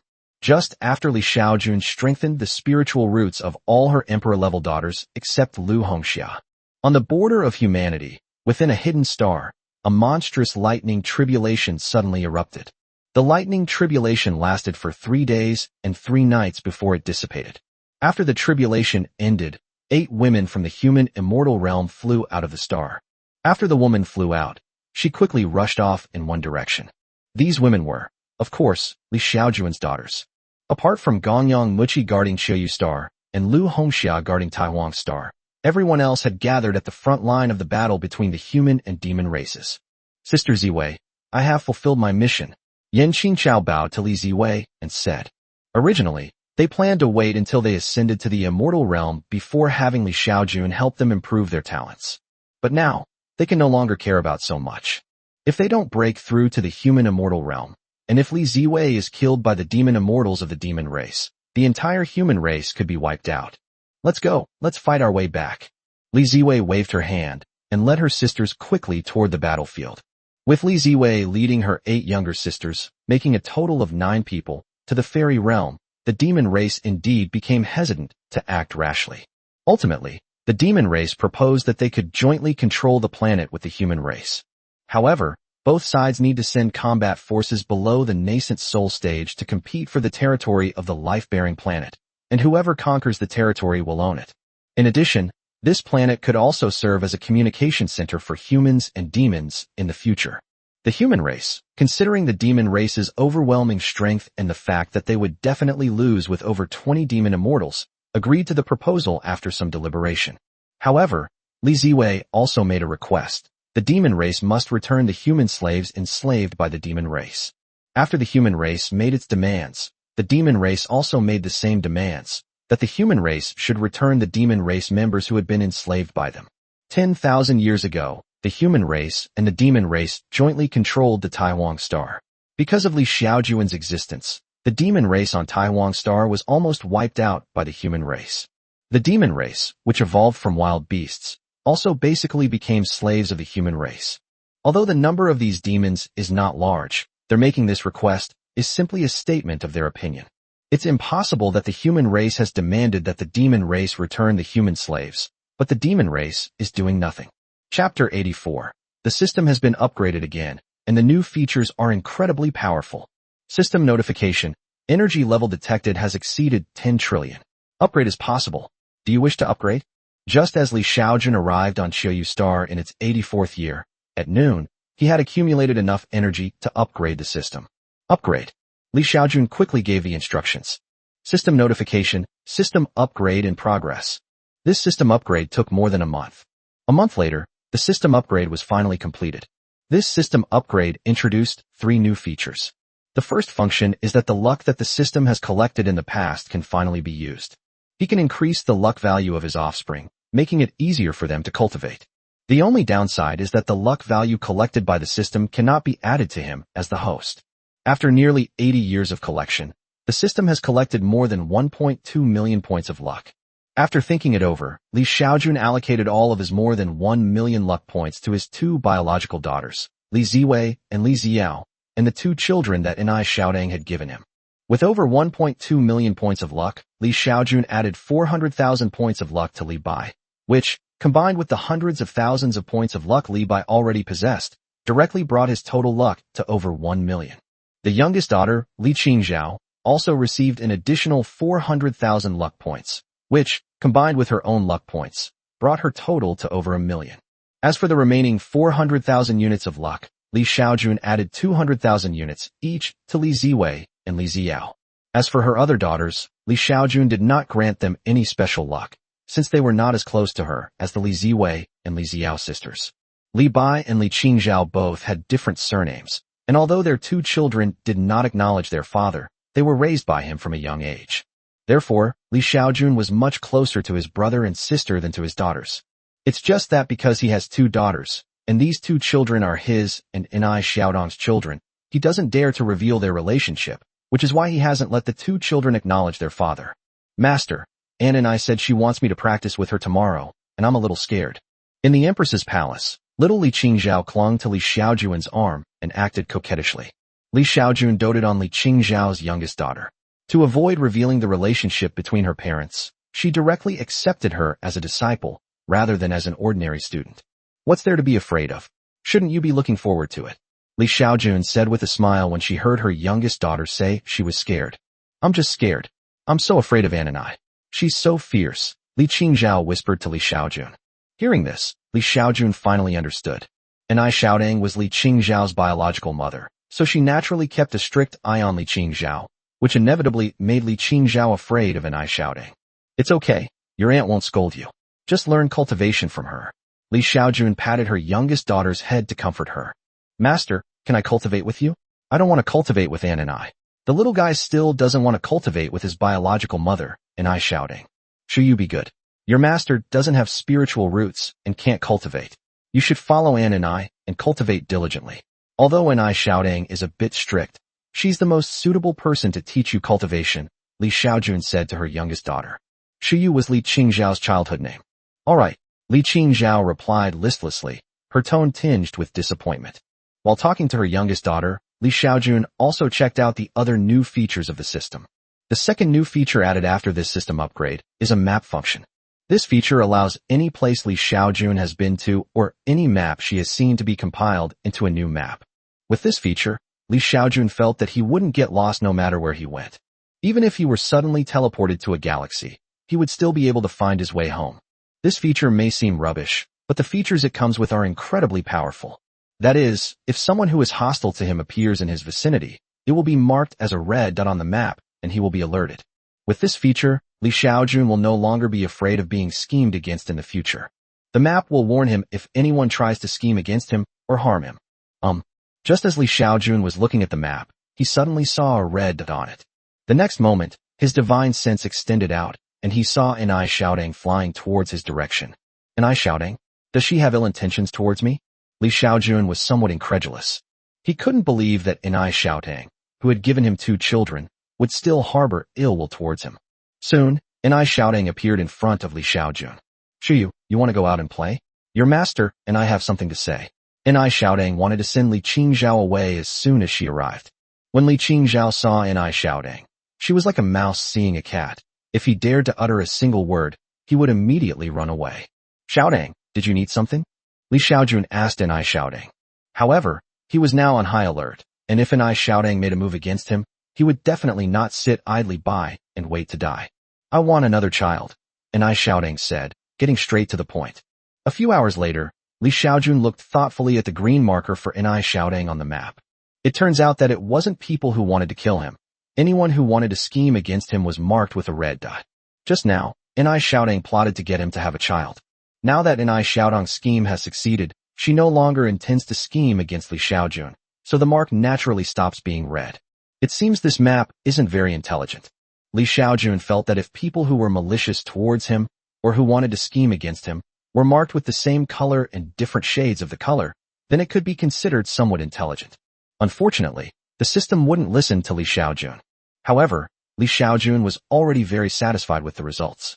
Then, Xiaojun looked at the third function. The third feature in this system update seemed rather abnormal to Xiaojun. This feature allows him to communicate with his daughters across time and space. This feature is not limited by time or space.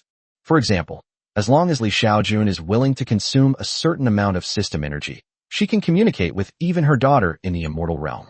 Moreover, this kind of communication is not only about conveying your thoughts to the other person, but also about opening a small teleportation channel to send small things to the other person. Upon seeing this feature, Xiaojun immediately thought of having a conversation with her eldest daughter, Li Yuding. Do it as soon as you think of it. The next moment, Xiaojun began to use the system to try to establish a mental flow with her eldest daughter, Li Yuding.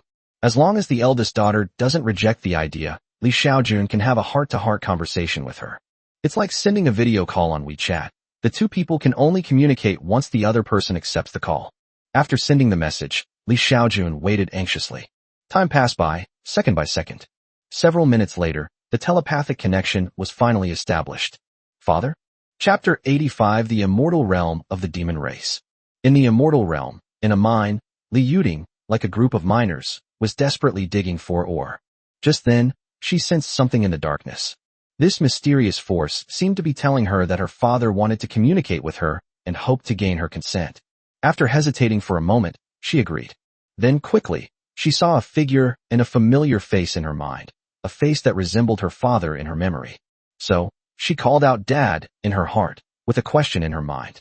Shouting, it's me. How are you doing in the immortal realm? Xiaojun asked Li Yuding. Dad, are you really my dad? Where are you now? In hell. Li Yuding asked Xiaojun. Father is in the world of cultivation. Father has been resurrected. Next, I briefly explained my situation to my daughter. Father, how can you talk to me like this? Is this true? You're really not dead? You're alive and well? Li Yuding could hardly believe it. I'm perfectly fine, and I even saw Ziwei and Xiao. Who is Ziwei Xiao? Li Yuding wondered. Ziwei is Li Yuchen. She changed her name to Li Ziwei. Xiao is Yuqiu. She changed her name to Li Xiao. Li Xiaojun is a simple explanation. Oh, 8th sister and 9th sister haven't ascended yet, have they? Li Yuding asked. Not yet. Li Xiaojun nodded. Hearing this, Li Yuding breathed a sigh of relief. Then she said to Li Xiaojun in a solemn tone, Father, tell 8th sister and 9th sister not to ascend to heaven. Why? Li Xiaojun asked in surprise. Because the immortal realm isn't for humans, it's for demons. Humans who ascend to immortality all become slaves of the demons, Li Yuding said with a pained expression. What? Upon hearing this, Li Xiaojun was greatly surprised. What's going on? Li Xiaojun asked hurriedly. The immortal realm has been completely controlled by the demon race, and all humans who ascend to immortality will become slaves of the demon race. So now, That's right. I've become a slave of the demon race now, just like my other sisters. Li Yuding said with a bitter expression. In the immortal realm, we've been mining for the demon race for tens of thousands of years. We're just slave miners for the demon race. Hearing her daughter's words, Li Xiaojun was deeply shocked. He never expected to hear such news from his daughter. Shouting, "Are you able to escape? Father, are you kidding me? The entire immortal realm is controlled by the demon race. How are we supposed to escape?" Li Yuding said painfully. Most of us humans have been captured and enslaved by the demon race in the immortal realm. Unless we can escape from the immortal realm, there is nowhere for us to go. Li Xiaojun was also at a loss for what to do. After thinking for a moment, he asked his daughter, shouting, "Since you were captured by the demon race and made slaves, how come you were still able to cultivate to the late stage of human immortality?" This is something Li Xiaojun doesn't understand. Would the demon race nurture and diligently cultivate? Upon hearing Li Xiaojun's words, Li Yuding did not ask how Li Xiaojun knew her cultivation level. She smiled bitterly and said, "Father, in the immortal realm, the demon race won't care about humans unless they cultivate to the level of true immortal. On the contrary, the demon race would love for you to cultivate so that you can mine more minerals for them." After a pause, Li Yuding continued, "To be honest, I don't want to improve my cultivation level, because the early stage of the human immortal realm only requires paying 10,000 immortal essence stones per month, while the late stage of the human immortal realm requires paying 100,000 immortal essence stones. To earn 100,000 immortal yuan, I now spend most of my time mining every day, and I barely have any time to rest," Li Yuding said to Li Xiaojun. Li Xiaojun was shocked to hear her daughter's words. He was shocked that his daughter had been treated this way.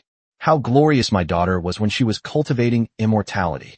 The Holy Emperor established the Holy Goya Immortal Cultivation Alliance, ruling over billions of humankind, and was supreme. After ascending to the immortal realm, she was treated as a slave and forced to mine for tens of thousands of years. If she had known that ascension would end like this, she probably would never have ascended. At this moment, Li Xiaojun felt immense heartache for her eldest daughter, Li Yuding. He really loved his daughter so much. After thinking it over, Li Xiaojun felt that the only thing he could do to help his daughter now was to improve her spiritual roots. Simply enhancing one's spiritual root could potentially lead to a significant increase in one's cultivation level. According to her daughter, if she breaks through to the Earth Immortal Realm and reaches the Earth Immortal Realm, she will likely be assigned more mining tasks by the demon race. So in the end, Li Xiaojun decided to ask her daughter's opinion. If his daughter wanted to improve her spiritual roots, he would help her improve them. Shouting, "There's something I need to tell you." Next, Li Xiaojun explained how she could enhance her daughter's spiritual root talent. Li Xiaojun originally thought that after hearing Li Yuding's words, she would definitely not want his help to strengthen her spiritual root. However, Li Yuding became excited after learning that Li Xiaojun could help him strengthen his spiritual root. "Father, I need you to strengthen my spiritual root. Please strengthen it to the best possible level.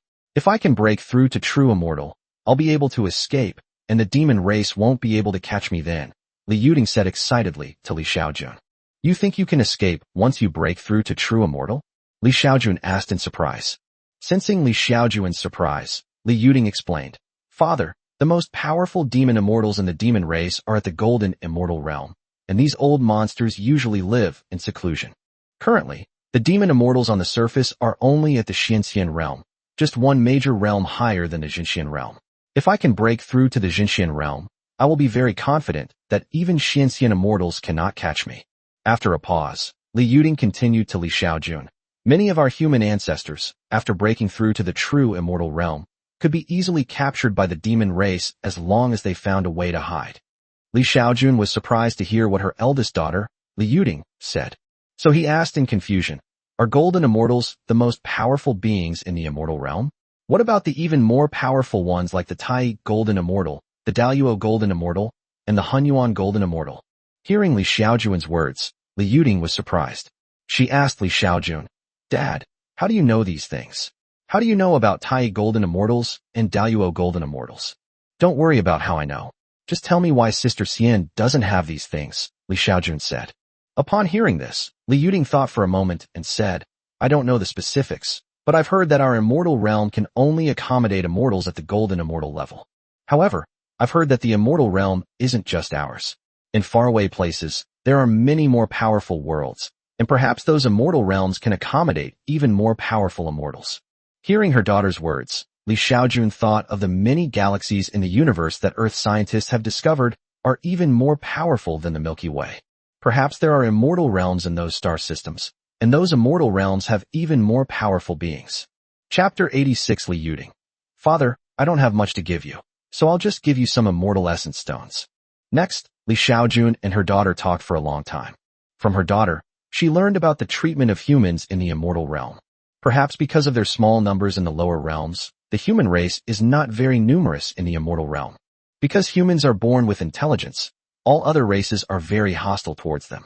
Therefore, all races united to form the demon race to fight against humans. Even now, although the various races of the demon race still have internal conflicts, they are united in thought when facing the human race. This led to the human race being severely suppressed by the demon race in the cultivation world. If it weren't for the existence of a few senior figures in the immortal realm who, while not top tier, could still deter the demon race, the human race would probably have been wiped out by the demon race long ago. When that time comes, for every human who ascends to immortality, one will be killed by the demon race. The reason why Xiaojun and the others did not die after their ascension was also due to the deterrence of the human race's predecessors against the demon race. Because if the demon race were to wipe out the entire human race, the strong humans would also slaughter the weak demons. This can be considered a weak form of checks and balances. However, such a balance of power is also very fragile. Human beings will eventually die. If new powerful humans do not emerge, the immortal realm will eventually become devoid of space for human survival. Shouting, if your cultivation level increases, won't the demon race pay attention to you? How will you break through to true immortal then? Xiaojun asked her daughter. He was afraid that his daughter's cultivation speed was too fast and would attract the attention of the demon race. By then, she probably won't even have time to break through to the true immortal realm before the demon race kills her. Given the way the demon race suppresses the human race, such a thing is bound to happen.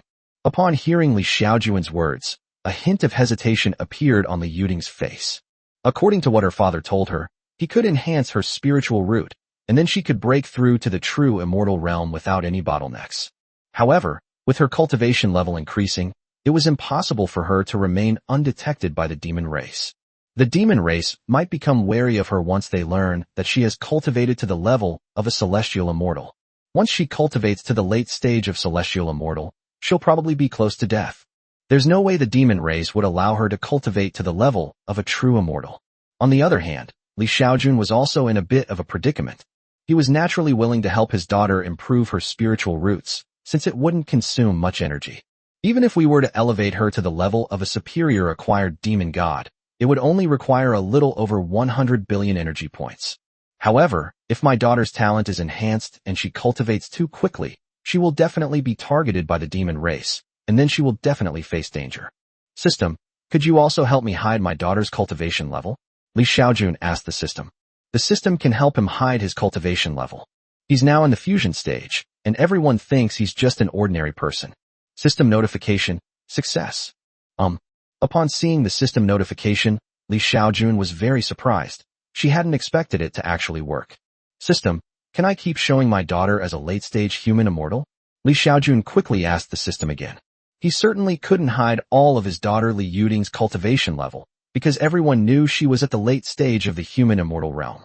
Now she's suddenly become immortal. Isn't that ridiculous?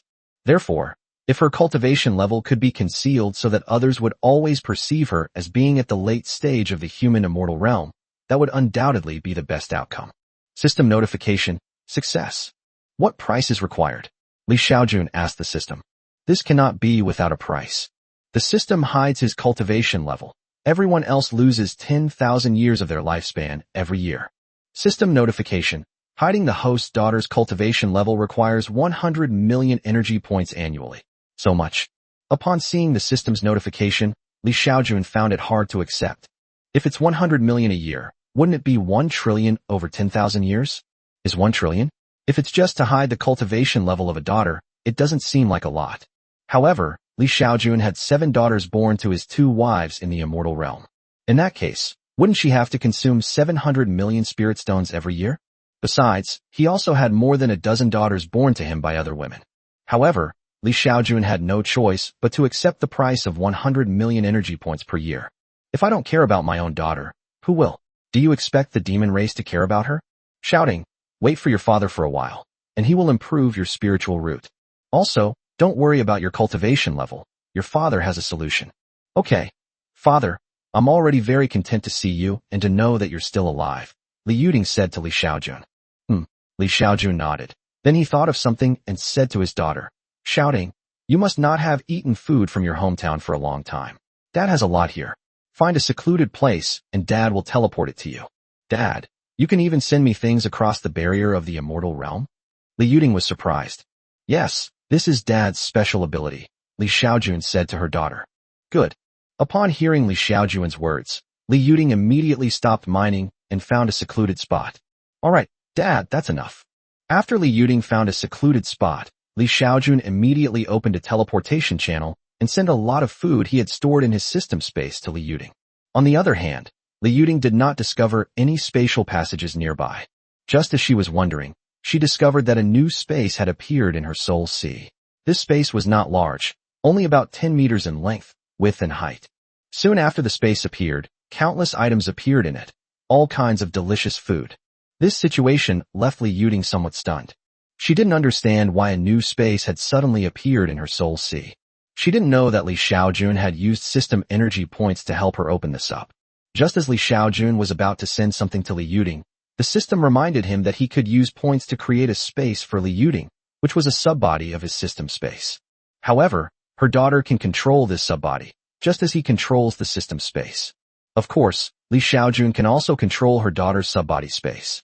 If his daughter puts something into this subspace, he, as the main body, can open a teleportation channel to transfer the item. Dad, what's going on? Li Yuding asked Li Xiaojun in surprise. That's right. Next, Li Xiaojun gave a brief introduction to the function of this space. From now on, when I send you things, they will appear in this space. If you want to send me things, you can also use this space to send them to me, Li Xiaojun said to Li Yuding. Can I still send things to you, Dad? Li Yuding asked in surprise. Okay. Li Xiaojun explained the method of teleporting items to Li Yuding. Well, I don't have anything good here either. I only have some immortal essence stones. I'll send some over to you, Father, Li Yuding said to Li Xiaojun. As she spoke, she put a pile of pure white stones into her spatial storage and then teleported there using the method Li Xiaojun had taught her. Chapter 87 Li Ziwei. Father, you are my real father. Soon, a large pile of pure white stones appeared in Li Xiaojun's space. Li Xiaojun scanned the area with his divine sense and discovered that there were tens of thousands of these stones. Moreover, although each of these white stones is only the size of a thumb, each one weighs several hundred kilograms. If such a large rock were to fall from space onto Earth, the damage it would cause would be comparable to that of a small meteorite impact. Just as the white stone appeared in Li Xiaojun's space, a system notification sounded. System notification, high-level energy detected. Absorb. The fact that the system wanted to absorb the energy inside the stone surprised Li Xiaojun greatly. After thinking about it, he did not agree, but instead took out a pill and tried to absorb it manually. Li Xiaojun then discovered that he could absorb the energy from these immortal essence stones by hand at a speed that was more than 100 times faster than absorbing top-grade spirit stones. Most importantly, Li Xiaojun discovered that this white stone contained energy 100 times greater than that of a top-grade spirit stone. Just one white immortal essence stone can bring Li Xiaojun 100 million energy points. The 10,000 white stones that her eldest daughter, Li Yuding, gave her were equivalent to 1 trillion energy points. Goodness. In the past, Li Xiaojun almost emptied all the savings of his 9 daughters in order to obtain 10 trillion energy points. Now, her eldest daughter's ordinary actions bring her 1/10 of the energy value. Moreover, this energy value can be absorbed by the system more than 100 times faster than that of top-grade spirit stones. Moreover, Li Xiaojun thought of a problem. That is, after his little 8th child broke through to the human immortal realm, she said that top-grade spirit stones could not satisfy her cultivation, and she didn't know if this kind of immortal essence stone could satisfy her cultivation. Ting, let's hang up for now. In a few days, once Dad has saved up enough energy, I'll upgrade your spiritual root, Li Xiaojun said to her daughter. He has just accumulated 10 trillion energy to upgrade, so he doesn't have any extra energy on him right now. He can only strengthen his daughter's spiritual root by absorbing enough energy. Human border. Li Ziwei and the demon race have signed a treaty. Next, she began to recover her immortal essence under the protection of her sisters. In order to escape the sneak attack by 24 demon immortals, Li Ziwei almost exhausted all of her immortal energy. She needs to absorb top-grade spirit stones for 10 hours every day to make up for the day's consumption. She has now completely exhausted her immortal energy. Even if she absorbs top-grade spirit stones nonstop every day to replenish her energy, she still needs to deduct 10 hours of daily energy consumption. At this rate, it would take her approximately 500 years to replenish her immortal essence. Indeed, the cultivation world is not suitable for immortals. Li Ziwei finally understood that there were so few immortals left in Wei Shun's cultivation world. Even a slight depletion of immortal energy in a battle takes hundreds of years to recover. Under such circumstances, survival becomes a problem, let alone cultivation progress. What Li Ziwei didn't know was that her situation was special. She possesses the roots of an acquired demon god, which is why she can absorb spiritual energy to replenish her immortal power. Other immortals who come to the cultivation world cannot absorb spiritual energy to replenish their immortal essence. Only immortal essence stones can replenish it. If those immortals in the lower realms could also absorb spiritual energy to replenish their immortal essence, they would probably be laughing to death in their dreams. If the demon immortals of the demon race can absorb spiritual energy to replenish their immortal essence, then the 24 great demon immortals of the demon race will attack Li Ziwei with all their might, and will absolutely not let Li Ziwei escape. Immortals in the lower realms risk dropping in cultivation level if their immortal essence is depleted and cannot be replenished for an extended period. Once one's cultivation level drops, their lifespan will also decrease sharply. Given the lifespan of the 24 great demon immortals of the demon race, if they exhaust their immortal essence and their cultivation level drops, it will be the moment they die. Therefore, it can be said that they were afraid of consuming their immortal energy, which is to say, they were afraid of dying, and that's why they didn't dare to go all out against Li Ziwei. Otherwise, how could Li Ziwei, with her early-stage human immortal realm, possibly escape from the attacks of 24 demon immortals? Just as Li Ziwei was about to go into seclusion to recover her immortal essence, suddenly, she sensed her father's will, which puzzled Li Ziwei. After thinking for a moment, Li Ziwei took out her communicator and sent a message to Li Xiaojun. Not long after, she received a reply. She quickly agreed. Ziwei, can you hear me, Ziwei? Yes, father, what's wrong with you? Li Ziwei asked in great surprise. She never imagined that her father could communicate with her from a distance without the aid of communication devices. This is the effect of my father's physique. Your father has comprehended a divine innate ability that allows him to communicate with his direct bloodline children over long distances. Moreover, I can also use this divine innate ability to send you items. After a pause, Li Xiaojun said to Li Ziwei, Ziwei, I'll send you some immortal essence stones. See if you can use them for cultivation. As Li Xiaojun finished speaking, a space also appeared in Li Ziwei's soul sea. The next moment, Li Xiaojun directly teleported 100 immortal essence stones to Li Ziwei. Father, what's going on? Li Ziwei was very surprised. Li Xiaojun explained the situation to Li Ziwei. Father, you said this is a celestial essence stone? Li Ziwei took out a celestial essence stone from his spatial storage, and instantly, he sensed the extremely terrifying energy contained within it. Yes, see if you can use it for cultivation, Li Xiaojun said to Li Ziwei. Good. Li Ziwei nodded, and then tried to absorb the energy from the immortal essence stone. The next moment, a massive surge of immortal energy directly entered her body from the immortal energy stone, and then entered her dantian. At this moment, Li Ziwei felt that cultivating with these immortal essence stones was 1,000 times more efficient than cultivating with top-grade spirit stones. The spiritual energy within a top-grade spirit stone is converted into immortal energy, but a large portion of it is consumed. Only about 1/10 of the spiritual energy can be converted into immortal energy. However, he could convert all the immortal energy within these immortal stones into his own immortal energy. With one increase and the other decrease, the difference between the two is nearly 1,000 times. Father, dear father, where did you get this immortal essence stone? After experiencing the terrifying effects of the immortal essence stone, Li Ziwei excitedly asked Li Xiaojun about it. No wonder she was so excited. With the immortal essence stone, she would only need about 6 months to replenish her immortal essence. Moreover, by using these immortal essence stones for cultivation, she no longer needs to worry about her cultivation level failing to improve. Because when she absorbed the immortal energy from the immortal essence stone, she discovered that her sensitivity to the world had increased countless times. As long as she always has immortal essence stones to use for cultivation, her inability to break through in the cultivation world will no longer be a problem. So how could she not be excited? On the other side, when Li Ziwei asked about the origin of the immortal essence stone, Li Xiaojun did not hide anything. This was given to me by your older sister. Chapter 88, Seeing Through but Not Saying It. My older sister? Li Yuding? How did she give it to you? Did she descend to the mortal realm? Li Ziwei was extremely surprised. Upon hearing this, Li Xiaojun immediately said, think about your current situation and mine. I can contact you and send you things, so naturally I can also contact your eldest sister. These immortal essence stones were given to me by her. Upon hearing Li Xiaojun's words, Li Ziwei was extremely shocked and almost stunned. Father, you actually managed to contact my elder sister in the immortal realm? Is your bloodline connection that powerful? Can I contact my elder sister directly? Li Ziwei asked Li Xiaojun. You want to contact your eldest sister directly? That's impossible, because that's my innate ability, not yours. You don't have that ability, so how could you possibly contact your eldest sister directly? Moreover, even if you possess such a talent and supernatural power, you can only contact your biological children. Hearing Li Xiaojun's words, Li Ziwei was somewhat disappointed. If she can contact her older sister herself, will she still lack immortal essence stones for cultivation in the future? It's not just about the eldest sister.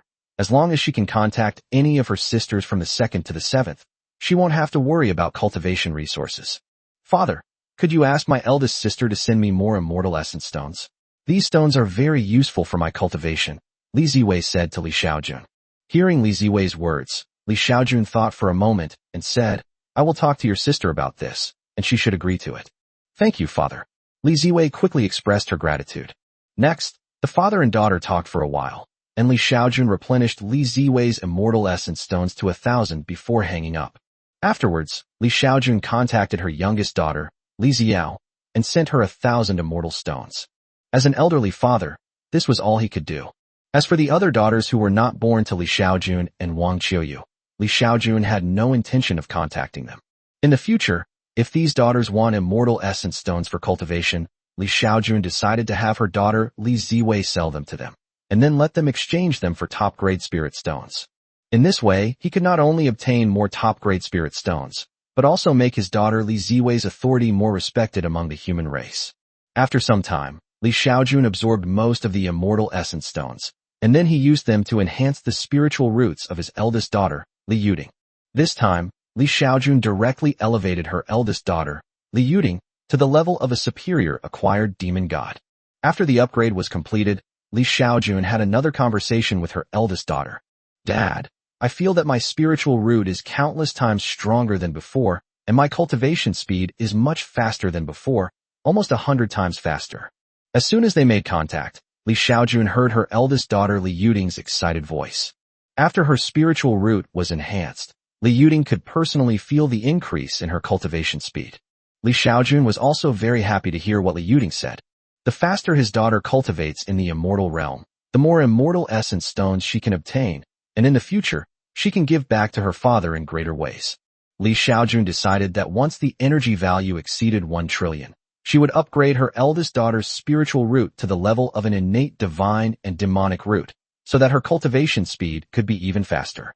After this system upgrade, he was able to raise the upper limit of his daughter's spiritual root, which also reached the level of a superior innate divine and demonic root. Ting Ting, after my research on the immortal essence stone, I've discovered a way to conceal your cultivation level, Li Xiaojun said to his eldest daughter, Li Yuding. What method? Upon hearing Li Xiaojun's words, Li Yuding couldn't wait to ask. That's right. Your father can consume bloodline energy to help you hide your cultivation level. That way, even if you break through to the true immortal realm, to others you can just appear to be an ordinary human immortal. However, using this method requires constantly consuming immortal essence stones, roughly 100,000 immortal essence stones per year. Li Xiaojun said to Li Yuding. Hiding one's cultivation level for a year only requires 100,000 immortal essence stones? That's such a good deal. Li Yuding said with delight. Dad, please be sure to teach me this method. Ahem. Upon hearing Li Yuding's words, Li Xiaojun coughed for the two of them, then touched her nose and said, Ting Ting, It's my bloodline's secret technique that's helping you hide your cultivation level. You can't learn it yourself. This is your father's innate bloodline talent, which you don't have." Upon hearing Li Xiaojun's words, Li Yuding understood. So she quickly said to Li Xiaojun, "Father, I will give you 1,000,000 immortal stones every year. Please make sure you help me hide my cultivation level." As a human immortal, and once the emperor of trillions of humans, how could Li Yuding not see through Li Xiaojun's ulterior motives? However, it's best to see through such things, but not say anything. Her father needs immortal essence stones, so she'll just give him immortal essence stones. Where is she now? She's mining in the immortal essence stone mine. There's nothing else here, just lots of immortal essence stones. If her father could really help her hide her cultivation level, she would definitely dig up this entire immortal essence stone mine. Moreover, once she cultivates to the level of Earth Immortal, her mining speed will be even faster. Because her cultivation level is hidden and can only be displayed as that of a human immortal, the number of immortal essence stones she needs to hand over each month is only that of a human immortal. She can hide any excess immortal essence stones. During this time, she not only contacted her biological father, but she also discovered that the space her father had created for her with the power of her bloodline was undetectable to anyone except herself. As long as she hides the immortal essence stone in her spatial storage, no demon overseer will be able to find it. Under such circumstances, when she breaks through to the true immortal realm and leaves, she can fill a space with immortal essence stones before leaving. Ting Ting, do you know where Fei Fei and the others are? Are they with you? Li Xiaojun asked her eldest daughter, Li Yuding. Hearing Li Xiaojun's words, Li Yuding shook her head. "Father, I was the first to ascend. After I ascended, I was captured by the demon race and made into a miner. I don't know where my sister and the others are." "Okay," Li Xiaojun nodded.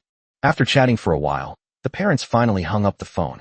However, before hanging up the call, Li Yuding transferred another 100,000 immortal essence stones to Li Xiaojun. This was just a deposit for Li Xiaojun to help her hide her cultivation level. Over the next year, Li Yuding would continue to transfer the remaining 900,000 immortal essence stones to Li Xiaojun. On the other side, after hanging up the call with her eldest daughter, Li Xiaojun began trying to contact her other daughters in the immortal realm. His first choice was to contact his second daughter, Li Yufei. However, when Li Xiaojun sent her contact information, it was rejected by her second daughter, Li Yufei.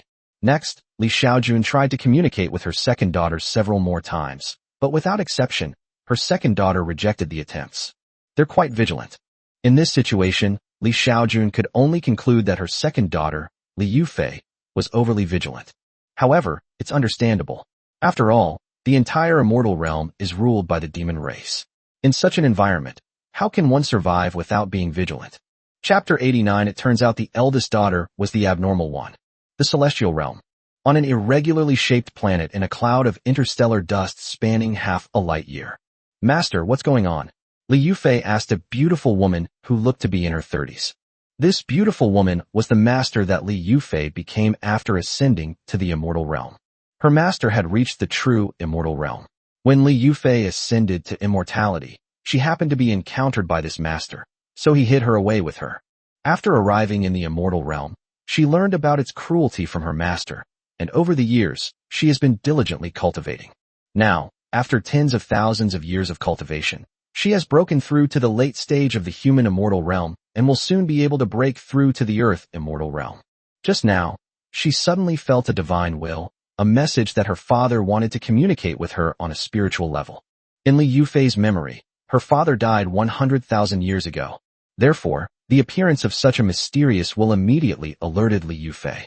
Then, she found her master and explained the situation to him. "No matter what it is, don't agree to it. We're in a very dangerous situation right now. If the demons find us, I won't be able to escape with you," Li Yufei's master said to her. After hearing what her master said, Li Yufei thought about it and refused the request for telepathic communication without hesitation. On the other side, after his second daughter rejected him, Li Xiaojun started contacting his third daughter. What left Li Xiaojun speechless was that her third daughter also refused without hesitation, and refused many times in a row. Under these circumstances, Li Xiaojun could only contact her fourth daughter. However, the fourth daughter still refused. Next was the fifth daughter, who also refused. Finally, Li Xiaojun contacted all of his daughters with Wang Qiuyu, and almost without exception, they all refused. His daughters are far too vigilant. This is understandable. given that the immortal realm is too dangerous for the human race. Suddenly, someone claiming to be your father who has been missing for 100,000 years wants to communicate with you on a spiritual level and asks if you are afraid. Therefore, it seems that most of Li Xiaojun's daughters are normal. The most abnormal daughter was actually the eldest daughter, Li Yuding, who agreed immediately. No one knows how she became the founding emperor of the St. Goya Immortal Cultivation Alliance. With such cunning and scheming, how can he control a trillion-strong human race? What Li Xiaojun didn't know was that the reason Li Yuding agreed to her request for communication so quickly was mainly because she had been mining in the immortal realm for tens of thousands of years and had lost all hope for her future. There is no greater sorrow than a broken heart. That was Li Yuding's state of mind at that time. That's why she answered Li Xiaojun's call without any suspicion. In her view, this was all she was going to do in her life. If someone plotted against her, she might as well die. Death would be a relief. The world of cultivation. Seeing that none of his daughters, except Li Yuding, who he had raised himself, answered his calls, Li Xiaojun found himself in a difficult situation. After thinking it over, Li Xiaojun decided to try contacting other daughters who were not born to Wang Qiyu. The first answer was a refusal. The second is refusal. The third answer was still a refusal. The fourth, the fifth, the sixth. It's still a refusal. Even after refusing, it's still a refusal. Seeing so many daughters refuse him shows that refusing him was the right thing to do. Those who agreed immediately, like Li Yuding, are special cases. It seemed that Li Xiaojun had almost finished contacting all her daughters in the immortal realm. When only 2 were left, Li Xiaojun suddenly felt that the other party had accepted his request to communicate. The next moment, a very beautiful woman appeared before Li Xiaojun, but this woman looked disheveled and haggard. Moreover, this woman looks very much like Lu Hongxia. Lu Qingping. Li Xiaojun saw the daughter's name. She also had the surname Lu, so she must be Lu Hongxia's second older sister. Who are you? What methods did you use? On the other side of the celestial realm, Lu Qingping also saw Li Xiaojun and immediately asked her in confusion. I am Li Xiaojun, your father, Li Xiaojun said to Lu Qingping. Li Xiaojun, my father? How can you prove that? Lu Qingping asked Li Xiaojun. Your mother should be the third elder, Lu Rugo, right? I was brought to the Qingyun sect back then, and because of my special constitution, I was able to give birth to a child with immortal spiritual roots. Many people know about this. I asked you how you can prove that you are Li Xiaojun? Lu Qingping interrupted Li Xiaojun and continued to ask. Hearing this, Li Xiaojun thought for a moment, and then said, I have awakened a bloodline talent that allows me to contact my direct bloodline descendants. You are my daughter, so of course I can contact you. Isn't that proof enough? Besides, when you communicate with me, don't you feel a connection of blood? Lu Qingping naturally sensed it. However, after thinking for a moment, she added, but I remember my father, Li Xiaojun, died 100,000 years ago. I died 100,000 years ago, but I was resurrected. Next, Li Xiaojun told Lu Qingping about his resurrection. After listening to Li Xiaojun's words, Lu Qingping asked him, so, is there something you need from me? I'm contacting you to ask about your situation in the immortal realm, Li Xiaojun said to Lu Qingping. What's happening in the immortal realm? Aren't you in the immortal realm? Lu Qingping asked in surprise. I'm in the mortal realm. My current location is on Xiaoyu Star, part of the St. Goya Immortal Cultivation Alliance, Li Xiaojun said to Lu Qingping. Autumn Rain Star? I've never heard of it. Lu Qingping shook her head, indicating that she had never heard of this planet. Autumn Rain Star is a life-bearing planet discovered by the Immortal Cultivation Alliance after your ascension, Li Xiaojun explained. Oh, you said you're in the cultivation world. May I ask you, has my sister Lu Hongxia ascended to immortality? Lu Qingping asked Li Xiaojun. Upon hearing Lu Hongxia's name, Li Xiaojun's lips twitched involuntarily. She didn't ascend. She's currently one of the 10 great emperors of the Immortal Cultivation Alliance, Li Xiaojun said irritably. Upon noticing Li Xiaojun's subtle expression and tone, Lu Qingping quickly asked, do you have a grudge against Hongxia? No. Li Xiaojun shook her head. He didn't want Lu Qingping to know about his past conflict with Lu Hongxia. After all, although Lu Qingping and Lu Hongxia are sisters, Lu Qingping is Lu Qingping and Lu Hongxia is Lu Hongxia. Moreover, Lu Qingping was also his daughter, and besides, Lu Qingping did not treat him the way Lu Hongxia did. Therefore, Li Xiaojun would not vent her anger towards Lu Hongxia on Lu Qingping. Hearing Li Xiaojun's words, Lu Qingping said to her sincerely, if you really are Li Xiaojun, then you are also like a father to me and Hongxia. Hongxia has been spoiled by me and her older sister since she was little. Perhaps she offended you somewhere. As her older sister, I sincerely apologize to you on her behalf. Hearing Lu Qingping's words, Li Xiaojun felt quite favorably toward Lu Qingping. While it's possible she was just being polite, the fact that a daughter would say such things to her father and apologize on behalf of her sister shows that she has very sound values. Chapter 90. Now I'll act as a middleman and make a small profit. After thinking for a moment, Li Xiaojun said to Lu Qingping, "You don't know about the conflict between your sister and me. After I was resurrected, I was quickly captured by your sister." Li Xiaojun explained the situation. Hearing Li Xiaojun's words, Lu Qingping felt ashamed. She never expected that her younger sister would do such a thing to her own father. However, she was also able to understand her younger sister, Lu Hongxia. After all, although Li Xiaojun is nominally their biological father, they have never seen what their biological father looks like since they were born. Apart from giving them life, this biological father has not fulfilled any of his obligations as a father. Therefore, given Lu Hongxia's personality, she definitely wouldn't acknowledge this father. It's like this. You grew up without a father, but when you grow up, someone tells you that he is your biological father. Would you accept him? Even if you were willing to acknowledge him, would you treat him as your closest relative? Definitely not. Lu Qingping naturally knew what kind of personality her younger sister had. Therefore, she could immediately guess how Lu Hongxia would treat her adoptive father, Li Xiaojun. It can only be said that Lu Hongxia's personality and the way she does things are somewhat inconsiderate. If it were her, she would treat her father to the best of everything, providing him with the best food, drink, and shelter, and be as good to him as possible to build a good relationship first. Once the relationship is better, we'll arrange for more beautiful female cultivators to take care of my father. She wouldn't say anything to her father like, "Father, have more children with immortal spiritual roots." She would say, "Dad, you're all alone and it's too lonely. Your daughter can't take care of you all the time, so I'll arrange for a few close friends to take care of you." She refused to believe that her father could resist the temptation of her beauty. Even if his father held back, she could still get the beautiful woman who took care of him to throw herself into his arms. If her father can tolerate the beautiful woman throwing herself at him, she can find an excuse to leave and then instruct the woman to force herself on him, pretending not to see it. If her father blames her, she can pretend to punish the woman who forced herself on him. Isn't this combination of tactics much better than forcing your own father to do that? Lu Hongxia's forceful and brute force approach will only make her own father dislike her. If she did what she wanted, her father would say that she was very capable and a good daughter. Of course, these ideas were just thoughts that came to Lu Qingping on a whim. Upon hearing her father's accusations and complaints about her younger sister, Lu Qingping quickly apologized to Li Xiaojun. "Father, what Hongxia did was very excessive. After she ascends to the immortal realm, I will definitely teach her a lesson and avenge you." Lu Qingping said to Li Xiaojun, "Here, I would like to solemnly apologize to father on behalf of my sister. I'm sorry." Upon hearing Lu Qingping's apology, Li Xiaojun waved her hand. "Let's not talk about her for now. Let's talk about you. What's your situation in the immortal realm now?" Hearing Li Xiaojun's words, Lu Qingping thought for a moment and then shook her head, saying, "The immortal realm is not peaceful here. There are no people who have ascended. Father, you must tell them not to ascend." "Why?" Li Xiaojun asked, knowing the answer already. "Because the immortal realm belongs to the demon race and is entirely controlled by them. Any human ascendant who ascends to the immortal realm will be captured and enslaved by the demons." Lu Qingping's explanation was almost identical to Li Yuding's explanation. "So what's your situation now? Have you been captured by the demon race?" Li Xiaojun asked Lu Qingping. "I was caught at first, but I escaped. Now I'm constantly on the run.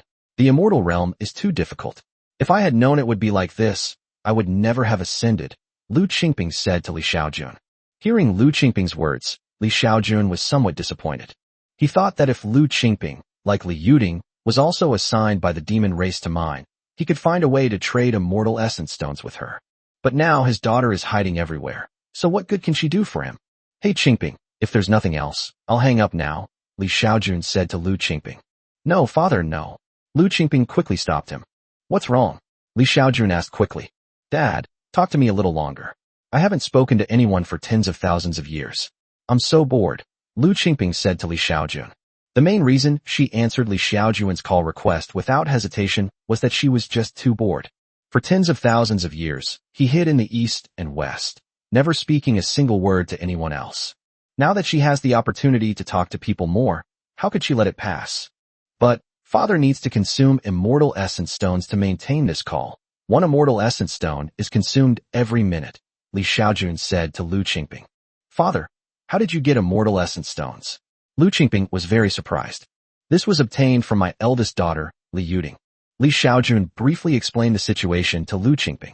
Upon hearing Li Xiaojun's words, Lu Qingping's eyes lit up. Father, could you help me get some immortal essence stones for my eldest sister? I won't take her immortal essence stones for nothing. I'll trade them for some immortal herbs, Lu Qingping said to Li Xiaojun. Immortal herb? Is it used for alchemy? Li Xiaojun asked. It can be used for alchemy, or you can eat it directly. It's very useful for increasing cultivation level, Lu Qingping said to Li Xiaojun. If that's the case, why don't you use it yourself? What Li Xiaojun couldn't understand was, since the immortal herb could increase cultivation, why didn't she use it herself? Using immortal essence stones for cultivation is to increase one's cultivation level, so why go to all this trouble? Upon hearing Li Xiaojun's words, Lu Qingping explained, Father, you don't understand. Although the herb is good, it won't have any effect if you eat too much. I've consumed too many immortal herbs. A single immortal herb worth 10,000 immortal stones is probably less useful to me now than 100 immortal stones. After a pause, Lu Qingping continued to explain, the place I am in is a forbidden land where immortal herbs are abundant. I am trapped here. Although this makes it impossible for the demons to find me, I cannot get out either. If it weren't for the immortal herbs here, I probably wouldn't have been able to cultivate to the late stage of human immortal. So, if you, Father, could exchange items with us, I would like to trade some immortal essence stones with eldest sister, Lu Qingping said to Li Xiaojun. Hearing Lu Qingping's words, Li Xiaojun thought for a moment and said, Get me some immortal herbs first, and I'll ask your eldest sister for you. Okay, Lu Qingping nodded happily. Soon, following Li Xiaojun's instructions, he teleported the 10 immortal herbs over. On the other side, Li Xiaojun received the magical herb sent by Lu Qingping. Curious, he took out a magical herb. The moment he took out the immortal herb, he felt countless energies emanating from it, quickly forming a strange phenomenon on the spot. Under these circumstances, Li Xiaojun quickly put the immortal herb back into the system space. After the immortal herb was returned to the system space, the strange phenomenon immediately disappeared. Although the strange phenomenon disappeared, it still alarmed many people in the Empress's palace. Soon, Xiaodong, the current manager of the Empress's palace, flew over immediately. What happened? What was that strange phenomenon just now? Xiaodong asked Li Xiaojun. I don't know. Li Xiaojun pretended not to know. He would never tell anyone that he possessed a magical herb. According to Lu Qingping, such a magical herb could fetch tens of thousands of low-grade immortal stones in the immortal realm. Lu Qingping gave him 10 plants, which was equivalent to 100,000 immortal stones. This value is about the same as the immortal essence stone that his eldest daughter, Li Yuding, gave him. Chapter 91 Xiaodong's departure. Seeing that Li Xiaojun wouldn't admit it, Xiaodong had no other options. However, not long after, she reported the situation to Emperor Ziwei, Li Ziwei. Upon hearing Xiaodong's report, Li Ziwei thought for a moment and said, It should be related to my father, but you don't need to worry about it too much. Yes, Xiaodong agreed. After a pause, Li Ziwei continued to ask Xiaodong, You're pregnant with your third child, aren't you? Yes, I'm pregnant, Xiaodong quickly replied. Okay, come over here. I'll have Lu Yuqi take your place, Li Ziwei said to Xiaodong. Okay, I'll come over as soon as I've settled things here. Xiaodong quickly agreed. On the other side, Li Xiaojun contacted his eldest daughter, Li Yuding, again, and then sent one of the immortal herbs that Lu Qingping had sent him to his eldest daughter. Ting Ting, this was given to me by Lu Qingping. She wants to exchange this immortal herb for immortal essence stones. What do you think? Li Xiaojun asked her eldest daughter, Li Yuding. After Li Xiaojun sent the immortal herb over, Li Yuding immediately checked its condition. After examining it for a while, she said to Li Xiaojun with delight, Although I don't recognize this immortal herb, it contains a very special Taoist essence. If I can absorb this special Taoist essence to cultivate, I will soon be able to break through to the earth immortal realm. Can this immortal herb really help you break through to the earthly immortal realm? Li Xiaojun asked hurriedly. He naturally hoped that his eldest daughter could make a breakthrough as soon as possible. Since the eldest daughter has broken through to the earth immortal realm, her mining speed will definitely be several times faster than it is now. In this way, she could trade in more immortal essence stones. This one immortal herb won't do. If we could have a few more, Perhaps it would work. Li Yuding said to Li Xiaojun, "Father, go and tell Lu Qingping that I have agreed to her request, and that I will offer 20,000 immortal stones to purchase this immortal herb from her." "Okay, I'll talk to Lu Qingping about it next time." Li Xiaojun was also very happy. Although Lu Qingping told him that such a fairy herb could sell for tens of thousands of fairy stones in the immortal realm, Li Xiaojun would definitely not spend tens of thousands of fairy stones to buy it from Lu Qingping. He felt that it would be more appropriate to buy a single immortal herb like Lu Qingping for 1,000 immortal stones. "Daughter, I have 5 more immortal herbs here. You should break through to the earth immortal realm as soon as possible." Li Xiaojun sent 5 more immortal herbs to Li Yuding. "Once you break through to the earth immortal realm, give the immortal essence stones to Lu Qingping as soon as possible. As for the cost of these 6 immortal herbs, I'll cover it for you in advance," Li Xiaojun said to her eldest daughter. "Okay, father." Li Yuding agreed. To be honest, she really couldn't produce that many immortal essence stones right now. She gave most of her extra immortal essence stones to Li Xiaojun, and she still had to use the remaining immortal essence stones to complete tasks for the demon race. Therefore, she truly has no extra immortal essence stones at the moment. Fortunately, once he breaks through to the earth immortal realm, her mining speed will increase even further. At that time, she will soon have a large surplus that she can use to exchange for immortal herbs. On the other side, after hanging up with her eldest daughter, Li Xiaojun quickly got in touch with Lu Qingping. "Qingping, this is 10,000 immortal essence stones. It's what your eldest sister used to buy those 10 immortal herbs from you." After the connection was established, Li Xiaojun transferred 10,000 immortal essence stones to Lu Qingping. "Thank you, Dad. Thank you, big sister." Lu Qingping was pleasantly surprised to receive 10,000 immortal essence stones. Although in the immortal realm, a single immortal herb of that quality would cost more than a few spirit stones, Lu Qingping was in a desperate situation, so being able to exchange the herb for immortal spirit stones was already a good thing. For Lu Qingping, 1,000 immortal stones for a single immortal herb was already quite good. The place where she lived had many magical herbs, but no magical stones. Li Yuding had too many immortal stones, but no immortal herbs. It must be said that Li Yuding and Lu Qingping's resources complement each other perfectly. Unfortunately, none of Li Xiaojun's daughters who had ascended to the immortal realm, except for Li Yuding and Lu Qingping, were willing to answer her calls. That night, Enai Xiaodong sneaked into Li Xiaojun's room again in the middle of the night. A few hours later, Enai Xiaodong nestled affectionately in Li Xiaojun's arms. "Master, I'll be leaving Qiyu Star in a few days," Enai Xiaodong said to Li Xiaojun. "Leave Qiyu Star? Where to?" Li Xiaojun asked hurriedly. "His Majesty has sent me to Taiwan Star on some business," Enai Xiaodong said to Li Xiaojun. "Oh." Upon hearing that Enai Xiaodong was going to Taiwan Star, Li Xiaojun simply nodded. The next day, Enai Xiaodong invited Li Bai and Li Qingzhao, the brother and sister, to her residence, and it is unknown what they talked about. A few days later, Enai Xiaodong left Qiuexing. Less than 2 months after Enai Xiaodong left Qiuexing, Lu Yuqi, one of the 4 holy lords under Li Ziwei, soon arrived at Qiyu Star, took over the management of the Empress's palace, and also became Li Xiaojun's bodyguard. Lu Yuqi is very beautiful, just as pretty as Enai Xiaodong.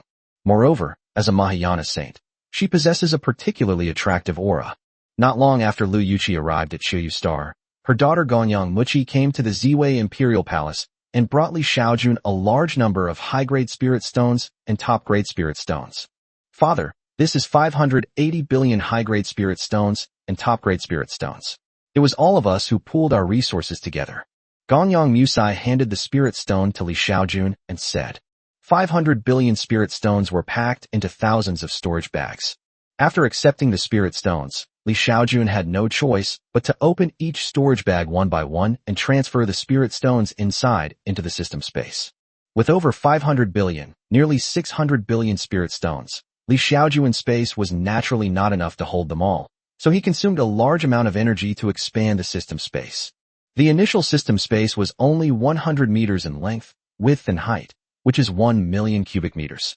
The current system space has become 1,000 meters in length, width and height, equivalent to 1 billion cubic meters. After Li Xiaojun accepted the high-grade spirit stone and the top-grade spirit stone, she did not allow the system to absorb them, because the absorption rate of high-grade and top-grade spirit stones is too slow. He now has the immortal essence stone given to him by his daughter, one of which is equivalent to 100 million energy points.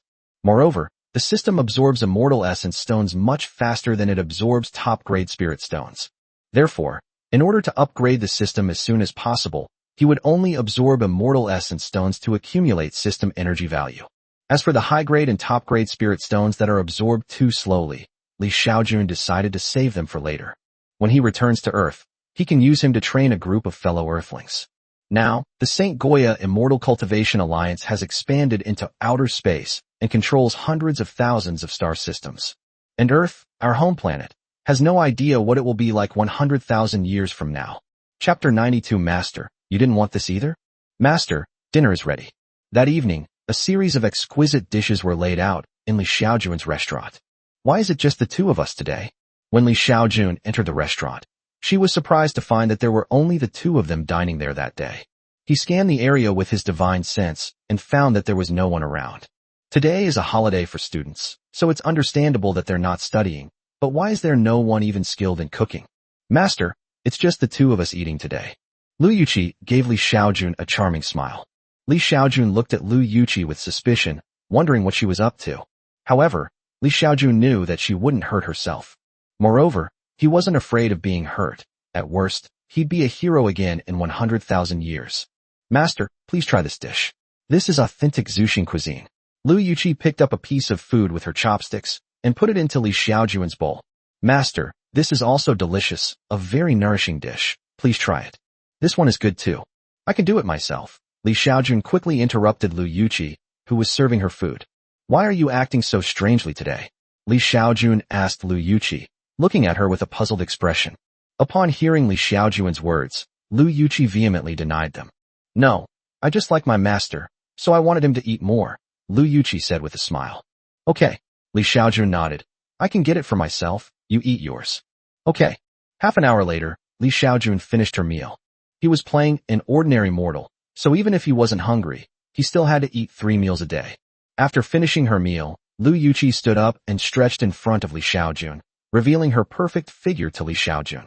Upon seeing this, Li Xiaojun suddenly had a bad feeling. Yuqi, you should go back now. I'm going to rest, Li Xiaojun said to Lu Yuqi.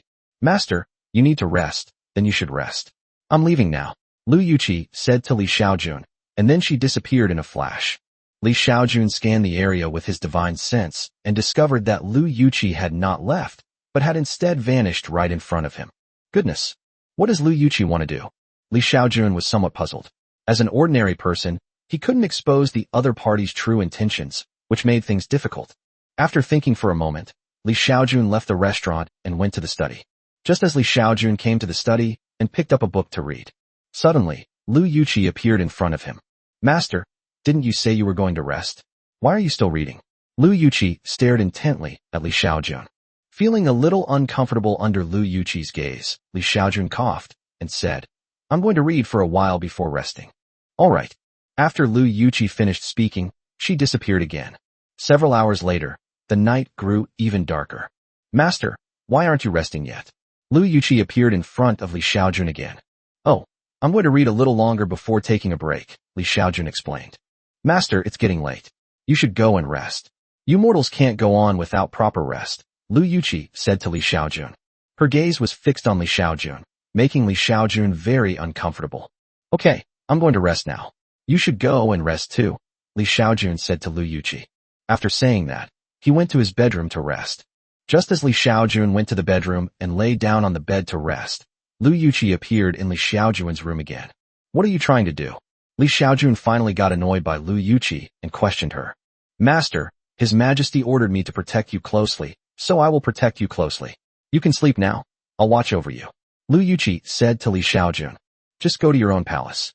It's so close. You can get there instantly if anything happens, Li Xiaojun said to Lu Yuqi. No, I'll do whatever His Majesty says.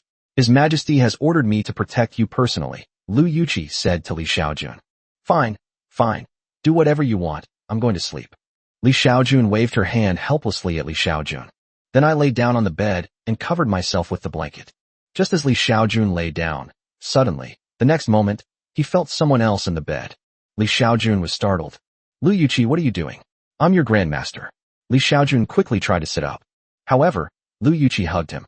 Master, His Majesty said I should protect you closely. That's how you stay close. Lu Yuqi wrapped her arms around Li Xiaojun's neck and breathed sweetly into his ear. Lu Yuqi, are you sick? Get out of here right now. Li Xiaojun yelled at Lu Yuqi. At this moment, Li Xiaojun understood that Lu Yuqi, like Inai Xiaotang, was also thinking about his child. Master, you and Inai Xiaotang had a child, right?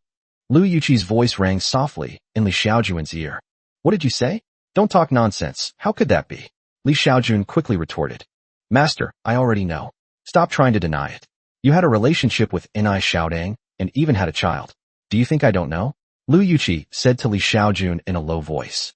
I don't understand what you're saying. Li Xiaojun completely denied it. He didn't know whether Lu Yuqi knew about his situation or was bluffing him. Master, stop making excuses. The reason I said this is because I discovered that Inai Xiaotang is pregnant with another child, and that child is yours. Lu Yuqi said to Li Xiaojun. This is just your guess. The child in Inai Xiaotang's belly has nothing to do with me. Continue to deny it. She absolutely cannot admit to this, even if it kills her. Master, stop trying to argue. It's useless. That's just the truth.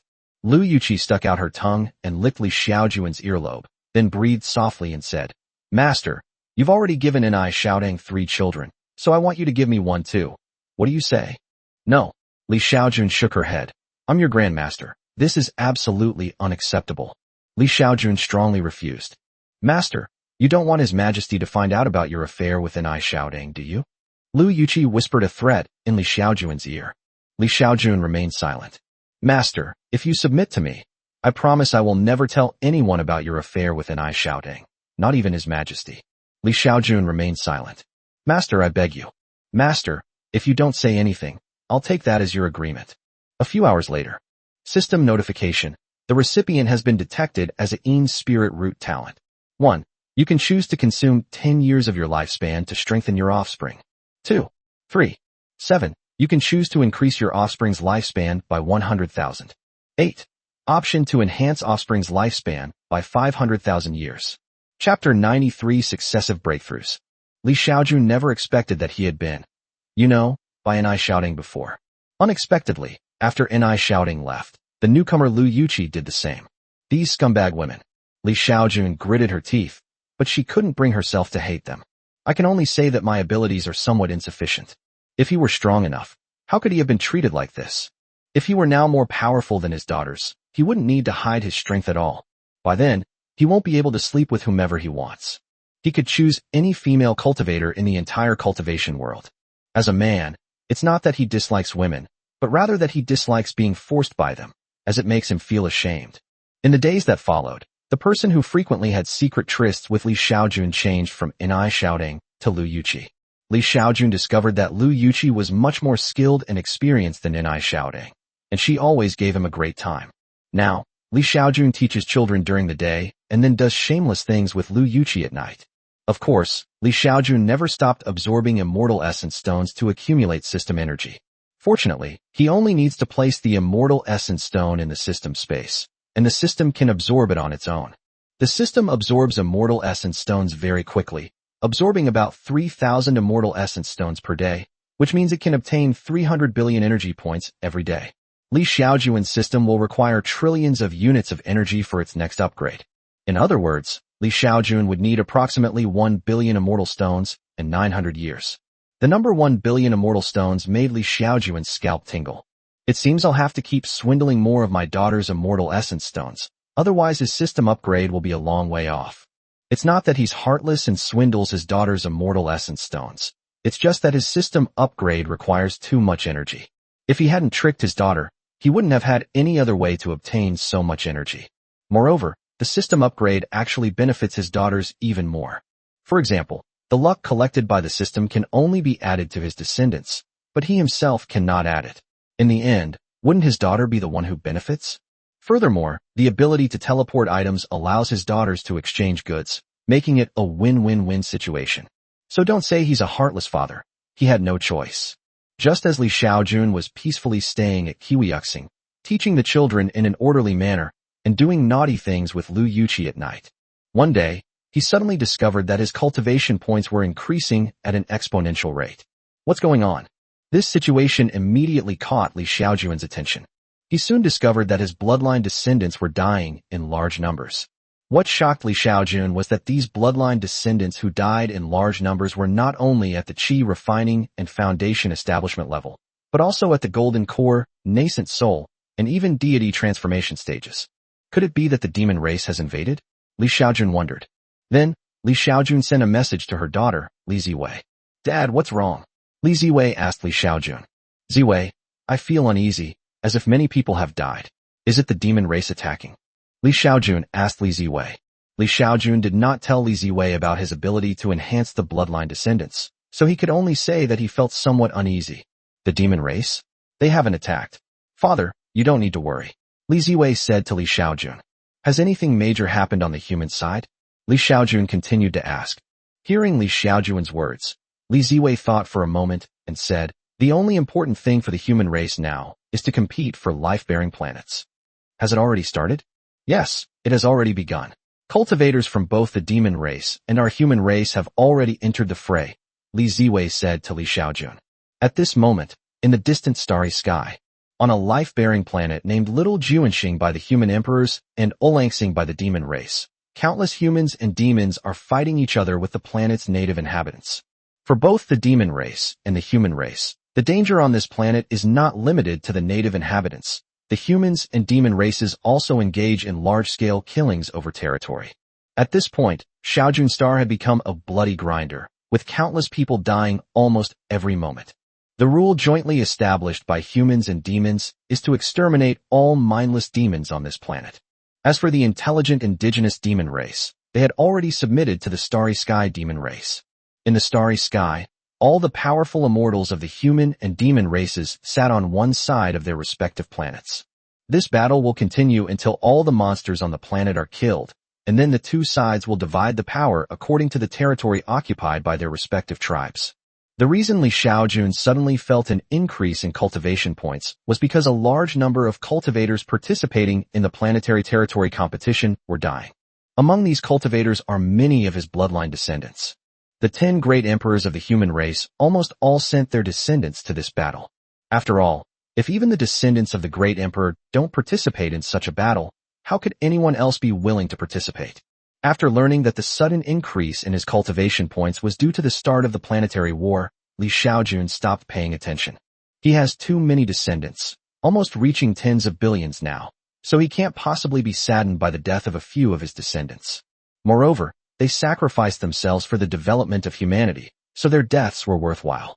Half a month later, Li Xiaojun's cultivation level broke through to the late stage of the integration realm. Too many people died in this planetary war. However, this number is not much when considered in the context of all humanity. If humanity can seize half of the inhabited planet, it will have a territory where it can develop vigorously. While uninhabited planets can sustain cultivators, habitable planets are the foundation of all races. Without life-bearing planets, mortals cannot survive. Without mortals, the number and quality of cultivators will decrease significantly, and ultimately, extinction will be the only fate awaiting humanity. The same applies to the demon race. A demon is not born a demon. The demon race awakened from ordinary wild beasts. Just like wild animals on Earth, if they could live on a planet as spiritually rich as Xiaojun Star, they would have a certain chance of awakening their bloodline and becoming demons. Therefore, without a life-bearing planet, the demon race would have no way to develop. Chapter 94: The Second Daughter's Situation. More than a year later, the territorial battle between humans and demons finally came to an end. In order to compete for more territory and resources, the human race invested more manpower and resources than the demon race. Therefore, in the end, the human race occupied 1/3 more territory than the demon race. After this battle, Li Xiaojun's cultivation level also broke through to the late stage of the integration realm. This shows how many people died in this battle. In the year or so that Li Xiaojun has been through a lot has also happened. First, there was Li Xiaojun's eldest daughter, Li Yuding. After absorbing the spiritual essence of more than a dozen immortal herbs, she finally broke through to the Earth Immortal realm. After breaking through to the Earth Immortal realm, her mining speed increased by more than 10 times. However, to the demons, she was just an ordinary late-stage human immortal. Therefore, she only needs to hand over 1/10 of the ore she mines each day. The rest can be hidden away. In this way, she could hide millions of immortal essence stones every month, and tens of millions of immortal essence stones in a year. Although they exchanged over 2 million for the magic herb, they still have 7 or 8 million left. Li Xiaojun was extremely envious of so many immortal essence stones. However, he couldn't think of a good way to get them from his daughter. Forcing or stealing is definitely not acceptable, as it would likely damage the father-daughter relationship. Unfortunately, the number of immortal herbs on Lu Qingping's side was limited, otherwise he wouldn't have to worry. Li Xiaojun has also found other daughters. If I can get in touch with the other daughters, I might be able to act as a middleman and swindle all of the eldest daughter's immortal essence stones. During that year, Li Xiaojun asked his daughters to talk to him almost every day, but they always refused. Several months later, on this day, Emperor Ziwei Li Ziwei and Emperor Xiao Li Xiao returned to Qiyu Star. Upon learning of the return of Emperor Ziwei and Emperor Xiao, the entire Qiyu Star was decorated with lanterns and colorful streamers to welcome back the human emperors and heroes. The struggle between humans and demons for a life-bearing planet was not kept secret from the public by the Immortal Cultivation Alliance. Therefore, upon learning that the humans had seized more territory, they celebrated wildly. Now that the two emperors have returned to Qiyu Star, the people are spontaneously celebrating to welcome their return. Father, I miss you so much. After returning to Qiyu Star, Li Ziwei and Li Xiao immediately went to pay their respects to their father, Li Xiaojun. As soon as Li Xiao returned, she grabbed Li Xiaojun's hand and cried out that she missed her father terribly. It's good that you're back. It's good that you're back. Li Xiaojun was very happy when her two daughters came back. That day, Li Xiaojun cooked a meal herself and then had a meal with her two daughters. Dad, I miss Mom, Li Xiao said sadly after finishing her meal. Upon hearing her daughter's words, Li Xiaojun thought for a moment and then took out Wang Qiuyu's coffin from the system space. Upon seeing Wang Qiuyu's coffin, Li Xiao immediately rushed over and began to express her longing and remembrance. When Li Ziwei saw Wang Qiuyu's crystal coffin, her expression became somewhat unnatural, perhaps because she had thought of something. Ziwei, I have something to tell you. See if you can help me think of a solution. That day, Li Xiaojun approached Li Ziwei and said, What is it? Li Ziwei asked with a smile. That's right. Afterwards, Li Xiaojun recounted how he tried to contact her ascended sisters, but was refused communication. I'm at my wit's end. They're not responding to me at all, and I can't contact them no matter what I want, Li Xiaojun said to Li Ziwei with a bitter smile. So could you help me think of a way to get them to agree to communicate with me?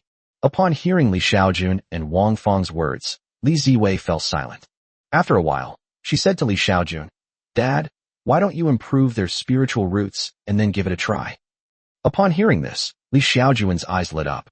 Yes, how could he not have thought of that? I'll give it a try. Then, in front of Li Ziwei, Li Xiaojun tried it out.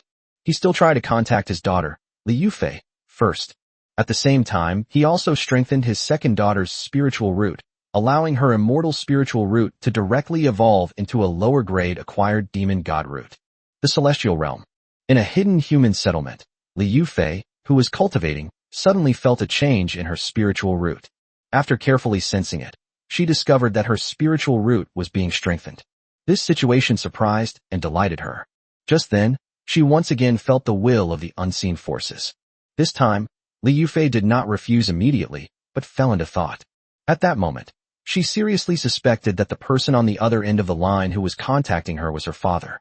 She had experienced a sudden increase in her spiritual root once before, 100,000 years ago, when her father died. Instead, based on her investigation at the time, she discovered that after her father's death, not only she, but also the daughters of other fathers, had their spiritual roots greatly enhanced. Now, her spiritual root has improved again. Could this situation really be related to her father? However, her father died 100,000 years ago. Li Yufei was somewhat conflicted. She was tempted to accept the call request, but she was also afraid that it was a conspiracy by the demon race to find out their whereabouts and then wipe them out in one fell swoop. It doesn't matter if something happens to her, but I'm afraid it will implicate her master and fellow disciples. While Li Yufei was thinking, her spiritual root was still being strengthened.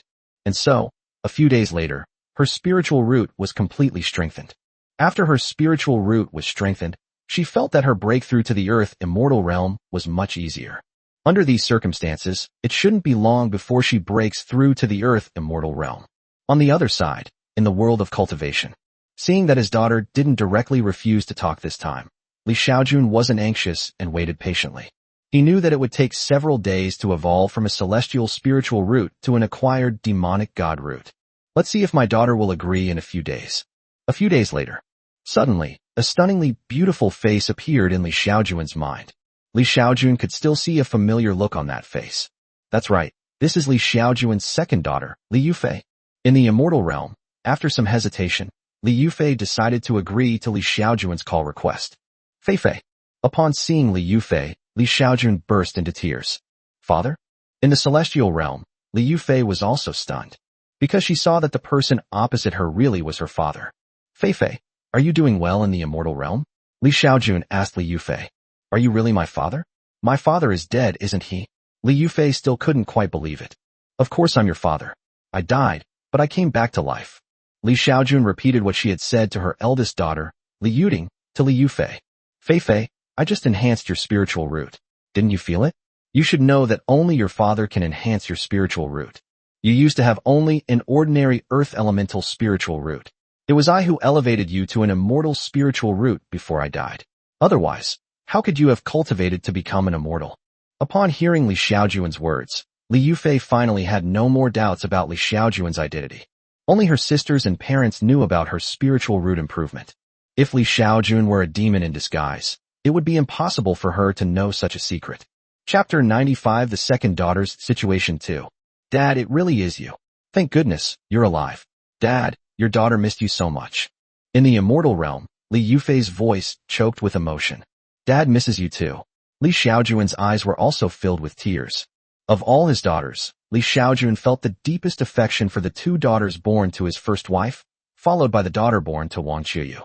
Before marrying Wang Qiyu, her first wife died, and Li Xiaojun took care of her two daughters, Li Yuding and Li Yufei, as both father and mother. Although 100,000 years have passed, Li Xiaojun has been asleep for all of that time. Therefore, his memories have not been washed away by 100,000 years. Therefore, Li Xiaojun's feelings for her daughters are also genuine. Fei, how are you doing in the immortal realm? Have you been captured by the demon race and forced to work as a miner? Li Xiaojun asked her daughter with concern. Upon hearing Li Xiaojun's words, Li Yufei immediately sensed something unusual. Dad, how did you know the demons would? Oh, I've got it. You must have contacted Big Sister, right? Could it be that Big Sister was captured by the demons and forced to work as a miner? Li Yufei finally asked Li Xiaojun. Upon hearing Li Yufei's words, Li Xiaojun had to admit that she was exceptionally intelligent. Yes, I contacted your sister. She was captured by the demon race and forced to work as a miner as soon as she ascended to immortality. Li Xiaojun didn't hide anything. Where's my sister? I need to find a way to rescue her. Li Yufei asked hurriedly. Don't worry about your sister. She's doing quite well now. Then, Li Xiaojun explained Li Yuding's current situation. Dad, you've already upgraded my sister to the level of a superior acquired demon god. I want one too. Upon learning that her older sister had been promoted to a superior acquired demon god level by her father, Li Yuding immediately began to act coquettishly towards Li Xiaojun. Okay, no problem. Li Xiaojun nodded in agreement. He was very happy to help his second daughter improve her spiritual roots. The reason he hadn't been promoted before was mainly because he wanted to contact his daughter first, and then get promoted. Fei, tell me about your situation in the immortal realm. Li Xiaojun asked her daughter after strengthening her spiritual roots. Upon hearing Li Xiaojun's words, Li Yufei then began to recount her experiences in the immortal realm over the past tens of thousands of years. After she ascended to the immortal realm, she was initially captured by the demon race, but she was rescued halfway by her current master, a female cultivator at the true immortal realm. The female immortal saw that she had excellent spiritual talent, so she took her as her disciple. For tens of thousands of years, she has been cultivating alongside her master. After hearing about her daughter's situation, Li Xiaojun had to admit that her daughter was incredibly lucky. Her sister, Li Yuding, was captured and forced to mine as soon as she ascended to heaven, where she has been mining for tens of thousands of years. Lu Hongxia's older sister, Lu Qingping, was not captured by the demons, but she was trapped in a desperate situation. Only a small area where she was located was safe, which meant she was trapped there for the rest of her life. As for her other daughters, although Li Xiaojun has not yet been able to contact them, their situation is certainly not good either. Fei, the people I've been able to contact so far are your eldest sister Li Yuding and Lu Qingping. Your older sister works in the immortal essence stone mine, and she has secretly hidden a lot of immortal essence stones. Lu Qingping can get some immortal herbs. Do you have anything here that I can trade with them? I'll act as an intermediary, Li Xiaojun said to Li Yufei. Upon hearing Li Xiaojun's words, Li Yufei's eyes lit up. She said to Li Xiaojun, Father, there is a small immortal mine in the place where we live in seclusion. My master is also a weapon refiner, so she has crafted some immortal artifacts. Do you think I can use the immortal artifacts to exchange with my sister for some immortal essence stones? A celestial artifact? Of course, I'll ask your sister about that later. Li Xiaojun didn't agree immediately. By the way, how many immortal essence stones do you want to exchange for your immortal artifact? Li Xiaojun asked Li Yufei. Hearing Li Xiaojun's words, Li Yufei thought for a moment and then waved her hand, saying, Forget it. I'll give my sister a few immortal artifacts, and I won't take her money. Upon hearing this, Li Xiaojun immediately became anxious. How can that be? Let me tell you the truth. The reason I contacted you was so that you sisters could share resources. If you don't take her money, how can she feel comfortable bothering you when she needs something in the future? Your sister works in a mine in the demon race. She has no shortage of immortal stones for cultivation, but she needs some immortal artifacts for self-defense. You must be short of spirit stones too, right? You can give your sister a celestial artifact, and she can exchange it for celestial essence stones. It's a win-win situation for both of you. After a pause, Li Xiaojun continued, Besides your sister and Lu Qingping, I will contact many other people later. They may also need immortal artifacts. Are you going to give immortal artifacts to everyone? Hearing Li Xiaojun's words, Li Yufei shook her head. Of course not. I will only give it to my sister. I will not give it to others for free. Then tell me the price of your immortal artifact, and I'll give other people a quote. Li Xiaojun said to Li Yufei. The reason Li Xiaojun wanted Li Yufei to quote a price was mainly because she wanted to buy some for her other daughters as well. For example, Li Ziwei and Li Ziyao. These two daughters are now in the cultivation world. If each of them were to obtain a celestial artifact, would they still need to fear the demon immortals of the demon race? Hearing Li Xiaojun's words, Li Yufei thought for a moment and said, Immortal artifacts are divided into 6 grades in the immortal realm, from grade 1 to grade 6. The immortal artifacts my master crafted only had 2 grades, grade 1 and grade 2. First grade immortal artifacts are further divided into 3 levels, upper, middle, and lower. They can be used by immortals in the human immortal realm and earth immortal realm, and their price ranges from approximately 10,000 to 100,000 immortal essence stones. Second grade immortal artifacts are also divided into 3 levels, upper, middle, and lower, with prices ranging from approximately 1 million to 10 million. I can only get first grade immortal artifacts from my master. I'll give my sister a few high-grade first-grade immortal artifacts. She can exchange them for 10,000 immortal essence stones each, Li Yufei said to Li Xiaojun. Okay, what if someone else were to be replaced? Like Lu Qingping? Li Xiaojun asked Li Yufei again. Upon hearing this, Li Yufei thought for a moment and said, If it's Lu Qingping, I'll give her a 20% discount. A low-grade first-class immortal artifact will cost between 8,000 and 30,000, depending on its function and quality. A mid-grade first-class immortal artifact costs between 30,000 and 50,000, while a high-grade first-class immortal artifact costs between 60,000 and 80,000. After hearing Li Yufei's comments, Li Xiaojun gained some understanding of the price of magical artifacts. Okay, then I'll talk to your sister. Li Xiaojun said to Li Yufei. Okay, Dad, tell me about it. By the way, there's something I'd like you to pass on to my sister, Dad. Okay, you can tell me what you want to say first, and I'll relay it to your sister. Li Xiaojun nodded. He had done this before. He had relayed messages from Li Ziwei and Li Ziyao to Li Yuding before, and he had also relayed messages from Li Yuding to Li Ziwei and Li Ziyao. Chapter 96, Selfless Fatherly Love. Not long after, Li Yufei and Li Xiaojun finished their conversation. Of course, before that, Li Xiaojun also created a space for Li Yufei, and then Li Yufei sent her a celestial sword, which was a gift from Li Yufei to her father. After finishing her conversation with her second daughter, Li Yufei, Li Xiaojun contacted her eldest daughter, Li Yuding. Ting, I've contacted Fei Fei. She wasn't captured by the demons. She's hiding with her master in a secluded place. Li Xiaojun briefly explained the situation to her eldest daughter. It's so good that my sister is all right. Li Yuding was overjoyed to hear that Li Yufei was safe. Of all Li Xiaojun's daughters, Li Yuding and Li Yufei are the closest. They are not only siblings from the same mother, but they have also supported each other for tens of thousands of years. It can be said that the sisters' relationship is much deeper than their relationship with their parents. If Li Xiaojun and Li Yufei are captured by the demon race, and Li Yuding can only save one of them. She will not hesitate to choose to save her younger sister Li Yufei. Ting Ting, Fei Fei is living in seclusion and can't be discovered by the demon race, so she's currently in dire need of immortal essence stones for cultivation, Li Xiaojun said to Li Yuding. Upon hearing Li Xiaojun's words, Li Yuding replied without hesitation, I have over 8 million immortal stones here. Father, please help me give them to my sister. Hearing Li Yuding's words, Li Xiaojun felt a little jealous. Upon hearing that her younger sister lacked immortal essence stones, she gave them all away without hesitation. And he, as her father, helped her improve her spiritual roots and hide her cultivation level, yet she didn't give him so many immortal essence stones for nothing. Calming herself down, Li Xiaojun said to her daughter, You don't need to give it away for free. Your sister said she wants to exchange it with you using immortal artifacts. A first-grade low-level immortal artifact costs 20,000 immortal essence stones. A first-grade medium-level immortal artifact costs 100,000 immortal essence stones, and a first-grade high-level immortal artifact costs 200,000 immortal essence stones. Although Li Xiaojun also acted as a middleman for the 2 daughters born to his first wife, he didn't overcharge them. He simply quoted double the price. All right, then I'll have my sister get me some top-grade first-class immortal essence stones. After a pause, Li Yuding continued to Li Xiaojun. By the way, isn't my sister studying weapon crafting? Could she help me craft some magical artifacts for mining?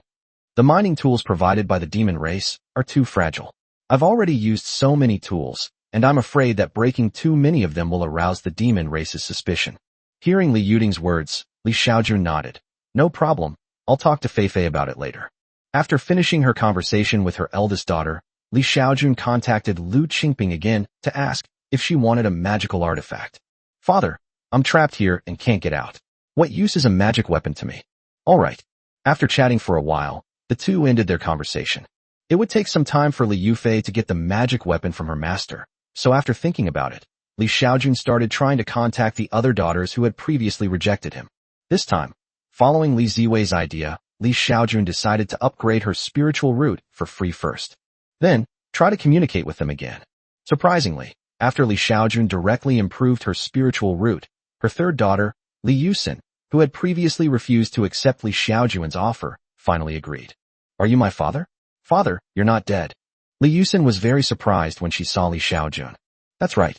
Li Xiaojun explained what she had said to Li Yufei to Li Yusin again. Finally, Li Xiaojun clearly told her that it was he, her father, who had helped her improve her spiritual root once again. Under these circumstances, Li Yusin had no doubts about Li Xiaojun's identity. No amount of doubt can be as convincing as experiencing the improvement of one's spiritual roots firsthand. If the person in front of me isn't my father, how could he possibly improve my spiritual roots? Xian, how are you doing in the immortal realm? Li Xiaojun asked Li Yusin. Upon hearing Li Xiaojun's words, Li Yusin quickly said to him, Father, Ziwei and Xiao haven't ascended yet, have they? Tell them not to ascend. I know that the immortal realm has been taken over by the demon race. I not only contacted you, but also your eldest sister and second sister. Your eldest sister was captured by the demon race as soon as she ascended to immortality and was forced to mine for tens of thousands of years. Li Xiaojun told Li Yusin about Li Yuding and the other's situation. Finally, he continued to ask Li Yusin, So, Dad wants to know about your situation now. Hearing Li Xiaojun's words, Li Yusin hesitated for a moment, then gave a bitter smile and said, After I ascended, I was also captured by the demon race. Because I can cook some delicious food, I am now a servant in the household of a powerful demon immortal. You were captured by a powerful demon and forced to be his servant? Then you. Father, don't worry, that great demon figure is quite kind to us servants. Next, Li Yusin gave a general account of her experience after arriving in the immortal realm. She was captured by the demon race and then sold to a powerful demon figure as a servant. In conclusion, the important figure did not abuse his daughter as Li Xiaojun had imagined. Xian, do you have anything you can trade with everyone? Li Xiaojun asked Li Yusin. Hearing Li Xiaojun's words, Li Yusin thought for a moment and then shook her head. I'm currently working as a servant in the home of a powerful figure in the demon race, so I can't get anything good at all. Hearing her third daughter's words, Li Xiaojun also sighed. He directly transferred 100,000 immortal stones to his third daughter. Daughter, cultivate diligently and strive to reach the true immortal realm as soon as possible, then break free from the control of the demon race, Li Xiaojun said to her third daughter, Li Yusin. His third daughter couldn't bring him any income, but as a father, he wouldn't abandon her. From now on, he'll try to extract more resources from his other daughters and then use those resources to support his third daughter's cultivation. Once the third daughter begins her cultivation, the sisters will be able to help each other even better. Thank you, Dad. Thank you, Dad. You're so good to me, Dad. Upon seeing that Li Xiaojun had transferred 100,000 immortal essence stones to her, Li Yusin was so moved that she shed tears. Li Xiaojun not only upgraded her spiritual root to a superior acquired demon god root, but also helped her hide her cultivation level, and now she is providing her with cultivation resources. This is the selfless love of parents. Since Li Xiaojun died 100,000 years ago, Li Yusin has not felt such pure fatherly love for 100,000 years. I'll give you another magical artifact. It was given to me by your second sister. I don't need it in the cultivation world, but you can take it to protect yourself. Finally, Li Xiaojun returned the immortal sword that Li Yufei had given him to his third daughter. This cannot be blamed on Li Xiaojun, the father, for being biased. After all, his third daughter's situation was special, and if he, as her father, didn't help her, it would be difficult for her to obtain a large amount of cultivation resources.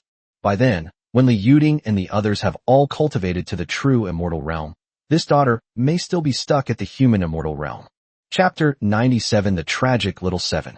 After finishing my conversation with my third daughter, soon, Li Xiaojun used the same method to contact her fourth daughter, Li Yuqing.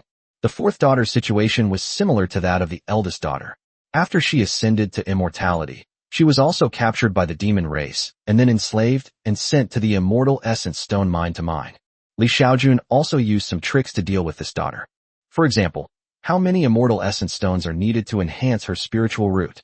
How many immortal essence stones would be needed to help her conceal her cultivation level? His goal was to get this daughter to willingly give him immortal stones. You can't blame him for harming his daughter. You can only blame the fact that the energy required for system upgrades is a bottomless pit. The next upgrade will require 1 billion immortal essence stones, and the one after that will require 10,000 times that amount. With so many immortal essence stones, it would be virtually impossible for him to obtain so many on his own without swindling more from his daughter. Of course, even though he might mislead his daughters, he won't affect their future development. He can enhance his daughters' spiritual roots, allowing them to cultivate to the true immortal realm without any bottlenecks, something that no amount of immortal essence stones can buy. Then, he also provided his daughters with a trading platform, which allowed them to exchange goods and services and get what they needed, which was very helpful to them. In addition, he can also act as a communication center for his daughters. When his daughters develop in the immortal realm in the future, no matter how far apart they are, as long as they contact Li Xiaojun can pass on the information. After finishing her conversation with her fourth daughter, Li Yuding, Li Xiaojun contacted her fifth daughter, Li Yutong. The fifth daughter, Li Yutong, also suffered a terrible fate in the immortal realm. After ascending, she was captured by the demon race and became a slave laborer, doing hard labor for the demon race for tens of thousands of years, mainly cultivating various engineering and construction projects. Li Xiaojun still couldn't get anything from his fifth daughter, and besides that, he also had to provide her with financial support. Wrong. Suddenly, Li Xiaojun came up with an idea. That is to transfer the financial aid to her fourth sister.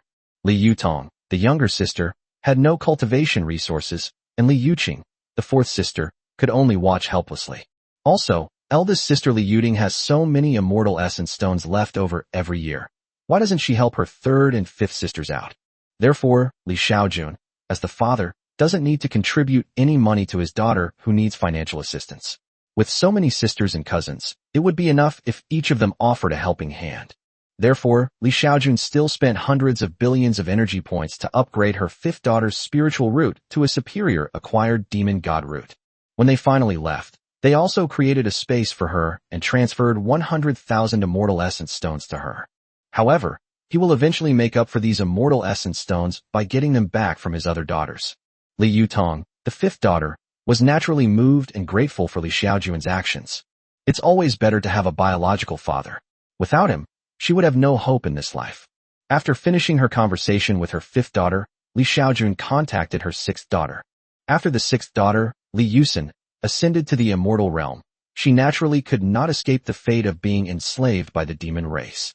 After she was captured, she also became a miner. However, the ore she was mining was not immortal essence stone, but a material for refining immortal artifacts.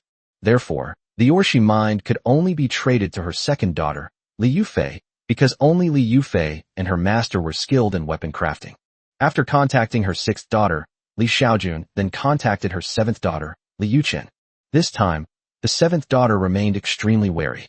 Only after Li Xiaojun strengthened her spiritual roots 3 times did she agree to communicate with Li Xiaojun. "Father, you're not dead?"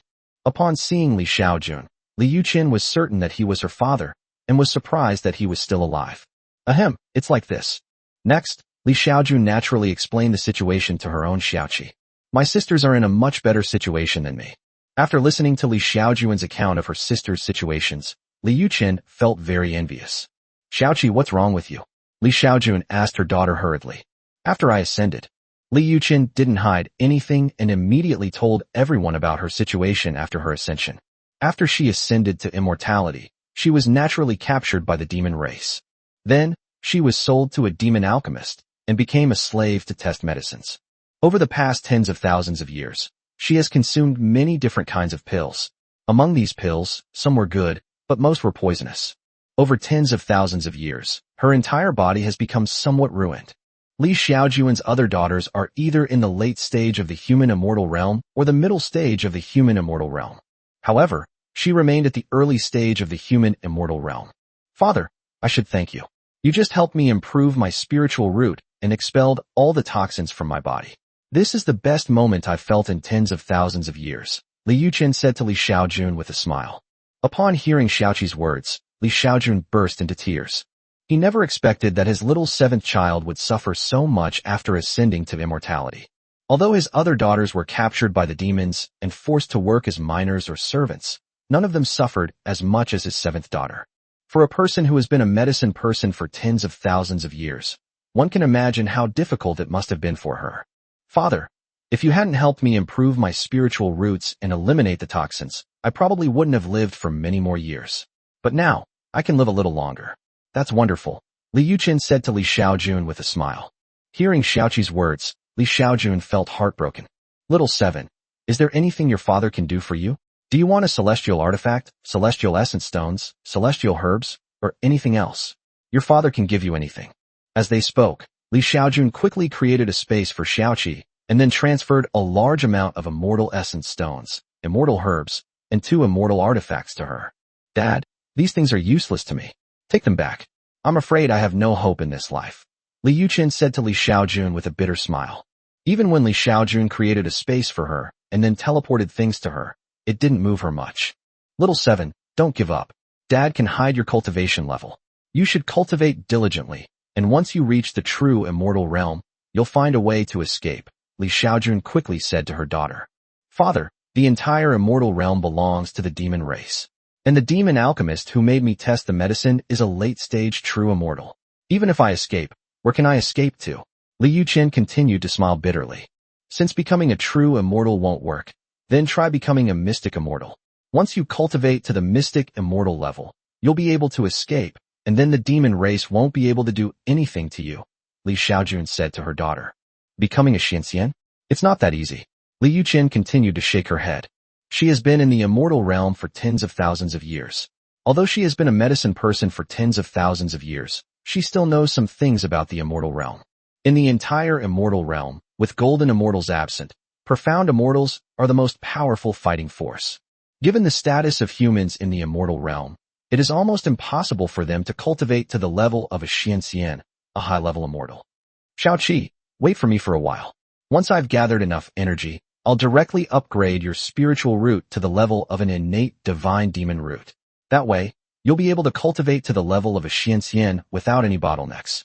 Don't worry about your cultivation. Your father will find a way. Your task now is to cultivate diligently, strive to reach the profound immortal realm as soon as possible, and then escape." Chapter 98 to Shanyaya. After contacting his own daughter, Xiaoqi, Li Xiaojun then contacted the remaining dozen or so daughters who were not born to his 2 wives. With Li Ziwei's help, things went quite smoothly overall. The remaining daughters all met tragic ends after ascending to the celestial realm. He had 3 daughters, all of whom were captured and forced to mine, 1 for immortal essence stones, and the other 2 for immortal gold. Among them was Yin Qingwu's younger sister, Yin Qingling. Li Xiaojun had the highest opinion of Yin Qingling because she was someone who, with only a young spiritual root, had ascended to the immortal realm in tens of thousands of years, just like Li Yuding and the others with immortal spiritual roots. Moreover, her current cultivation level has reached the late stage of the human immortal realm. Right after Li Xiaojun upgraded her spiritual root to a superior acquired divine and demonic root, she broke through right in front of Li Xiaojun. This made Li Xiaojun exclaim, "Wow, thank you, Dad." After Yin Qingling broke through, she quickly thanked Li Xiaojun, her father. "Father, this is 100,000 immortal essence stones, a token of my respect for you." Yin Qingling transferred another 100,000 immortal essence stones to Li Xiaojun. "This is your task for this month, right? You gave it to me. How are you going to complete it this month?" Li Xiaojun asked in surprise. "Father, I've broken through to the earth immortal realm now. I completed the quest for 100,000 immortal essence stones in just a few days." "Don't worry, Father," Yin Qingling said to Li Xiaojun with a smile. Of the dozen or so daughters not born to his wife, 3 were taken away to work in the mines. The others were 2 who were captured and forced into slave labor. 3 were captured and made into plantation slaves. One of them was captured and sold to a garment workshop to work as a sewing worker. She was captured and sold to a demon race that liked to drink human blood, becoming a blood slave. Almost every month, her blood would be drawn from her. The last one was very lucky. After she was captured, she was sold to a small family of demons. Because of her talent for business, she gained the attention of that small demon clan after she demonstrated it. Over tens of thousands of years, with her help, the small tiger demon clan has now become a large clan with abundant wealth and resources. She was highly respected within this small family. Of all Li Xiaojun's daughters who ascended to immortality, this one is probably the most successful. Therefore, after learning about her daughter's situation, Li Xiaojun paid unprecedented attention to her. The reason they value this so much is because of this daughter. She can obtain things that many people in the immortal realm cannot. Tushan Yeye is the name of this daughter, and she has the cultivation level of a late-stage human immortal. Li Xiaojun didn't know who her mother was, because he didn't even know the name of the daughter he had a relationship with. After Li Xiaojun upgraded Tushan Yeye's spiritual root to a superior acquired divine and demonic root, and helped her hide her cultivation level, Tushan Yeye readily acknowledged Li Xiaojun as her biological father. During their conversation, Tushan Yeye kept calling him Dad, which made Li Xiaojun feel extremely fond of her. For Tushan Yeye, this person could help her improve her spiritual root talent, hide her cultivation level, and who knows how much he could help her and how many benefits he could bring her in the future. Even if he wasn't her biological father, she could still claim him as her biological father. Therefore, when a father is valuable, even if his children are not filial in their hearts, they will still act very filial. Just like 2 families in real life. In one family, the retired father has hundreds of thousands of yuan in savings. Every time his daughter-in-law brings his grandson to visit him, he gives his grandson a red envelope containing several hundred yuan. Then, almost every week, his daughter-in-law brings his grandson to visit him. In another family, the father gave hundreds of thousands of yuan directly to his son. Then, not only did his daughter-in-law bring his grandson to visit, but even his own son would only call to say hello during holidays. Li Xiaojun himself knew that if he couldn't help his daughters improve their spiritual roots and bring them benefits, then she was certain that, apart from the daughters from his 2 marriages, none of his other daughters would acknowledge him as their father. They are all ancient monsters who have lived for hundreds of thousands of years, and they all have their own families and descendants. Who would be willing to recognize a man they have never met as their father? Yeye, your eldest sister wants to buy a set of immortal armor, the kind that humans wear. Can you get one from your area? How much would it cost? During the conversation, Li Xiaojun asked Tushan Yeye a question. Hearing Li Xiaojun's words, Tushan Yeye thought for a moment and said, "The immortal armor worn by us humans is very difficult to buy in the immortal realm, but I can find someone to make it for me. However, the price depends on the quality of the immortal artifact." Specifically, Li Xiaojun asked. Specifically, I can only obtain the highest grade 2 immortal armor. The price of immortal armor is as follows. Grade 1, low grade, requires 100,000 immortal essence stones. Medium grade, requires 500,000, and high grade, requires 1 million. For grade 2, low grade, it costs at least 2 million, medium grade, 5 million, and high grade, 10 million. Upon hearing this, Li Xiaojun thought for a moment and said, "Then let me ask your older sister first, and see what level of immortal armor she wants." By the way, besides the immortal armor, can you get any immortal pills? Li Xiaojun continued to ask Tu Shanyeya. As for elixirs, I do have those below the second rank. I do have elixirs among the products I sell to the demon race, but given my status, the highest discount I can offer is 20% off the retail price, Tu Shanyeya said to Li Xiaojun. How much does the elixir cost? Li Xiaojun asked. The price of elixirs varies. A low-grade first-class elixir costs about 5,000 immortal stones, a medium-grade one costs 10,000, and a high-grade one costs 20,000. For second-grade immortal pills, the lowest grade costs at least 30,000 per pill, the middle grade costs 50,000 to 60,000, and the highest grade costs at least 100,000. What is the effect of the elixir? Elixir has many uses, but its main function is to assist in cultivation. Many elixirs can accelerate the understanding of rules and speed up cultivation. If a cultivator in the early stage of human immortal cultivation normally needs 100,000 years to break through to the late stage of human immortal, then by taking a top-grade first-class immortal pill for a long time, it may only take 20,000 to 30,000 years. It mainly depends on the rarity of the elixir.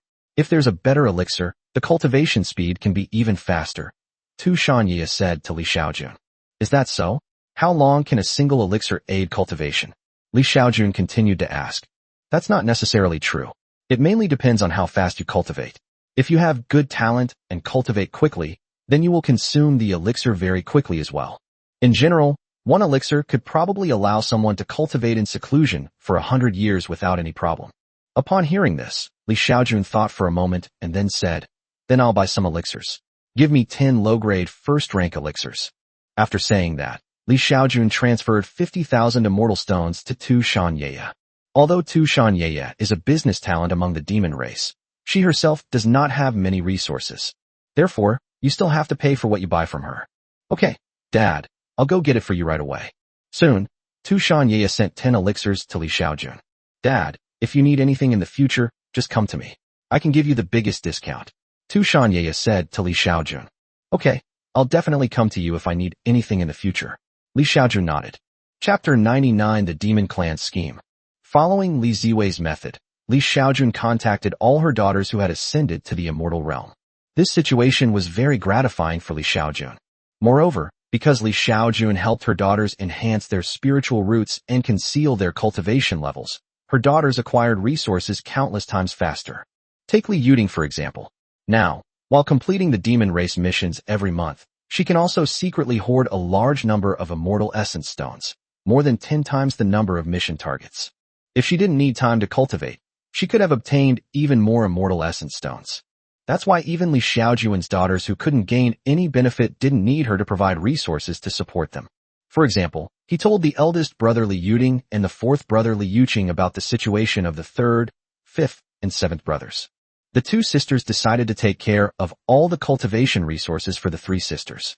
Besides, even the cultivation resources of Li Ziwei and Li Xiao, who are still in the cultivation world, such as immortal essence stones, immortal pills, and immortal artifacts, have been taken care of by their older sisters in the immortal realm. Under such circumstances, even if the sisters Li Ziwei and Li Xiao cannot ascend to the immortal realm, they will still have the same cultivation resources as those in the immortal realm. 50 years have passed in the blink of an eye. 50 years later, Li Xiaojun's cultivation finally broke through from the late stage of the integration realm to the early stage of the Mahayana realm. It took more than 100 million cultivation points and over 100 years to go from the Qi refining stage to the Mahayana stage. If it weren't for the fact that Li Xiaojun's bloodline descendants gifted him a large amount of cultivation points during the battle for the life-bearing planet, he would never have been able to break through to the Great Ascension Saint realm so quickly. However, it only took a little over 100 years for an ordinary person to break through to the Mahayana stage. However, to break through from the early Mahayana stage to the tribulation stage, 100 million cultivation points are required. If we continue at the same pace of cultivation points as before, it might take several thousand years to break through. Fortunately, Li Xiaojun had already begun planning for this situation more than 100 years ago. More than 100 years ago, Li Xiaojun began to vigorously strengthen his bloodline descendants. As long as they are her bloodline descendants, even if they are ordinary people, he will strengthen them into inferior spiritual roots. Now, the population of Li Xiaojun's descendants has skyrocketed from the initial 3 billion to over 50 billion. almost doubling in size. Since many people discovered that all their children possess spiritual roots, they have embarked on a crazy cycle of having children. They all seem to be weaker versions of Li Xiaojun. Although they don't seem to have the same physical strength as Li Xiaojun, all of their offspring are children with spiritual roots.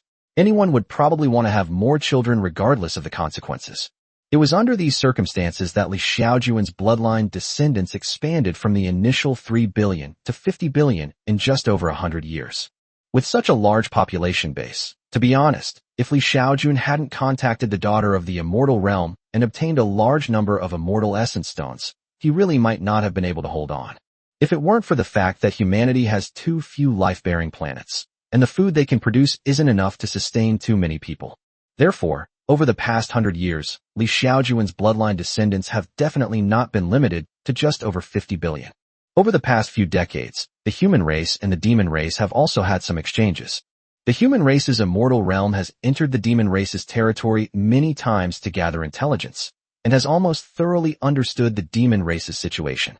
The demon immortals of the demon race must have also thoroughly investigated the situation of the human race without anyone knowing. For the higher-ups of both the demon and human races, there are virtually no secrets between them. The demon race, gone a star. Our ancestors have confirmed that the 9 immortals of the human race did not come from the immortal realm. They were raised in the spirit realm. It's just that for some reason, they weren't received by the immortal realm when they broke through to the human immortal realm. Could it be that there's a loophole in the celestial realm's rules for guiding beings? That's impossible.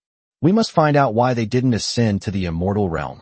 The demon immortal, known as the ancestor, said calmly, "Ancestor, we have discovered some extraordinary information among the human race." What intelligence? Here's the thing. Through our secret investigation, we discovered that there is a group of people among the human race who have the bloodline of an emperor, and any of their offspring possess spiritual roots. Later, we investigated the origin of this bloodline and found that all the immortals among the human race had a father. We haven't found the father's name yet, but I guess he must have a special constitution that ensures all his offspring possess at least yin-yang spiritual roots. According to intelligence, this person appeared 100,000 years ago.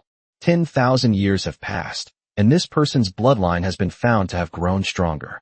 According to the information we found, as long as someone inherits this person's bloodline, their offspring will generally also have spiritual roots. Although not as outrageous as this person's, they will at least have lower-grade spiritual roots. Based on our research, among the trillions of people in the current human race, at least tens of billions are descendants of this bloodline. This bloodline is terrifying.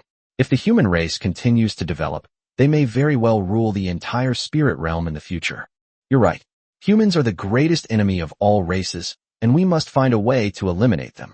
Now, humanity possesses such bloodlines. If we don't eliminate them, humanity will sooner or later become our gravediggers. Ancestor, shall we launch a decisive battle against the human race now? What should we do with those 9 immortals from the human race? You don't need to worry about that. We've already asked the celestial realm for help. It won't be long before several demon immortals descend to the mortal realm. They will bring plenty of resources this time, including a large number of immortal essence stones. At that time, we will no longer be afraid of not being able to recover the immortal energy consumed when fighting against the human race. At that time, we can launch a war of annihilation against humanity. So, how much longer do we have to wait? There's a lot of interstellar dust between the immortal realm and the spirit realm, making faster-than-light travel impossible. It would take several thousand years to get there. The person referred to as the ancestor said calmly, "Ancestor, now that the higher-ups have sent people, will you be able to return to the immortal realm?" It's not that easy. The price to break through the barrier between the immortal realm and the spirit realm is too high. In the immortal realm, as long as a golden immortal ancestor intervenes and a certain price is paid, the barrier between the mortal and immortal realms can be broken through. However, once they arrive in the spirit realm, no matter how powerful their cultivation is, even if a golden immortal ancestor comes in person, their cultivation will be suppressed to the human immortal realm by the heavenly Tao. Therefore, the spirit world is basically a place of no return. Once you come to the spirit world from the immortal realm, you can never think about going back. Chapter 100 Great Crisis. Just as the demon race was plotting to exterminate the human race. On the other side, more than 100 years have passed since Li Xiaojun began strengthening ordinary bloodlines. More than 100 years ago, countless descendants of the first generation of bloodlines, who had been strengthened by Li Xiaojun into inferior spiritual roots, but were unable to break through to the foundation establishment stage, finally reached the end of their lifespans and began to die in large numbers. From this moment on, approximately 70,000 to 80,000 of Li Xiaojun's bloodline descendants will die every day. The deaths of so many people bring Li Xiaojun 70,000 to 80,000 cultivation points and 50,000 to 60,000 luck points every day. Moreover, as time goes on, it is foreseeable that Li Xiaojun will gain even more cultivation points every day. This feels so good. In the past, Li Xiaojun only earned a little over 1,000 or 2,000 cultivation points each day. Now, it has directly increased to 70,000 to 80,000 per day. Such an increase is amazing. This is also the result of Li Xiaojun's planning more than 100 years ago. Without his planning over 100 years ago, he probably would never have been able to accumulate so many cultivation points every day. Earn points according to this cultivation level. Li Xiaojun can gain 20 to 30 million cultivation points a year, break 100 million in a few years, and break through to the tribulation transcending emperor level in a few decades. However, as it turned out, Li Xiaojun underestimated himself. Just a few years later, Li Xiaojun's daily cultivation points increased from 70,000 to 80,000 to over 100,000. The result was that, in less than 30 years, Li Xiaojun's cultivation level broke through from the Mahayana stage to the tribulation stage. Moreover, after Li Xiaojun broke through to the tribulation transcending stage, he did not experience the tribulation lightning like ordinary cultivators, which was something Li Xiaojun did not expect. It is worth mentioning. After Li Ziwei returned to Qiuyu Star last time, neither Enai Xiaoding nor Lu Yuqi continued to pester Li Xiaojun. Therefore, Li Xiaojun has not had a relationship with any woman over the years. What Li Xiaojun didn't know was that the reason he hadn't had a relationship with a woman was entirely because he had demonstrated his ability to contact his sisters in the celestial realm, especially his eighth daughter Li Ziwei, and had also gained a great deal of benefits from it. In order to prevent Li Xiaojun from discovering the situation and thus affecting the father-daughter relationship, she took the initiative to transfer Enai Xiaoding and Lu Yuqi away from Qiuexing. She only hoped that Li Xiaojun would never find out about this, because she knew that if she had a conflict with her father, Lu Hongxia would likely end up like her. At that time, she will have no cultivation resources, immortal artifacts, or immortal pills left. Because Lu Hongxia offended her father, she is currently only at the yang spiritual root level, and as for cultivation resources in the immortal realm, she can forget about them. Moreover, she knew that her father was not afraid of death. If he found out that he was being used by his daughter, he might rather die than give her any more benefits. Moreover, she knew that her father was not afraid of death, because he might come back to life 100,000 years after his death. Therefore, under such circumstances, Li Ziwei dared not take any risks. Compared to Li Ziwei, her younger sister Li Ziyao is much more innocent. Her feelings for Li Xiaojun, her biological father, were simply affection. She never considered using him for personal gain. After Li Xiaojun broke through to the tribulation transcending stage, she did not choose to reveal her identity. Although he is currently in the tribulation transcending stage, he estimates that he cannot even defeat Lu Hongxia, as Lu Hongxia is in the late tribulation transcending stage. Li Xiaojun decided to quietly accumulate experience, and, once he successfully broke through to the human immortal realm, he would seek revenge on Lu Hongxia. When the time comes, he'll definitely beat that wretched girl Lu Hongxia's buttocks raw to vent his pin-up anger. Based on the cultivation points he is currently gaining each day, it will probably only take him 300 years to reach the cultivation points needed to break through to the human immortal realm. When that time comes, he will be able to go and take revenge on that wretched girl, Lu Hongxia.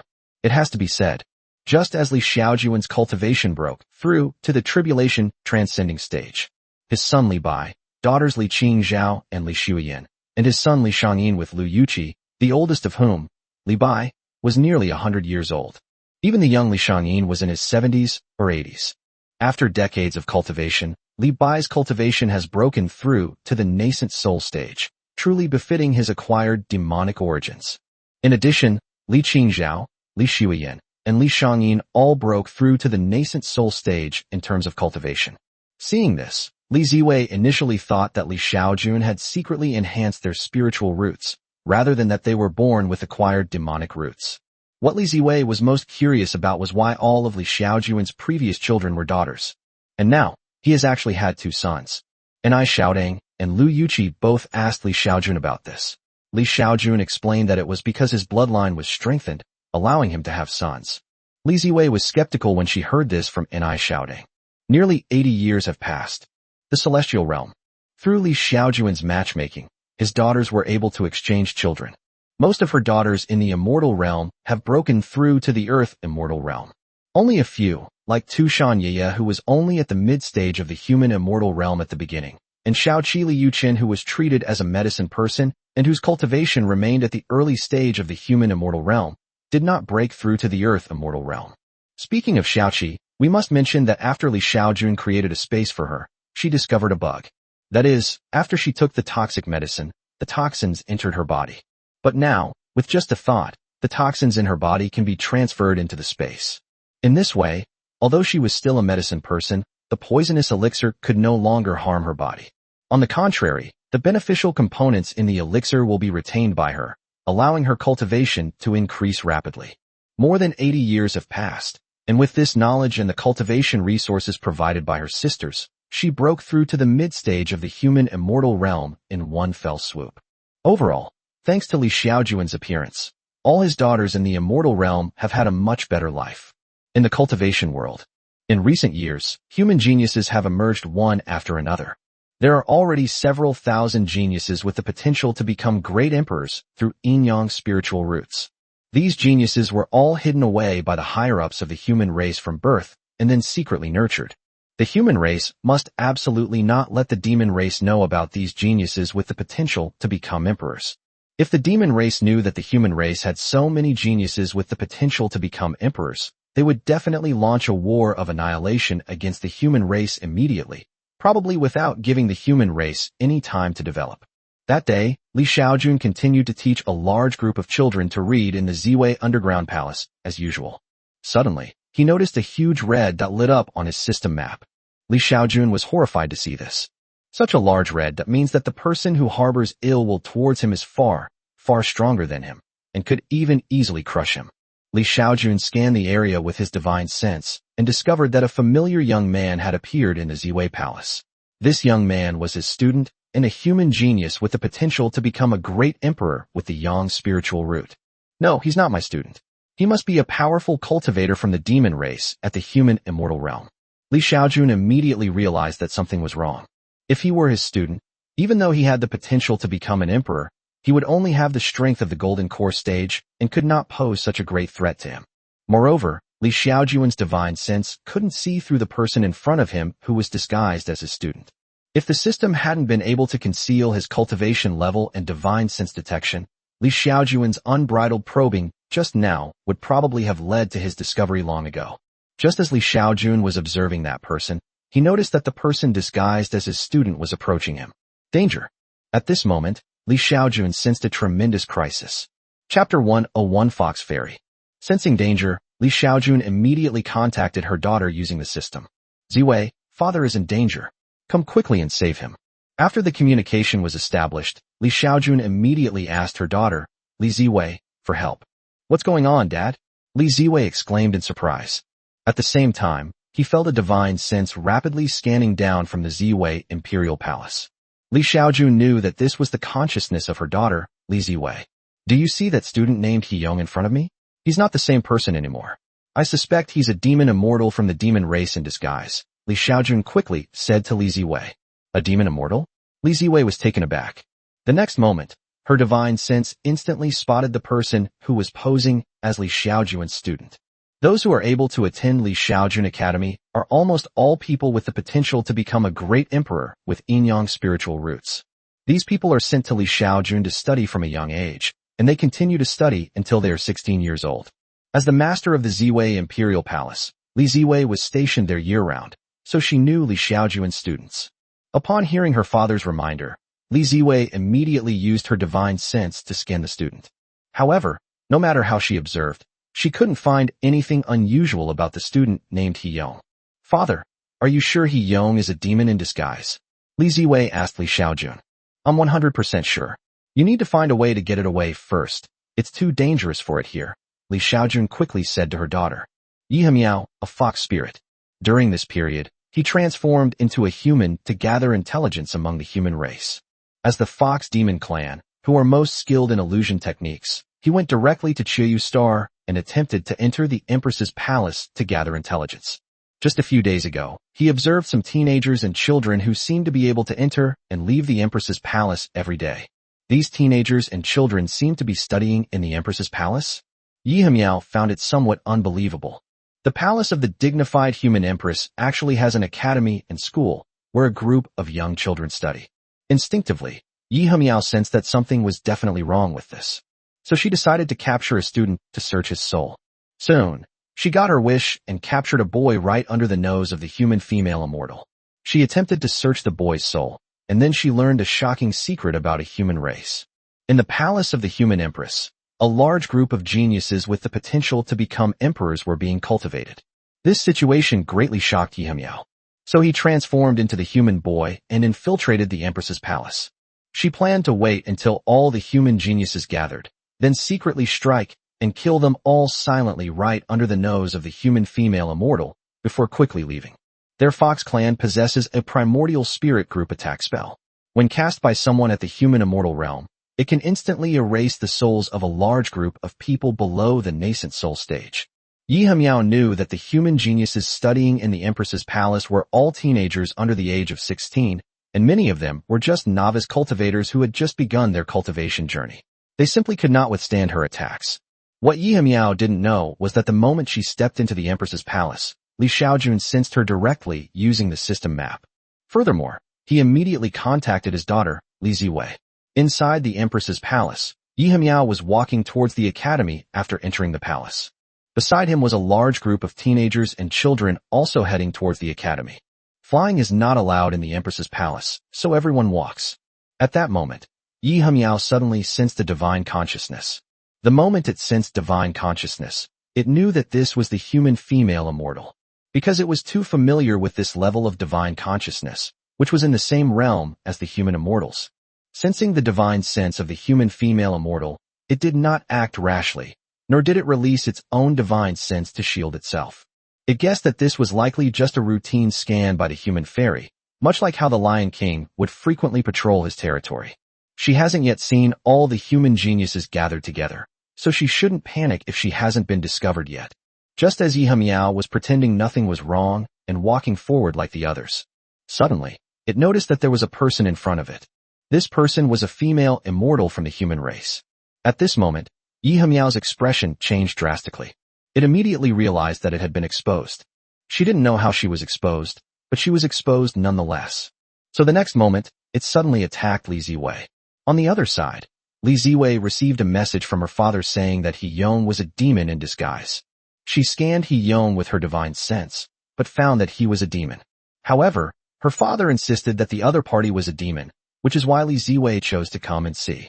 She didn't believe the demon race could escape her detection, but she still decided to come and see for herself, so as to give her father an explanation.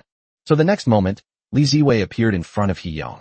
However, to Li Ziwei's surprise, the moment she appeared, Yi Hemiao realized that she had been exposed, so she took action without hesitation. Li Ziwei also saw Yi Hemiao make her move. Her expression changed drastically, and she didn't have time to react much.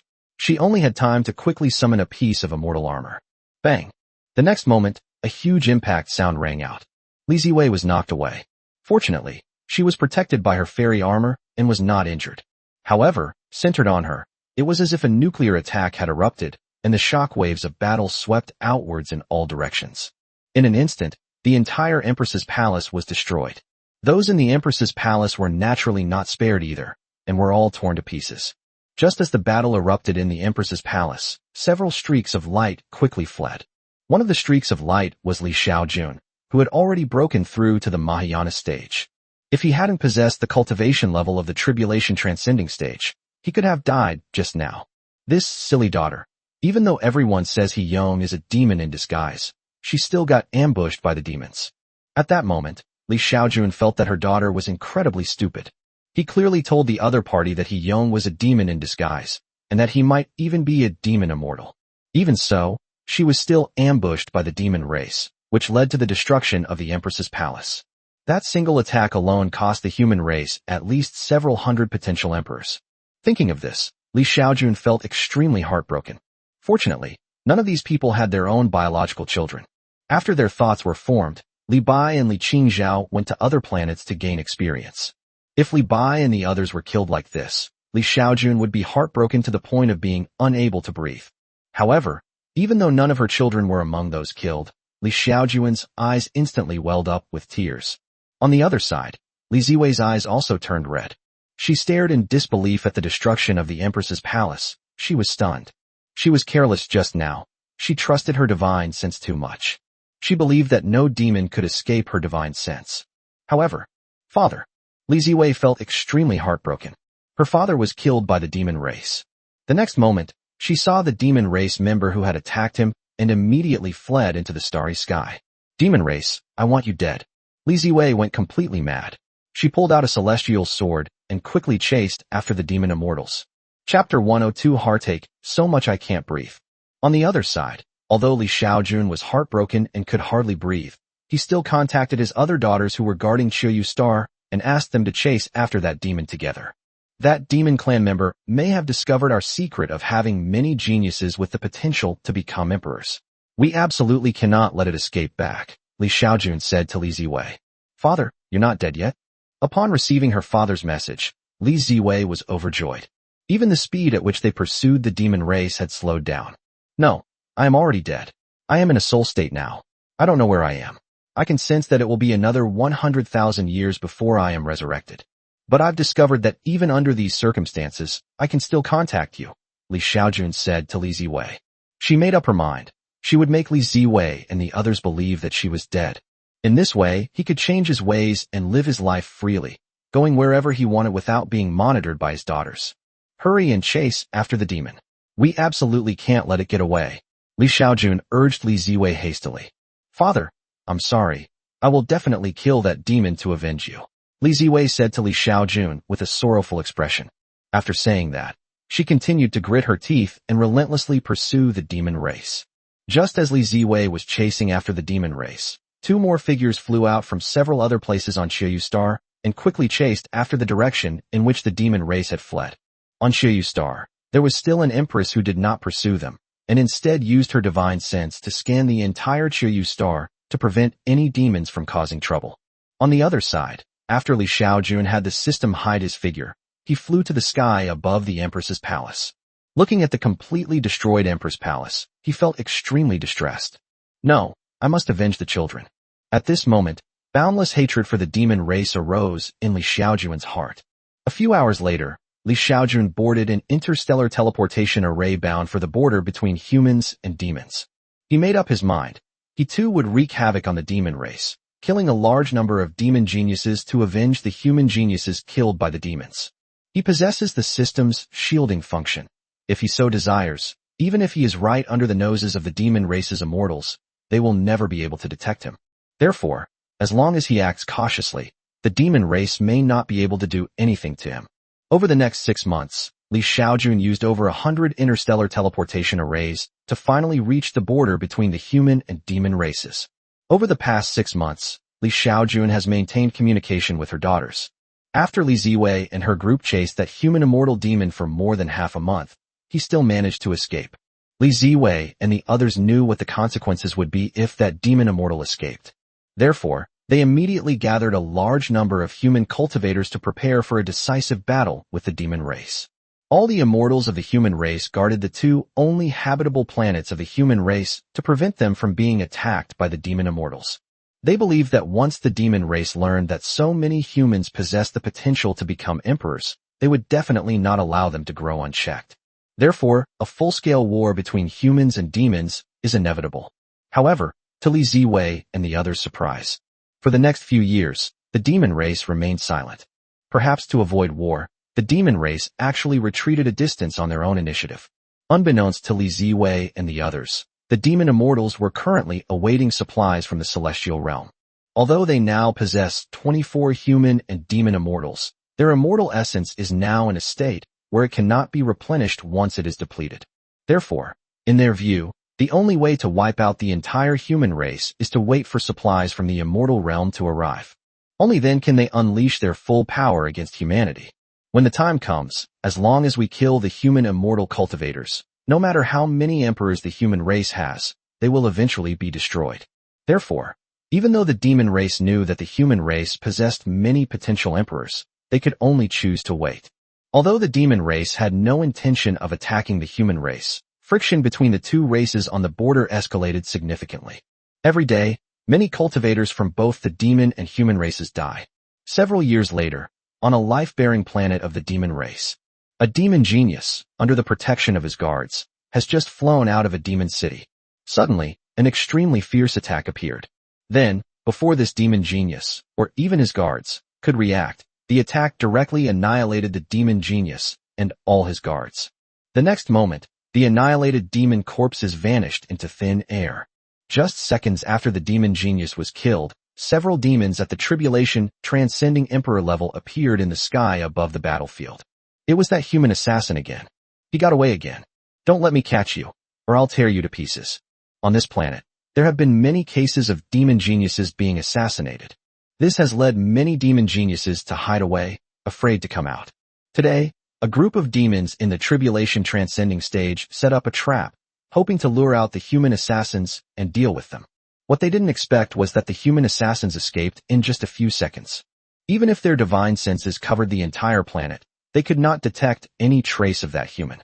Not only great emperors at the tribulation transcending stage, but even ancestors at the human immortal realm couldn't observe the other party with their divine sense. In the past few years, hundreds of geniuses of the demon race have died. Although few of the top geniuses died, this sneak attack enraged all the high-ranking members of the demon race. Ancestors, let's wage war against the human race. We must force them to hand over the murderer who killed the demon. On a life-bearing planet, a group of demon emperors at the tribulation transcending stage challenged several ancestral immortals. Upon hearing this, one of the immortal ancestors calmly said, "If war breaks out, we will be unable to participate, and you will have to deal with the human immortals yourselves. Do you think you can do that?" Upon hearing this, all the indignant demon emperors in the tribulation stage who had volunteered for battle instantly calmed down, as if they had been doused with a bucket of cold water. If humans and demons go to war, and the demon immortal ancestor is unable to fight, wouldn't these demon emperors at the great emperor level be instantly killed by human immortals? To the immortals in the human immortal realm, these demon emperors in the tribulation transcending stage were no different from ants. Just wait. When the demons from the immortal realm arrive, it will be the end of humanity, an ancient ancestor from the immortal realm said calmly. Then, what about that human assassin? Are we just going to let him hunt down my demon race's geniuses? A demon emperor in the tribulation transcending stage asked his ancestor, "Hide all the geniuses of my demon race. As for the other ordinary members, let him kill them. There are trillions of demons in my race. How many can he kill by himself?" The ancestor of the human immortal realm said calmly, his tone extremely cold. As for that human assassin, all the demon immortals of the human realm had joined forces to try to capture him. After a few years, they discovered that even all of them, the immortals and demons, had no way to capture the other party. Moreover, as they continued to move, their immortal energy was consumed at an accelerated rate. They also set traps, but the other side always managed to discover them. That human assassin will only appear when he is certain of success. So after several years, even the ancient ancestor of the demon race in the human realm could only sigh helplessly. Chapter 103 Pioneering. The human assassin mentioned by the demon race was none other than Xiaojun. Several years ago, Xiaojun came to the territory of the demon race and began hunting down the geniuses of the demon race. His hunting naturally attracted the attention of the demon race very quickly. Because the system can help him shield himself from the divine senses of the demon race, Xiaojun's hunting is almost always successful and no demon race can detect him. However, as he continued to hunt down demon geniuses in the demon territory, the demon geniuses soon became shrewd and began to hide. Under such circumstances, Xiaojun could only hunt down ordinary demons. Over the past few years, Xiaojun herself has lost count of how many demons she has killed. However, he couldn't feel happy at all. In his view, no matter how many demons he killed, he could not undo the human geniuses that the demons had wiped out. Hundreds of geniuses with the potential to become emperors were killed by a single demon immortal from the demon race with a single blow. Xiaojun feels heartbroken whenever she thinks about this. Moreover, After that demon immortal killed a group of human geniuses, he still managed to escape while being pursued by 3 human immortals. This made Li Xiaojun so angry, she almost vomited blood. Because of this incident, Li Ziwei was subjected to verbal attacks from all his daughters and even lost his status as the first emperor of the human race. However, since it has already happened, there's no way to undo it. Fortunately, in their view, although their biological father was dead, his spirit lived on forever, allowing them to communicate with the sisters in the celestial realm and obtain cultivation resources from the celestial realm. If Li Xiaojun's death causes everyone to lose cultivation resources in the immortal realm, Li Ziwei will probably be torn to shreds by Li Xiaojun's other daughters. It was after that time when the demon race attacked and wiped out a group of human geniuses. From then on, the human race no longer had to put all their eggs in one basket. Once the potential to become a human emperor is discovered, the individuals will be divided among the human race's immortals to personally teach them until they reach adulthood, and then be sent to other places for further training. Just like the demon race, they were afraid that Li Xiaojun would hunt down all the geniuses, so they hid all the demon race geniuses. The same applies to the human race. The potential to become a great emperor has been largely hidden away by the human race. Time flies, and another 10 years have passed. Over the course of 10 years, Li Xiaojun killed countless demons. But as he continued killing, he got annoyed. Although he killed so many demons that they were terrified, in terms of the total number of demons, he was only a drop in the ocean. So in the end, Li Xiaojun also came to a realization. To destroy the demon race, he alone is not enough. The entire human race must be relied upon. Give humanity time to develop, and let humanity's potential as great emperors grow. When the human race produces more immortal realm cultivators, that will be the time to annihilate the demon race. After considering these factors, Li Xiaojun stopped hunting down the demon race. It's better to wait 100 or 200 years until he breaks through to the human immortal realm, and then directly hunt down the human immortal realm demon immortal ancestor of the demon race. With that in mind, Li Xiaojun left the demon race's territory. 30 years later, a border area of the human race. A group of people are flying rapidly through the starry sky. While flying, everyone was also using their divine senses to scan and clear away meteorite dust in the starry sky. This is a human space exploration team. The mission of this pioneering team was to open a teleportation route to a star system 4 light-years away. As they flew, they cleared away the dust in the starry sky, which was how they opened up teleportation channels. For a teleportation channel to work, there must be no interstellar dust or meteorites in the sky. Otherwise, the teleportation array will not be able to operate. Once the teleportation channel is established, it will only take a few minutes to travel to a star system several light-years away. Captain, how much further? Let's all work harder, and in another 10 years, we'll have completed our mission, the man known as the team leader said to everyone. The captain of this pioneering team was named Xiaojun. This pioneering team has more than 350 people, including 3 mid-stage nascent soul cultivators, 10 early-stage nascent soul cultivators, and the rest are late-stage nascent soul cultivators. Among these pioneer team members was a cultivator in the late nascent soul stage named Li Hongjun, who had joined the pioneer team 30 years ago. Red Army, after this pioneering mission is completed, I plan to rest for 100 years. What about you? In the starry sky, a cultivator in the late nascent soul stage asked Li Hongjun a question. This monk named Li Hongjun actually had another name, which was Li Xiaojun. 30 years ago, Li Xiaojun grew tired of hunting demons and came to the border of the human race to join a human pioneering team. His goal was simple: to experience the process of humanity exploring the stars. The opening of a teleportation channel requires countless people and countless years to succeed. After the teleportation channel is opened, it still needs to wait for the interstellar teleportation array to be successfully set up, and to successfully realize the teleportation function before it can be considered a successful development. Me? After this exploration is over, I might join the exploration team. My dream is to discover a planet with life, Li Xiaojun said with a smile to the late-stage nascent soul cultivator.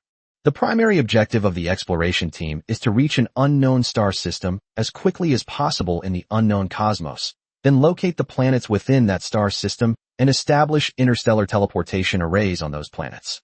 When the interstellar teleportation array is activated, a teleportation channel will appear. However, if there is interstellar dust or meteorites in the teleportation channel, the interstellar teleportation array will not be able to operate. So now it's the Trailblazers' turn. The pioneers will follow the guidance of the interstellar teleportation array to clear away all the debris in the passage, and then the interstellar teleportation array will be able to operate normally. Xiaojun did indeed want to join the exploration team because he would be searching for Earth in the future. Now, we're accumulating experience. Oh no, there's a demon race spaceship. Call for help immediately. Just as the pioneers were opening up the teleportation channel. Suddenly, someone discovered the traces of the demon race's spaceship. On the borders of the human race, not only are humans exploring and expanding their territory, but the demon race is also exploring and expanding new territories. Upon hearing that demons were approaching, everyone quickly gathered together and watched their movements warily. The demon race's spaceships are very fast. Although the human race has its own spacecraft, it is almost impossible for them to accelerate to a speed that allows them to escape the demon race's pursuit in a short period of time. Therefore, under such circumstances, we can only wait for the demon race's flying machines to pass by or stop. Then consider whether to fight or flee. Just as everyone was watching the demon race's flying vehicle warily, it soon began to slow down. Not long after, the demon race's flying vehicle disappeared, and then a group of demon race appeared in the starry sky, flying towards the human race with powerful inertial speed. Oh no, the opponent has a demon in the integration stage. Escape. The next moment, the human race made a decision. That means they scattered and fled. In such a situation, if they were to escape together, the final outcome might be that none of them would survive. They scattered and fled, as the demon race only has one fusion stage, making it impossible to kill everyone. Chapter 104 Surprise, Huge Surprise. Xiaojun never expected that her desire to experience interstellar exploration would lead her to encounter the demon race. Moreover, judging from the appearance of these demons, they did not come with good intentions. Under such circumstances, he naturally couldn't stand idly by. He couldn't possibly wait until the demon race had almost wiped out, or even halfway through, his own people before jumping out to show off. So, the moment the trailblazers scattered and fled, Xiaojun made his move. He simply asked the system to make him invisible, and then he lightly slapped a palm at the flying demon. On the other side, a nascent soul-stage demon beast that was chasing after the human race suddenly felt a pang of fear. However, in the next moment, he saw a huge hand slam towards it at an extremely fast speed. The next moment, it felt as if it had been hit by a speeding train. The next moment, he lost consciousness. Meanwhile, the other pursuing demonic beasts were in basically the same situation as this nascent soul-stage demonic beast. To all the humans, a group of demons was rapidly closing in when suddenly a hand appeared and swatted all the demons to death. The tiger flying at the very front, hundreds of meters long, had its body deformed instantly by the slap. Many of the humans who were scattering and fleeing witnessed this scene. The next moment, everyone who was running away stopped and stared in disbelief in the direction where the battle had just taken place. In the starry sky ahead, a group of demon corpses were moving away at an extremely fast speed. Is this the arrival of our human ancestors to rescue us? Someone wondered. I don't know. I didn't see any seniors arrive.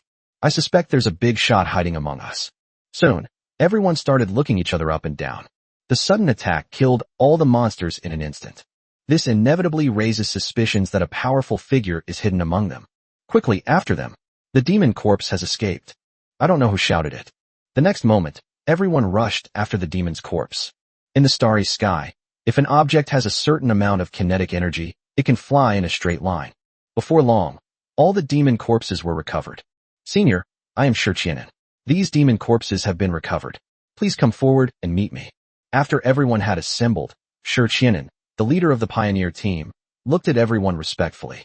He also felt that there must be a senior in his team, at least a senior who was in the late stage of the fusion process. Therefore, he was very respectful. However, as time passed, the senior still did not appear. Since the senior isn't showing himself, let's divide this monster meat equally among us. Xiaojun said to everyone. He was certain that there were senior figures among them. However, he didn't know who his senior was. Therefore, dividing the monster meat equally is undoubtedly the best option.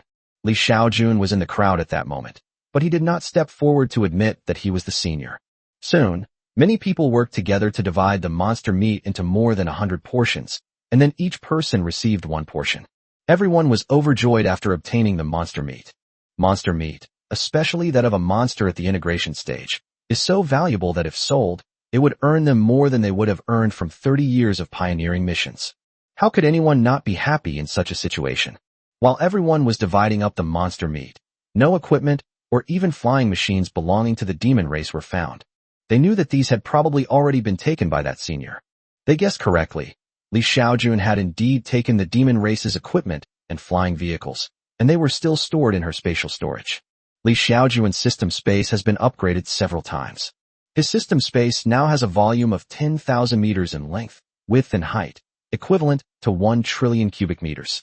In Xiaojun's system space, apart from the immortal essence stones he had swindled from his daughter and a lot of cultivation resources, most of the space was occupied by the corpses of demons.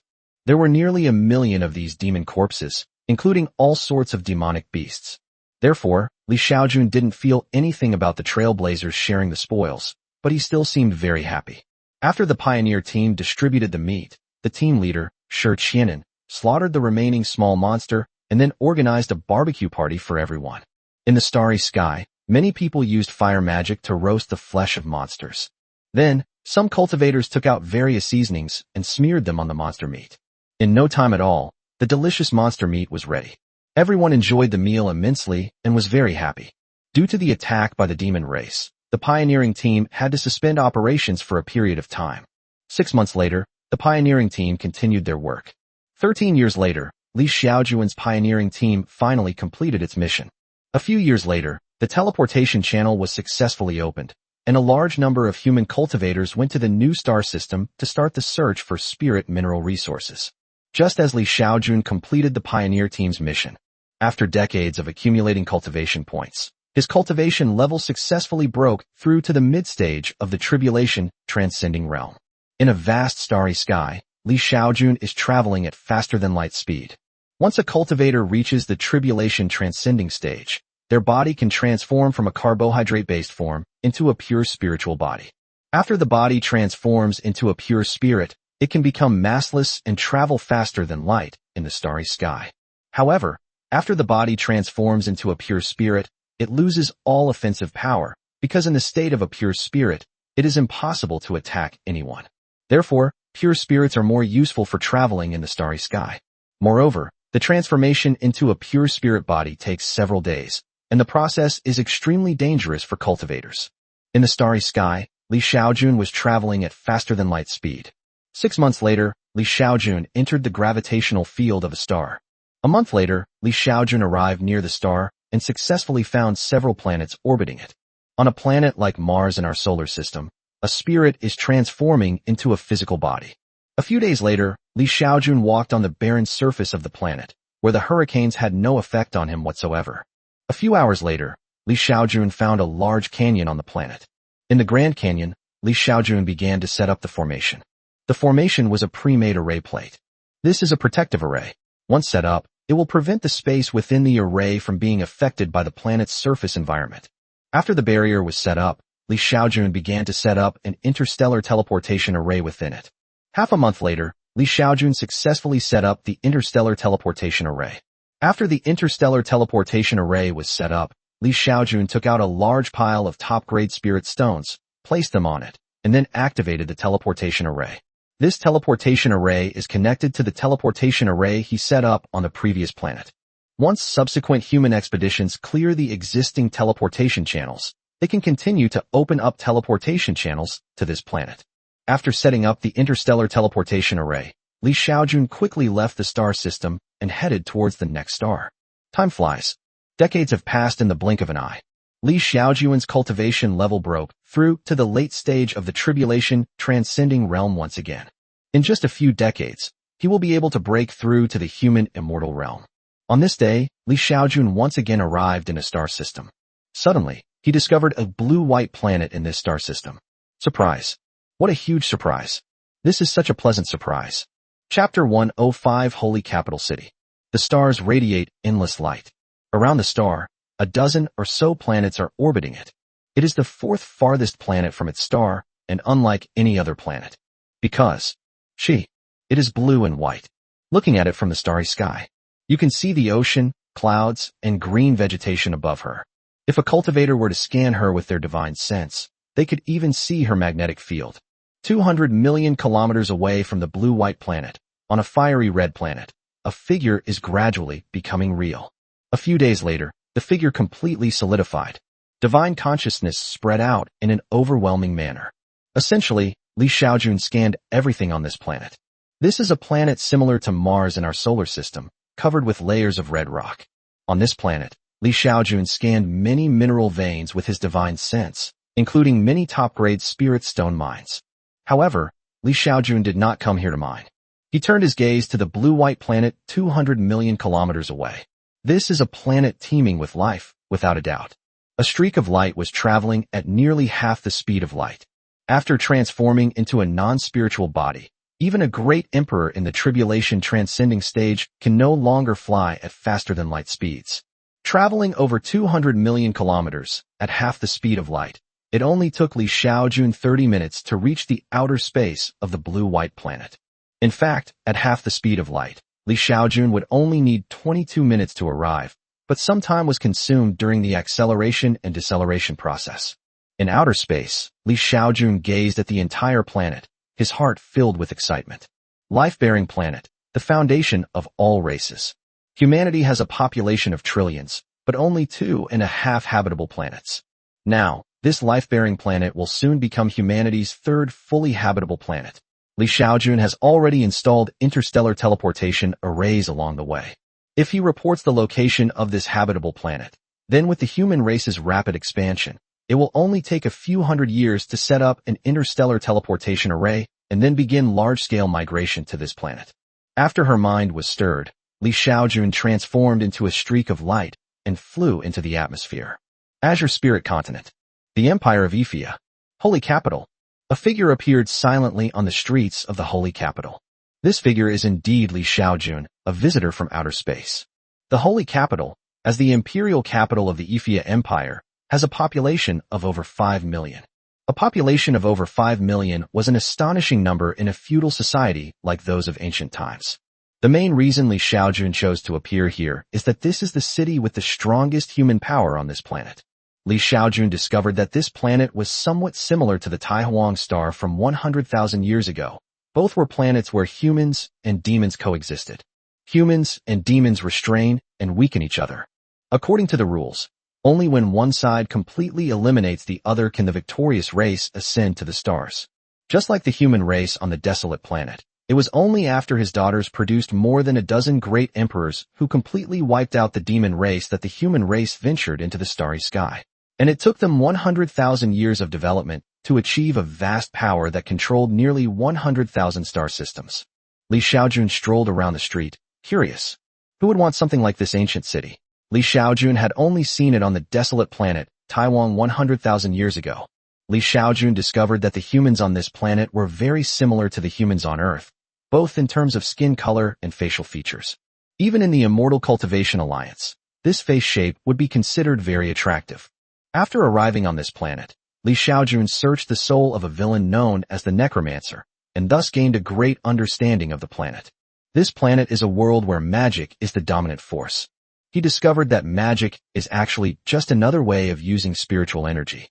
Cultivators use spiritual energy to refine it into true energy and true essence. Magicians, on the other hand, directly absorb spiritual energy into their bodies, and then use their mental power to communicate with the spiritual energy in the outside world through various means, and launch various magical attacks. In fact, magic is just some low-level spells from the cultivation world. For example, a low-cost version of the fire magic in the cultivation world is the magician's fireball spell. Cultivators utilize spiritual energy to transform it into true energy or true essence that they can easily control, and they can also use true essence to strengthen their bodies. Magicians, on the other hand, directly use spiritual energy, employing the interaction between different spiritual energies to cast spells. After searching through the necromancer's memories, Li Xiaojun also learned several languages from this planet. Selling pancakes, buying pancakes, freshly baked hot oil pancakes. Steamed buns for sale. Steamed buns for sale. Hot and fresh steamed buns. Steamed buns, selling steamed buns. All of the above language was translated by Li Xiaojun herself. The bustling streets of the commoner district in the capital city were very lively at this time. The crowds were dense and jostling. Various shops are densely packed on both sides of the bustling street, and various mobile vendors set up in the middle of the street to sell their wares, attracting many people to stop and watch. Hey buddy, come on in and have some fun. In the alleyways of the bustling city, there are also women standing at the entrance, dressed in light gauze and heavily made up. They seem to be showing off their beautiful clothes to passers-by and warmly inviting them to their homes. They should be the models of this world. These women were very enthusiastic. When Li Xiaojun passed by, some of them had their eyes light up when they saw her and almost pounced on her. They also said that if it were Li Xiaojun, they wouldn't want any money. Li Xiaojun certainly couldn't take advantage of these models. After all, life isn't easy for anyone. Of course, the most important thing is that he can't wear the women's clothing they're selling. After politely declining the offers from the models at the alley entrance, Li Xiaojun continued to wander the streets. When they arrived at a certain place, Li Xiaojun saw someone selling food that looked like candied hawthorns on earth. This made Li Xiaojun's mouth water. Just as he was about to take out his money to buy something, he realized that he didn't seem to have any money in this world. Ordinary people in this world use a type of currency called white crystal coins, blue crystal coins, and purple crystal coins. Li Xiaojun didn't have these things. His system space is filled with cultivation resources. However, he knew that in this world, spirit stones were hard currency, a more advanced form of consumable currency than amethyst coins, and circulated only among mages. So after thinking it over, Li Xiaojun went to a pawn shop. "Guest, what would you like to pawn?" When the pawn shop owner saw Li Xiaojun, he quickly greeted her. "I want to exchange some money." Li Xiaojun took out a high-grade spirit stone and placed it on the counter window. This is the least valuable item in his system space. On the other side, the pawn shop owner's eyes lit up when he saw the high-grade spirit stones that Li Xiaojun had placed on the counter. The next moment, he calmly took the high-grade spirit stone, but a hint of greed appeared deep in his eyes. "Young man, this is a basic magic stone, which can be exchanged for 1,000 white crystal coins." After glancing at the high-grade spirit stones, the shopkeeper spoke to Li Xiaojun in a calm tone. Chapter 106. Since you're all double-crossing me, don't blame me. Shopkeeper, that's not fair. This is clearly a high-grade magic stone, worth 10,000 low-grade magic stones. Li Xiaojun frowned at the shopkeeper. This shopkeeper really thinks he's a fool. Did he really think that he, as a tribulation-transcending realm expert, couldn't see the greed in his eyes?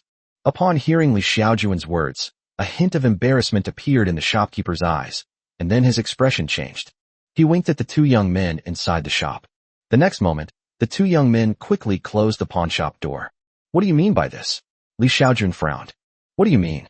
You're just an ordinary person, yet you've produced the power of a high-level mage. That's clearly unreasonable. Tell me, where did you steal this?" The pawnshop owner snapped at Li Xiaojun with a stern expression. Hearing this, Li Xiaojun smiled. "So, you're planning to double-cross us?" Li Xiaojun asked the shopkeeper with a smile. Upon seeing Li Xiaojun's attitude, the pawnshop manager frowned. He couldn't understand why this ordinary person could still laugh under such circumstances. He had just sensed that the young man that night had no magical power whatsoever. He was undoubtedly an ordinary person. It's somewhat problematic that an ordinary person, when faced with such a situation, shows no fear whatsoever. Could it be that this young man has powerful connections? Was he sent by someone to exchange money? But who would exchange such a valuable, high-level magic stone for money that ordinary people use? Are they crazy? After thinking for a moment, the pawnshop manager tentatively said to Li Xiaojun, "Our pawnshop would never do anything like double-crossing, but the origin of this magic stone is unknown, and we need to find out where it came from. So please tell me, where did you get this magic stone?" He thought that if this young man had powerful backing, he would consider buying the high-grade magic stone at market price. Upon hearing the pawnshop owner's words, Li Xiaojun calmly replied, "I picked this up on the road. Just tell me if you're going to exchange it for money or not. If not, then give me back the magic stone." Upon hearing Li Xiaojun's words, the pawnshop manager's expression became somewhat uncertain. Such a high-grade magic stone is worth tens of millions of white crystal coins. If the other party has no background, then he can make tens of millions of assets just by killing this person. However, seeing the young people's fearless attitude, suddenly, the pawnshop owner keenly noticed a hint of fear in the young man's eyes. Then, his mental power further revealed that the young man's heart was beating very fast, and his calves were trembling slightly. Good grief, this young man is bluffing him. At that moment, the pawnshop owner immediately understood. He ordered the two young men outside the counter. "Grab him and take him to the backyard." Upon hearing this, the two young men grabbed Li Xiaojun's arms without saying a word and lifted him up, What are you doing? What do you want to do? I don't want the magic stone anymore. Please let me go, Li Xiaojun pleaded. It's late. The pawnshop owner grinned broadly. What will you do to me? Li Xiaojun asked hurriedly. What will I do to you? Nothing. I'll just make you disappear. The shopkeeper waved his hand, signaling the two young men to take him away and deal with him. It seems you really are planning to double-cross each other. Since you're going to double-cross me, then you can't blame me. Suddenly, a cold, indifferent voice rang out. The next moment, the young man who was holding down Li Xiaojun's arms was thrown away and turned into a blood mist in midair. Upon seeing this, the pawnshop owner gaped in astonishment. When his gaze fell on Li Xiaojun, his eyes were filled with terror. My lord, I was wrong. I was wrong. Please forgive me. The sound stopped abruptly, because the next moment, his head appeared in Li Xiaojun's hand. Soul search. A dozen seconds later, they threw the shopkeeper's head to the ground. The next moment, he appeared inside the pawnshop counter. With a wave of his hand, he swept all the money out of the counter. Next, he went to the backyard, found a basement, and ransacked the place. As for other non-monetary items, such as antiques and paintings, Li Xiaojun did not touch them, because these things had no value to him. A moment later, Li Xiaojun appeared on the street. Boss, I'll buy all your candied hawthorns. Li Xiaojun called out generously to the old man selling candied hawthorns. My lord, you really. Certainly. Li Xiaojun pulled a handful of amethyst coins directly from his pocket. Give me the candied hawthorns, and I'll give you this money. Is that enough? 1 amethyst coin is equivalent to 10 blue crystal coins, which is equivalent to 100 white crystal coins. Li Xiaojun had about a dozen candied hawthorns in her hand, which amounted to over 1,000 yuan. That was enough to buy all the candied hawthorns. That's enough, my lord, you're so magnanimous. Upon seeing the amethyst coins, the old man immediately gave Li Xiaojun all the candied hawthorns, including the straw bundles used to hold them. Li Xiaojun did as instructed and handed the amethyst coin in her hand to the old man selling candied hawthorns. Just as Li Xiaojun took out more than a dozen purple crystal coins to buy candied hawthorns. Not far away, a pair of small eyes had already noticed this scene. This is a 12 or 13-year-old girl. She is short and thin, but her eyes are very bright. A moment later, she was moved. Her target was a young man who was stopping the candied hawthorn vendor and eating candied hawthorns as he went. The young man was dressed in fine clothes and looked like a wealthy person. Most importantly, this wealthy young man had no guards with him. The little girl walked quickly, her steps very light. Soon, they arrived behind the young man. She quickly reached out her hand. A moment later, the little girl took 3 amethyst coins from the young man's pocket. Then, he turned and left. Just after the little girl left, Li Xiaojun reached into her pocket in surprise and confirmed that there was indeed a bag full of amethyst coins inside. Actually, Li Xiaojun noticed the little girl from the very beginning. However, Li Xiaojun noticed that she was extremely thin and bony, clearly suffering from malnutrition. After realizing that the little girl seemed to be trying to steal his money, Li Xiaojun filled his pocket with a bag full of amethyst coins. For Li Xiaojun, the wealth of ordinary people was always just something external. He felt that if he could help this girl who was clearly malnourished, losing some money wouldn't matter. To Li Xiaojun's surprise, the little girl only took 3 amethyst coins from the huge bag, then turned around and left without any hesitation. This situation greatly surprised Li Xiaojun. Chapter 107 Choice. Li Xiaojun was walking down the street, but a sliver of his consciousness was drawn to the little girl. Under Li Xiaojun's observation, after stealing 3 amethyst coins, the little girl quickly arrived at a non-bread shop and spent 3 amethyst coins to buy 30 large non-breads. After selling all the non-bread, the little girl quickly left the bustling street. Half an hour later, she arrived at a place that looked like a slum. The houses here are all small houses with wooden frames and thatched roofs for shelter from the wind and rain, some of them resembling the houses lived in by primitive people. Li Xiaojun discovered that after the little girl entered the slum, she eventually came to a courtyard surrounded by many thatched huts. Sister Xiaojun is back. Sister Xiaojun is back, and she brought lots of non-bread. Sister Xiaojun. As soon as the little girl entered the yard, she was quickly surrounded by a group of children. There were more than 30 children in the group, the oldest being around 10 years old and the youngest only 2 or 3 years old.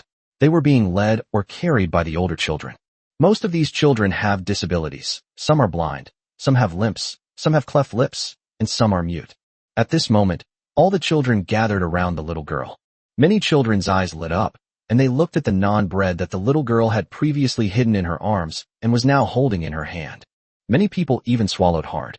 Everyone, please be quiet and line up. I'm about to start handing out the pancakes. The little girl gave instructions to everyone. Only after the little girl spoke did all the children obediently line up. Soon, the little girl distributed most of the non-bread to all the children. She shared half of the non-bread with a child, and then ate it with a bowl of water drawn from a water vat. That's interesting. Li Xiaojun's figure suddenly disappeared on the bustling street, but she did not attract anyone's attention. The next moment, Li Xiaojun's body appeared in the courtyard. However, his body was floating in the air. The reason it was floating in the air was because the yard was really dirty. Li Xiaojun had a slight case of mysophobia. All the children in the courtyard were startled when they saw Li Xiaojun suddenly appear. The little girl, known as Sister Xiaojun, was completely terrified when she saw Li Xiaojun's appearance. She looked at Li Xiaojun with a look of fear on her face, her whole body trembling. Li Xiaojun floated in place, watching her, and she looked back at Li Xiaojun. After a long pause, the little girl finally spoke first. Magic, magic, magic, the mage is hitting people, I. The little girl's speech was becoming increasingly incoherent. Yes, I stole your money. Please kill me and let my younger siblings go. Finally, the little girl, suppressing her fear, knelt down and slammed her head heavily against the ground. She regretted it. She hadn't expected that such a young nobleman would actually be a powerful magician. Only powerful magicians can instantly appear in another place from one location. Now, a powerful magician has come knocking on her door, surely to settle scores. Just as the little girl knelt down and kowtowed to Li Xiaojun, a group of children in the yard were terrified and moved away from her. There was only a little girl, about 3 or 4 years old, with a defective nose, standing next to the older girl, looking at Li Xiaojun with a stubborn gaze. Seeing this, Li Xiaojun glanced at all the children who were far away from the little girl and frowned. At this moment, all the children in the courtyard looked at Li Xiaojun with fearful eyes, as if waiting for their fate to be decided. After a moment, Li Xiaojun spoke calmly. You stole my money to buy food for these children, so I can give you 2 choices. After saying that, Li Xiaojun fell silent.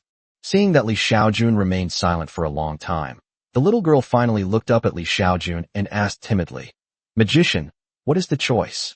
Upon hearing the little girl speak, Li Xiaojun said, My first choice is to kill you and spare all the children here. And the second one? Second, I'll spare you, then kill all the other children here. Li Xiaojun's tone was cold.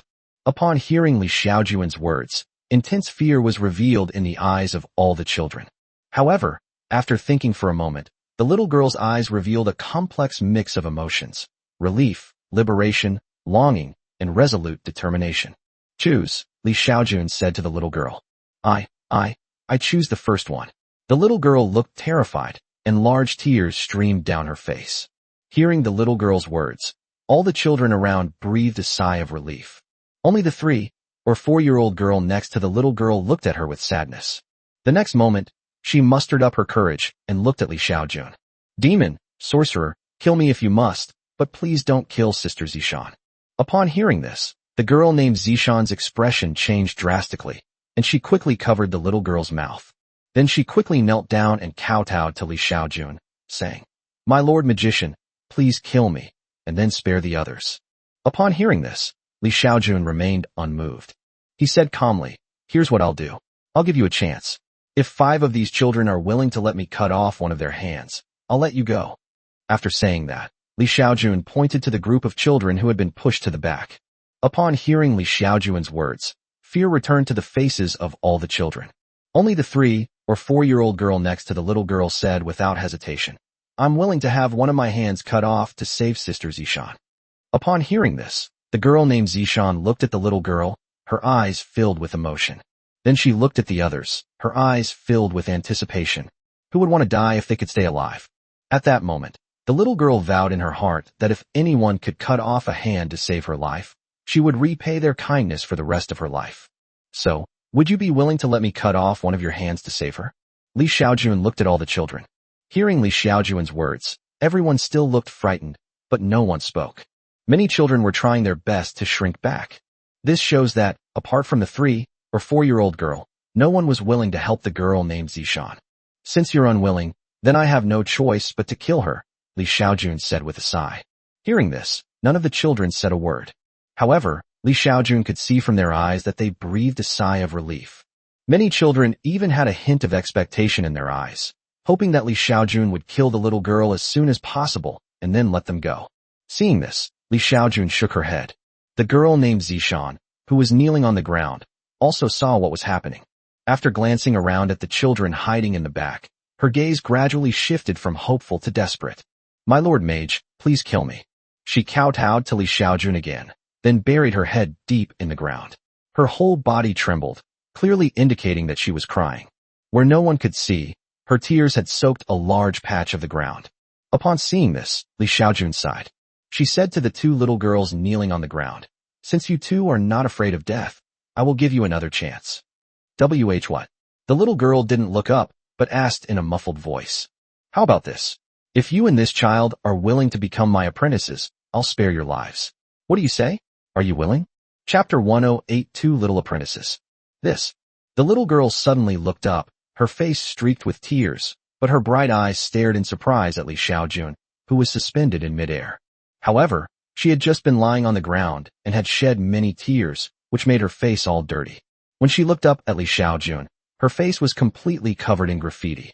Seeing this, Li Xiaojun couldn't help but want to laugh. But he still held back. "You too. Are you willing to become my disciples? If not, then I will have no choice but to kill you both." Li Xiaojun glanced indifferently at the little girl and the even younger girl beside her. "Yes, we are willing." The little girl cried tears of joy. At this point, how could they possibly refuse? "What about you?"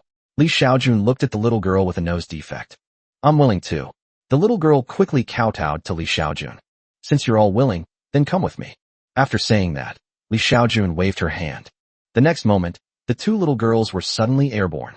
Soon, the three flew away quickly and disappeared into the air. Half a day after Li Xiaojun disappeared, all the children in the yard finally came to their senses. The next moment, cries, shouts, and curses filled the air. After a while, in the corner, a boy around 10 years old asked another boy, "Chun Zishan is gone. What will we do now?" "What should we do?" "I don't know either. Chun Zishan steals, but we don't. Are we just supposed to wait to starve to death?" "Sigh. We'll have to go back to our old ways and beg tomorrow."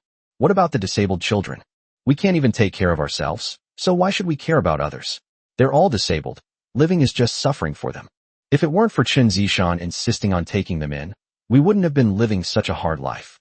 With Chun Zishan's skill in stealing, we could have lived a good life." Well. Meanwhile, Li Xiaojun had already brought the two little girls to an inn. Inside the inn, Li Xiaojun asked the innkeeper to put out 2 buckets of water, and then let the 2 children take a bath.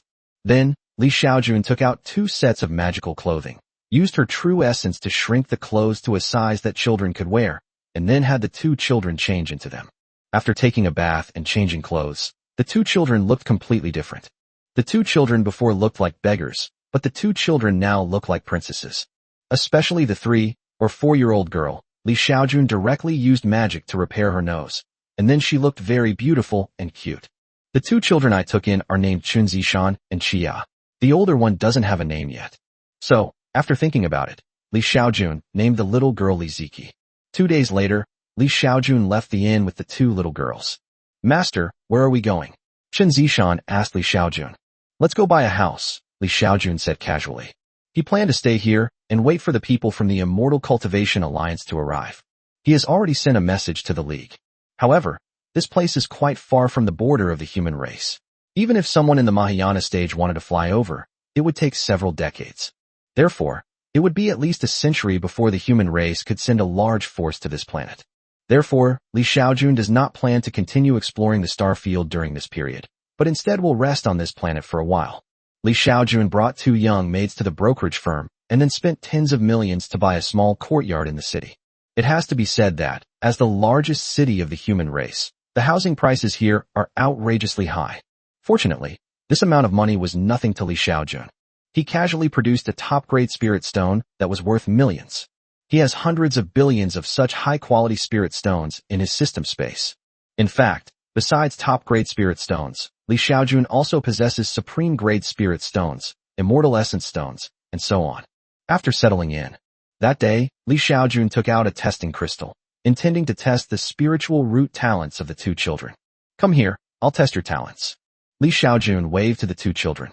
Upon hearing Li Xiaojun's words, the two children obediently came over.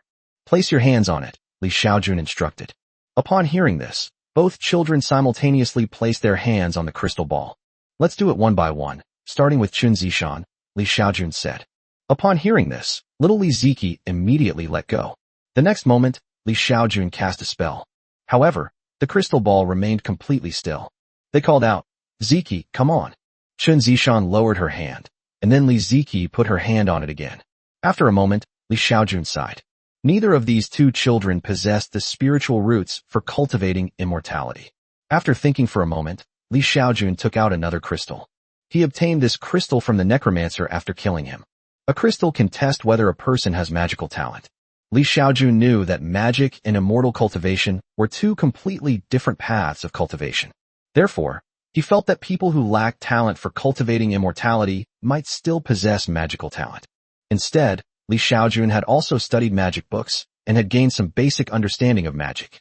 Come on, Zishan, put your hand on here again, Li Xiaojun instructed Chun Zishan. Okay, Chun Zishan nodded and placed her hand on the crystal ball again. Li Xiaojun cast a spell. A moment later, the crystal ball lit up, emitting a faint green light. Not bad. You have magical talent, Li Xiaojun said to Chun Zishan. Upon hearing Li Xiaojun's words, Chun Zishan was overjoyed. Very good. At that moment, a glimmer of hope appeared in Chun Zishan's eyes. This glimmer of light carried a hint of hatred. She thought of some things from her childhood. Father, mother, I have hope of avenging you. Just wait. I will definitely learn magic from my master. Chun Zishan secretly made up her mind. Just as Chun Zishan was making up her mind, the crystal ball emitted light once again on the other side. However, this time the light it emitted was red, and it was extremely dazzling. Not bad. You have magical talent too. Li Xiaojun smiled and patted Li Ziki's head before putting the crystal ball into her spatial storage. Master, can I learn magic too? Li Ziki looked at Li Xiaojun with great surprise. Yes, you two can both learn magic. Li Xiaojun nodded. Great. I can learn magic now. I'm going to become a magician. Li Ziki jumped for joy after learning that she could learn magic. Master, when will we learn magic? Chun Zishan looked at Li Xiaojun expectantly. After spending these days together, Chun Zishan has come to realize that her teacher is a good person. The last time he made things difficult for her and threatened to kill her, it was all a test. If she hadn't passed the teacher's test last time, she probably wouldn't be where she is today, and she wouldn't have any hope of becoming a magician. Hearing Chun Zishan's words, Li Xiaojun waved her hand and said, There's no rush to learn magic. You can't read yet, can you? You need to learn to read and write first. I'll find you a teacher tomorrow. You can learn to read and write first. Once you know all the words, I'll teach you magic, Li Xiaojun said to the two children. He said that mainly because he only obtained some necromancy from that necromancy archmage. He certainly wouldn't teach his two apprentices necromancy, so he decided to go find some other spell books. According to the test results, the eldest apprentice, Chun Zishan, has a talent for wood-type magic, while the first apprentice has a talent for fire-type magic. Chapter 109 is Magic a Path of Demon Cultivation? The Empire of Ifia. The Imperial Library. A figure appeared silently outside the library. Then, right in front of the library guards, he pushed open the door and entered the library. However, the guards of the library seemed to have noticed nothing at all. The library has 7 floors. The first floor has the most books. Li Xiaojun used her divine sense to scan the books inside. He discovered that most of the books on the first floor were books on royal history, philosophy, literature, and so on. Of course, there is also basic theoretical knowledge of magic. Li Xiaojun's purpose in coming here was to acquire magical knowledge, so he immediately started buying up all the items. He discovered that for each type of book in the library, there were several backup copies. Therefore, he only took one of the same books, so that he wouldn't make the other books rare or out of print. Then, countless books flew out from the first floor of the library and disappeared before Li Xiaojun's eyes. After finishing her shopping on the first floor, Li Xiaojun went to the second floor. There are fewer magic books on the second floor, but there are still over 100. Then came the third floor, the fourth floor, the fifth floor, the sixth floor, and so on until we reach the 7th floor. There are magical restrictions in this library, but these restrictions are as if they don't exist for Li Xiaojun. After Li Xiaojun left the library, none of the library's restrictions were triggered. Back home, Li Xiaojun began to read through all the magic books he had brought back. He watched it from the beginning. He reads very quickly and has an almost photographic memory. With the aid of divine sense, he only spent 2 days reading through the more than 1,000 magic books he brought back from the royal library. After reading all the magic books, Xiaojun gained a great understanding of magic. He discovered that so-called magic was simply a simplified version of demonic cultivation. The demon race originated from ordinary wild beasts that lived in environments rich in spiritual energy. After their bodies were constantly cleansed by this energy, some talented beasts were able to absorb it on their own and eventually evolve into spiritual beasts, which are now known as the demon race. The path of cultivation for magicians is very similar to that of demons. However, the demon race evolved naturally. Magicians, on the other hand, are cultivators who deliberately imitate the cultivation methods of the demon race. Unlike cultivators, magicians do not absorb spiritual energy into their bodies, nor do they use their spiritual roots to transform spiritual energy into more docile and controllable true essence. Reiki is violent, so it can harm the body and even damage the soul when it's in the body. Compared to the demon race, which awakens naturally and possesses a long lifespan. However, the magicians' bodies were damaged because they forcibly absorbed spiritual energy. Therefore, in the magical world, even the most powerful 7th-tier archmage, equivalent to the Mahayana stage in the cultivation world, cannot live past 1,000 years old. As for the Mahayana stage experts in the cultivation world, their lifespan is at least 50,000 years or more, and the lifespan of the late Mahayana stage experts can even reach 80,000 years. In this world, ordinary magicians have shorter lifespans than ordinary people. If an ordinary person can live to be 100 years old without illness or disaster, then the average lifespan of a magician is only 70 years. Only mages who have broken through to the 3rd tier can have a lifespan comparable to that of ordinary people. A 4th-tier mage's lifespan is only slightly longer than that of an ordinary person. After reading all the magic books, Xiaojun finally understood the principles of magic. It turns out that magic is something created by imitating the cultivation methods of the demon race. However, while such magic can grant humans immense power, it is obtained through depletion of resources. The principle behind testing magical talent is quite simple. It involves assessing the body's affinity for spiritual energy. The higher the affinity, the faster the absorption of spiritual energy, and the more spiritual energy it can hold. In this situation, even people without spiritual roots can cultivate magic. However, the power cultivated in this way will damage the body and shorten lifespan. Cultivating immortality involves using spiritual roots to transform spiritual energy into true essence. True essence not only does not harm the body, but also nourishes the body and soul, greatly increasing lifespan. After reading all the magic books, Xiaojun had some doubts about teaching magic to her 2 apprentices. Because if the 2 children lack magical talent and can never break through to the 3rd-tier mage level in their lifetime, then they can only live to be 70 years old at most. Magic is far too damaging to the body and lifespan. Wrong. Suddenly, Xiaojun thought of something.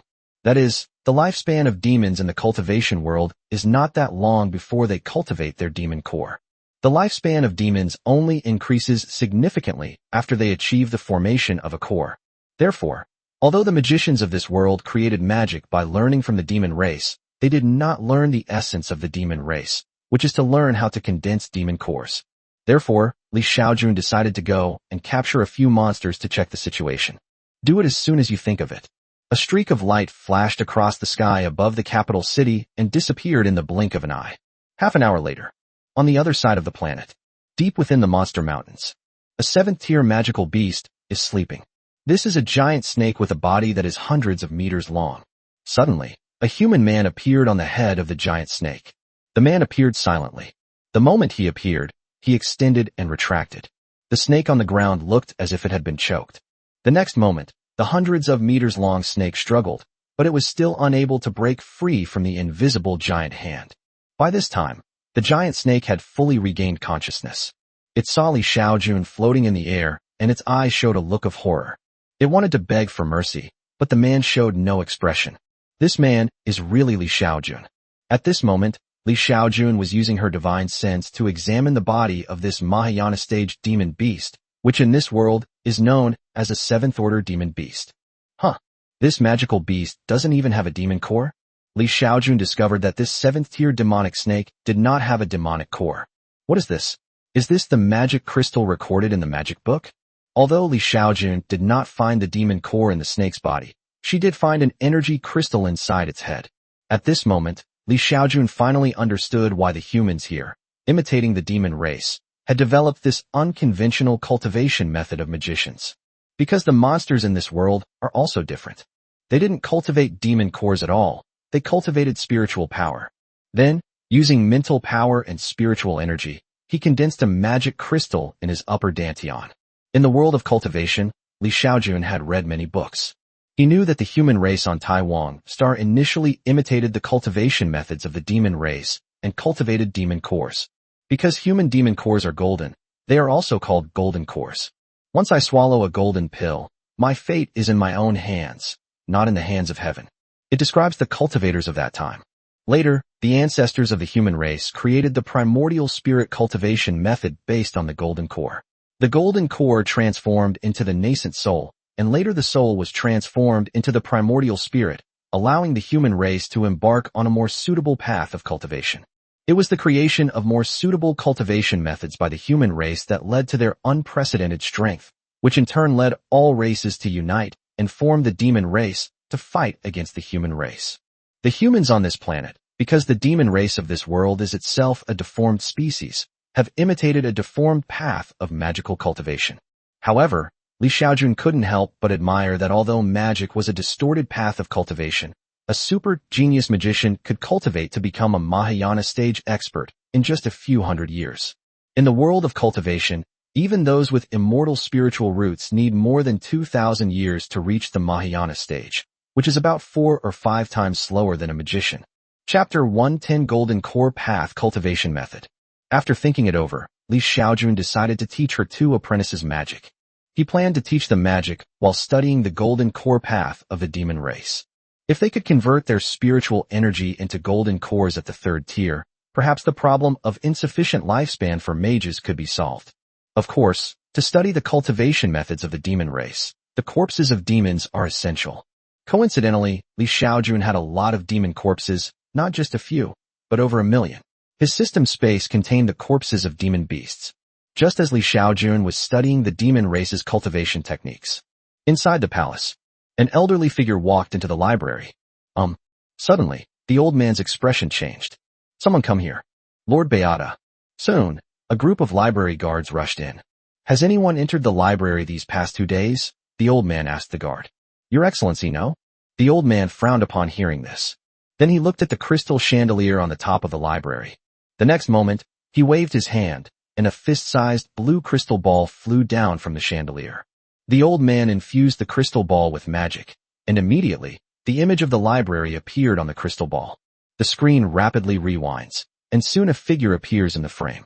A few minutes later, the old man raised an eyebrow, and then the scene slowed down. Then, on the crystal ball, in the image of the library, the door of the library was pushed open from the outside. Then, a young man whose face was obscured swaggered in from outside. After entering the library, the young man hesitated for more than 10 seconds, then waved his hand, and countless books from the bookshelves flew towards him and disappeared. A group of library guards also witnessed this scene, and immediately, their expressions changed drastically, turning ashen. The theft of books from the library was a capital offense for them. Soon, on the crystal ball, after collecting some books from the 1st floor, the young man stepped up and walked towards the 2nd floor. Upon seeing this, the old man frowned and fell into thought. The young man in the crystal ball, who was able to enter the library silently without being detected, must be a very powerful magician, without a doubt. However, it was somewhat surprising that the young man's entry into the 2nd floor did not trigger the magic circle's alarm. Then, the old man went up to the 2nd floor. After arriving on the 2nd floor, he took out another crystal ball. Then, the 3rd floor, the 4th floor, the 5th floor, all the way up to the 7th floor. The old man saw the young man's figure on the crystal ball. This person is at least a level 5 archmage. The old man weighed the options in his mind. There are 8 ranks of mages. Rank 1 apprentice mage, rank 2 novice mage, rank 3 intermediate mage, rank 4 advanced mage, rank 5 archmage, rank 6 magician, rank 7 grand magician, and rank 8 saint magician. Currently, the strongest mages on the entire magic planet are at the 7th rank. There are 2 humans and 3 magical beasts. As for the 8th rank, not one has appeared on this planet for tens of thousands of years. A few days later, an arrest warrant was issued from the palace. The wanted person is a young man, and a blurry portrait is attached. If anyone discovers this person and reports it to the authorities, they will receive a substantial reward after verification. Li Xiaojun was unaware that his theft of the books had made him a wanted man. Of course, even if he knew, he wouldn't care, because the portrait on the wanted poster was too blurry. Even Li Xiaojun herself probably wouldn't recognize herself. After returning to the courtyard, Li Xiaojun found a teacher to instruct her 2 apprentices. He himself began to study the cultivation methods of the demon race. Legend has it that long ago, the human race possessed the golden core Tao cultivation method, but after the human race cultivated the primordial spirit method, the golden core Tao cultivation method was lost. Li Xiaojun is now essentially preparing to re-examine the golden elixir Tao cultivation method. 3 years later. Master, now that we can read and write, can we learn magic? Chen Zishan asked Li Xiaojun with anticipation. Zishan, go and stir-fry this piece of meat. We'll talk about learning magic tomorrow. Li Xiaojun took out a piece of meat from her spatial storage and handed it to her disciple. Master, what kind of meat is this? Looking at the pale golden-colored monster meat, Chen Zishan couldn't help but ask in surprise. It's a type of monster meat. You can just cook it. Li Xiaojun did not offer much explanation. Over the past 3 years, Li Xiaojun would periodically bring out meat from low-level monsters for Chen Zishan to cook. The reason Li Xiaojun only takes monster meat occasionally, instead of every day, is not because she's reluctant to take more. It's mainly because Chen Zishan and the others are too weak. Eating monster meat every day would be bad for their health, so they can only have it occasionally. After 3 years of nutritional supplementation, Chen Zishan is no longer the short, thin little girl she used to be. Now, Chen Zishan is a 16-year-old girl in the prime of her youth. She has grown much taller, and her body has become more well-proportioned. With the magical robe she wore, everyone would think she was the daughter of a wealthy family if she walked down the street. For the past 3 years, Chen Zishan and Li Ziki have stayed at home to study, read, and learn to read. Li Xiaojun, on the other hand, studies the cultivation methods of the demon race. The next day, snap! Several magic books were thrown onto the table. Take a look at these magic books first. Ask me if you don't understand anything, Li Xiaojun said to her 2 apprentices, Chen Zishan and Li Ziki. After saying goodbye to his 2 disciples, he continued to study the golden core Tao cultivation method. After 3 years of studying magic and the corpses of demons, Li Xiaojun has gained a lot of insights. Over 3 years, he significantly improved the cultivation methods for magicians, reducing the harm of spiritual energy to the magicians' bodies during cultivation. As for the golden core cultivation method of the demon race, Li Xiaojun still didn't have much of a clue. But there's no need to worry, there will always be a way. Since the human race was able to create the golden core Tao cultivation method in the past, he will be able to create it sooner or later. Father, my younger sister Musii wants to buy a low-grade first-class immortal sword for my second sister. Could you help me contact my second sister? That day, Li Xiaojun received a call request from her youngest daughter, Li Ziao. Sure, I'll ask your second sister for you. Li Xiaojun nodded to Li Ziao in agreement. Thank you, father. Li Ziao quickly expressed her gratitude. Soon, Li Xiaojun got in touch with her daughter, Li Yufei. Fei, Gongyang Musai wants to buy a low-grade first-rank immortal sword. Do you have any? Li Xiaojun asked Li Yufei.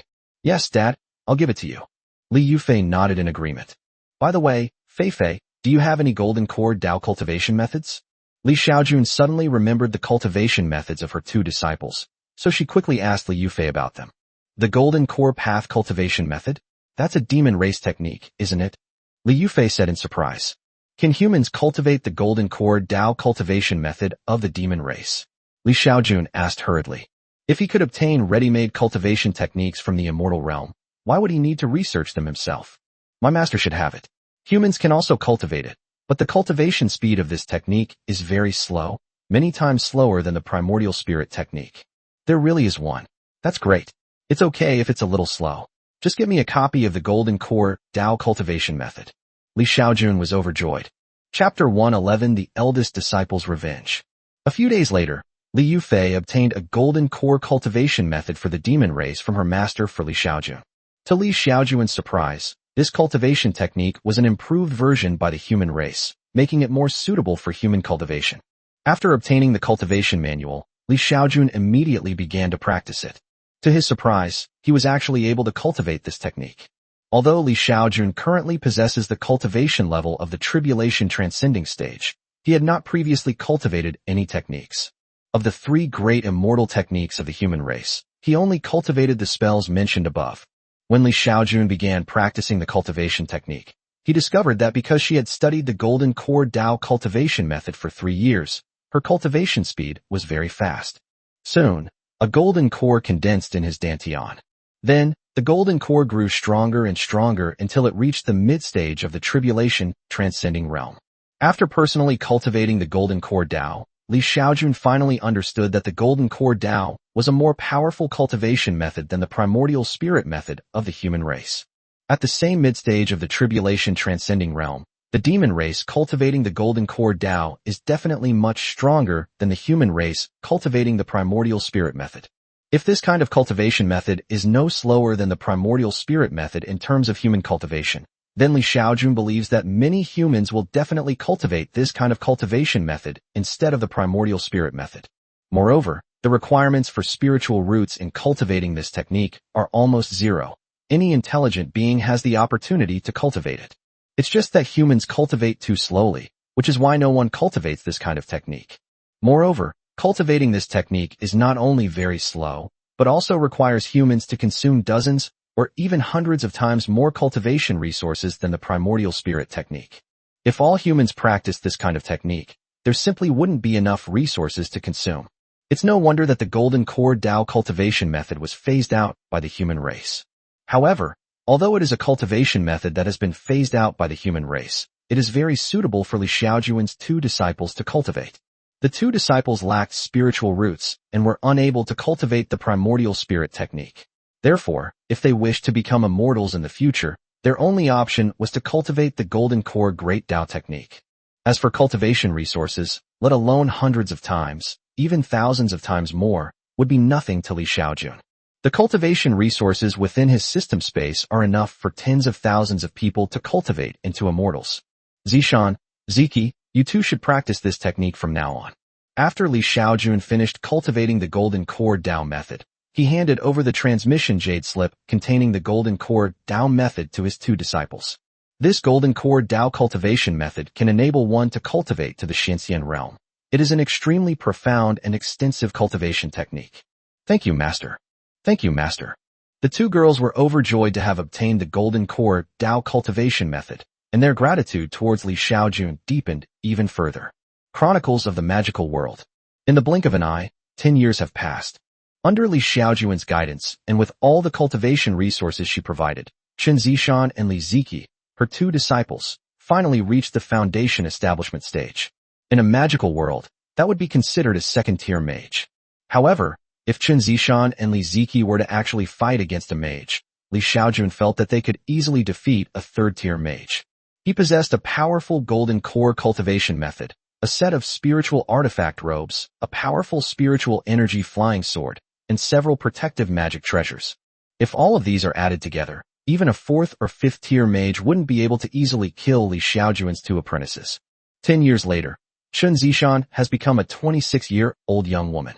The younger Li Ziki has now become a beautiful 17-year-old girl. Zishan, you've gone grocery shopping again. As Chen Zishan walked down the street carrying a shopping basket, the neighbors would greet him. Yes, Aunt Gully. Chen Zishan smiled and greeted the person who greeted her. Zishan, you've become even more beautiful, and you can cook so well. Whoever marries you is incredibly lucky. An older woman praised Chen Zishan. Aunt Lotus, you flatter me. Zishan, you're not getting any younger. It's time you found someone to marry. Uncle and Auntie, I have to go back and cook for my master now. Chen Zishan said, then turned and walked away quickly. An hour later, a 17-year-old girl carrying a school bag came here. The girl was tall and beautiful, dressed in luxurious clothes, but she was carrying a pink backpack and had her hair in a ponytail, making her look very cute. Ziki, school's out. Upon seeing the young girl, an older woman greeted her. Yes, Aunt Gully. Li Ziki nodded with a smile. Then, many more people greeted her, and she responded with a smile to each one. Soon, the girl returned to a courtyard. Master, senior sister, I'm back. After entering the courtyard, the girl threw her pink school bag onto the stone table in the yard with a loud thud. Go wash your hands and eat as soon as you get back. A calm voice rang out. The sound came from inside the main room. It's Master, the girl replied, and quickly walked into the main room. How have you been at school lately? Have you been bullying any classmates? Li Xiaojun asked Li Ziki. 10 years ago, after Li Xiaojun had his two disciples cultivate, he worried that having them stay by his side alone would make them unsociable and would not be good for their values. So he sent his two apprentices to a relatively good school in the capital city. A few years ago, the eldest apprentice, Chen Zishan, had already graduated from school. The youngest apprentice is not even 18 years old, so he will need a few more years to graduate. Master, I didn't bully anyone. Don't wrong me. They provoked me first. They're all nobles, and they like to bully me, a commoner. I was forced to fight back. I was just forced to fight back. Li Ziki said playfully to Li Xiaojun. Humph, I know you too well. You must have been the one who secretly instigated them to target you. Alright, let's eat. Alright. After finishing her meal, Li Ziki went to the stone table to do her homework. After finishing her meal, Li Xiaojun lay down on the rocking chair in the yard. Master. At that moment, Chen Zishan's voice rang in Li Xiaojun's ear. Say it, Li Xiaojun uttered, lounging in her rocking chair. Master, I want to avenge my parents, Chen Zishan said, clenching her fists. Revenge? Yes. When I was little, my parents were killed by a viscount of the empire, so I wanted to kill that viscount and avenge my parents. Chen Zishan's face was filled with hatred. Please explain the specifics in detail. Good. Chen Zishan nodded, and then began to recount what had happened to her. 20 years ago, when I was only 6 years old, I had a happy family, and my parents loved me very much. Chen Zishan reminisced about her past with her parents, her face beaming with happiness. But soon, sadness and hatred appeared on her face. My dad knows some martial arts, so they were members of a mercenary group. Once, my father came home and said that his mercenary group had done something for a viscount and made a lot of money. However, only 2 days later, my parents became very flustered, and I overheard them whispering to each other. I heard them say that someone was watching them, and it was very likely that the viscount was trying to kill them to silence them. That night, while I was still half asleep, my mother anxiously hid me in the cellar, telling me not to come out and not to make a sound. That night, I heard my parents' screams. Chapter 112 This simple. Chen Zishan spoke calmly, but Li Xiaojun could tell that she harbored anger and hatred. Do you know who that viscount is? Li Xiaojun asked her apprentice. I've found out over the years. He's the Viscount Li Yao from 20 years ago, now the Earl Li Yao. Chen Zishan said through gritted teeth. An imperial earl, his power must be extraordinary. Are you sure you can get revenge on him? Li Xiaojun asked her apprentice. An imperial count would certainly be protected by a mage. Given Chen Zishan's individual strength, seeking revenge would be virtually impossible. Hearing Li Xiaojun's words, Chen Zishan pursed her lips and said, Master, that person is already over 70 years old. I can't wait any longer. If I wait a few more years, he'll probably be old and dead by then. Do you want your master to help you get revenge? Li Xiaojun asked Chen Zishan.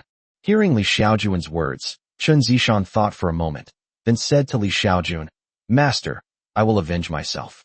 I don't want to implicate you. I am already very grateful that you accepted me as your disciple and taught me cultivation. After hearing Chen Zishan's words, Li Xiaojun thought for a moment and then asked, Do you have any detailed plans for revenge? Some. Chen Zishan nodded. My idea is this. The Earl's mansion is currently hiring servants, so I plan to disguise myself as an ordinary person and become a servant there. Chen Zishan explained her plan to Li Xiaojun. Her method of revenge was to infiltrate the Earl's mansion and find an opportunity to assassinate the Earl. After listening to Chen Zishan's words, Li Xiaojun shook her head. No need for all that trouble. Your master will just take you to get revenge. After Li Xiaojun finished speaking, she took Chen Zishan and flew into the sky. Master, no. That man is an imperial earl. If you kill him, it will bring you trouble. Chen Zishan quickly said to Li Xiaojun. Although she knew her teacher was very powerful, he was an imperial earl, and killing an imperial earl would result in her being hunted down by the entire empire. The empire has 7th-tier archmages. No matter how strong my master is, he couldn't possibly be a match for a 7th-tier archmages. Upon hearing Chen Zishan's words, Li Xiaojun pouted. You really know nothing about your master's strength. Don't worry, your master will definitely be able to avenge you. Li Xiaojun appeared fearless. Master, no. I want to avenge myself. The revenge you helped me with isn't enough. Chen Zishan said quickly. Hearing his apprentice's words, Li Xiaojun fell into thought. After thinking for a moment, he said to Chen Zishan, In that case, I'll take care of all the guards at that Earl's mansion later, and then you can go and take revenge yourself. After saying that, Li Xiaojun led Chen Zishan and flew quickly in one direction. In less than a minute, Li Xiaojun brought Chen Zishan to the airspace above a mansion. Master, how did you know this was that person's residence? Chen Zishan asked, somewhat surprised. Of course I know. Over the past 10 years, Li Xiaojun has used his divine sense to scan every place on this planet across countless dynasties. As for the holy capital city where he was located, he was fully aware of almost everything happening there. Even in the imperial palace, a place protected by magic arrays, there is no way to stop the divine sense of a great emperor in the tribulation transcending stage. I'm going to make my move, Li Xiaojun said to Chen Zishan. Then he waved his hand. The next moment, countless bursts of energy, like precision-guided missiles, shot towards the area below the Earl's mansion. Li Xiaojun did not kill them. He merely sealed off the magic powers of all those in the Earl's mansion who possessed magical abilities. Go down there and take your revenge, Li Xiaojun said to Chen Zishan. After saying that, he threw Chen Zishan down. The Earl's mansion. Countless magicians guarding the Earl's mansion suddenly discovered that their magic had been sealed. What's going on? My magic has been sealed. Me too, what's going on?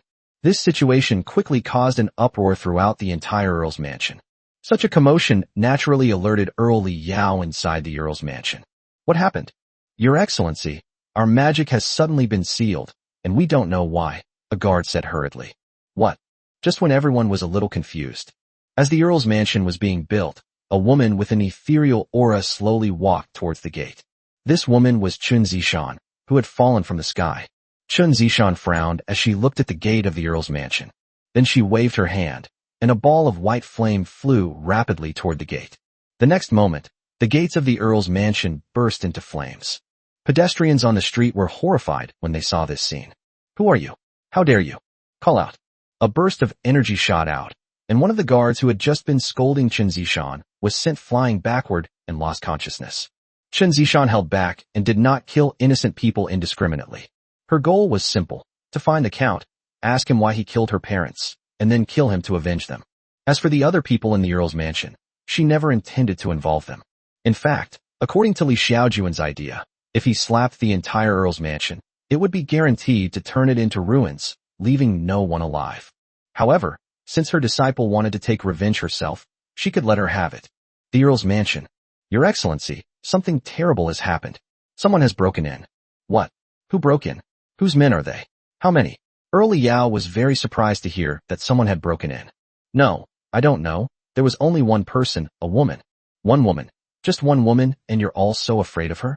Your Excellency, our magic has been sealed. We cannot defeat you. She's useless. You guys hold her off while I send out a distress signal.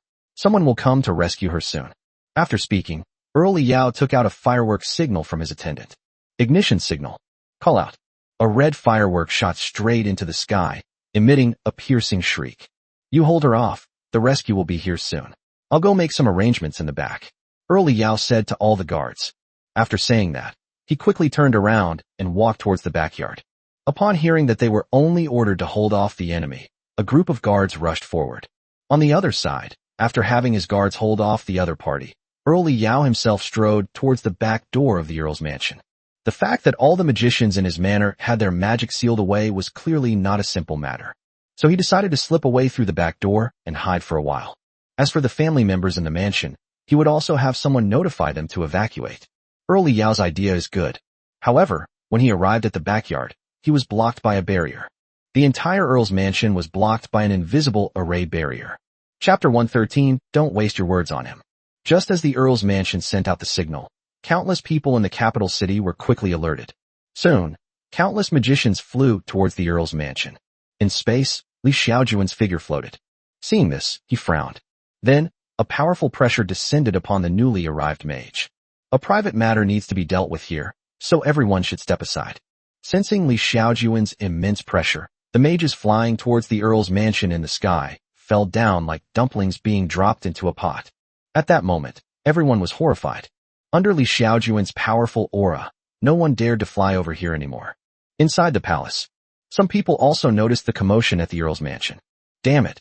How dare you attack the Earl's mansion of my empire in broad daylight? Commander He Qingshan, go and take men to capture the madmen who attacked the Earl's mansion. A majestic voice rang out in the palace. Yes. Soon, led by a sixth-order archmage, the group flew quickly toward the Earl's mansion. Inside the Earl's mansion, Chun Zishan had already swiftly and cleanly knocked out a group of guards whose magic had been sealed. In less than 2 minutes, Earl Li Yao was cornered in a courtyard by Chun Zishan. Knowing that he could not escape, Earl Li Yao did not appear very flustered this time. Instead, he quietly waited in the courtyard for Chun Zishan's arrival, behaving with the decorum expected of an imperial count. Who are you? Why are you attacking my Earl's manor? Earl Li Yao looked at Chun Zishan, recalling when he had offended such a person.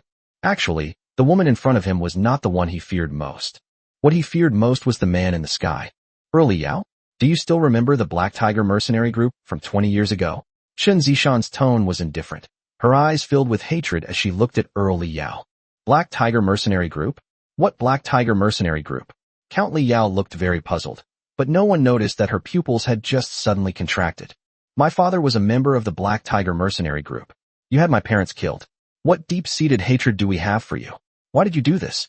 Chun Zishan questioned Earl Li Yao in a stern tone. Upon hearing Chun Zishan's words, Earl Li Yao understood why this person had come to his door. So it turns out this woman is connected to the Black Tiger mercenary group. No wonder. 20 years ago, he had personally helped build up the Black Tiger mercenary group. Later, he made the Black Tiger mercenary group do some dirty work for him, namely, attacking and killing an opponent who was also a Viscount. Finally, to maintain secrecy, he ordered his men to kill everyone in the Black Tiger mercenary group. Looking back now, it seems that he didn't eliminate the threat completely when he made his move. If he had known it would turn out this way, he would definitely have tried his best to eliminate the threat completely. Upon hearing Chun Zishan's words, Earl Li Yao thought for a moment and then said, "Young lady, I think there's some misunderstanding between us regarding this matter." He would certainly not admit that he killed the Black Tiger mercenary group or her parents. Therefore, he planned to stall for time. The people in front of us have so openly stormed the Imperial Earl's mansion. The Imperial Palace will definitely take action. Otherwise, if he, an Imperial Count, were killed in this way, it would be a fatal blow to the prestige of the Empire. Little girl, I think you've got the wrong person. I have no idea about the Black Tiger mercenary group. I think you might have the wrong person. You're talking nonsense. I heard it from my parents themselves. They said they did something for you, and we're going to be silenced. Then, that very night, you sent people to kill my parents. Chun Zishan was going crazy. She never expected that the person in front of her would be so shameless as to deny what he did back then. Young lady, you've really misunderstood. I used to cooperate with many mercenary groups, so many that I can't even remember their names. The Black Tiger mercenary group you mentioned. Just as Earl Li Yao continued to try to argue his case, a voice in the sky interrupted him. Zishan, don't waste words with him, just kill him, Li Xiaojun said to Chun Zishan. Upon hearing Li Xiaojun's words, Chun Zishan replied, Master, I want to know why my parents died back then. Upon hearing this, Li Xiaojun said calmly, if you ask him like that, he probably won't admit it. I'll help you. After Li Xiaojun finished speaking, she waved her hand, and a spell was quickly cast into the body of Earl Li Yao. The next moment, a heart-wrenching scream rang out. Countless beads of blood appeared on Earl Li Yao's body like sweat, quickly staining his entire body red. In no time, he was covered in blood. Kill me, kill me. You could tell it was a pain worse than death. I said let me go. With a wave of his hand, Li Xiaojun dispelled the pain in Earl Li Yao's body. Speak, he said calmly. Actually, Li Xiaojun has a simpler way to find out why Earl Li Yao killed Chun Zishan's parents. For example, one could directly search his soul, or use his primordial spirit to control his mind and make him reveal his secrets. However, Li Xiaojun chose the most foolish method, torture, to extract a confession. As the pain subsided, Earl Li Yao gasped for breath. His eyes filled with fear as he looked at Chun Zishan and Li Xiaojun. Speak quickly, don't dawdle. Do you want to continue experiencing extreme pain? Li Xiaojun's voice rang out calmly. I said because. Next, Earl Li Yao revealed his reasons for killing Chun Zishan's parents.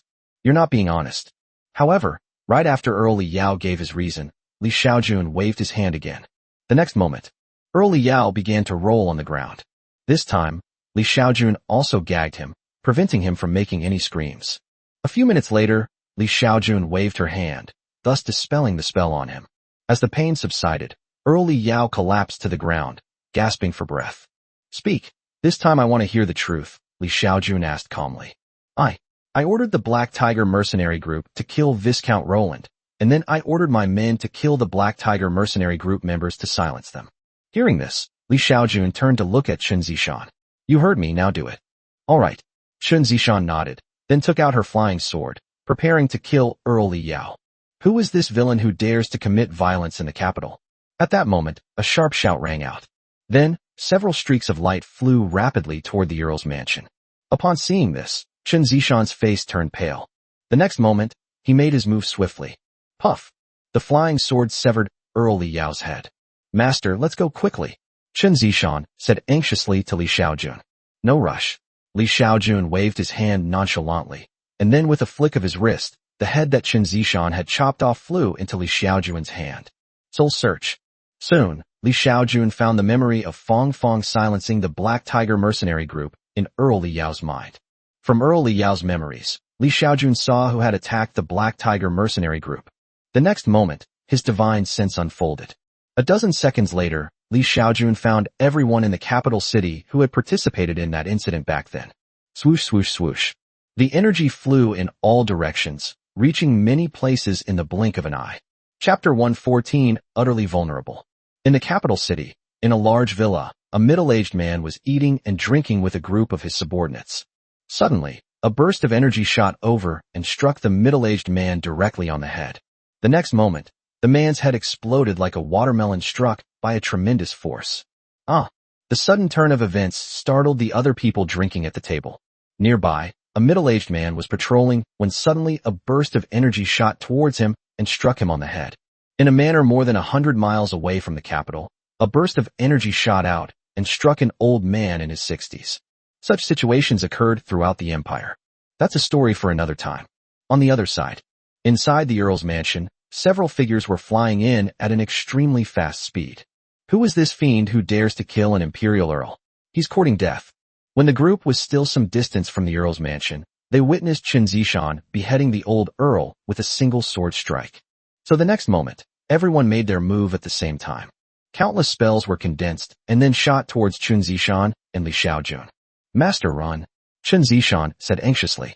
She realized that those mages were definitely beyond their ability to defeat. She herself was only a second-tier mage, and her teacher, Chen Zishan guessed, was at most a fifth-tier mage. The group of mages flying over now are probably more than any one of them could handle, even if it were just one of them. Don't be afraid, trust your master. Li Xiaojun didn't retreat immediately, but stood there waiting. Upon seeing a group of magical attacks coming, he simply waved his hand, and all the magical attacks vanished without a trace. Upon seeing this, the magicians who were attacking Li Xiaojun and Chen Zishan were immediately startled. In an instant, everyone made the same move, slamming on the brakes. Sir, I am the commander of the Imperial City Guards. Why did you kill Earl Li Yao? The leading sixth-tier mage asked Li Xiaojun in a calm tone. The fact that their attacks could disappear without a trace means that the opponent is definitely a mage more powerful than them. Therefore, any rational person would not continue the attack. Moreover, not only should they not continue to attack, they should also adopt a humble attitude to avoid the other party from killing them. This Earl Li Yao killed my apprentice's entire family 20 years ago. I brought my apprentice here to seek revenge. What? You want to bring me to justice? Li Xiaojun asked the group of magicians in a calm tone. At the same time, his tribulation transcending stage aura was directly released.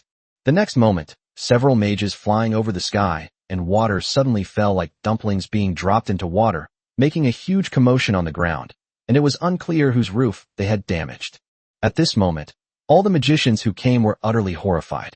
My lord, spare our lives. We dare not. The leading sixth-tier archmage hurriedly begged Li Xiaojun for mercy. Humph, I'll let you off this time. Get lost. Li Xiaojun's calm voice rang out. Upon hearing Li Xiaojun's words, Chen Zishan looked at Li Xiaojun with admiration. She used to think that her master was very powerful, possibly a fifth-level mage. But now, she admits she underestimated her teacher. The Imperial Guard commander seemed as weak as a chick in front of her teacher. Although she didn't know what level of mage the guard commander was, she figured he should be at least a fifth-tier mage. Therefore, her teacher is very likely a sixth-order archmage. A sixth-tier archmage. With seventh-tier archmages not yet appearing, this is the pinnacle of power. In the entire magical world, there are only 2 or 3 seventh-tier archmages among humans. What Chen Zishan didn't know was that even if she raised her master's level of strength in her mind again, it was still far from enough. According to the power rankings in this world, Li Xiaojun is not a 6th-order mage, nor a 7th-order grand mage, but an 8th order holy mage. In the entire magical world, no one is stronger than her master. Therefore, as long as her master is around, they can offend anyone without any scruples. What a boastful tone. Just as Xiaojun was telling a group of magicians to get lost. Suddenly, a voice resounded almost throughout the entire holy capital city. Upon hearing this voice, everyone in the capital city showed expressions of surprise, horror, and shock. Royal family's 7th-tier archmage. Many people recognized the source of the sound immediately. Xiaojun naturally heard the voice as well, because it was directed at him and contained a mental attack. Just as the voice fell, a streak of light flew out of the imperial city and arrived 100 meters in front of Xiaojun in the blink of an eye. This was an elderly man who looked to be in his 50s. He stared at Xiaojun with a frown, because he realized that he couldn't see through the young man's level of understanding at all. Paying respects to our ancestors. Upon seeing the newcomers, the group of 5th and 6th tier mages immediately bowed respectfully in greeting. Waste. The old man cursed him as a piece of trash, then looked at Xiaojun and asked, "Who are you? Why did you try to kill my empire's count in the holy capital?" Hearing this, Xiaojun was speechless. This must be what happens when the younger one gets beaten up, and then the older one comes along. A plot that often appears in novels. Get lost. He was too lazy to waste words with the other party, and simply waved his hand, as if shooing away a fly. However, the moment Xiaojun waved his hand, the old man opposite him changed his expression drastically. The next moment, he was sent flying backward at a much faster speed than when he came. During the flight, he coughed up a mouthful of blood, clearly indicating that he was seriously injured. A moment later, he crashed into one of the palaces and was completely engulfed inside. Saint, holy archmage. The old man was horrified, coughing up blood while his face showed an expression of extreme shock. The only one capable of severely injuring him in one move is the holy magister. On the other side, Xiaojun did not stay at the earl's mansion any longer, and directly took Chen Zishan, who was looking at her with admiration, back to her own courtyard. Master, Sister Zishan, where have you been? Upon seeing Xiaojun and Chen Zishan return, Li Ziki, who was doing her homework, immediately asked the two curiously. Nothing much. Have you finished your homework? Xiaojun asked her apprentice. Not yet. The teacher assigned too much homework. Li Ziki immediately frowned. Master, did you just hear someone speaking? He spoke with such a loud tone. I heard it. It was a toad that said it. Toads have big mouths. Just after Xiaojun brought Chen Zishan back to the courtyard. In the imperial city. Ancestor, how are you? The emperor asked the old man with a respectful expression. I'm fine. Just a few injuries. The old man waved his hand. Ancestor, who is this person? How could he hurt you? You must have killed him, right? Ahem. Don't talk nonsense. The old man quickly stopped him. Then, in an extremely stern tone, he addressed the emperor. That lord is an 8th-tier Saint Archmage, someone we cannot afford to offend. Moreover, that lord has already shown me mercy. We must never provoke him again. Also, that lord has a grudge against Earl Li Yao. Go and deal with the Li Yao family. Just say that the Li Yao family are spies of the magical beasts. Chapter 115. Dad, there's something I need to tell you. Ancestor, should we just wipe out the entire Li Yao family? The emperor asked the old man. No, that lord did not intend to exterminate them all, so you must not make decisions on your own, lest you displease that lord, the old man hurriedly said. Yes. The emperor nodded. You may leave now. I need to heal my wounds, the old man said to the emperor. Yes, ancestor, please rest assured and heal your wounds. I will have Uncle Chung protect you. Okay, go ahead. After the emperor left, they arrived at a grand hall. Summon Commander He Qingshan to see me. The emperor instructed a eunuch. A few minutes later, the imperial commander arrived. He Qingshan greets your majesty. He Qingshan quickly bowed to the emperor. Although the emperor before him was only a 4th-tier mage, He Qingshan dared not be disrespectful in the slightest. Commander He, tell me what's going on. Why is our ancestor injured? The emperor asked He Qingshan. Your majesty, it is like this. He Qingshan dared not hide anything and quickly recounted what he had seen. Commander He, have you seen what that person looks like? The emperor asked He Qingshan. Hearing this, He Qingshan nodded, but after a moment, he shook his head. Your majesty, I did see that person's face, but no matter how hard I try to recall, I can't remember it. He Qingshan said to the emperor with a frown. See. Upon hearing He Qingshan's words, the emperor gasped. Is this the power of an 8th-tier Saint Archmage? That he can make those who see him forget his appearance? Your majesty, Although I cannot recall what the holy archmage looked like, I can clearly remember what his disciple looked like, Xiaojun said to the emperor. You can draw a person? Can. An hour later, a lifelike and beautiful portrait of a woman was presented to the emperor. Upon seeing the woman in the painting, even the emperor was captivated. However, what attracted him was not the woman's appearance. As an emperor, what kind of woman hadn't he seen? What attracted him was the woman's temperament. That kind of aura, it's hard to describe, but it's very special. Make multiple copies of this painting, then send one to every noble household. Tell them that if they ever encounter the woman in the painting, they must never offend her, and that she is a student of a holy mage. Anyone who offends the woman in the painting will be wiped out by the empire before that senior even has a chance to act. In the capital city, Earl Li Yao was killed, but the empire had no way to deal with him. Moreover, even a 7th-tier archmage was severely injured by the opponent in a single move. This situation caused a huge sensation in the entire noble circle of the holy capital. Under such circumstances, a few days later, palace eunuchs delivered a painting to various families and officials' residences. Also included was an imperial edict. My human race actually has a holy archmage? Hiss. Upon seeing the imperial edict, everyone gasped in astonishment. Upon receiving the imperial edict, all the families took the matter very seriously. Many families even summoned their members back overnight and warned them that after seeing the woman in the painting, they must not do anything to offend or provoke her. If such behavior occurs, the family will certainly expel him from the family and then execute him. Suburbs of St. John. A dilapidated baron's mansion also received the emperor's decree. Upon seeing the imperial edict, the 50-something-year-old baron immediately convened a meeting of all his family members. The large room was now packed with more than 50 people. These people, men and women, young and old, were all members of the baron's family. Look at this painting. The person in this painting is an apprentice of a holy mage. Look carefully, and make sure you remember her perfectly, so you can recognize her the moment you see her. If you ever encounter this person again, whatever you do, absolutely do not offend them. If you do, their family will kill you first, and then use your head to apologize to them. On the stage, the baron warned everyone in a stern tone. He didn't notice that in the audience, a girl of about 18 years old looked on in disbelief when she saw the woman in the painting. How is that possible? How could it be her?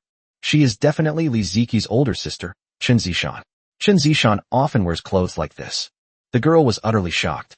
Li Ziqi was her classmate. As a child of a noble family, she even led a group to bully Li Ziqi, but none of them could defeat Li Ziqi. Some time ago, she personally witnessed Li Ziqi's sister, Chen Zishan, picking her up from school many times. Because she didn't get along with Li Ziqi, she paid special attention to Li Ziqi. Since Li Ziqi's sister often came to pick her up, she also remembered what Li Ziqi's sister, Chen Zishan, looked like. If Li Ziqi's older sister is a student of a saint-level archmage, and they have a conflict, what if Li Ziqi lets her sister? As she thought about it, a look of fear appeared on her face. Her expression was seen by the baron on the stage at that moment. He comforted everyone, saying, "Woman in the painting, as long as you don't offend her, you don't need to worry about her causing you trouble. My information is that Earl Li Yao was killed because he offended this woman, but this woman only killed Earl Li Yao and did not implicate any innocent people. So as long as you do not offend the woman in the painting, she is still very kind." Upon hearing the baron's words, the girl's expression turned even more unpleasant. Although she didn't offend the woman in the painting, she did offend the woman's sister. If the other party causes her trouble in the future, she will be doomed, and her family will also be implicated. After Earl Li Yao was killed, although Chen Zishan did not implicate Earl Li Yao's family, the emperor of the empire directly stripped the entire Earl Li Yao family of their titles for the crime of treason. Therefore, if Li Ziqi asks her sister to vent her anger, it could very likely implicate their entire family. If the emperor knew that she had offended Chen Zishan's sister, he would definitely not let their family off the hook. Thinking about these things, the girl became more and more frightened. After the family meeting ended, she immediately sought out the baron's father alone. "Dad, there's something I need to tell you." "What's wrong?" "Dad, please let me finish. Don't hit me, okay?" "You can say it, it's okay. Your dad's favorite daughter. How could dad hit you?" Chapter 116, It Really Is Her. A few minutes later. "Is everything you're saying true?" The baron looked at his daughter in disbelief. "Dad, I didn't know Li Ziqi's sister was a student of the Holy Archmage, otherwise I would never have dared to cause her any trouble." The girl was on the verge of tears. "Well, you've really caused this much trouble for the family. I'll beat you to death."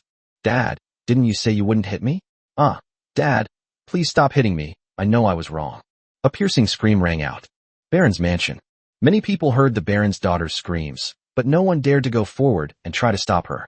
Half an hour later, the girl who bullied her classmates at school has been whipped all over with a belt by the Baron, leaving her covered in bruises.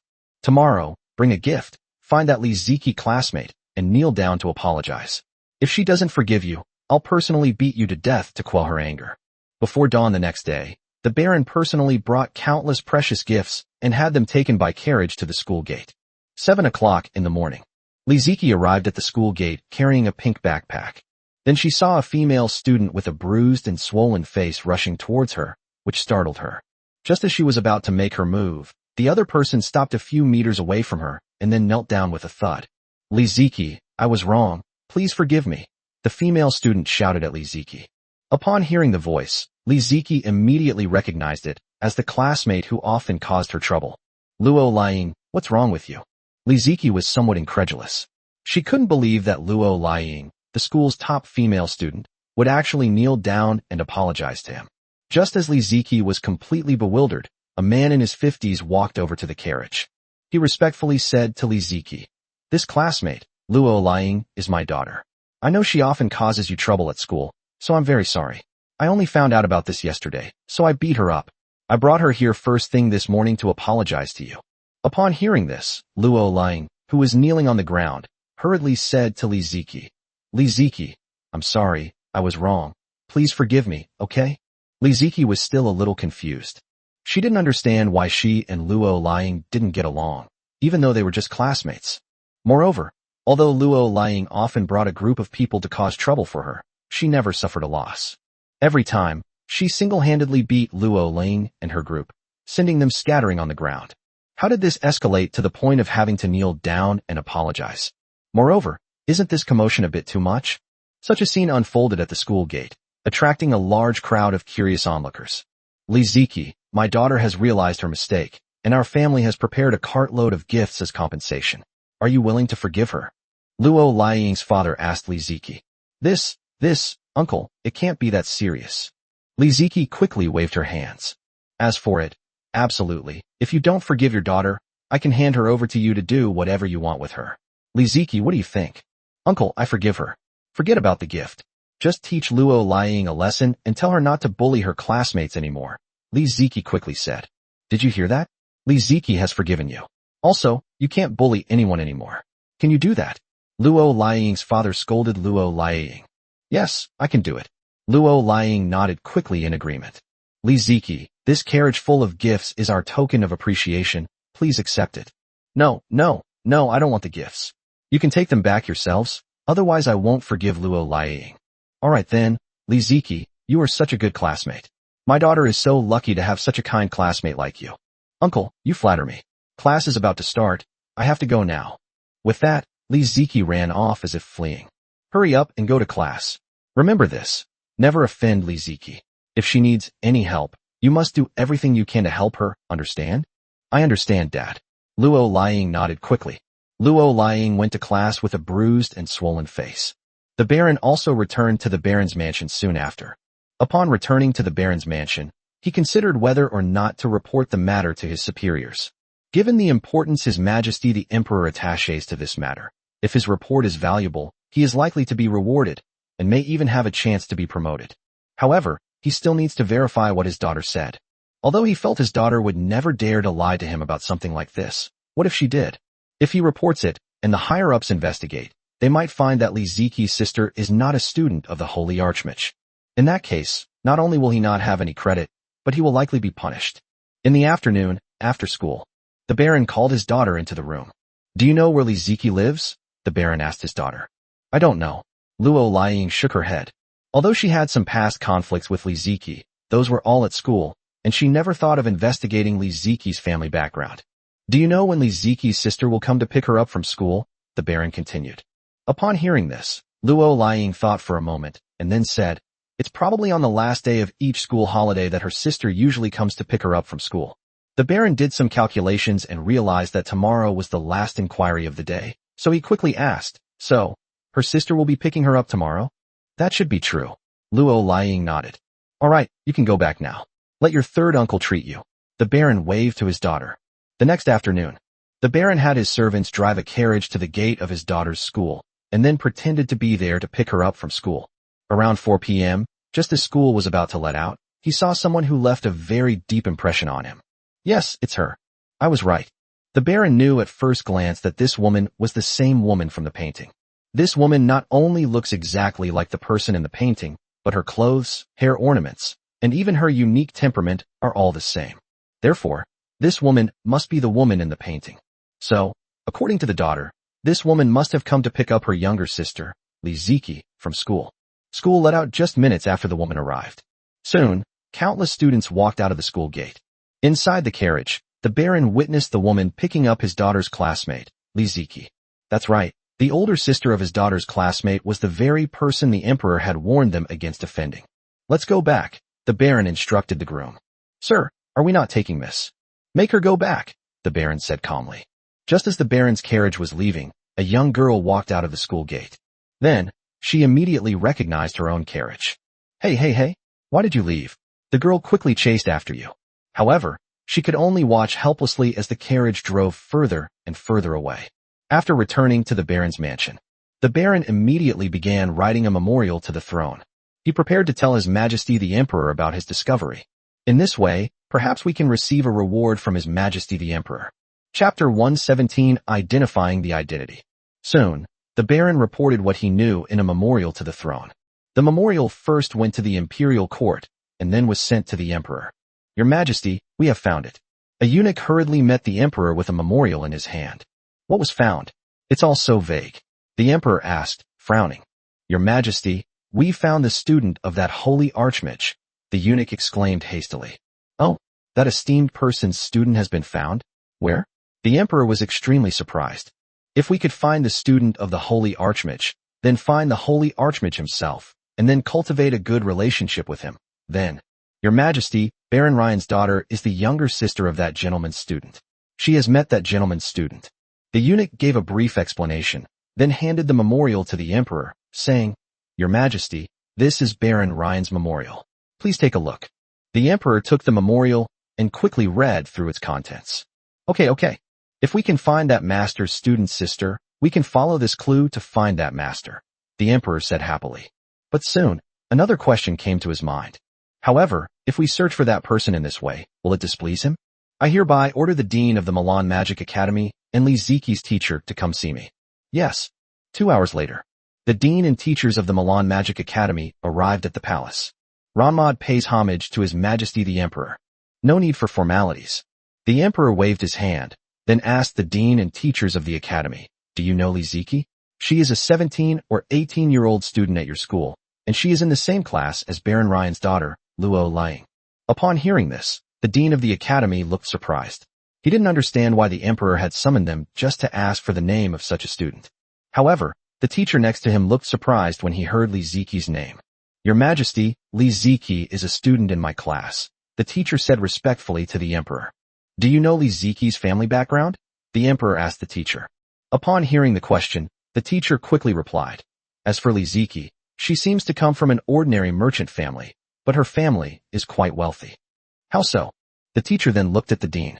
Your Majesty, if Li Ziki comes from an ordinary merchant family, then I think the reason she can study at our academy is probably because her family has donated a lot of money to our school, the dean said to the emperor without any hesitation. So, do you know where Li Ziki lives? The emperor turned his gaze to Li Ziki's teacher. I know. The teacher nodded. Li Ziki's home is at number 164 Min Road. Do you know who her relatives are? The emperor continued to inquire.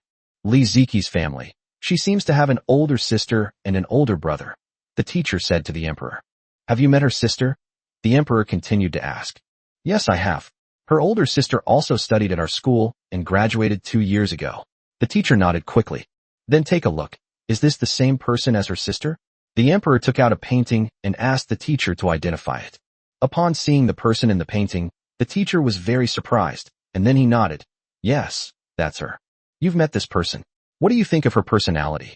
I think she's great. She's an excellent student. Next, the emperor learned a lot more about Li Ziki and her sister from Li Ziki herself. Li Ziki's teacher doesn't know much about Li Ziki's older sister, but knows Li Ziki very well.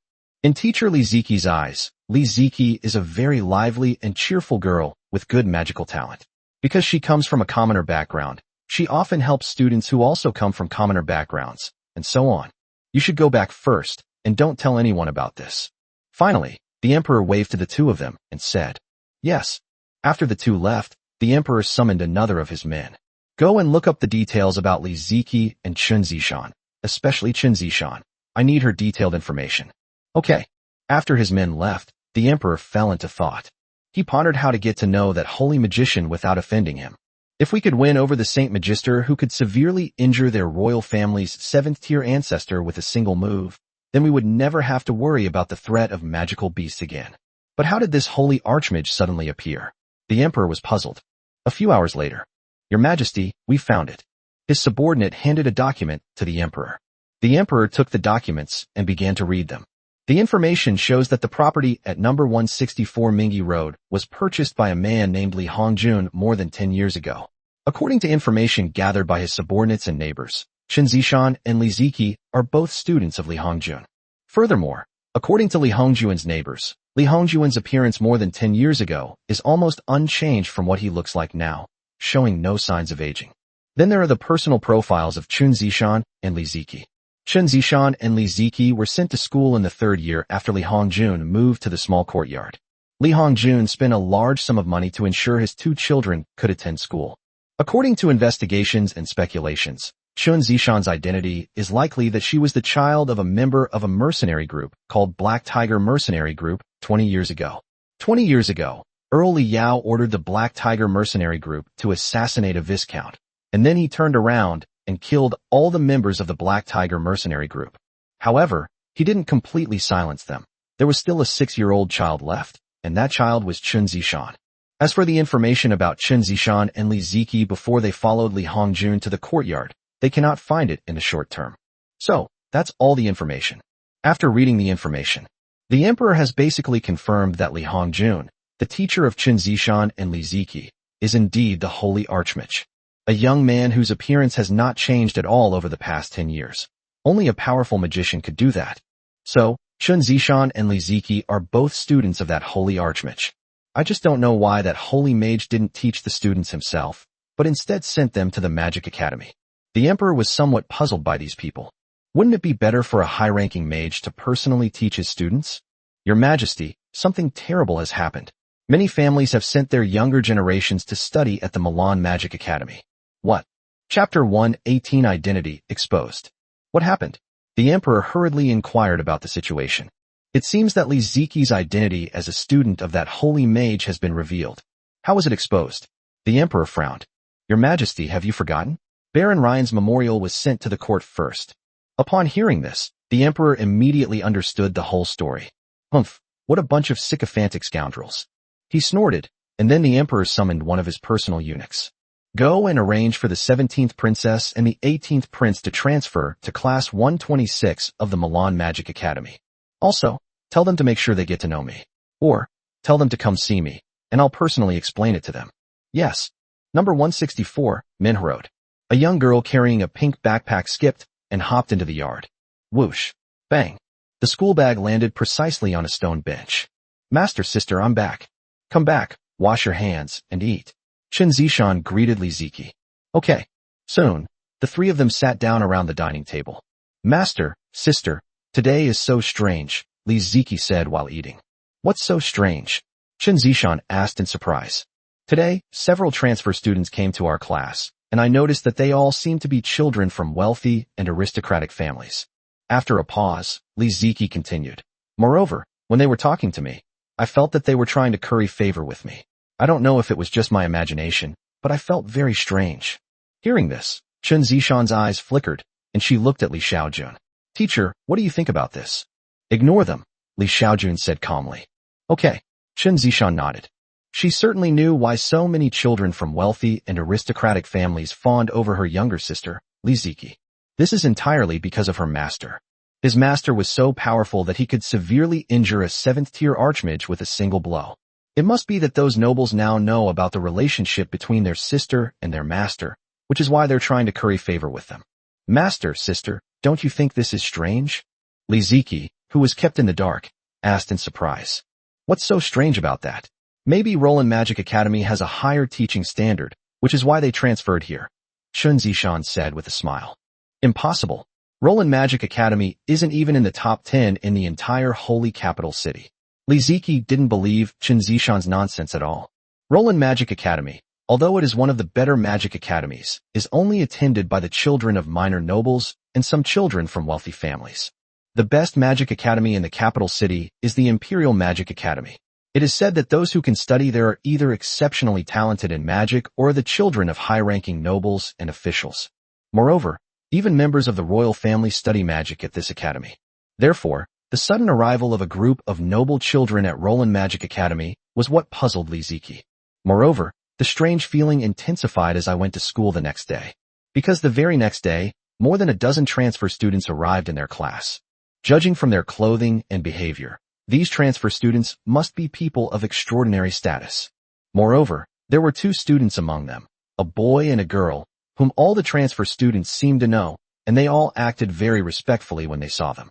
Of course, what puzzled Li Ziki the most was that she could clearly sense that these students who transferred to her school were deliberately trying to please and flatter her, and wanted to be her friends.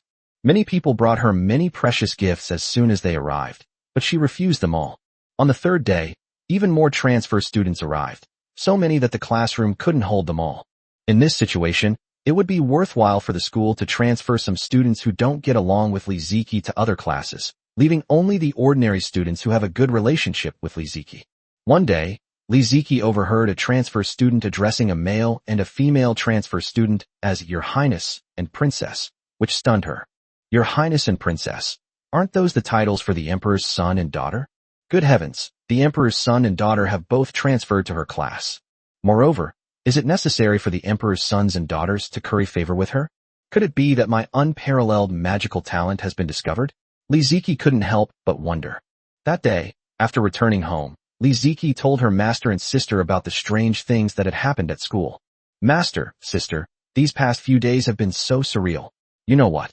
There are 2 transfer students in our class who are actually the Emperor's son and daughter. I overheard some of the transfer students calling them Your Highness and Princess. Master, do you think my unparalleled magical talent has been discovered? Li Ziki asked Li Xiaojun. Upon hearing Li Ziki's words, Xiaojun almost spat out her food. Li Ziki, you really have no shame. You were only a 2nd-level magician at 18. What kind of magical talent do you have? Do you know Chu Yue from the Imperial Magic Academy? She's a true magical genius. She's already a 3rd-tier mage at just 20 years old. Xiaojun said to Li Ziki with a disdainful tone. Hearing Xiaojun's words, Li Ziki was somewhat unconvinced. Chu Yue is 2 years older than me. How do you know that I can't break through to the 3rd level when I'm 20? Furthermore, I really can't think of any other reason why those transfer students are all trying to curry favor with me besides my magical talent. Alright, hurry up and eat. Zishan, after you finish eating, go and cultivate right away. Ziki, you too. Li Xiaojun spoke up, and only then did the 2 sisters quickly start eating. Li Xiaojun was naturally aware of the underhanded tactics employed by the imperial family and nobility. He discovered that even where he lived, there were people secretly observing him from afar. However, Li Xiaojun was too lazy to care about these things. As long as these people didn't provoke him, he wouldn't cause any more trouble. He has already reported the coordinates of this place to the Cultivation Alliance, and he believes that it won't be long before people from the Cultivation Alliance come to check it out. Then he would prepare to leave and continue exploring the starry sky. Just as many families in Shengjing City were arranging for their descendants to get close to Li Ziki. Monster Mountain Range. Inside a cave thousands of meters underground, a giant tiger, hundreds of meters long, was breathing rhythmically. At a certain moment, suddenly, dark clouds gathered in the sky above the giant tiger, and streaks of lightning flashed rapidly within them. Sizzle! A massive bolt of lightning flashed by and disappeared into the ground. 1,000 meters underground, lightning suddenly appeared and struck the giant tiger, which was covered in a magical shield. Rumble! Thunder rumbled incessantly in the sky. A moment later, another bolt of lightning struck. This scene lasted for 3 days and 3 nights. 3 days later, a giant tiger, a kilometer long, burst out from the ground and let out a deafening roar towards the sky. A moment later, a group of enormous beasts flew in from all directions. When all the giant beasts came to the front of the giant tiger, They all knelt down on their front legs. We pay our respects to the Holy Beast Lord. At this moment, all the giant beasts' expressions were filled with boundless excitement. Ha ha ha. Having broken through to the 8th rank, I, the saint, felt an unprecedented power. After a pause, it looked at everyone and asked calmly, "Has the Snake King not been found yet?" Reporting to Lord Holy Beast, the Snake King seems to have suddenly disappeared, and your subordinates have been unable to find any trace of it. Humph, trash. The giant tiger snorted coldly, then commanded, "Pass on my order. All beasts, immediately summon all magical beasts. I am launching a full-scale attack on the human race. From this day forward, the human race will disappear from the magical continent." Chapter 119 Human Race 7th Order Bloodshed. Have you heard? Warcraft is besieging the city. I heard that many cities have been breached by Warcraft, and many people have died. That day, rumors spread like wildfire throughout the capital city. In the Imperial Palace, the Emperor had summoned countless nobles and ministers to discuss this matter. "Gentlemen, what are your thoughts on this massive Warcraft invasion?" the Emperor asked everyone. "Your Majesty, when monsters attack the city, we can simply send a legion to resist the weaker ones. But for the larger ones, we would like to request that the Imperial Guard be sent to provide support," a minister said to the Emperor. The Imperial Legion immediately mobilized most of its forces to the front lines, and even the 7th-tier ancestor went to the front lines to oversee the operations. Next, everyone must work together to ensure logistical support for the front lines. No one should be negligent. Otherwise, they will be punished for treason. After a pause, the Emperor asked the eunuch beside him, "I asked you to contact the Glorious Empire and the Ningyu Empire. What did they say?" "Your Majesty, the Glorious Empire and the Ningyu Empire have said they will send a 7th-rank consort to support me. As for fighting low-level monsters, they will only send troops when we can no longer resist them." Upon hearing this, the Emperor frowned and said to the eunuch, "You continue to contact the 2 countries and tell them that the monsters are acting strangely this time and are aiming to destroy the country. So tell them to send troops immediately." The border of the Empire. At this moment, countless soldiers and mages are fighting against the monster army. The number of monsters was enormous, and their attack was extremely fierce. The human army and the army of mages were forced into a series of defeats by the monsters. This time, the Warcraft forces poured almost all their power into the attack, and the human army, facing such an attack, was like a small boat in a stormy sea, on the verge of collapse at any moment. The battle lines between the Warcraft and human races were very long, stretching for almost 1,000 kilometers. The number of troops deployed by both sides reached a staggering tens of millions. Moreover, both humans and monsters are constantly sending troops from their respective territories. "Ancestor, this can't go on. There are too many monsters. We can't hold on much longer. Let the 4th-tier mage squad take action." "Okay, let's have the 4th-tier mage squad take action and stabilize the situation first." Soon, a group of tens of thousands of 4th-tier mages from the human race pressed forward. In an instant, various spells flew about, and groups of magical beasts were killed by the powerful 4th-tier mage. Just as the human race sent out 4th-tier mages, a large group of 4th-tier magical beasts also joined the battle from the other side. Soon, the balance of power in the battle tilted back in favor of the monsters. A 5th-tier mage pressed forward. Soon, the 5th-tier mage pressed forward, stabilizing the situation.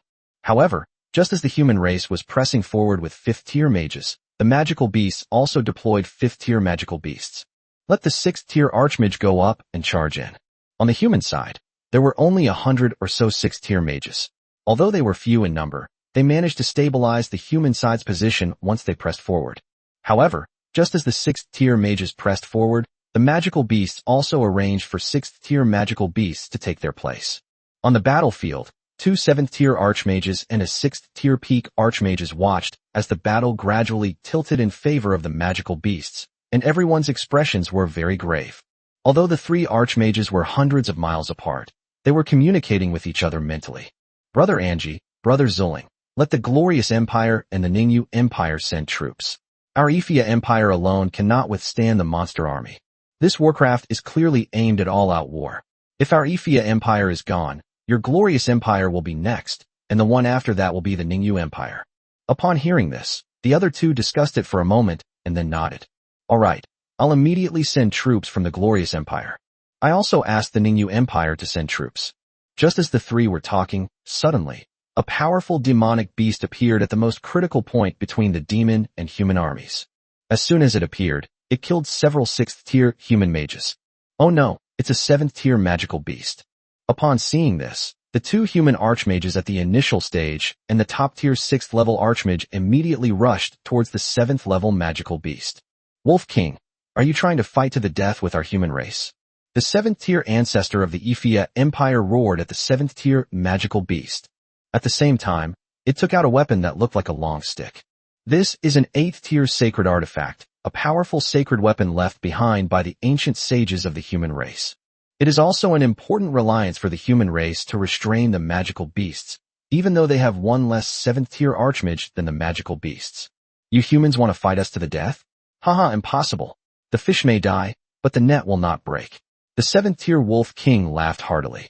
That's outrageous. You're asking for death. Brother Angie, you hold the line, I'll go kill it.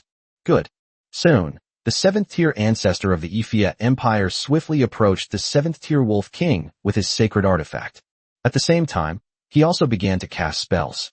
Upon seeing the 7th-tier human archmage wielding a sacred artifact, the 7th-tier wolf demon quickly retreated.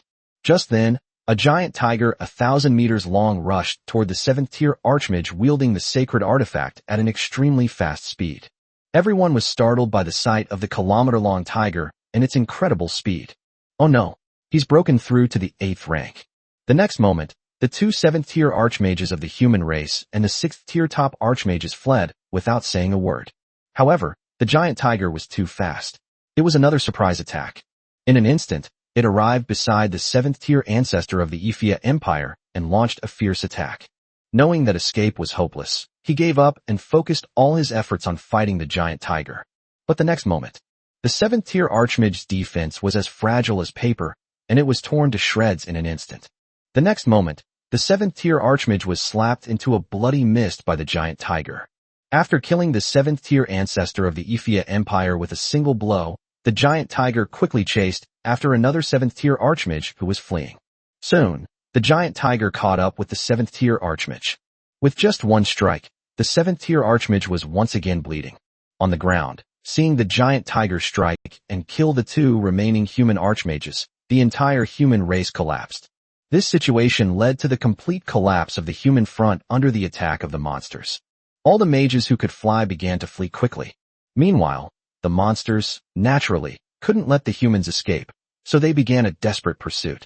Soon, a piece of bad news reached the capital city. A Tier 8 Tiger King appeared in Warcraft, and 2 Tier 7 archmages of the human race were killed, causing the human race's battle lines to completely collapse. Upon receiving this news, the Emperor coughed up a mouthful of blood and nearly fainted. Quickly, go and beg that great man. Now, we only need that great man to help our human race. No, I will go and invite them myself. Chapter 120 Conditions for Taking Action. That night, the Emperor, along with a large group of civil and military officials and members of the imperial family, marched in a grand procession to Mint Street. Master, what happened?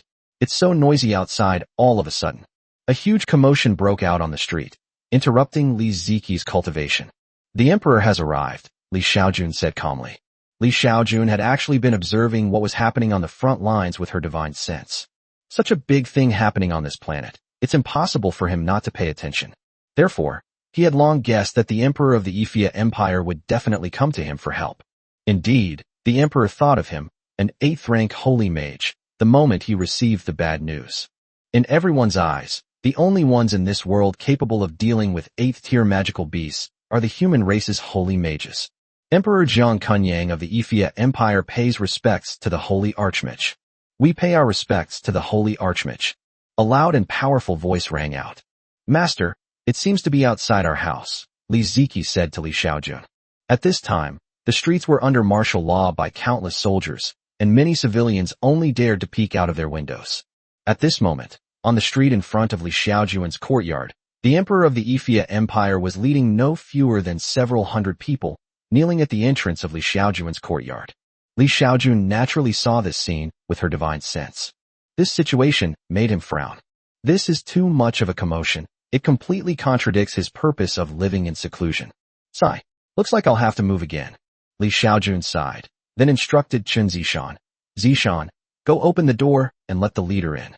Yes, master. Chen Zishan nodded, then ran over and opened the courtyard gate. On the street, a group of civil and military officials were kneeling when suddenly the courtyard gate creaked open. Everyone looked up and saw a beautiful woman walk out. My master told the leader to go in. Chen Zishan's calm voice reached everyone's ears. Upon hearing that only the leader was allowed to enter, no one dared to show anything. Upon hearing Chen Zishan's words, Emperor Jiang Kunyang immediately stood up and bowed to Chen Zishan, saying, "Please lead the way, young lady. Come with me." Chen Zishan nodded and led the way into the courtyard. After Emperor Jiang Kunyang entered, she closed the courtyard gate again. Jiang Kunyang walked into the courtyard with a respectful expression, and then looked up and saw a young man drinking tea in the courtyard. The young man was very handsome, but he looked very ordinary, just like an average person. Of course, even if this young man looked like an ordinary person, Jiang Kunyang dared not show the slightest disrespect. Jiang Kunyang pays his respects to the holy archmage. After Jiang Kunyang arrived in front of Li Xiaojun, he immediately knelt down and bowed to her. "Get up. No need for formalities." Li Xiaojun nodded to Jiang Kunyang. The other party was asking for a favor, so they knelt down, which Li Xiaojun naturally didn't take seriously. "Thank you, sir." Jiang Kunyang thanked him and then stood up. "I already know why you've come," Li Xiaojun said to Jiang Kunyang. "If you want me to take action, I can, but there are conditions." "Whatever the conditions, sir, just tell me. As long as I can do it, I will do my best," Jiang Kunyang quickly replied. Li Xiaojun was very satisfied with Jiang Kunyang's attitude. He said calmly to Jiang Kunyang, "I can help you deal with all magical beasts of rank 4 and above, including that rank 8 Tiger King. However, you must unite all humans to launch a war of annihilation against the magical beast race.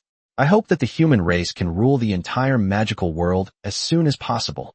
Li Xiaojun's goal, of course, was to allow the human race to unify first. When the time comes, as soon as the people from the Immortal Cultivation Alliance arrive, they will be able to take over the entire planet. The reason for eliminating all the demonic beasts first was that Li Xiaojun was also afraid of being discovered by the demon race. Just like that life-bearing planet last time, the human race discovered it first, but the news was leaked, allowing the demon race to get involved. Moreover, the demon race's excuse was that there were demons on the planet.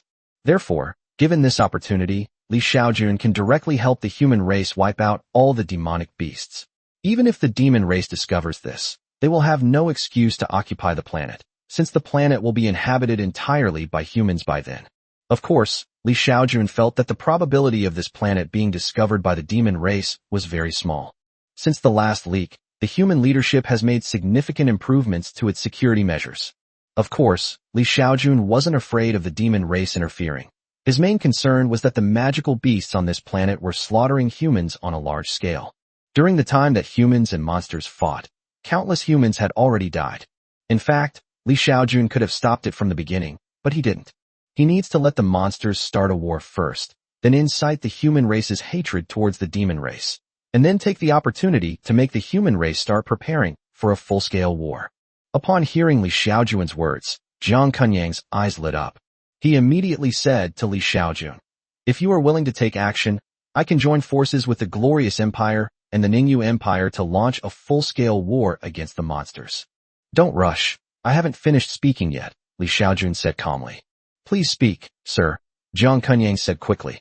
Li Xiaojun picked up her teacup, took a sip of water, and then said calmly, "If the human race can eliminate all the magical beasts, I hope that the human race can establish a unified government, and then I hope that my apprentice Chen Zishan can become the ruler of all the human races." Upon hearing this, Jiang Kunyang's expression changed. Chen Zishan, who was standing to the side, also looked surprised. "Master, you don't speak." Li Xiaojun looked at Jiang Kunyang and asked calmly, "What do you think? If you agree, I'll help.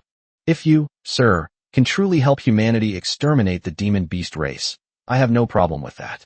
My only concern is the Glorious Empire and the Ningyu Empire. They dare not disagree. If they disagree, I wouldn't hesitate to wipe them out." Li Xiaojun's tone was indifferent. "All right, I agree to your proposal. If our human race can eliminate the monsters, I, Jiang Kunyang, will be the first to support your student in becoming the supreme ruler of our race." Hearing Jiang Kunyang's statement, Li Xiaojun nodded in satisfaction. "Since that's the case, then I'll help you eliminate all the threatening monsters." As soon as Li Xiaojun finished speaking, a 3-foot-long flying sword flashed out. The moment the flying sword appeared, the entire courtyard was filled with rosy light. In the glow of the sunset, many strange phenomena appeared. This flying sword was a first-grade low-level immortal sword that Li Xiaojun's second daughter had given him. It's not that there aren't better immortal swords, but rather that Li Xiaojun's cultivation level is such that he can only control a low-grade first-rank flying sword at most. He can't even control a mid-grade first-rank flying sword. Upon the appearance of Li Xiaojun's flying sword, Zhang Kunyang immediately showed a look of shock. He sensed an incredibly terrifying aura emanating from the flying sword. On the other hand, Chen Zishan and Li Ziki are in a similar situation. Sensing the powerful aura of the sword, the two sisters even found it difficult to breathe. Go. Just as the two sisters were struggling to resist the oppressive power of the immortal sword, Li Xiaojun made a hand seal and gave a soft shout. The next moment, the flying sword vanished from everyone's sight with a whoosh. Chapter 121 Instant Kill. On the battlefield between humans and monsters. At this point, the human race had already suffered a complete rout. Countless demonic beasts were rapidly pursuing the fleeing human soldiers. In addition, there are some powerful magical beasts that are hunting down high-ranking human mages. For example, a 7th-tier wolf king and an 8th-tier tiger king are hunting down a 6th-tier human mage. Although when the tiger king killed 2 7th-tier humans, all the 6th-tier humans began to flee in all directions. However, under the pursuit of powerful 8th-tier magical beasts, the human race's 6th-tier mages still suffered heavy casualties. Within human territory, a figure is fleeing at high speed. Behind him, a huge wolf-like magical beast was rapidly approaching. Am I doomed? I'm not resigned to this. The 6th-tier human mage saw the 7th-tier wolf king closing in, and despair filled his eyes. Since I have no way to survive, then I'll fight you to the death. The next moment, the 6th-tier human mage not only stopped fleeing, but instead charged towards the wolf king. At the same time, he began to activate the magic crystal in his upper dantian, preparing to self-destruct. Just as this 6th-tier human mage was preparing to self-destruct, suddenly, a golden streak of light rapidly approached from the horizon. In the blink of an eye, they were in front of the 6th-tier human mage. Then, the 6th-tier human mage saw that the wolf king, who had been wearing a mocking expression, had his head pierced by a golden light. Then, the wolf king's expression froze, and then it plummeted down rapidly. The golden streak of light, after piercing the wolf king's head, did not slow down at all and quickly disappeared into the sky. What the hell? The 6th-tier human mage was stunned. However, upon seeing that the wolf king was dead, he quickly abandoned his plan to self-destruct and prepared to continue his escape. However, just as he was about to run away, he saw the wolf king's corpse falling. After thinking for a moment, he turned around and chased after the wolf king's corpse. He quickly put the wolf king's corpse into his spatial magic bag, and then without saying a word, he continued to flee in one direction. After killing the 7th-tier wolf king, the golden light was now heading towards the 8th-tier tiger king, which was chasing after the human mage. Honestly, the distance between the wolf king and the tiger king was not very far, only a few dozen kilometers. So soon, the golden light arrived in front of the tiger king. At this moment, the tiger king had just slapped a 5th-tier mage who was blocking its way to death, and was preparing to kill the 6th-tier mage of the human race. At that moment, under everyone's gaze, a golden streak of light flashed by. The next moment, the 8th-tier tiger king's head was pierced through. Then, just like the wolf king, the tiger king's corpse also fell rapidly from the sky. This golden stream of light was naturally Li Xiaojun's immortal sword. With his cultivation at the tribulation transcending stage, he wielded the immortal sword and used his powerful sword control technique to kill a demonic beast that had just broken through to the 8th rank. It couldn't be easier. The immortal sword has a spirit. In fact, with the immortal sword's abilities, even without Li Xiaojun, the immortal sword itself is capable of killing a cultivator in the tribulation transcending stage. However, after using the immortal sword this time, Li Xiaojun will need to replenish him with a lot of immortal spiritual energy. Li Xiaojun discovered that in the cultivation world, let alone the human immortal realm, even immortal swords would consume immortal essence every moment. If you don't replenish your immortal essence after using the immortal sword, it will eventually degenerate into an ordinary spirit sword.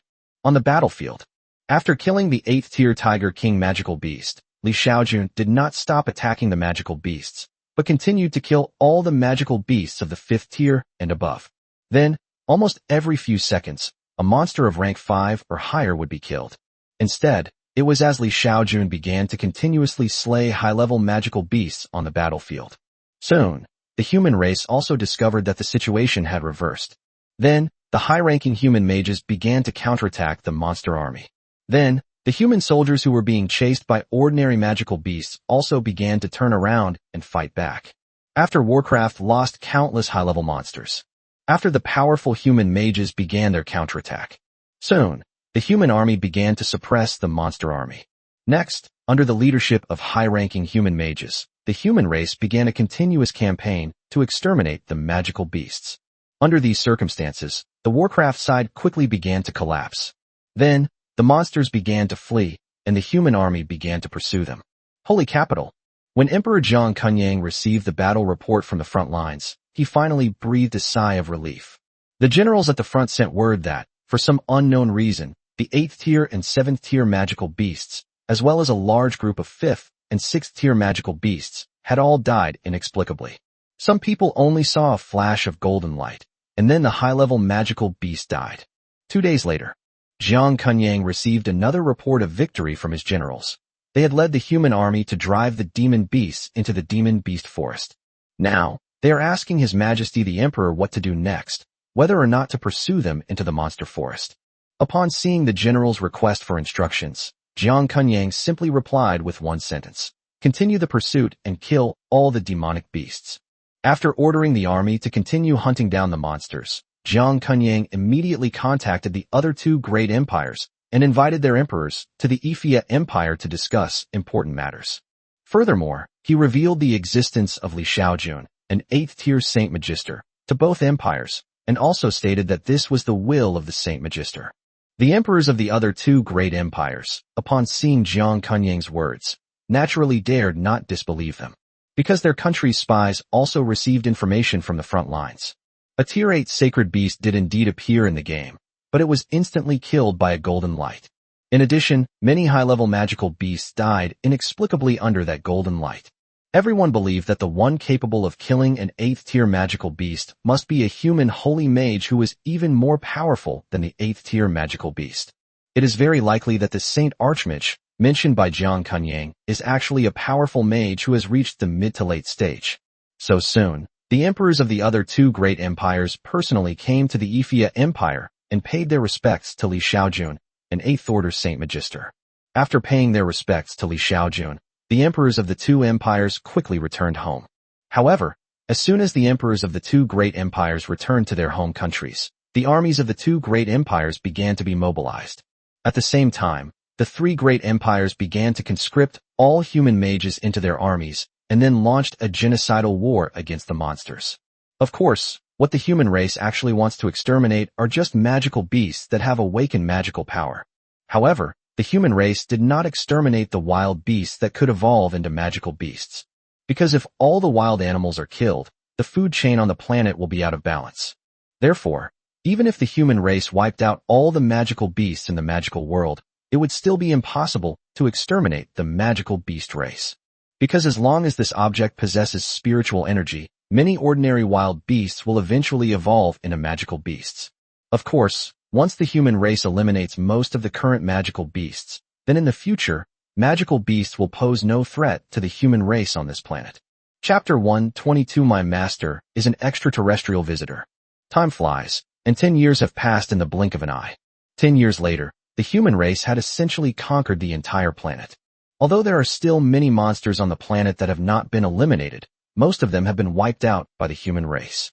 The reason why the human race was able to exterminate the magical beasts so quickly was mainly because Xiaojun continuously killed high-level magical beasts. If this were in the world of cultivation, like the ancient Taiwan star, it would be quite different. Both humans and demons possess formations that conceal their presence, which is why, even though humans are powerful, it took them several hundred years to wipe out the demons. However, this time the clearing out of the monsters was not so troublesome, because none of the monsters could escape Xiaojun's divine sense scan. No matter where the high-level magical beasts hide, they can all be killed by Xiaojun's flying sword. 10 years later, the 3 great empires of mankind have now collapsed, and at Li Xiaojun's request, they have formed the unified Qin Empire. With Li Xiaojun's support, his eldest apprentice, Chun Zishan, at the age of 36, successfully became the empress of the Great Qin Empire and was known to everyone as the Empress of Great Qin. Master, tomorrow is the day my sister ascends the throne. Would you really like to come and see her?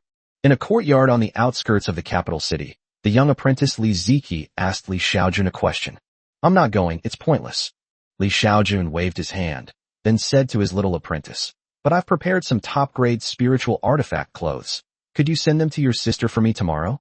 With a wave of her hand, Li Xiaojun produced a set of imperial robes. These were all made by her second daughter, using the best spiritual materials. Li Xiaojun did not give away any magical artifacts, because even if he did, his disciple would not be able to control them. Okay, Li Ziki nodded. She knew that her master didn't like crowds. However, my sister must have felt very regretful that there was no teacher at her coronation ceremony. The next day, the entire city of Saint Capital was filled with celebration. Because today is the day that Empress Chun Zishan of the Qin dynasty ascends the throne. The 10-year struggle between humans and monsters began in the second year, and Chun Zishan led the entire human race. As the disciple of the only holy archmage of the human race, she naturally possesses leadership over everyone. Now, the human race has conquered the entire planet. In everyone's eyes, Chun Zishan's achievements are paramount. Therefore, Chun Zishan's ascension to the throne is what everyone has been hoping for. Of course, the idea that it is what ordinary people think is just what everyone expects. In fact, the three royal families were still somewhat unwilling to accept this. If Chun Zishan's teacher hadn't been a Saint Magister, it would have been almost impossible for her to unify all of humanity. However, with the holy archmage backing her up, even if the three royal families were unwilling, there was nothing they could do. Moreover, during these 10 years, Chun Zishan also used various schemes and tactics, relying on her status as the leader of the human race, to divide and win over many people who supported her.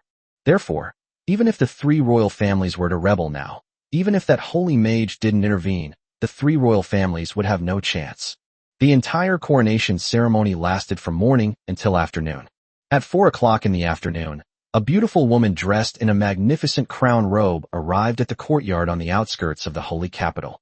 Master, the woman looked aggrieved when she saw Li Xiaojun. This woman is none other than Chun Zishan, the current empress of Qin. You're back. I'm hungry. I want to eat braised pork. Li Xiaojun looked at Chun Zishan. Okay, I'll go make it for you right away, master. Chun Zishan nodded and then went into the kitchen. Half an hour later. Master, I'm planning to reform the entire Qin Empire. I have some ideas, and I'd like to hear your opinion. Chun Zishan said to Li Xiaojun. What are your thoughts? Li Xiaojun asked Chun Zishan. I want to standardize weights and measures, standardize the written language, standardize thought, and standardize the cultural education for all children. Chun Zishan said quietly to Li Xiaojun. Hearing Chun Zishan's words, Li Xiaojun was surprised, and then he nodded. That's good. Upon hearing Li Xiaojun's words, Chun Zishan looked into Li Xiaojun's eyes, and the two locked eyes. Master, you're not from our magical world, are you? You're from outer space, right? Chun Zishan asked Li Xiaojun. Upon hearing Chun Zishan's words, Li Xiaojun did not show any surprise. Because he had been spending all these years with Chun Zishan, Li Xiaojun's lifestyle and various habits had become completely out of step with the rest of the world. Moreover, it's highly illogical that Li Xiaojun, an 8th-order Saint Magister, had never left any trace before. Furthermore, the golden core Dao cultivation method that Li Xiaojun taught Chun Zishan was incompatible with magic, so Chun Zishan could naturally guess that Li Xiaojun was probably not from this world. Yes, I am indeed not from this world. Li Xiaojun nodded, admitting it directly. Master, where are you from? Chun Zishan asked Li Xiaojun with a smile. I come from the St. Goya Immortal Cultivation Alliance, 160 light-years away, Li Xiaojun said calmly. 160 light-years? Chun Zishan was somewhat puzzled. Even at the speed of light, it would take 160 years to travel that distance. Li Xiaojun explained. Light can travel nearly 940 billion kilometers in a year, so 160 light-years is about 150 billion kilometers. In our magical world, the equator is about 50,000 kilometers long, so it would take about 30 million laps to reach a distance of 160 light-years. That's so far. Chun Zishan was stunned when she heard Li Xiaojun's words. She never imagined that her master came from such a faraway place. Master, can you tell me what your world is like? Chen Zishan asked Li Xiaojun. Hearing Chen Zishan's words, Li Xiaojun thought for a moment and then nodded. Okay. Afterwards, Li Xiaojun told Chen Zishan about the situation of the dead Saint Goya Cultivation Alliance. When Chen Zishan heard that the Saint Goya Cultivation Alliance actually controlled a territory the size of 100,000 suns, she was astonished. When Chen Zishan heard that the Saint Goya Immortal Cultivation Alliance had countless powerful members, including more than a dozen at the 9th level, she was shocked. When Chen Zishan heard that the Saint Goya Immortal Cultivation Alliance had a population of trillions, she was so shocked that she remained speechless for a long time. Moreover, she was even more frightened when she heard that her master was just an explorer in the Saint Goya Cultivation Alliance, and that the Saint Goya Cultivation Alliance would arrive on Magic Star in a few years. Master, are you saying that in a few years, people from your side will come here? Chen Zishan asked Li Xiaojun in surprise. Yes. Li Xiaojun didn't want to lie to her apprentice, so she nodded. Then, Master, how will your people treat the humans of our Magic Star? Chen Zishan asked hurriedly. Well, they should recruit you. After all, you're also human. As long as you don't resist, the Alliance shouldn't go on a killing spree, Li Xiaojun said to his disciple. Chapter 123 New Policies. That day, Chen Zishan couldn't sleep. Her mind was filled with conversations with her master. If what master said is true, then the Great Qin Empire has absolutely no chance of winning against the Saint Goya Immortal Cultivation Alliance. Although master said that the Holy Goya Immortal Cultivation Alliance might recruit them, no one knows what will happen until it's confirmed. What if the other side goes on a killing spree and slaughters all the humans in the magical world? A whole night of fear and anxiety. The next day, after finishing her business at court, Chen Zishan went to the courtyard where her teacher lived again. Teacher, I want you to teach me the language, culture, and ideas of your world, and so on. I want to spread these things in the magical world, Chen Zishan said to Li Xiaojun. Upon hearing Chen Zishan's words, Li Xiaojun naturally understood her plan. Chen Zishan's plan is very simple, self-assimilation. Before the Saint Goya Immortal Cultivation Alliance arrived, she assimilated herself and the people of the Saint Goya Immortal Cultivation Alliance in the city. When the people from the Saint Goya Immortal Cultivation Alliance arrive, they will find that the humans here are familiar to them in terms of language, culture, and thought. These are our own people. At that time, will your Saint Goya Immortal Cultivation Alliance still have the nerve to break up with us? After hearing Chen Zishan's words, Li Xiaojun thought about it and realized that this method was indeed feasible. If the human race in this world can be assimilated in advance, then the Alliance can take over the magic planet without bloodshed.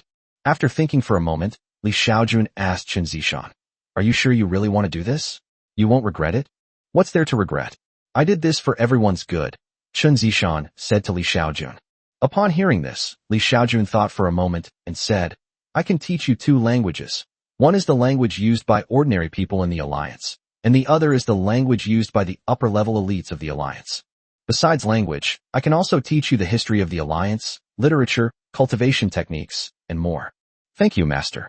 Chen Zishan quickly thanked Li Xiaojun. Upon hearing Chen Zishan's words, Li Xiaojun thought for a moment, then with a wave of his hand, took out a large number of books that he had brought with him from the Alliance. These books filled most of the house. I will first instill in you the language of our Alliance. As for the knowledge in those books, you will have to learn it yourself on your own, because instilling things will burden your soul and cause it to be injured. Don't resist. After Li Xiaojun finished speaking, she pointed with her hand, and then a stream of information entered Chen Zishan's soul. Once Chen Zishan has digested the knowledge from the initiation, he will be able to master 2 languages. One language is the official language of the Immortal Cultivation Alliance, and the other is Chinese, which he brought from Earth. Li Xiaojun's daughters can almost all speak Chinese.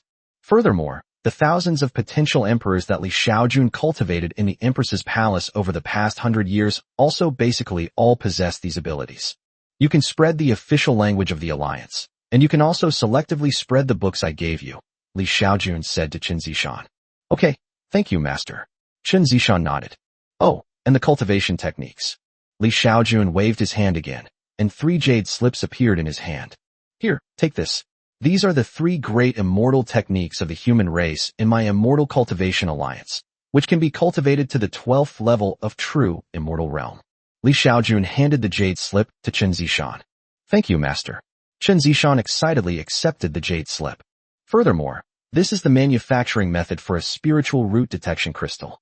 You can manufacture the crystal according to this method to detect children with spiritual roots. To cultivate the three great immortal techniques of our human race, one must possess spiritual roots. Li Xiaojun handed a book to Qin Zishan. Thank you, Master. Qin Zishan happily accepted the gifts again. All right, you've taken everything from Master. You can go now. Li Xiaojun waved to Qin Zishan. Upon hearing Li Xiaojun's words, Qin Zishan used her spatial magic to collect all the books in the room. After collecting all the books, she did not leave immediately. Master, is there anything else? Master, I'm planning to implement a new policy, which may face resistance. So I hope that you can stand firmly by my side when the time comes, okay? Qin Zishan asked Li Xiaojun. Of course, since you're my apprentice. Li Xiaojun nodded. As long as Qin Zishan is willing to promote the culture of the Cultivation Alliance, Li Xiaojun will naturally support her. 1 month after Qin Zishan ascended the throne, Qin Zishan officially began implementing the new policies. First, she abolished the feudal system and implemented the prefecture county system. She established 36 states, 136 counties, and 4,567 districts across the country.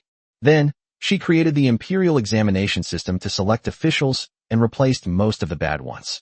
Afterwards, she decreed that writing, culture, and thought should be unified, and she personally created a writing system, which she required to be implemented nationwide.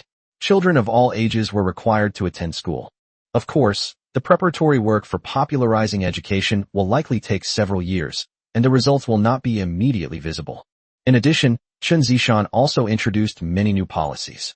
The most sensational event was that Empress Qin Zishan of the Great Qin dynasty promulgated a different cultivation path from magic, the path of immortal cultivation. This is the most sensational thing. Because Qin Zishan didn't just talk the talk, she actually produced a cultivation technique. Furthermore, the spiritual root detection crystal also detected people who possessed spiritual roots, and these people successfully cultivated true qi. This situation undoubtedly provides an alternative path of cultivation for those who are unable to practice magic. A few years later, Qin Zishan's new policies and reforms have achieved unprecedented results. Standardizing cart tracks, writing, and weights and measures has been largely completed. In particular, basic education has not yet reached the point where all children in the country are attending school. However, Qin Zishan has already disseminated the basic official texts of the Cultivation Alliance. Furthermore, the imperial examination system broke the monopoly held by the aristocracy. It is believed that as education becomes more widespread and a new generation of young people grows up, the monopoly of the aristocracy will be completely broken. In short, Qin Zishan's new policies and reforms were very successful. He almost changed the entire landscape of human society. Of course, Qin Zishan's new policy reforms would not have been possible without Li Xiaojun's support. Because of Qin Zishan's new policy reforms, she offended too many vested interests. If it weren't for Li Xiaojun's constant intervention to eliminate those forces secretly resisting, Qin Zishan's new policies would never have succeeded. Over the years, Li Xiaojun has killed at least hundreds of thousands of people. Anyone who wanted to oppose the new policies would be discovered and executed by Li Xiaojun. Of course, Li Xiaojun's ruthless methods also led to the fact that almost no one in the human race dared to oppose Qin Zishan. She almost achieved a level of absolute authority that surpassed even that of Qin Shi Huang, the first emperor of China. Chapter 124: A Search That Never Ends. Just as Qin Zishan was continuously implementing new policies and reforms in the Qin Empire, one day, suddenly, a streak of light flew into the atmosphere of the magical world. Li Xiaojun keenly sensed this situation. His divine sense instantly expanded. Then, he saw a very familiar figure. Why is she here? Li Xiaojun was very surprised. The figure that arrived was very familiar to Li Xiaojun, because it was none other than his daughter, Lu Hongxia, who had reached the peak of the tribulation transcending stage. Upon seeing Lu Hongxia, Li Xiaojun was reminded of the fear he had felt in the past when his daughter controlled him. What bad luck. It seems we shouldn't stay here any longer. The next moment, Li Xiaojun appeared quickly in the Qin Empire's palace. Master, what brings you here? Qin Zishan was overjoyed to see Li Xiaojun suddenly appear. Li Xiaojun didn't say anything, but instead took out more than a dozen spatial magic bags from her body and threw them to Qin Zishan. These are your and Ziki's cultivation resources. Keep them safe. Your master may be leaving soon, Li Xiaojun said to Qin Zishan. Master, are you leaving? Where are you going? Qin Zishan asked hurriedly. Upon hearing Qin Zishan's words, Li Xiaojun explained, "The alliance has arrived. She is a peak 8th tier expert. She and I have some past grievances. I can't defeat her right now, so I need to find a place to hide." "What are we going to do now that you're gone, master?" Qin Zishan asked anxiously. If someone has a grudge against their master, who knows if the master will take it out on them after the master passes away? It's alright. If she finds you, just show her the jade slips containing the 3 great immortal techniques of the human race that I gave you. She won't cause you any trouble. On the contrary, she might even help you. After saying that, Li Xiaojun left immediately. "Master!" Qin Zishan shouted, but there was no response. "Sister, what's wrong? Has master arrived?" Just then, a beautiful woman in her 20s ran over. Seeing her daughter, Qin Zishan said with some disappointment, "Master is gone." "Master has left? Where did he go?" Master said. Then, Qin Zishan recounted what had just happened. Upon hearing that her master had passed away, Li Ziki shed countless tears. "Does master no longer want us?" "It shouldn't be. Master is probably just hiding temporarily. He might come back in a while." Qin Zishan comforted him. The day after Li Xiaojun left Shengjing City, a powerful figure landed directly in the imperial city of the Qin Empire. "Are you the Empress of Qin?" Lu Hongxia looked at Qin Zishan with a hint of curiosity in her eyes. "Yes, I am Qin Zishan." Qin Zishan also looked at Lu Hongxia. She could clearly sense a tremendous threat of death emanating from Lu Hongxia. "Where's Li Hongjun?" Lu Hongxia asked Qin Zishan. "Lu Hongxia has been here for 3 days. In 1 day, she gained a thorough understanding of the situation on this planet. When she arrived on this planet, she discovered that it was inhabited entirely by humans. Then, the language and culture that humans learned was actually the language and culture of the Alliance. She learned that the source of all this was Empress Qin Zishan of the Great Empire. The reason Qin Zishan promoted such a policy was because of Li Hongjun, the only 8th order Saint Magister of the human race. Upon seeing this news, Lu Hongxia immediately understood that Li Hongjun, the only saint-level archmage of the human race, was very likely from the cultivation world of the Alliance. "Senior, my master has already left, and I don't know where he went," Qin Zishan said to Lu Hongxia. "On the other side of Magic Star. Warcraft continent. This land used to be a continent completely occupied by monsters, but now it has become a continent for large-scale human migration. In a city of immigrants, Li Xiaojun bought a courtyard house and settled down there. Here, he had the system help him conceal his cultivation level and presence, so no matter how Lu Hongxia searched with her divine sense, she could not find his trace. In a few decades, Li Xiaojun will be able to break through to the human immortal realm. Therefore, Li Xiaojun decided to lie low for a few decades and wait until he broke through to the human immortal realm before settling scores with Lu Hongxia.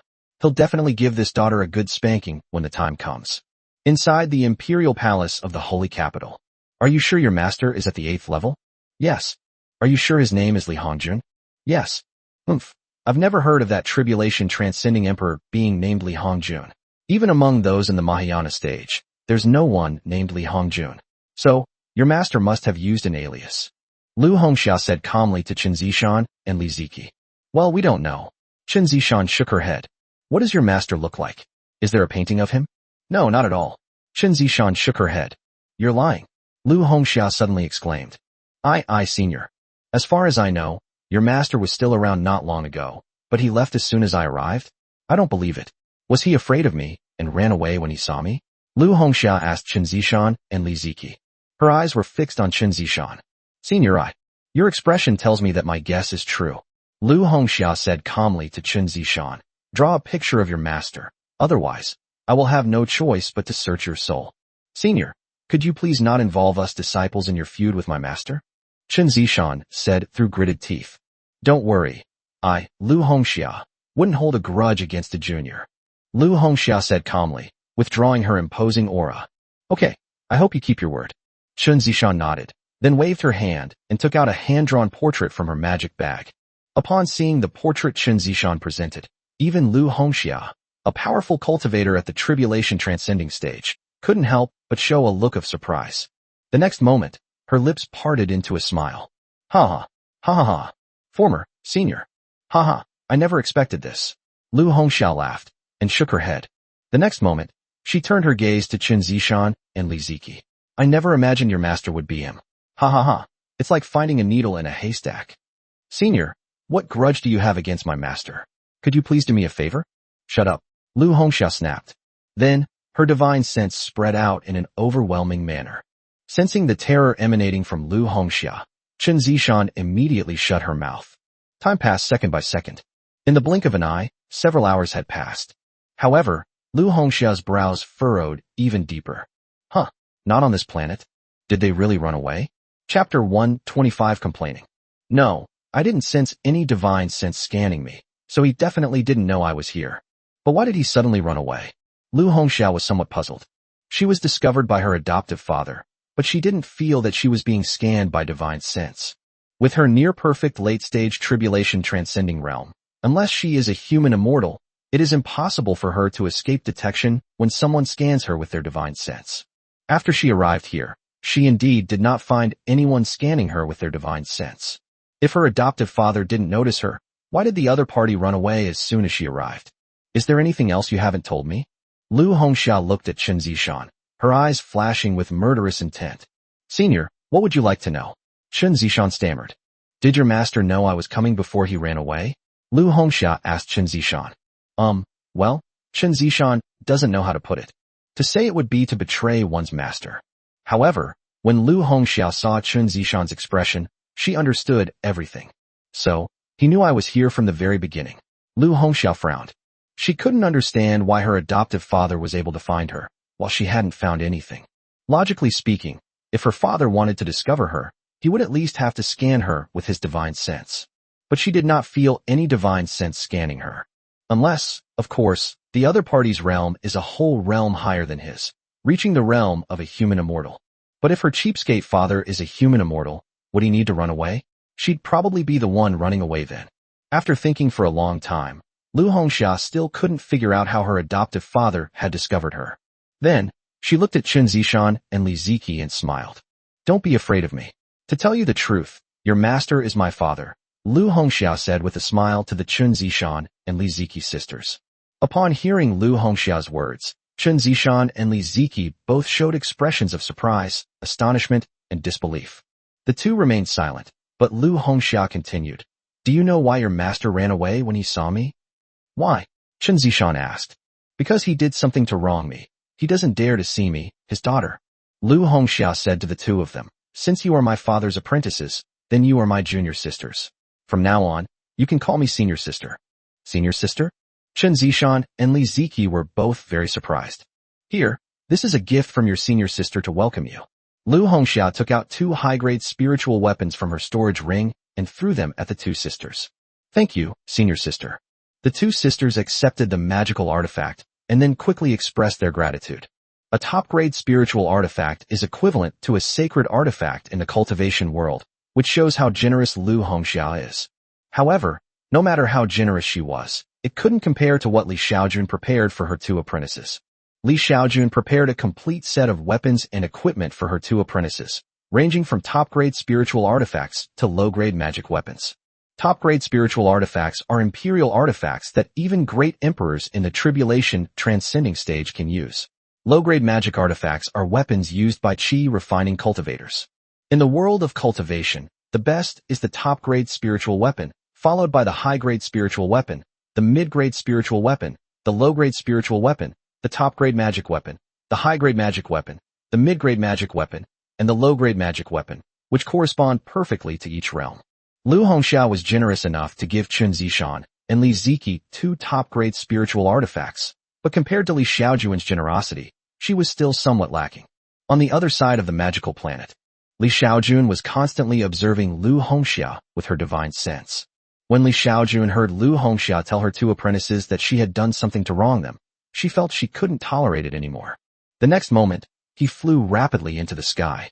He is now at the late stage of the tribulation transcending realm, and he also possesses a celestial sword and celestial armor obtained from the celestial realm. The reason he wanted to hide was not because he was afraid of Lu Hongxia, nor because he couldn't beat her, but because he was about to break through to the human immortal realm. He planned to teach this unfilial daughter a lesson after breaking through to the human immortal realm, because that would be a safer approach. But now, Li Xiaojun couldn't stand it anymore. When had he ever done anything to betray her? Lu Hongxia, you're talking nonsense. When have I ever done anything to wrong you? If you've got the guts, come fight me in the starry sky. Li Xiaojun used her divine sense to transmit her voice to Lu Hongxia. At this moment, he no longer allowed the system to help him hide his tracks.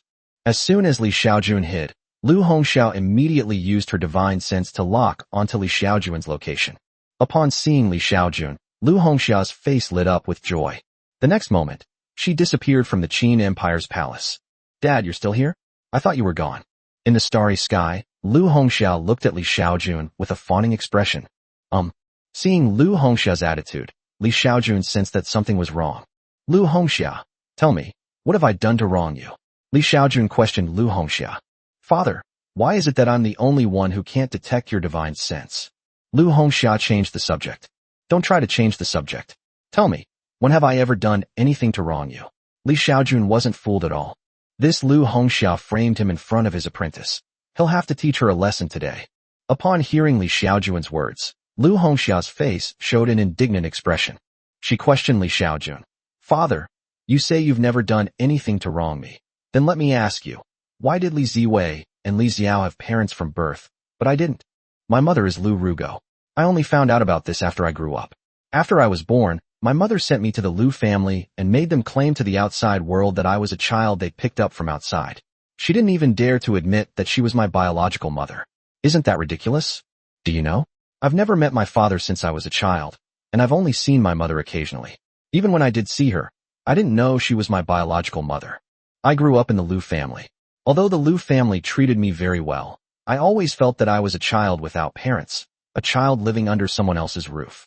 Do you understand how lost and helpless a child feels when they have no parents and live under the roof of others?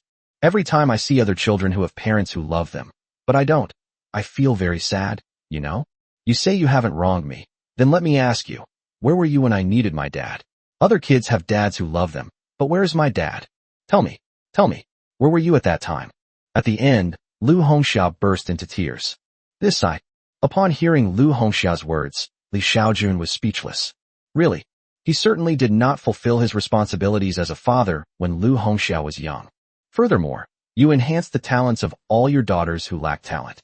For example, Li Ziwei and Li Xiao initially only had earth spiritual roots, but later, you upgraded their spiritual roots to yang spiritual roots. Your other daughters, on the other hand, all upgraded to immortal spiritual roots. However, I have been born with a yang spiritual root, and I am also your daughter, yet I have never seen you improve me even once. You blame me for finding you women, but I haven't even blamed you for being biased. When you were on Taiwan Star, I was indeed not nice to you. But that was because I had accumulated resentment towards my biological father for 100,000 years. Don't you think about it? A child who hasn't had a father for 100,000 years, isn't she pitiful? Chapter 126, Then you should just ascend to immortality. After listening to Lu Hongxia's words, Li Xiaojun sighed. Then he exclaimed, "You've really worked hard." After saying that, he directly consumed 100 million system energy points to upgrade Lu Hongxia's spiritual root to an immortal spiritual root. In addition to upgrading Lu Hongxia's spiritual root to an immortal spiritual root, Li Xiaojun also added 1 million units of luck to her fortune. Just as Lu Hongxia's spiritual root broke through to the level of immortal spiritual root, the bottleneck that had been hindering her during the tribulation transcending stage suddenly loosened. Just as Li Xiaojun's song, Lu Hongxia, gained 1 million units of luck, Lu Hongxia's bottleneck was broken through without any hindrance. Rumble. The next moment, lightning began to flash in outer space.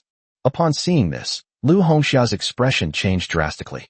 She understood that her tribulation to become an immortal had arrived. Seeing this, Li Xiaojun smiled. He did this to both enhance Lu Hongxia's spiritual roots and increase her luck. Their goal was to help Lu Hongxia ascend to immortality as soon as possible. Lu Hongxia was unaware of this. She probably still thought the immortal realm was a wonderful place. But Li Xiaojun knew that for the human race, the immortal realm was hell. The reason Li Xiaojun added luck to Lu Hongxia was simply to prevent her from dying. Although Lu Hongxia was very unfilial to him, she was still his daughter after all. Li Xiaojun couldn't bring herself to kill her own daughter. Li Xiaojun boosted her luck, so although she would experience many hardships in the celestial realm, she wouldn't die so easily. Li Xiaojun hoped that if Lu Hongxia went to the immortal realm, she would be captured by the demon race and made into a miner, digging for hundreds of thousands of years. Of course, if Lu Hongxia really becomes a miner, Li Xiaojun will still choose to cooperate with her. With the benefits in hand, Li Xiaojun could let go of the previous unpleasantness. Alright, I've already enhanced your spiritual root. Although I haven't fulfilled my responsibilities as a father, that's no excuse for you scheming against me. I'm leaving. Li Xiaojun waved to Lu Hongxia, and then quickly left.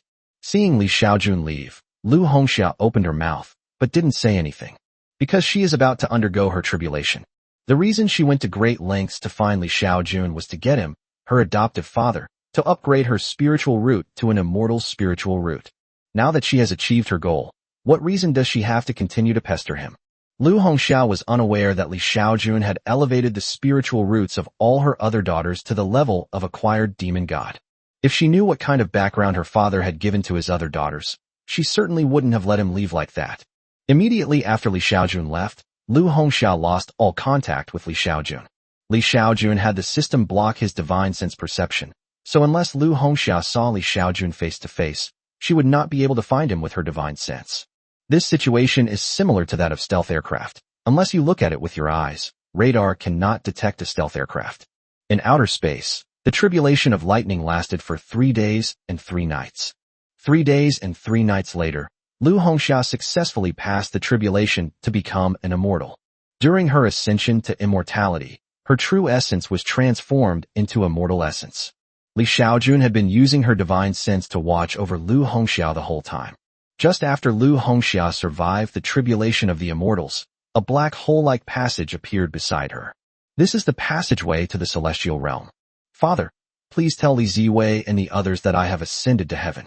Also, I'm giving you all of these things I have on me. Just as Lu Hongxia ascended to heaven, a voice resounded throughout the entire magic planet. Lu Hongxia's divine sense could not detect Li Xiaojun's location, so she could only transmit information through her voice. Fortunately, the people on the magic planet couldn't understand what she was saying, so it wasn't too embarrassing. Okay, you can go without worry. Li Xiaojun used her divine sense to transmit the message to Lu Hongxia. Ascension can only be achieved by humans ascending to the celestial realm. Nothing from the cultivation world can be brought to the immortal realm. Soon, Lu Hongxia was taken away by the ascension passage of the immortal realm. Where Lu Hongxia ascended to heaven, only her storage ring remained. My daughter, my dear daughter, don't blame your father for being heartless. The trials in the celestial realm are the best test for you. Li Xiaojun muttered to herself as she examined her daughter's storage ring. Lu Hongxia's storage ring was enormous, measuring a full 10 meters in length, width, and height. There are many cultivation resources inside Lu Hongxia's ring. Various spirit stones, spirit ores, spirit artifacts, elixirs, and so on. After thinking for a moment, Li Xiaojun flew towards the capital of the Great Emperor Empire, the Holy Capital. Soon, Li Xiaojun arrived at the Imperial Palace in the capital city. Master, you're back. Chen Zishan and Li Ziqi were both pleasantly surprised to see Li Xiaojun. Yes, I'm back. Li Xiaojun nodded. Master, we met that senior you mentioned last time. She said she's your daughter. Is that true? Chen Zishan asked Li Xiaojun curiously. Don't ask questions you shouldn't ask. Li Xiaojun rolled her eyes at Chen Zishan. Here, this storage ring is for you. Li Xiaojun tossed the storage ring to her little apprentice, Li Ziqi. Master, what about mine? Upon seeing that her younger sister had a storage ring, Chen Zishan immediately asked for one. This is the only one. It was left behind by my daughter after she ascended to heaven, Li Xiaojun said to Chen Zishan. All right then. Chen Zishan pouted. The reason Li Xiaojun gave the storage ring to Li Ziqi was mainly because he had previously handed over the entire planet to his eldest apprentice. This storage ring can be considered compensation for my little apprentice. As for the contents of the storage ring, Li Xiaojun didn't touch them, because frankly, he really didn't care about them. Zishan, Ziqi, Master is going back. Li Xiaojun said to her 2 disciples. Master, are you going back to the Alliance? Li Ziqi asked Li Xiaojun hurriedly. Yes. Li Xiaojun nodded. Master, I want to go back with you, Li Ziqi said quickly. No, Li Xiaojun refused. Why? Because it would be too slow to bring you along, Li Xiaojun explained. This place is more than 160 light years away from the border of the Alliance. Before the interstellar teleportation array is established, the only way to return is by relying on one's cultivation level. Even when flying in spirit form, Li Xiaojun's speed only reaches 10 times the speed of light, meaning she can return in just 16 years. If Li Ziqi were to accompany her, Li Xiaojun would only be able to physically traverse the starry sky, reaching a maximum speed of only half the speed of light, and it would take approximately 300 years to return to the border of the human race. Upon seeing that Li Xiaojun was going back without taking her, Li Ziki immediately burst into tears. All right, stop acting like a little girl. It's not like we'll never see each other again. Once the Alliance opens up the interstellar teleportation channel, you'll be able to come to the Alliance and see me. Li Xiaojun smiled and patted her little apprentice's head. Chapter 127 Thinking of you. Thinking of you? Master, when are you leaving? Li Ziki asked Li Xiaojun. I'll be leaving soon. Li Xiaojun nodded. Master, what will happen to my sister now that you're gone? Li Ziki asked. The main reason Qin Zishan is able to maintain her position as Empress of the Qin Empire is because she has her mentor, Li Xiaojun, backing her up. Without Li Xiaojun, who knows what would have happened? Currently, Qin Zishan's cultivation level has only reached the 3rd-tier golden core stage. On Magic Star, there are many 6th-tier mages. Don't worry, I'll definitely take care of this before I leave, Li Xiaojun said to the two sisters. Li Xiaojun had thought about this long ago. Before he left, he planned to place some restrictions on all human mages of the 4th rank and above. He would then teach Qin Zishan how to control these restrictions. Even if Li Xiaojun leaves, Qin Zishan will still be able to control all high-level mages using these restrictive methods. Master, can you not wait another month before leaving? Qin Zishan asked Li Xiaojun. Why? Because I want to prepare more delicious food for you, Master, so you can eat on the road, Qin Zishan said to Li Xiaojun. Okay. Li Xiaojun agreed after hearing Qin Zishan's words. For the next month, Qin Zishan personally led a large group of imperial chefs to prepare various foods for Li Xiaojun. A month later, Li Xiaojun's system space contained nearly 100,000 exquisite food items. Even if Li Xiaojun ate 3 portions of this food every day, it would be enough for him to live on for 100 years. Master, we will miss you now that you're gone. Goodbye, Master. A month later, Li Xiaojun still left. The main reason he is leaving now is that he has accumulated enough cultivation points to break through to the human immortal realm in less than 20 years. He didn't know if he would ascend to immortality after breaking through to the human immortal realm. So no matter what, he had to go back. He plans to go to the desolate planet Taiwan to take a look. If he breaks through to the human immortal realm and ascends to immortality, he will have no regrets. Even if he didn't ascend to immortality, he was prepared to cause trouble for the demon race. The demon race caused him to lose several hundred descendants with the potential to become emperors and almost killed him again, so he definitely had to take revenge. Time flies. In the blink of an eye, 16 years have passed. Li Xiaojun finally returned to the human race's territory within the Cultivation Alliance. Upon returning to the Alliance, Li Xiaojun sent the video she recorded on the magic planet to the Alliance's higher-ups. He hoped that the Alliance's leadership would take this matter seriously and then open up an interstellar teleportation portal to the magical world as soon as possible. After returning to the Cultivation Alliance, Li Xiaojun traveled to Taiwan Star via an interstellar teleportation array. 6 months later, Li Xiaojun returned to Taiwan Star. More than 200 years ago, when Li Xiaojun left this place, he was just an ordinary person. Now, however, he has become a great emperor in the tribulation transcending stage. With his divine sense spreading out, Li Xiaojun instantly covered the entire planet. However, in some places, Li Xiaojun's divine sense was unable to detect them due to the shielding of the array. Soon, Li Xiaojun arrived at Bixiao Peak in Biyunjunqing. Bixiao Peak hasn't changed much since he came more than 200 years ago. This may be related to the fact that Bixiao Peak is shrouded in an array. After circling around Bixiao Peak, Li Xiaojun returned to Honghe City. Upon arriving in Honghe City, Li Xiaojun went directly to the former residence of the Great Emperor. This is the courtyard rebuilt by Emperor Shenghui Li Yuding, also Li Xiaojun's eldest daughter, before her ascension, based on her childhood memories. This is also a place familiar to Li Xiaojun. Seeing the familiar scene again, Li Xiaojun couldn't help but feel a pang of nostalgia. After returning to Honghe City, Li Xiaojun settled down in the courtyard of the emperor's former residence. On this day, Li Xiaojun arrived in front of the villa where he lived more than 200 years ago. Li Xiaojun discovered that the villa he used to live in was still the same as it was more than 200 years ago, with no changes whatsoever. Even the paintings in his study remained hanging on the wall exactly as they were. However, more than 200 years later, the owner of this villa was no longer someone Li Xiaojun knew. Whether it was Sister Ning or he Xixue, they are no longer alive. Who are you looking for? Li Xiaojun rang the doorbell of the villa. An elderly servant, around 50 or 60 years old, opened the door. Hello. I'm looking for the owner of this house, Li Xiaojun said with a smile to the old servant. Who are you? Please tell me your name, so I can inform others. The old servant was very kind to Li Xiaojun because of his elegant attire and refined demeanor. I am Li Xiaojun, Li Xiaojun said calmly. Li Xiaojun? Okay, you wait here. I'll go ask her for you. Soon, the old servant came to the door again. Sir, please come with me. My master is waiting for you inside, the old servant said to Li Xiaojun. Okay, Li Xiaojun nodded, then followed the old servant into the villa. The old servant led Li Xiaojun into the villa. Inside the villa, a beautiful woman who looked to be in her 30s was holding a 2 or 3-year-old girl and waiting at the door.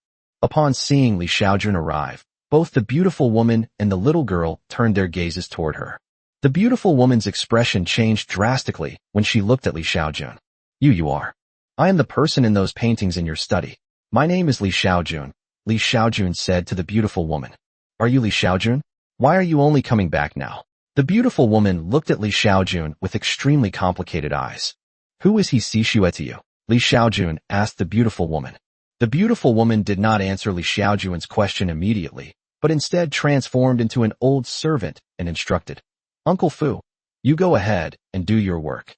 After the old servant left, she said to Li Xiaojun, He Xishue is my mother. Upon hearing this, Li Xiaojun immediately understood. The beautiful woman in front of him, who is at the nascent soul stage, must be his and he's Xishue's daughter. When did your mother leave? Li Xiaojun asked the beautiful woman. My mother passed away 183 years ago, the beautiful woman replied to Li Xiaojun. Upon hearing this, Li Xiaojun did some calculations. He left Taiwan star nearly 270 years ago. In other words, he Xishue lived to be over 100 years old. For an ordinary person to live to be over 100 years old is considered a long life. Are you my dad? After hesitating for a moment, the beautiful woman asked Li Xiaojun. Although she had never met Li Xiaojun in person, she was extremely familiar with Li Xiaojun's appearance. The portrait of Li Xiaojun in the study was one she had seen since she was a child. That's why she got to know Li Xiaojun after seeing him. Yes, I am your father. Li Xiaojun nodded. What's your name? Li Xiaojun asked her daughter. My name is Li Ninjuan. Please come in and talk to me, Li Ninjuan said to Li Xiaojun. Good. Li Xiaojun nodded and entered the villa with the beautiful woman. Who is this child? This is my granddaughter, Chen Shishir, Li Ninjuan said to Li Xiaojun. Shishir? That's a good name. Li Xiaojun nodded. Shishir, call him great-grandfather. Li Ninjuan instructed the little girl. Great-grandfather. The little girl called out to Li Xiaojun in her childish voice. Why? Li Xiaojun quickly agreed. Li Xiaojun has absolutely no resistance to toddlers as young as a few years old. Here, this is a gift from your great-grandfather. Li Xiaojun took out a spirit stone from her system space. Immortal essence stones, over time in the cultivation world, will degenerate into ordinary spirit stones. However, keeping immortal essence stones with ordinary people can prolong life and improve their health. Dad, what's this? We don't want anything too valuable, Li Ninjuan quickly said to Li Xiaojun. Chapter 128, The Living Son-in-Law. It's nothing valuable, just a broken stone. Keep it, Li Xiaojun said calmly. Sure. Thank you, great-grandfather, Li Ninjuan instructed his granddaughter. Thank you, great-grandfather, the little baby said quickly. Ninjuan, could you tell me about your mother's condition after I leave? Li Xiaojun asked Li Ninjuan. Hearing Li Xiaojun's words, Li Ninjuan nodded. I heard from my mother that you were taken away by the higher-ups of the Immortal Cultivation Alliance. Is that right? Li Ninjuan asked instead of answering.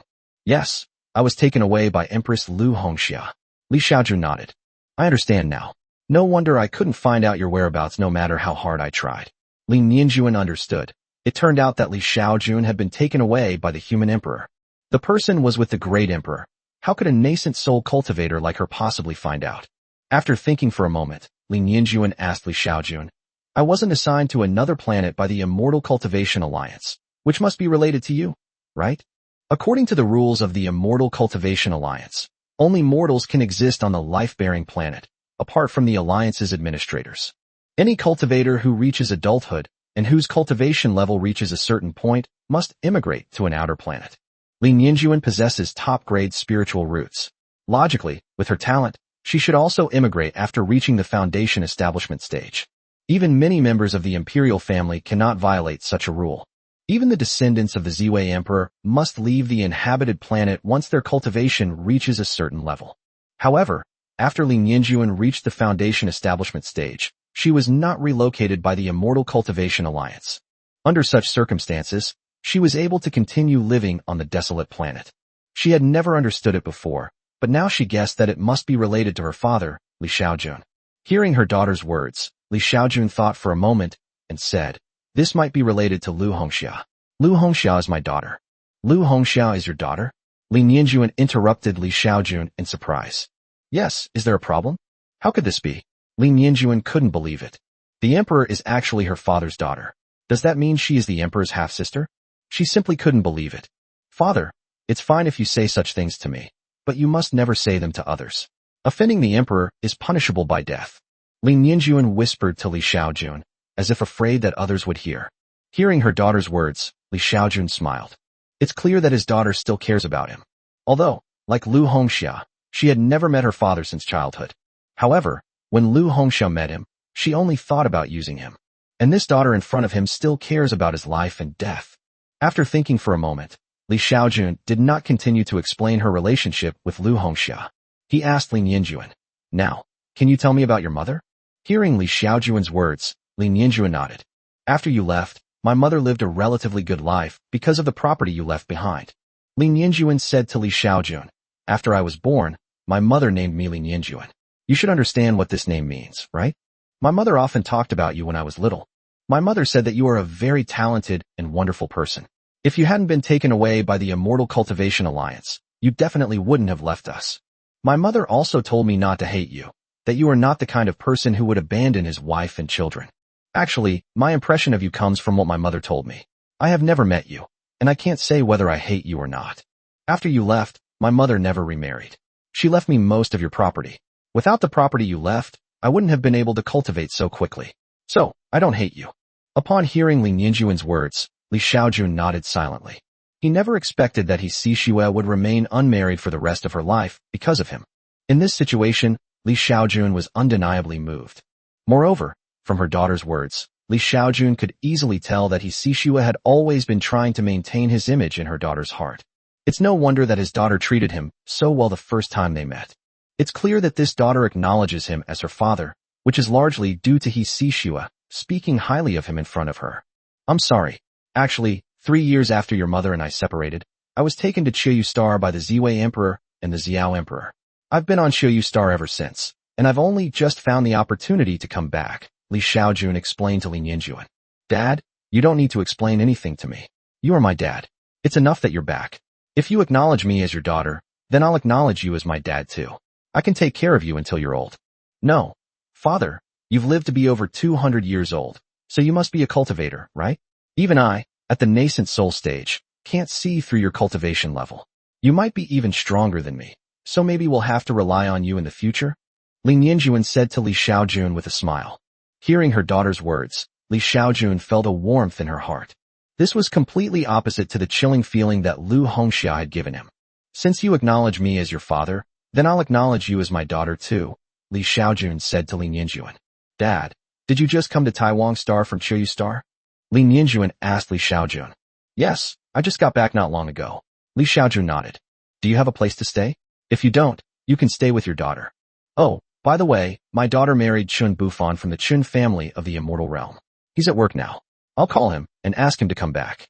I'll introduce you to him then," Li Nianjuan said to Li Xiaojun. Okay. Li Xiaojun nodded. He was somewhat peculiar. "I realized that I actually had a son-in-law.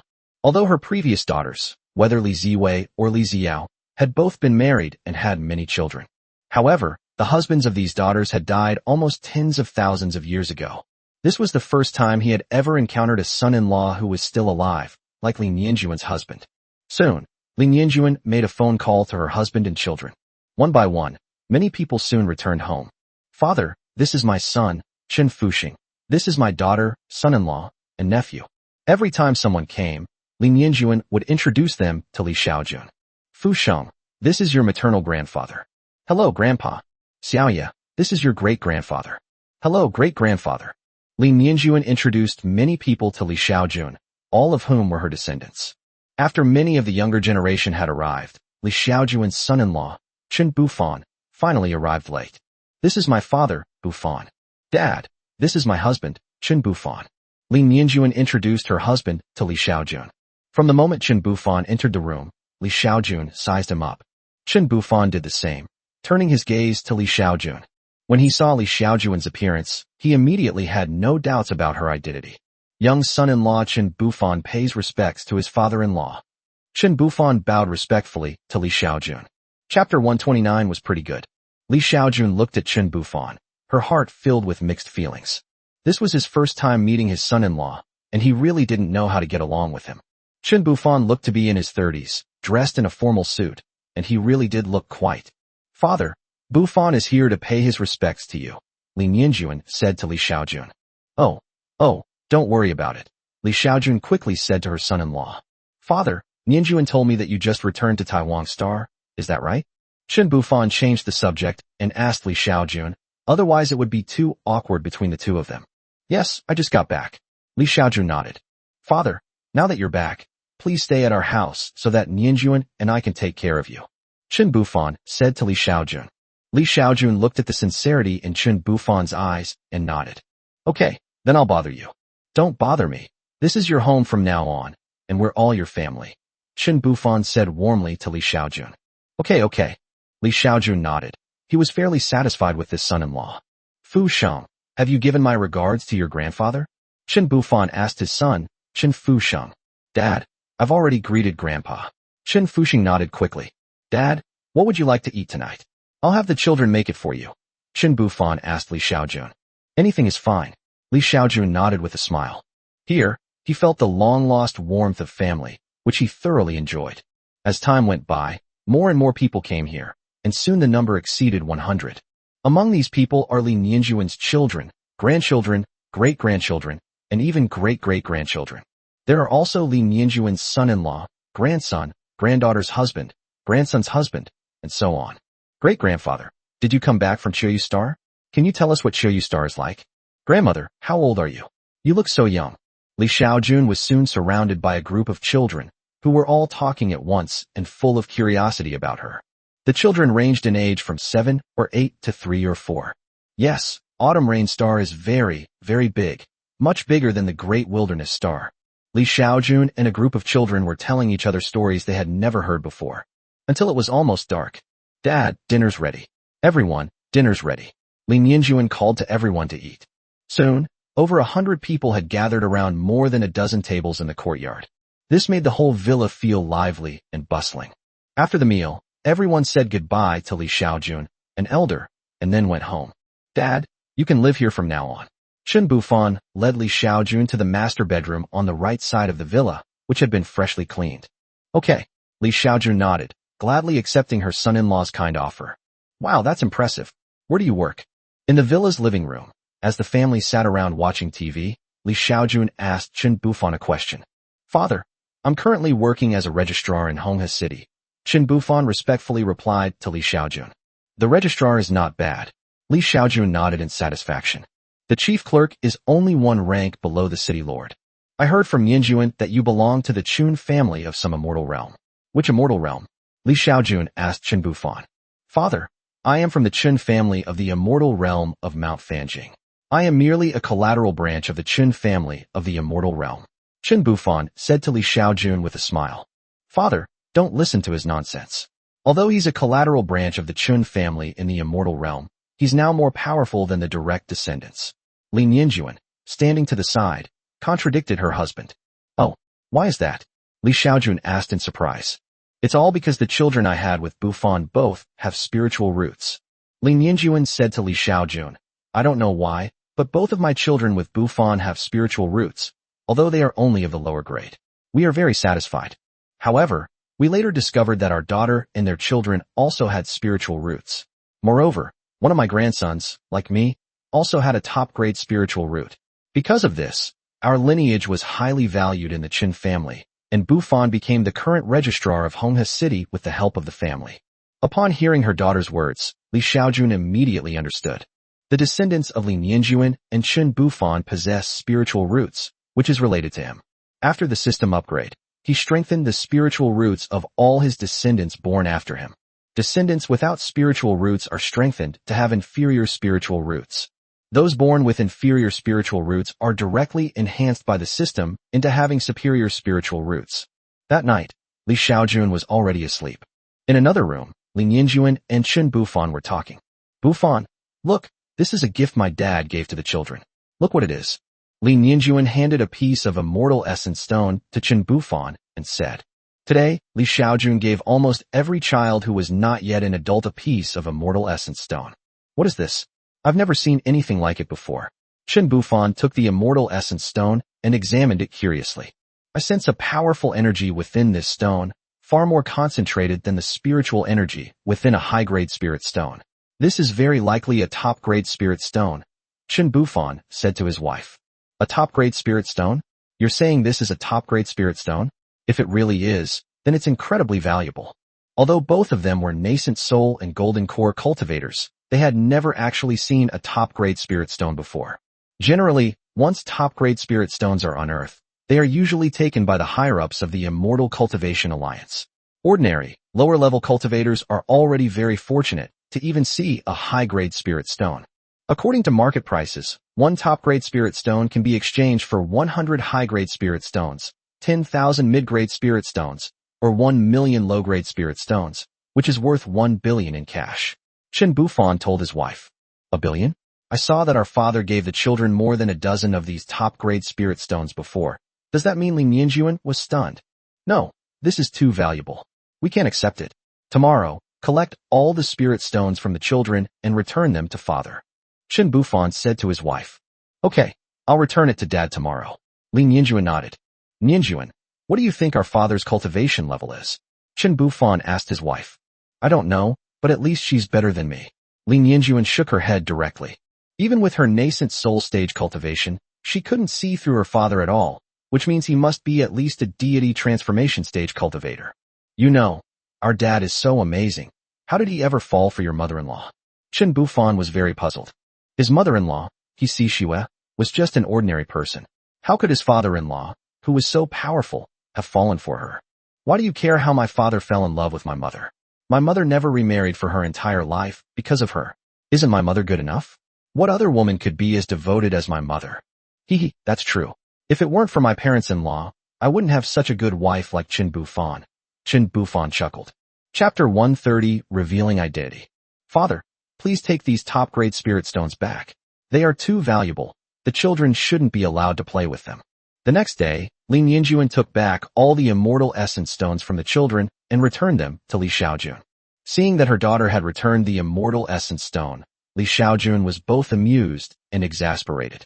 "More than anything, I feel relieved. This at least shows that her daughter was not after his money." After thinking for a moment, Li Xiaojun waved her hand, and a large pile of immortal essence stones floated in front of her. "See, I have plenty of these stones. They're not anything valuable," Li Xiaojun said to her daughter. Li Nianjuan was dumbfounded when she saw that Li Xiaojun had so many things that looked like top-grade spirit stones. "Father, isn't this a top-grade spirit stone?" Li Nianjuan asked Li Xiaojun. Upon hearing her daughter's words, Li Xiaojun waved her hand and put the immortal essence stone back into her system space. Then he waved his hand again, and another large pile of stones floated in the air. "These are truly top-grade spirit stones. This pile of top-grade spirit stones is for you. Please keep them," Li Xiaojun said to her daughter. After saying this, he presented the top-grade spirit stone to his daughter, Li Nianjuan. He didn't give away more immortal essence stones, because if someone isn't an immortal, they won't be able to absorb them even if they have them. Therefore, giving some spirit stones would be beneficial to the daughter's cultivation. "Father, I can't accept this. You should keep it yourself." Li Nianjuan quickly waved her hand at Li Xiaojun, indicating that she did not want these top-grade spirit stones. To be honest, seeing so many top-grade spirit stones made her heart pound wildly. However, her character made it impossible for her to accept these top-grade spirit stones with a clear conscience. "Please accept this. It's a small token of my appreciation. Don't worry about me not having enough spirit stones for cultivation. I have plenty of top-grade spirit stones like these," Li Xiaojun said to her daughter. "Dad, I still can't have it. I really have many fathers. I'm not kidding you." In order to get her daughter to accept the spirit stones, Li Xiaojun took out even more top-grade spirit stones from the system space, almost several times more than before. This. "All right, listen to me. These top-grade spirit stones are yours." With a wave of his hand, Li Xiaojun's daughter's storage bag fell into his hands. He easily opened the restriction on his daughter's storage bag and then put all the top-grade spirit stones into the storage bag. Including what was taken out before and what was just taken out, there are approximately tens of thousands of top-grade spirit stones in total. Keep these top-grade spirit stones to yourself and never tell anyone else. You should understand the principle of possessing a treasure is a crime, right? As Li Xiaojun spoke, she handed the storage bag back to her daughter. Li Nianjuan hadn't even recovered from the shock of instinctively catching the storage bag that was thrown to her. This is simply unbelievable. Her father actually had so many top-grade spirit stones, and he even gave her so many top-grade spirit stones. This left her speechless for a moment. The main reason Li Xiaojun was able to give so many top-grade spirit stones to his daughter was that top-grade spirit stones were no longer of any use to him. He's currently using immortal essence stones to allow the system to absorb energy. If he hadn't planned to take the top-grade spirit stone to Earth for his fellow Earthlings, he probably would have left it on Autumn Rain Star long ago. Li Xiaojun suspected that there was no spiritual energy on Earth, but she didn't know why. However, as long as he can reach Earth and has spirit stones, he can also help some fellow villagers cultivate immortality on Earth, and then leave Earth. Dad, thank you. Li Nianjuan said to Li Xiaojun with a grateful expression. She had received a real benefit for no reason, and at this moment, she felt only gratitude. Yes, I'm your father. Just accept what I give you. Li Xiaojun nodded in satisfaction. Okay. Li Nianjuan nodded in agreement. She secretly resolved that she would take good care of her father in the future. Father, what is your cultivation level now? After hesitating for a moment, Li Nianjuan finally asked this question. She felt that a father who could possess so many top-grade spirit stones must at least be in the late stage of the nascent soul realm. Hearing her daughter's words, Li Xiaojun smiled and said calmly, "It's just the tribulation transcending stage." What? Li Nianjuan was stunned again. She could hardly believe it. Father, what did you just say? You said you have what level of cultivation? Tribulation stage? What's wrong? Li Xiaojun asked her daughter with a smile. How could this be? Li Nianjuan couldn't accept it. You don't believe me? Li Xiaojun asked with a smile. How can I trust you? Li Nianjuan smiled bitterly. Come on, I'll show you the power of the tribulation transcending stage, Li Xiaojun said to her daughter. The next moment, with a wave of her hand, she flew directly into the sky with her daughter. Soon, she took her daughter to outer space. A dozen minutes later, Li Xiaojun brought her daughter to a meteorite belt outside another planet. That's impressive. This is the power of someone in the tribulation transcending stage. Li Xiaojun summoned her immortal sword and launched an attack, heading towards a meteorite with a diameter of several thousand meters. The next moment, the huge meteorite was shattered into pieces by the immortal sword. Li Nianjuan was stunned by the attack. Even after her parents returned to Taihuang Star, she was still in a daze, as if she were dreaming. She never imagined that her father was so powerful. The tribulation transcending stage, that's the great emperor, a figure as insignificant as a board in the cultivation world. However, Li Nianjuan soon thought of a problem. Then she looked at Li Xiaojun with a resentful expression and questioned him. Father, since you are so powerful, why did you abandon my mother? You are so powerful, can't you even protect my mother? Hearing his daughter's question, Li Xiaojun was taken aback. And then he sighed. My dear Nianjuan, if it were now, I would certainly be able to protect your mother, but more than 200 years ago, I simply had no way. Do you remember what I told you? What's wrong? Lu Hongxia is actually my daughter, Li Xiaojun said. Could this be true? At this moment, Li Nianjuan couldn't help but doubt whether it was true. She didn't take it seriously when her father told her yesterday. But now that his father is the emperor, it is very likely that this is true. That's absolutely true. Not only is Lu Hongxia my daughter, but all 10 female emperors of the human race are my daughters, Li Xiaojun said to Li Nianjuan. Li Nianjuan didn't know what to say. I know you don't believe it. It really is hard to believe, but it's true. Do you know the Ziwei Emperor and the Xiao Emperor? They both have the surname Li, and they were born to me and my second wife. What does this have to do with you and my mother? Li Nianjuan asked Li Xiaojun. Yes, they are related. Li Xiaojun explained. More than 200 years ago, I was just a Mahayana cultivator, while my daughter Lu Hongxia was already in the late tribulation transcending stage. For some reason, she was very unfriendly to me. Back then, when your mother was pregnant with you, I was captured by Lu Hongxia. Later, my other 2 daughters rescued me from Lu Hongxia and brought me to Qiyu Star. Chapter 131, She should thank her mother. Then why didn't you come to visit my mother and me after you were rescued? Li Nianjuan asked Li Xiaojun. At that moment, she felt a pang of resentment towards her father. His mother never remarried, waiting for him her whole life. But he ran off to Autumn Rainstar and didn't return until his mother had passed away. In this situation, what's the difference between myself, the father, and a scumbag? Sensing a hint of resentment in her daughter's voice, Li Xiaojun quickly explained, I have my reasons. I was severely injured by Lu Hongxia, and I've been recuperating for years. I just broke through to the tribulation transcending stage, and that's why I returned to Taiwan Star. Li Xiaojun made up an excuse. If he hadn't felt that his daughter was genuinely good to him and very filial, he wouldn't have believed it. She was still able to stand up for her mother and didn't blindly side with him just because he gave her so many top-grade spirit stones. All of this made Li Xiaojun value this daughter very much. Therefore, she did not want her mother, Xixue, to cause a rift between her and her father. If it were that unfilial daughter Lu Hongxia, he wouldn't bother explaining so much. Nianjuan, you won't become unfilial to your father because of this, will you? Li Xiaojun asked her daughter with a smile. Hearing Li Xiaojun's words, Li Nianjuan rolled her eyes at him. How dare I? You're a transcending tribulation emperor.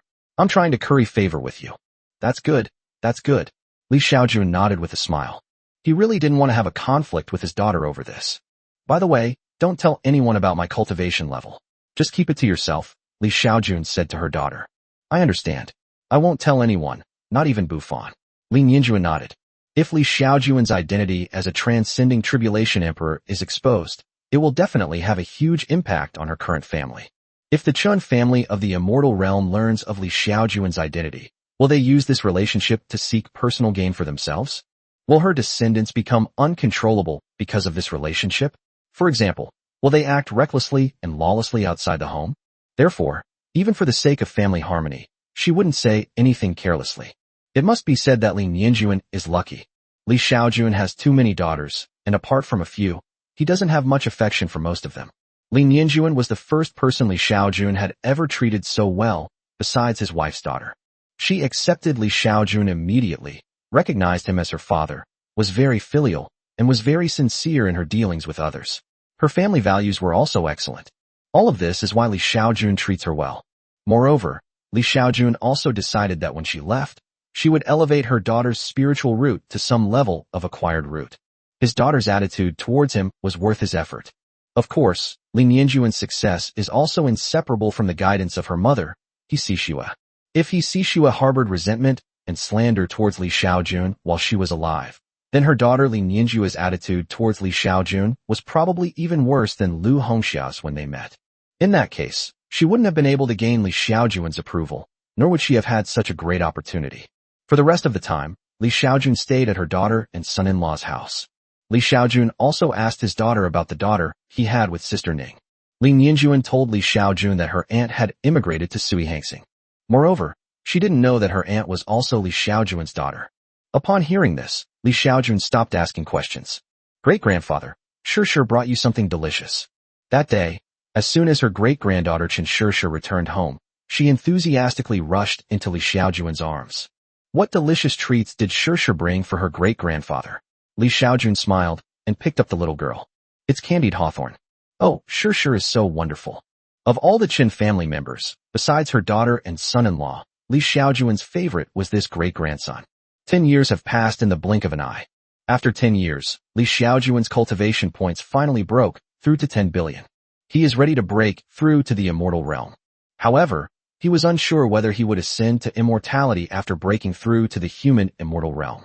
Although his daughters did not ascend after reaching the level of acquired demon god, it does not mean that he will not ascend. He doesn't have any spiritual roots. Therefore, after careful consideration, Li Xiaojun did not immediately break through to the human immortal realm.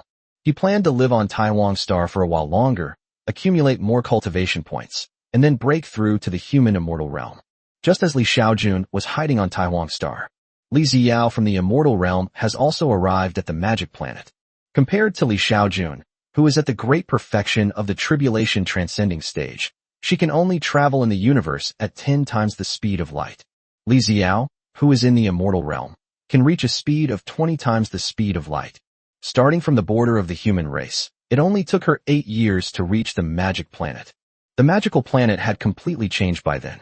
After nearly 27 years of development, The Alliance language has now become widely used throughout the entire magical planet. The Alliance's Yuan Xin cultivation system has also spread throughout the entire planet. Over the past few decades, Chen Zishan and Li Ziki have collected and nurtured many children with exceptional spiritual talents. They also taught the 3 great cultivation methods of the human race, which allowed many people who had no magical talent but possessed spiritual roots to embark on the path of cultivation. In outer space, Li Xiao's figure floated silently in the vacuum. However, his divine sense had already enveloped the entire magical planet. The natives of this planet have actually learned the language of the Alliance? Not bad, not bad. It seems the people who explored this planet have put in a lot of effort. How did the 3 great cultivation methods of my human race end up here, and even become widespread? The next moment, Li Xiao frowned. The 3 great immortal techniques of the human race are immortal techniques that only human geniuses can cultivate. Ordinary humans only cultivate ordinary immortal techniques. The reason why only geniuses can cultivate them is that the 3 supreme immortal techniques require far more resources to cultivate than ordinary immortal techniques. Geniuses have the support of the Alliance, so they naturally do not lack resources. For others, obtaining resources is extremely difficult. If, with the same resources, the 3 supreme immortal techniques can only be cultivated to the mid-golden core stage, then ordinary immortal techniques can be cultivated to the nascent soul stage. It is precisely because of this gap that the Alliance has not popularized the 3 supreme immortal techniques to everyone. Of course, even if it becomes widespread, people with average spiritual talent or insufficient resources will not choose it. Li Xiao just didn't expect that the 3 supreme immortal techniques of the Alliance would actually become widespread on this planet. Actually, this whole thing is Li Xiaojun's fault. Li Xiaojun easily obtained these 3 cultivation techniques from Li Ziwei, so he assumed that the entire Alliance was practicing these 3 techniques. So when he was on Magic Star, he didn't hesitate to pass on the Alliance's 3 great immortal techniques. Li Xiao observed the magical planet in the starry sky for 3 days. 3 days later, she arrived directly in the capital of the Great Qin Empire, the holy capital city. In the palace, Chen Zishan handed over the political affairs to her subordinates. She herself, along with her younger sister Li Ziki, cultivated in the palace, while Chen Zishan and Li Ziki were cultivating in their cave. Suddenly, a figure appeared abruptly in the stone chamber of the cave. Who are you? Chapter 132. Father, you lied to me. You're so mean. Chen Zishan and Li Ziki watched Li Ziki's sudden appearance warily. Hello, my name is Li Xiao, and I am one of the 10 empresses of the St. Goya Immortal Cultivation Alliance, Li Ziki said with a smile to the 2 sisters. Are you Empress Xiao? Our master is also a member of the Alliance. He told us to wait here for the Alliance's arrival, and then we will directly submit to the Alliance. Chen Zishan quickly and respectfully said to Li Ziki. Who is your master? Li Xiao asked Chen Zishan. Our master is Li Hongjun. Chen Zishan quickly said. Li Hongjun? Never heard of him. Li Xiao shook her head, indicating that she had never heard of him. By the way, did you see Empress Lu Hongxia come over? Li Xiao asked Chen Zishan. The Red Cloud Empress? My master said she ascended to the immortal realm. Chen Zishan said to Li Xiao. Ascension? Li Xiao never expected that Lu Hongxia had already ascended to heaven. But thinking about it, it makes sense. If she hadn't ascended to immortality, she wouldn't have remained silent for so many years. If she hadn't ascended to immortality, she probably would have already started gathering people to open an interstellar teleportation channel. Where is your master? Li Xiao asked Chen Zishan and Li Ziki. Senior, our master returned to the Alliance after Empress Hongxia ascended to immortality, Chen Zishan said to Li Xiao. Oh, you went back? Li Xiao nodded, thinking that it must have been the master of these 2 people who relayed the detailed information about Magic Star to the higher-ups of the Alliance. By the way, did Lu Hongxia leave anything behind, or any words before she ascended to heaven? Li Xiao asked the 2 sisters. Here, she left behind a storage ring, and then our teacher gave it to me, Li Ziki said to Li Xiao. After saying that, she took out the storage ring that Li Xiaojun had given her. Upon seeing Li Ziki's storage ring, Li Xiao immediately recognized it. Having dealt with Lu Hongxia for tens of thousands of years, she can recognize many of her things. Senior, if you want to take this ring back, I can hand it over. Li Ziki said quickly when she saw Li Xiao staring intently at her storage ring. Hearing this, Li Xiao waved her hand. No need. Since your master has already given you the ring, I will not take what belongs to someone else. By the way, you should have met Lu Hongxia, right? Did she say anything to you? Li Xiao asked the two sisters. Lu Hongxia disappeared without a trace. It's impossible that she stopped investigating after hearing others say that she had ascended to heaven. After all, what if Lu Hongxia wasn't ascending to heaven, but was instead murdered? Therefore, it's good to do more research. Hearing Li Xiao's words, Qin Zishan thought for a moment and said, Senior sister Lu didn't say much to us. She left immediately after discovering that our master was her father. Huh, what did you just say? Upon hearing Qin Zishan's words, Li Xiao was somewhat incredulous, and an uncontrollable powerful aura emanated from her. Huh, what did I just say? Qin Zishan was a little flustered. You just said that your master is Lu Hongxia's father? Li Xiao withdrew her oppressive aura and then asked Qin Zishan. Yes. Qin Zishan nodded. Then she said, after seeing the portrait of my master, senior sister Hongxia said that our master was her father, and then she went to find our master. Upon hearing this, Li Xiao quickly said, Do you have a portrait of your master? Let me see it. Hearing this, Qin Zishan hesitated for a moment, then took out a portrait from her spatial bag and handed it to Li Xiao. When Li Xiao received the portrait and saw the person in it, she immediately understood why Lu Hongxia had acted that way. Because this person was actually her father. So, her father did not die. Well, they lied to us and said they were dead when they weren't. The next moment, she initiated a soul communication call with Li Xiaojun. The request was approved very quickly. Xiao, what do you need me for? Li Xiaojun's image appeared in Li Xiao's mind. Father, you're not dead, are you? You discovered that magical planet, didn't you? Li Xiao asked Li Xiaojun. Upon hearing Li Xiao's words, Li Xiaojun tentatively asked, You've already gone to the magic planet? Yes, I'm still with your two apprentices right now, humph. Li Xiao added a final humph. Upon hearing Li Xiao's words, Li Xiaojun immediately understood that his act of faking his death had been discovered. Xiao, could you please not tell anyone else about this? I just want to travel around and have some fun. I don't want to be confined to the Empress's palace by your sister, Li Xiaojun said to Li Xiao.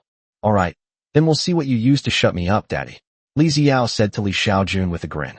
Upon hearing Li Xiao's words, Li Xiaojun knew that his daughter would keep it a secret. Well then, since you like alchemy, I'll get you a magical alchemy furnace. What do you think? Li Xiaojun asked Li Xiao. Okay, I promise to keep your mouth shut for you, Daddy, Li Xiao said with a grin. You're on Magic Star now, right? What are you planning to do next? Li Xiaojun asked her daughter. Upon hearing Li Xiaojun's words, Li Xiao boasted. I plan to open an interstellar teleportation channel from Magic Star, and then have my sister and the others open a teleportation channel from the other side. This will save a lot of time. Okay, then you go ahead and get busy.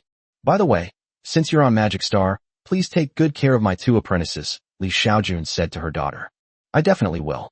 After all, they are my junior sisters. By the way, Father, what is your cultivation level? Is it stronger than all of ours? Li Xiao asked Li Xiaojun. Previously, when they met Li Xiaojun, they always saw her as just an ordinary person. It's obvious they were all deceived by their father. Therefore, she guessed that his father must have a much higher cultivation level than them, which was why he could pretend to be an ordinary person in front of them. What are you thinking? I'm only at the tribulation transcending stage right now. The reason I looked like an ordinary person before was because my bloodline talent could hide my cultivation level, just like how I used my bloodline talent to help your sister and the others hide their cultivation levels, Li Xiaojun explained. Oh, I understand. Li Xiao nodded, but immediately pouted. But father, you still lied to us. You're so mean. All right, that's all for now. I have to go. Li Xiaojun quickly hung up the phone. He didn't want to discuss this with his daughter. After hanging up the call, on Magic Star, Li Xiao looked at the sisters Qin Zishan and Li Ziki. Let's get to know each other again. My name is Li Xiao, and I'm also your master's daughter. You can call me senior sister, Li Xiao said to the two sisters. Are you also master's daughter? Qin Zishan and Li Ziki were surprised at first, and then quickly greeted each other. Hello, senior. Hello, senior sister.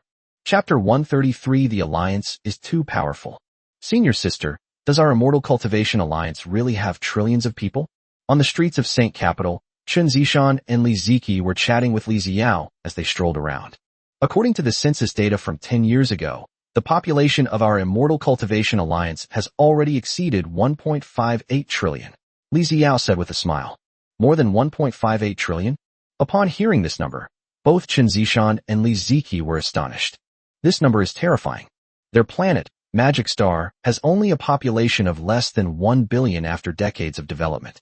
This is the result of the human race's development across the entire planet after the demon race was annihilated. Senior sister, our alliance has so many people, there must be a lot of high-level cultivators, right? Chen Zishan asked Li Ziki. Hearing Chen Zishan's words, Li Xiao nodded. According to statistics, our alliance currently has a total of 9 cultivators at the human immortal realm, 1 cultivator at the Great Emperor realm, hundreds of cultivators at the Mahayana realm, tens of thousands of cultivators at the integration realm, millions of cultivators at the deity transformation realm, and hundreds of millions of cultivators at the nascent soul realm. As for cultivators below the nascent soul realm, they are countless. Upon hearing Li Xiao's words, both Chen Zishan and Li Ziki gasped in shock. Based on the comparison between cultivators and magicians, there are 9 level 10 magicians, 1 level 8 magician, hundreds of level 7 magicians, tens of thousands of level 6 magicians, millions of level 5 magicians, and hundreds of millions of level 4 magicians. She and her sister Li Ziki have only just broken through to the 4th level after more than 20 years of continuous training.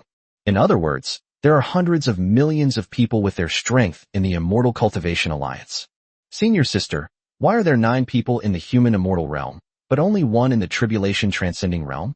Chen Zishan noticed the unusual thing Li Xiao had mentioned. There are 9 immortal realm cultivators, but only 1 tribulation transcending realm cultivator, which is clearly unreasonable. Upon hearing Chen Zishan's words, Li Xiao was at a loss for words. Reaching the Great Emperor realm during the tribulation transcending stage is not something easily achieved. The demon race has countless members, yet only a few dozen demon emperors have reached the tribulation transcending stage. This is the total number accumulated over hundreds of thousands of years. Humanity has only been developing for 100,000 years, and its population has exploded to trillions in just 10,000 to 20,000 years. In such a short time, although several hundred people have reached the Mahayana stage, it seems that apart from Li Xiaojun's daughters, no one has broken through to the tribulation transcending emperor stage. Of course, even without them, it would have been only a matter of time before some people broke through to the next level. For example, people like Ni Xiaodang and Lu Yuqi, who were born with Yin spiritual roots, would only need some time to break through to the tribulation transcending emperor stage. This matter is complicated, so I won't go into too much detail. Li Xiao couldn't explain it, so she simply stopped trying. Currently, the number of human emperors has exceeded tens of thousands, and it is believed that in a few thousand years, the number of human emperors will experience explosive growth. Just as the 3 were talking, they arrived at a huge restaurant. Senior sister, this is the largest restaurant in the capital city. Let's go and try some of their food. Chen Zishan suggested to Li Xiao. Okay, Li Xiao nodded. Soon, the 3 entered Manhwa Tower, the largest restaurant in the capital city. It was lunchtime, so Manhwa Tower was packed with people. Sir, what would you like to eat? Upon seeing that Chen Zishan and her 2 companions possessed an extraordinary air about them, the waiter quickly stepped forward to inquire. Do you have any private rooms? Chen Zishan asked. The regular private rooms are all gone. We only have our most luxurious and expensive private room left. Would you like it? The waiter asked hurriedly. Okay, let's arrange it. Chen Zishan nodded. Please follow me, sir. Soon, Chen Zishan and the other 2 were taken to the 7th floor of Manhwa Tower, which was also the highest floor. This private room is very large, with excellent ventilation and lighting. From the window of the private room, one can take in most of the scenery of the holy capital. What would you like to eat? After Chen Zishan and her 2 companions entered the most luxurious private room, this time, one of the shop's managers personally came to greet them. Bring one of all your restaurant's signature dishes, Chen Zishan said generously to the manager. Miss, are you sure? All of our restaurant's signature dishes are. Snap. The next moment, there was a loud thud, and a crystal-clear stone, no bigger than a thumb, was slammed onto the table. Advanced magic stone. Sorry, I'll arrange it for you right away. Without saying a word, the restaurant manager turned around and left. Someone who can afford a high-level magic stone must be able to afford the food at their restaurant.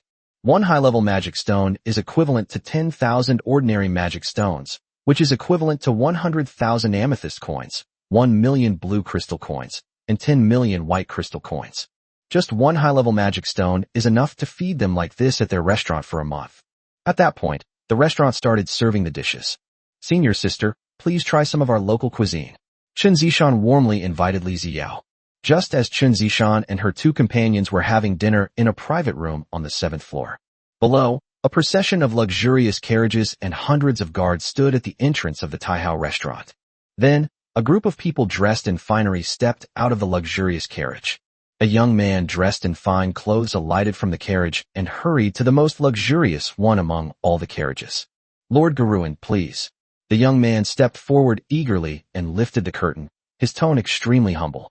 The next moment, a man who looked to be in his 40s or 50s stepped down from the carriage. "Lord Garuin, please." Soon, the man, escorted by guards, arrived at the restaurant's lobby. The person in charge of the restaurant's lobby knew the young man, so he was already at the door to greet him as soon as he arrived. "Young Master Rome, welcome. Your usual private room, number 7, has been prepared for you," the steward said hurriedly to the young man.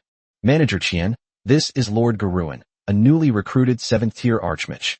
Private room number 7 is not worthy of Lord Garuin's status. Please arrange private room number 1 for us," the young man said to the manager.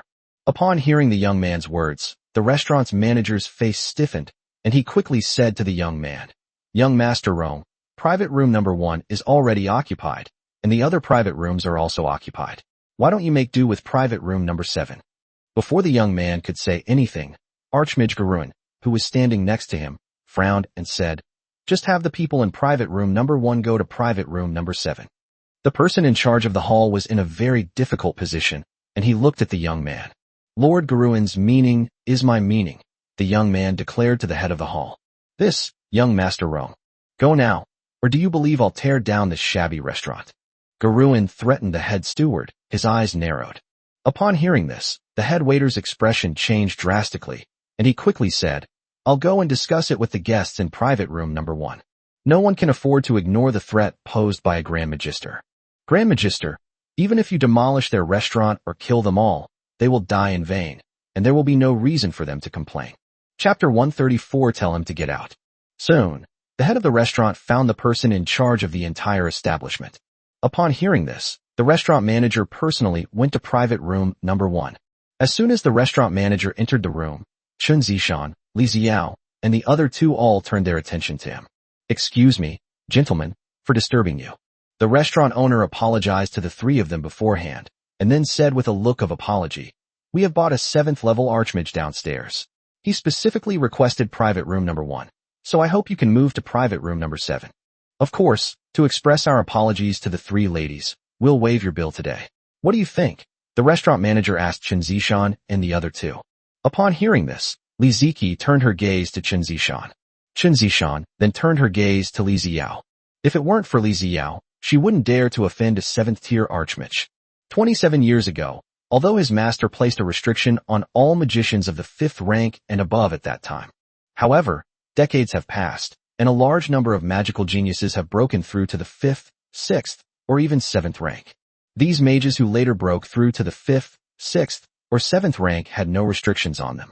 This was something Li Xiaojun hadn't expected. He had only thought about controlling the 5th and 6th tier mages at the time. However, he did not expect that the cultivation speed of a magician would be many times faster than that of an immortal cultivator. If there is a magical genius, several decades is enough time for him to break through to the 6th or even 7th rank. Therefore, now that a Grand Magister wants room number 1, if a conflict breaks out, even if Chun Zishan is the empress of the Great Qin Empire, she will not be able to escape unscathed. Therefore, it depends on what Li Xiao says. As a level 10 powerhouse, Li Xiao could easily crush a level 7 mage like an ant. Seeing Chun Zishan looking at her, Li Xiao smiled, then looked coldly at the restaurant manager and uttered 3 words. "Tell him to get lost." As one of the 9 great female immortals of the Immortal Cultivation Alliance, and the great Emperor Xiao, who controls trillions of humans, how could she possibly give up her seat to an ant? "Young lady, please understand our difficulties. Can't you understand what I'm saying? Get out." Li Xiao waved her hand, and the restaurant manager was sent flying, crashing into the corridor outside the room. Then Li Xiao waved her hand again, and the door to the room closed once more. "Senior sister, I'm sorry, I didn't expect this. This is none of your business. Let's continue eating and not let irrelevant things spoil our enjoyment," Li Xiao said to the 2 sisters with a smile. "Good." Hearing Li Xiao say this, Chun Zishan and Li Ziki both felt reassured. With senior sister Li Xiao by their side, they wouldn't be afraid even if a fight broke out. On the contrary, Chun Zishan and Li Ziki were secretly hoping for a fight. As the empress of the Qin Empire, do you think Qin Zishan was willing to hand over the reins of government to others while she hid in the palace to cultivate herself? They were forced into it. Since the emergence of the first uncontrolled seventh-tier archmage a few years ago, the country's political situation has undergone significant changes. Even those magicians controlled by Li Ziki were unable to break through to the 7th rank because of the restrictions placed on them. If it weren't for the fact that Qin Zishan's master was an 8th-level Saint Archmage, many people would probably have kicked Qin Zishan off the stage long ago. Moreover, over the years, many people have been testing whether Qin Zishan's mentor is still around. After all, when Li Xiaojun was around, almost every year people across the planet who opposed the new policies were killed. However, one day, Qin Zishan's master disappeared without a trace. Many people speculate that Qin Zishan's mentor may have died. After all, even an 8th Order Saint Magister has a limited lifespan. Fortunately, although Li Xiaojun has not made a move for more than 20 years, his influence remains. Even though many people guess that Qin Zishan's master is no longer alive, they do not dare to lay a hand on Qin Zishan and Li Ziki. However, at this time, the power of the Qin Empire had been completely usurped by ambitious individuals. The political situation in the Qin Empire was also deteriorating rapidly. Many powerful and influential families once again came to control the world. Ordinary people were once again exploited by powerful families. Therefore, Qin Zishan, who had seen all of this, was already dissatisfied. If her cultivation level were high enough to easily kill a 7th-tier mage, she would absolutely not compromise with those people. Bang! Just as Qin Zishan and the other two were having dinner in the private room.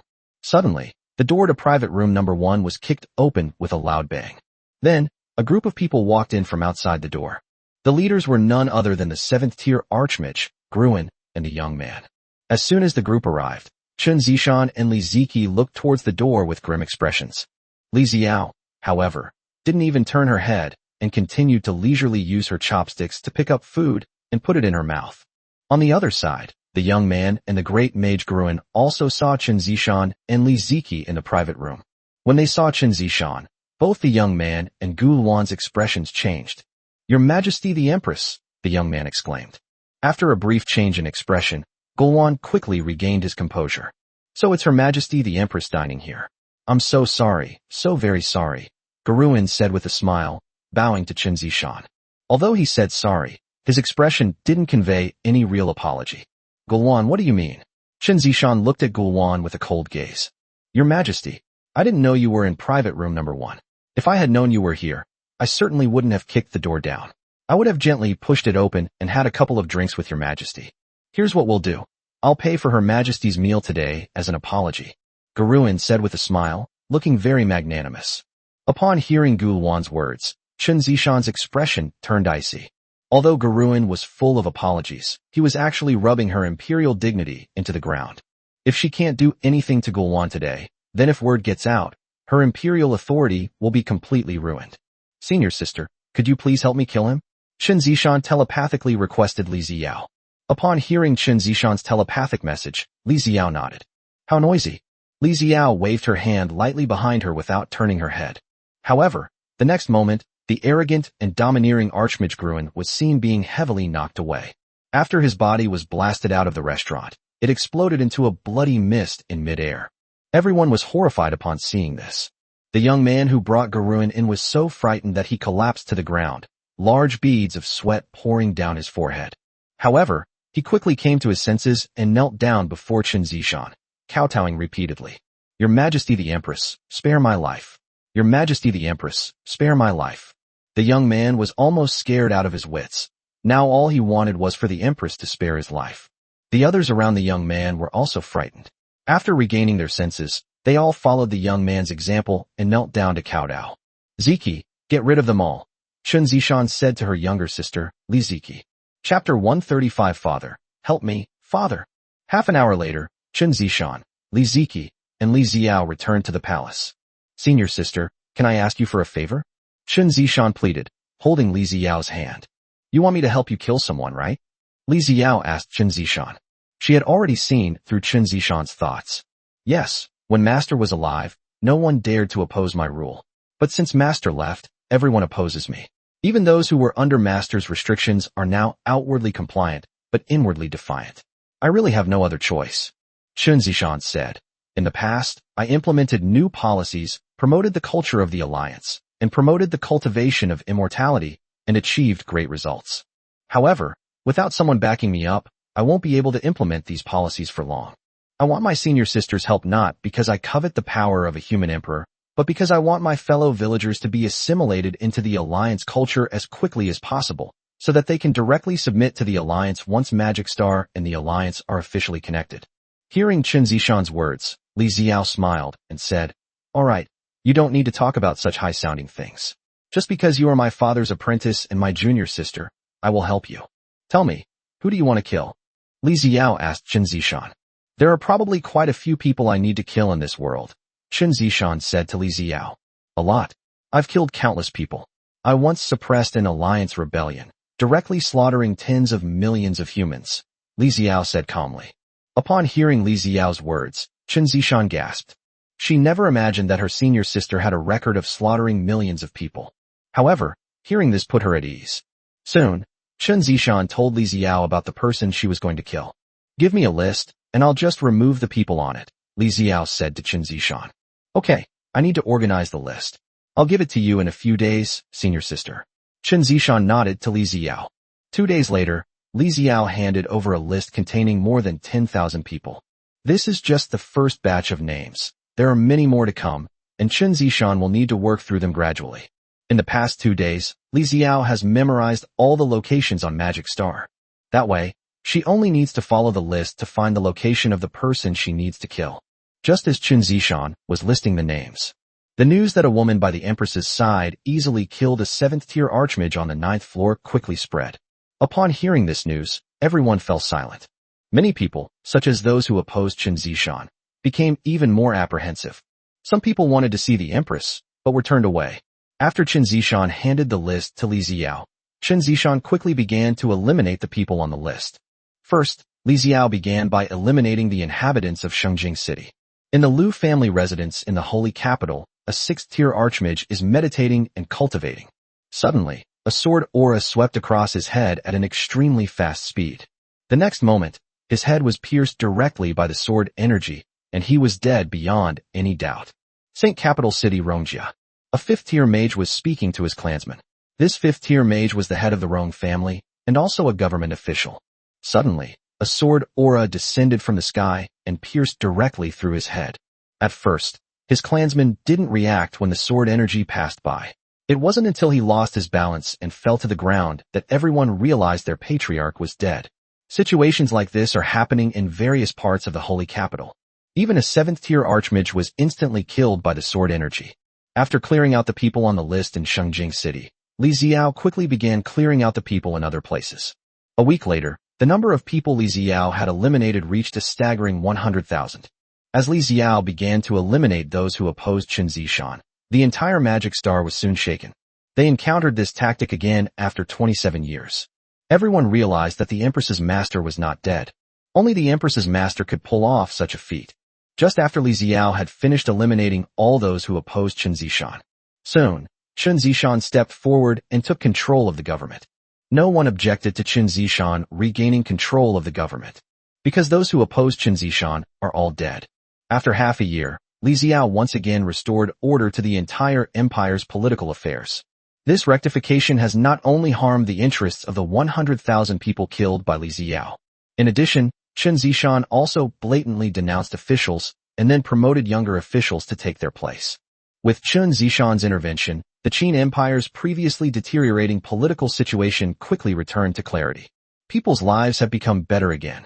Thank you so much, senior sister. Without you, we might have been forced to flee in the end. Chen Zishan sincerely thanked Li Xiao. You're welcome. I'll be setting up an interstellar communication device on Magic Star. If you encounter any difficulties, just contact me directly using the communicator, Li Xiao said to Chen Zishan. After dealing with matters on Magic Star, she prepared to open a teleportation channel. As a mortal in the immortal realm, she could open teleportation channels very quickly. With the addition of several fellow sisters from the fairy realm working together along the way, a teleportation channel spanning over 160 light years can be opened up in less than 100 years. At that time, we can start large-scale migration to Magic Star. The planet Magic Star doesn't produce high-yield crops, which is why its population isn't very large. If we bring the Alliance's high-yield food supplies over, then feeding hundreds of billions of people on a single magic planet will definitely not be a problem. Just as Li Xiao began to open up the interstellar teleportation channel. On the desolate planet, Li Xiaojun received a distress call from her daughter, Tu Shanyeya. Father, help. I'm being chased by demons. As soon as the call connected, Li Xiaojun heard her daughter Tu Shanyeya's panicked voice in her mind. What happened? Li Xiaojun asked hurriedly. Here's the thing. Because I did business for the Tiger Demon Clan, which helped them grow stronger, the Wolf Demon Clan, who are enemies of the Tiger Demon Clan, want to get rid of me. Father, I'm surrounded by a pack of wolf-like earth immortals. Please help me. Tu Shanyeya said anxiously to Li Xiaojun. How much longer can you hold out? Li Xiaojun quickly asked her daughter. Although he was anxious about his daughter's situation, he had to find out the details. My guards can't hold out for more than 5 minutes. Okay, I'll contact your sisters right away and see if they can help, Li Xiaojun said quickly to her daughter. After saying that, he hung up the phone and then contacted his other daughters. At the same time, Li Xiaojun directly added the more than 1 million units of luck she had accumulated to Tu Shanyeya. Chapter 136 Father, for the future of humanity, Li Xiaojun first contacted her eldest daughter, Li Yuding. Li Yuding was also very anxious after hearing that Tu Shanyeya was in danger. Tu Shanyeya was able to obtain goods from the demon race, which were very useful to them. However, she had no way to help Tu Shanyeya in her predicament. Because of her business dealings, Tu Shanyeya has hardly cultivated since ascending to the immortal realm, and is currently only at the late stage of human immortal. So even if she gave all her equipment to Tu Shanyeya still couldn't use it. Seeing that she couldn't help her eldest daughter, Li Xiaojun quickly thought about which daughter could help Tu Shanyeya. Despite her thoughts, Li Xiaojun kept contacting her second daughter, Li Yufei. Upon hearing about Tu Shanyeya's situation, Li Yufei quickly said, Father, I have 3 teleportation talismans that my master gave me. Please give them to Tu Shanyeya immediately. They might be able to help her escape. Upon hearing this, Li Xiaojun was overjoyed. On behalf of Tu Shanyeya, I thank you. Without further ado, I will immediately send the teleportation talisman to Tu Shanyeya. After saying that, Li Xiaojun hung up the phone and then contacted Tu Shanyeya again. These 3 teleportation talismans were given to you by your second sister. See if you can escape. I'll then help you contact your other sisters to see if there are any other ways. After saying that, Li Xiaojun hung up the phone again and then contacted her other daughters. To Li Xiaojun's disappointment, none of her other daughters had any good solutions. Just as Li Xiaojun was about to contact her daughters who weren't born to her wife, Tu Shanyeya called her back. Father, I've escaped. I'm safe now. I used all 3 teleportation talismans. Please thank second sister for me. I'll definitely repay this favor in the future, Tu Shanyeya said to Li Xiaojun. Hearing her daughter's words, Li Xiaojun breathed a sigh of relief. It's good that my daughter is all right. Perhaps, the reason his daughter was able to escape was not only due to the 3 teleportation talismans, but also because he temporarily added more than 1 million luck points to her. Li Xiaojun took a look at Tu Shanyeya's information. Suddenly, he discovered that Tu Shanyeya's luck was only 600,000. If he remembered correctly, Tu Shanyeya's luck value used to be over 1 million, and with the more than 1 million luck value he just added to Tu Shanyeya, she should have more than 2 million. However, Li Xiaojun now sees that her luck value is only over 600,000. Does resolving a crisis require consuming luck points? Li Xiaojun seemed to have discovered something extraordinary. If that's the case, then he'll have to pay more attention to his daughter's luck stats from now on. If his daughter's luck value is too low, he must increase it in time. Otherwise his daughters may be at risk of perishing. After talking with Tu Shanyeya for a while, Li Xiaojun contacted her other daughters and told them the good news that Tu Shanyeya was alright. At the same time, he also instructed all his daughters to be careful in the celestial realm. When it came to the second daughter, Li Xiaojun expressed her gratitude once again. Father, my master knows about your situation. Suddenly, Li Yufei said to Li Xiaojun. What? Your master knows about my situation? Li Xiaojun asked in surprise. Yes. Li Yufei nodded, then said, Master, your existence is too important to the balance of power between humans and demons in the immortal realm, so I told you about this. Li Xiaojun never expected that Li Yufei would tell her master about this. What did your master say? What was his attitude? Li Xiaojun asked her daughter. Upon hearing Li Xiaojun's words, Li Yufei said, My master was very happy to learn about your situation. My master is with me now, and she has some things she wants me to tell you. What did you say? Li Xiaojun asked. My master said, If you can have as many children as possible, then rule the entire spirit realm and turn it into human territory. This would be equivalent to directly eradicating the demon race's roots in the immortal realm. Li Xiaojun was speechless after hearing Li Yufei's words. After thinking for a moment, he said to Li Yufei, "Tell your master not to worry about this. Our human race has already produced tens of thousands of geniuses with the potential to become great emperors. In just a few years, our human race will be countless times stronger than the demon race. At that time, annihilating the demon race will be as easy as turning one's hand." Upon hearing Li Xiaojun's words, Li Yufei quickly added, "My master said that you should have more children with divine or demonic lineages, and then raise them to become immortals in the spirit world. My master said that the demon race has golden immortal level experts who can help ordinary demon immortals descend to the mortal realm. Under such circumstances, the demon race will not stand by and watch the human race rule the entire spirit realm, and many demon immortals will inevitably descend to the mortal realm. By then, no matter how many emperors the human race has, they will not be a match for the demon race. Therefore, in order to resist the demon race, the human race must cultivate countless human immortals in the spirit realm. My master said that since there are no golden immortals among the human race in the immortal realm, there is no way to arrange for human immortals to descend to the mortal world. Therefore, you can only cultivate your own immortals.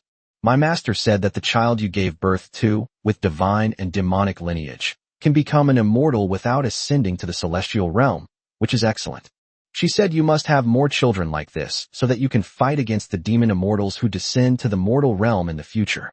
My master also said that no matter how many children you have with divine or demonic origins, she will provide you with cultivation resources." Upon hearing Li Yufei's words, Li Xiaojun was at a loss for words. To be honest, after learning about the human race's situation in the immortal realm, Li Xiaojun was determined to change it. His idea was to strengthen the bloodline of the descendants with the potential to become emperors. As long as the number increased, many more would surely ascend to immortality. If he continues to implement this policy year after year, sooner or later, quantitative changes will lead to qualitative changes, thereby completely altering the human race's situation in the immortal realm. He never imagined that a demon immortal from the demon race could descend to the mortal realm. If that's the case, the demon race would never allow the human race to continue developing in this way. They will definitely send many demons and immortals down to the mortal realm to eradicate the human race. Therefore, in any case, a war of annihilation will break out between the human race and the demon race in the future. It will be either you or me who dies. The demon race would never allow the human race to rise to power. History has taught the demon race that if the human race were to rise to power, it would be the end of all races. The demon race. There was no demon race before. Previously, there were only myriad races, and the human race was one of them. Since the rise of the human race, all races have united to fight against them, which is why the demon race came into being. Humans are truly terrifying. If humans were to rise to power, all other races would become slaves to humans, livestock that could be slaughtered and eaten at any time. "Fei, tell your master that I need to think about this matter," Li Xiaojun said to her daughter. Hearing Li Xiaojun's words, Li Yufei said, "Father, you don't know the tragic situation of the human race in the immortal realm.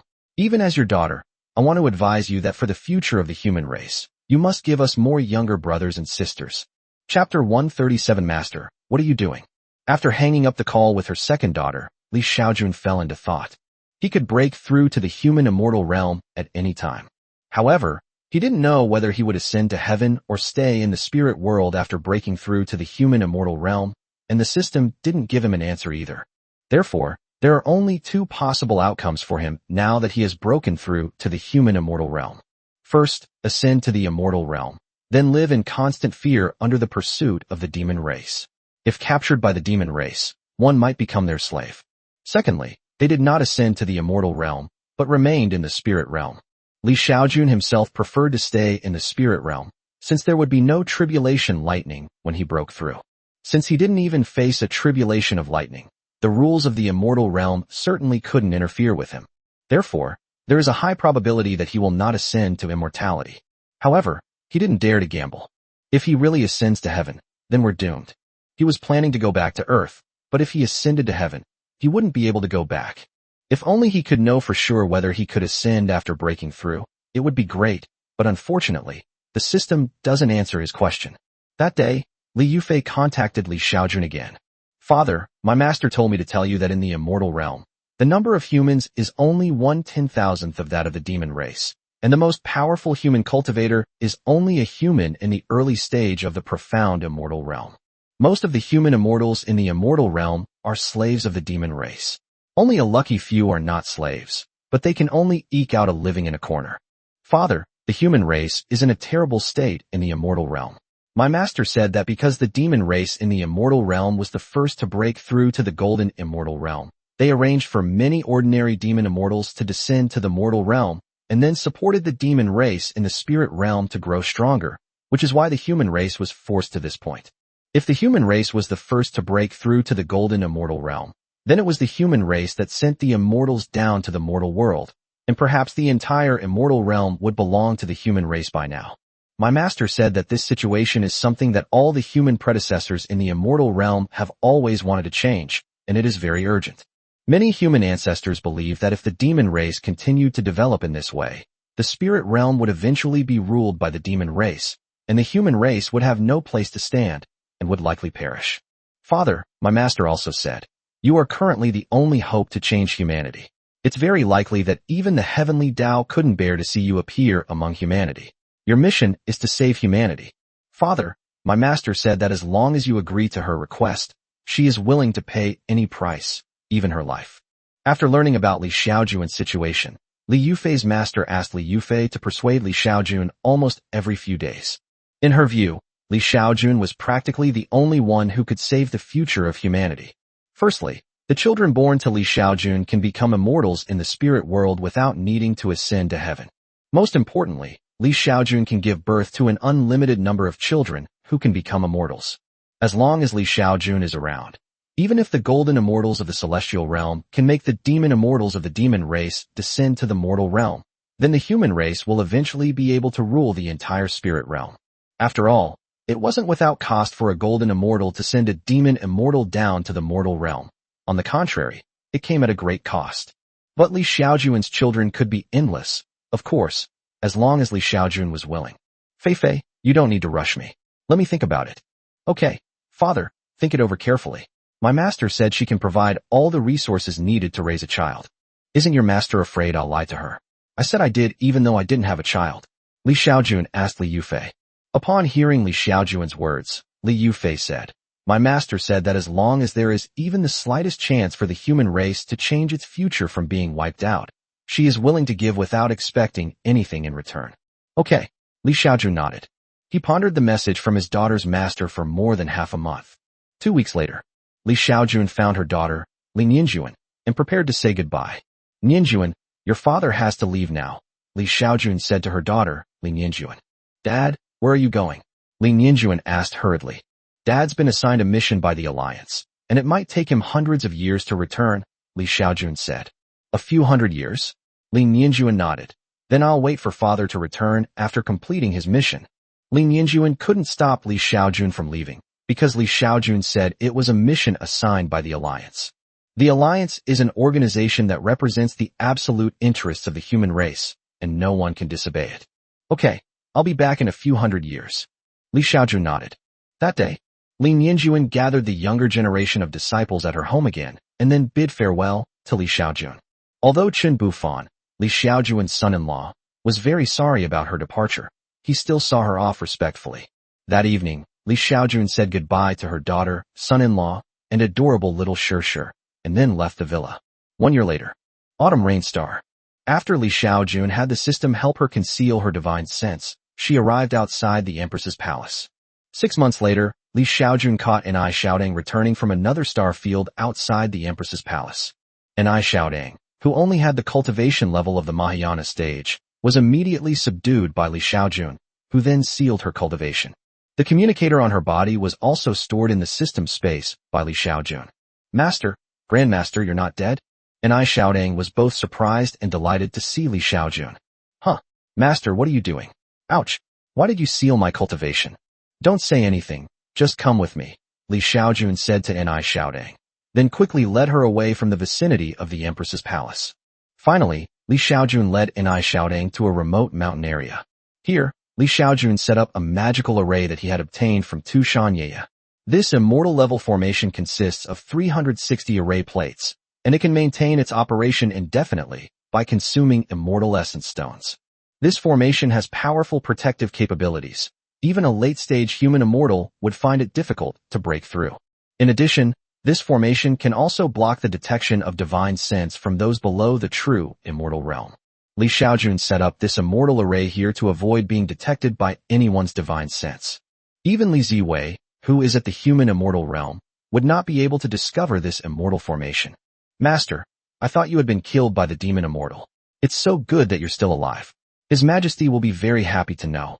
Inside a cave, Enai Xiaodang said to Li Xiaojun with delight. This cave dwelling was newly created by Li Xiaojun. He will live here for the next few hundred years. After entering the immortal array, Li Xiaojun released Enai Xiaodang from the seal. Inside the immortal array, he no longer needed to worry about her escaping. To escape from this immortal formation, one must be at least at the human immortal realm. Chapter 138 Enai Xiaodang offers advice. A few days later, Li Xiaojun confirmed that Enai Xiaodang was pregnant again. Master, please let me go back. I have important matters to report to His Majesty and cannot be delayed. Master. Enai Xiaodang wanted to leave, but Li Xiaojun naturally wouldn't let her. For the next 6 months, Li Xiaojun lived with Enai Xiaodang. 6 months later, Li Xiaojun discovered that someone had come to Qiyu Star again. Less than half an hour. Another woman was taken into the immortal array by Li Xiaojun. Yuqi, you've been captured by Master too? Enai Xiaodang said to Lu Yuqi with a wry smile. Senior Sister Xiaodang, what's going on? Grandmaster. You'll find out soon. A few days later, Lu Yuqi also became pregnant. She finally understood why Li Xiaojun had captured her. Do you know where Lu Hongxia's subordinates, who were brought back by Li Ziwei, are now? That day, Li Xiaojun asked Enai Xiaodang and Lu Yuqi. Master, you already have me and junior sister Yuqi. Aren't you satisfied? Enai Xiaodang looked at Li Xiaojun with resentment. Stop talking nonsense. Do you even know that? Li Xiaojun rolled her eyes at Enai Xiaodang. Hearing Li Xiaojun's words, Enai Xiaodang rolled her eyes at Li Xiaojun in boredom, and then she said, The Empress Hongxia's subordinates have been arranged by His Majesty to be in the Xiao Imperial Palace. You should be able to find them if you go to the Xiao Imperial Palace. It turns out it was in Xiao's underground palace. That's why I didn't see it in Ziwei Imperial Palace. Li Xiaojun nodded. After arriving on Qiyu Star, he used his divine sense to scan all the places on the planet. In many places, divine sense is shielded by array formations, such as the 4 imperial palaces on Autumn Rain Star. In the past, demon immortals had to disguise themselves as human geniuses to enter the imperial palace in order to check on the situation of the Ziwei underground palace. If the imperial palace did not have an array to shield divine sense, the demon immortals could simply scan from afar with their divine sense and clearly see the situation of all the human beings. Therefore, this is clearly impossible. The reason Li Xiaojun couldn't find Lu Hongxia's former subordinates was because they were staying in Empress Xiao's palace, where they were shielded by an array. After learning that Lu Hongxia's subordinates were in Empress Xiao's palace. Soon, Li Xiaojun went to Empress Xiao's palace. A few days later, Li Xiaojun returned to the immortal array with a group of women, totaling 14 people. If we include Enai Xiaodang and Lu Yuqi, there will be 16 people. These women were the same women Lu Hongxia had arranged to have children with him. These women generally possessed earth elemental spiritual roots, and their cultivation level was at least at the nascent soul stage. Therefore, nearly 280 years have passed, and they are still alive and well. A few days later, Li Xiaojun got all the women pregnant. Master, why do you suddenly want to have so many children with so many women? That day, Enai Xiaodang thought of asking Li Xiaojun. What's wrong? Is it not allowed? Li Xiaojun rolled her eyes at Enai Xiaodang. No, I'm just curious. You used to be absolutely against having children, Master. Enai Xiaodang said with a smile. Li Xiaojun did not respond to Enai Xiaodang's words. After a while, Enai Xiaodang continued. Although I don't know why you suddenly want to have so many children, Master, I can give you some advice. What suggestion? Li Xiaojun asked Enai Xiaodang. Master, the better the spiritual root of the woman who has a child with you, the better the spiritual root of the child she will have. Am I right? Enai Xiaodang asked with a smile. Don't you know that? Li Xiaojun retorted. Enai Xiaodang smiled and nodded, then said, Master, I know that our alliance has recently produced many female cultivators with immortal spiritual roots. Perhaps you could. Shut up. Enai Xiaodang was interrupted by Li Xiaojun before she could finish speaking. He said calmly to Xiaojun. Those women with immortal spiritual roots are all my bloodline descendants. I would never do anything like a beast. Huh? Xiaojun's mouth dropped open in surprise. Master, there's something I don't quite understand about what you're saying. Xiaojun asked, puzzled. Upon hearing this, Xiaojun explained simply. The immortal spiritual roots that have emerged in the last 300 years are all descendants of my daughter, which means they are also my descendants. Do you understand? Upon hearing this, Xiaojun suddenly realized, I understand now. No wonder so many imperial clans have produced so many descendants with the potential to become emperors and immortals in recent years. That's not right. Suddenly, Xiaojun said, according to my information, some of these women are not members of the imperial family. Upon hearing this, Xiaojun said calmly, 10,000 years ago, I had 74 daughters. Some of these daughters ascended to heaven, while others died before becoming emperors. After so many years of development, I don't know how many of their descendants there are. They are not imperial families, but they all have my bloodline. Upon hearing Xiaojun's words, Xiaojun nodded. Oh, I see. Master, are you saying that only children with immortal spiritual roots who have appeared in the last 300 years are your bloodline descendants? What about those with immortal spiritual roots who appeared 400 years ago? Are they your bloodline descendants? What do you mean? Xiaojun turned to look at Xiaojun. 500 years ago, Empress Qingxian took in a female disciple. She possessed a celestial spiritual root and was currently at the nascent soul stage. She was extremely beautiful and had no Taoist partner. Cough cough, what does this have to do with me? Xiaojun turned her head away from Xiaojun. Master, I suggest you capture her too and have her bear your child. If you capture her, the child might directly possess the genes of an acquired demon god, Xiaojun said to Xiaojun. Upon hearing this, Xiaojun thought for a moment.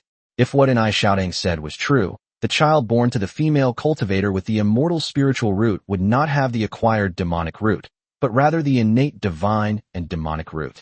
What's her name? Where is she? Xiaojun asked Xiaojun. Her name is Xianer, given to her by Empress Qingxian. She should be on Xiaoyu Star right now.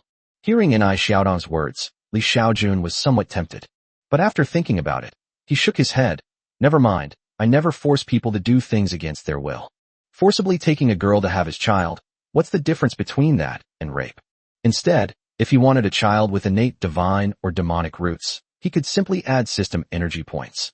A child with innate divine or demonic lineage only has 1 trillion energy points, equivalent to 10,000 immortal stones.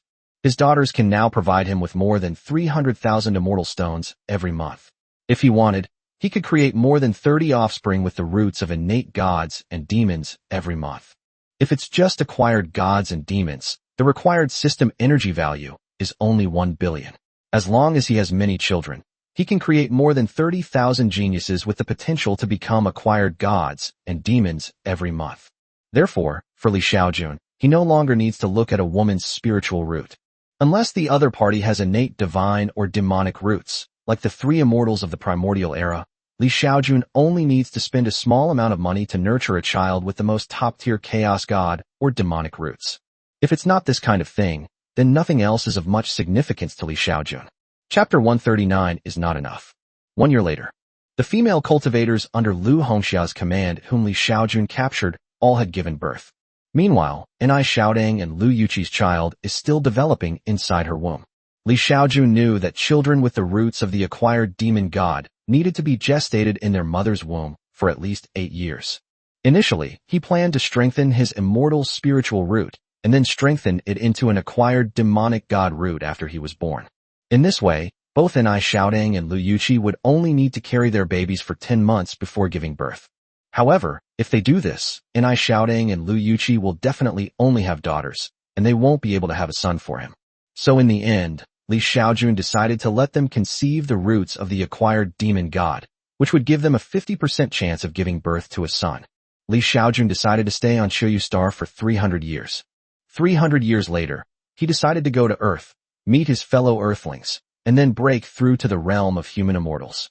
Xiaojun calculated that it had been 300 years. Of the 16 daughters he captured, Xiaojun and Lu Yuqi gave him a child every 10 years on average, which adds up to 60 children over 300 years. Then, if the other 14 of Lu Hongxia's subordinates give birth to 1 child for him each year, That would add up to 4,200 children. He will elevate all these children to the level of acquired gods and demons. For the Immortal Cultivation Alliance, more than 4,000 children who followed the path of the acquired demon gods were more than enough for the demon race. However, if we want to deal with the demon race of the immortal realm and change the future fate of the human race, then more than 4,000 children with the roots of acquired demon gods are far from enough.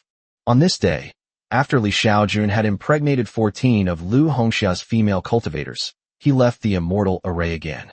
A few days later, Imperial Capital Academy of Arts. Classmates, let me introduce you to our new transfer student, Li Wenjun. Please welcome her. Clap, clap, clap. The classroom erupted in enthusiastic applause. Li Wenjun, could you please introduce yourself to everyone? The teacher said to Li Wenjun. Hello everyone, I'm Li Wenjun. I hope you'll take care of me in the future, Li Xiaojun said to all the students with a smile. However, his gaze was fixed on a middle-aged woman in the classroom, a young woman with short, ear-length hair. Teacher, may I sit with this student? Li Xiaojun asked the teacher. Upon hearing Li Xiaojun's words, the teacher's gaze momentarily dazed. Then he nodded and said to an ordinary-looking girl, Bellamy, please sit in the back row. Upon hearing the teacher's words, the classroom erupted in an uproar. No one expected that the teacher would listen to the new student like this. She's the school beauty. This freshman wants to be her desk mate as soon as he arrives. That's just too outrageous. Upon hearing the teacher's words, Bellamy's face immediately turned bright red. Just as she was about to speak, her eyes suddenly became unfocused. Without saying a word, she packed her things and left her seat. Thank you, Li Xiaojun said to the girl with a smile. Then, without any hesitation, he sat down next to the seat that had been vacated. Hello classmate, my name is Li Wenjun, what's your name? Li Xiaojun smiled and reached out to her deskmate. On the other side, Zhuo Wanqing was speechless. She gave Li Xiaojun a cold look, but didn't reach out. Upon seeing this, many people in the classroom laughed, a cold laugh, a mocking laugh. They mocked Li Xiaojun for overestimating herself and actually wanting to pursue the school beauty. Li Xiaojun's actions were too obvious. It was clear she was after the school beauty. The school beauty is now completely ignoring him, which makes many people in the classroom look at Li Xiaojun with ridicule. Ahem, classmate, don't be so aloof. We'll be deskmates from now on, Li Xiaojun continued with a smile. Roll. Zhuo Wanqing turned her head and mouthed a silent message. Seeing this, Li Xiaojun smiled and stopped teasing the other person. Instead, she sat down obediently, looking like she was ready to listen to the lesson. An hour later, the bell rang to signal the end of get out of class. Many students walked out of the classroom. The school beauty, Zhuo Wanqing, also walked out of the classroom. At this moment, a group of male students surrounded Li Xiaojun. Kid. As soon as a student finished speaking, Li Xiaojun waved her hand and then slipped out of the crowd. What was I just going to say? Hey, where's that kid? When Li Xiaojun came outside, she saw a group of girls surrounding Zhuo Wanqing as they walked towards the restroom. Wanqing, that guy is so shameless. He actually wanted to sit next to you. What a pathetic man. He actually wants to pursue our Wanqing? He should take a good look at himself in the mirror. Speaking of Bellamy, why did she give up her seat to that guy below her? The teacher made me give it up. What could I do? A group of girls surrounded Zhuo Wanqing, chattering away, but Zhuo Wanqing seemed aloof, only occasionally replying with a word or two. Li Xiaojun heard the girls' words of thanks. He just smiled at such comments.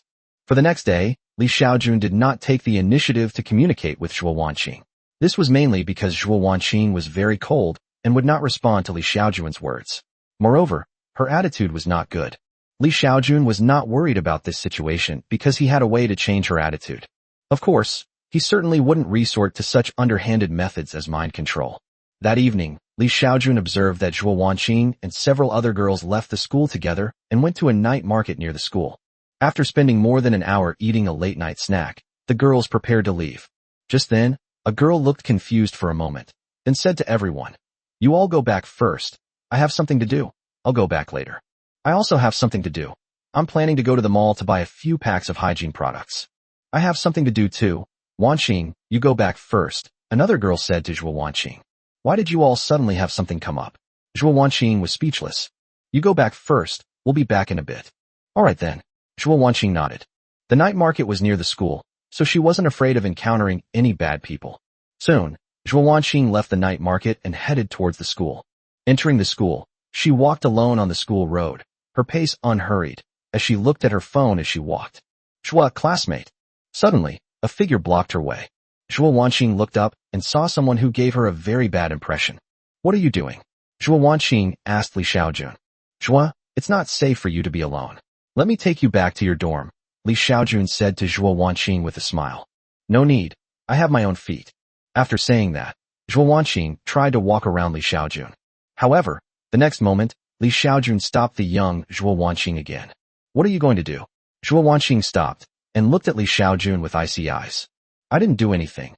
I just wanted to see if Zhuo had any immortal roots. Li Xiaojun smiled, then flipped his hand, and a blue crystal ball appeared in his palm. Zhuo Wanqing was immediately surprised when she saw this. You are a cultivator, Zhuo Wanqing said to Li Xiaojun in surprise, but her tone was very certain. What else could someone be but a cultivator who can conjure things out of thin air? It should be noted that even in the cultivation world, storage bags can only be opened by cultivators with true essence. Ordinary people simply cannot open them. Chapter 140 Zhuo Wanqing. You could call yourself a cultivator. Li Xiaojun smiled and continued. Come on, put your hand here. I'll test your immortal roots. Hearing Li Xiaojun's words, Zhuo Wanqing shook her head. Li, I am immortal without immortal roots. I was tested when I was 6 years old. Later, I was unwilling to give up and was tested several more times. So, you don't need to test me anymore. I am just immortal. At this moment, Li Xiaojun could sense that Zhuo Wanqing's attitude towards him had changed drastically. Previously, they would either give me the cold shoulder or ignore me, acting very aloof. Now, he directly explained a whole series of things, and his tone was very gentle. Hearing Zhuo Wanqing's words, Li Xiaojun smiled and said, How will we know if we don't try? Let's give it a try. Hearing Li Xiaojun's words, Zhuo Wanqing thought for a moment and said, I really don't have any immortal roots. If you don't believe me, you can have it tested. After saying that, Zhuo Wanqing placed one hand on the crystal ball. Li Xiaojun cast a spell, and the next moment, a green light shone. Zhuo Wanqing was stunned by what she saw. This crystal ball you're testing is fake, isn't it? You're lying to me, aren't you? Zhuo Wanqing was somewhat incredulous. She withdrew her hand, and instantly, the light emanating from the crystal ball disappeared. It turns out you do have a talent for cultivation. I wasn't lying to you, Li Xiaojun said with a smile. This is impossible. Your crystal ball must be fake. There's no such thing as a blue crystal ball. Zhuo Wanqing still couldn't believe it. She had her spiritual root talent tested several times. How could she not know that she was just an ordinary person? Now, someone is telling her that she also has talent for cultivation. How can this not be surprising? Therefore, her current thought is that Li Xiaojun's crystal ball is fake and a lie to her. Achieving this effect is simple. Just put a light inside the crystal ball. As for why the crystal ball is blue, it's precisely because the crystal ball is blue that the light inside can be hidden. If it's transparent, wouldn't it be easy to see through at a glance? Zhuo, I'm not lying to you. Show me the crystal ball, Zhuo Wanqing said to Li Xiaojun. She believed that Li Xiaojun definitely wouldn't dare show her the crystal ball. However, the next moment, Li Xiaojun handed the crystal ball directly to her. See, Zhuo Wanqing took the crystal ball and looked at it under the light of the street lamp. However, what she didn't realize was that, as the school beauty, she was always very eye-catching. Today, however, many people passed by her without even glancing at her, as if she didn't exist. Zhuo Wanqing held the crystal ball and stared at the street lamp for a long time, only to find that there was no lamp inside the crystal ball at all. Could it be true? That's impossible. Zhuo, I know you don't believe it, but have you ever heard of the cultivation methods of the demon race? Li Xiaojun said with a smile to Zhuo Wanqing. What kind of cultivation method is this for the demon race? I've never heard of it. Zhuo Wanqing shook her head. Upon hearing this, Li Xiaojun explained. Legend has it that in ancient times, both humans and demons cultivated a certain technique called the Golden Core Tao. Later, the ancestors of the human race created the primordial spirit technique, which allows anyone with spiritual roots to cultivate the primordial spirit technique. This cultivation method is much faster, several times faster than the Golden Core Tao. Moreover, this cultivation method is more resource efficient. At the same level, the Golden Core Tao cultivation method consumes dozens or even hundreds of times more resources than the primordial spirit method.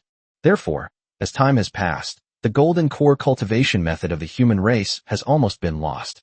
And this testing crystal of mine is used to test whether someone has the talent to cultivate the Golden Core Tao cultivation method. After a pause, Li Xiaojun concluded, So, I didn't lie to you. You do have the talent for cultivation, but you can only cultivate the Golden Core Tao method. Upon hearing Li Xiaojun's words, Zhuo Wanqing frowned and looked at Li Xiaojun, somewhat disbelieving yet also expectant. Since the golden elixir Dao method you mentioned has been lost, how do you know about it? You're not lying to me, are you? Zhuo Wanqing asked Li Xiaojun. I meant the golden elixir Dao method is almost lost, not completely lost. Li Xiaojun smiled and said, coincidentally, I happen to have the golden elixir Dao method here. Would you like it? Upon hearing Li Xiaojun's words, Zhuo Wanqing took a step back.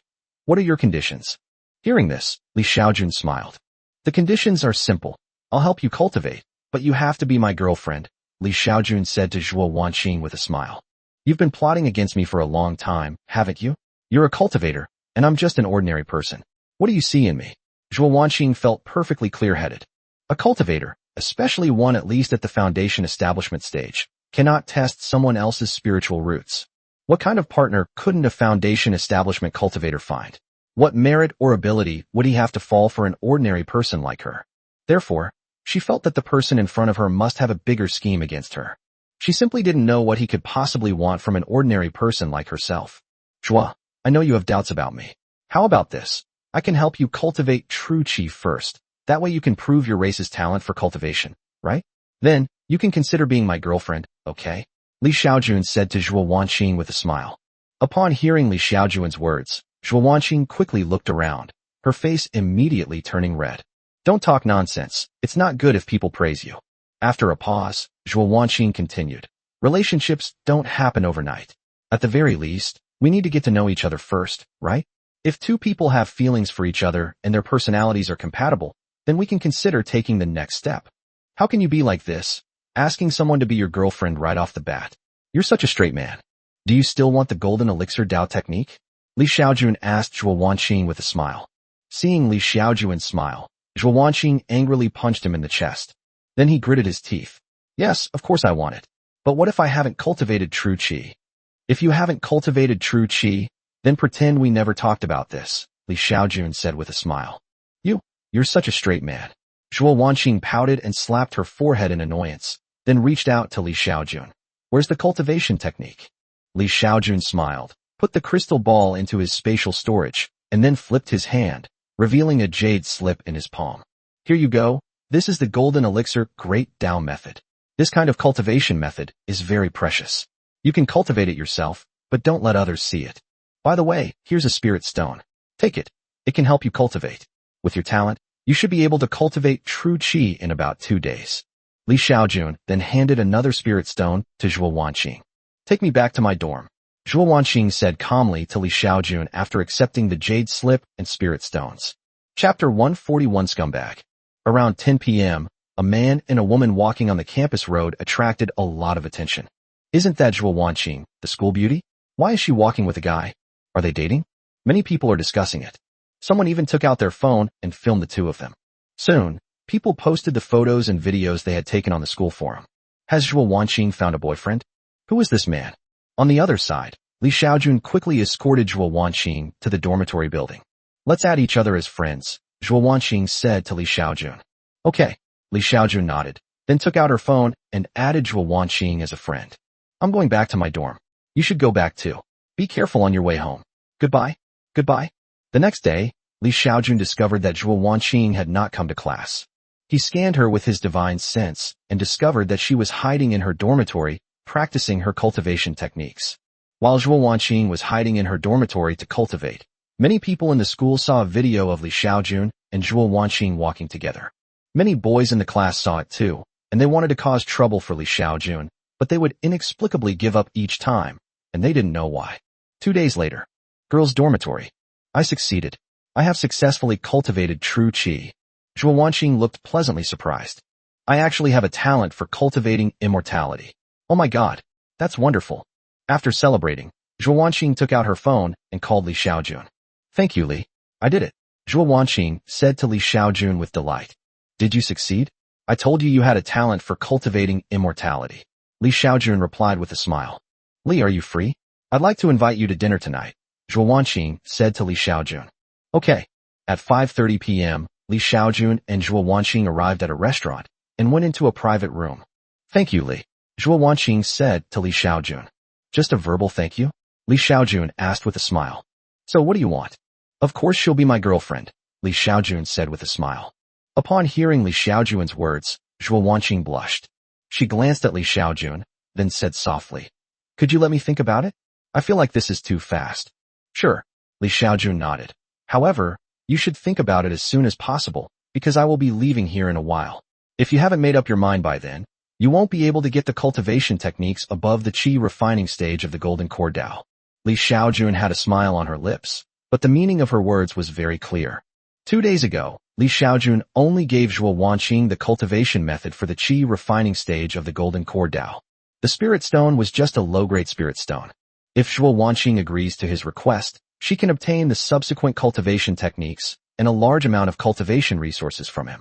Upon hearing Li Xiaojun's words, Zhuo Wanqing's expression became somewhat unnatural. She asked Li Xiaojun, "Where are you going?" Upon hearing the question, Li Xiaojun replied calmly, "I have something to do and need to leave here. Will you come back after you leave?" "He probably won't come back." "Okay." Zhuo Wanqing nodded. She understands too. How could a celestial master who is at least at the foundation establishment stage possibly fall in love with an ordinary person like her? Perhaps the other person just sees her as a pretty vase, only wanting to get her. Who knows, after getting her, the other person might turn around and abandon her. "Do you want to fly?" "What? Would you like to experience flying?" "I'll take you for a spin," Li Xiaojun said to Zhuo Wanqing. However, before Zhuo Wanqing could speak, Li Xiaojun took her away from the restaurant and flew into the air. Li Xiaojun and Zhuo Wanqing flew at a very fast speed. Amidst Zhuo Wanqing's terrified screams, Li Xiaojun carried Zhuo Wanqing directly outside the atmosphere. Looking at the blue and white planet beneath her feet, Li Xiaojun transmitted her voice to Zhuo Wanqing. "Isn't it beautiful?" Zhuo Wanqing was unable to make a sound, but could only nod to indicate that she was very beautiful. At this moment, Zhuo Wanqing's eyes were filled with shock.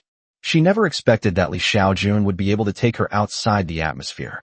Moreover, judging from Li Xiaojun's flight speed, it's much faster than rockets or anything like that. So what is Li Xiaojun's cultivation level? It's definitely not just the foundation establishment stage. It is absolutely impossible for a foundation establishment cultivator to fly outside the atmosphere. Although she is just an ordinary person, she knows a lot about cultivators, and a lot of information about them can be found online. She had once read that cultivators who could fly out of the atmosphere had to be at least at the nascent soul stage. Thinking of this situation, Zhuo Wanqing's breathing became somewhat rapid. Although there is no oxygen in outer space, she can feel that Li Xiaojun's hand around her waist is constantly transmitting wisps of energy into her body, allowing her to survive in outer space even without oxygen. So, is he a nascent soul stage cultivator? Zhuo Wanqing's mind was filled with questions. Next, Li Xiaojun led the mute Zhuo Wanqing to see some more scenery before returning to the ground. Li Xiaojun brought Zhuo Wanqing to another city. The two of them strolled around like a young couple, talking and whispering sweet nothings. At 11 p.m., the two entered a star-rated hotel. The next day, Li Xiaojun took Zhuo Wanqing back to school.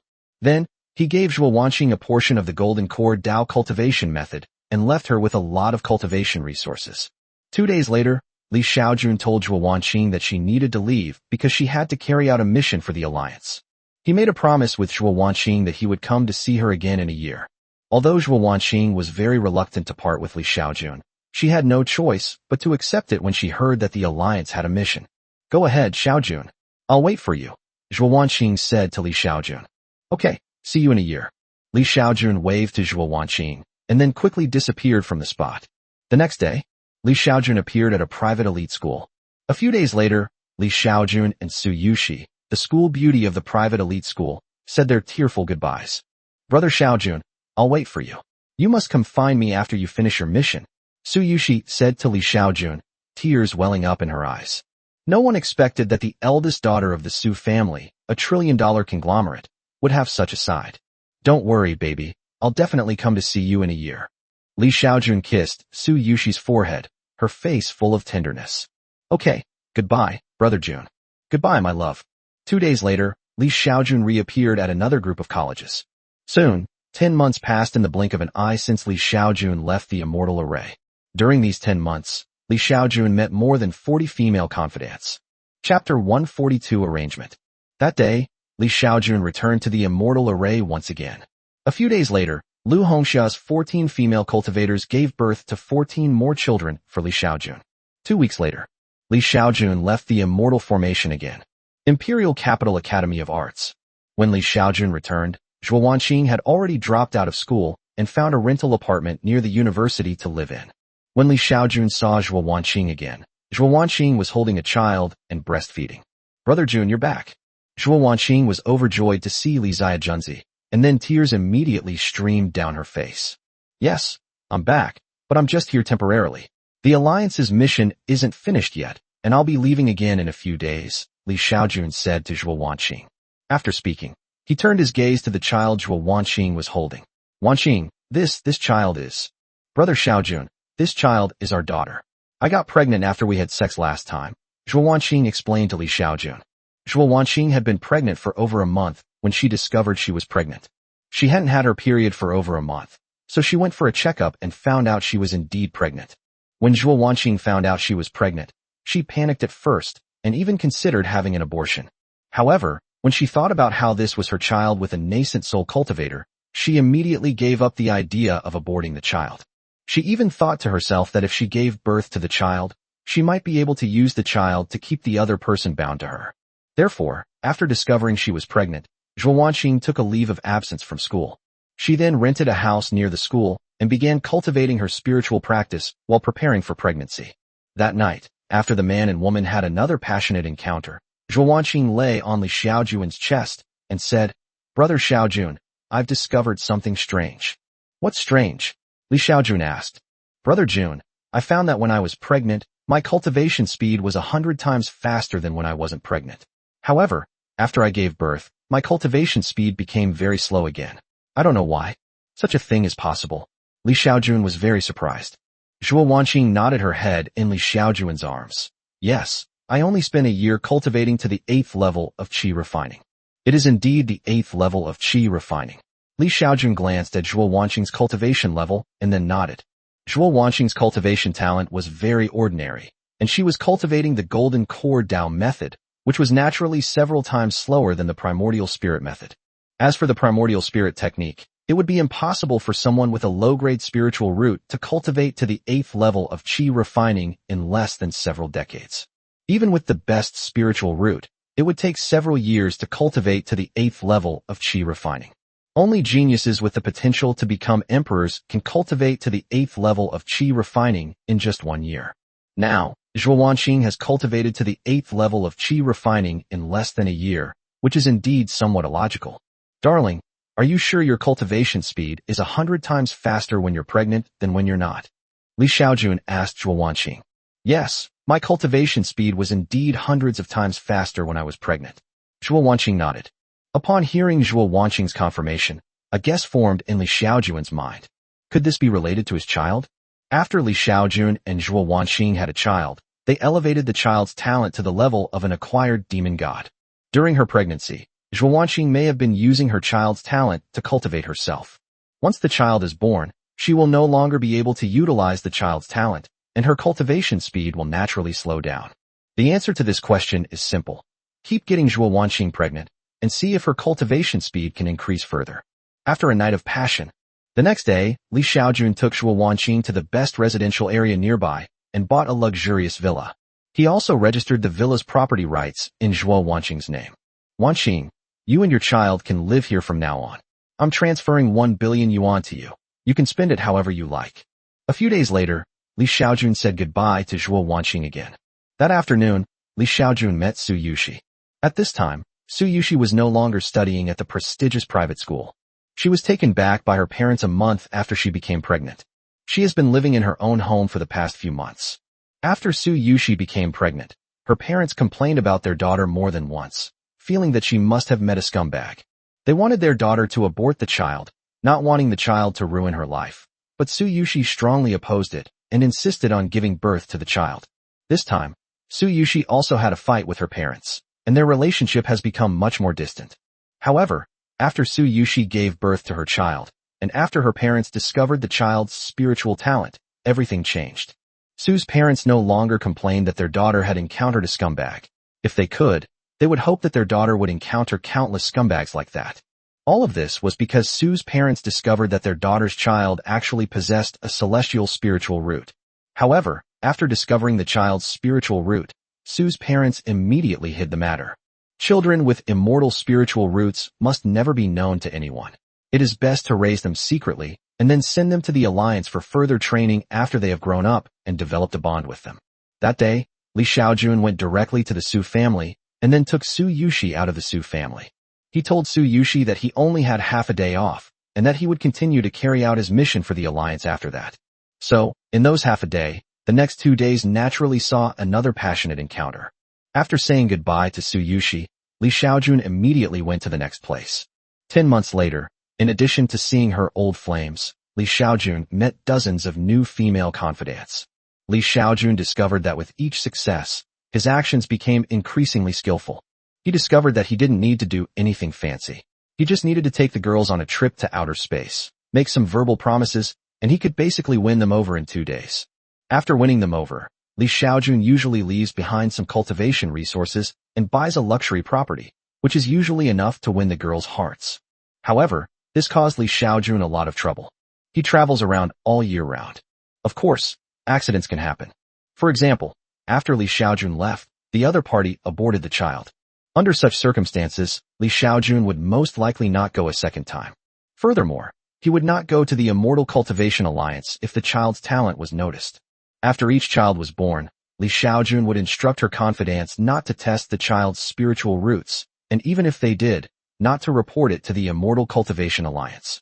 He stated that he would raise his own children. If, under such circumstances, the other party still reports the child's talent to the Cultivation Alliance, he will simply disappear from their world. Because if such incidents occur frequently, her daughters, especially her 8th daughter Li Ziwei, will definitely trace it back to him. Fortunately, his confidants were all obedient, and none of them reported the child's talent to the Immortal Cultivation Alliance. Chapter 143, 50,000 Post-Heavenly Gods and Demons. Actually, they're not stupid. Their husbands are powerful cultivators, and not reporting it to the Cultivation Alliance won't affect their children's future. So why should they let more people know about their children's talents? They all understand the principle that the tallest tree catches the most wind. Some clever women guessed that they were probably just one of Li Xiaojun's many women. Otherwise, why would Li Xiaojun only come once a year? However, considering that the child they had with Li Xiaojun had a divine spiritual root, they had no choice but to accept it.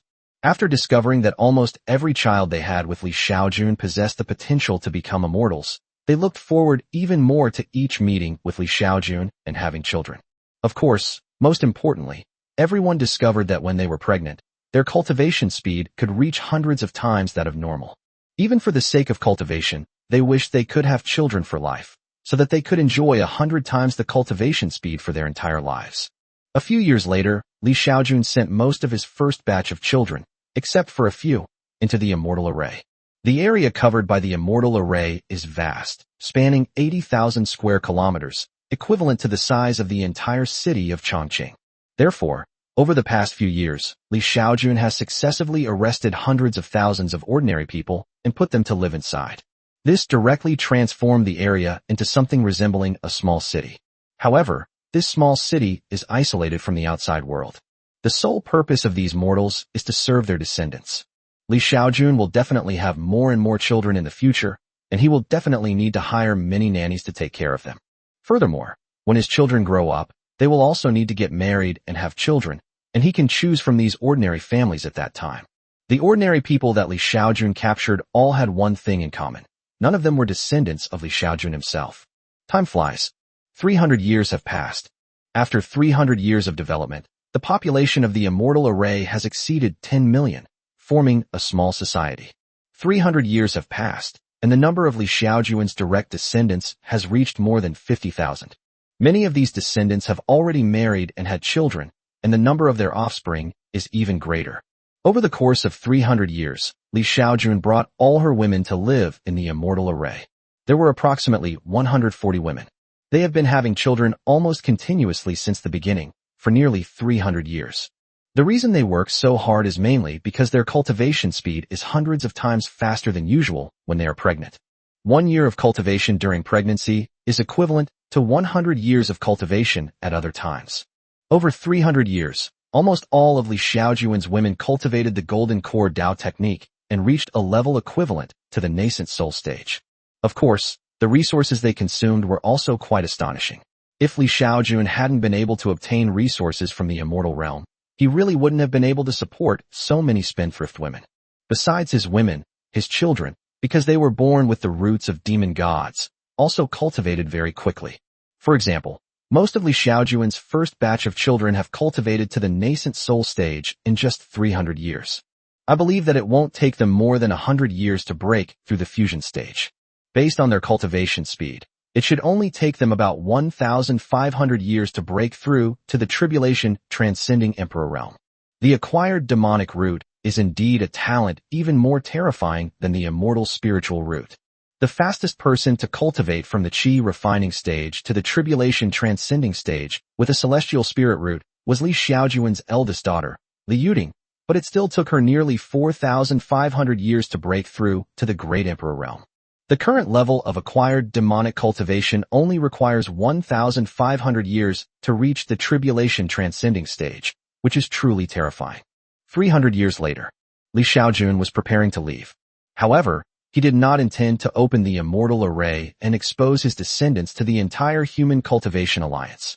In order to conceal the immortal array, Li Xiaojun spent a lot of money to obtain a more advanced array from Tushan Yiya, which upgraded and reinforced the current immortal array.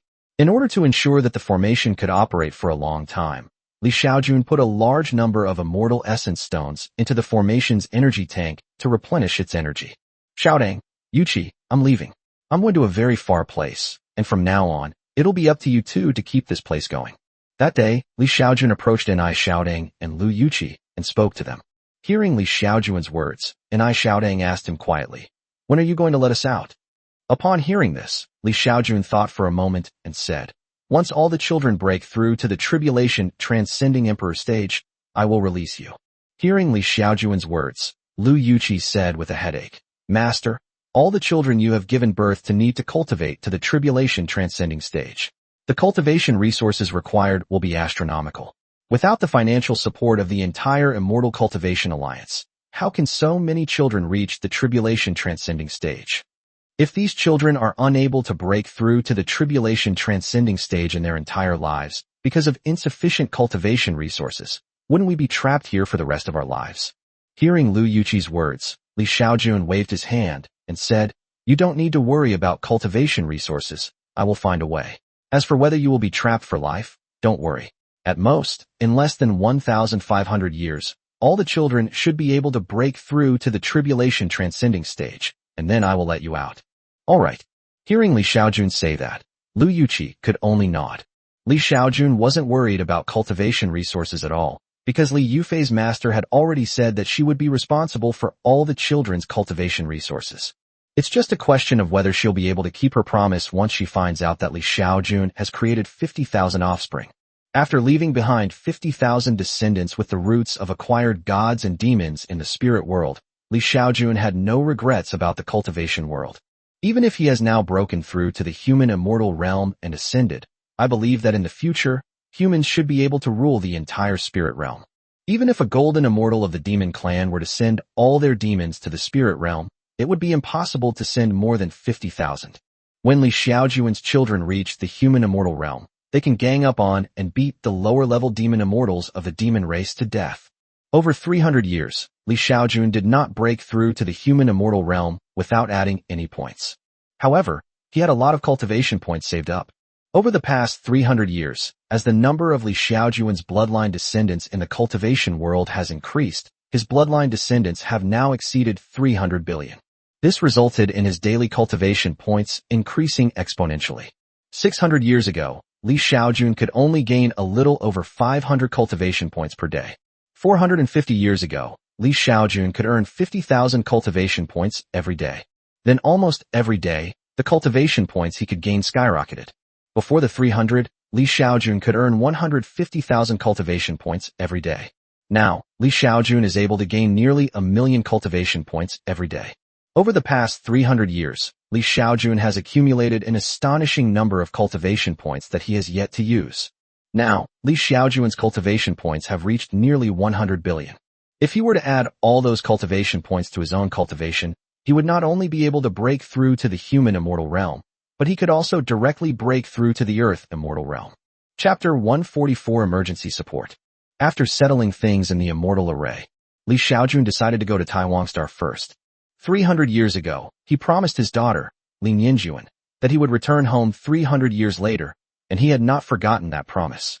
6 months later, Li Xiaojun returned to the desolate planet, Taiwan once again. Dad, you've arrived. Li Nianjuan was very excited when she saw Li Xiaojun again. Father, please have a seat. Son-in-law Chen Xiaofan also greeted Li Xiaojun very attentively. After Li Xiaojun arrived. Next, naturally, it was the elders Li Nianjuan and Chen Xiaofan who gathered the younger generation together and had them pay their respects to their ancestor, Li Xiaojun. What Li Xiaojun regrets is that his great-granddaughter Chen Shishir, who was very close to him 300 years ago, and some other children with whom he had a good relationship, are not on Taiwan Star. Because Li Xiaojun upgraded their spiritual roots to the highest grade after she left, they have all been summoned by the Alliance. Chen Shishir is one of them. According to Li Nianjuan, Chen Shishir has now become a nascent soul cultivator and is currently working on Red Rock Star. Father, my spiritual root has become a celestial spiritual root, and Shishir and the other spiritual roots have become top-grade spiritual roots. Is this because of you? That evening, Li Nianjuan asked Li Xiaojun a question. 300 years ago, the spiritual roots of several people in her family suddenly became stronger, and she even went from having a top-grade spiritual root to an immortal spiritual root. At that time, she suspected that this was related to her father. Because she discovered that the children whose spiritual roots had improved, including herself, were all people who had a very close relationship with her father, Li Xiaojun. There are no coincidences in life, so it's very likely that all of this is due to her father. Now, when she asks her father face to face, all she wants is an answer. Yes, Li Xiaojun nodded in agreement. Upon hearing Li Xiaojun's admission, Li Nianjuan's eyes immediately lit up, and her face revealed a mixture of relief, surprise, and anticipation. Upon seeing her daughter's appearance, Li Xiaojun said calmly, "This is a bloodline talent of mine. By consuming my lifespan, I can strengthen the spiritual roots of those who possess my bloodline. However, this kind of spiritual root enhancement consumes a lot of my lifespan. Besides, I cannot enhance the spiritual roots of people who do not have my bloodline, so I can't do anything about Chen Xiaofan." Li Xiaojun understood her daughter's thoughts from the way she looked at him. She might want Li Xiaojun to help someone close to her improve their spiritual roots.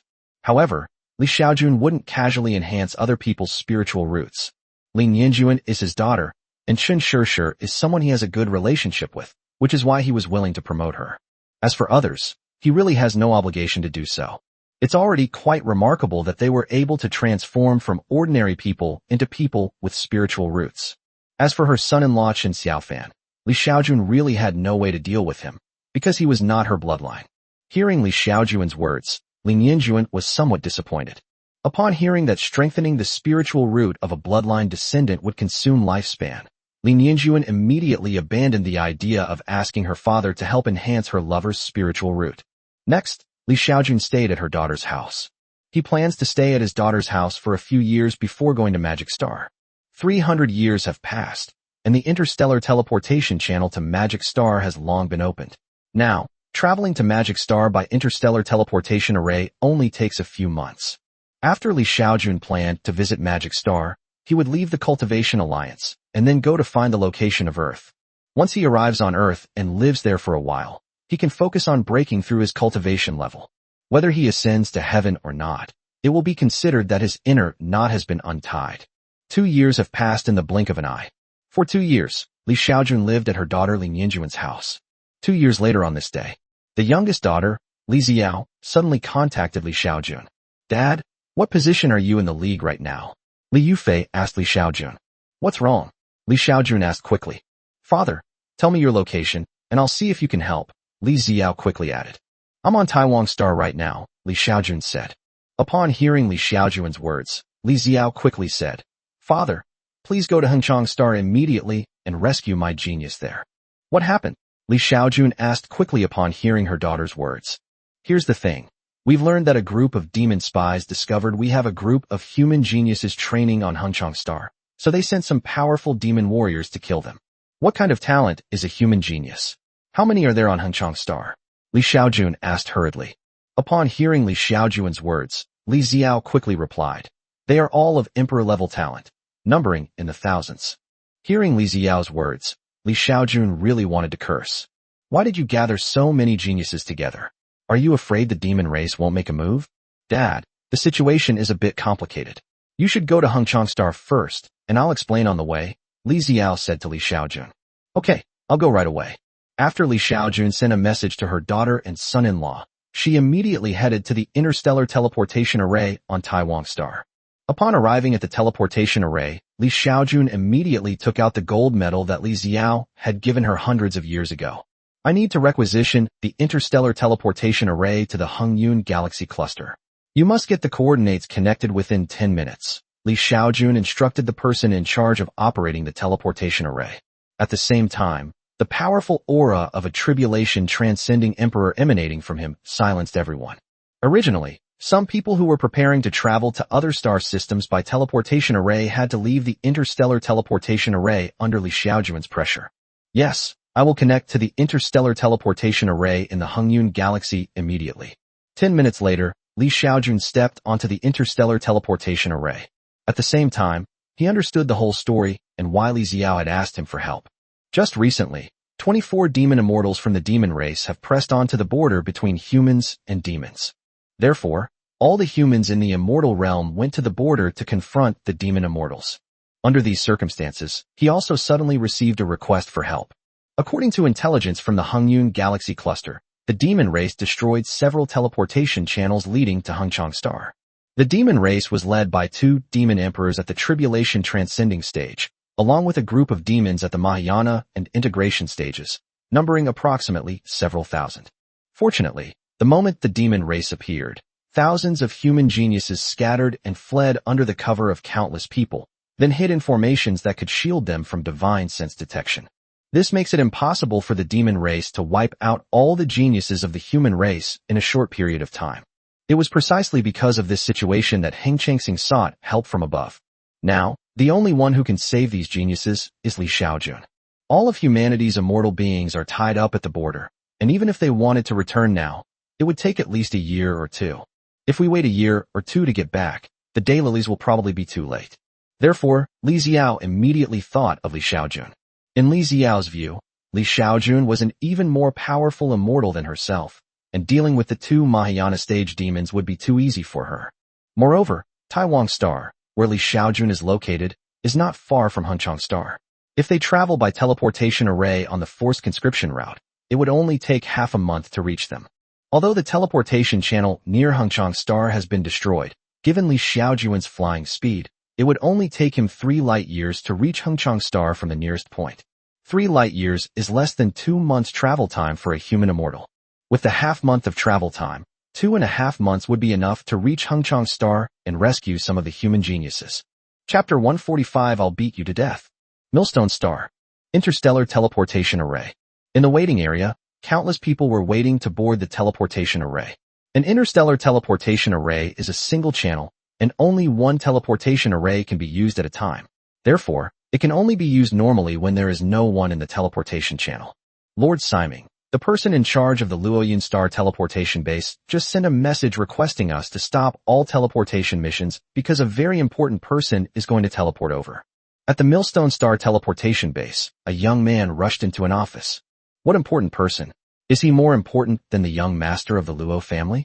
Tell Luo Yunxing to wait 2 hours. The young master of the Luo family needs to use the teleportation array. A middle-aged man said to the young man. Soon, the news reached Luoyun Star. At the Falling Cloud Star teleportation array, Li Xiaojun was already standing on the array, waiting to be teleported. What's going on? Can't the teleportation be activated yet? Li Xiaojun asked the person in charge of the teleportation array. My lord, there has been no response from the teleportation array yet, so we cannot teleport. Our leader has already contacted the teleportation base on Millstone Star. Please wait a little longer. Upon hearing this, Li Xiaojun frowned. Contact them as soon as possible. I'll give you half an hour, Li Xiaojun said to the person in charge. Don't worry, sir, we'll arrange it quickly. On the other side, the person in charge of the Luoyun Star teleportation base also received information from the Mopen Star teleportation base. What? 2 more hours? What the hell? Is it the young master of the Luo family who wants to use the teleportation array? Oh, then it's alright. Before long, a young man arrived at the teleportation array. My lord, a message just came from the teleportation base on Millstone Star. The young master of the Luo family mainly needs to use the teleportation array, so you will have to wait for 2 more hours, the young man said to Li Xiaojun. Young master of the Luo family? Which young master of the Luo family? Li Xiaojun asked, frowning. It must be the young master of the Luo family. How could the interstellar teleportation array be requisitioned by any other young master of the Luo family? Upon hearing this, Li Xiaojun understood that it must be the Luo family, the family his daughter Li Ziwei belonged to. Li Ziwei married into the Luo family when she was young. In addition, the Luo family also has Luo Yi, the Tianlan Empress. Therefore, the Luo family is the #1 family in the entire human race. Therefore, when the young master of the Luo family wanted to requisition the interstellar teleportation array, even Li Xiaojun had to make way for him. Upon hearing this, Li Xiaojun didn't say anything, but instead contacted Li Xiao directly. Father, where are you now? Li Xiao asked Li Xiaojun. I'm currently on the interstellar teleportation array from Luoyin Star to Mopin Star, but my teleportation has been blocked. It's the young master of the Luo family, and he wants me to wait for 2 hours. Could you please help me resolve this? Also, could you help me get all the teleportation arrays working properly? I don't want to have to communicate with each one individually, Li Xiaojun said to Li Xiao. Okay, Dad, I'll arrange it for you right away. Li Xiao quickly agreed. Just as the two were talking, Li Xiao made a direct call to the head of the Luo family. Soon, Luo Xiong'an, the head of the Luo family, received a phone call marked with 002. Upon receiving the call, he immediately became serious. Luo Xiong'an, a female voice rang out. Grand Ancestor Xiao. Luo Xiong'an quickly addressed the person on the phone with respect. Luo Xiong'an, you've raised a fine son. How dare you obstruct my rescue team from Hengchang Star and make my men wait for your son to use the teleportation array first? I think your Luo family has gotten too big for its britches. I'm giving you 5 minutes to resolve this immediately, or you'll face consequences you can't handle. After saying that, the phone was immediately hung up. Upon hearing the voice on the phone, Luo Xiong'an broke out in a cold sweat. You little brat, you bastard. While cursing, Luo Xiong'an picked up the phone and made a call. The call was answered after a minute because the distance was too far and signal transmission took time. So as soon as the call was connected, Luo Xiong'an started cursing. You little brat, you dare to obstruct even the people that Ancestor Xiao arranged to go to Hengchang Star for rescue? Do you want to die? Your ancestor just called me, saying you blocked the teleportation array that he had arranged for the people to go to Hengchang Star for rescue. I order you to resolve this matter immediately. I'm only giving you 5 minutes. If you fail to resolve it and anger your ancestor, I'll expel you from the Luo family and strip you of your status as the young master. After hurling a long string of insults at Xiongluo and Xiong'an, a young man's voice came through the phone. Dad, what's up? On the other side, on a spaceship heading towards the teleportation array on Millstone Star, a young man also heard his father, Luo Xiong'an, on the phone. Upon hearing Luo Xiong'an's phone call, the young man broke out in a cold sweat. If he really obstructed the people sent by the ancestor to rescue Hengchang Star, then if the ancestor got angry, he could lose his position as the young master with just one word. Thinking of this, he quickly took out his phone and called the person in charge of Millstone Star. Immediately give the interstellar teleportation array to the people of Empress Xiao's palace. I don't need it today. On the other side, just 10 minutes after Li Xiaojun made the call, the person in charge of operating the teleportation array said with delight, Sir, the teleportation array is now operational. You can teleport now. Then let's teleport. The teleportation array was activated very quickly. Half an hour later, Li Xiaojun appeared on the teleportation array on the Millstone Star.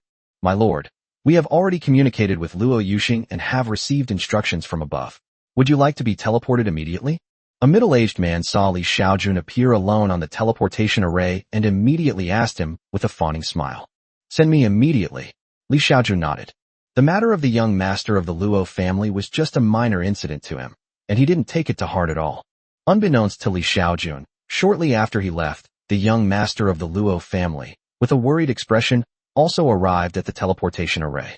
He received a call from his father, who told him to return to the family immediately to face punishment. He's probably going to suffer a lot this time. He never expected that by simply giving him 2 hours of teleportation time at the teleportation base on Mopin Star, he would encounter the people that Empress Xiao had arranged to go to Hengchang Star for rescue. He felt that he was incredibly unlucky. In fact, As the young master of the Luo family, he always had to use the teleportation array as soon as he arrived at a new place. There's no reason for him to wait for a teleportation array. Only a teleportation array awaits him. This time, all I can say is that he was unlucky and ran into trouble. You little brat, you even dare to stop the people sent by Ancestor Xiao to rescue you. Do you think you're more powerful than Ancestor Xiao? I'll beat you to death today. Everyone else can wait for the teleportation array, but you can't, right? Smack, smack, smack. Dad, I was wrong. I won't do it again. The whip lashed the body, causing excruciating pain. Millstone Star Teleportation Base. The Star Lord in the integration stage arrived here and found the person in charge of the teleportation base. When will you be dismissed? Chapter 146 Sneak Attack, Human Immortal? Originally, Xiaojun estimated that it would take 2 months. However, when all the interstellar teleportation arrays of the human race were serving him alone, he only spent less than a month to reach the teleportation array closest to Hengchang Star. Upon arriving here, the teleportation channel leading to Hengchang Star had already been destroyed by the demon race. Therefore, Xiaojun had no choice but to fly there herself. 3 days later, Xiaojun transformed into a spirit. Then her speed exceeded 10 times the speed of light, and she quickly flew towards Hengchang Star. Hengchangsing. It is a massive gas giant, and because it is rich in spirit stones, it is a very important resource planet for the human race. A month ago, the Alliance's higher-ups sent some geniuses who had reached the nascent soul stage to train here, but they didn't expect the demon race to find out, which led to the demon race sending people to launch a sneak attack.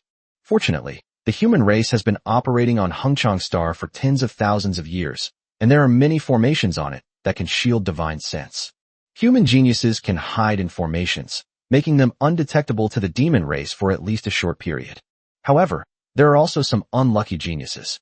At this moment, on Hengchang Star, countless demons are launching a frenzied attack, stirring up the air currents of Hengchang Star, and searching for the formation where the human genius is hiding. On this day, a demon in the fusion stage unleashed a punch that traveled 3,000 miles in a single strike. At this very moment, a formation was grazed by the attack, and then it became distorted. Haha, found it. Come quick, there's a human formation here. Not far away, within the formation, a group of nascent soul stage cultivators turned pale upon seeing this situation. Folks, we've been discovered. We have no choice but to fight the demons. At this moment, no one thought of running away, because they all knew that under the divine sense lock of the tribulation transcending emperor, their chances of escaping were 0. On the contrary, if they were to fight the demon race, they might be able to kill a few of the weaker demons. Kill. The next moment, countless people rushed out of the formation and attacked the nearest demon race. However, these people were brave, but the result was tragic. A demon in the Mahayana stage made a move and quickly wiped out a group of humans. Their idea of killing some weaker demons became almost a joke in the face of overwhelming power. Now, the human race on Hengchang Star has become the prey of the demon race. Because Hengchang Star is too large, and because the human genius is hiding in the formation, the demon race cannot find him for a while. However, as time goes by, the demon race will eventually find everyone and eliminate them one by one. Now, it remains to be seen how long it will take the demon race to find everyone. There are humans here, come quickly. Soon, another human formation was found. In such a situation, those who are found to be human will naturally be slaughtered. In the starry sky, Xiaojun was flying at almost full speed. Dad, are you almost there? It will take some more time. Dad, where are you? Almost there. Xiaojun, you must never organize such genius trials again in the future. It's too dangerous. We understand, Dad. We definitely won't organize such genius trials again in the future. The fact that the demon race was able to take action so quickly means that there is a traitor among our human race. You must investigate this thoroughly. A wise father. More than 3 months later, Xiaojun finally arrived at Hengchang Star. Xiaojun did not enter Hengchang Star directly because he discovered that the entire Hengchang Star was surrounded by the demon race. Therefore, he chose to dispel the spirit state from the outside. 3 days later, Xiaojun finally transformed from a spirit into a physical body. The next moment, Xiaojun flew quickly towards Hengchang Star. At the same time, he put on his immortal armor and took out his immortal sword. In the starry sky, Xiaojun was like a meteor, rapidly approaching Hengchang Star.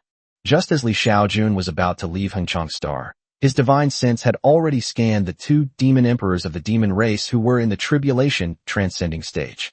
because the system helped Li Xiaojun conceal his divine sense and physical form. Even as he approached rapidly, neither of the two demon emperors in the tribulation transcending stage noticed him.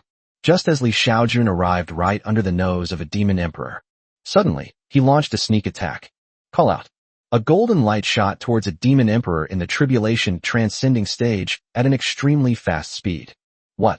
The demon emperor in the tribulation transcending stage suddenly sensed an extreme aura of death. It only had time to turn around and glance back. The next moment, the golden light was right in front of him. Puff! The golden light struck the head of the demon emperor in the tribulation transcending stage directly. Even though the demon emperor created a protective barrier from his body at the last moment, it still couldn't stop the attack of the immortal sword. Such a commotion instantly alerted the demon emperor in the tribulation transcending stage on the other side. What? The legend of sword and fairy. The moment it saw the golden light kill the demon emperor in the tribulation transcending stage, it recognized what that golden light was. Could it be that the immortals of the human race have returned? At this moment, the last remaining emperor in the tribulation transcending stage felt his soul tremble with fear. The next moment, it quickly transformed into a streak of light and escaped. However, just as it was fleeing, golden light chased after it at an extremely fast speed. What? He saw the golden light so much faster than he did. The next moment, the demon emperor in the tribulation transcending stage crushed a talisman. The next moment, a passage appeared in front of him. It quickly darted into the tunnel and then disappeared. By the time the golden light caught up, the demon emperor in the tribulation transcending stage had already vanished from sight. How could it get away like that? I should have killed it first. Li Xiaojun was somewhat annoyed, not expecting that the demon emperor in the tribulation transcending stage had escaped. He understood that the demon emperor must have used a talisman that could teleport. Li Xiaojun scanned with all his might, but the demon emperor in the tribulation transcending stage was not within the range of his divine sense. This indicates that the teleportation distance of that spatial teleportation talisman was not short. Li Xiaojun was only annoyed for a moment when the demon emperor, who was in the tribulation stage of the demon race, escaped. The next moment, Li Xiaojun took out 9 immortal swords again, and then commanded them to shoot rapidly into Hengchang Star. This is just the most common sword control technique in the cultivation world. Under the control of a tribulation transcending emperor, it can easily kill a Mahayana stage demon saint. Li Xiaojun can control 10 flying swords to attack enemies at the same time, but the power of controlling 10 flying swords at the same time is not as great as controlling only one sword.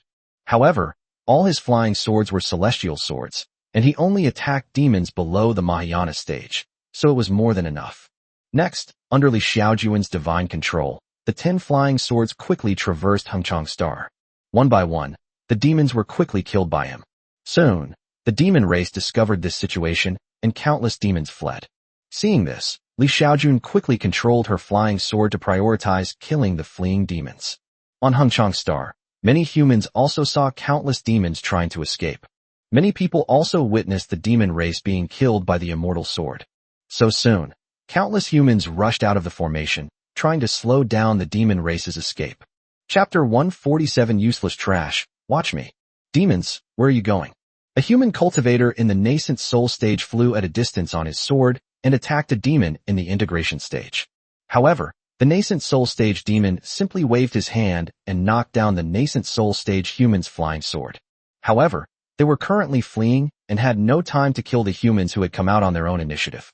Everyone hide, lest the demon race perish together. Upon seeing this, Li Xiaojun immediately sent a telepathic message to everyone. He alone is enough to wipe out all the demon races. The only fear is that the demon races, knowing they cannot escape, will choose to perish together with the human genius. Just as Li Xiaojun was slaughtering the demon race on Hengchang Star. Not far away, the fleeing demon emperor received a message from an old demon immortal ancestor. The demon immortal said it would arrive at Hengchang Star soon, and asked it to find a way to hold off the human race and prevent them from escaping. Upon receiving the message from the demon immortal ancestor, the demon emperor was both pleased and worried.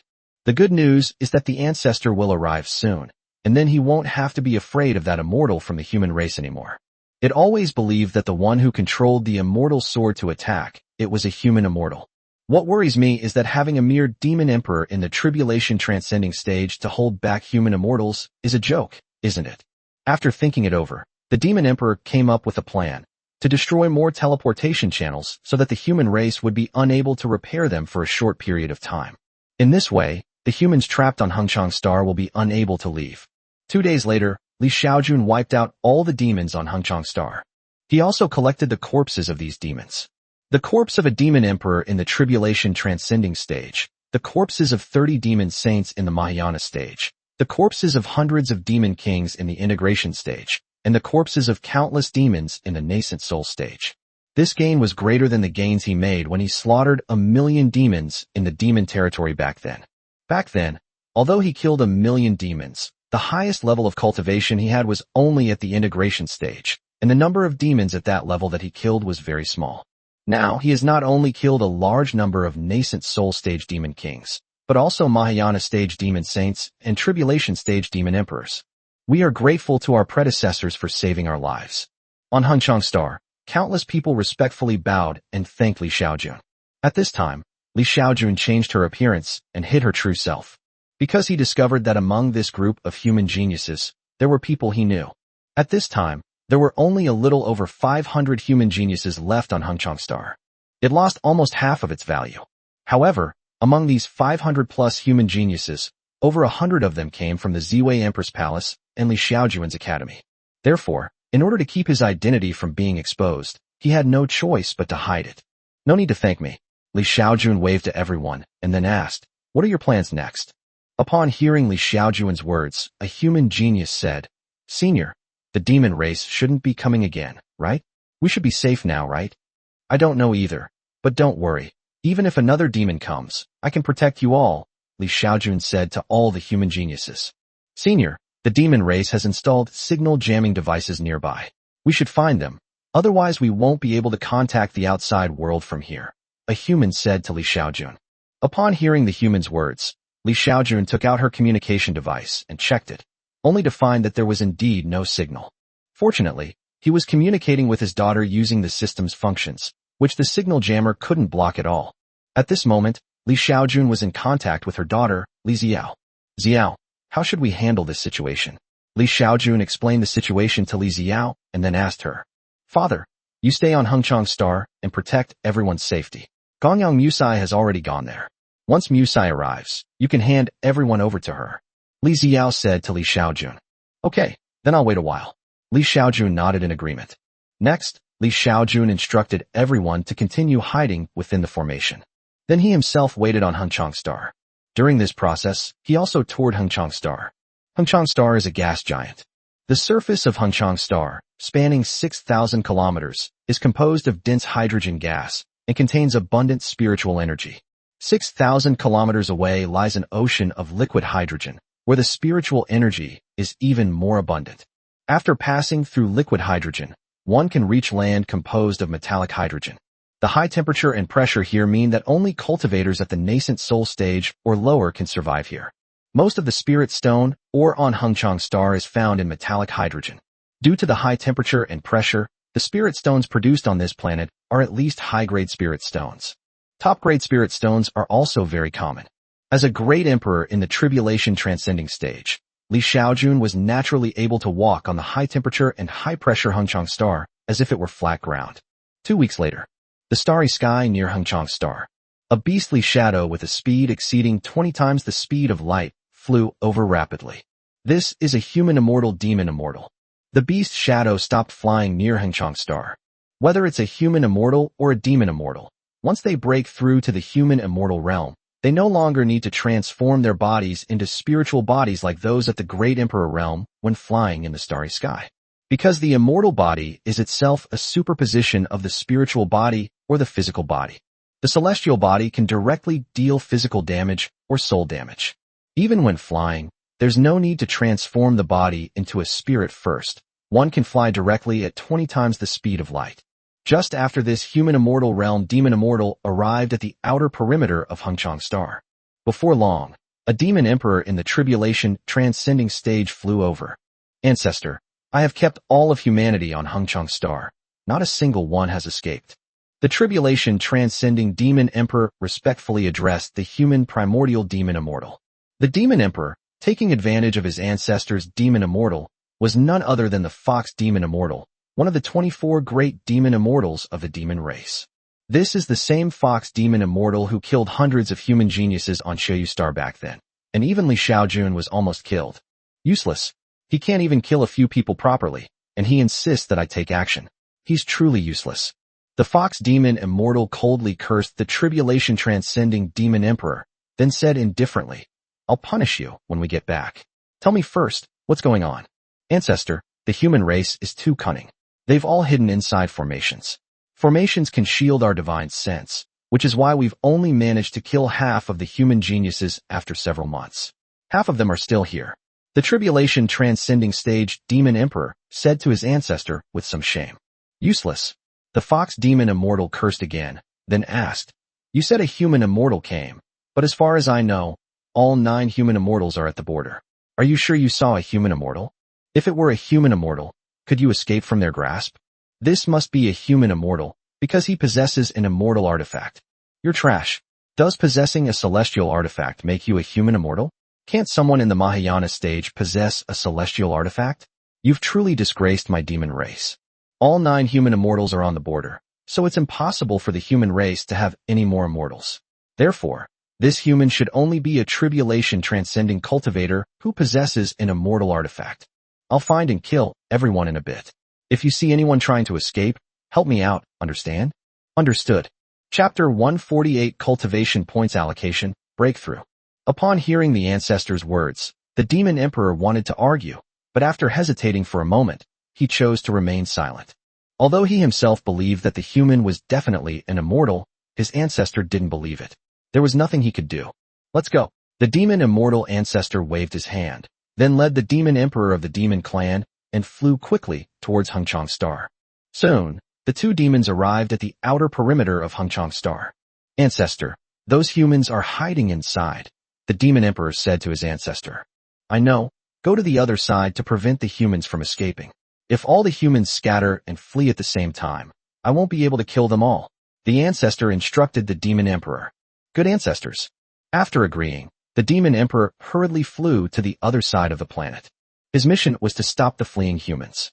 Just after the demon emperor arrived on the other side of the planet, the fox demon immortal also began to be tempted. It quickly released its divine sense, which should now be called immortal consciousness. Its divine consciousness quickly enveloped the entire planet. On the planet, any formations that did not reach the 8th rank were scanned out almost instantly by its divine sense. Moreover, its divine sense is a more advanced method of primordial spirit detection than the divine sense of cultivators, and ordinary cultivators cannot detect it at all. Even Li Xiaojun did not feel herself being scanned by divine sense. Little mouse, where can you hide? A cruel smile appeared on the lips of the fox demon. The next moment, it disappeared. Not long after, a huge commotion broke out on Hengchang Star. After the fox demon immortal arrived outside the formation, he simply struck with his palm, causing the formation and everyone inside it to vanish. There are more than 50 humans in this formation, accounting for 1/10 of the surviving geniuses. Such a huge commotion naturally caught Li Xiaojun's attention. At this moment, Li Xiaojun was inside a formation. Sensing the commotion, his divine sense immediately spread out. The next moment, his expression changed. Because he discovered the fox spirit demon and the formation that the fox spirit demon had destroyed. He knew that there were more than 50 human geniuses in that formation. Son of a bitch. Li Xiaojun cursed, and then quickly flew towards the fox demon immortal. Because he had already seen that the demon immortal had moved towards the location of another formation. Knowing that the other party was a demon immortal, Li Xiaojun decided to invest. With the system's help to conceal the divine sense scan, Li Xiaojun was able to remain completely silent. Soon, he arrived at a short distance behind the fox demon. At this moment, the fox demon was preparing to attack the formation not far away. Suddenly, the fox spirit frowned, then turned its head away instantly. At that moment, a golden streak of light shot rapidly toward the fox demon immortal. Snort. Upon seeing this, a shield quickly rose around the fox demon immortal. Puff. The golden light concentrated the fox demon's shield. Then, the golden light stopped, revealing a golden immortal sword. A celestial artifact. Upon seeing the golden flying sword, the fox demon immortal was overjoyed. The next moment, it reached out and grabbed at the immortal sword. The sword was caught in its grasp, and could not break free no matter what it did. After seizing the immortal sword, the fox demon immortal turned her gaze to Xiaojun, who was not far away. At this moment, Xiaojun pulled out another immortal sword and quickly launched an attack on it. How do you have so many immortal swords? The fox demon fairy frowned. It was also quite surprised that Xiaojun actually possessed two immortal swords. It is a demon immortal who descended from the celestial realm. Although it possesses several celestial artifacts, it has been in the mortal realm for too long, resulting in the celestial swords not receiving replenishment of celestial essence and currently degenerating into spiritual artifacts. Humph, no matter where your magical artifact came from, it's mine now. The fox spirit demon had already figured it out. The human immortal man before them was merely a great emperor in the tribulation transcending stage. Such a person could be crushed with a single finger. Moreover, this human in front of us possesses a celestial artifact and perhaps other valuable items as well, such as celestial essence stones. If the other party truly possesses immortal essence stones, then it can use them to restore some of its immortal essence. Just as the fox fairy's eyes lit up as she looked at Xiaojun. At this moment, Xiaojun was in a very bad mood. Just now, his second immortal sword was also captured by that fox demon immortal. Xiaojun also saw what the fox demon looked like, and a strong killing intent appeared in his eyes. Because he had discovered that the demon immortal in front of him was the same fox demon immortal who had slaughtered hundreds of human geniuses on Xiaoyu Star and almost killed him. After the second immortal sword was captured, Xiaojun thought for a moment and then summoned a new immortal sword. Today he must fight to the death to avenge the fallen human genius and to avenge himself. Call out. This time, Xiaojun almost gave it her all. The flying sword shot towards the fox demon immortal at an even faster speed than the previous two times. It's useless. The fox spirit looked at Xiaojun with a mocking expression. It also seized the third immortal sword. Little mouse, you've attacked 3 times. Now, it's my turn, isn't it? After the fox spirit finished speaking, her figure suddenly disappeared. The moment the fox spirit vanished, Xiaojun suddenly felt an intense, deathly force. Under such circumstances, he only had time to summon the immortal armor. Then, the next moment, he felt as if he had been hit by a train. His entire body was sent flying rapidly through the air. Puff!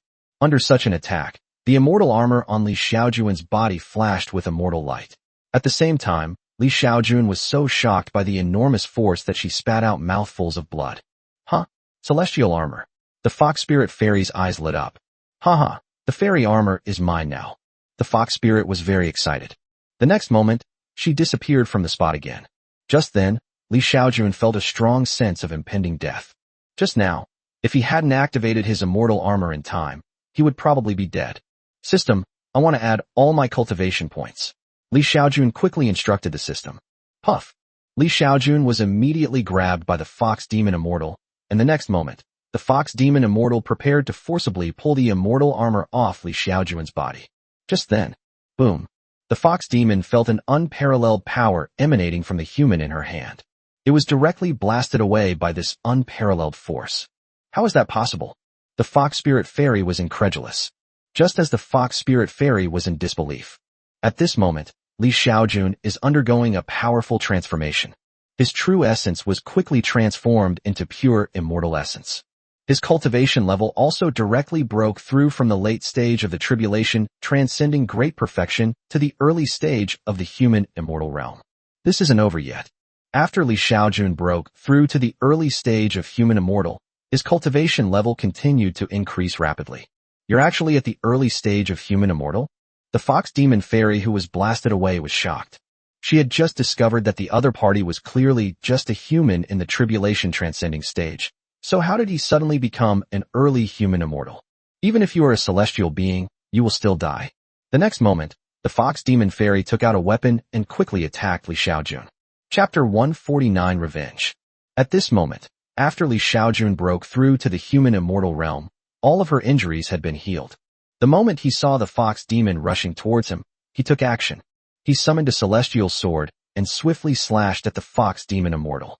After breaking through to the human immortal realm, he discovered that his control over his body and his control over immortal artifacts were completely different from when he was in the tribulation transcending stage. With his current strength, he could easily slaughter 100 of his past selves. Bang! A massive explosion occurred on Hunchong Star. This explosion distorted a large portion of the atmosphere of Hengchang Star. The first strike was a desperate attack. Xiaojun discovered that her strength was still inferior to that of the fox spirit. Although the opponent did not possess any magical artifacts, they still managed to knock his magical artifact away. However, Xiaojun was not discouraged, because his cultivation level was still increasing.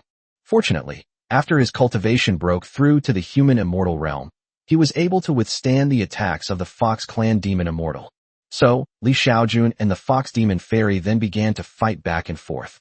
10 minutes later, Xiaojun's cultivation level broke through to the mid-stage of human immortal. By this time, Xiaojun's strength had almost reached a new level. Because Xiaojun possessed a celestial artifact, she had already begun to overpower the Fox Demon Immortals. On the other side, the Fox Spirits were increasingly surprised as the fight progressed. It realized that it was gradually falling into a disadvantageous position. Moreover, what worries it most is that its immortal essence is being rapidly depleted. This situation made her want to quit immediately. At a certain moment, just as the Fox Spirit and Xiaojun clashed again, the Fox Spirit quickly fled backward. Trying to escape now? You're doomed. At this time, Xiaojun's cultivation level was about to break through to the late stage of human immortal. Upon seeing the Fox Demon trying to escape, he immediately gave chase. Just as Xiaojun and the Fox Demon were chasing and fleeing. On the other side of the planet, a demon emperor of the demon race wore a look of shock, horror, and worry. No, even our ancestors couldn't defeat them. I have to run away too. The demon emperor made his decision almost instantly. However, just as the demon emperor was preparing to escape, a golden streak of light shot towards us at a speed faster than the speed of light. The next moment, the demon emperor, who was preparing to escape, was struck on the head by a stream of light. After the beam of light struck the demon emperor's head, the demon emperor's head exploded the next moment. On the other side, Xiaojun was rapidly pursuing the Fox Spirit Fairy. While pursuing, he also launched an attack on the Fox Demon Immortal. Seeing Xiaojun's relentless attacks, the Fox Demon could only continuously use various spiritual energies to defend itself. At this time, Xiaojun's cultivation had broken through to the late stage of the human immortal realm, and he seemed to be pursuing the Fox Demon Immortal with great ease. On the other side, the Fox Spirit also noticed the woman and realized that the human seemed to be getting faster and faster. When the other party chases it, it's like a cat playing with a mouse. It has no way to escape. Moreover, if it continues to flee like this, its immortal essence will eventually be exhausted. Once its immortal essence is exhausted, it will be at the mercy of others. No, I'm doomed if this continues. I have almost no hope of survival. Since I'm going to die anyway, I have no choice but to fight. Finally, the Fox Spirit made a decision. That means we'll fight Xiaojun to the death. Even if it dies, it will drag Xiaojun down with it. So at a certain moment, the Fox Demon Fairy who was fleeing at high speed suddenly stopped running away and quickly went to meet Xiaojun. It was preparing to approach Xiaojun and self-destruct. On the other side, Xiaojun was engrossed in chasing the Fox Demon Fairy and was completely unaware of the fairy's sudden change. When he realized what was happening, he was already very close to the Fox Spirit. He thought the Fox Demon was attacking him, so he immediately used a celestial sword to attack the Fox Demon. Boom. However, in the next instant, the Fox Demon Immortal detonated his immortal energy the moment he got close to Xiaojun. What? Xiaojun only had time to shout something before he was thrown away by the powerful force of the self-destruction. The next moment, cracks appeared on his immortal armor. Cough, cough, cough. It was unclear how much time had passed before Xiaojun finally came to her senses.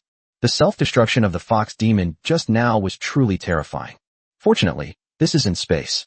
If it were on Hengchang Star, many of the human geniuses there would probably have suffered. Fortunately, Xiaojun's cultivation level has already broken through to the late stage of human immortal. At the same time, with his late-stage human immortal cultivation, he was able to fully utilize the immortal armor's protective capabilities. Otherwise, he wouldn't just be seriously injured, he would probably have to sleep for another 100,000 years before being resurrected. In the starry sky, Xiaojun floated quietly in the vacuum. His cultivation level is still breaking through, and his injuries are being rapidly repaired as his cultivation level advances. A few minutes later, Xiaojun's cultivation finally broke through to the Earth immortal realm. At this moment, all his injuries had been completely healed. At this moment, Xiaojun could clearly feel his own power. He felt that even a huge meteorite could be smashed to pieces with a single punch. After breaking through to the Earth immortal realm, Li Xiaojun gained nearly 10 billion more cultivation points before his cultivation stopped advancing. At this point, Li Xiaojun had completely stabilized his cultivation at the Earth immortal realm. At this moment, Li Xiaojun's divine consciousness also transformed into divine consciousness. His divine sense spread out, reaching tens of millions of kilometers. When he first broke through to the tribulation transcending stage, his divine sense range was 100,000 kilometers or 200,000 kilometers in diameter, which is equivalent to 5 times the diameter of the Earth's equator. When he first broke through to the human immortal realm, his divine sense range was 1 million kilometers, which is 2 million kilometers in diameter, equivalent to 5 times the distance from the Earth to the Moon. Now that he has broken through to the Earth immortal realm, his divine sense range has reached a radius of 10 million kilometers, or a diameter of 20 million kilometers. This is equivalent to 1/3 of the closest distance between Earth and Mars. If he breaks through to the late stage of the Earth immortal realm, his divine sense radius can reach 60 million kilometers, which means he can scan Mars directly from Earth. After experiencing her own power, Li Xiaojun finally calmed down. He scanned the battlefield with his divine sense and found that the fox demon immortal had left nothing behind after his self-destruction. Li Xiaojun left behind 3 immortal swords. However, after Li Xiaojun's 3 immortal swords were hit by the self-destruction of the fox demon immortal at close range, almost all of them were damaged and rendered unusable. Well, Li Xiaojun sighed. This time, after fighting with the fox demon immortal, I gained no benefits whatsoever. Instead, I lost 3 immortal swords and a piece of immortal armor. However, the thought that he had killed the enemy who had killed hundreds of human geniuses back then made him happy. Moreover, he was certain that, like Li Ziwei and Li Xiao, even if he became an immortal, he would not be received by the celestial realm. Chapter 150 Heading 2. After killing the fox demon immortal, Li Xiaojun quickly returned to Hengchang Star and began absorbing immortal essence stones to restore her immortal essence. He will wait for Gongyang Yusai to arrive, and then leave. Li Xiaojun didn't talk to the remaining human geniuses, but waited quietly. Time flies, and half a month has passed in the blink of an eye. That day, a familiar figure appeared in Li Xiaojun's consciousness. Upon seeing this figure, Li Xiaojun breathed a sigh of relief. Gongyang Yusai finally arrived at Hengchang Star. Upon seeing that Gongyang Yusai had arrived, Li Xiaojun quietly left. Currently, only Li Xiao knows that he is still alive, so he doesn't want to see his daughters yet. In the starry sky, Li Xiaojun flew swiftly. During flight, his immortal body rapidly transformed into a spiritual body. This transformation was very fast, taking only about half an hour to completely transform into a spiritual body. Li Xiaojun's speed increased rapidly, exceeding the speed of sound in almost a second. Then, it's 10 times the speed of sound, 100 times the speed of sound, 1,000 times the speed of sound, 10,000 times the speed of sound, 100,000 times the speed of sound, 800,000 times the speed of sound, and sublight speed. 10 minutes into the flight, Li Xiaojun's speed directly surpassed the speed of light. Half an hour later, Li Xiaojun's speed broke through to 40 times the speed of light. As a powerful cultivator at the human immortal realm, Gonyang Muchi flew over at 20 times the speed of light. Li Xiaojun is now a powerful earth immortal, so her speed is naturally much faster than Gonyang Yusai, who is at the human immortal realm. This speed is not only due to the strength of the individual, but also because the earth immortal realm's understanding of the rules of heaven and earth is far greater than that of the human immortal realm. After breaking the speed of light, Li Xiaojun's entire world became bright, and it grew brighter and brighter. This is because countless photons entered his eyes. When Li Xiaojun looked back, all he saw was darkness. This was because his speed had left the photons far behind, preventing them from entering his eyes. After arriving in the world of cultivation, many of Li Xiaojun's perceptions were overturned. On Earth, people believe that the speed of light is the fastest speed. Then, after arriving in the world of cultivation, once a cultivator breaks through to the nascent soul stage and their spiritual consciousness transforms into divine consciousness, their scanning speed can almost instantly exceed the speed of light. Furthermore, cultivators can transform their bodies into spiritual entities, enabling them to travel at faster than light speeds. At this point, simply observing the world with your eyes is insufficient. For example, Li Xiaojun cannot observe what is happening behind him with his eyes because photons are much slower than him. However, Using her divine sense, Xiaojun could clearly scan the scene in front of or behind her. Therefore, after reaching the nascent soul stage, cultivators rely more on their divine sense than on their eyes. This is why Xiaojun was able to become invisible right under other people's noses after the system helped him block divine sense detection. A few months ago, Xiaojun flew from the nearest teleportation array to Hengchang Star, which took almost 4 months. This time, Xiaojun returned from Hengchang Star in just 1 month, several times faster than before. Upon arriving at the nearest teleportation array, Xiaojun did not use her daughter's privilege to requisition the teleportation array this time. And when someone goes to the place he wants to go, he will blend in with them and teleport there. This time, Xiaojun did not plan to return to Qiyu Star or Taiwan Star, but instead planned to go to the border between the human race and the demon race. The demon race actually dared to send demons to assassinate human geniuses, and even photographed a demon immortal in the human immortal realm. Therefore, he will definitely make the demon race pay the price. Last time, when he went to the demon race, he only killed ordinary demons. Now that he has broken through to the earth immortal realm, he can completely assassinate all the demon immortals of the demon race. This time, when the human race has a powerful earth immortal, and this earth immortal even launches a sneak attack and assassination on Lao Lu, what can the demon race do to deal with this situation? This time, no special privileges were used. So when Xiaojun arrived at the border between the human and demon races, it was already a year later. When Xiaojun arrived at the border, the human and demon races are still locked in a standoff. 7 human immortals at the human immortal realm confronted 11 demon immortals at the human immortal realm. The reason why there are only 7 human immortals on the border is because Qiyu Star and Taiwan Star need to be protected. The reason why the demon race only has 11 demon immortals is because the demon race also needs to protect the 12 great demon stars. A life-bearing planet is fundamental for both the demon race and the human race. Therefore, no matter what, nothing can go wrong. Of course, if either the human race or the demon race dares to attack the other's life-bearing planet, then it is basically equivalent to the outbreak of a full-scale war between the two races. In this conflict between humans and demons, the human race lost hundreds of geniuses, while the demon race lost a demon immortal. I don't know who really got the short end of the stick.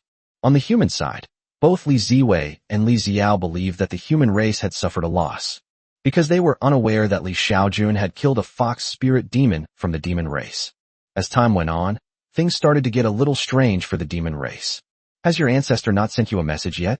On a planet controlled by the demon race, an eagle demon immortal asked a fox demon emperor in the tribulation stage a question. Our ancestor hasn't replied to us for over a year.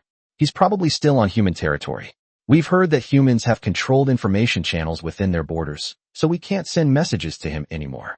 The fox demon emperor respectfully addressed the eagle demon immortal. Regardless of the race, they all basically use interstellar teleportation arrays to transmit information. Interstellar teleportation arrays can not only transport people and objects, but also transmit information. From the very beginning of the teleportation array's design, there was an information transmission module. This module would continue to function even when the interstellar teleportation array was not in use. In this scenario, if all the information transmission modules of the interstellar teleportation arrays are connected, theoretically, it would only take 1 second to transmit information to someone a light year away. The human race's communication system is built on this foundation. Therefore, if the human race controls all information channels, they will not allow information to be transmitted to the border. Therefore, even if the demon race enters the human race and can utilize the human race's information transmission channels, they should not expect to be able to transmit information outwards. Our ancestors. Just then, an eagle demon emperor flew over quickly. What happened? Seeing the younger generation looking so anxious, the eagle clan demon immortal quickly inquired. Ancestor, the human race's Ziwei emperor has slaughtered the people of a planet in my demon race's territory. Now, several other ancestors of my demon race have cornered her. Immortal Lord Junong has sent a message urging you, ancestor, to immediately go to Kunling Star and join forces to surround and kill the human race's Ziwei emperor. The eagle race's tribulation transcending stage demon emperor hurriedly said. What? The Ziwei emperor is trapped on Kunling Star? That's great. Upon hearing that the human emperor Ziwei was blocked, the eagle clan demon immortal was overjoyed. After I leave, this place is in your hands. You must create the illusion that I am still here, and drag it out for as long as possible, understand? Our ancestors can rest assured. Soon, the Eagle Clan demon immortal departed via the interstellar teleportation array. Chapter 151 Rescue. Less than a few hours after the Eagle Clan demon immortal left, a figure appeared outside the planet controlled by the demon race. Huh, weren't the Eagle Clan's demon immortals supposed to be here? Where are they? Xiaojun frowned slightly. After arriving at the border, he first searched the soul of a nascent soul stage demon and learned that the Eagle Clan's demon immortal was here. Therefore, he quickly arrived here, intending to ambush and assassinate the Eagle Clan demon immortal. Why assassination? Because if it weren't assassinated, the other demons and immortals would definitely hide after learning the news. As long as the other demon immortals hide, Xiaojun, let alone being an earth immortal or even a true immortal, will be useless. The universe is so vast, in the boundless cosmos, where could he possibly find a demon?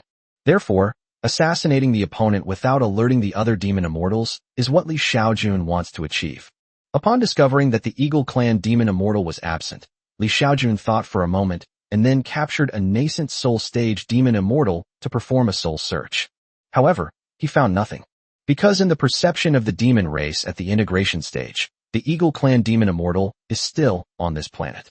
As for why Xiaojun didn't search for souls at the Mahayana stage, or even the tribulation stage, it's because the Earth immortal realm can only search for souls at the integration stage.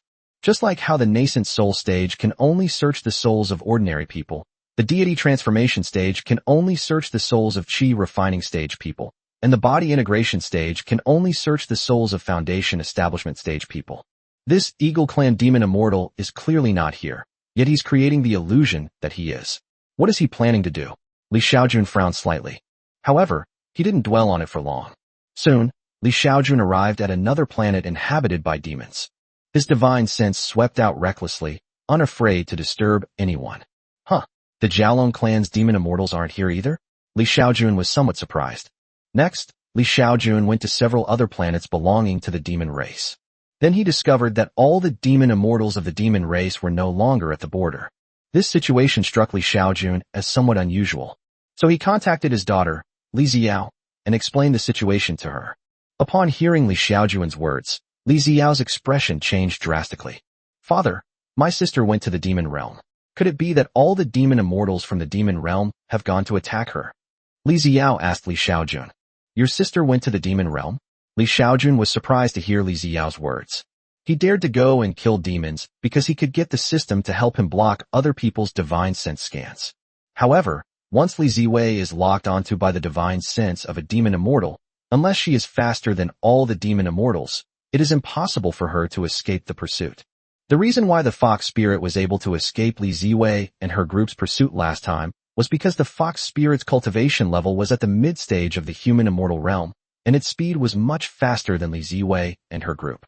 Dad, please contact my sister right away and see what's going on with her, Xiao said anxiously to Xiaojun. Okay, I'll contact your sister right away. Xiaojun quickly agreed. Soon, Xiaojun contacted Ziwei. Father, your daughter was just about to look for you. As soon as the call connected, Ziwei said to Xiaojun. What do you want with me? Xiaojun asked quickly. My daughter is being hunted down by several demon immortals. Could you please get me some teleportation talismans from my second sister?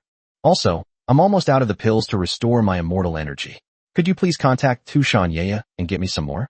Upon hearing Ziwei's words, Xiaojun quickly asked, Are you currently being chased by demon immortals? How are you? Are you injured? It's alright, Dad. I've figured it out. The demon immortals of the demon race are very afraid of depleting their immortal energy, so they don't dare to really fight me. As long as I can get the teleportation talisman and the pills to restore my immortal energy, I can wear them down to death. Ziwei said confidently. Upon hearing this, Xiaojun quickly shook her head. Ziwei, where are you now? I'll send Xiao and the others to rescue you. No need, Dad. There's no need for Xiao and the others to come and rescue me. I can handle it on my own, Ziwei quickly said. Ziwei, can you please stop being so arrogant? Tell me your location right now, or I won't help you get the teleportation talisman from your second sister. As for pills to restore immortal energy, don't even think about it. You're so capable, you'll have to rely on yourself. Xiaojun looked angry. Seeing that her father was angry, Ziwei realized that things were not going well. So she quickly lowered her stance. Dad, no, I'll tell you my location, okay? Li Ziwei said to Li Xiaojun, "Father, tell Xiao and the others that I'm currently near the Kunling star of the demon clan." Li Ziwei quickly added. Upon hearing Li Ziwei's words, Li Xiaojun quickly said, "Don't fight the demons head-on, okay? I'll send Xiao and the others to rescue you right away." "Father, don't worry, I won't be foolish enough to fight the demons head-on. I need elixirs to restore my immortal essence. With those elixirs, I can wear them all down. So, Father, could you please buy some from Tushanyi for me?" Li Ziwei quickly said to Li Xiaojun. "Okay, I'll contact them for you right away." After hanging up the call with Li Ziwei, Li Xiaojun immediately contacted Tushanyi and Li Yufei. Because Tushanyi does business for the demon race, she is able to obtain pills that can quickly restore immortal energy. Because Li Yufei has a master from the true immortal realm who is not only a weapon refiner, but also a talisman maker, she is able to obtain all kinds of talismans, including the teleportation talisman. The reason Li Ziwei dared to venture alone into the demon realm was because she could obtain talismans from Li Yufei and elixirs from Tushanyi at any time. Li Xiaojun first contacted Tushanyi.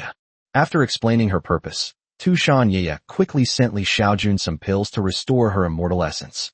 After sending the pill to Li Ziwei, Li Xiaojun contacted Li Yufei. "Father, here are 10 teleportation talismans and 10 immortal thunder talismans.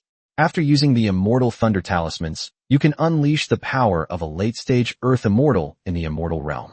However, in the spirit realm, due to the suppression of the rules, these talismans can probably only unleash attacks at the peak of the human immortal realm.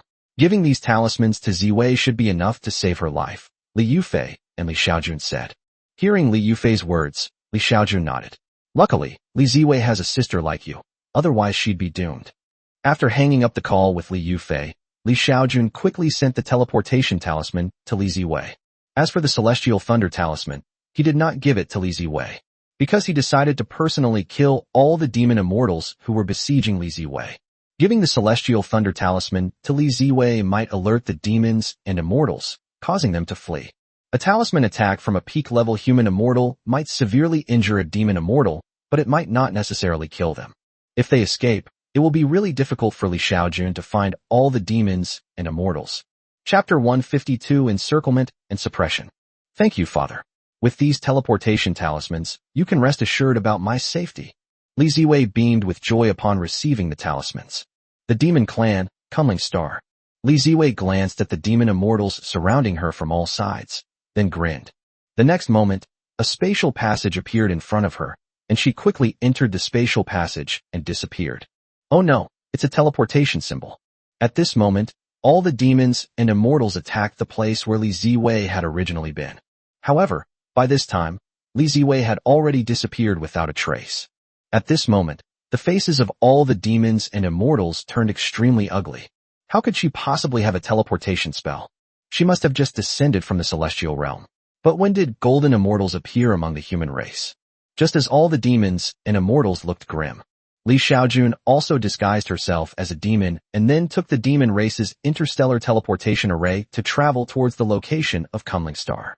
Li Xiaojun's system map contains not only a three-dimensional map of all the human race's territories, but also a three-dimensional map of the demon race's territories.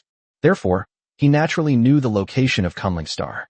The location of Kunling Star is not far from the human race and the demon race, only a few dozen light years away. Li Xiaojun only needs to take the teleportation array 7 or 8 times to reach Kunling Star. Just as Li Xiaojun was rushing towards Kunling Star, in a star system next to Kunling Star, Li Ziwei appeared. The next moment, Li Ziwei revealed a happy expression as she scanned the area with her divine sense. Because the place where she appeared was a planet occupied by the demon race, inhabited by countless demons, and guarded by a demon emperor in the tribulation transcending stage. Soon, Li Ziwei arrived outside the planet. The next moment, Li Ziwei summoned a celestial sword and shot it swiftly toward the demon emperor in the tribulation stage of the demon race. The demon emperor in the tribulation stage who was guarding the planet was killed by Li Ziwei in the blink of an eye before he could put up any resistance. Next, Li Ziwei put away her immortal sword and then summoned dozens of ordinary top-grade spiritual weapons, which she then used to quickly attack the demons above the nascent soul stage on the planet. Only those at the nascent soul stage can escape the gravity of this planet. Once the demon race at the nascent soul stage or above is killed, The other demon races on this planet will be nothing more than lambs to the slaughter. Whoosh whoosh whoosh. Countless sword energies permeated the planet. Countless powerful demons were killed by the flying swords. Half an hour later, Li Ziwei had eliminated all the demons above the nascent soul stage. After eliminating all the demons above the nascent soul stage, Li Ziwei quickly descended to the planet's surface. On a planet, there is a city inhabited by demons, where demons below the million yuan infancy stage live. Suddenly, a huge palm print appeared and slammed down on the demon city. In the city, countless demons also discovered this giant hand. Instantly, all the demons were terrified. Countless demons felt a strong aura of death. Some nascent soul stage demons attempted to escape the area struck by the palm. However, the powerful pressure pressed them firmly to the spot, rendering them unable to move. This is the power of immortal. In the face of finding someone, ordinary humans or demons are nothing but ants. This time, the demon race has gone too far, daring to attack and kill so many human geniuses. Otherwise, Li Ziwei wouldn't have come alone to the demon territory to slaughter ordinary demons. Just as Li Ziwei was rapidly slaughtering ordinary demons on the planet. Soon, the demon immortals who were besieging Li Ziwei on Kunling Star learned of the news. Quickly, the human emperor Ziwei is on planet Yame. Soon, a group of demon immortals flew towards the planet where Li Ziwei was located. A month later, seeing the Yami star completely slaughtered, the Lockhead Demon Clan's demon immortals were extremely disappointed. When Li Ziwei slaughtered Yanye star, she destroyed the interstellar teleportation array immediately, so a group of demon immortals had to fly over. It would take at least a month to fly over from near Kunling Star. A month is enough time for Li Ziwei to slaughter the entire demon race on the planet Yi. The human race's Ziwei Emperor has likely already traveled to our next demon race planet. We must stop her, one demon immortal said to the rest of the demon immortals. But we don't know which direction she went. So how can we stop her? Upon hearing this, one of the demon immortals said, "How about this? We'll split up and each demon will immediately send a message as soon as they spot the other side." Good. Soon, the group of demon immortals scattered in all directions. They weren't sure which direction Li Ziwei would go, so this was the only thing they could do. A month later, Li Ziwei arrived on a planet inhabited by demons. However, this time she did not act immediately. Instead, she disguised herself as a demon and used the demon race's interstellar teleportation array to leave the place. Before long, the interstellar teleportation array lit up, and Li Ziwei appeared from it. The demon controlling the teleportation array frowned upon seeing that Li Ziwei was the only demon present and asked, "Why are you the only demon here?" However, before he could finish speaking, Li Ziwei's figure vanished instantly. After leaving the teleportation array, Li Ziwei quickly flew into the sky and then instantly extended her divine sense. Whoosh whoosh whoosh. The next moment, countless flying swords shot out rapidly. Li Ziwei began a massacre on this planet.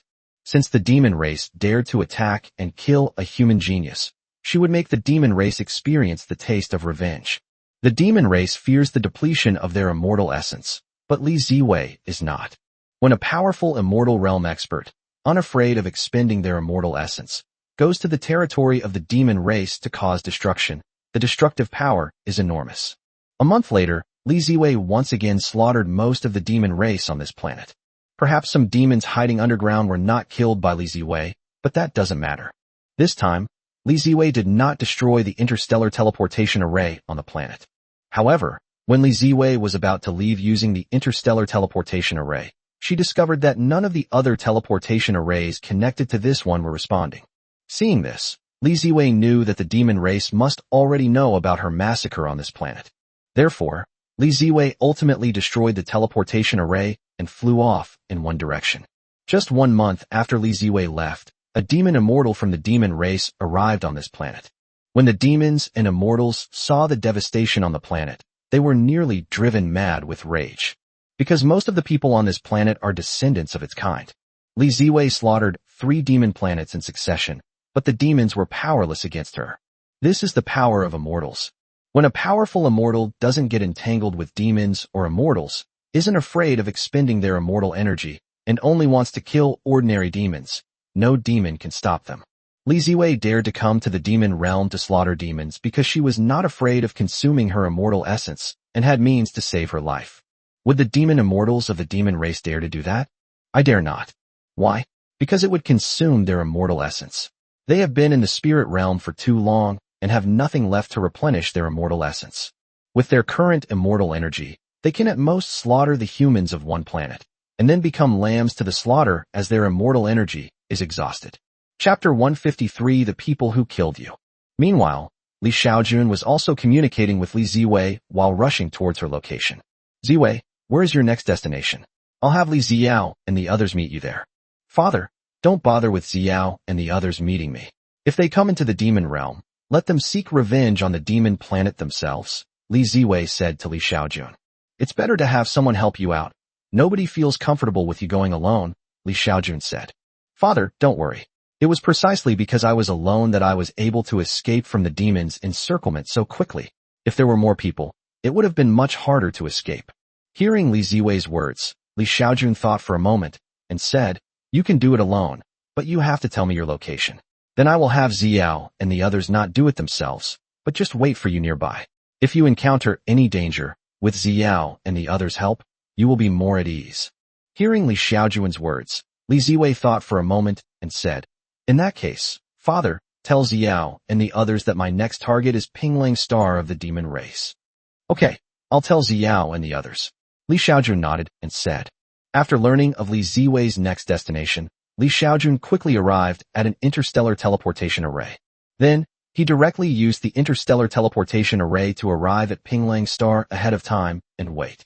2 weeks later, near the teleportation array, Li Xiaojun suddenly noticed countless flying swords sweeping overhead. With a sweep of his divine sense, he instantly spotted Li Ziwei above the teleportation array. At this moment, Li Ziwei, radiating intense light from her celestial armor, looked like a deity. However, as she continued to act, countless demons at the nascent soul stage and above were killed on the planet. Only a few demons at the nascent soul stage or above escaped from the starry sky. Half a month later, Li Ziwei left Pinglang Star. Soon after Li Ziwei left Pinglang Star, another Li Ziwei appeared on the planet. This Li Ziwei was also clad in celestial armor, exuding an aura of a celestial realm. About 10 days later, a demon immortal from the Bull Demon clan appeared in outer space. Upon their arrival, the Bull Demon clan's demon immortals immediately discovered Li Ziwei on the planet. Upon discovering Li Ziwei, it did not immediately attack, but instead quickly began communicating with the other demons and immortals. Just as it discovered Li Ziwei also discovered it. Soon, Li Ziwei charged towards him. Upon seeing Li Ziwei's attack, the Bull Clan demon immortal quickly fled. It understood that it, a demon, was no match for Li Ziwei. Li Ziwei has something to restore immortal essence, but it doesn't. So, next, it fled, and she chased. Soon, the Bull Demon Clan's demon immortals discovered that Li Ziwei's speed was nowhere near as fast as theirs. So it started leading Li Ziwei around in circles in the vicinity. When Li Ziwei stopped chasing it, it quietly followed her, while simultaneously contacting other demon immortals. Seeing that she couldn't catch up with the Bull Clan demon immortal, Li Ziwei quickly flew towards the other star system closest to this planet. Li Ziwei flew away, and the Bull Demon Clan demon immortals quietly followed behind, contacting other demon immortals to teleport directly to intercept her. Just as the Bull Clan demon immortal was chasing Li Ziwei. On the other side, there was another Li Ziwei flying rapidly through the starry sky. Ziwei, where are you now? Li Xiaojun asked Li Ziwei. Father, I am flying to the Nyolan Star of the Demon Clan. Ziwei, don't make a move after you arrive at Nyolan Star. Xiao will make her move on Fox Venus Star on the other side. Wait until Xiao has attracted all the demon immortals there before you make your move, Li Xiaojun said to Li Ziwei. Upon hearing Li Xiaojun's words, Li Ziwei quickly said, Father, don't let Xiao take action. She's not as strong as me, and it's too dangerous for her to fight within the demon realm. Upon hearing this, Li Xiaojun quickly said, Don't worry. Your sister also has teleportation talismans and pills to restore immortal energy, and she will also fight and run away just like you. Hearing Li Xiaojun's words, Li Ziwei nodded. All right then, I'll wait for Xiao to make the first move. Yes, before Xiao makes a move, you absolutely mustn't make a move first, Li Xiaojun instructed Li Ziwei. The reason he gave Li Ziwei these instructions was mainly because he didn't want her to attract the demon immortals of the demon race. His current impersonation of Li Ziwei has already attracted the attention of the demon race. I believe it won't be long before all the demon immortals of the demon race come to besiege him. Sure enough, 2 months after Li Xiaojun impersonated Li Ziwei and chased and fled with the Bull Clan Demon Immortal, a group of demon immortals cornered Li Xiaojun. This time, in order to besiege Li Ziwei, all the demon immortals guarding their homes have come. After repairing Li Xiaojun, the first thing this group of demon immortals did was to destroy the surrounding space so that Li Xiaojun would not have the opportunity to use the teleportation talisman. Teleportation spells also require opening up space. If the surrounding space is chaotic, the effectiveness of teleportation spells will be limited. Human, let's see where you can run this time. Humans, are you ready to be tortured to death? Humans, I will make you wish you were dead. The 23 demon immortals surrounded Li Xiaojun tightly. Many demons, thinking of the many demons slaughtered by Li Ziwei, looked at Li Xiaojun with hatred in their eyes. Demon race, have you thought about how you want to die? Li Xiaojun said calmly to all the demons. Surrounded by a group of demon immortals in the middle, Li Xiaojun remained completely calm. How could he, a powerful earth immortal, be intimidated by a group of human immortals and demon immortals? Huh, aren't you the human emperor Ziwei? Soon, someone noticed that something was wrong with Li Xiaojun. Because they discovered that Li Xiaojun was a man. Do humans also have immortals? All the demons were puzzled. Isn't it said that all immortals among humans are women? This person was likely trying to distract us so that Li Ziwei could escape. Some demon immortals speculated. No matter who you are, you will die today. The Tiger Clan demon immortal stared coldly at Li Xiaojun. Attack together, don't let him escape, came the call from the Jiao Clan demon immortal. The next moment, all the demons and immortals charged towards Li Xiaojun. Seeing this situation, Li Xiaojun was not panicked at all. The next moment, his immortal armor shone even brighter. At the same time, he directly summoned 10 immortal swords. Go! The next moment, the immortal swords unleashed unparalleled speed and charged towards the attacking demon race. Whoosh whoosh whoosh. Guided by Li Xiaojun's divine sense, the 10 immortal swords swiftly met the 10 demon immortals from the human immortal realm. Puff puff puff. The next moment, a series of shockwaves were generated, and 4 of the 10 demon immortals attacked were directly struck by the immortal sword, and then killed by the powerful energy contained within it. The other few demon immortals that were not killed were also struck by the immortal sword and were seriously injured. What? Upon seeing this, all the demon immortals were immediately filled with horror. Who are you? The people who killed you. The next moment, Li Xiaojun unleashed her full aura, and her powerful earth immortal realm pressure quickly swept towards the group of demon immortals. At the same time, he once again flew on his sword to attack the injured demon immortals. What? The earthly immortal realm? That's impossible. Escape. Chapter 154. The demon race has no immortals. Sensing the immense pressure emanating from Li Xiaojun, almost all the demon immortals chose to flee without hesitation. Escape? Is it even possible to escape? Li Xiaojun revealed a disdainful smile. The next moment, he reached out and grabbed. Suddenly, a demon immortal who was fleeing was imprisoned in midair. Call out. The next moment, a celestial sword flashed past. Then, the imprisoned demon immortal was decapitated. Li Xiaojun, wielding the immortal sword, first killed the few demon immortals who had been severely injured by her previous attack. Then, he manipulated the immortal sword to chase after the other demon immortals. At this moment, Li Xiaojun did not move an inch. His divine sense could perceive over tens of millions of kilometers, so even if these demon immortals were allowed to escape, they would not be able to. Moreover, Li Xiaojun possesses a celestial artifact, while this group of demon immortals has none. Their top-grade spiritual artifacts are simply no match for Li Xiaojun's celestial artifact attacks. A few minutes later, Li Xiaojun used his divine sense to bring all the corpses of the demon immortals back to his side, and then put all the corpses into the system space. In order to accommodate these mythical beasts that were as big as small mountains, Li Xiaojun consumed a lot of system energy to expand the system space to 100,000 meters in length, width, and height. Killing these demon immortals not only gave Li Xiaojun the corpses of 23 demon immortals, it also granted him 23 enormous storage rings. The storage ring contains a vast amount of cultivation resources. For example, the storage ring with the fewest resources contained 1.3 million top-grade spirit stones and 17 million high-grade spirit stones. In addition, there are countless kinds of spiritual herbs, elixirs, magical artifacts, talismans, array plates, and so on. Li Xiaojun transferred all the resources from his storage rings to his system space, and his system space, which was 100,000 meters long, wide, and high, was almost full. It is 100,000 meters long, wide, and high, but has a volume of 10 quadrillion cubic meters. Li Xiaojun never expected that she would be able to obtain so many resources from the storage rings held by the 23 demon immortals. These resources were far more than what he had obtained from Li Ziwei and Li Xiao, those daughters of the spirit world. These resources should be a large portion of the resources collected by these demon immortals from the lower part of the demon race. Now, all these resources have benefited Li Xiaojun. Unfortunately, the resources obtained from these demon immortals are of no use to Li Xiaojun at the moment, because the system absorbs both high-grade and top-grade spirit stones too slowly. Li Xiaojun is currently absorbing immortal essence stones as system energy. Besides, the various spiritual herbs, pills, magical artifacts, talismans, etc. collected by these demon immortals were basically of no use to Li Xiaojun, who was at the earth immortal realm. Therefore, after careful consideration, Li Xiaojun decided to transfer a portion of these cultivation resources to his more than 50,000 children within the immortal array. Then most of the remaining resources are left to our fellow countrymen on Earth. It's truly a blessing for anyone on Earth to have a fellow villager like Li Xiaojun. Ziwei, you can start making your move now. After slaying all the demon immortals of the demon race, Li Xiaojun sent a message to Li Ziwei.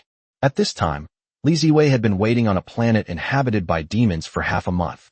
The moment Li Ziwei received Li Xiaojun's message, she took immediate action. Whoosh whoosh whoosh. Countless sword energies crisscrossed, and soon, all the demons above the nascent soul stage on the planet were killed. Then came Li Ziwei's swift massacre. Just as Li Ziwei was slaughtering the demon race, Li Xiaojun is currently in contact with Li Xiao. Father, are you telling the truth? You really killed all 24 demon immortals of the demon race. Li Xiao looked incredulous. You're my daughter. Would your father lie to you? Li Xiaojun said to her daughter. Father, tell me the truth. What is your current cultivation level? Li Xiao asked Li Xiaojun. I can't tell you that. Just know that I'm very strong, Li Xiaojun said to her daughter. Hearing Li Xiaojun's words, Li Xiao asked with some confusion. Father, since you are so strong, how were you captured by Lu Hongxiao before? Hearing this, Li Xiaojun felt that her father was losing face. Ahem. I had just been resurrected, so my strength hadn't fully recovered yet. I only recently regained my current strength, Li Xiaojun explained to her daughter. Then, why were you killed by a mere nascent soul stage demon king in front of you 100,000? Li Xiao asked again. Well, 100,000 years ago, I had only been resurrected for a little over 30 years, and my strength had only recovered to the nascent soul stage.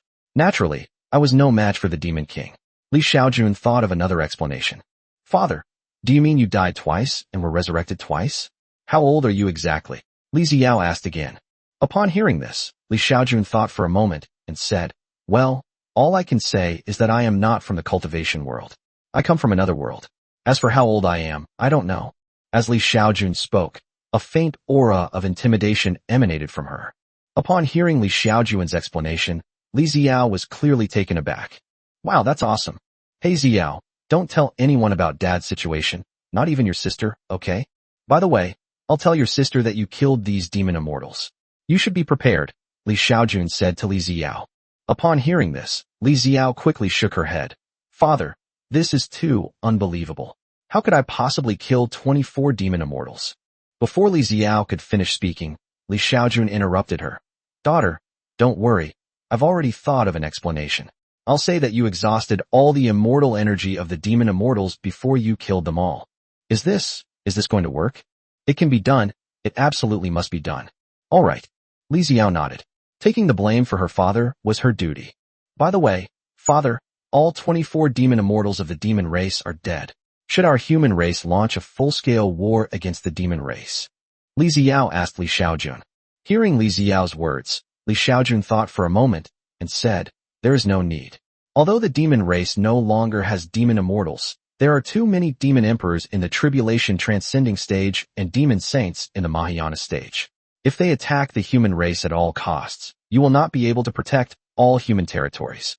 Instead of doing that, it would be better to wait until all the potential emperors of my human race have broken through to the tribulation transcending stage before waging war against the demon race, Li Xiaojun said to Li Xiao. Hearing Li Xiaojun's words, Li Xiao nodded. Father, you're absolutely right. Although the human race currently possesses 9 top-tier combatants at the human immortal realm, it is still not enough to annihilate the demon race. There are too few of them, while the number of demons is too great. If the demon race were to fight the human race to the death, it would result in a lose-lose situation. Chapter 155, Connecting with the Immortal Realm. After eliminating the 24 demon immortals of the demon race. Soon, Xiaojun also joined the massacre of the demon race. Xiaojun's massacre was far less efficient than Li Ziwei's. The reason why the efficiency was much lower was mainly because Xiaojun wanted to collect the corpses of the demon race. The corpses of these demons, especially the meat of demon beasts containing powerful energy, would greatly benefit cultivators if they consumed them. For example, if a nascent soul cultivator eats the flesh of a deity transformation stage demon over a long period of time, their probability of breaking through to the deity transformation stage will increase by 10% to 20%. Therefore, in the cultivation world, monster meat is basically priceless and unavailable. If Xiaojun were to sell these demon corpses in the cultivation world, the amount of spirit stones he could earn would be astronomical. Of course, Xiaojun wouldn't sell these demon corpses. Instead, he would give them to his 50,000 children in the immortal array. Xiaojun will take the monster meat that the children can't finish eating to earth for their fellow countrymen. Just as Xiaojun and Li Ziwei were wantonly slaughtering demons within the demon realm. On the demon side, many demons panicked. Have we still not contacted the ancestor? A demon emperor in the tribulation transcending stage asked his subordinates. No, we've never been able to contact our ancestors. We haven't heard from our ancestors for so many days. Could something have happened to them? Impossible. Our ancestors were all demon immortals. How could anything happen to them? Then, the human immortals have already slaughtered 8 or 9 planets of my demon race. So why haven't our ancestors appeared yet? Perhaps our ancestors were delayed by something. Although many demons said that their ancestor would be fine, they were all more anxious than the last. Many capable demons immediately used teleportation arrays to escape. When Xiaojun arrived at a demon planet, he discovered that almost all the demons above the nascent soul stage had escaped using teleportation arrays. Even so, countless demons are still waiting to use the teleportation array to escape in the area where the demon teleportation array is located. Boom.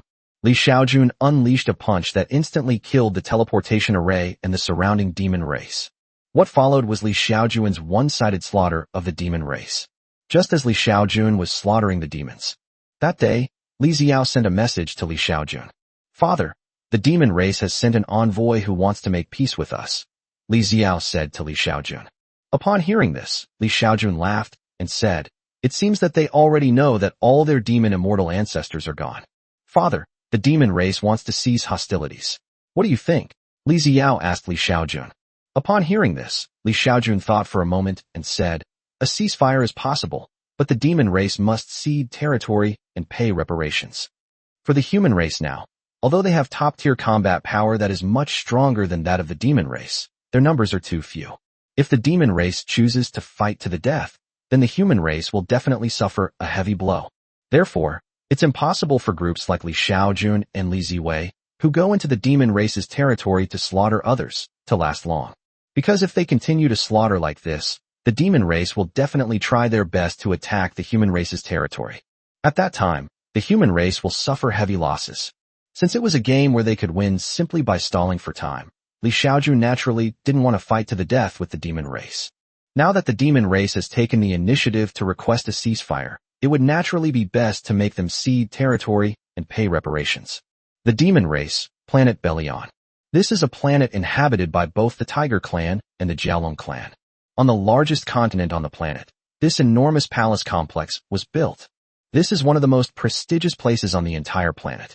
This place is shrouded in formations year-round.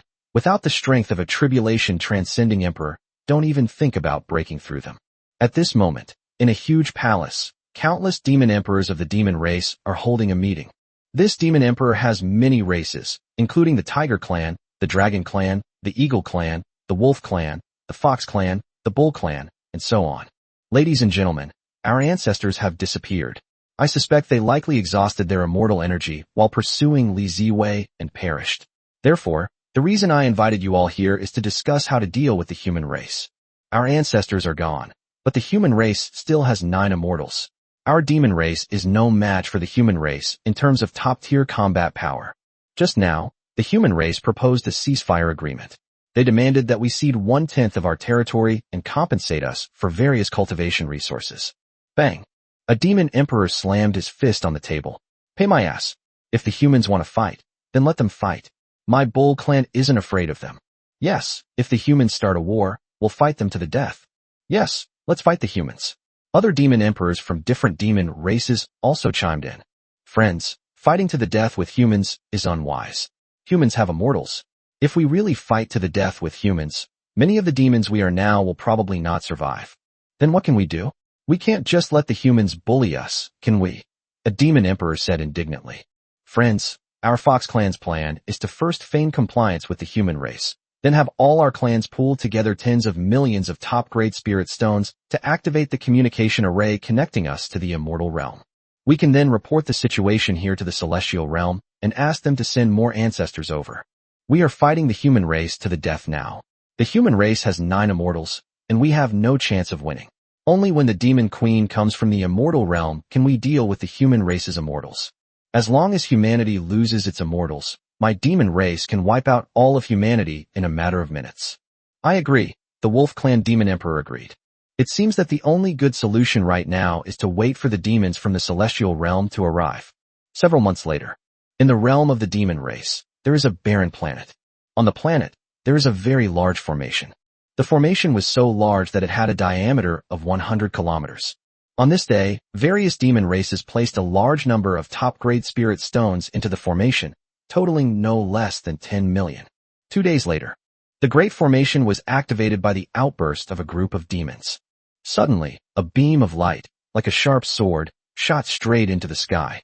After the Grand Formation was activated, the top-grade spirit stones placed in the energy pit of the Grand Formation were being consumed at a rapid pace. Quickly, send the message. Soon, the Tiger Clan's Demon Emperor stepped forward and entered the formation. A few minutes later, the light of the Great Formation dimmed. Tens of millions of top-grade spirit stones were completely consumed by the Great Formation. So, have you made contact with the Celestial Realm yet?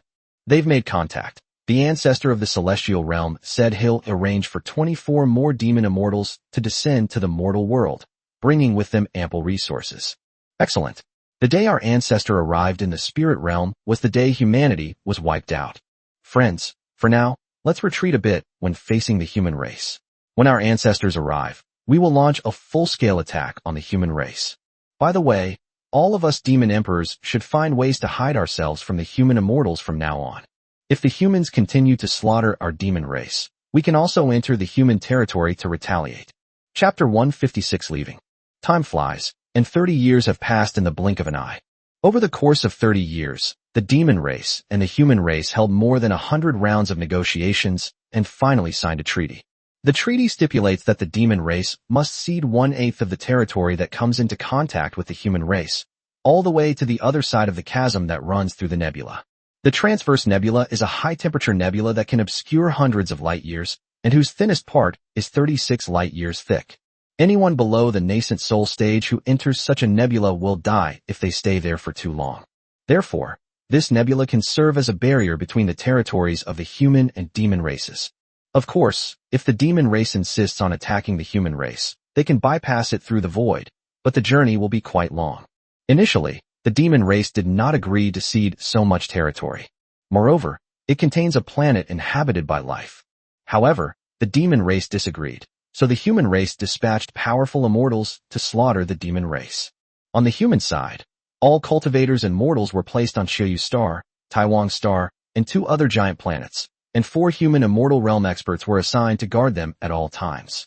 The demon emperor of the demon race should never even think about escaping the divine sense scan of the immortal realm and breaking into the human planet to kill human cultivators. If the demon emperor of the demon clan wanted to launch a sneak attack on the human clan, he would probably be discovered and easily killed by the human immortal realm experts before he even got close. The human race adopted this tactic, ultimately forcing the demon race to cede territory and pay reparations. While the human race concentrated all its people on 4 planets for their immortals to protect, the demon race dared not do the same. If the demon race dares to concentrate its people on 1 planet, then the human race only needs to send one immortal, and the demon race will suffer heavy losses. Under pressure from 9 powerful human immortals, the demon race finally agreed to the human race's demands. The demon race ceded 1/8 of its territory. In addition, the life-bearing planet that was jointly controlled by the demon and human races eventually became a planet controlled by the human race. Next, the human race gave the demon race 50 years to retreat. Within 50 years, the demon race had to evacuate all its members. If the demon race has not completely evacuated within 50 years, then those demons who have not evacuated will become food for humans. For the first 10 years of the struggle between the demon race and the human race, Xiaojun had been slaughtering powerful demons within the demon race's territory. As a powerful earth immortal, the array used by the demon race to shield his divine sense was completely ineffective against Xiaojun's divine sense scan. Therefore, whenever Xiaojun arrived at a demon planet, he only slaughtered demons at the nascent soul stage or above. Finally, Xiaojun went on a bloodbath across all 12 life-bearing planets of the demon race, killing a total of 24 demon emperors at the tribulation transcending stage, more than 300 demon saints at the Mahayana stage, and thousands of demon kings at the integration stage. As for the nascent soul stage demons, they are countless.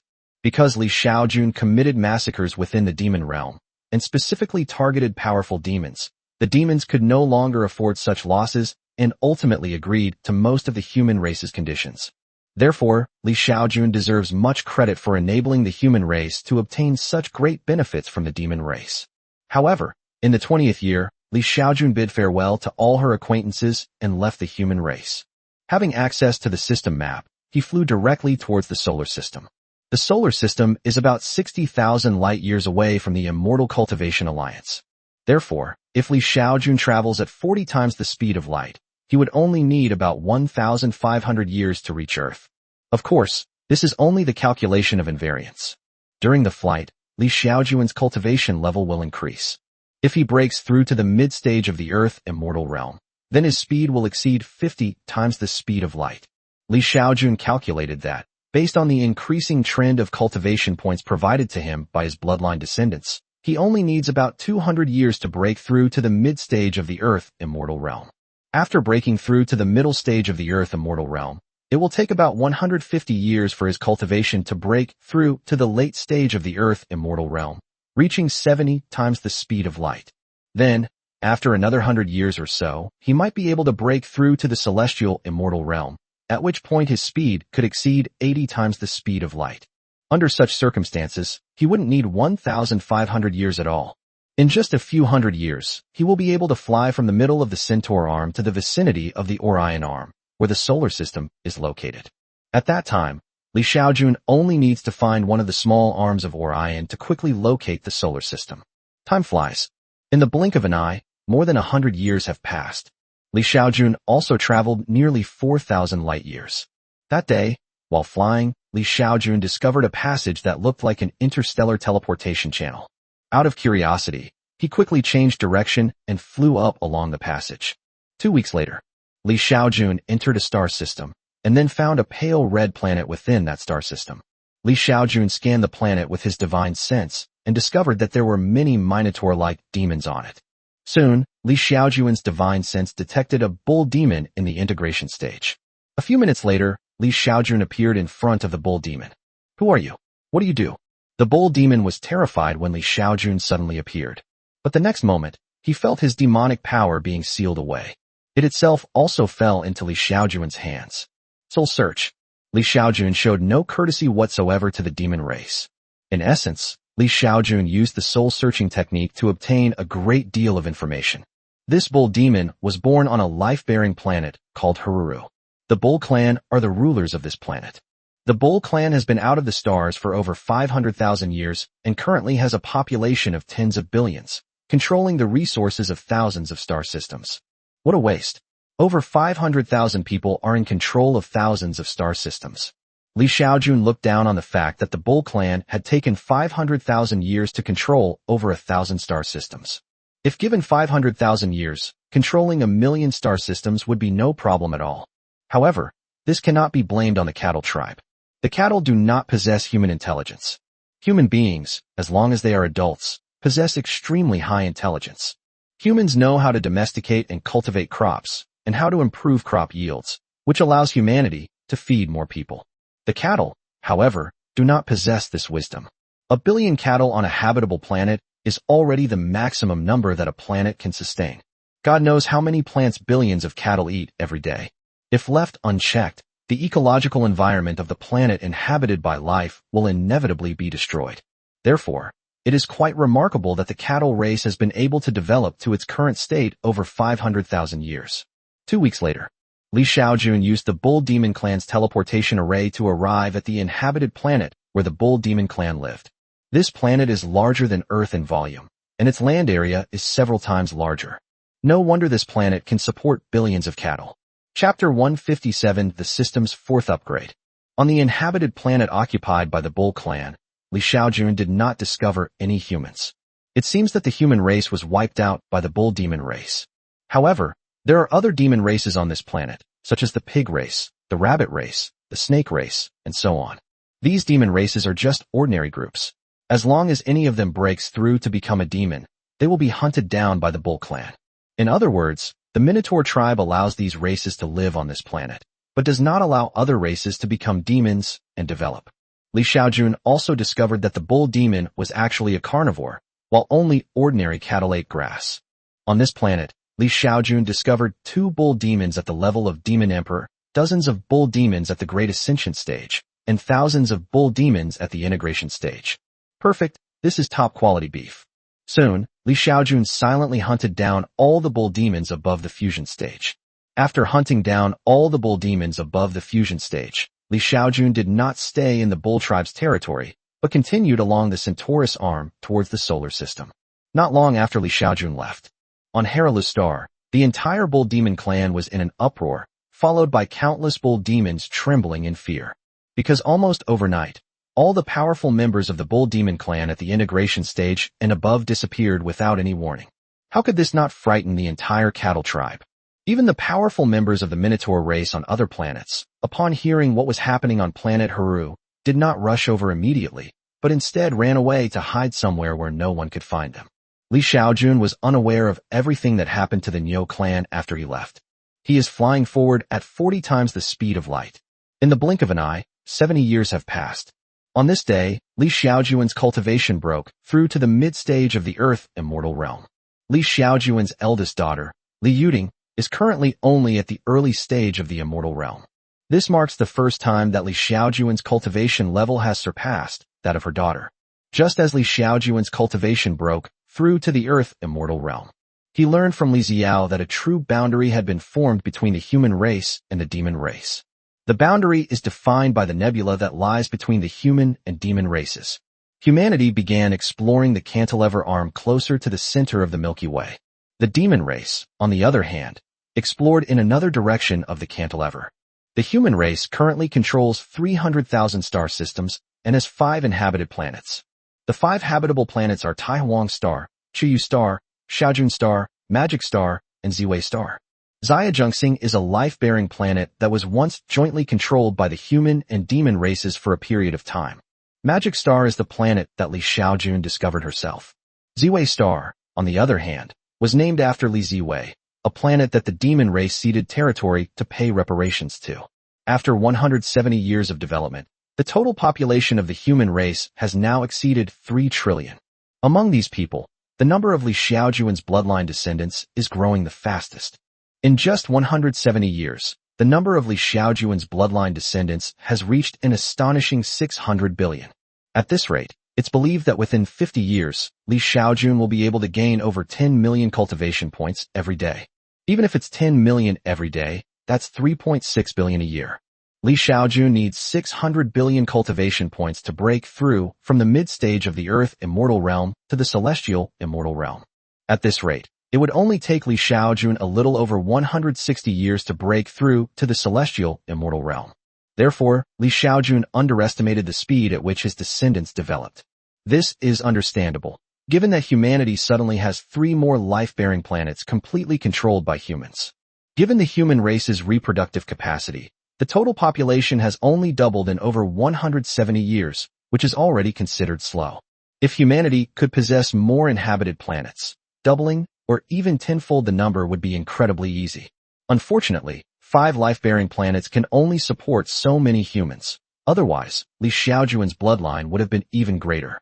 Now, tens of millions of babies are born every day through Li Xiaojun's bloodline, which means Li Xiaojun has to spend nearly 200 million yuan every day to strengthen the spiritual roots of these children. Fortunately, Li Xiaojun was able to obtain immortal essence stones from the immortal realm, and the 200 million energy points per day were only a small expense for him. However, as he began to spend 200 million energy points every day, the time he needed to accumulate for system upgrades increased. Previously, Li Xiaojun calculated that it would take him more than 900 years to upgrade the system. Now, because he spends 200 million energy points every day, it will take him more than 1,000 years to accumulate enough energy for the next system upgrade. But it's worth it.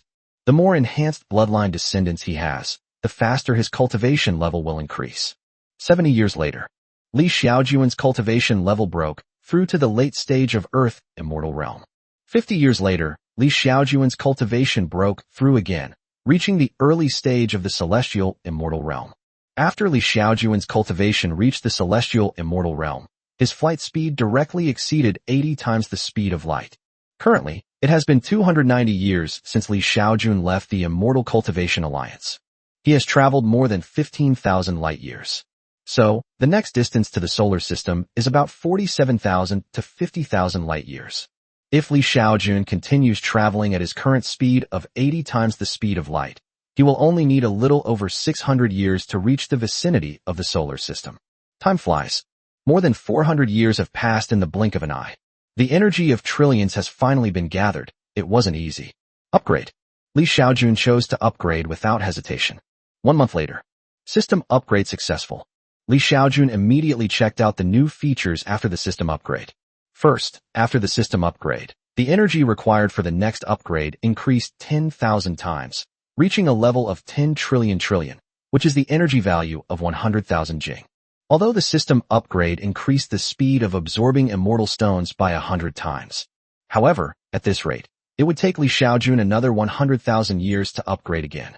Moreover, after the energy required for the next upgrade increases by 10,000 times, the number of immortal stones he needs will also increase by 10,000 times.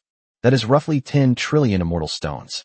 Based on the fact that Li Yuding can give him 1 million yuan every month, and his 2 daughters together give him nearly 1 million immortal stones. It would take him 330,000 years to acquire enough immortal essence stones. Moreover, the immortal essence stone mine that Li Yuding and her 2 other daughters mentioned was not inexhaustible. Therefore, it's estimated that Li Xiaojun should forget about upgrading the system again in at least several 100,000 years. After reviewing the energy required for the level 100 upgrade, Li Xiaojun began to explore the new features of the system. The first feature is an enhanced version of the map function. Previously, Li Xiaojun's map function required him to get close to his enemies before they could be detected by the system map. Now, after the upgrade, any hostile targets that Li Xiaojun has ever been to will be marked on the system map. For example, Li Xiaojun discovered that there were hundreds of red dots on Xiaojun star. On the desolate planet, there are also dozens of spies disguised as demons. The upgraded system will not only mark the location of the red dot, but also display the red dot's race, cultivation level, current appearance, and so on. Xiao, these are the demon spies on Xiaojun star and Taiwan star. Here are their locations. Go and take care of them. Li Xiaojun immediately sent the information on the demon clan spy to Li Xiao. Chapter 158 Powerful Functions After System Upgrade. Soon after Li Xiaojun sent the information about the demon spy to Li Xiao, Xiaojun star and Taiwan star both took action. In just 2 days, all the demons on Xiaojun star and Taiwan star were found, their souls were searched, and they were finally killed. Besides the spies from Xiaojun star, there were also spies from other planets, all of whom Li Xiaojun found and eliminated one by Li Xiao and her team. As for the human planets that Li Xiaojun hasn't visited, there must be many demon spies there, but that's beyond Li Xiaojun's control. If he had known the system upgrade would include this feature, he should have visited most of the human-run planets to prevent the demon race from infiltrating the human race. Fortunately, in the future, the demon race will not be able to send spies to Xiaojun star and Taiwan star. After the system upgrade, in addition to enhancing the map system, the second feature is the upgrade of the bloodline enhancement function, which adds an ability to weaken the talents of bloodline descendants. Previously, consuming system energy could strengthen the spiritual roots of one's offspring. Now, after the system upgrade, by consuming energy, one can also reduce the level of the spiritual root of his bloodline descendants, or even abolish it. In other words, he could completely abolish Lu Hongxia's immortal spiritual root, turning her into someone without a spiritual root. However, Li Xiaojun felt that this feature was somewhat useless. 1,000 years ago, when Lu Hongxia captured him to be her stud, if the system had this function, he would have not hesitated to destroy Lu Hongxia's spiritual root. However, times have changed now. Lu Hongxia has been tricked into going to the immortal realm to suffer, so there is no need for him to abolish her spiritual root. However, this feature will still be very useful if unfilial children appear in the future. As for the third feature after the system update, Li Xiaojun thought it was quite powerful. This feature is an enhanced version of the function for communicating with children. This function can create a spatial channel to send one's children to one's side, provided that the children are willing. For example, with this function, Li Xiaojun can directly teleport her eldest daughter, Li Yuding, from the immortal realm to her side. Of course, once teleported here, Li Yuding could no longer return to the immortal realm. However, this function can be used only when the daughters are in danger. For example, if a daughter is being hunted down by a powerful enemy, then as long as you contact Li Xiaojun can use this function to teleport the daughter over. Unfortunately, he could only send his children over, not himself. If he could be teleported there, he could go directly to the immortal realm. However, Li Xiaojun felt that this function might be enhanced in the next system upgrade. Then he can teleport to his daughter's side. When the time came, he wanted to go to the immortal realm, so he was teleported to his children's side there. If you want to return to the spirit world, you can teleport to your children there.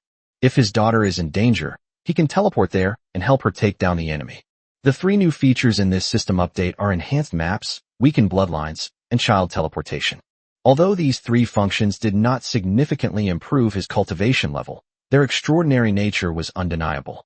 The first function makes it impossible for any hostile force to infiltrate or even threaten his life. If someone wants to assassinate Li Xiaojun, they will be immediately marked on the map as soon as they appear. At that time, Li Xiaojun can decide whether to flee or go to kill the opponent based on their strength. The second function may seem a bit useless, but if used well, it can actually help him vent his anger. As for the third function, it's even more powerful. Being able to teleport one's children directly to one side across a distance of tens of thousands of light years. Isn't that incredibly powerful? It should be understood that for the demon race to arrange for demon immortals to descend to the mortal realm, not only would the demon race's golden immortals have to pay a heavy price, but it would also take thousands of years for them to arrive in the spirit realm. Now, as long as Li Xiaojun wants it and his children agree, he can directly send his children to his side.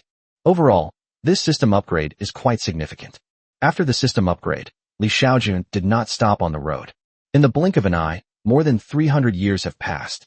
Along the way, Li Xiaojun encountered many civilizations, most of which were demon civilizations. He did not see a single human civilization. Along the way, Li Xiaojun also hunted down many powerful demons. Li Xiaojun currently has over 60 demon emperors at the tribulation transcending stage in his system space. As for the corpses of demons at the Mahayana stage and below the integration stage, there are even more. More than 300 years later, Li Xiaojun finally found the location of the Hunter's Arm support. Next, Li Xiaojun's goal is to find the location of the solar system. Time flies, and several decades have passed. That day, Li Xiaojun suddenly discovered the teleportation channel opened up by the interstellar teleportation array. Upon seeing the teleportation channel, Li Xiaojun was overjoyed. He felt that he was not far from finding the solar system.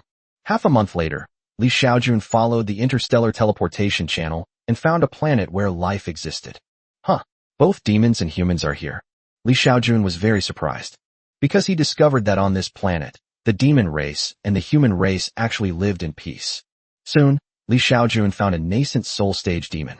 It's not that he didn't want to find a demon clan member in the integration stage, it's that there weren't any. After searching through the memories of the nascent soul stage demon, Li Xiaojun quickly gained a great understanding of the situation here. This is near Yaowang Star in the Big Dipper constellation, only a few tens of light years away from Yaowang Star. The Big Dipper constellation contains 8 planets inhabited by life. These are Tianshu, Tianxian, Tianji, Tianquan, Yuheng, Kaiyang, Yaoguang, and the largest, the Burial Emperor Star. Li Xiaojun is currently very close to Yaowang star, only a few tens of light years away.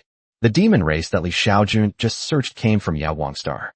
On the planet Yaowang, there are many races, and the human race is just one of them. Among the human race on Yaowang star, the most powerful is the Yaowang Holy Land, which is said to have several Mahayana saints. Of course, there are also sacred sites for humans on other planets. For example, there is the Tianxian Sacred Land on Tianxian star, and the Tianshu Sacred Land on Tianshu star, and so on.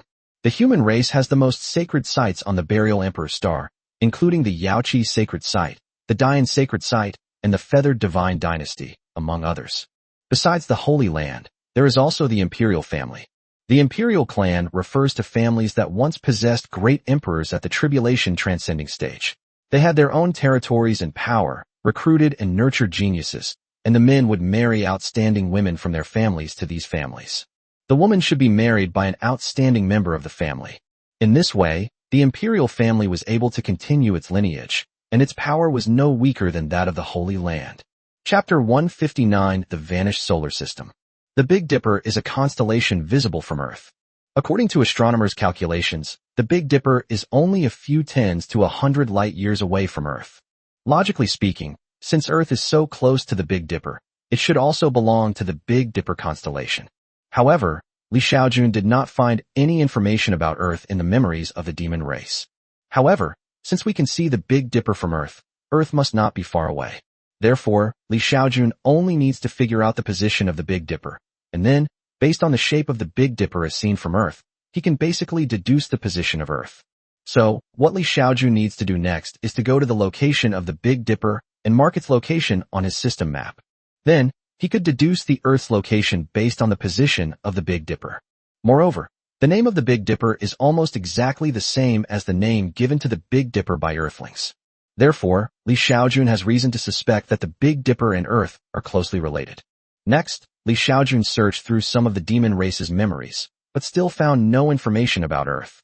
Therefore, in the end, Li Xiaojun could only spend more than a year running around all 7 stars of the Big Dipper. After marking the positions of the Big Dipper on the system map, Li Xiaojun began to use the system map to deduce the Earth's position. According to the system map, there are 2 locations where the Big Dipper can be shaped like a dipper. These 2 positions are exactly on opposite sides of the Big Dipper's dipper shape. Li Xiaojun first came to the point about the spoon-shaped image. Then he discovered that he had arrived at the Burial Emperor star. Burial Emperor star is the largest life-bearing planet in the Big Dipper constellation. It is not Earth at all. Therefore, it took Li Xiaojun another 2 years to reach the front of the Big Dipper, which is shaped like a dipper. However, no matter how Li Xiaojun searched in this direction, he could not find the location of Earth. 1 year, 2 years, 8 years, 10 years, or even decades.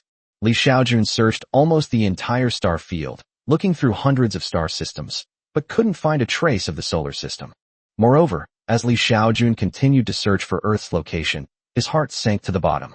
The solar system doesn't seem to exist in this part of the starry sky. However, the Big Dipper does exist. Li Xiaojun even saw Polaris from the approximate location in the solar system. In addition, Li Xiaojun also saw Sirius, Altair, and Vega. Furthermore, he also traveled to the vicinity of Sirius, Altair, and Vega.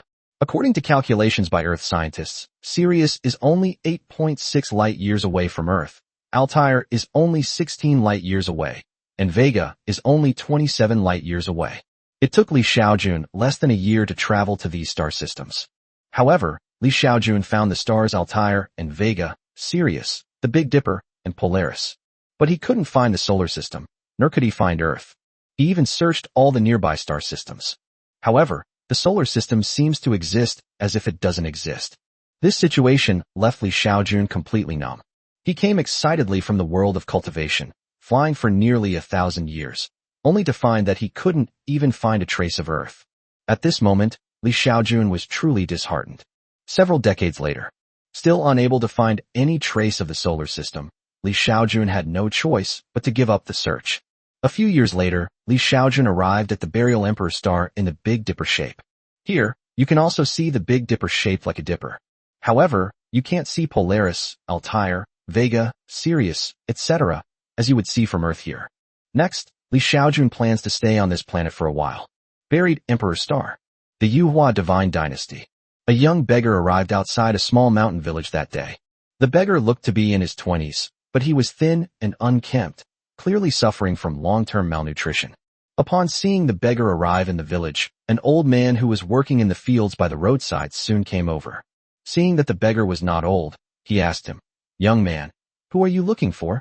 Upon hearing the question, the young beggar quickly said, "Uncle, I'm a refugee from another place. Could you give me some food?" Hearing the beggar's words, the old man looked at the beggar's condition and then sighed. He nodded and said, "All right, come with me. You must have fled from Yongzhou, right?" The old man asked the beggar as he walked. "This year, Yongzhou suffered a severe drought, and I heard that many people have fled there. However, it's rare to find someone who manages to escape to their location, given that Yongzhou is several hundred kilometers away." "Yes." Upon hearing the old man's question, the beggar quickly nodded in response. Soon, the old man led the beggar toward the village. "Uncle Zeng, who is this?" Along the way, some villagers saw the old man leading a disheveled beggar and couldn't help but ask him questions. "This man fled from Yongzhou. He's a pitiful fellow. Let me see if I can get him some food." The old man, known as Uncle Zeng, sighed. Uncle Zeng is a kind-hearted person. Upon hearing Uncle Zeng's words, many people couldn't help but praise him. "Young man, what's your name?" a villager asked the young beggar curiously. "Ah, I didn't call out," the beggar asked, looking bewildered. "I asked you what your name is." The villager was speechless. "Oh, my name is Xiaojun." Xiaojun said to the villagers with a smile. The young man dressed like a beggar was none other than Xiaojun. Xiaojun decided to live here for a while, but he didn't want to go to the city, so he could only dress up as a beggar and see if he could find an opportunity to stay in the countryside and experience rural life. "Where are you from?" "Yongzhou." "Are you alone?" "My whole family is dead." Soon, Uncle Zeng took Xiaojun to his home. This is a somewhat dilapidated little wooden cabin. It's not big. It has only one room, a woodshed, a kitchen, a poultry pen, and a small courtyard. "Young man, this is the dinner I saved for myself. You eat first, and I'll cook something else for myself tonight." Uncle Zeng brought a bowl of food that looked like porridge to Xiaojun. "Thank you, Uncle Zeng." Xiaojun quickly expressed her gratitude.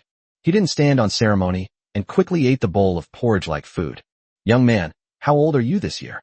Uncle Zeng asked Xiaojun. 22 years old, Xiaojun replied. 22 years old. Are you married yet?" "No." Next, Uncle Zeng asked Xiaojun many questions, which Xiaojun answered one by one. "I'll call you Xiaojun. Xiaojun, where are you going next?" Uncle Zeng asked Xiaojun.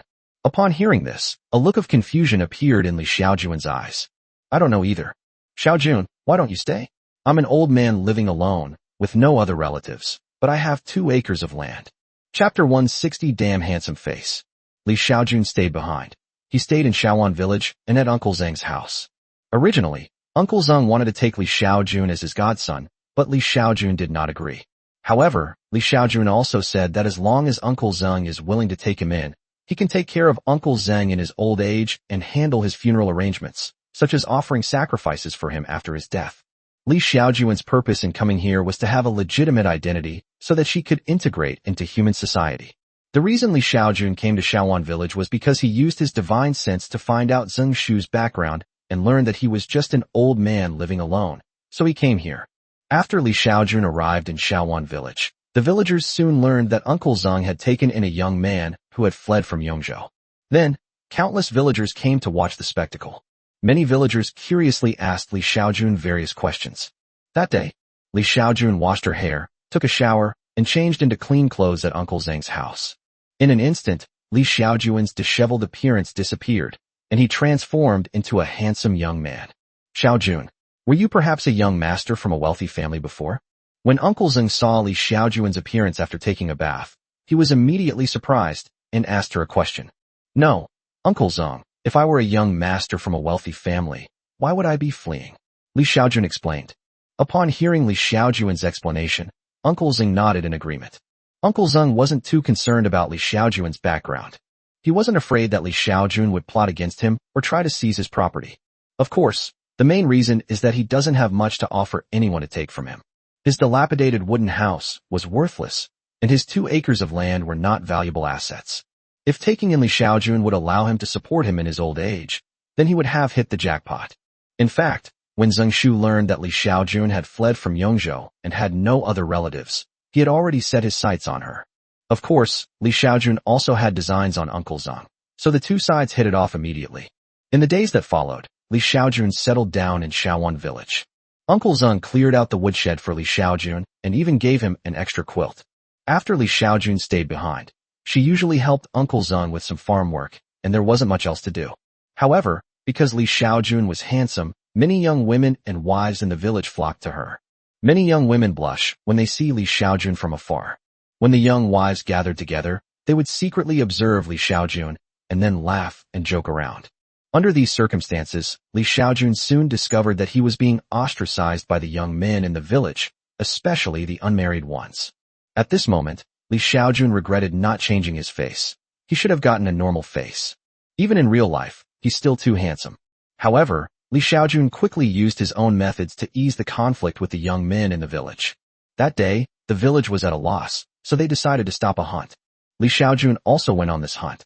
He made his own short spear, and while hunting, he killed a bison with a single thrust of the spear.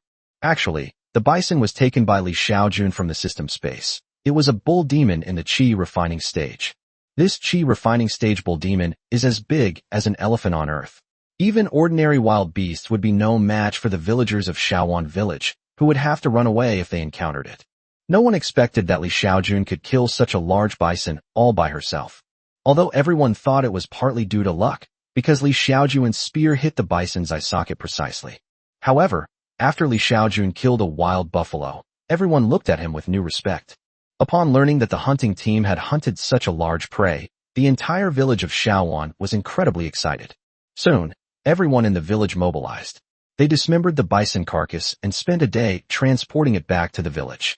Upon learning that Li Xiaojun had killed such a large prey, everyone in the village looked at Li Xiaojun differently. The young women looked at Li Xiaojun as if they were hungry wolves eyeing their prey. The young wives looked at Li Xiaojun with more admiration. The villagers looked at Li Xiaojun with more respect. And that's not all. Soon, the villagers discovered that after eating the beef, they felt as if they had eaten something highly nutritious.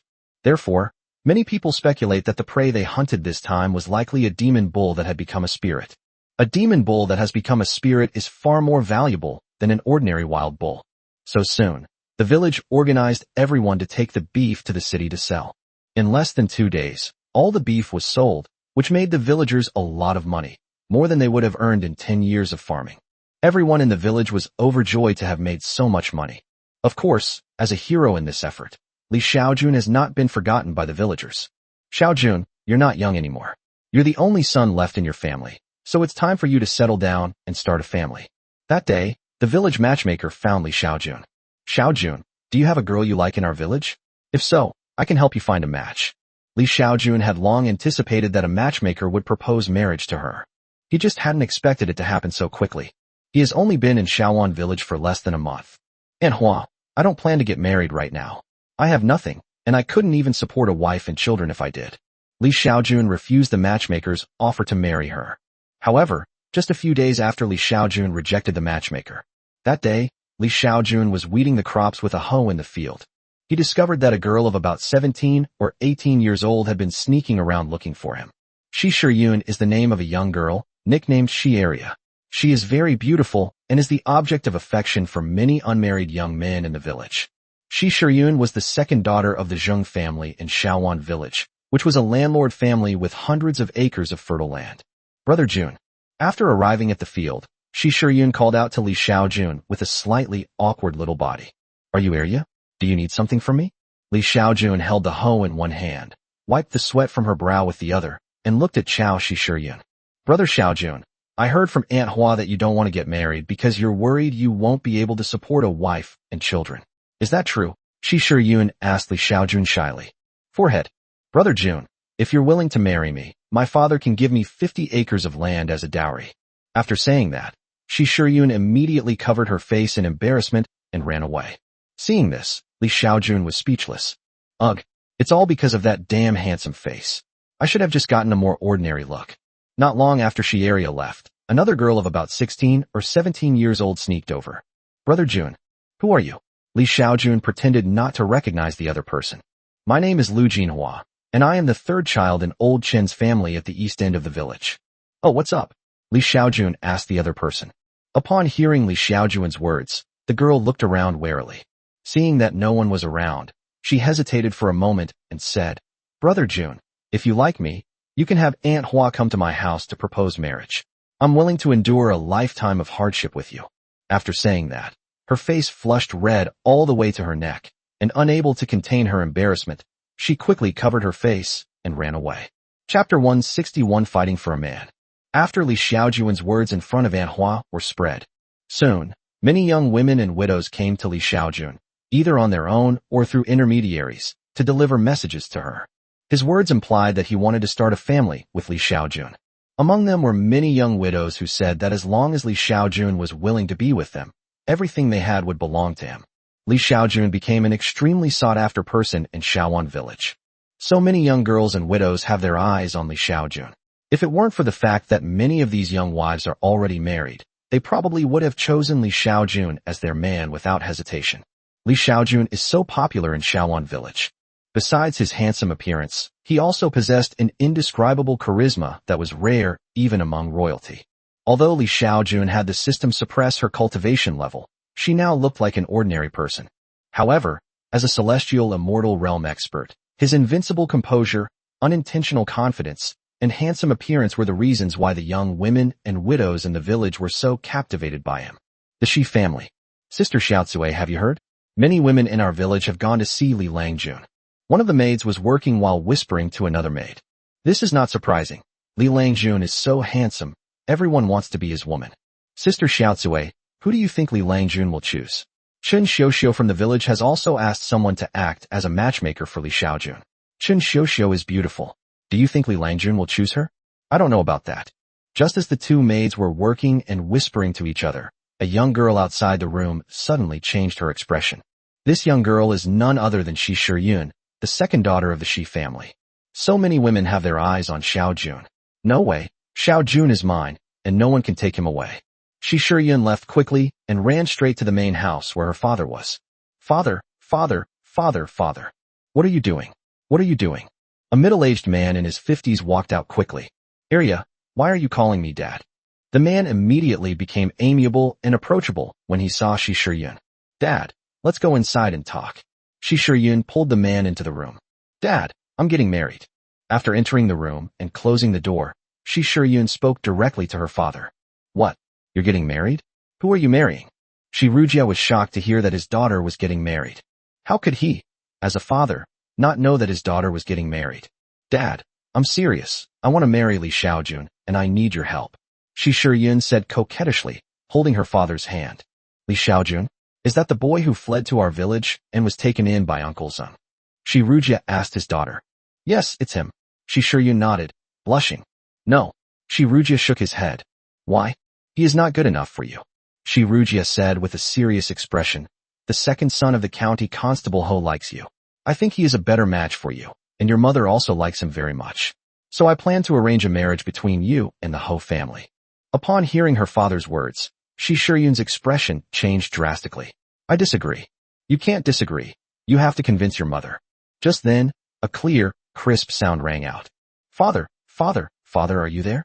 Upon hearing the sound, Xiaojun quickly opened the door and went out. Sonia, what are you doing? Xiaojun asked a girl of about 15 or 16 years old outside the door. Dad, I want to marry Xiaojun. Please help me find a matchmaker, or someone else will snatch him away. Huh? What did you say? Upon hearing his third daughter's words, Xiaojun looked incredulous. It's one thing for his second daughter to like Li Xiaojun, but now his youngest daughter also wants to marry Li Xiaojun? Just then, Xiaojun, looking displeased, walked out from behind Xiaojun. She quickly said to the girl, Shirhan, Xiaojun is your brother-in-law. You can't marry him. What brother-in-law? She looked at her second sister, who came out of her father's room, with a surprised expression. I've already set my sights on Xiaojun, so he's your brother-in-law. You can't take him from me, Xiaojun said to Shirhan. Hearing this, Shirhan looked at her sister, then at her father, and said, Brother Xiaojun hasn't agreed to you yet, has he? I was just saying that Brother Xiaojun is your brother-in-law, so don't try to take him from me. You two keep calling me Little Junji, and you're even fighting over a man. Are you trying to drive me crazy? Xiaojun finally couldn't stand it anymore and angrily rebuked him. He only has 3 daughters. His eldest daughter is already married, and now his two remaining daughters are actually fighting over a man in front of their father. How can this be allowed? You two come with me. I'm going to have your mother teach you a lesson. Shi Rujia scolded his two daughters. Just as the two daughters of the Shi family were fighting over a man. The Zheng family. At this moment, several middle-aged women from the village arrived. Among them was Aunt Hua, whom Li Xiaojun had met just a few days ago. Xiaojun, Xiao is a wonderful girl. She's beautiful, hardworking, and comes from a very wealthy family. You've just come to our village. If you could marry Xiao, you could save yourself several years of hard work. Xiaojun, Ingzi here is just as good. Ingzi's family said that if you're willing, she'll give you 10 acres of land as a dowry. Xiaojun. A group of middle-aged women took turns trying to persuade Li Xiaojun. Uncle Zheng, standing to the side, looked at Li Xiaojun with a mischievous grin. Li Xiaojun looked at Uncle Zheng with pleading eyes, and Uncle Zheng returned a look of helplessness. Dear ladies, as I've said before, I'm still young and don't want to get married. Xiaojun, do you look down on the girls in our village? An auntie questioned Li Xiaojun. No, Xiaojun, you're already in your 20s, it's time to settle down and start a family. Yes, you're not young anymore, and you're the only son in your family. How can you face your ancestors if you don't continue the family line? Aunties, please let me think about it. I don't know any of the girls you're talking about, so I can't give you an answer. Li Xiaojun said to all the aunties. He was prepared to stall for time. How about this? I'll have Xiao meet you tomorrow, so the two of you can get to know each other first. I asked Ingzi to come over too. After a while, the matchmakers finally left. For the first time, Li Xiaojun realized how mentally exhausting it was to deal with a group of women. After leaving the Zheng family, the aunties continued chatting as they walked away. Aunt Hua, why has Xiao also taken a liking to Li Langjun? An aunt asked Aunt Hua. Li Langjun is so handsome, what woman wouldn't be interested in him? If I were a virgin, I'd do anything to get him, an auntie joked. I think you're interested, aren't you? Huh, aren't you tempted? To be honest, if I could sleep with such a handsome young man for just one night, I'd die happy. Tui. What are you two saying? Be careful your men beat you to death. He dares. Chapter 162 Teasing. That day, Li Xiaojun blocked 2 buckets of manure as she went to work.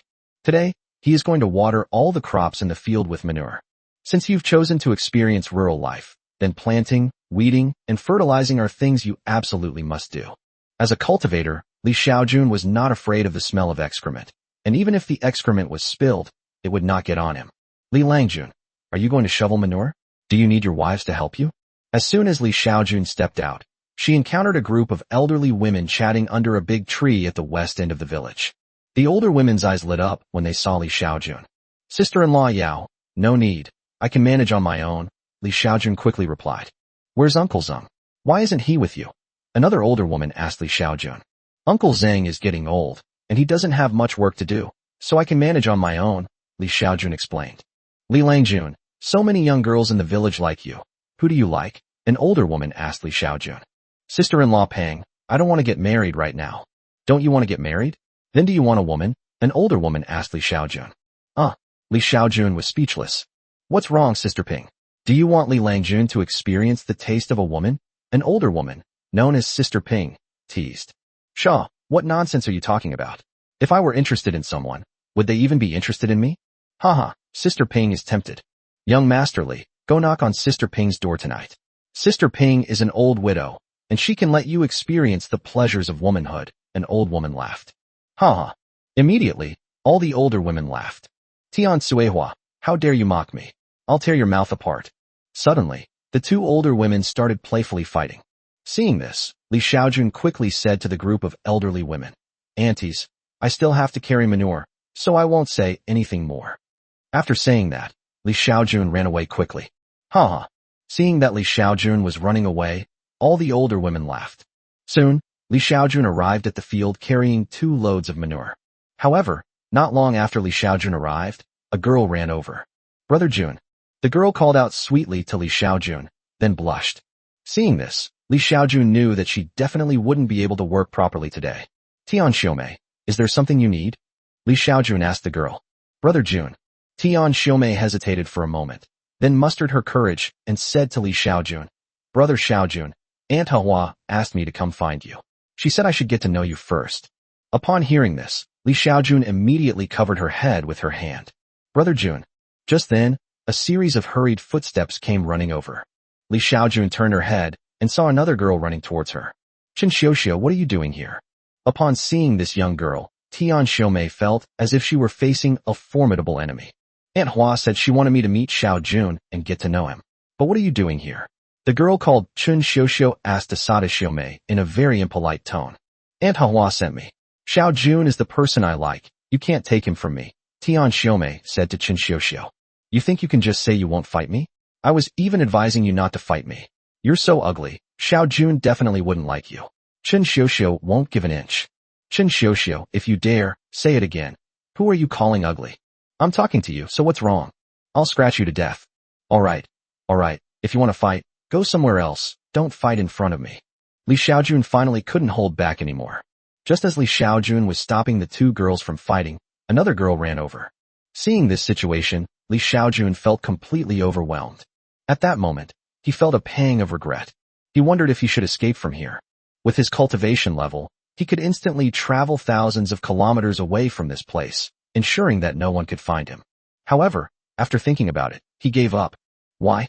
Li Xiaojun actually quite enjoyed the feeling of seeing a group of girls vying for her attention. However, the presence of so many women, chattering away, was becoming unbearable for him. This isn't over yet. After the third girl arrived, many more village girls came to Li Xiaojun's side. Now, the scene became quite lively. Brother Jun, let me help you water the manure. Brother Jun, I'll help you, don't let Tian Xiaomei. Brother Jun, I'll help you carry manure. Hey Jun, are you hot? Let me fan you. Not far from here, a group of teenagers were looking at this place with indignant eyes. Everyone gritted their teeth. It's alright. No matter how capable Li Xiaojun is, he can only marry one woman. The rest are ours. A young man comforted everyone. I know. I just didn't expect Chen Xiaoxiu to become a simp, even though I always try to please her, and she ignored me. Should we teach Li Xiaojun a lesson? One of the boys suggested. Upon hearing this, everyone immediately shook their heads. They had considered teaching Li Xiaojun a lesson before. However, when they saw Li Xiaojun's eyes, they inexplicably felt fear. Moreover, the thought of teaching Li Xiaojun a lesson filled them with fear. So, and then, that was it. Li Xiaojun, the village head wants to see you. Please come with us. Just as Li Xiaojun was surrounded by a group of girls, an old man found her. What does the village head want with me? Li Xiaojun asked the old man. You can go then. The old man waved his hand impatiently. Okay. Li Xiaojun nodded. The village head is like the village chief, but with much more authority. The village head of Xiaojun village was not only a village head, but also a small landlord. Li Xiaojun had no idea why the village head wanted to see him. Upon hearing that the village head was looking for Li Xiaojun, the group of beautiful women around Li Xiaojun finally let him leave. Soon, led by the old man, Li Xiaojun arrived at the village head's house. The village head's house was a small mansion with dozens of rooms, many courtyards, pavilions, and towers. Shi mansion. These are the words on the plaque above the gate of the village head's house. After Li Xiaojun entered the Shi residence, the old man led her to a large courtyard. Master, Li Xiaojun has arrived. In the courtyard, a middle-aged man was staring at Li Xiaojun with an imposing gaze. Li Xiaojun met his gaze without flinching or avoiding it. Uncle He, you can go out now. After a while, the middle-aged man waved to the old man, breaking the deadlock. After the old man left, Shi Rujia looked Li Xiaojun up and down. At that moment, he finally understood why his two daughters had fallen for Li Xiaojun. So handsome. Moreover, it's not just that he's handsome. He seems to possess an innate noble air. If a cultured person were to describe Li Xiaojun, they would certainly shower him with titles like a celestial being descended to earth and a handsome young gentleman. If someone were to say that Li Xiaojun was a prince of the feathered divine dynasty, probably no one would doubt it. After sizing up Li Xiaojun, Shi Rujia asked casually, Are you Li Xiaojun? Yes. Li Xiaojun nodded. May I ask what business the village head has with me? Chapter 163 My nose is crooked with anger. Upon hearing Li Xiaojun's words, Shi Rujia twitched the corners of his mouth, momentarily at a loss for words. He can't exactly say, because both of my daughters want to marry you. I've come to see what kind of person you are. After thinking for a moment, Shi Rujia said to Li Xiaojun, Please sit down. Although Shi Rujia wished Li Xiaojun were dead, he still had to observe proper etiquette. Soon, Li Xiaojun sat down opposite Shi Rujia. Li Xiaojun, right? You're definitely not an ordinary person. Tell me, what's your identity, and what are you doing in our Xiaojun village? Shi Rujia asked Li Xiaojun. Upon hearing this, Li Xiaojun realized that her demeanor had betrayed her identity as someone who was not an ordinary person. After thinking for a moment, he said calmly, I came here just to find a place to live. Upon hearing Li Xiaojun's words, Shi Rujia narrowed his eyes, his mind racing. He wondered if the young man in front of him was a prince of the feathered divine dynasty who had failed in the power struggle and had fled to them for refuge. Or perhaps he was a member of a powerful family, whose family was wiped out by their enemies, leaving him to flee here alone for refuge? To be honest, if he really came to Xiaojun village to seek refuge, his enemies would have a hard time finding him, since no one would expect him to be hiding in a small village. Li Xiaojun, I don't care who you are or what your status is, I don't want to know any of that. But I want you to leave here, to leave Xiaojun village. Otherwise, don't blame me for being impolite. Shi Rujia said calmly, staring into Li Xiaojun's eyes. Hearing this, Li Xiaojun raised an eyebrow. He felt uncomfortable with these words, as he hated being threatened the most.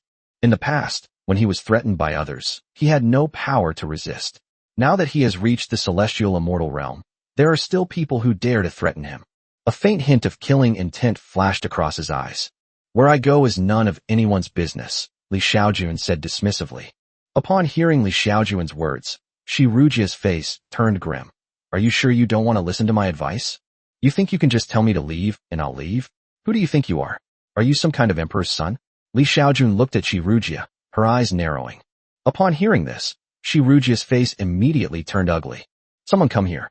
Soon, several servants appeared in the small courtyard. Arrest him and disfigure his face.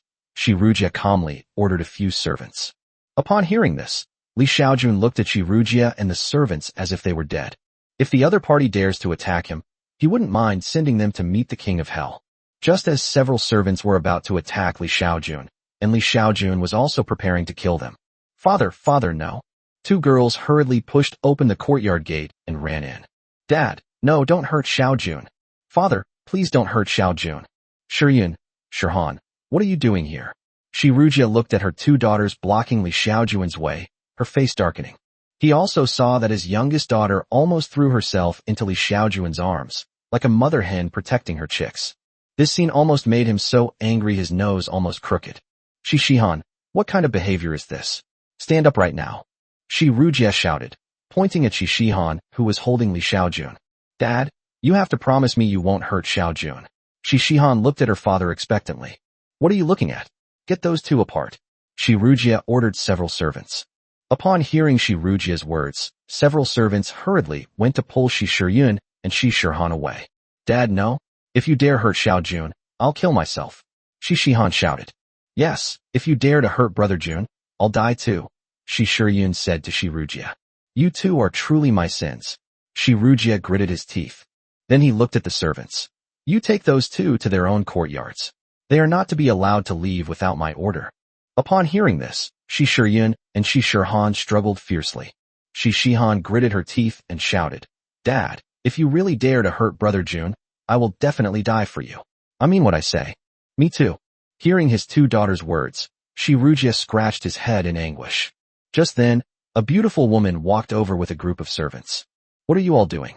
The beautiful woman entered the courtyard and scanned everyone with her eyes. Then, her gaze fell on Li Xiaojun, and a strange light shone in her eyes.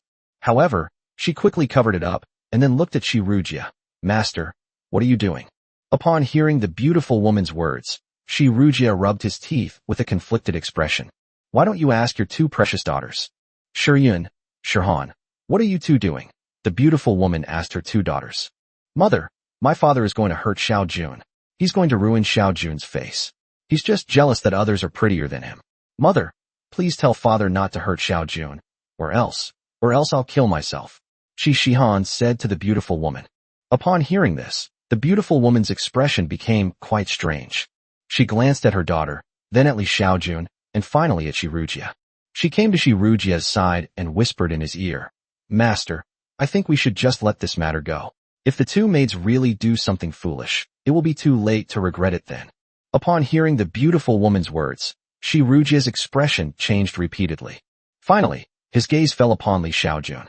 At this moment, Li Xiaojun had a smile on her face, which, in Shi Rujia's eyes, seemed as if she was mocking him. He was about to get angry, but he forcibly suppressed it again. Get out. Let him get out. Don't let me see him again. Shi Rujia shouted to the servants. Upon hearing this, Li Xiaojun raised an eyebrow, glanced at Shi Rujia's two daughters, and gave a meaningful smile. Without needing any servants to escort him, he strolled out of the courtyard with an air of nonchalance. After leaving the Shi family, Li Xiaojun went straight home. The Shi family, however, was in complete chaos. Shi Shiyun and Shi Shihan were confined to their own courtyard by Shi Rujia, which was considered a form of house arrest. However, Sharon Tang and Sharon Tang declared that if their father had just harmed Li Xiaojun, they would die. This made Shi Rujia so angry that his nose was crooked. I have two precious daughters. I can't bear to hit them, and they won't listen to my scolding. Moreover, their mothers were there to protect them. Shi Rujia could only secretly resolve to find a way to solve this problem. His solution was simple, to have someone act as a matchmaker for Li Xiaojun. Once Li Xiaojun marries another woman, her two daughters should give up. After he marries off his two daughters, and they forget about Li Xiaojun, he'll deal with her severely. Chapter 164, A Secret Rendezvous in the Boudoir. Night. At the residence of Shi Lijing, a figure appeared silently in a small courtyard. Then, the figure waved his hand, and a barrier was placed over the area around the courtyard. Dulp, dulp, dulp. Who? A crisp sound rang out. Shiyun. It's me, Li Xiaojun, Li Xiaojun said towards the door. Ah. A gasp came from inside the room. Is this Brother Jun? Wait a minute. Then, Li Xiaojun heard a series of rustling sounds.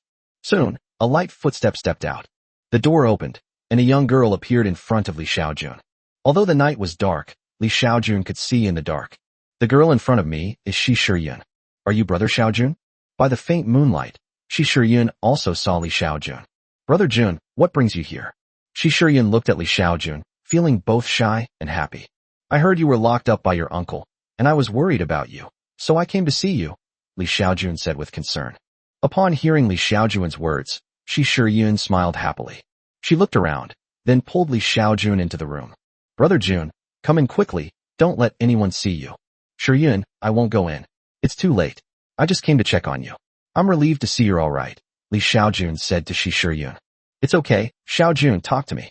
I want to talk to you, Shi Shihan said to Li Xiaojun. Okay then. Soon, the two entered the room. A moment later, an oil lamp was lit. The reflection consists of two shadows. The thoughtful Shi Shiyun quickly moved the oil lamp to the other side of the two of them so that their shadows wouldn't be visible. Shiyun. Li Xiaojun called out to Shi Shiyun. Yes, Brother Jun. Shi Shiyun looked shy and didn't dare to look at Li Xiaojun. Shiyun, did your uncle make things difficult for you? Li Xiaojun asked Shi Shiyun with a concerned look. No. My dad just grounded me, Shi Shiyun quickly replied. That's good, that's good. Li Xiaojun nodded quickly. Brother Xiaojun, how did you get in? And how did you know I live here?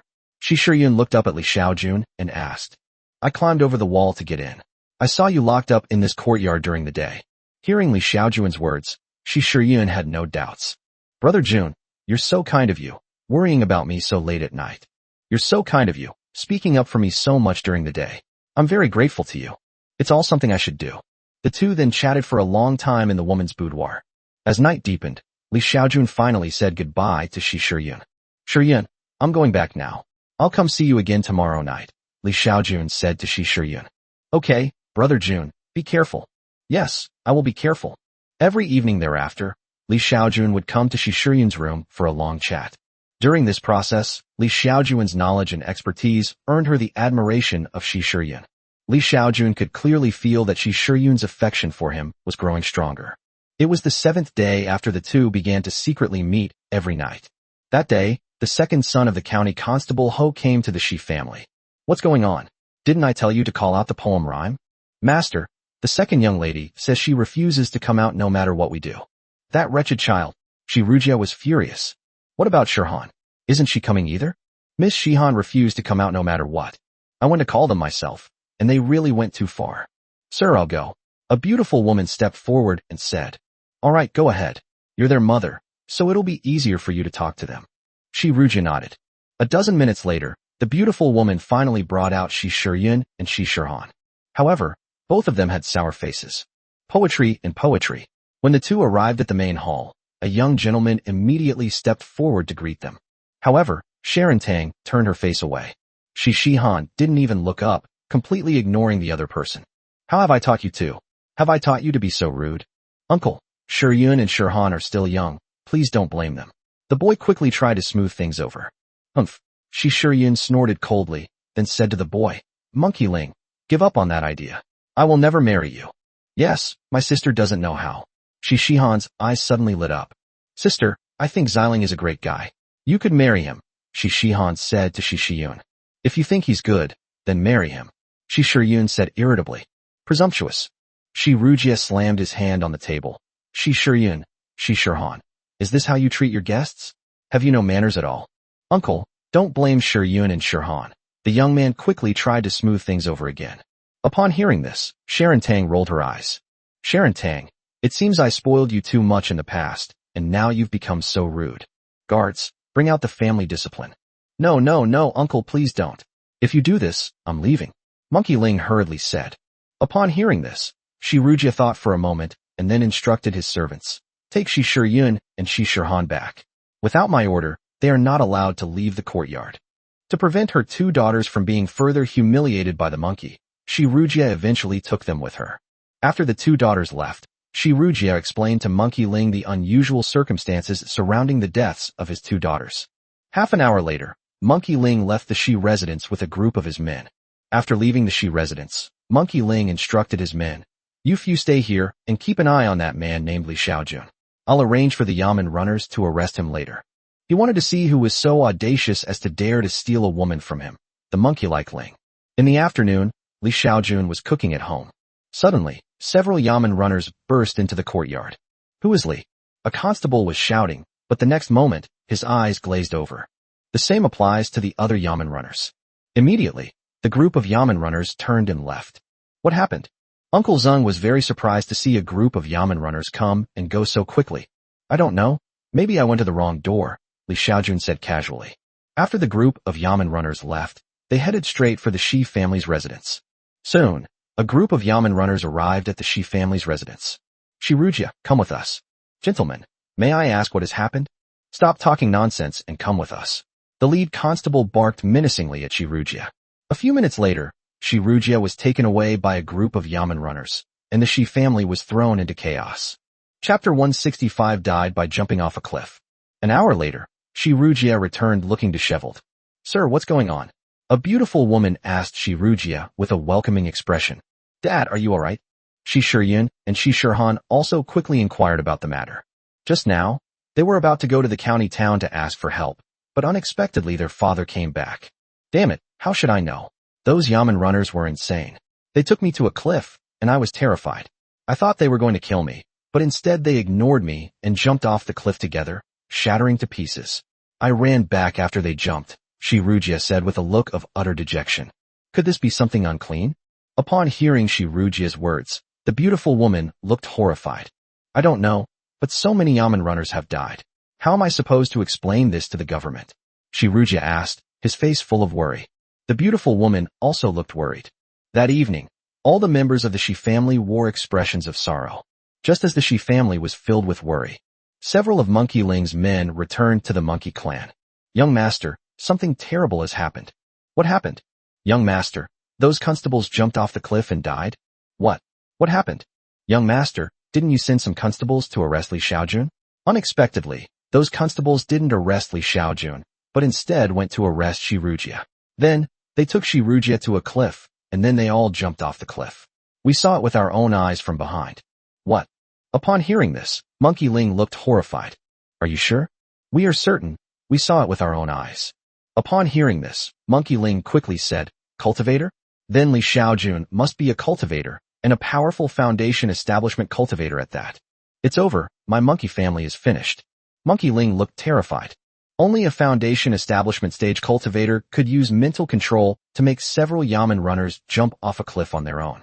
A foundation establishment cultivator is someone that a small family of constables in a local government office can't afford to offend. Young master, maybe the other party doesn't know it was you who did it, one of his subordinates said to Monkey Ling. What does that mean? Monkey Ling was taken aback. Young master, after those Yamen runners were subdued, they arrested Xiaojun from the Shi family. Perhaps the other side thought the Yamen runners were sent by Xiaojun. Is this really true? Monkey Ling exclaimed in surprise. Absolutely. The subordinate quickly replied.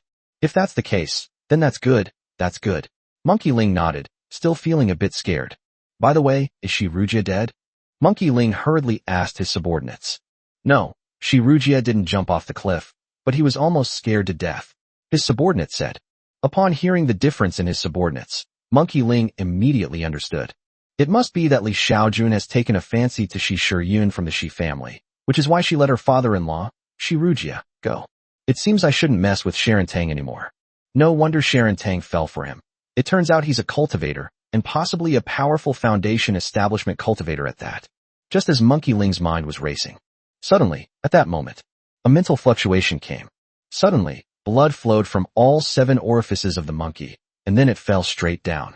When his men saw Monkey Ling in this state, they were all terrified. Spare me, please, immortal, spare me. Soon, a quick-witted person knelt down and begged for mercy. Next, the other men also knelt down and begged for mercy. After a while, the group kowtowed countless times until they could no longer kowtow, at which point they knelt on the ground, trembling. After a long time, seeing that they were all right, the men finally came to their senses. Siliang, what should we do? What to do? Pack your things and run. No, shouldn't we tell the master? How should we tell him? Should we say that the young master was killed by a cultivator? Would the master believe that? Even if he did, what if he orders us to deal with the cultivator? Yes, let's pack our things and run away right away. But I have a family. We can just take them with us and run away. The young master is dead, and no matter how he died, the master will not let us go. Okay, let's run away then. First, hide the young master's body. We can't let the master find it too soon. Good. Soon, the group hid Monkey Ling's body and ran away together. For days later, the monkey family found Ling, who had been dead for some time, in a cellar. Subsequently, the monkey family discovered that several of Monkey Ling's men had escaped. Instantly, the entire county was thrown into chaos. Li Xiaojun, from Xiaojun village, naturally paid no attention to the commotion in the county town. He would naturally climb over Shishiyun's courtyard wall every night. Under these circumstances, Shishiyun's love for Li Xiaojun grew stronger and stronger. That day, when Li Xiaojun was about to leave, Shishiyun grabbed his hand. Little Jun, please take me. If we just make it a fait accompli, I can get my dad to agree to us being together, Shishiyun said shyly to Li Xiaojun. This. An hour later. System notification. The recipient has been detected as a person with exceptional spiritual root talent. 1. You can choose to consume 10 years of your lifespan to strengthen your offspring. 2. You can choose to consume 50 years of your lifespan to enhance your offspring. 3. You can choose to consume 250 years of your lifespan to enhance your offspring. 4. You can choose to extend your lifespan by 1,000 years to enhance your offspring. 5. Option to enhance offspring's lifespan by 5,000 years. A top-grade spiritual root? Li Xiaojun was very surprised to hear the system's notification. He never expected that Shishiyun would have such a top-grade spiritual root. A person with an exceptional spiritual root remained undiscovered until the age of 17. However, Li Xiaojun soon thought of the situation of the Feathered Divine Dynasty. The Feathered Divine Dynasty was entirely controlled by the royal family, powerful clans, and various smaller sects. Whether it was the royal family of the Feathered God Dynasty, almost every adult male had many wives and concubines. The women of the royal family usually married men, which gave the royal family a huge population resource. Such a large population means that some children with spiritual roots will always emerge. Therefore, in the Feathered Dynasty, most of those who could cultivate immortality were members of the royal family. Ordinary people don't even have access to spiritual root testing. As for large families and small sects, the situation is similar. In the Feathered Divine Dynasty, those qualified to cultivate are all of royal blood or scions of various powerful families. Even within sects, these are all descendants of the various factions. Therefore, ordinary people in the Feathered Divine Dynasty don't even have the opportunity to undergo a spiritual root test, let alone cultivate immortality. Even cultivation techniques are contraband here. If any ordinary person dares to privately possess or practice these techniques, their entire family will be executed immediately. Of course, this situation is not unique to the Feathered Divine Dynasty. In other places, such as Yaoguang Star and Tianshu Star, the human race on those planets is mostly in the same situation. Therefore, it is very difficult for a tribulation transcending emperor to appear in the cultivation world of the entire Big Dipper Star region. This person from the cultivation world of Taiwan Star is completely one of two extremes. Every mortal child on Taihuang star has the opportunity to undergo a spiritual root test. If they have a spiritual root, they can receive training from the Alliance. In the Big Dipper star region, cultivation is completely controlled by a few people, and ordinary people should not even think about getting involved. Chapter 166, Unless I Die. However, logically speaking, this situation in the Beidou star system is actually the normal one. On the contrary, those on Taihuang star, where ordinary people have the opportunity to become immortals, are the exceptions. After all, people are selfish. A father wants to pass on power or resources to his son, a son wants to pass them on to his grandson, and a grandson naturally wants to pass them on to his great-grandson. Therefore, from a purely human perspective, the situation in the Beidou star region is normal. However, this model makes it difficult for the human race to grow and prosper. After learning about the situation in the Beidou star field, Xiaojun understood this phenomenon. Because this is true not only for humans, but also for demons. Most demons only pass on their cultivation resources to their offspring. Moreover, the demon race in the Big Dipper star region is not called the demon race, but rather each has its own name. For example, the Tiger clan is called the Tiger clan, and the Wolf clan is called the Wolf clan. Because of the checks and balances among the myriad races, the Big Dipper star field has maintained this structure for tens of millions of years. Moreover, according to Xiaojun, no human or demon has become an immortal in the Big Dipper star field for millions of years. Of course, given the rigid class structure of the cultivation world, even if an exceptionally talented cultivator emerged from the common people, it would be difficult for them to embark on the path of cultivation. Since most cultivation geniuses are unable to embark on the path of cultivation, it is not surprising that no one has ascended to immortality in the Big Dipper star region for millions of years.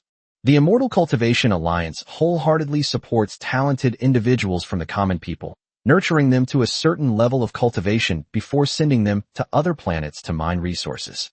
In this way, the more people trained, the faster resources can be extracted, and the faster the human race can expand. In the Big Dipper star region, all cultivation is the private property of the aristocratic class. Even if there are spirit stone mines, they are probably mined slowly by various families. Under such circumstances, it becomes understandable that the Big Dipper constellation has only expanded this much over millions of years. Let's get back to the main topic. Xiaojun never expected that Xiaojun actually had a top-grade spiritual root. So without any hesitation, he chose to expend 5,000 years of his lifespan to strengthen his offspring to the Yang spiritual root. Then, he consumed another 100 million of my energy points to enhance the child's talent to the level of a celestial spirit root. Xiaojun didn't leave until it was almost dawn. From then on, almost every night, Xiaojun would sneak into Xiaojun's boudoir. Xiaojun would leave again before dawn. 2 months later. Xiaojun, you're pregnant with my child. Let's tell your parents. We can't keep this a secret forever.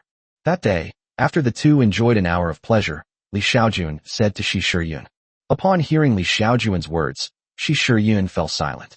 After a long while, she nodded gently. The next day, Xiaojun led Xiaojun by the hand to the Shi family home. When Shi Rujia saw Xiaojun holding Xiaojun's hand, he was furious. What are you doing? Let go of my daughter. Father-in-law, Xiaojun and I are truly in love. Please grant me your hand in marriage, Xiaojun said with a smile to Shi Rujia. Upon hearing Xiaojun's words and seeing her smile, Shi Rujia felt that Xiaojun was mocking him. You're dreaming. It's impossible. Father, I'm already pregnant with Xiaojun's child. If you don't agree, I won't be able to get married. Xiaojun said to Shi Rujia from the side. What? What did you say? Shi Rujia looked incredulous. I said, I'm pregnant with Xiaojun's child. Dad, what's wrong? Before Xiaojun could finish speaking, Shi Rujia coughed up a mouthful of blood, his vision went black, and he collapsed to the ground. Xiaojun was startled by Shi Rujia, and he quickly channeled a trace of healing energy into his father-in-law's body. Master, what's wrong, master? Just then, a beautiful woman ran over quickly and, together with Xiaojun, helped Shi Rujia up. Cough, cough. I'm fine. Shi Rujia waved his hand. At this moment, he felt that his body had never felt so relaxed since he had just spat out a mouthful of blood. After saying that, Shi Rujia quickly broke free from his wife and daughter's support and rushed towards Xiaojun. You bastard, I'll beat you to death. Bang, bang, bang, bang, bang, bang. A series of punches landed on Xiaojun's body and face. But Xiaojun acted as if nothing had happened, with a smile on her face. Originally, When Shi Shiyun saw her father hitting her son, Xiaojun, but seeing that Xiaojun was acting as if nothing had happened, she let her father continue to punch her. In her eyes, although her father was beating Li Xiaojun fiercely, he must have held back, otherwise why would Xiaojun's body not even tremble? After a while, Shi Rujie could no longer hit him. Instead, his hands were red and in great pain. Father-in-law, are you calmed down? If not, feel free to punch me a few more times, Li Xiaojun said with a smile to Shi Rujie. Only Shi Rujie could see his smile. Everyone else looked at Li Xiaojun with genuine sincerity. Hearing Li Xiaojun's words and seeing her smile, Shi Rujie felt as if he had been greatly insulted. Don't call me father-in-law. I will never agree to you being with my daughter. If you want to marry my daughter, you'll have to die. Shi Rujie roared in a rage. Chapter 167, The Enraged Father-in-Law. Father-in-law, please don't be so angry. Shiyun is pregnant with my child, and I sincerely want to marry her. Shut up. Get out. Get out of here. You're not welcome in our house. Shi Rujie shouted, pointing at Li Xiaojun's nose. Father-in-law, please calm down. I know you're still angry. How about this? I'll go back first and come back when you've calmed down. After saying that, Li Xiaojun left with a smile on her face. After Li Xiaojun left, Shi Rujie glared at Shi Shiyun with a fierce look. Kneel down before me. Sir, what happened? At this moment, the beautiful woman beside him hurriedly asked. Didn't you hear? That kid said Shiyun is pregnant with his child. Shi Rujie said angrily. What? Shiyun is pregnant with his child? The beautiful woman was shocked. Just now, she really didn't hear what Li Xiaojun said, because only Shi Rujie could hear what Li Xiaojun said. Shiyun, what's going on? Is what your father said true? The beautiful woman looked at Shi Shiyun with disbelief. Yes, Shi Shiyun nodded. At that moment, she was terrified. Kneel down. Shi Rujie roared again. Father-in-law, please don't blame Shiyun. If you must blame someone, blame me. Just then, Li Xiaojun ran back and said to Shi Rujie with a sincere expression. What are you doing here again? Get out of here, didn't you hear me? Shi Rujie shouted angrily, pointing at Li Xiaojun. Father-in-law, it's my fault, so I can't let you punish Shiyun, Li Xiaojun said sincerely to Shi Rujie. Upon hearing Li Xiaojun's words, Shi Shiyun was moved to tears. Just then, a girl ran over quickly. Dad, Mom, sister, what happened? Shi Shihan asked, looking at everyone with a puzzled expression. Go back to your own yard. Shi Rujie scolded Shi Shihan. Hearing this, Shi Shihan froze for a moment. Then her eyes immediately welled up with tears. Mom, look at Dad. She's scolding me. Shihan, you should go back first. Your father and I will handle things here. The beautiful woman said to Shi Shihan. Mom, what's wrong? Shi Shihan continued to ask. Don't worry about anything else. Just go back right now. You're not listening to me, are you? Shi Rujie shouted, pointing at Shi Shihan. Hearing this, Shi Shihan looked at her mother, then at Shi Shiyun and Li Xiaojun, and could only leave feeling wronged. You too, go and follow her. Don't let her step out of the courtyard. Shi Rujie instructed the two servants. Kneel down. After Shi Shihan left, Shi Rujie continued to berate Shi Shiyun. Shi Shiyun obediently knelt down. Seeing Shi Shiyun kneel down, Li Xiaojun thought for a moment, and then quickly knelt down beside her. You can't catch a wolf without risking your cub, so kneeling to his father-in-law is fine. How could I have raised such a shameless daughter? You're going to drive me crazy. What followed was a reprimand that lasted for more than 2 hours. Master, don't get too angry and ruin your health. The beautiful woman then said to Shi Rujie, it's getting late. Let's go eat something first, and let these two kneel here. Upon hearing the beautiful woman's words, Shi Rujie glared fiercely at Shi Shiyun and Li Xiaojun. You two kneel here and neither of you is allowed to get up without my permission. After saying that, he left in a huff. On the other side, Shi Shihan was locked in her own yard. She tried to find out what happened from the two guards in the guardhouse, but the two guards dared not say anything, which made Shi Shihan very angry. On the other side, Li Xiaojun and Shi Shiyun remained kneeling in place. Li Xiaojun secretly used magic to heal Shi Shiyun, so although Shi Shiyun had been kneeling for 2 hours, she did not feel tired at all. This situation puzzled her greatly. Little Jun, are you tired? Shi Shiyun turned to Li Xiaojun and asked. I'm not tired. Li Xiaojun shook her head. I'm not tired at all. I feel like I could kneel for 3 days and 3 nights. Shi Shiyun smiled and winked. Don't laugh, Li Xiaojun said to Shi Shiyun. After we kneel for another 2 hours, you'll get dizzy, understand? Why? Are you stupid? If you pretended to faint, you wouldn't have to kneel. But I can still kneel. I'm not tired at all, Shi Shiyun said softly. Hearing this, Li Xiaojun was quite taken aback. After thinking for a moment, He said to Xiaojun, but I'm tired, so just pretend to faint and save me. All right then. Xiaojun nodded. 2 hours later. Master, madam, something terrible has happened. The second young lady has fainted. A maidservant rushed up to the beautiful woman, Xiaojun, and cried out in alarm. What? Arya fainted? Xiaojun and the beautiful woman both stood up abruptly. However, after standing up, Xiaojun pretended not to care and sat down again. She just fainted. If she kneels herself to death, it's entirely her own fault. The beautiful woman saw through Xiaojun's insincerity and quickly said, Master, Arya has fainted. I'll go see her. After saying that, she left quickly without waiting for Xiaojun to speak. Soon, the beautiful woman arrived at a courtyard. The second young lady has fainted. Why not help her to rest? The beautiful woman instructed the maids and servants. Upon hearing this, the maids and servants helped the unconscious Xiaojun leave. Xiaojun hurriedly followed, but was stopped by the beautiful woman. Chapter 168, Untitled. Xiaojun, right? You should go back now, it's getting late. Come back tomorrow. Don't worry, Xiaojun will be fine. The beautiful woman assured Xiaojun. All right, auntie, I'll head back now. Xiaojun nodded and then left. The next morning, Xiaojun arrived at the Shi family's house, but was stopped by the gatekeeper. Xiaojun pretended to be anxious to see Xiaojun, but his divine sense detected that Xiaojun and Xiaojun's mother had been discussing how to handle the matter since yesterday. Finally, persuaded by the beautiful woman, Xiaojun agreed to let Xiaojun and Xiaojun be together. However, Xiaojun was not satisfied with that, so he decided to leave Xiaojun waiting for a few days, so that he could also get anxious. Knowing the Shi family's attitude, Xiaojun naturally played her part completely, coming to the Shi family every day, anxiously wanting to see Xiaojun. Meanwhile, Xiaojun finally learned about her sister Xiaojun's affair with Xiaojun. Upon learning of this, Xiaojun burst into tears and berated Xiaojun, calling her a wicked woman who stole her man. However, what's done is done, and there's no point in her trying to change anything. Of course, this incident also caused a sensation throughout Xiaojun village. No one expected that Xiaojun and Xiaojun would do something so big without anyone noticing. Fortunately, the Shi family kept their mouths shut, and no one dared to talk about Xiaojun and Xiaojun's affair. Therefore, the villagers only knew that Xiaojun and Xiaojun were dating, but they did not know that Xiaojun was pregnant. Ultimately, for the sake of his daughter's unborn child, and to keep the family scandal private, Xiaojun had no choice but to agree to marry his daughter to Xiaojun. Just a week after the two had their falling out, Xiaojun, with the help of the Shi family, married Xiaojun. The home for the two was another place that Xiaojun arranged for the young couple to live, not Xingshu's small, dilapidated wooden house.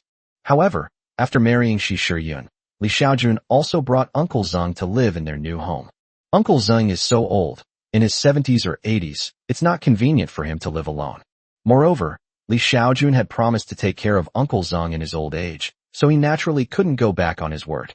If he abandoned Uncle Zeng after marrying Xiaojun, the villagers would probably gossip about him behind his back. Time flies, and a year has passed in the blink of an eye. Within a year, Tang gave birth to a daughter for Xiaojun. When Xiaojun married Xiaojun, even though Xiaojun disliked Xiaojun, he still gave her 50 acres of land as a dowry, along with several farmhands to help cultivate the land. Sister, brother-in-law, I've come to see Xiaojun. That morning, Xiaojun was preparing to cook when Xiaojun rushed in. What are you doing here? When Xiaojun saw Xiaojun, she immediately rolled her eyes at her in an annoyed manner. Didn't she realize that her younger sister had ulterior motives? Sister, I came to see what's wrong with Xiaojun. Ignoring Xiaojun's eye roll, Xiaojun quickly went to the crib and started playing with Xiaojun and Xiaojun's child, Xiaojun. Xiaojun's here. I'm cooking, you can eat with me later, Xiaojun said, peeking out from the kitchen. Okay, brother-in-law. Xiaojun nodded with a smile. She just came here to freeload a meal, Tang said irritably. Yes, I'm just here to freeload. My brother-in-law is such a good cook. Xiaojun wasn't ashamed at all. On the contrary, she was proud. Xiaojun, you're 17 already. Hurry up and find someone to marry, otherwise you'll keep coming to my house to freeload every day, and one day you'll bankrupt my family. Xiaojun has said to Xiaojun in an annoyed tone. I'm not getting married. If I were to get married, I'd marry someone like my brother-in-law. Upon hearing this, Xiaojun quickly approached Xiaojun and whispered a warning. Xiaojun, don't go too far. Xiaojun is already your brother-in-law. You're not allowed to make a move on him. Sis, Look how nervous you are. We're best friends. We share joys and sorrows. Don't you trust me at all? Xiaojun looked completely innocent. I just don't believe you. Xiaojun rolled her eyes at Xiaojun. She has absolutely no trust in her younger sister, Xiaojun. She secretly decided that she must keep a close eye on Xiaojun and not let the two of them have any chance to develop a relationship. Chapter 170 Flood. Xiaojun thought that after he broke the brother of the county magistrate's son, his marriage to Xiaojun would be called off. However, he soon heard that the marriage between the other party and Xiaojun would proceed as scheduled. This situation made Xiaojun frown deeply. His divine sense spread out. He quickly understood the county magistrate's family's intentions. That is, even though her son is no longer able to live, Xiaojun still wants to marry him, because it concerns the reputation of the county magistrate's family. Upon learning of this situation, Xiaojun's eyes flashed with murderous intent. That very night, the county magistrate's son, unable to bear the thought of living an immoral life, secretly hanged himself. When the servants at the county governor's residence discovered the county governor's son's body, it was already cold. With the county magistrate's son already dead, his marriage to Xiaojun naturally ended quickly. No matter how bad Xiaojun was, he would never let his daughter marry a dead man. Under these circumstances, he had no choice but to continue searching for a marriage partner for his youngest daughter. However, considering the circumstances of the county magistrate's family, Xiaojun will not find a partner for Xiaojun immediately. It may take several months or half a year. After all, he was just a village head, not a county constable. Have you heard? There's a flood in Xingnan Prefecture next door. I heard that many people drowned, and many refugees have come to our county. During this period, the most talked about topic among the villagers of Xiaojun was the flooding in the neighboring prefecture. A few days later, a group of refugees arrived in Xiaojun village. There were men, women, and children, and almost everyone was thin and dirty. Kind-hearted person, please have some kindness and give me some food. That day, a mother brought 3 children of varying ages, the oldest being only 5 or 6 years old, and the youngest only 2 or 3 years old, and knocked on the gate of Xiaojun's house. She opened the door and, seeing the family of refugees, felt a pang of pity, perhaps thinking of her own husband who had also fled to this place. So she said to the group, "Wait a moment, I'll get you some food." After saying that, Xiaojun went to the kitchen, took out some food, and gave it to the mother with the child. "Kind people, do you need any servants? Please buy my 2 daughters. I really can't support them anymore." Perhaps because they thought Sharon Tang was a good person, the mother of several children immediately knelt down before her. "Sister, please don't do that." Sharon Tang was startled by the woman's actions. "Kind person, please buy my 2 daughters. Just give them a bite to eat, and when they grow up, they can work for your family," the woman pleaded. Just then, Xiaojun and Xiaojun, who was holding a child, came out. "Xiaojun, what's going on?" Xiaojun asked Xiaojun. Upon hearing Xiaojun's words, Xiaojun briefly explained the situation. After hearing what Xiaojun said, Xiaojun quickly said, "This family is so pitiful, let's buy them." Upon hearing this, Xiaojun thought for a moment and said, "Our family is still short of someone to do the work, so why don't we keep this lady here?" Upon hearing Xiaojun's words, the mother with 3 children immediately kowtowed to Xiaojun. "Kind-hearted people, I'll do anything for you, as long as you can give us a bite to eat," the child's mother said to Xiaojun, her voice choked with emotion. "Xiaojun, what do you think?" Xiaojun looked at Xiaojun. Upon hearing this, Xiaojun thought for a moment and nodded in agreement. "Sisters, please come in first. From now on, just listen to these 2. Do whatever they tell you to do," Xiaojun said, pointing to Xiaojun and Xiaojun. "My benefactor, thank you, my benefactor, thank you, my benefactor." Chapter 171 Rebellion. Dabao, Arya, Sanya, quickly kowtow to your benefactors. That day, Xiaojun's family of 4 took in a group of people. It was just that they saw that the other party had a hard time raising 3 children, so they gave them a meal. However, shortly after Xiaojun's family took in a mother with 3 children, several more groups of refugees came to their door begging for food. Sharon Tang were kind-hearted and initially offered them assistance whenever they could. However, as news of their family's relief efforts spread, more and more refugees came to their home. This situation caused considerable distress to Xiaojun and her family. Moreover, it wasn't just Xiaojun's family who were harassed. Other villagers, including Xiaojun's family, were also harassed by the refugees. Under these circumstances, the village eventually organized itself and drove all the refugees away. Because if more refugees were allowed to gather in their village, who knows what would happen next? Currently, farmers make up the majority of the population in Xiaojun village. If refugees were to become the majority, it would be easy for looting of the villagers to occur if someone were to incite them even slightly.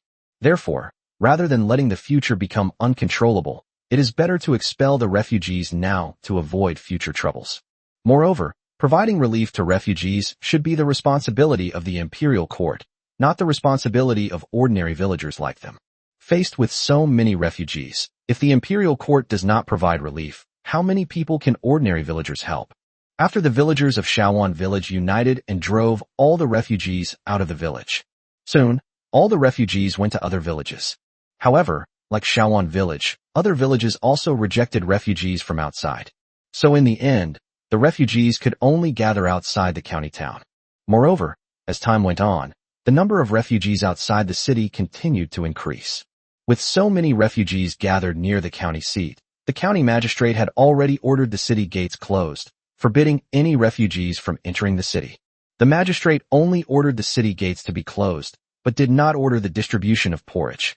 As the number of refugees outside the city increased, they ran out of food, and many had no choice but to eat the flesh of people who had starved to death, or even exchange their own children to eat. This tragic situation occurred. Finally, one day, a young man led a group of young people to stand up. They began to conspire with all the refugees and decided to attack the county town. Once they capture the county town, they can open the granaries inside, and then they will be able to eat. However, while the idea is good, it's unrealistic. Although many refugees were encouraged, they were only a small minority. A group of young men gathered several hundred men to attack the city, but more than a dozen of them were shot dead by archers on the city walls. Faced with this situation, the young leader decided to set their sights on the landlords' homes in villages and towns outside the city. Their first priority is to survive, and only then can they unite more refugees to attack the county government. Sure enough, things went much more smoothly after the young man in the lead set his sights on the landlords' houses outside the city. The next day, a group of young refugees breached the defenses of a nearby landlord's courtyard. Subsequently, the landlord's granary was looted by a group of young refugees. Fortunately, these young refugees only stole food and did not kill anyone.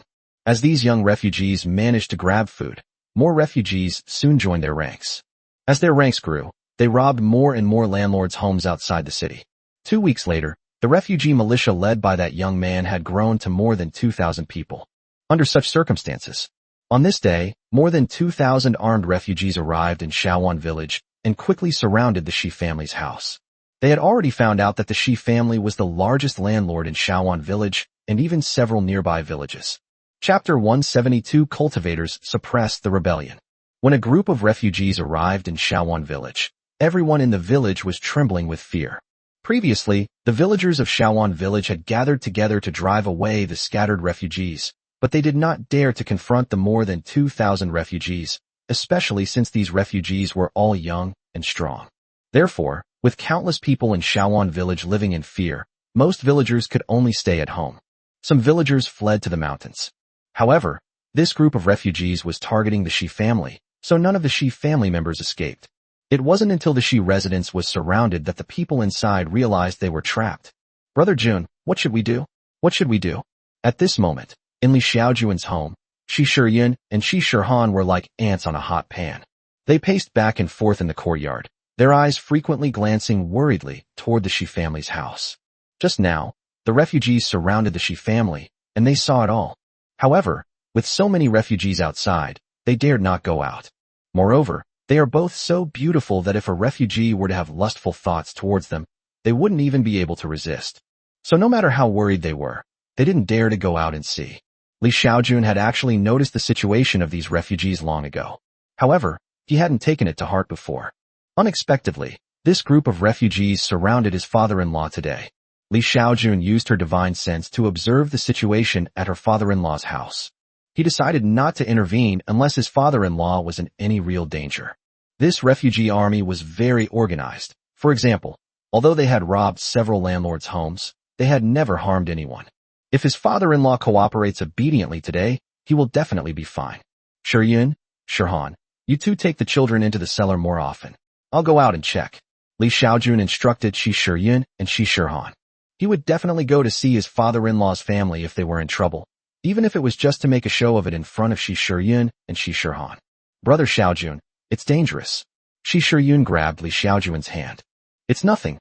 I'm just going to take a look, Li Xiaojun reassured his wife. In the end, Li Xiaojun still left. To put his wife and daughter at ease, he hid them in the cellar. Although Li Xiaojun was fully capable of ensuring that his wife and daughters were not harmed, he still had to put on a show. After leaving home, Li Xiaojun quickly arrived at her father-in-law's house. He simply disappeared, and no one could see him. He strolled leisurely through the group of refugee soldiers and arrived at the front courtyard of the Shi family mansion. At this moment, in the front courtyard of the Shi residence, Shi Rujia was negotiating with the leader of the refugees. Li Xiaojun paused briefly. Her father-in-law meant that, apart from keeping some food for themselves, the rest of the family's grain could be given to the refugees. However, these refugees could not harm anyone in his mansion. After hearing what Shi Rujia said, the refugee leader said that as long as the Shi family provided food, he would not harm anyone from the Shi family. Furthermore, they wouldn't even take any of the Shi family's other valuables. Li Xiaojun quietly watched the commotion from the sidelines, unaware that there was someone else watching the show. With Li Xiaojun watching, the Shi family quickly reached an agreement with the refugee leader. Next, Shi Rujia had the servants in the mansion lead the refugees to move grain. The refugee leader did indeed keep his word, and apart from food, he did not harm the Shi family in any way. 2 hours later, all of the Shi family's food supplies were taken away by the refugees. Fortunately, the refugee leader was quite righteous and left some food for the Shi family. However, Li Xiaojun knew that his father-in-law had hidden a lot of grain in another place, which was unknown to most people. Even if the refugees took all of the Shi family's food, they wouldn't let the Shi family starve to death. The refugees left Xiaojun village. However, Li Xiaojun became interested in the leader of this group of refugees. A young man in his 20s suddenly becomes a refugee leader, holding the power of life and death over countless people, yet he is able to control his own desires, which is quite remarkable. Throughout Earth's history, which peasant uprising wasn't accompanied by rivers of bloodshed? The peasant army, which had degenerated into rebels, not only robbed the homes of other peasants, but also killed the landlords and rich people they usually hated, raped their wives and daughters, and so on. This peasant army, however, made a decision not to kill anyone except to collect food. Moreover, after observing for a period of time, Li Xiaojun also discovered that almost none of the peasant uprising army had participated in training. In addition, the rebel leaders also gave many refugees political lessons, telling them not to bully fellow farmers. Although this group of rebels numbered only a little over 2,000, they already resembled an army. However, this world is cruel. Even an army of 2,000 men cannot compare to a cultivator in the foundation establishment stage. Just as a group of rebels robbed the Shi family's grain and transported it back to their stronghold to distribute to more refugees. A group of cultivators who had come from the state capital to quell the rebellion arrived. They were traveling in a flying boat, numbering only a few dozen people. However, they were all cultivators, with the lowest cultivation level being a Qi refining stage 3 or 4 expert, and the leader being a foundation establishment stage expert. Look, it's the immortal master. A celestial master has arrived. We're doomed. Run. On the flying boat, the cultivators floated calmly in the air, their gazes sweeping over all the refugees below. Below them was a group of panicked refugees. Ordinary people have no chance against cultivators, which is why the refugees are panicking. They rebelled, and the imperial court has arranged for a celestial master to exonerate them. Below, the rebel leader, surrounded by a group of his men, looked at the foundation establishment cultivator flying in the sky with a face full of despair. He had long anticipated that this day would come sooner or later when he led the refugees in rebellion. However, if he doesn't rebel, countless people will starve to death. Even if he were given another choice, he would still choose to lead everyone in rebellion. The feathered divine dynasty has stood for hundreds of thousands of years, which is not something that ordinary people can overthrow. No matter how powerful a group of mortals are, they cannot overthrow a force controlled by cultivators. This is also the reason why the feathered divine dynasty has been able to continue for hundreds of thousands of years. Who is the leader of the rebel army? On the flying boat, the leading cultivator asked everyone below in a calm tone. I am the leader of the rebel army. If you want to kill someone, just kill me. The others are all coerced by me. The rebel leader pushed aside the protection of those around him, then stepped forward and addressed the cultivator flying in the sky. He hoped to exchange his own life for the chance to live of everyone else. Upon hearing the words of the rebel leader, the cultivators flying in the sky all revealed a disdainful expression. How dare you rebel? You will all die. Not one of you will survive, the leading foundation establishment cultivator said calmly. If we don't rebel, are we just going to let ourselves starve to death? The rebel leader was very dissatisfied. Moreover, we did not rebel. We only seized some grain from landlords and distributed it to people who were starving. We did not kill anyone. How can this be considered a rebellion? Rebellion is rebellion, and those who rebel must be prepared to die. All right, enough talk. Let's deal with these people so we can go back. At this moment, another foundation establishment stage expert said calmly. Okay, let's get started. Chapter 173 Li Xiaojun funds the rebellion. Everyone, listen to my command.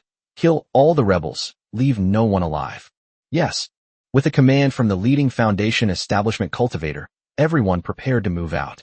However, just as everyone was preparing to leave the airship to kill a group of refugees below, suddenly, a giant hand appeared. Then, the enormous hand grasped the airship directly. Snap!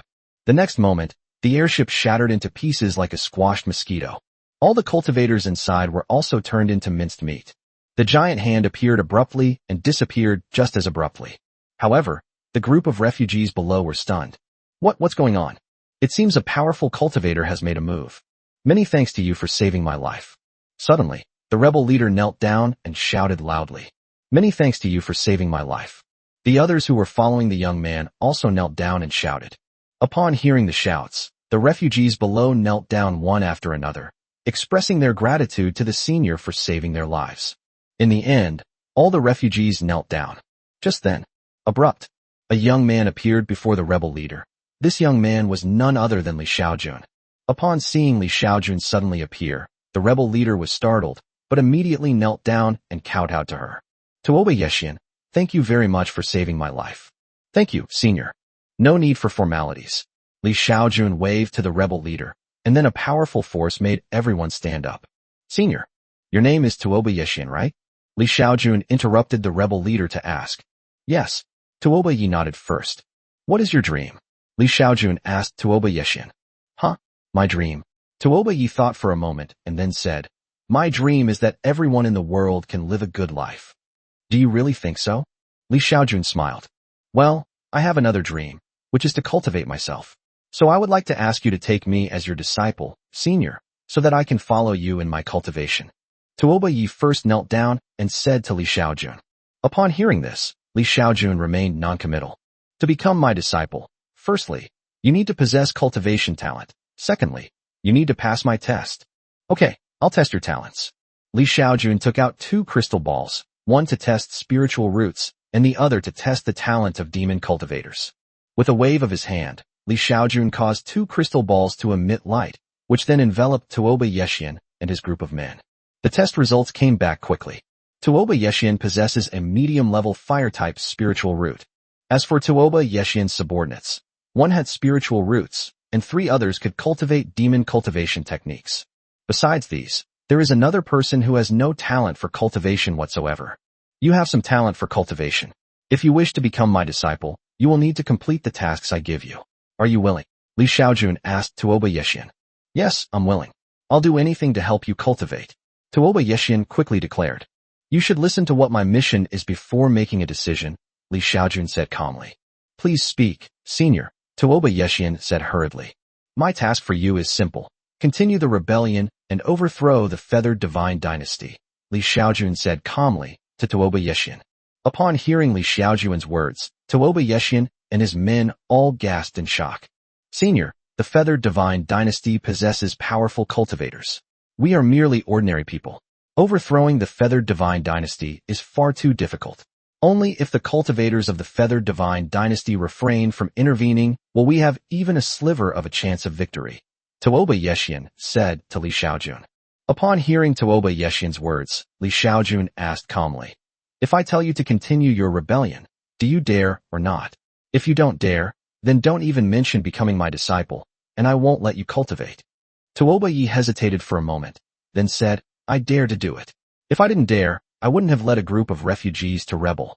I'm not afraid of death, so why would I be afraid of rebellion? Hearing this, Li Xiaojun nodded in satisfaction, and then said calmly, "As long as you dare to rebel, I can give you the ability to eliminate all the cultivators of the feathered divine dynasty." After saying that, Li Xiaojun took out a lot of things from the system space. These things include cultivation techniques, spirit stones, armor, weapons, talismans, array plates, and so on. These are several cultivation techniques. This one is for the two of you to cultivate, and the other two can be cultivated by these other people. Li Xiaojun pointed to the cultivation technique, then pointed to several of Tuoba Yeshin's men and said, "Thank you, senior." Tuoba Yeshin was overjoyed and quickly expressed his gratitude. "Don't rush, I haven't finished yet." Li Xiaojun waved her hand and continued. "This is a protective spirit armor. After replenishing its energy with this top-grade spirit stone, it can withstand 10 attacks from a Mahayana saint. This is a top-grade spiritual weapon, also known as an imperial weapon, containing a powerful weapon spirit. I can make the spirit of the artifact recognize you as its master. As long as you use these top-grade spirit stones to replenish the artifact with enough energy, you will have the power to kill a Mahayana saint. These are the talismans I prepared for you. There are 3 types of these talismans. The first type is this one. Once activated, it has the attack power to easily kill a nascent soul stage cultivator. This talisman, once activated, can unleash the attack power of a nascent soul stage expert. There's also this kind, which only has 10 copies. Once activated, it can kill a cultivator at the late stage Mahayana level who is half a step into the Great Emperor realm. Use it with caution. These array plates are tools for breaking formations. If you encounter a place shrouded in an array, you can use these array plates to break it. Give me this equipment. You have absolutely nothing to fear from the cultivators of the feathered divine dynasty. As long as you can overthrow the feathered divine dynasty and establish the country of your dreams, then you will be qualified to become my disciple, Li Xiaojun said calmly to Tuoba Yeshin. Upon hearing Li Xiaojun's words, Tuoba Yeshin was excited, but also somewhat doubtful. He doubted whether the equipment Li Xiaojun had given him was really that powerful, capable of easily killing a Mahayana saint. If that's the case, then why didn't this senior overthrow the feathered divine dynasty himself? Senior, you are so powerful, why don't you overthrow the feathered divine dynasty yourself? Tuoba Yeshin directly asked his question. Upon hearing Tuoba Yeshin's words, Li Xiaojun calmly replied, "Although it may be easy for me to overthrow the feathered divine dynasty, what will happen after that? Am I supposed to become the emperor? My ambitions lie elsewhere, do you understand?" "All right then." Tuoba Yi nodded first, then said to Li Xiaojun, "Senior, if what you give me can truly kill a Mahayana saint, I guarantee that I will be able to overthrow the feathered divine dynasty." "Yes." Li Xiaojun nodded. "After you overthrow the feathered divine dynasty, I hope you can realize your ideal and let all the people in the world live a good life." After saying that, Li Xiaojun directly summoned the spirit of the top-grade spiritual weapon and made it acknowledge Tuoba Yeshin as its master. These magical artifacts were all crafted by Li Xiaojun with the help of her second daughter Li Yufei's master, using the materials she provided. He was bored lately, so after discovering Tuoba Yeshin, the leader of the rebel army who did not harm the people, he wanted to see if he could successfully rebel and overthrow the feathered divine dynasty, which had been passed down for hundreds of thousands of years, without the threat of cultivators. Chapter 174-1 Sword Destroys a City. After finishing her conversation with Tuoba Yi, Li Xiaojun left immediately, respectfully bidding farewell to our senior. After Li Xiaojun left, Tuoba Yeshin respectfully knelt down and kowtowed, addressing her as senior. Currently, he has not yet completed the tasks assigned by his seniors, so he cannot yet call them masters. After Li Xiaojun had been gone for a while, Tuoba Yeshin finally stood up. "Brother Yi, let's." A group of friends looked at Tuoba Yeshin with excitement. "Did you all hear what the senior said? I will continue the rebellion until I overthrow the feathered divine dynasty. Those of you who do not wish to follow me may leave," Tuoba Yeshin said to his group of companions. These friends were his playmates from the same village. During the flood, their village suffered the most damage, and most of the villagers drowned. Later, those who fled and those who were physically weak were all gone, leaving only this group of young and strong men and a group of young women. "Brother Yeshin, we have no way out. We'll follow you." Upon hearing Tuoba Yeshin's words, a young man immediately said, "Yes, Brother Yi, we're sticking with you." "Right." Others also expressed their opinions. "All right, since you're all following me, we're brothers from now on. Brothers share both good times and bad. Once we overthrow the feathered divine dynasty, I'll make sure you all enjoy endless wealth and glory." With Li Xiaojun's support and various equipment, Tuoba Yeshian quickly began to organize his army and prepare for war. He decided to first capture the county town and then recruit soldiers. But before that, he wanted to see just how powerful the thing that Senior had given him really was. The Senior said that the Emperor-level weapon only needs to be charged with top-grade spirit stones to have the power to kill a saint. So he wanted to give it a try first. In the afternoon, a group of people dispersed and stood in front of a hill. At the front of the crowd stood a young man dressed in silver armor, holding a long sword in his hand. Spirit of the artifact, try attacking that mountain with all your might. Tuoba Yeshian instructed the spirit of the artifact. This top-grade spiritual weapon was crafted by Li Xiaojun using materials from the cultivation world, which were then transported to the immortal realm for Li Yufei's assistance. The spirit within it is comparable to that of an immortal artifact. Therefore, even a mortal can control a magical artifact to attack once it recognizes its master. Upon hearing Tuoba Yeshian's words, the magical artifact suddenly emitted a dazzling light. The next moment, a huge sword aura shot out from the magical flying sword toward the mountain peak in front. The sword energy arrived in an instant, slashing diagonally across the mountain peak. The next moment, a rumble. The mountain was cleaved in two by the sword energy and then slid down the slope with a loud rumbling sound. Everyone was stunned by the power. Tuoba Yeshian held the magical weapon in his hand, his whole body trembling with excitement. With such a magical artifact, would he still need to send people to besiege cities? When you encounter a city wall, just cleave it down with your sword. No city wall can stop you. Brothers, gather everyone and follow me to attack the county town. Tuoba Yeshian ordered his men. Good. Soon, more than 2,000 young rebels were assembled. Soon, Tuoba Yeshian led 2,000 rebel soldiers to the outskirts of the county town. At this time, the county town was still tightly closed. On the city wall, all the soldiers were ready, and the archers had already knocked their arrows, waiting for the rebels to attack. Your Excellency, everyone is ready. If these rebels dare to attack the city, we will wipe them out. A man in armor spoke respectfully to a county magistrate who was in his 50s. All right. As long as you can defeat the rebels, I will recommend you to the court for commendation. On the city wall, the county magistrate and a group of people quietly watched the rebel army below. Because the refugees had no bows and arrows, they were not afraid of being accidentally injured. Why didn't these traitors bring a ladder? What are they trying to do? Soon, someone discovered the problem. They discovered that the rebels hadn't even brought ladders.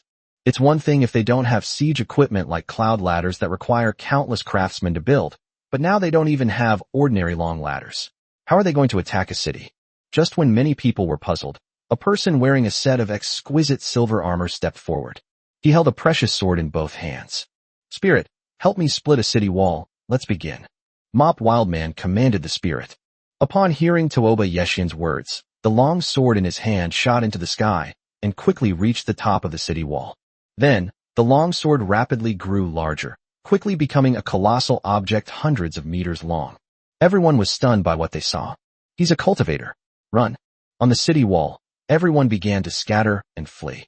Soon, there was no one left on the city wall. Nobody is stupid. Even when faced with an invincible enemy, they would not choose to die. Such a large sword, even if it fell, would kill a whole bunch of people.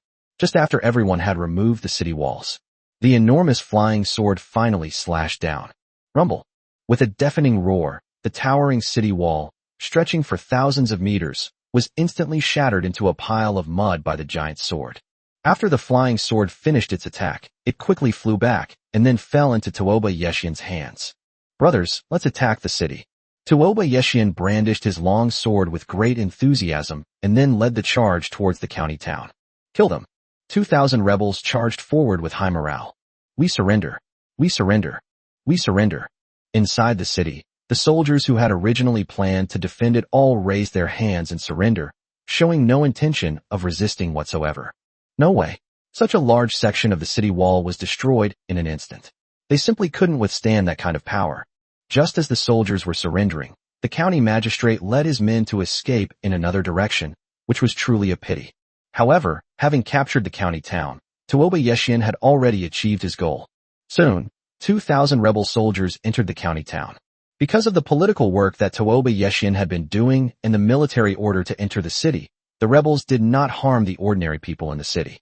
Soon, Tuoba Yeshian took control of the entire county. After taking control of the county, His first priority was to organize people to open the granaries and distribute grain. Whether it was the official granaries in the city or the granaries of wealthy merchants, they were all taken into control by Tuoba Yeshian. Next, he needs to recruit soldiers and horses, and what he needs is food. What a corrupt official. There's so much grain in the city, yet he can't bear to give us even a tiny bit of relief. When many rebel soldiers saw the grain in the city's granaries, they couldn't help but curse the corrupt officials. And those unscrupulous merchants, they sold a pound of grain for 10 times the price. Their hearts are black. Chapter 175 The Death of the Offering. After Tuoba Yi first occupied the county town. 2 days later, the magistrate and his entourage, who had escaped from the county town, also arrived in the prefectural city. Your Excellency, Prefect, you must do us justice. What's going on? Didn't the prefecture already send cultivators to wipe out those rebels? The prefect asked, frowning. I don't know, we haven't seen any officials sent from above. Your Excellency, there are cultivators among the rebels. They possess a giant sword that can grow to the size of a city wall. They destroyed the city wall with a single strike. We had no way to resist. What? A giant sword that can grow as big as a city wall? Are you sure? Yes, this is something many people have seen. Weapons that can change size are only the weapons of the king. Are you sure you're not lying to me? You need to understand, if this is reported and the higher-ups find something different from what you said, the consequences will be dire. Your Excellency, I'm certain. I saw it with my own eyes. Almost everyone in the county saw it, the magistrate said hastily. If it truly is a king's army, then we're in trouble. The people the prefecture sent to quell the rebellion are likely already gone. I immediately arranged for someone to contact the state government and report the matter. Soon, the prefect wrote a letter and then used a small teleportation array to send the letter to the state capital. Soon, the prefectural government received the information from the county seat. Upon learning this news, state officials quickly relayed it to the capital. What? A mere rebel possesses a king's weapon? How is that possible? Many people did not believe the message from the state government. They couldn't believe that a mere rebel could possess the army of a king. The weapon of a king is a top-tier weapon. Above the king's weapons are sacred artifacts, and above that are imperial weapons. The weapon of kings is generally a weapon that only kings in the fusion stage can possess. There are only 5 experts at the integration stage in the entire Feathered Divine Dynasty. Of course, the Feathered Divine Dynasty also has a Mahayana stage ancestor, but the Mahayana stage ancestor has fallen into a deep sleep and is generally not awakened unless the Divine Dynasty encounters danger. This is also the strongest foundation of the Feathered Divine Dynasty. Even if it's a king's weapon, the opponent probably only obtained it by luck. Let's arrange for a nascent soul stage cultivator to make the trip. 2 days later, a figure quickly left the capital and flew towards a county town. Just as the figure was about to fly to the vicinity of the county town, Xiaojun spotted it.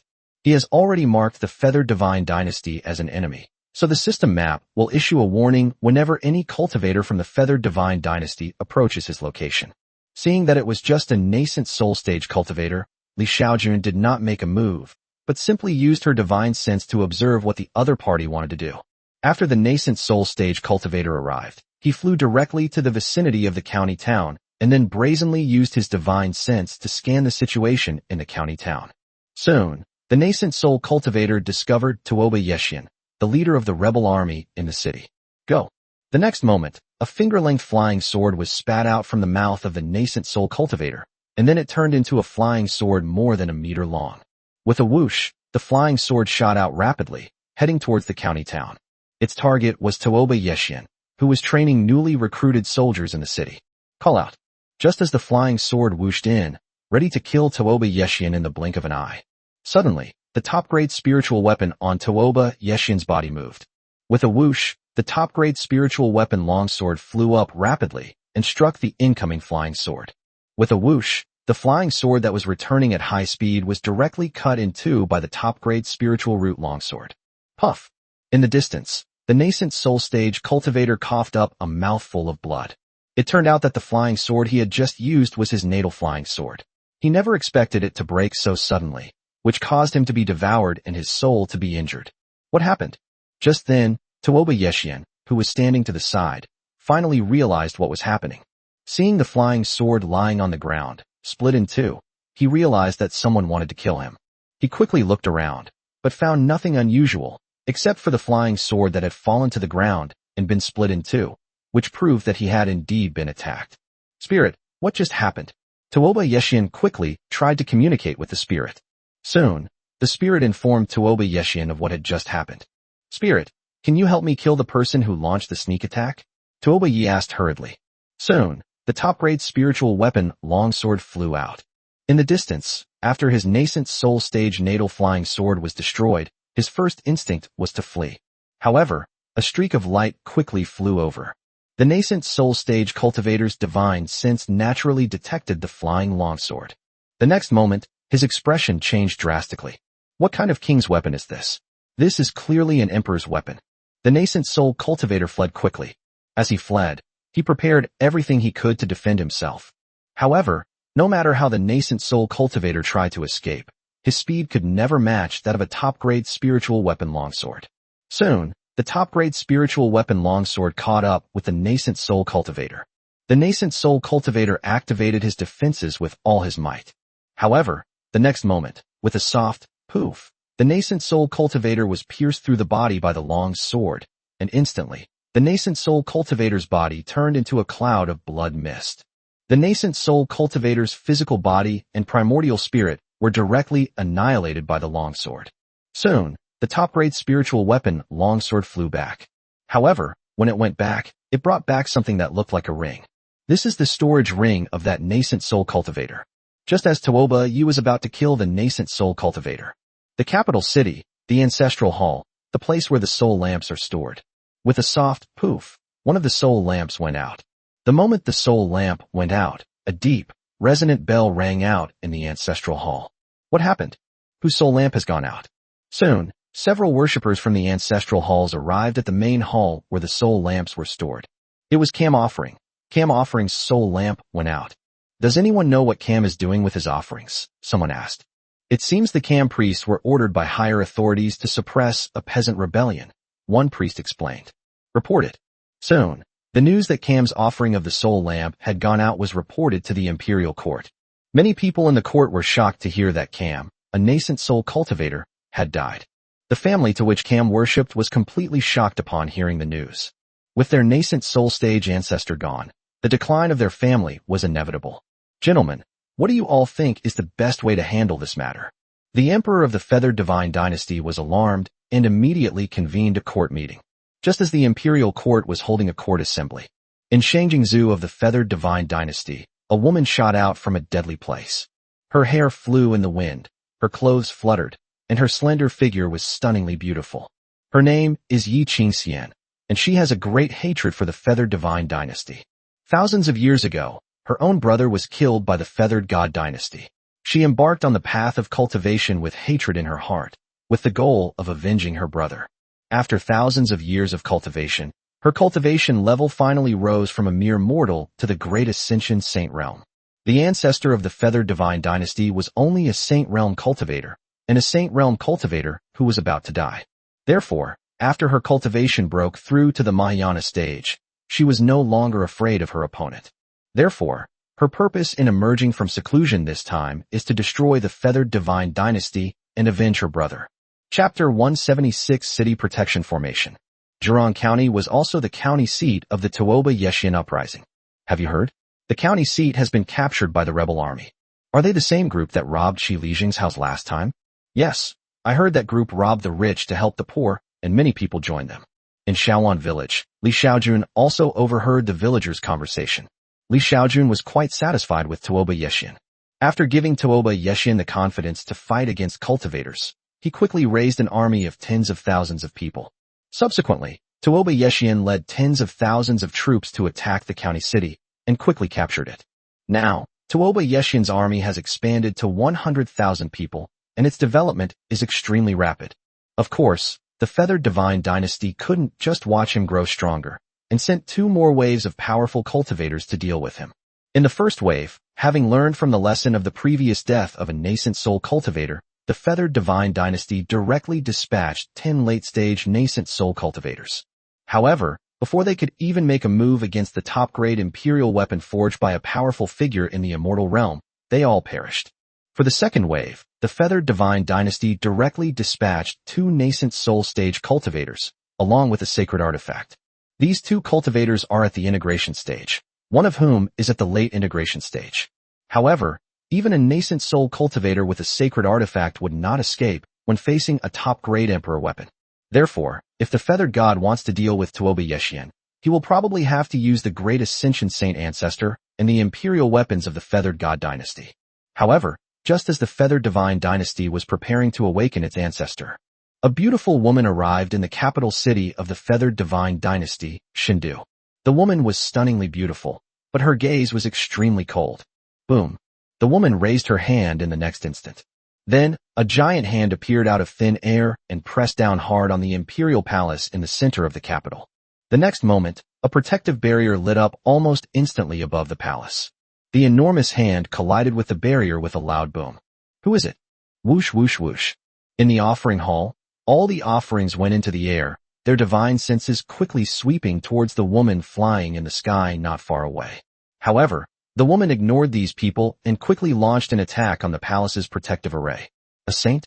Upon witnessing the woman's terrifying attack, all the worshippers in the shrine turned pale. Beneath the imperial palace lies the central hub of the array. An old man sealed within the spiritual source sensed the protective array being attacked and quickly opened his eyes. Click! The seal on the spiritual source shattered, and the old man's figure flew out rapidly. Soon, the old man arrived on the ground. Fellow Taoist, why did you attack my feathered divine dynasty's imperial palace? The old man unleashed a powerful attack while speaking, countering the woman's attack. Your feathered god dynasty once killed my brother. I'm here today to destroy your feathered god dynasty. As the woman spoke, she increased the power and speed of her attack. The woman wielded a sacred artifact, and her attacks were like a tidal wave. However, no matter how she attacked, the imperial city's defensive array remained as solid as a rock. Moreover, within the formation, there was a veteran saint constantly neutralizing her attacks, preventing her from inflicting significant damage on the city's protective formation. This formation is set up with an imperial weapon at its core. You cannot break it. While deflecting the woman's attacks, the old man said, Fellow Taoist, why don't we sit down and have a proper talk? If you are willing to join my feathered divine dynasty, I can offer you the treatment of a grand elder of the divine dynasty, along with abundant cultivation resources. Shut up. I could never join your feathered divine dynasty. I live only to destroy it. The woman gritted her teeth. However, no matter how she attacked, the city's protective formation remained as solid as a rock. As she continued her attacks, her magical power was also being depleted. What she didn't know was that the old man advised her to stop, because as she continued to attack, his energy expenditure would only be greater than the woman's. Soon, the woman became somewhat discouraged when she realized that she had been unable to break through the city's protective formation for a long time. Before coming here, she thought that she had broken through to the Mahayana stage, and that the feathered god dynasty only had one old immortal who was about to die. She thought that it would be easy for her to destroy the feathered god dynasty. She never expected that after arriving in the capital of the feathered divine dynasty, she wouldn't even be able to break through the palace's array. After thinking it over, she decided to leave temporarily. Having realized this, the woman finally stopped and left without looking back. Before leaving, she also declared, You just wait. One day, I will destroy the feathered divine dynasty. Seeing the woman leave, the old man inside the formation breathed a sigh of relief. The next moment, a mouthful of blood flowed back up from his throat, but he forced it down. He had long since reached the end of his lifespan, which is why he was sealed in the spiritual source. He would only be awakened when the divine dynasty faced danger. The spirit source is something unique to the Burial Emperor star. It can emit a field that can gradually freeze the movement speed of all molecules, which is equivalent to slowing down lifespan many times over. If one's lifespan is only 10,000 years, but if the spiritual source is sealed, it can last for 100,000 years. The feathered divine dynasty used this method to seal its ancestor in the spiritual source.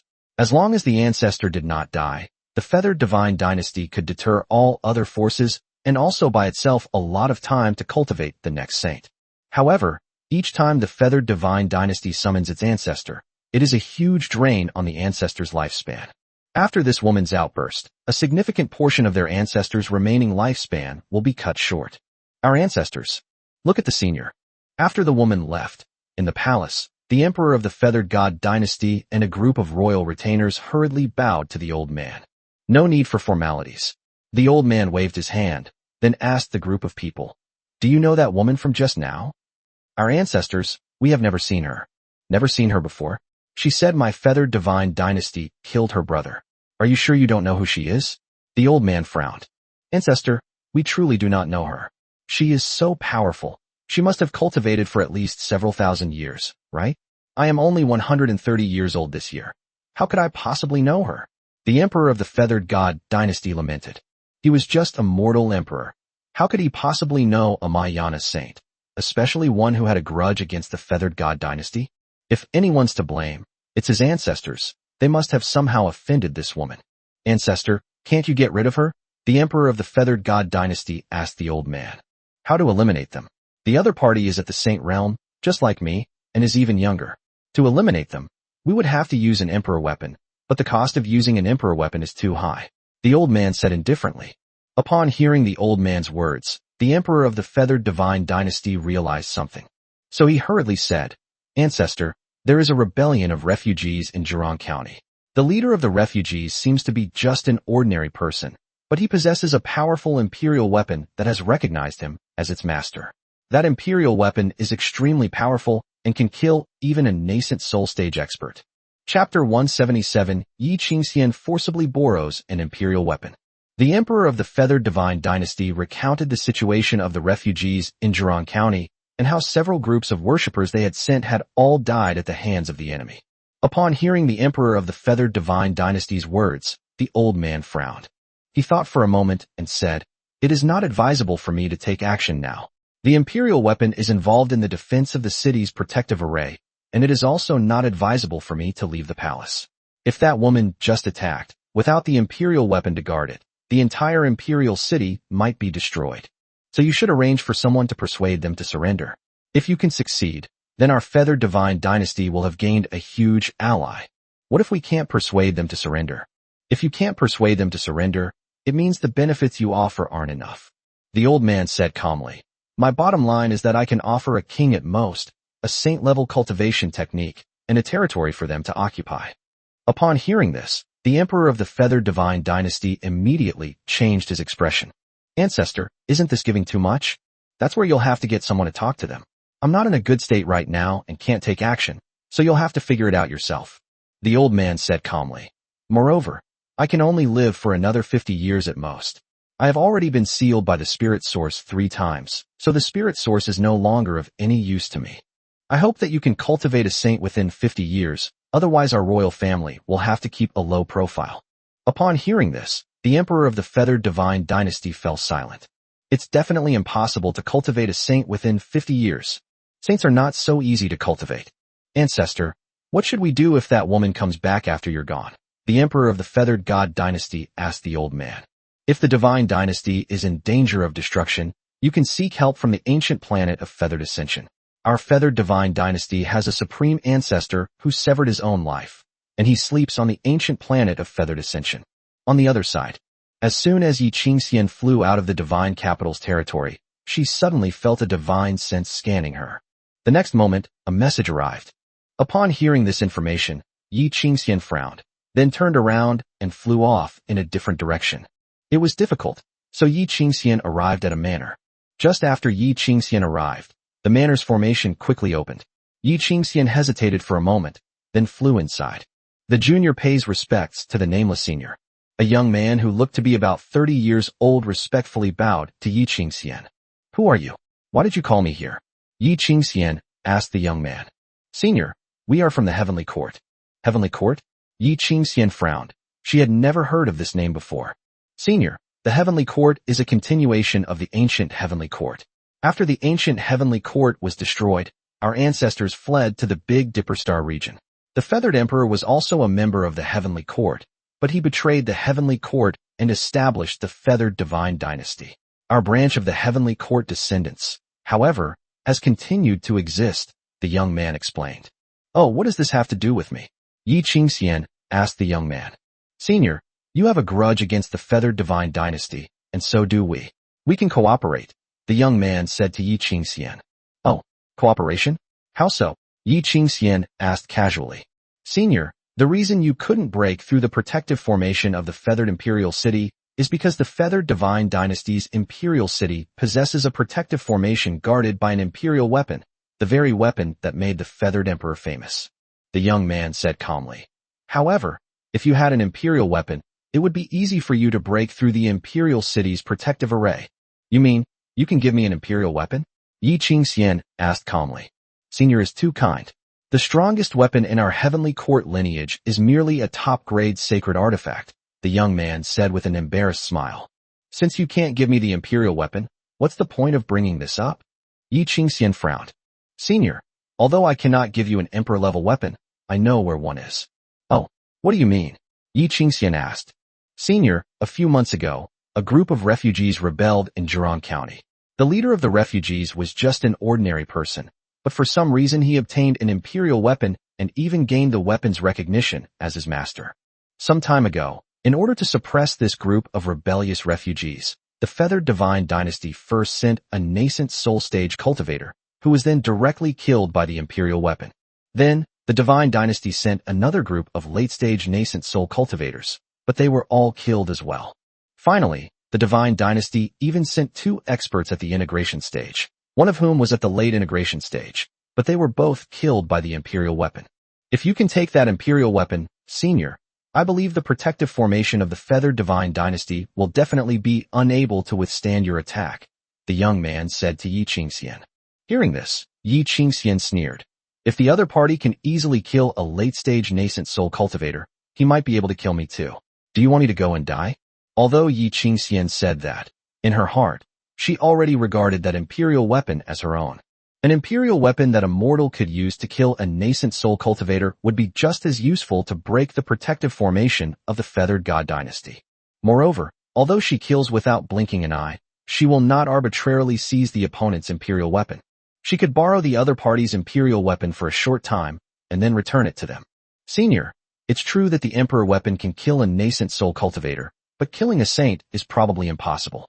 However, if you're willing to make the trip, the emperor weapon will be readily available. Moreover, I've heard that many powerful people already know about that mortal possessing an imperial weapon. If you arrive too late, the imperial weapon might be snatched away. Upon hearing this, Yi Qingxian fell into thought. After a moment, she asked casually, is that person in Zhejiang County now? Yes, the young man nodded in reply.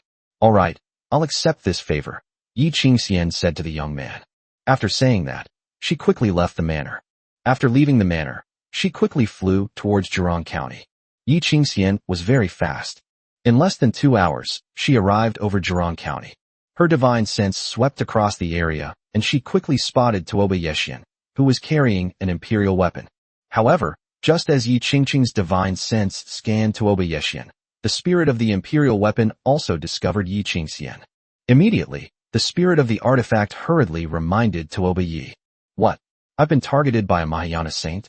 Tuoba Yexian felt his hair stand on end. During this time, he has gained a thorough understanding of the cultivation system. Currently, the ceiling in the Beidou starfield is the great ascension stage, because no great emperor has appeared for hundreds of thousands of years. He was now being targeted by a powerful Mahayana cultivator. How could that not make his hair stand on end? Just as Tuoba Yexian's hair stood on end, Yi Qingxian quickly arrived opposite him. If it weren't for the weapon spirit reminding Tuoba Yexian that the other party didn't have any killing intent, he might have directly ordered the weapon to attack. Young man, may I borrow your imperial weapon? Yi Qingxian asked Tuoba Yexian in a calm tone. Chapter 178, A Horrifying Attack. Her divine sense scanned and found that Tuoba Yexian in front of her was not an ordinary person, but a cultivator at the first level of qi refining. However, in her view, there was no difference between qi refining stage cultivators and mortals. Senior, you're joking. I don't have any imperial weapon as you claim. Tuoba Yexian quickly said to Yi Qingxian. Although the senior namely Xiaojun had told him that his spirit armor could withstand 10 attacks from a Mahayana saint. Instead, the other party also gave him a talisman that they claimed could kill a Mahayana saint. However, he didn't know the specifics.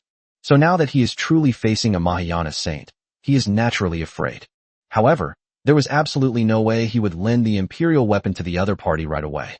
Heaven knows, the other party borrowed the imperial weapon and may never return it. But what if the other party is from the Feathered Divine Dynasty? If he lends out the imperial weapon, wouldn't he be courting death? Perhaps sensing Tuoba Yexian's worries, Yi Qingxian immediately said, you don't need to worry. I'm borrowing the imperial weapon to deal with the feathered divine dynasty. I'll return it to you after I've used it." Upon hearing this, Tuoba Yi remained unmoved. "Senior, you are joking. I do not possess any imperial weapon." Yi Qingxian frowned upon hearing Tuoba Yeshian's words. "Since you won't lend it to me, I'll just have to borrow it anyway. Don't worry, I'll definitely return it to you after I've used it." After Yi Qingxian finished speaking, she quickly grabbed at Tuoba Yeshian. As she reached out, it was as if an invisible hand was about to grab Tuoba Yeshian. Just then, Tuoba Yeshian's imperial army moved. Clang! With a clang, the imperial weapon sword swiftly detached from Tuoba Yeshian and shot towards Yi Qingxian. Upon seeing this, Yi Qingxian's expression changed drastically, because she had already sensed the threat posed by the imperial weapon longsword. She had a feeling that if she took the attack of this imperial weapon head-on, she would be injured even if she didn't die. Therefore, she quickly retreated to avoid it. Fortunately, after she retreated quickly, the imperial weapon only pursued her for a short distance before stopping. Yi Qingxian understood that the emperor weapon's spontaneous attack required a large amount of energy, which was why it did not continue to pursue her. Yi Qingxian guessed correctly. Tuoba Yeshian was just a mortal, so he needed to use top-grade spirit stones to recharge. Each time it is fully charged, the imperial weapon can only unleash its full power twice on its own. After 2 uses, the imperial weapon will run out of energy, and then it will be at the mercy of others. Just after the imperial weapon retreated, Yi Qingxian returned and pounced on it again. She saw through the weaknesses of the imperial weapon, so she was confident that she could obtain it. "Junior, I really just want to borrow the imperial weapon for a moment. I promise to return it to you after I'm done, and I'll even give you a large reward." While seizing the imperial weapon, Yi Qingxian also tried to persuade Tuoba Yi to compromise first. However, Tuoba Yeshian was not about to compromise. Not only did he have the imperial weapon attack Yi Qingxian, but he also secretly took out an attack talisman. According to that seniorly Xiaojun, this kind of talisman can even kill a powerhouse at the half-step Great Emperor realm. Although he didn't know if it was true, after listening to the introduction, he knew that this kind of talisman was very legitimate. He doesn't want to use it unless it's absolutely necessary. In the sky, the imperial weapon and Yi Qingxian had already started fighting. However, Yi Qingxian quickly gained the upper hand. The power of the imperial weapon is gradually being depleted. At that moment, the imperial weapon unleashed its full power and then swiftly flew onto Tuoba Yeshian. The emperor's weapon struck with all its might, forcing Yi Qingxian to dodge in a sorry state, but that was all. Just as Yi Qingxian was about to grab Tuoba Yeshian again to seize the emperor weapon whose energy had been depleted, suddenly, Tuoba Yeshian activated the talisman directly. The next moment, the talisman rose in the wind. In an instant, the talisman transformed into a bolt of lightning, like a thunderbolt, and then swiftly attacked Yi Qingxian. Upon seeing the lightning bolt, Yi Qingxian felt a chill run down her spine. The next moment, she instantly threw out a substitute puppet. She herself fled at top speed. Boom! The substitute puppet was struck by lightning like a calamity, and much of its lightning power was consumed. The remaining lightning power, as if it had locked onto Yi Qingxian, continued to rapidly pursue her. A few seconds later, boom! The powerful lightning struck Yi Qingxian as she fled. Even though Yi Qingxian had already deployed her strongest defenses, wearing low-grade spiritual artifact armor and multiple layers of protective array barriers. However, under the lightning-like attacks, they were quickly defeated one by one. After much of the lightning power was depleted, it finally struck Yi Qingxian's body. A moment later, Yi Qingxian's body fell straight down, creating a large crater in the ground. Because Yi Qingxian had already escaped to a great distance, this scene was not seen by Tuoba Yeshian. All he knew was that he pulled out a talisman and directly drove away the Mayana saint. As for whether the saint was alive or dead, he didn't know. However, if that saint were to return, he would not hesitate to pull out another talisman to attack. In a grove of trees dozens of kilometers away from Tuoba Yeshian, Yi Qingxian struggled to sit up. Then she quickly pulled out various healing pills and threw them into her mouth, as if they were free. Half a month later, Yi Qingxian's injuries finally improved somewhat. After the charred skin peeled off, her tender pink skin was revealed. What kind of opportunity did that person receive? Yi Qingxian was utterly baffled.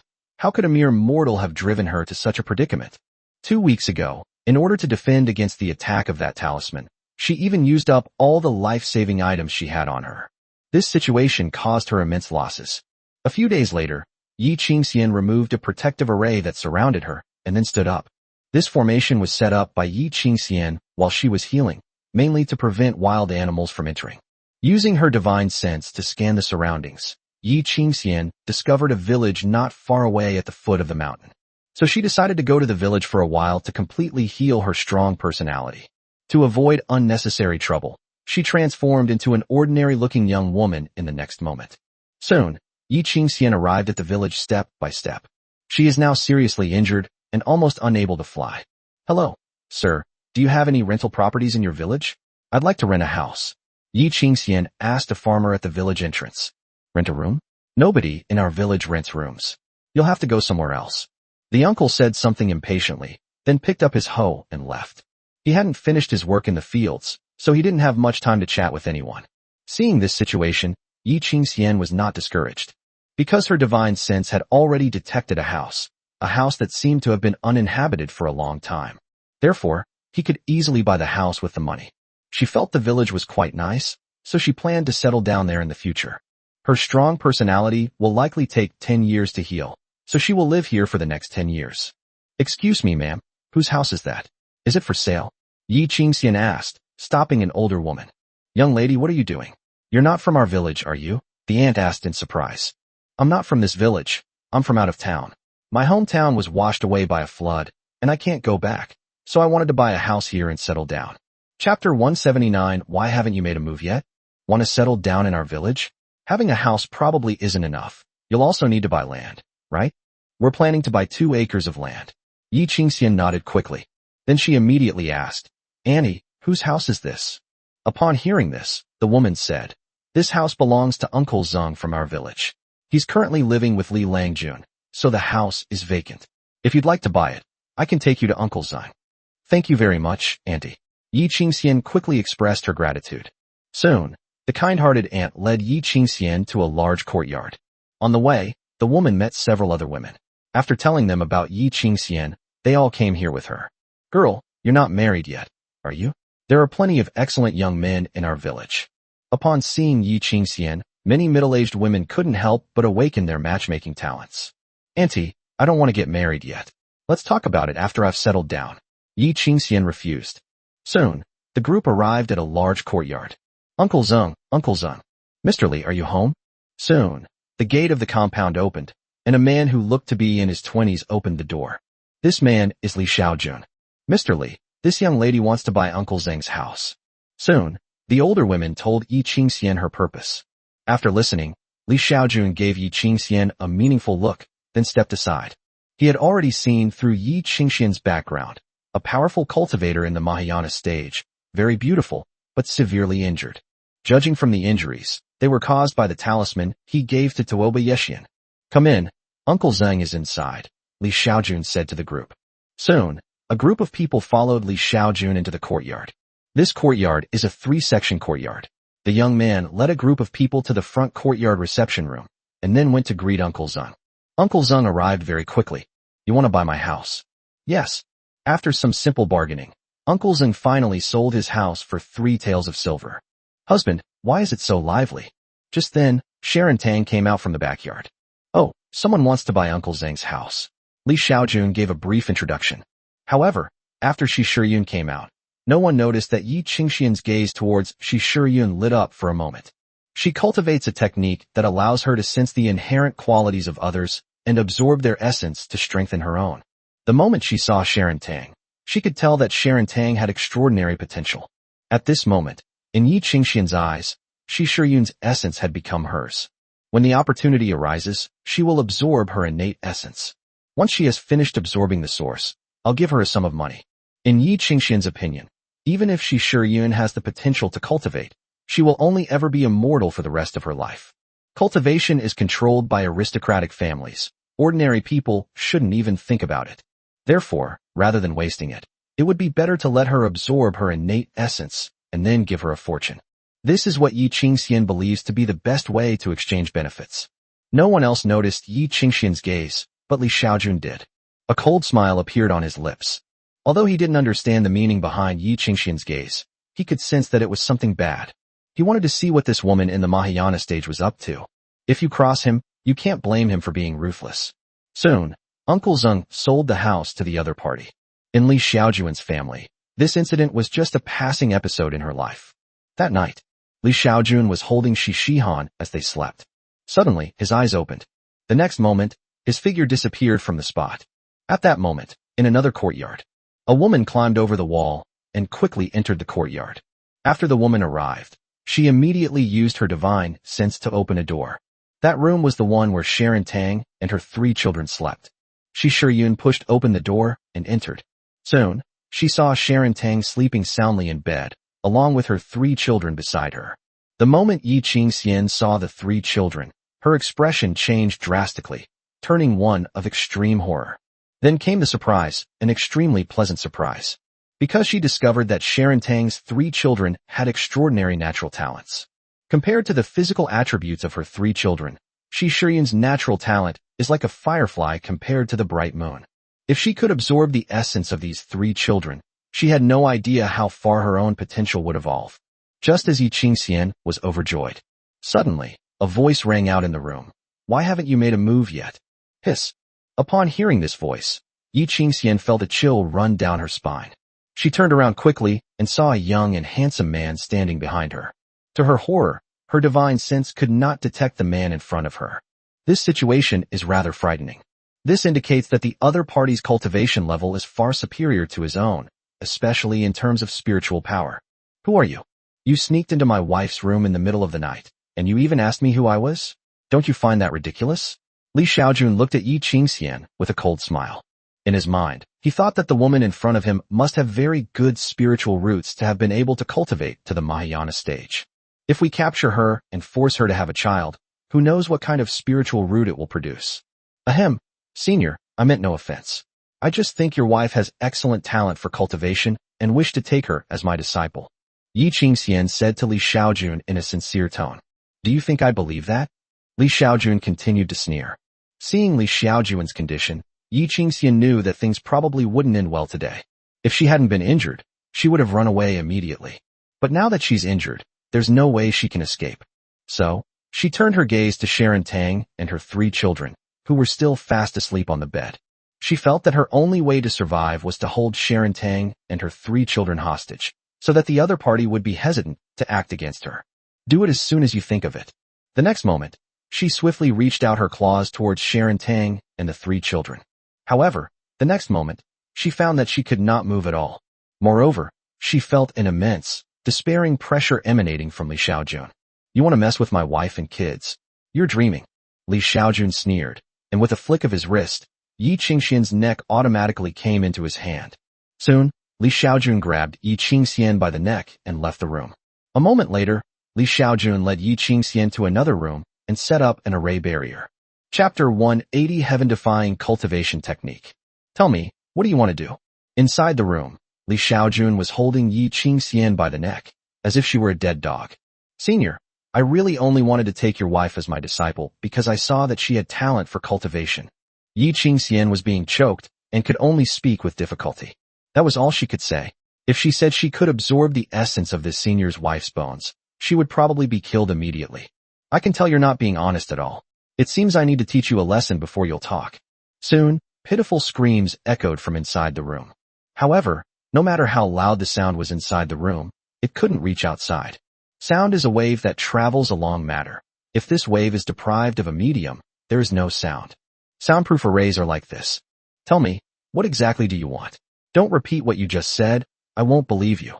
Li Xiaojun asked Yi Qingxian in an icy tone. I truly discovered that your wife has a talent for cultivation, which is why. It seems you're still not being honest, so don't blame me for searching your soul. Li Xiaojun said fiercely. When he was in the immortal realm, he could search the souls of cultivators in the soul integration stage. Now that I'm at the celestial immortal realm, I should be able to search the souls of Mahayana cultivators. Upon hearing that Li Xiaojun wanted to search her soul, Yi Qingxian's expression changed, but she quickly regained her composure. She knew that to perform a soul search, one's cultivation level had to be several realms higher than others. As a Mahayana cultivator, even if the other party were a great emperor, they would not be able to search her soul. But the next moment, she was horrified. She discovered that the man before her possessed unfathomable cultivation, and that she had instantly broken through his soul defenses. No, no, no, wait a minute, I'll talk. Yi Qingxian was scared. If her soul is searched, she will be ruined. She will become an idiot. Say it now? Too late. Li Xiaojun snorted coldly. However, if you cooperate with me in searching your soul, I can guarantee that I will not harm your soul. Li Xiaojun decided against going for the kill. Because he had noticed the woman in front of him long ago, she seemed to be a mortal enemy of the feathered divine dynasty. Therefore, sparing her life would allow him to help Tuoba Yexian overthrow the feathered divine dynasty. Of course, this is on the condition that she cooperates with his soul searching. If she doesn't cooperate, she'll definitely become mentally disabled under his forced soul search. I will cooperate. Yi Qingxian was at the mercy of others, like a fish on a chopping board, powerless to resist. The opponent was too powerful. Rather than be forcibly subjected to soul searching, she chose to cooperate. She just hoped that, as he said, the other party could guarantee not to harm her soul. With Yi Qingxian's full cooperation, Li Xiaojun searched her memories from beginning to end. Yi Qingxian was born in the Feathered God dynasty more than 5,000 years ago. When she was a child, Yi Qingxian was not called by this name, but by Arya. Yi Qingxian was the name she gave herself when she grew up. Arya's parents died when she was young, and she only had an older brother to depend on for survival. Her brother treated her very well. Even when life was difficult, he always tried to create a happy environment for her. Her older brother doted on her since she was little, and every year on her birthday, he would prepare a special birthday gift for her. The first birthday gift she received from her brother was a ring he made for her from scrap copper. Later, her brother made her another mask, which she liked very much. Until she grew up and became a 16-year-old girl. That year, the Feathered God dynasty conscripted able-bodied men, and Arya's brother was conscripted and never returned. One year, a Taoist priest came to Arya's village and prepared to take her as a disciple. In the village, there are two more people with cultivation talent, one of whom is Arya. However, Arya's talent was very low. She only had a pseudo-spiritual root. However, the cultivation sect she belongs to possesses many cultivation scriptures. He spent decades reading through all the cultivation manuals. After that, Arya named herself Yi Qingxian. After mastering a large number of cultivation methods and conducting continuous research on the human body, Yi Qingxian finally created her own cultivation method before her time was up. The cultivation technique she created allows her to absorb the spiritual essence of others to cultivate her own spiritual root. Therefore, thanks to this technique, Yi Qingxian's spiritual root improved rapidly. Her cultivation speed was also rapid. She broke through to the Great Ascension Saint realm in less than 5,000 years. By searching Yi Qingxian's memories, Li Xiaojun quickly mastered this cultivation technique, and even its principles. Of course, through soul searching, Li Xiaojun also understood why Yi Qingxian had approached her wife and daughter. This cultivation technique is able to detect the spiritual roots and talents of people nearby. The spiritual root is an extremely complex thing. Ordinary cultivators can hardly see it unless they use their true essence to examine someone's body. Even powerful cultivators cannot detect who has spiritual roots by scanning with their divine sense. Using true essence to probe directly would be too dangerous for ordinary people, as it could easily cause them harm. As for investigating cultivators, you can only detect them if they cooperate. Therefore, cultivators use a crystal ball to test the spiritual roots of ordinary people, especially children. This crystal ball can make the vital energy very gentle and will not harm the child's health. Of course, Yi Qingxian's cultivation method is different. Her cultivation technique allows even her divine sense to possess a trace of true essence. Then, her divine sense could detect whether people nearby had spiritual roots or talents. Of course, with Yi Qingxian's cultivation level, this property can only be applied to a distance of 10 meters. However, after Li Xiaojun tried to cultivate using this technique, he was able to use his divine sense to detect whether people around him possessed spiritual roots within a radius of 100,000 meters. The reason for such a long distance is mainly because Li Xiaojun's cultivation level is at the celestial immortal realm. Li Xiaojun never expected to get such a great opportunity from Yi Qingxian. Indeed, Li Xiaojun believed that this cultivation method was an opportunity for him. Although he now possesses the heavenly immortal realm, he has no spiritual root talent whatsoever, which is his lifelong regret. Now, with this cultivation technique, he can completely absorb the root essence of others to create and strengthen his own spiritual root. Under such circumstances, he might possess extremely powerful spiritual root talent in the future, or even have divine or demonic origins. If he possessed the origins of a chaotic god or demon, even without the system, he wouldn't worry about being unable to cultivate into an extremely powerful figure. Having mastered this technique, Xiaojun was eager to try out its characteristics. Therefore, he turned his gaze to Yi Qingxian. When he was searching her soul, he used his true essence to examine her spiritual root. At this moment, Yi Qingxian's spiritual root had been strengthened to the level of a yang spiritual root by absorbing the essence of others. If he were to devour her spiritual root, based on Yi Qingxian's experience in devouring others, he could reach the level of a superior spiritual root. Chapter 181 Bold Ideas. After considering it for a while, Xiaojun ultimately decided not to devour Yi Qingxian's spiritual root, because he came up with a way to exploit a bug.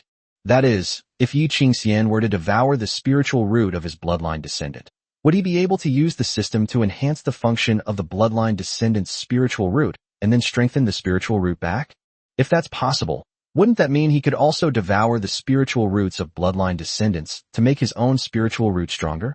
Xiaojun decided to conduct an experiment using Yi Qingxian. That is to let Yi Qingxian devour the spiritual root of her bloodline descendant and see what happens. Of course, he wouldn't use his own daughter, along with those of Sharon Tang and Sharon Tang, as an experiment. Therefore, Yi Qingxian must give birth to this offspring herself. Moreover, Yi Qingxian has a yang spiritual root, so if Xiaojun has a child with her, she only needs to spend a very small amount of money to give birth to a child with a superior acquired demon god root. Moreover, if a bug can be exploited, Yi Qingxian's spiritual root can be further enhanced. If she can elevate her spiritual root to the level of a celestial spiritual root, then she will be able to cultivate a lower grade innate divine or demonic root. What if she could elevate her spiritual root to the level of an acquired god or demon? For example, if Xiaojun has the foundation of a superior acquired demon god, then she only needs to spend a very small amount of money to give birth to a child with the foundation of a lower level chaotic god or demon. What if Yi Qingxian could raise her spiritual root to the level of a mid-level innate divine demon root? Wouldn't Xiaojun be able to give birth to a child with the roots of a superior chaos god or demon with only a small price to pay? If Xiaojun were to forcibly add system energy to a child with the foundation of a superior chaotic god or demon, it would require 100 trillion or 100 trillion energy values. If the woman possesses a mid-level innate divine or demonic root, then Xiaojun only needs to spend 25 billion energy points to conceive a child with a superior chaotic divine or demonic root. Therefore, in Xiaojun's view, Yi Qingxian's cultivation method was a perfect match for his system. Yi Qingxian had only just embarked on the path of cultivation when she was able to create such a heaven-defying technique. It must be admitted that her comprehension was exceptionally high, unparalleled in the world. The thought of exploiting a bug changed Xiaojun's gaze towards Yi Qingxian. "Senior, what are you going to do?" Upon seeing Xiaojun's terrifying gaze, Yi Qingxian panicked. You'll find out soon enough." Xiaojun grinned mischievously. Next, Xiaojun waved her hand and threw Yi Qingxian onto the bed. During this process, Yi Qingxian's clothes vanished into nothingness in midair. The next moment, Yi Qingxian was lying naked on the bed. Yi Qingxian was terrified. She quickly exclaimed, "Senior, please. You're already at the great emperor realm. How can you indulge in such base pleasures as those of mortals?" I'm just an ordinary person." After saying that, Xiaojun pounced on him. Yi Qingxian's cultivation was sealed, so she could only let him do as he pleased from now on. Don't.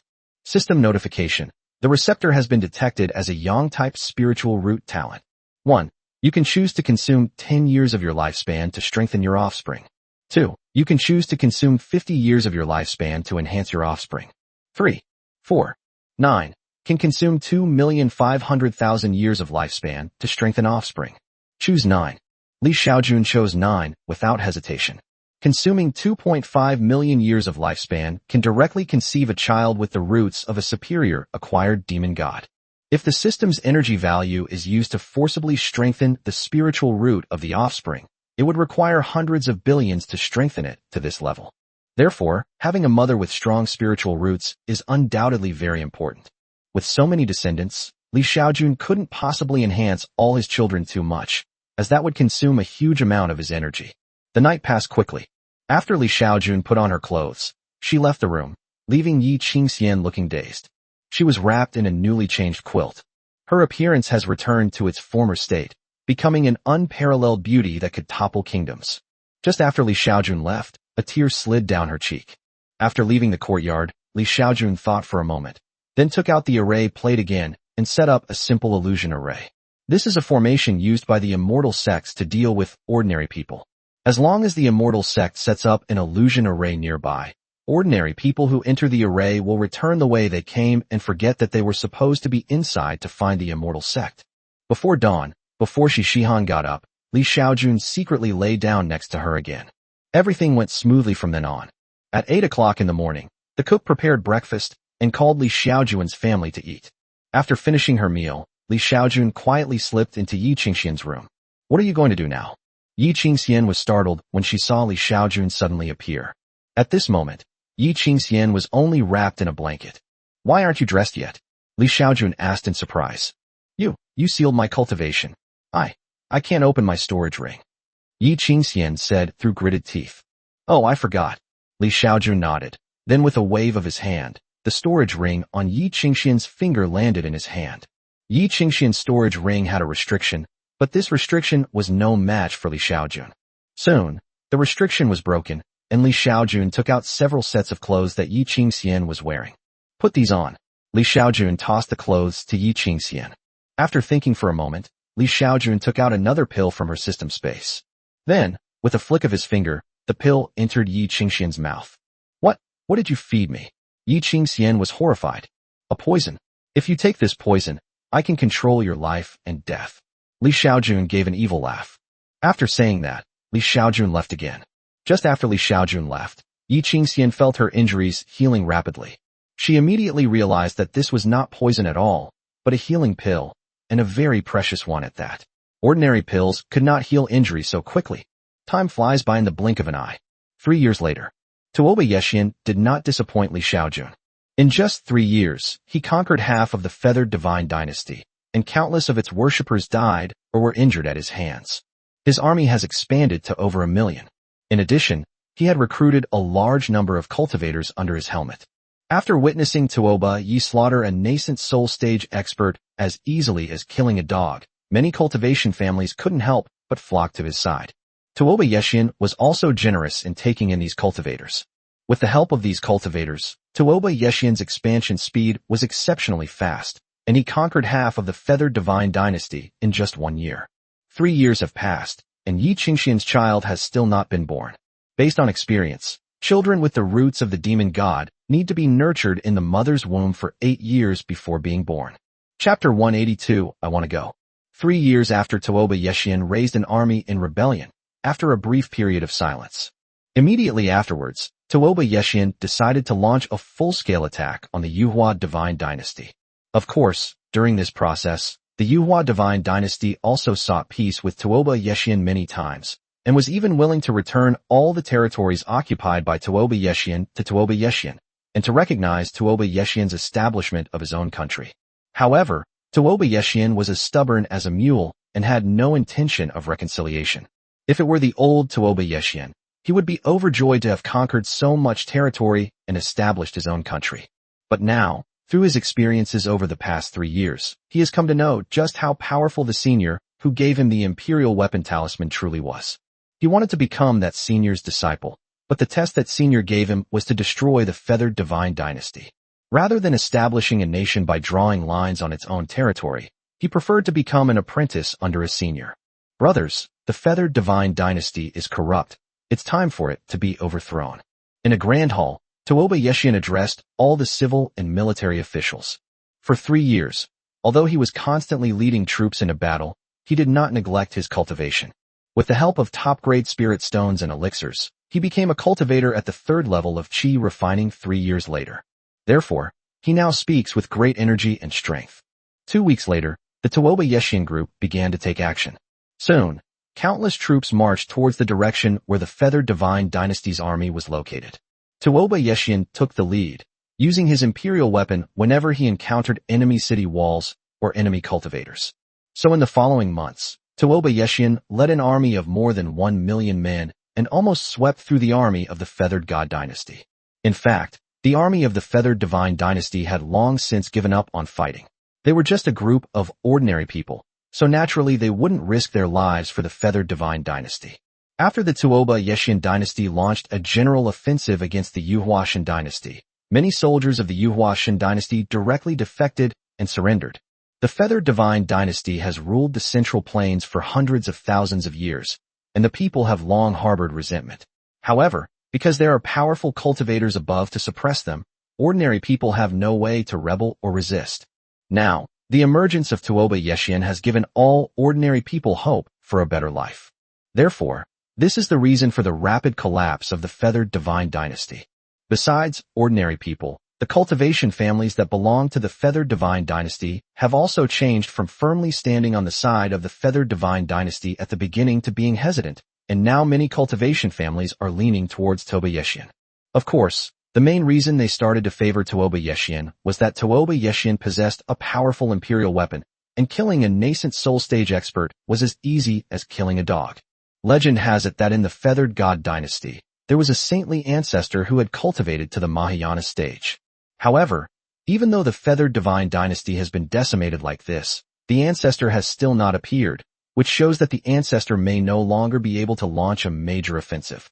6 months later, Tuoba Yeshian's army swept across most of the territory of the feathered divine dynasty, eventually reaching the outskirts of the feathered divine dynasty's capital. In the capital city, those with the ability had already fled, leaving only the majority of ordinary people unable to escape. Just as Tuoba Yeshian's army arrived outside the capital, countless lights lit up in the sky above the capital city. Soon, the lights began to spread and eventually formed a huge array shield, which then enveloped the entire capital city. Ancestor, can the city's protective formation withstand the attack of the imperial weapon? On the walls of the capital city, the emperor asked an old man a question. We can't stop it, but we can deplete the energy of the imperial weapon, the old man said calmly. Even if it depletes some of the enemy's imperial weapon's energy, it's still good. The emperor nodded. Standing on the city wall, the emperor looked at the rebel army, which had expanded to millions, and he felt no worry whatsoever.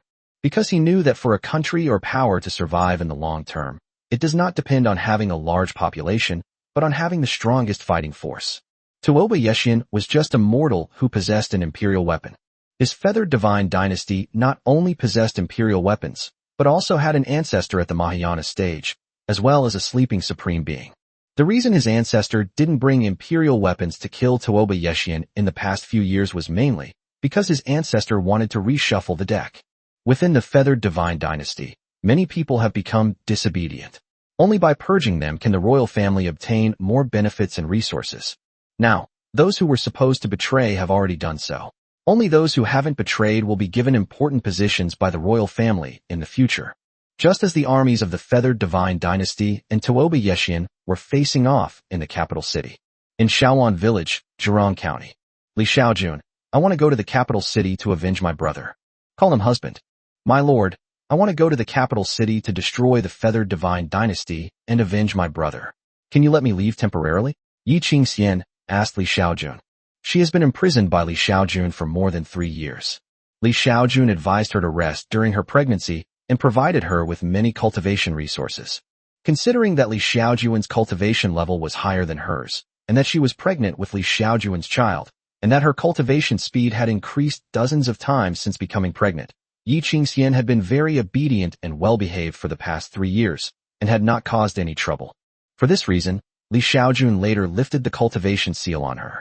During these 3 years, although Yi Qingxian stayed in Xiaojun village, she spent most of her time focusing on the war between Tuoba Yeshian and the Yuhua divine dynasty. Now, Tuoba Yeshian has already occupied most of the territory of the feathered divine dynasty. Now, all that is left is to capture the capital city so that he can overthrow the entire feathered divine dynasty. Under such circumstances, Yi Qingxian naturally couldn't sit still. That's why she found Xiaojun, wanting to go to the capital to personally destroy the feathered divine dynasty and avenge her brother. Upon hearing Yi Qingxian's explanation, Xiaojun thought for a moment and then nodded. Okay, go ahead, this is your obsession. Now that Yi Qingxian had become his woman, he wasn't an unreasonable person. Moreover, as a celestial being, his divine sense could cover a distance of tens of millions of kilometers, making it impossible for Yi Qingxian to escape. Moreover, Li Xiaojun has placed a restriction on her, so no matter where she runs, Li Xiaojun can find her. These are for you. Li Xiaojun took out several pieces of equipment and handed them to Yi Qingxian, saying, "This is a top-grade spiritual armor, a top-grade low-grade immortal flying sword with excellent attack power, a teleportation talisman, and several attack talismans. This is a top-grade spiritual artifact armor, capable of withstanding several attacks from a great emperor in the tribulation transcending stage. The immortal flying sword can be controlled to perform sword control techniques, and its power can easily kill a great emperor in the tribulation transcending stage. As for the teleportation talisman, it can teleport a person hundreds of kilometers away, making it a good tool for escaping." After giving Yi Qing the immortal armor, immortal sword, and talismans, Li Xiaojun explained their power and how to use them. The reason he gave these things to Yi Qingxian was that he used his divine sense to scan beneath the imperial city of the feathered divine dynasty and discovered that another tribulation transcending stage expert was sleeping. This must be the foundation of the feathered divine dynasty. Without these equipment, Yi Qingxian would be delivering food to the feathered divine dynasty if she went there. Chapter 183. Old man die? This is a celestial artifact? You're going to give this to me? When Yi Qingxian saw Li Xiaojun give her the immortal artifact, she was completely stunned. That's a legendary celestial artifact. At this moment, Yi Qingxian couldn't understand Li Xiaojun anymore. Someone who can casually give away immortal artifacts is either someone with a lot of immortal artifacts or a fool. She didn't believe that Li Xiaojun had developed feelings for her before giving her the magical artifact. Having lived for thousands of years, she simply doesn't believe in any kind of bullshit emotions in this world. She was forced to have Li Xiaojun's child because she was intimidated by his power. What are you thinking about? This is a loan for you. Return it to me when you're done using it, Li Xiaojun said to Yi Qingxian. He didn't care about a low-grade immortal sword. He wouldn't even look at something like that now. However, he couldn't say that he gave it to Yi Qingxian for nothing. After all, the immortal artifact was of average value to him, but to the people of this world, it was an unparalleled treasure. All right, go now, and come back quickly. Li Xiaojun waved to Yi Qingxian. All right, Yi Qingxian agreed and quickly left. However, Li Xiaojun did not notice that after Yi Qingxian left, a sly look appeared in her eyes. Now that the sword has been given to her, can she return it?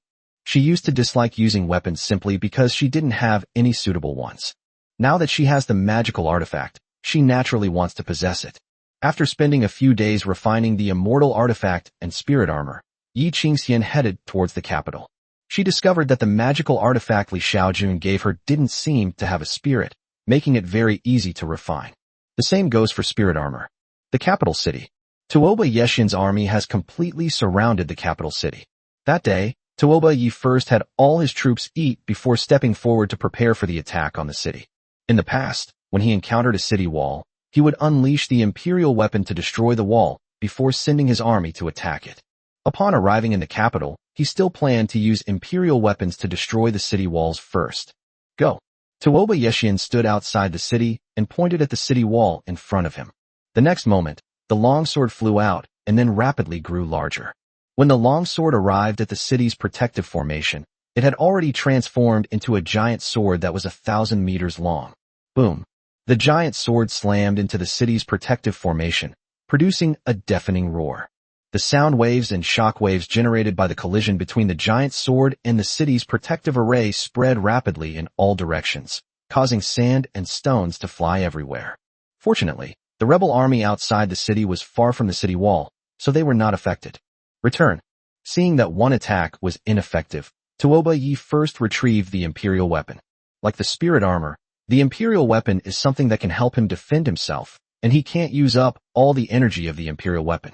After feeding the imperial weapon 2 top-grade spirit stones, Tuoba Yi first took out some array plates. These array plates were given to him by that senior, and they are said to be able to break all arrays.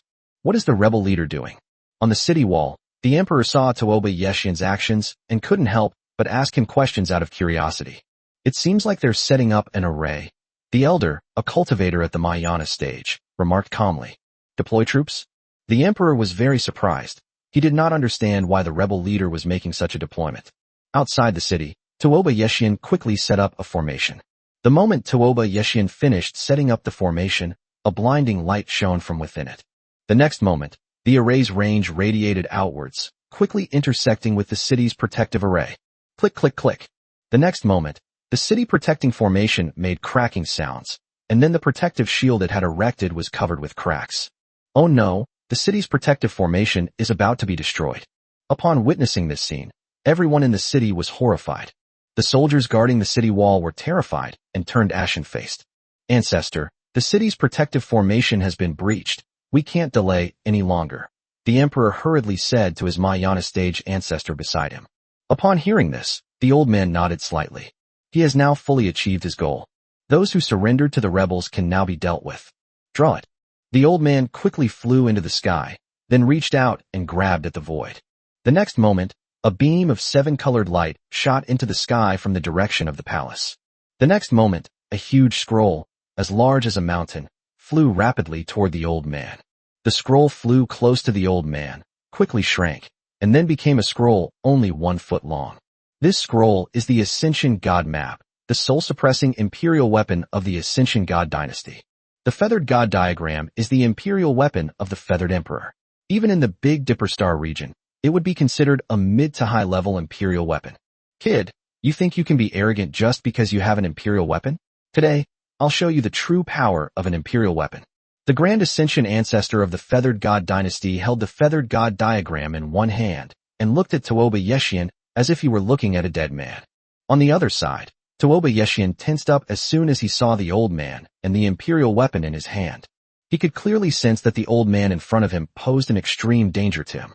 So the next moment, he pulled a red talisman directly from his person. Just as Tuoba Yi took out the talisman, the old man on the other side made a move. He tossed the scroll in his hand, and it quickly grew larger and unfolded in the sky.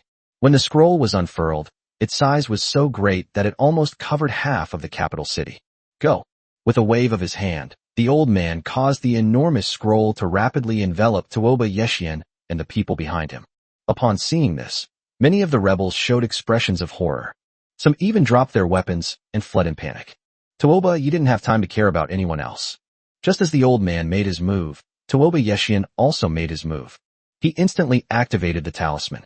Just as Tuoba Yeshian activated the talisman, a ball of flame flew out rapidly, then grew larger and larger, eventually becoming a huge fireball with a diameter of several hundred meters.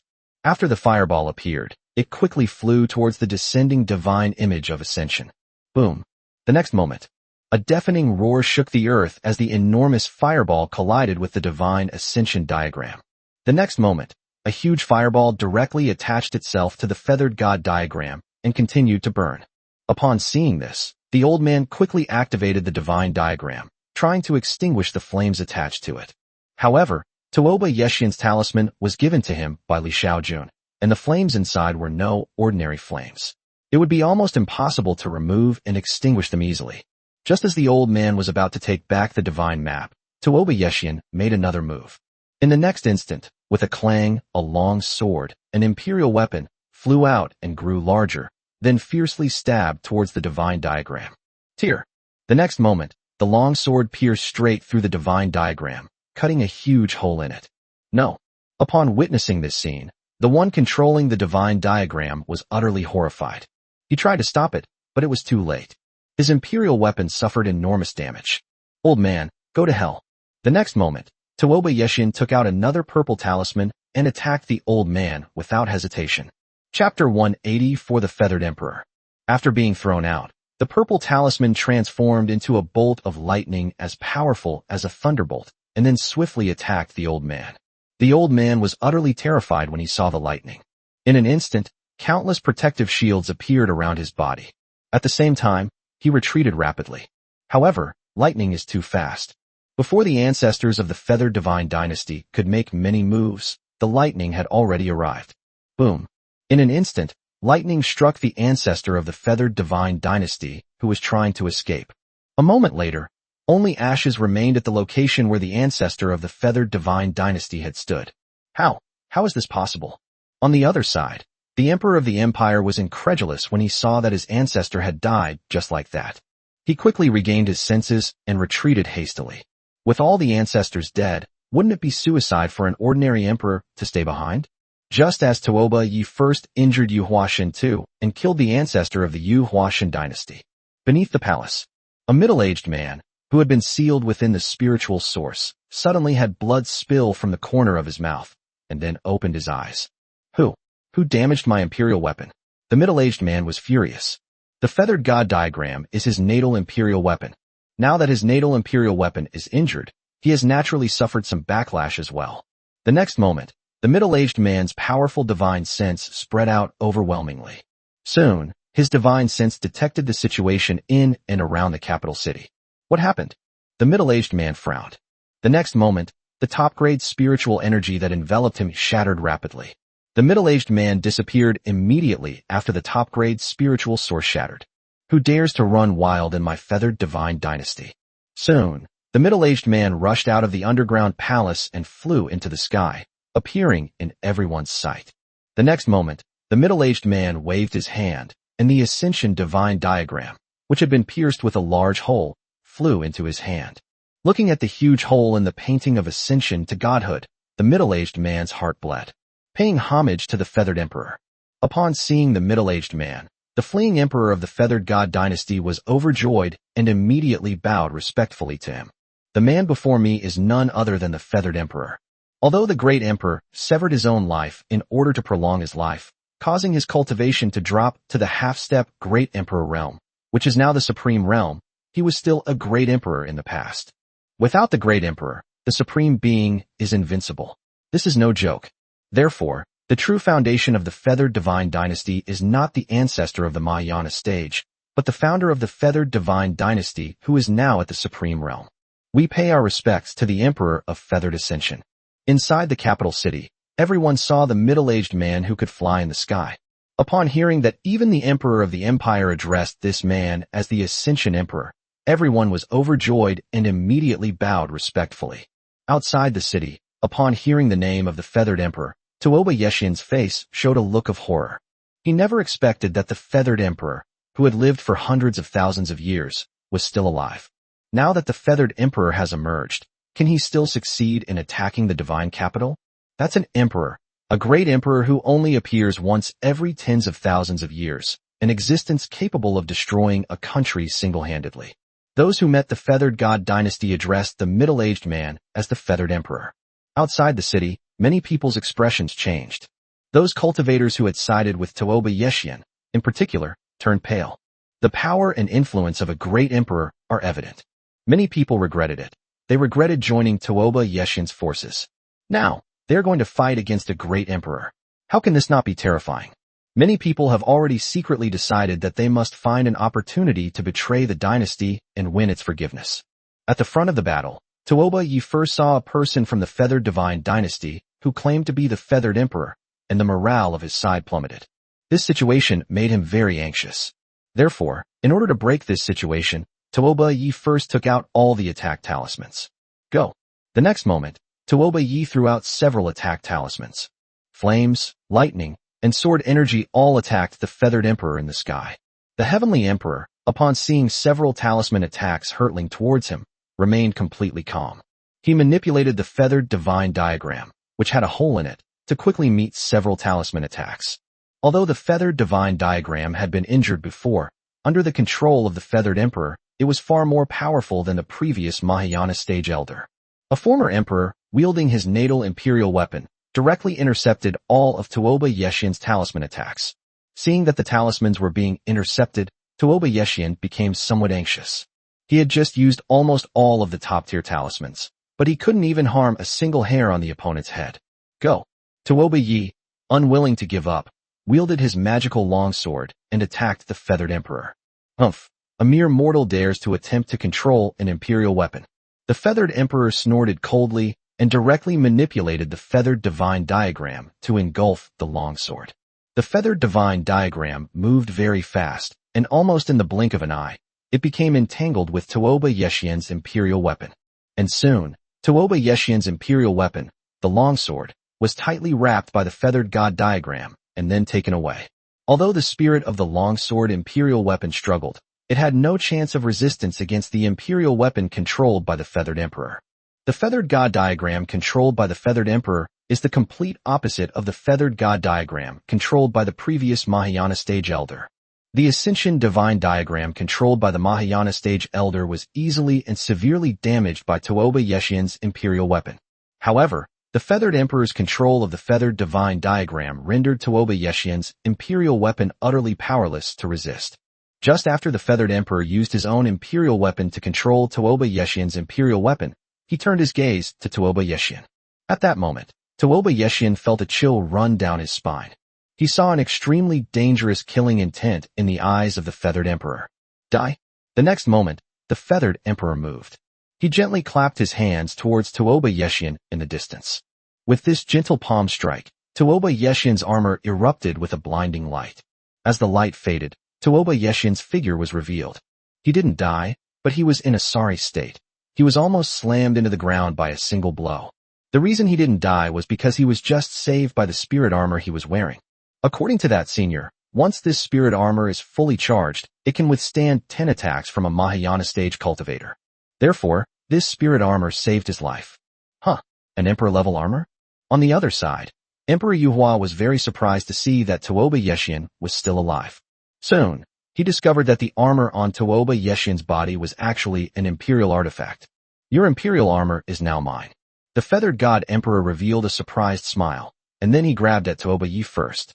The next moment, Tuoba Yeshian felt himself being controlled by something, lifted up, and then flew towards the feathered emperor. Just then, a golden streak of light flew swiftly from the horizon and arrived over the capital in the blink of an eye. The golden light moved at lightning speed, and upon arriving in the capital, it immediately attacked Emperor Yuhua, Chinese paladin. Upon seeing the golden light, the feathered emperor was horrified. Chapter 185 Where to Escape To? Upon seeing the golden light, the feathered emperor was so shocked that he only had time to move the feathered divine diagram in front of him to intercept it before he was sent flying by the immense force. At this moment, everyone saw a scene resembling a mushroom cloud appear. Boom. Moments later, many people heard a loud explosion. Who? Everyone had the same question. Who was it that sent the feathered emperor flying? That was once a great emperor. Although the great emperor had severed his cultivation and become a supreme being at the half-step great emperor realm, he was still once a great emperor. Moreover, this emperor also possesses imperial weapons. Imperial weapon? Everyone suddenly realized that at the sight of the explosion, a huge painting had been split in two. Emperor Yuhua's imperial weapon was actually cut in two. It is foreseeable that this imperial weapon, which resembles a painting, has been completely destroyed. On the other side, after being struck by the golden light, the feathered emperor was sent flying like a cannonball. This speed of flight is invisible to the naked eye. However, cultivators with divine sense were able to observe the flight trajectory of the feathered emperor using their divine sense. After being knocked away, the feathered emperor's entire body twisted into a sharp angle. During the flight, it even vomited large amounts of blood. Just after the feathered emperor was knocked away, a stunning woman quickly appeared before everyone's eyes. After the woman appeared, he did not stop, but quickly chased after the direction in which the feathered emperor had been knocked away. On the other side, the feathered emperor was seriously injured by a single blow. He immediately realized that he could not possibly be a match for that woman who was at the great ascension stage and wielded a celestial sword. So after being knocked away, he didn't say a word and immediately ran away. Fortunately, at the last moment, he managed to block the opponent's sneak attack at the cost of destroying his imperial weapon. Otherwise, he would have lost all power to resist. In Xiaojun village, Xiaojun was also keeping a close eye on the battle in Shindu. When he saw Yi Qingxian's sneak attack succeed, he knew that the outcome of the battle was no longer in doubt. But soon, something surprising happened to Xiaojun. He discovered that although Yi Qingxian was chasing the feathered emperor, she didn't seem to be going all out. It actually feels more like a cat playing with a mouse. He saw that Yi Qingxian quickly followed the feathered emperor into the starry sky. Yi Qingxian seemed to be using her immortal sword to drive the feathered emperor to flee in one direction. Seeing this, Xiaojun quickly realized that Yi Qingxian wanted to escape. No matter where Yi Qingxian hides on the planet, she cannot escape Xiaojun's control. As long as she enters the starry sky and escapes Xiaojun's perception range, she can escape. Although Xiaojun had been very good to her for the past 3 years, providing her with cultivation resources and guiding her in her cultivation. But she lost her freedom. So now that she has the opportunity, she naturally wants to escape. As for the feathered divine dynasty, She had already chased the feathered emperor to such an extent that she refused to believe that Tuoba Yeshian could not overthrow the feathered divine dynasty. As long as Tuoba Yi destroys the feathered divine dynasty first, she can consider it revenge for her brother. In the starry sky, Yi Qingxian and the feathered emperor chased each other and fled, quickly flying further and further away. However, they were unaware that a young figure was following them at a leisurely pace. The figure was none other than Li Xiaojun. He had left a puppet clone in Xiaojun village before chasing after them. The clone was created for him by his daughter, specifically to deal with such situations. In the starry sky, Li Xiaojun was millions of kilometers away from Emperor Yuhua and Yi Qingxian. Such a distance was absolutely impossible for the two of them to detect with their divine senses. With Yi Qingxian's cultivation at the 100-grade ascension stage, her divine sense could only perceive distances of up to about 10,000 kilometers. Li Xiaojun lagged behind the two men, making it impossible for them to notice him. Li Xiaojun did not immediately step forward to stop the two. He wanted to see how long Yi Qingxian would keep chasing the feathered emperor. Furthermore, Yi Qingxian was planning how to escape his grasp. A month has passed. Emperor Yuhua was forced by Yi Qingxian to flee to the vicinity of the most distant planet in the star system. This planet has many meteorite belts. When the two arrived here after chasing each other, Yi Qingxian suddenly launched a full-scale attack on the feathered emperor. Half an hour later, the feathered emperor was killed by the immortal sword. Soon, Yi Qingxian collected the corpse of the feathered emperor and his belongings. Finally, Yi Qingxian arrived at an outer meteorite in the meteorite belt. Li Xiaojun discovered that there was actually a teleportation array on this meteorite. However, judging from the specifications of the teleportation array, it is not an interstellar teleportation array. Seeing this, Li Xiaojun increased his flight speed. Although this teleportation array is not large in size, the distance it can travel in a single teleportation is far beyond the range of his divine sense. When Li Xiaojun reached the immortal realm, the range of her divine sense perception exceeded 10 million kilometers. Later, after his realm broke through to the celestial immortal level, the range of his divine sense perception even exceeded 100 million kilometers. In other words, the distance that Li Xiaojun's divine sense could perceive was 333 seconds long for light to travel.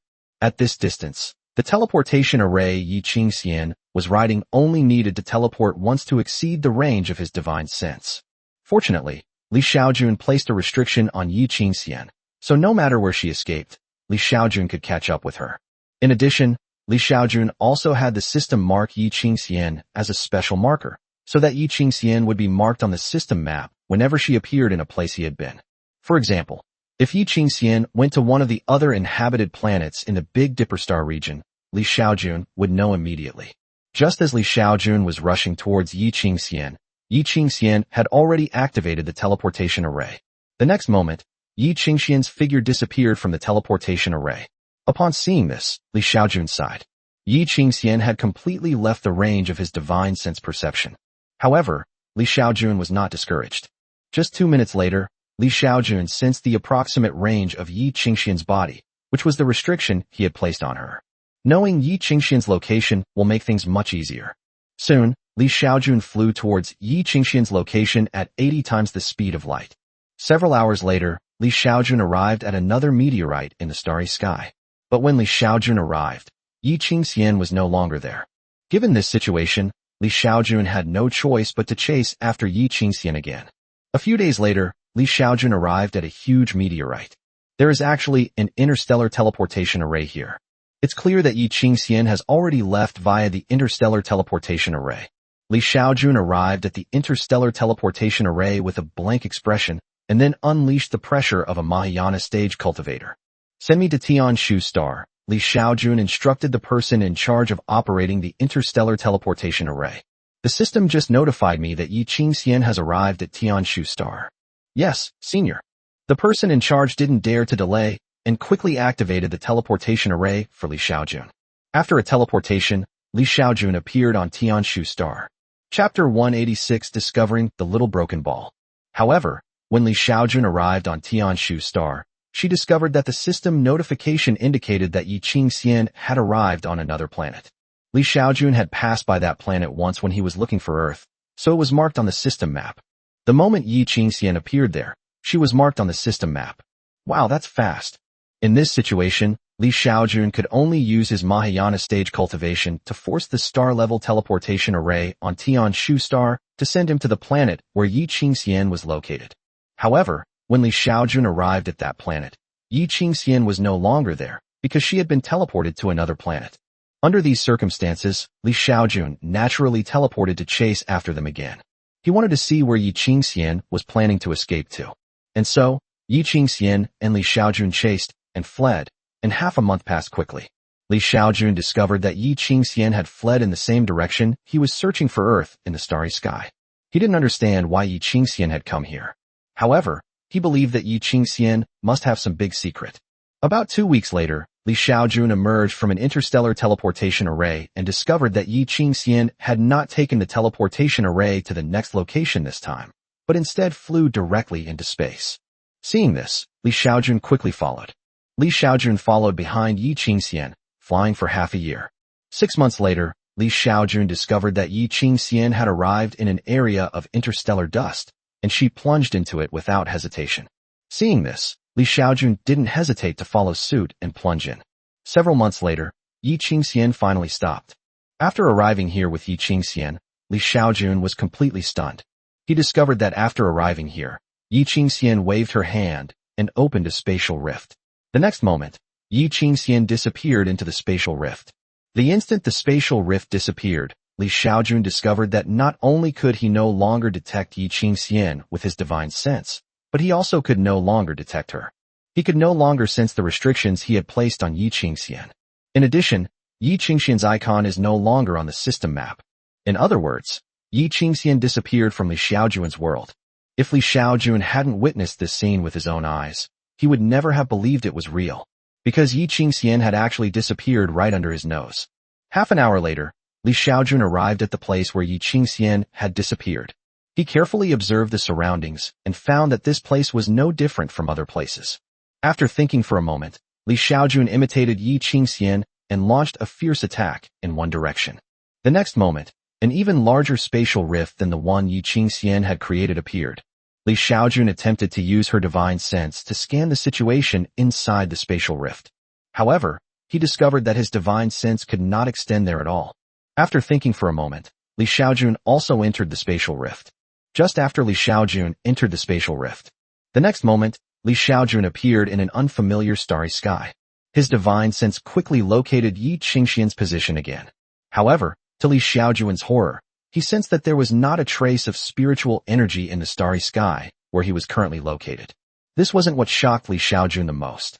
What horrified him most was that he discovered a star had appeared before his eyes. He looked ahead and, using the light he received, discovered that there was a life-bearing planet that was very familiar to him around the star. Ha ha ha. At that moment, Li Xiaojun burst into maniacal laughter, because he discovered that the life-bearing planet was actually the Earth he had been searching for over 100 years. As a powerful being in the celestial realm, his eyesight is far superior to that of an astronomical telescope.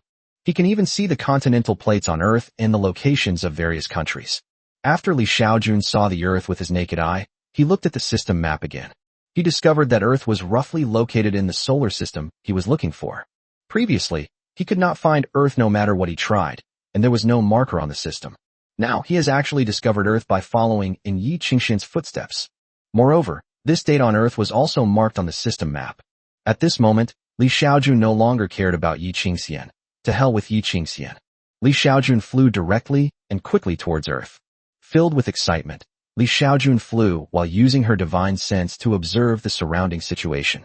A few days later, Li Xiaojun, traveling at 80 times the speed of light, finally flew from the edge of the solar system to the near planetary belt region. This is Neptune. Li Xiaojun saw a deep blue planet. Upon seeing Neptune, Li Xiaojun did not stop, but continued flying. Soon, Li Xiaojun saw another planet. Unfortunately, the 8 planets in the solar system are not arranged in a straight line, so the second planet that Li Xiaojun saw was Jupiter. Li Xiaojun approached Jupiter and then used her divine sense to scan Jupiter's structure. He discovered that Jupiter and Hengchang star in the cultivation world are similar, both being composed of hydrogen.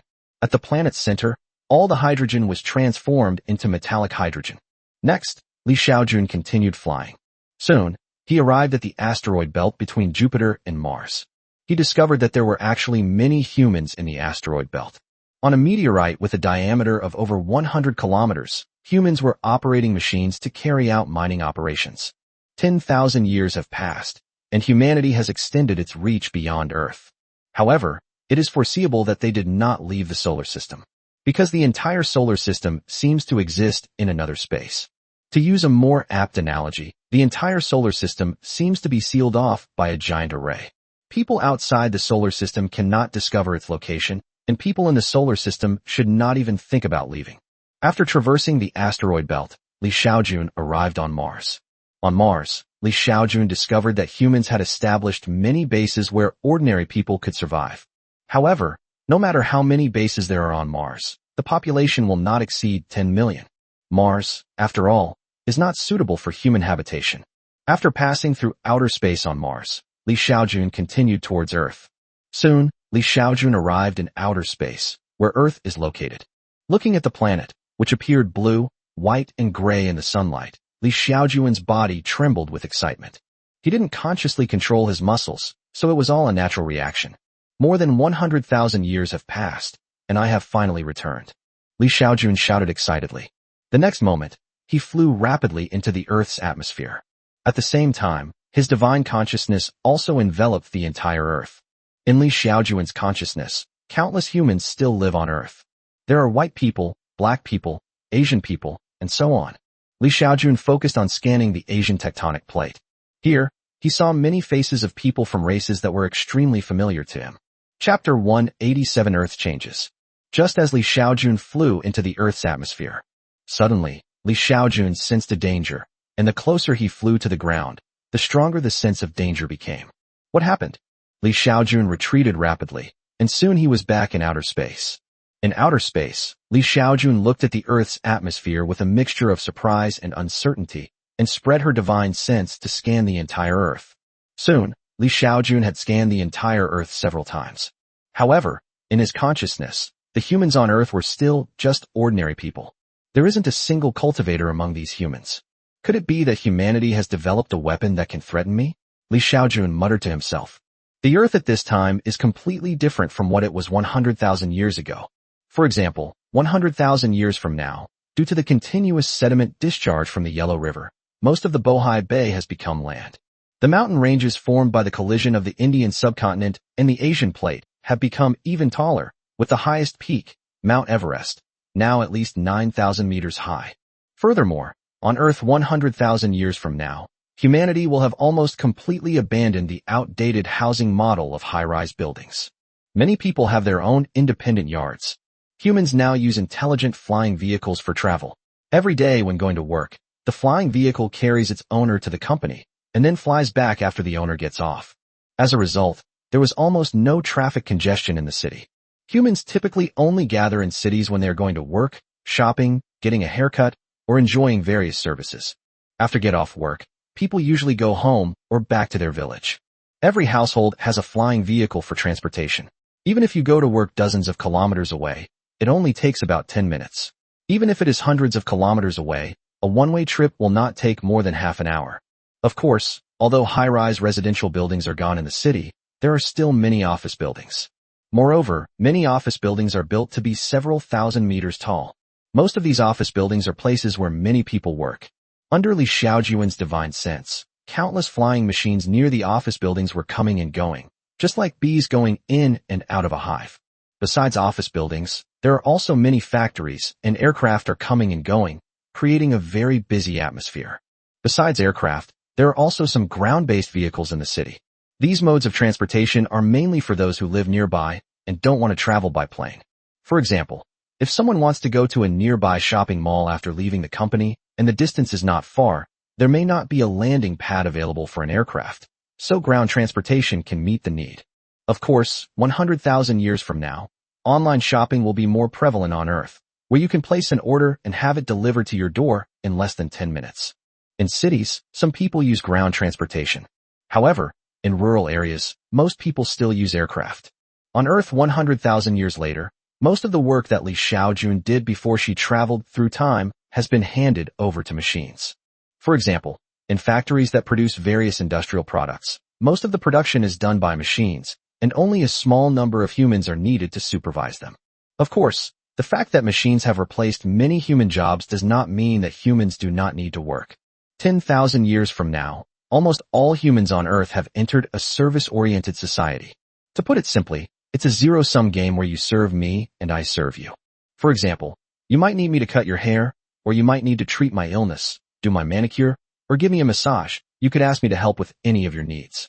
Overall, Xiaojun felt that Earthlings 100,000 years from now were living very well.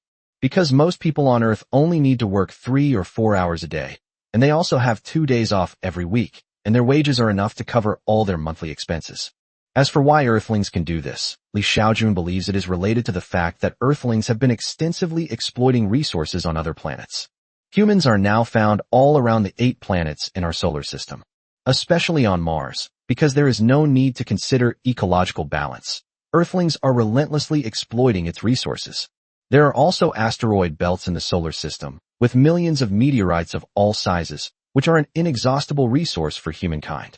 These resources will eventually be transported to Earth.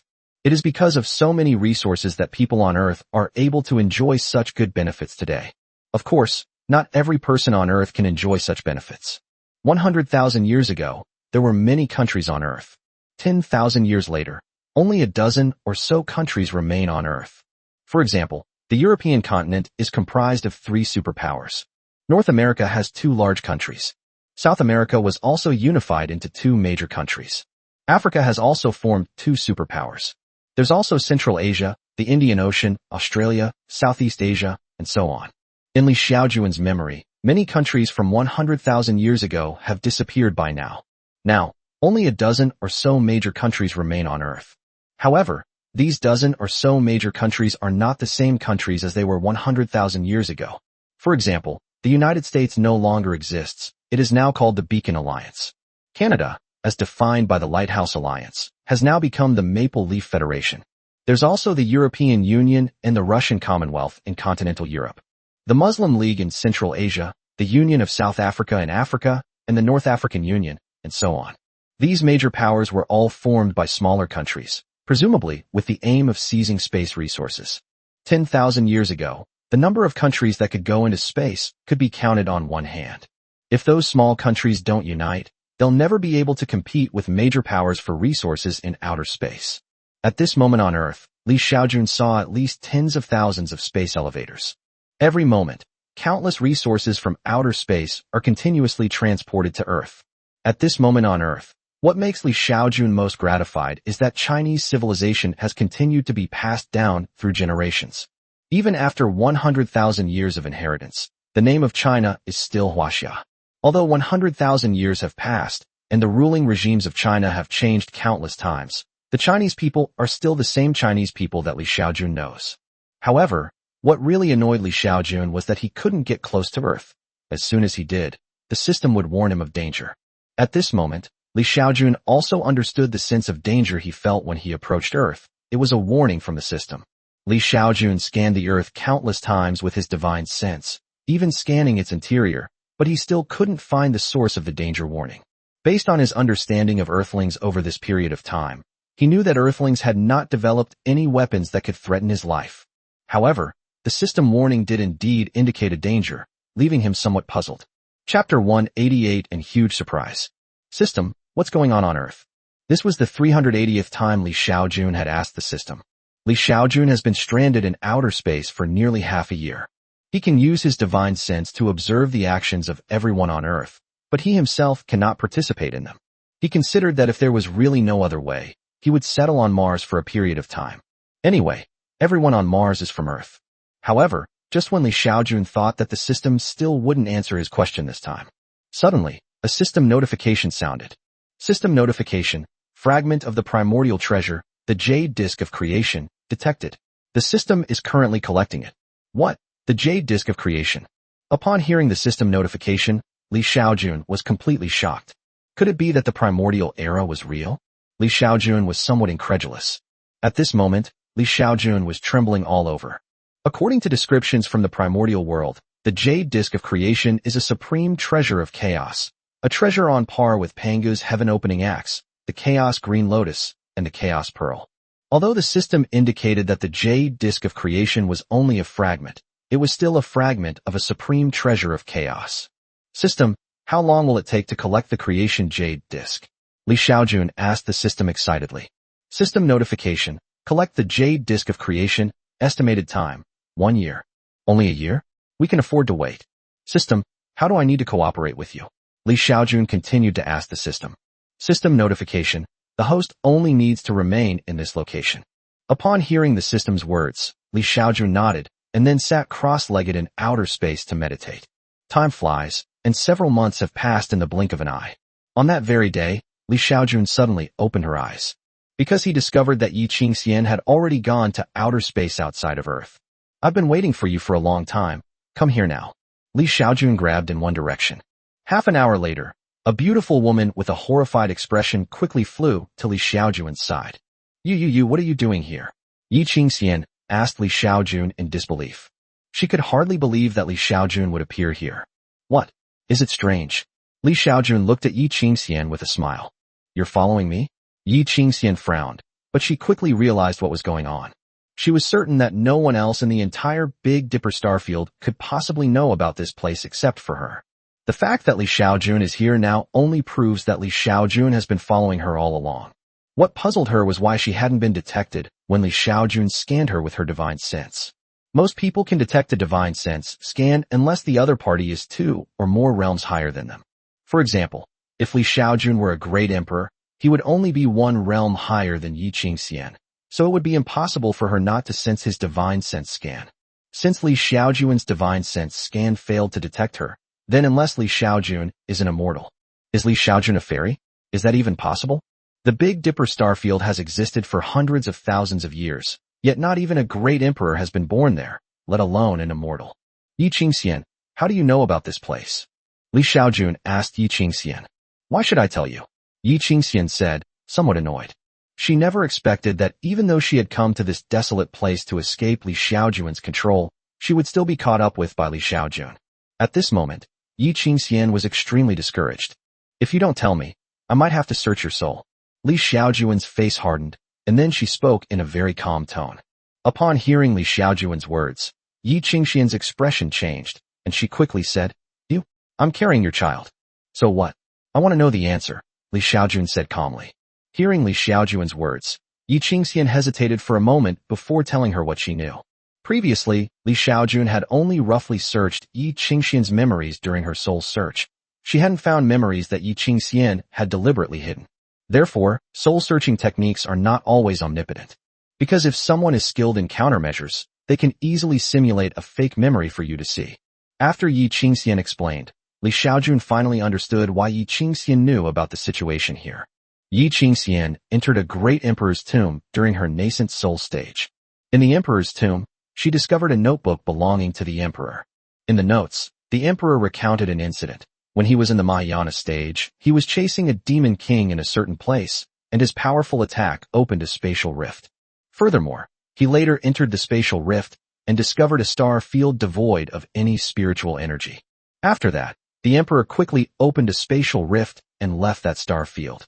After experiencing this event, the emperor recorded it in his notebook and marked the coordinates of the stars.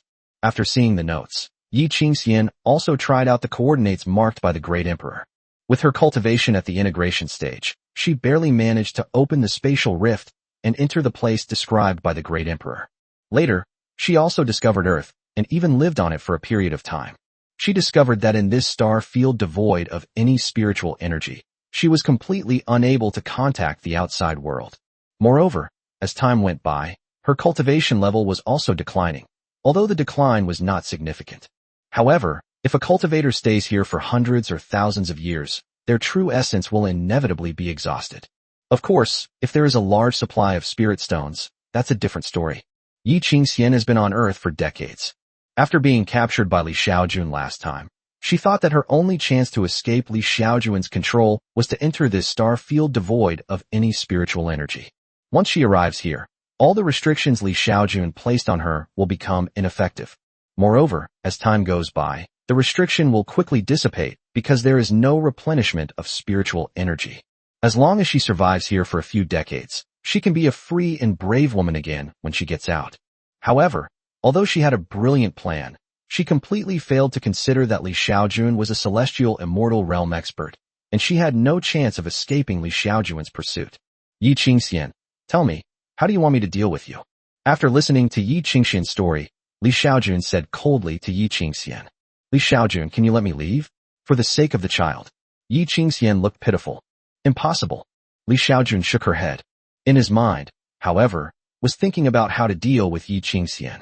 Yi Qingxian dared to run away, so punishment is absolutely necessary. However, she is currently pregnant, so the punishment cannot be too severe. Finally, Li Xiaojun came up with a solution. Chapter 189 9 Laws. You secretly escaped, so you may escape death, but you won't escape punishment. Therefore, I will punish you by making you stay here for several hundred years, Li Xiaojun said calmly to Yi Qingxian. Hearing Li Xiaojun's words, Yi Qingxian was surprised. It's that simple? Simple? You're mistaken, Li Xiaojun said calmly. I will seal your cultivation and take everything from you. After saying that, Li Xiaojun immediately sealed Yi Qingxian's cultivation. The next moment, Li Xiaojun took back all of her storage ring, magical clothing, immortal sword, and other items. In the end, Li Xiaojun only left Yi Qingxian with a set of ordinary clothes to wear. Li Xiaojun, you can't do this. Li Xiaojun, please don't. At this moment, Yi Qingxian also realized what was about to happen. If her cultivation hadn't been sealed, she could have lived here for hundreds, even thousands of years without any problem. However, now that her cultivation has been sealed, she has essentially become immortal with a powerful physical body. Moreover, this is a place devoid of spiritual energy, and since her storage ring was taken away, she can no longer access the spirit stones inside. So what will she use to replenish her depleted true energy? Ignoring Yi Qingxian's pleas, Li Xiaojun sealed Yi Qingxian's cultivation and took all her belongings before throwing her directly into the Earth's atmosphere. A few hours later, guided by Li Xiaojun's divine sense, Yi Qingxian landed in a Chinese city on Earth. After throwing Yi Qingxian down, Li Xiaojun ignored her. Although she had lost her cultivation level due to her own madness, her powerful physical body remained intact. On Earth, even a nuclear bomb probably wouldn't kill her. Therefore, Li Xiaojun had no reason to worry about her safety. Time flies, and several months have passed in the blink of an eye. On a certain day, system notification, fragment of the jade disk of creation successfully collected. New system features have been enabled. Please check them out. Upon hearing the system notification, Li Xiaojun was overjoyed. He quickly checked out the new features the system had mentioned. Soon, Li Xiaojun saw the new feature prompted by the system. The system has indeed added a new feature. After reading it, Li Xiaojun quickly understood the absurdity of this new feature. According to the original system, no matter how much cultivation value Li Xiaojun acquires from his descendants, he can only cultivate to the Xianxian realm. Why? Because to break through from a Xianxian to a Jingxian, one needs to comprehend a law to the point of 10%. Li Xiaojun's cultivation points can increase his cultivation level, but they cannot help him comprehend the laws. Therefore, if Li Xiaojun wants to break through to the golden immortal realm, under normal circumstances, he will need to upgrade the system twice before the system will allow him to comprehend the rules. Now that the system has collected the fragments of the jade disk of creation, Li Xiaojun no longer needs to upgrade the system twice to unlock the law point system. The fragments of the jade disk of creation collected by the system contain 9 laws: time, space, metal, wood, water, fire, earth, yin, and yang. Li Xiaojun was very excited when she saw these rules, because these laws are all extremely powerful laws. If he could max out his points in these laws, he would have a chance to become a saint in the future. Of all these laws, Li Xiaojun prefers the laws of time and space the most. These two principles are powerful, as you can tell from their names. So, without hesitation, Li Xiaojun began to add points to the laws of time and space. However, Li Xiaojun soon discovered something that horrified him. Li Xiaojun added 100 million cultivation points to the time law, but the time law still showed a percentage of 0.00001%.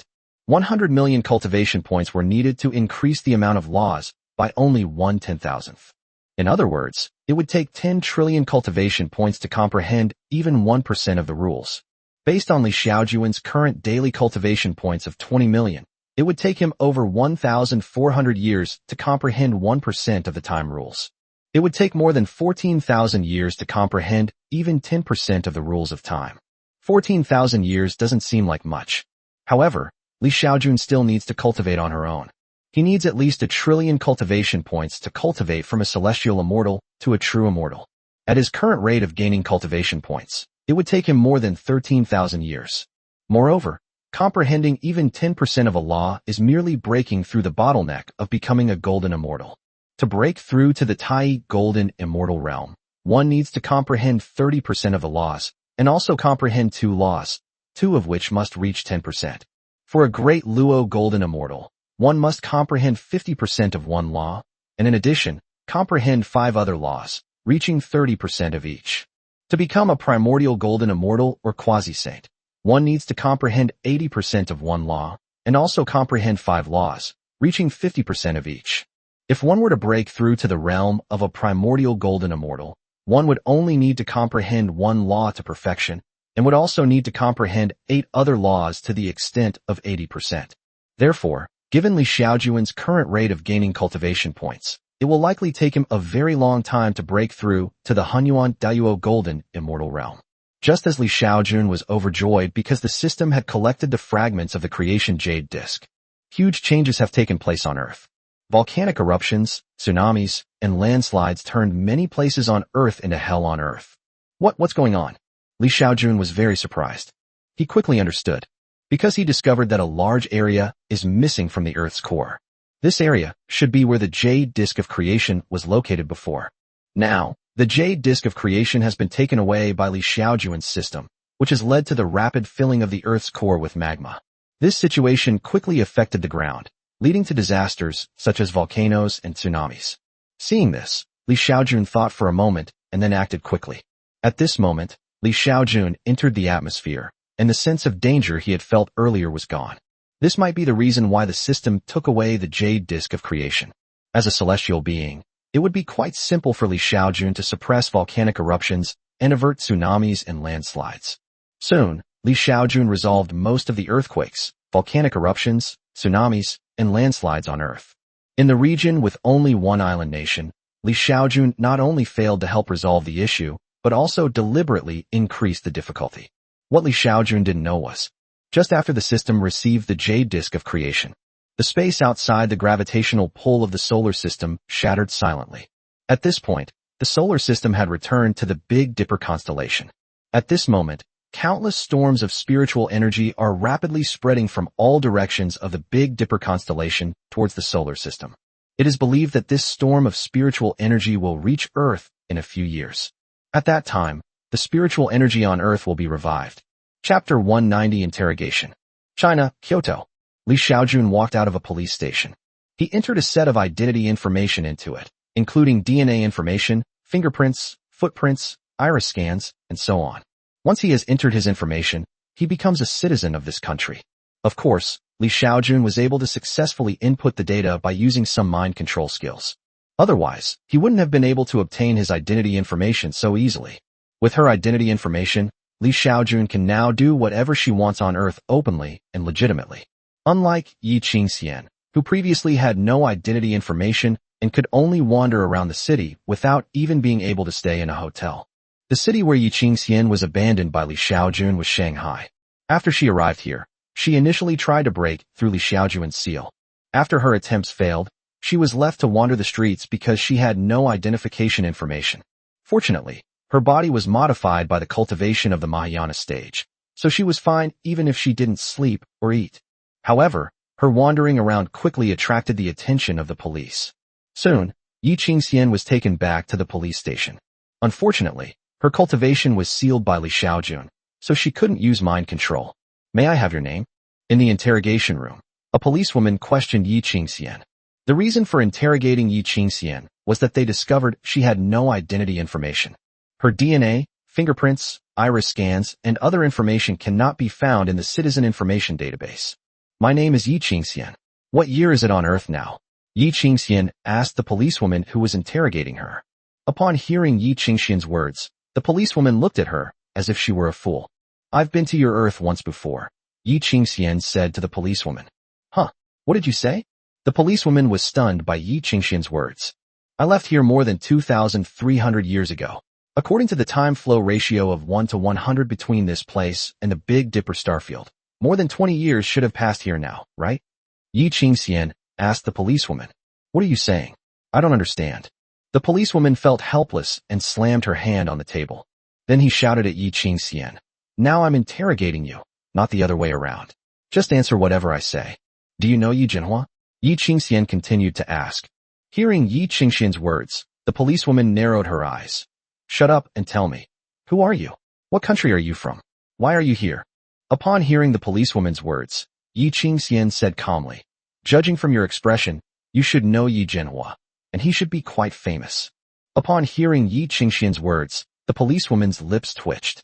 Next to the female police officer, a male police officer who was taking notes also twitched at the corner of his mouth. On the other side, Yi Qingxian said to herself, Yi Jinhua was one of my former disciples, as were Yi Hanxi and Yi Hanruo. So when I left Earth, I left them some spirit stones for them to cultivate with.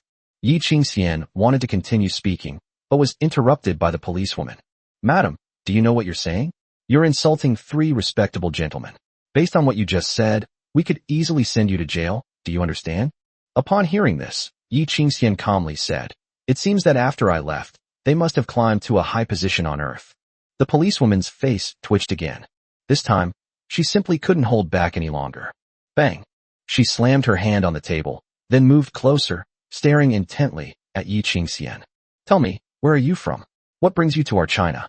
Despite being stared at intently by the policewoman, Yi Qingxian remained completely calm. She said calmly to the policewoman, I want to see Yi Jinhua. Tell him that I, Yi Qingxian, have returned. The policewoman nearly coughed up blood. Are you going to talk or not? If you don't blame us for sending you straight to jail. Just for insulting 3 respected gentlemen, we can get the court to sentence you to several years in prison. The policewoman shouted at Yi Qingxian. I've already said it. I'm telling the truth. Just tell Yi Jinhua that Yi Qingxian is back, and he'll come to see me. Yi Qingxian said calmly to the policewoman. Upon hearing this, the policewoman stopped in Bengbu again. You think I'll just relay a message because you tell me to? Mr. Yi Jinhua is a senior figure in China, and I'm just a lowly policeman. How can I relay a message? After a pause, the policewoman slammed her hand on the table again. Don't try to argue with me. If you don't cooperate, we'll have no choice but to hand you over to the court and let them sentence you. Hearing this, Yi Qingxian remained unmoved. Perhaps seeing that the policewoman had broken down, she nodded and said, All right, go ahead and ask. May I have your name? Yi Qingxian. What is your place of origin? The Yuhua Divine Dynasty. What? Beidou Starfield, Burial Emperor Star, Feathered Divine Dynasty, Qinghe County, Yi Family Village. Wait a minute, what did you just say? Didn't you ask me about my hometown? Yi Qingxian said calmly. I'm talking about my hometown. Upon hearing this, bang! The policewoman slammed her hand on the table again. Can't you speak properly? Just then, a middle-aged male police officer pushed open the door to the interrogation room and walked in. Xiaojun, you go out first. I'll interrogate this man, the middle-aged policeman said to the policewoman. All right, Chief Fu, you can interrogate him. This guy almost drove me crazy. The policewoman nodded, gave up her seat, and left the interrogation room. Ms. Yi, hello. I am Fu Pingyan, the deputy director of the police station. I will be interrogating you now. I hope you can cooperate with me. I've already cooperated quite well, Yi Qingxian said calmly. Hearing this, Director Fu smiled and said, Ms. Yi, you are pregnant, and it looks like you will give birth in a few months. I believe you don't want to go to jail as the mother of your child after the birth of your child.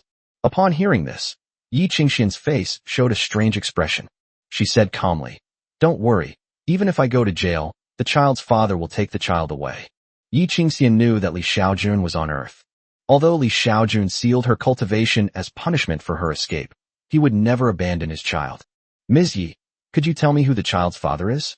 That way we can contact him to come pick you up, Director Fu said to Yi Qingxian. He had just witnessed the policewoman interrogating Yi Qingxian, and he knew that Yi Qingxian was difficult to get through because he felt that this woman seemed to have some mental issues. However, if we could get in touch with her husband, things would probably be easier to discuss. At this moment, Director Fu had a guess about Yi Qingxian's identity. It is very likely that Yi Qingxian was a woman bought from abroad, just like those men in China who went to border countries to find wives when they couldn't find one more than 1,000 years ago. Those people who are not registered also have no identity. Chapter 191: The Sudden Appearance of the Mountain Village. Hearing what Director Fu said, Yi Qingxian shook her head. I don't know where he is now. Maybe he's looking at me right now, or maybe he isn't. After saying that, Yi Qingxian spoke directly to the air. Li Xiaojun, are you watching me? Please help me resolve my current situation. However, after a while, no one suspected anything. However, the two police officers who interrogated Yi Qingxian looked at her with a hint of pity, because they believed that Yi Qingxian's husband might be dead. Otherwise, why would she be talking to thin air? Perhaps she thought her husband had turned into a ghost and was following her. Moreover, judging from this woman's appearance, perhaps she has become somewhat mentally unstable because her husband died. Ms. Yi, I have some questions for you. Please answer them obediently so that we can take action against you as soon as possible. Fine, ask away. Yi Qingxian said helplessly. She could easily tell that the two policemen thought he was mentally unstable. Where is your hometown? Director Fu asked Yi Qingxian.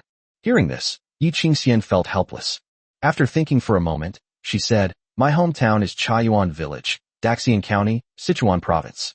Yi Qingxian gave an address, which was the place where she used to live in seclusion when she lived on Earth. Next, Director Fu asked many more questions, which Yi Qingxian answered one by one. After the interrogation, Yi Qingxian was taken to a room to rest. Try contacting people here and see if they know anyone who knows a woman named Yi Qingxian. On the other side, Li Xiaojun also discovered the differences on Earth. He originally thought that if more than 100,000 years had passed in the cultivation world, more than 100,000 years should have passed on Earth as well. But now he realizes something is wrong. He discovered that only a little over 1,000 years had passed on Earth. This year is 3138 AD. However, he quickly realized the reason. This may be related to the primordial treasure, the jade disk of creation. The fragments of the creation jade disk that Li Xiaojun obtained contain the laws of time and space. Perhaps it is the laws of space that have made the entire solar system a self-contained space, detached from other places. The laws of time make time and space 100 times slower than in other places, which explains why more than 100,000 years have passed elsewhere, while only a little over 1,000 years have passed on Earth. If it is the jade disk of creation, then this makes sense. No wonder Li Xiaojun thought his fellow countrymen hadn't changed much before. Now he realized that only a little over 1,000 years had passed. He said that if 100,000 years had passed, the development of technology on Earth should not have been so slow. That day, Li Xiaojun arrived at the location of Xiangshan Village in Qianxin County, Hunan Province. This is Li Xiaojun's hometown before she traveled through time. When Li Xiaojun arrived here, she found that the area where Xiangshan Village was located was deserted. Li Xiaojun's original village was a remote mountain village with a small population and little farmland. Therefore, it's very likely that all the people here have already moved out and moved to the city. 1,000 years have passed, and although this place has become a desolate wasteland, there is still a lot of industrial waste in the soil that proves that there were indeed people here before. In addition, Li Xiaojun also discovered many unmarked graves here. These wild graves no longer have mounds, perhaps because no descendants have paid their respects to them for many years. Among these 9 unmarked graves, Li Xiaojun found the graves of her grandparents, great-grandparents, and great-great-grandparents based on her memory. To the naked eye, there is no trace of any grave on the ground. Only in the soil are there some undecomposed human skeletal remains. Well, seeing this, Li Xiaojun couldn't help but sigh. Li Xiaojun still vividly remembers her childhood hometown, but now it is deserted. After thinking for a moment, Li Xiaojun waved his hand, and countless trees were cut down, turned into timber, and then into countless coffins. Next, Li Xiaojun used her divine sense to dig up all the graves in the village, then put all the remains into coffins and buried them. After that, Li Xiaojun piled up mounds on each grave. He then erected a new tombstone. If there is no tombstone, but it is a tomb that Li Xiaojun remembers, he will help to erect a tombstone. For example, his grandparents, great-grandparents, etc. The main reason Li Xiaojun renovated all the graves was that he didn't know if any of his parents or relatives were buried there. Perhaps his parents were buried here after they died. After paying respects at the graves of my grandparents and great-grandparents, we arrived at their graves. Li Xiaojun thought for a moment, and then took action again. Next, the entire desolate mountain wilderness began to change rapidly. Countless trees and weeds were uprooted, and acres of farmland appeared before our eyes. Countless pieces of wood were assembled and transformed into wooden houses that Li Xiaojun was familiar with. Several hours later, After Li Xiaojun made continuous adjustments, he finally completely replicated his hometown from his memories. He remembered that there was a cement road leading from their village to the town. Now, this cement road is practically covered with vegetation. So next, Li Xiaojun spent some time organizing and replicating the cement road from her memory. That day, the people of Shuiqing town suddenly discovered that a cement road had appeared in the town, leading to the countryside.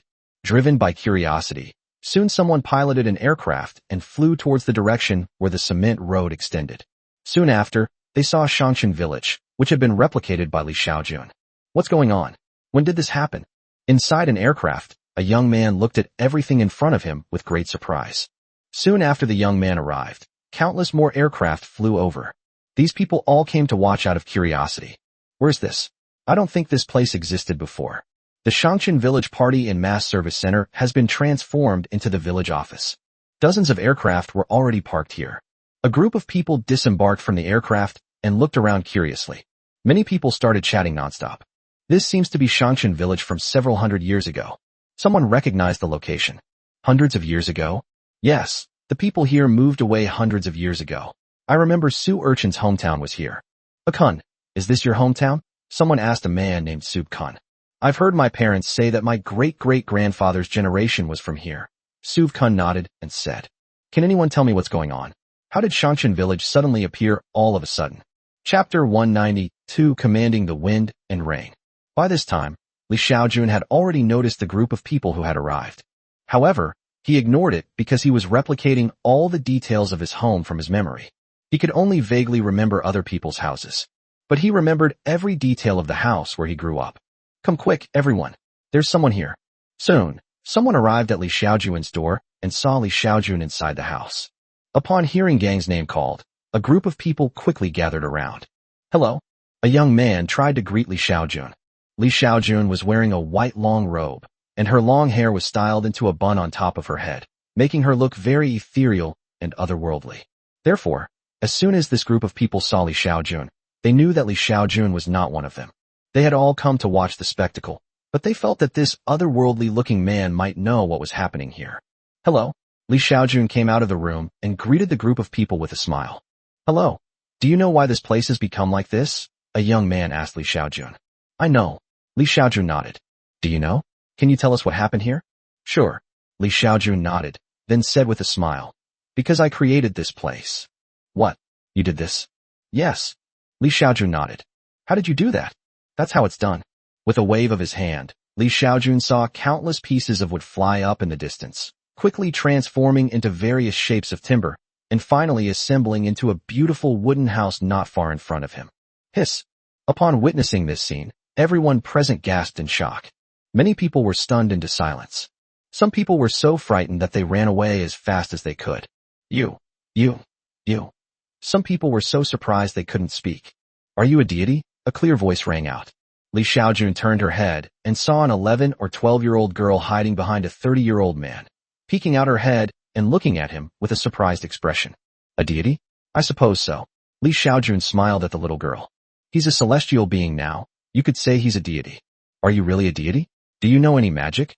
The little girl continued to ask. What kind of immortal magic are you talking about? Li Xiaojun asked with a smile. For example, being able to summon wind and rain, the little girl said. As the two spoke, everyone present looked at Li Xiaojun with curiosity. Everyone wanted to know whether this otherworldly-looking person actually possessed magical powers or was truly an immortal. Even the little girl's father, who originally wanted to stop her from speaking, didn't stop her after seeing Li Xiaojun's very good attitude. Can you command the wind and rain? That's easy. Li Xiaojun smiled. Then, he waved his hand. He also shouted, Wind, come. Driven by divine sense, the air moved rapidly, and the next moment, a gale howled. Upon seeing this, everyone present stared in astonishment until the wind made their eyes sting, at which point they turned their backs to block the wind. It's raining. Under everyone's watchful eyes, Li Xiaojun waved her hand again.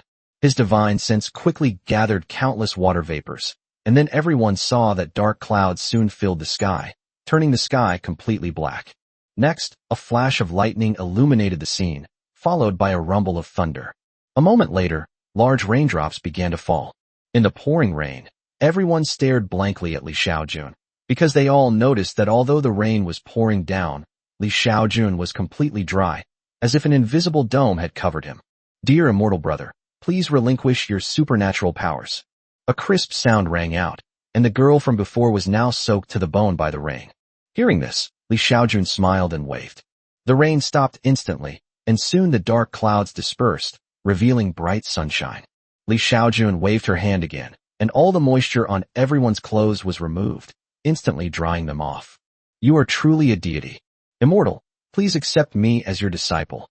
A young man of about 20 years old knelt down before Li Xiaojun, his face filled with excitement and anticipation. "Deity, please accept me as your disciple." "God." Soon, everyone around knelt down, including the girl and her father. Previously, they had only heard stories of gods in novels and seen actors portraying gods in videos. They all believed that gods did not exist. And now, a living, breathing deity is right in front of them. It can summon wind and rain. It can make the wind howl, the rain pour down, and stop immediately. With such a living deity appearing before them, they naturally wanted the deity to take them as disciples. If you were a reader and you encountered a deity, wouldn't your first thought be to ask the deity to take you as a disciple? "Everyone, please rise." Li Xiaojun smiled and waved her hand. The next moment, everyone was lifted up by an irresistible force, and they could no longer kneel down. "Immortal." When someone tried to speak, Li Xiaojun quickly interrupted him. "You want me to take you as my apprentices, right?" Li Xiaojun asked everyone. "Yes." Everyone nodded quickly. "There's no rush to take on disciples, because I need to test whether you have the talent for cultivating immortality. People without talent cannot cultivate immortality. Only those with the talent can follow me to cultivate immortality." Upon hearing Li Xiaojun's words, everyone's eyes revealed unease. "Next, I'll test your talent." Under everyone's watchful eyes, Li Xiaojun took out a transparent crystal ball. He came to Earth not only to see his hometown again, but also to spread the methods of cultivating immortality. Holding the crystal ball, Li Xiaojun waved her hand and injected a stream of immortal energy into it. The next moment, a white light emanated from the crystal ball and shone on everyone present. A moment later, two people among those present had light emanating from their heads. One of them was a middle-aged man around 40 years old. The other one is the little girl who took the initiative to talk to Li Xiaojun earlier. A 40-year-old middle-aged man, possessing a low-grade water spirit root, emitting blue light. The little girl possessed a low-grade earth elemental root and emitted a yellow light. Everyone present noticed the light emanating from the heads of the middle-aged man and the little girl. They didn't understand what it was, but they were envious. Soon, Li Xiaojun put away the crystal ball. Then she said to everyone, "After my testing, only this young man and this young woman are capable of cultivating immortality. The others do not possess the talent for it." Upon hearing Li Xiaojun's words, apart from the middle-aged man and the little girl who were overjoyed, everyone else showed an expression of extreme frustration. "Immortals, is it really impossible for us to cultivate immortality? Is there any way for us to cultivate immortality?" Some people refused to give up. Chapter 193 Formation. Many people were still unconvinced when Li Xiaojun said they couldn't cultivate immortality. Many people wanted to pester Li Xiaojun, hoping she would find a way for them to cultivate immortality. Li Xiaojun also felt somewhat irritated by this situation. Finally, with a wave of his hand, he transferred all the people without spiritual roots out of Xiaojun village. At the same time, he also took out an array that enveloped the entire Xiaojun village. After doing all this, Li Xiaojun looked at the middle-aged man who was still staring at her expectantly beside her, and a little girl who was worried and scared because her father was sent away by Li Xiaojun. After thinking for a moment, Li Xiaojun said to the two of them in a low voice, "You can stay here and cultivate from now on. You can leave whenever you want, and you can come and go at any time." Li Xiaojun decided to build some huge stone tablets in Xiaojun village, and then inscribe all the cultivation manuals he had obtained on them, so that the villagers from Earth with spiritual roots could come and learn from them. "Immortal, have you agreed to take us as your disciples?" The middle-aged man was overjoyed upon hearing Li Xiaojun's words. "Want to be my apprentice? You're not qualified. I'm just giving you a chance to cultivate," Li Xiaojun said calmly. After saying that, he waved to the two of them and said, "You two can go out first. You can come back after I've finished setting this up." Soon, Li Xiaojun sent away the two middle-aged men and the little girl who possessed spiritual roots. After the two left, Li Xiaojun thought for a moment, then waved his hand, and instantly, countless bits of dirt flew up. Then, under Li Xiaojun's immense pressure, the soil quickly turned into stone, and eventually into a very hard, dark brown boulder. This giant rock, 300 meters long, 50 meters wide, and more than 10 meters thick, is like a monument planted in a field in the village. Soon, dense text appeared on the boulder, numbering no less than 100,000 characters. These characters are all written in Chinese. On the other side of the stone tablet, there are symbols that many people cannot understand. These are actually some rule runes. As long as the people from Earth can understand the Chinese on the other side and combine them, they will be able to understand these rule runes. On the side of the stone tablet, Xiaojun had carved some arrays, mainly to ensure the strength of the stone tablet and to prevent it from being damaged by external forces. Xiaojun even buried tens of thousands of top-grade spirit stones inside the stone tablet as energy for the formation, ensuring it would last for 10,000 years without any problem. The array set up by Xiaojun is so powerful that cultivators below the Mahayana stage should not even think about destroying the stone tablet. This stone tablet is inscribed by Xiaojun with the human emperor immortal scripture, one of the 3 supreme immortal techniques of the alliance. After burning the disc, Xiaojun did not stop. Soon, another huge stone tablet appeared, and then Xiaojun once again inscribed the Huangting Dao Jing, one of the 3 supreme immortal techniques of the alliance. After copying the Huangting Dao Jing, Xiaojun continued without stopping. Soon, he also inscribed the Great Free and Unfettered Immortal Technique, one of the 3 supreme immortal techniques of the alliance, onto the stone tablet. After recording the 3 supreme immortal techniques of the human race, Xiaojun did not stop. Next, Xiaojun inscribed dozens of other cultivation techniques. Although these cultivation methods do not have the same cultivation ceiling as the 3 supreme immortal cultivation methods, they are much faster to cultivate and require fewer resources to cultivate.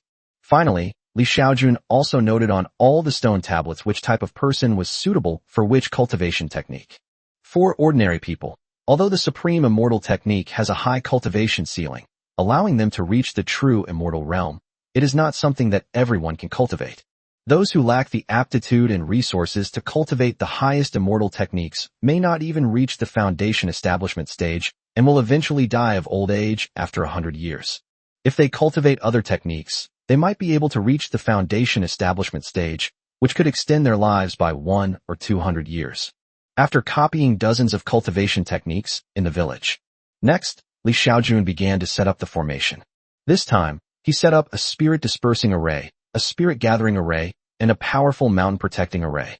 The main purpose of setting up the spirit dispersing array was for Xiaojun to take out some top-grade spirit stones, activate the spiritual energy inside them, and then disperse it throughout the village. The purpose of setting up the spirit gathering array is to prevent the spiritual energy from leaving the village. In this way, the people living in the village can absorb spiritual energy to cultivate themselves. The main purpose of setting up the mountain protecting formation is to protect this place from being destroyed by powerful cultivators. If a cultivator tries to sabotage the formation can directly kill the sabotager. The formation set up by Xiaojun was crafted with the help of the daughters of the immortal realm, and even a tribulation transcending emperor could not destroy it. When setting up the protective mountain formation, Xiaojun originally only intended to include Xiaojun village, but after thinking about it, he felt that the area where Xiaojun village was located would definitely not be enough in the future. Because he has too many fellow countrymen from Earth, if it were just one village, it would probably be packed to the brim.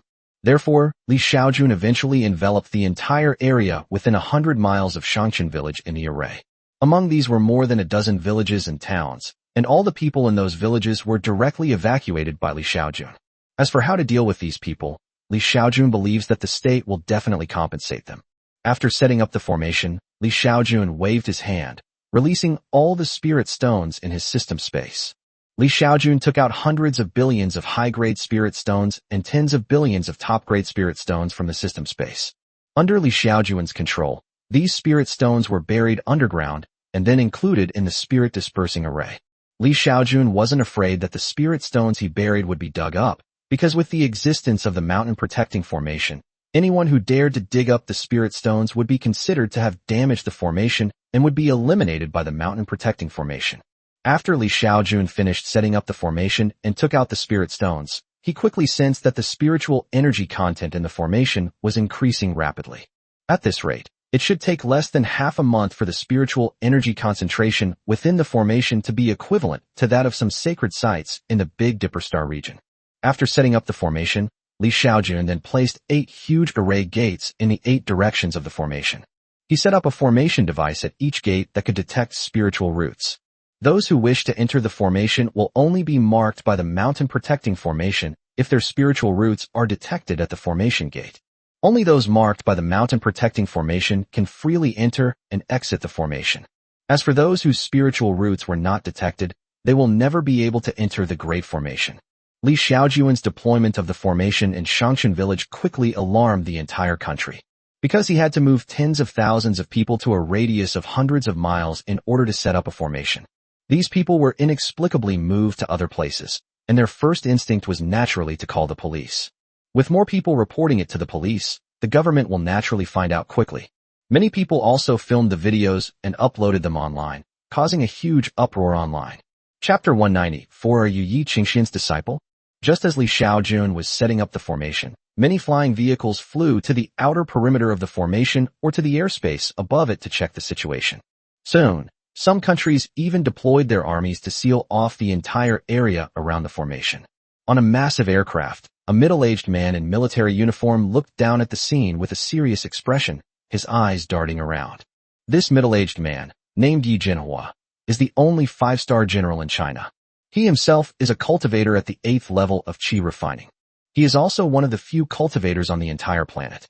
Not long ago, Yi Jinhua received a report from his subordinates that a person claiming to be a deity had appeared deep in the Wuling Mountains of Hunan province. This person could summon wind and rain and send countless people flying with a wave of his hand. And soon after, he received news that the person who claimed to be a deity had moved everyone within a radius of 100 miles away, and many people, frightened, were calling the police. Upon hearing this news, Yi Jinhua immediately took it seriously. Ordinary people don't believe in gods, but he does. His master, a person named Yi Qingxian, was a powerful cultivator. Their physical bodies traverse the starry sky at speeds comparable to the speed of light, and their strength is capable of moving mountains and filling seas. So now, it's not surprising that a powerful cultivator like his master has appeared on Earth. Marshal Yi, one of my men, just reported that a huge gate-like building has appeared 10 miles east of Sana town, with a stone tablet next to it inscribed with many Chinese characters. The inscription on the stone tablet states that as long as one's talent for cultivating immortality is detected and the rules on the tablet are followed, one can enter the formation to cultivate immortal techniques that lead to immortality. Hiss. Let's go. Let's go take a look right away. By the way, have the army seal off that area. No one is allowed to enter without my permission, Yi Jinhua ordered. Soon, Yi Jinhua arrived at the location of the giant portal in his flying vehicle. Yi Jinhua was also astonished to see such a huge gate. His arrival caused countless soldiers to salute him. After returning the greeting, he quickly arrived outside the gate. He first looked at the inscription on the stone tablet. After reading it, he stood in the doorway. The next moment, a blinding red light emanated from his body, but it quickly dimmed. This is an array that automatically detected Yi Jinhua's spiritual roots. Yi Jinhua possesses a top-grade fire spirit root. You all wait outside. I'll go in and take a look. Yi Jinhua instructed everyone, and then he stepped into the protective mountain formation. Soon, Yi Jinhua entered the mountain protecting formation. Then, the next moment, he felt that the place was filled with rich spiritual energy. Wow, such rich spiritual energy. Yi Jinhua was astonished to sense the rich spiritual energy. Before he could even sense the spiritual energy, he began running towards Xiaojun village, following the map. Since he wasn't a foundation establishment cultivator yet, all he could do here was run. Several hours later, he finally arrived at the location of Xiaojun village. Then he saw the huge stone tablets in Xiaojun village. These stone tablets include 3 that are 300 meters tall, which are like a skyscraper with dozens of floors. He also saw the inscription on the stone tablet, and when he saw the cultivation techniques engraved on it, he was shocked once again. Just as Yi Jinhua was in great shock, suddenly, he felt the scene change. The next moment, he appeared outside a small wooden house and saw a young man who looked like a hermit. You, sir, junior pays respects to senior. Yi Jinhua bowed respectfully upon seeing Xiaojun. No matter how young the other person looks, the one who can make him completely powerless to resist is undoubtedly a senior. Don't be fooled by their appearance. They may be centuries-old monsters. How did you cultivate to the qi refining stage without any spiritual energy? Li Xiaojun asked Yi Jinhua with a frown. Senior, it is only through the immortal techniques and cultivation resources imparted by my master that I have attained this meager level of cultivation. Yi Jinhua quickly and respectfully replied. Faced with this senior, he was no different from a fish on a chopping board. Despite being a 5-star general in China, he could be crushed like an ant by anyone, and even so, China would have no chance of causing trouble for him. Your master? Li Xiaojun thought for a moment, then raised an eyebrow. Could it be Yi Qingxian? Senior, do you know my master? Yi Jinhua was surprised to hear Li Xiaojun's words. It seems you really are Yi Qingxian's disciple. Li Xiaojun looked at Yi Jinhua, then nodded and said, You don't need to be so formal when you talk to me. I was once an earthling too. I was born in 1991. You can call me Mr. Li. This place used to be called Xiangshan Village, which used to be my hometown. Upon hearing Li Xiaojun's words, Yi Jinhua's eyes lit up. Senior, do you mean that you were once a Chinese citizen? More or less. Li Xiaojun nodded. Upon hearing this, Yi Jinhua was overjoyed. Senior, you said you were once an earthling too. Did you leave Earth and go to the Big Dipper star region when you were young?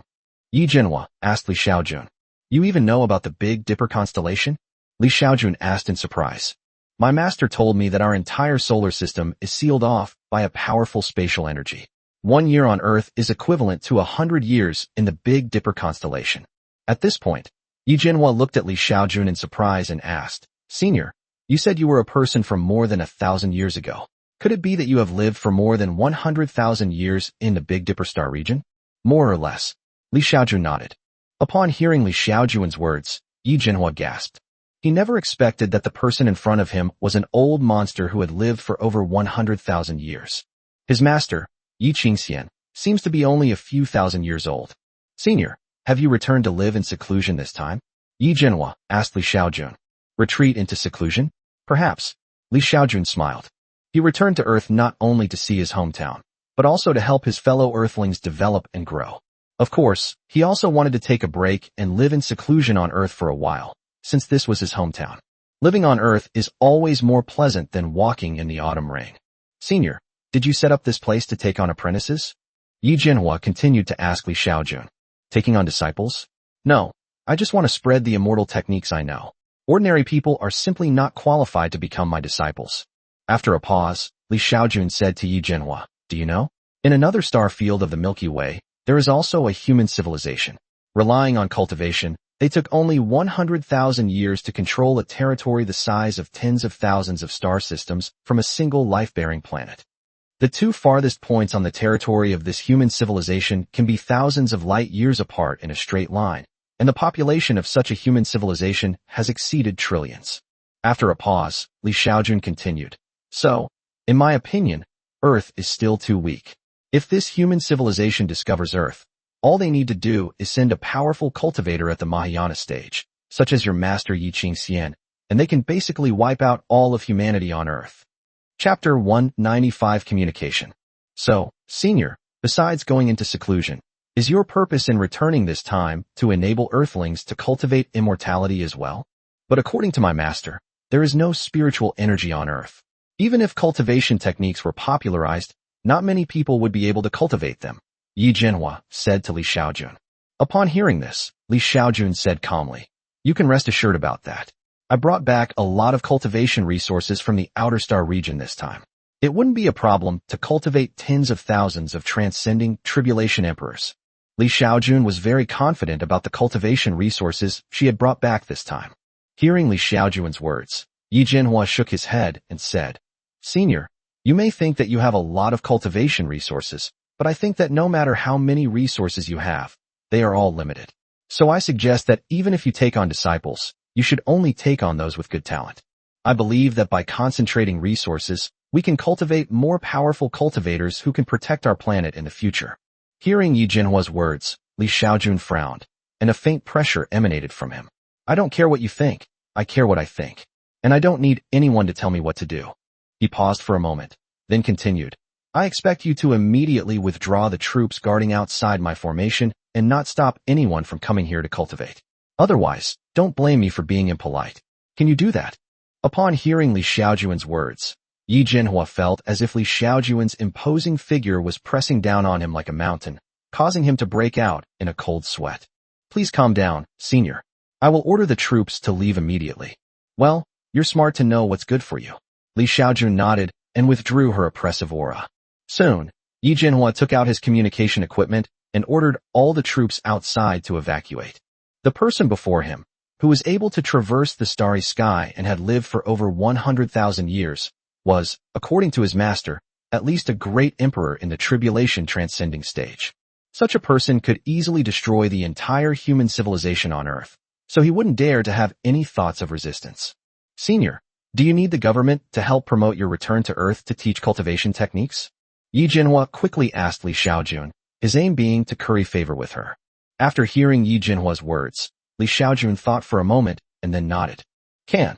By the way, senior, besides us Chinese, can't we also stop foreigners from coming here? Yi Jinhua asked Li Xiaojun. Foreigners? Yes, this is our Chinese territory, and Hunan province is in the heart of China. I think it would damage the dignity of our nation to allow foreigners to enter and leave at will. Upon hearing this, Li Xiaojun waved his hand and said indifferently, foreigners are out of the question. You know, I was once a Chinese myself, and I know about the history of foreigners bullying and suppressing us Chinese people. Also, I hate petty people the most, so I can't let any petty person learn my magic, do you understand? Upon hearing Li Xiaojun's words, Yi Jinhua quickly nodded and said, Senior, could you set a condition? That is, that those who learn the immortal techniques here must not reveal what they are learning to anyone. Upon hearing this, Li Xiaojun waved his hand and said, there is no need, because this is the only place on Earth that possesses spiritual energy. Even if outsiders learn immortal techniques, they will not be able to cultivate. Then, Senior, could you please allow us to conduct political vetting of everyone who enters here? I'm afraid some people might learn immortal arts and then commit evil deeds outside. In addition, some foreign spies may infiltrate, which would cause us great losses. Yi Jinhua tried to negotiate with Li Xiaojun. If, as Li Xiaojun suggested, anyone who wants to cultivate immortality is accepted, it could very well lead to social unrest. Some people, once they gain significant power, may do things that harm society. Furthermore, foreign spies will also try to infiltrate. It would be a sin for them to cultivate a powerful cultivator for hostile foreign forces on their own turf. As one of the leaders of a country, Yi Jinhua always had to think about the country's interests. After hearing Yi Jinhua's words, Li Xiaojun thought for a moment and then nodded.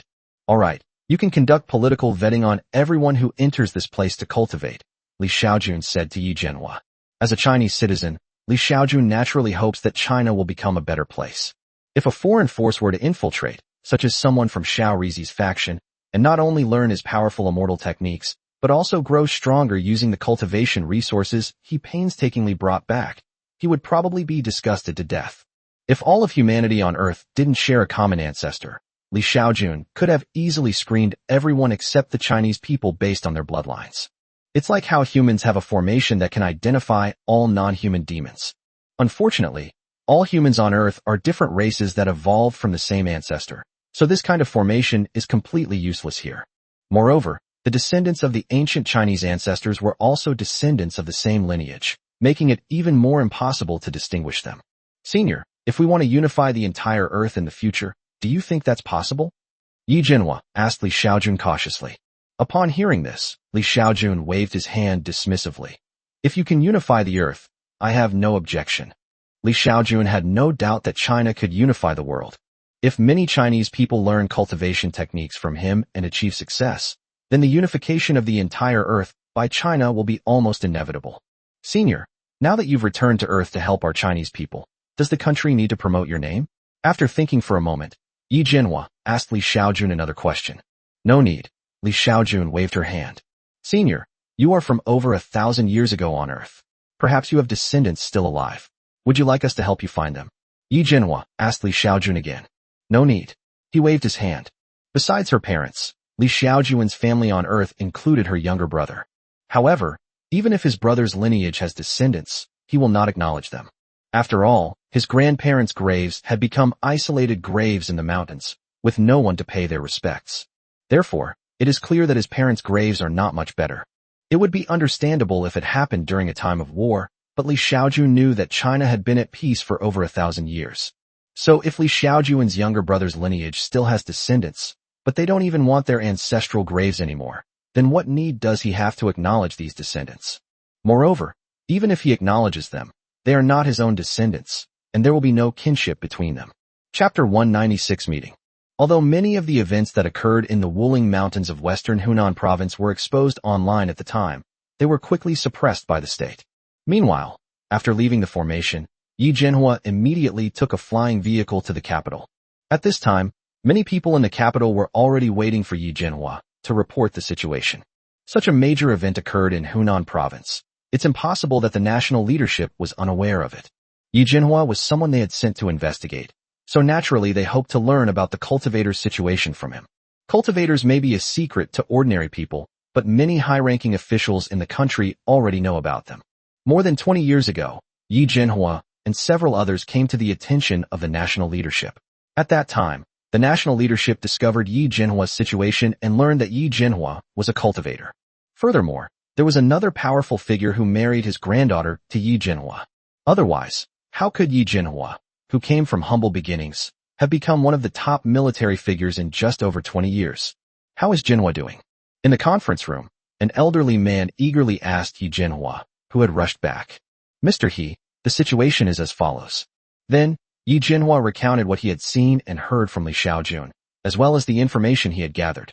A person from over 1,000 years ago, named Li Xiaojun, ancestral home in Xiaojun village, western Hunan. Xiao Lu, go and check if there was such a person more than 1,000 years ago, an old man instructed a young man. Okay. The young man named Xiao Lu left. In the conference room, Yi Jianhua continued to recount the situation. Half an hour later, the young man named Xiao Lu returned, looking excited. Mr. He, I've found it. Xiao Lu handed Mr. He a monitor. Projected. Old He instructed Xiao Lu. Okay. Soon, a person's information was projected onto the conference room screen. The information about Li Xiaojun was projected onto the screen. At the very front is a picture of the front and back of an ID card, which shows Li Xiaojun's name, ethnicity, date of birth, and ID number. Jianhua, can you see if it's him? Old He asked Yi Jianhua. Yes, it's Mr. He. He's much more handsome now than in the photo above, though the face shape is the same. Yi Jianhua recognized him immediately after seeing the photo on the ID card. Moreover, the address matches up. This Li Xiaojun is from Xiaojun village, and the senior Li Xiaojun also returned to Xiaojun village after her return. Was he really born in 1991? Many people were shocked when they saw Li Xiaojun's identity information. Li Xiaojun was born in 1991 and graduated from Xiangtan University in 2013. She went missing at the age of 31. Her parents reported her missing to the police multiple times, but to no avail. Jianhua, are you sure that person is Li Xiaojun? Some people still asked Yi Jianhua in disbelief. Mr. Chun, I'm certain that person is Li Xiaojun, Yi Jianhua said quickly. Yi Jianhua was able to personally experience Li Xiaojun's strength, and moreover, the other party knew his master, Yi Qingxian, so in his view, there was no doubt about Li Xiaojun's identity. Check Li Xiaojun's family relationships. Old He instructed the young man. Okay. Soon, Li Xiaojun's family member section was retrieved. Li Xiaojun, father Li Dakai, mother Qin Xiuyan, and younger brother Li Xiaotian. Li Xiaojun's father died in 2046, her mother in 2049, and her younger brother in 2078. Li Xiaotian, the younger brother, had 3 daughters in his lifetime, who each married a different man. Soon, everyone had a clear understanding of Li Xiaojun's entire network of relationships. Jianhua, are you sure this Li Xiaojun possesses extraordinary power? An old man asked Yi Jianhua. Upon hearing this, Yi Jianhua quickly said, Old Lu, you saw the satellite video before. Xiangshan village has transformed from a place like a primeval forest into what it is now in a short period of time. This is not something an ordinary person could do. Moreover, the other party knows my master. As you know, my master is a Mahayana saint. When we were young, my master even took us to play in outer space. After a pause, Yi Jianhua continued, the fact that Senior Li knows my master means that his cultivation level is definitely not low. According to my master, if 1 year on Earth is equivalent to 100 years outside, then Senior Li has lived for 100,000 years. Only a tribulation transcending emperor can have a lifespan of 100,000 years. My master once said that a great emperor in the tribulation transcending stage can move mountains and fill seas, and can easily destroy a civilization with one hand. Upon hearing Yi Jianhua's words, everyone present fell silent, and the scene became quiet for a moment. After a long pause, the man referred to as Old He spoke up. Everyone, What do you all think is the best way to treat this Mr. Li in the future? Mr. He, I think we can wait and see for now. As long as what that gentleman does is beneficial to us, we don't need to worry too much, an elderly man said. Mr. He, I think that if what Comrade Jinhua said is true, we should keep the people who cultivate immortality under the control of the state. We can't let just anyone cultivate immortality, because that would cause chaos in the world. Imagine if we don't do anything about it. Powerful cultivators will surely run rampant in the future, committing murder and arson, and we will be powerless to stop them. Therefore, we must bring all cultivators under the control of the state. Upon hearing this, Yi Jinhua quickly said, "Won't doing this offend that senior? Comrade Jinhua, as you said, that gentleman is also a son of China, and he certainly doesn't want to see the country in chaos. We simply recruit those who cultivate immortality and put them under the control of the state. This will not only maintain national stability, but also give them government positions. Many years later, they will be the ones in charge of the country. I think under such circumstances, that gentleman certainly won't blame us." Upon hearing this, Yi Jinhua remained silent. He also felt that doing so was the right thing to do. Cultivators are powerful, and if left unchecked, they are likely to break the law and act recklessly. Giving them government positions would allow us to control them and also get them to contribute to the country. Why not do it? Ladies and gentlemen, does that gentleman mean that he wants all Chinese people to go to his place to test their spiritual roots, and then have everyone with spiritual roots cultivate immortality in order to deal with future invasions by other alien civilizations? What do you all think about this? Old He looked at everyone and asked another question. Chapter 197 Renegotiation. Elder He, we are always a people's government, so if it is truly possible to cultivate immortality, I strongly agree with having all the people have their spiritual roots tested. As for who is eligible to practice, I think a political review is necessary. Of course, we shouldn't be too strict with the political review. As long as they are citizens of the country and have no criminal record, that's fine. Upon hearing this, Yi Jinhua said, "Everyone, according to my master, only 1 in 100 people in the human race possesses a spiritual root. In our China, with a population of 2 billion, there are approximately 20 million people who possess spiritual roots. With so many people possessing spiritual roots, even if that senior's formation covered a radius of 100 miles, it would be impossible to contain them all. Moreover, if so many people were to cultivate immortality, the resources required would be astronomical. Therefore, I suggest that we first exclude older people, because even if older people cultivate immortality, they cannot break through the foundation establishment stage, and their lifespan will not change much. Of course, this excludes people with exceptional spiritual roots and talents. My suggestion is that people over 40 years old do not need to waste cultivation resources. In addition, we need to exclude those with inferior spiritual root talents and only allow those with above-average spiritual root talents to cultivate immortality. In this way, we can probably control the number of people to around 100,000. Everyone seemed thoughtful upon hearing Yi Jinhua's words. I agree with Comrade Jinhua's opinion. Besides that, I suggest that the military and police must be given priority. Only when they master the cultivation techniques can they better control society and prevent unrest, someone added. Upon hearing this, the others nodded in agreement.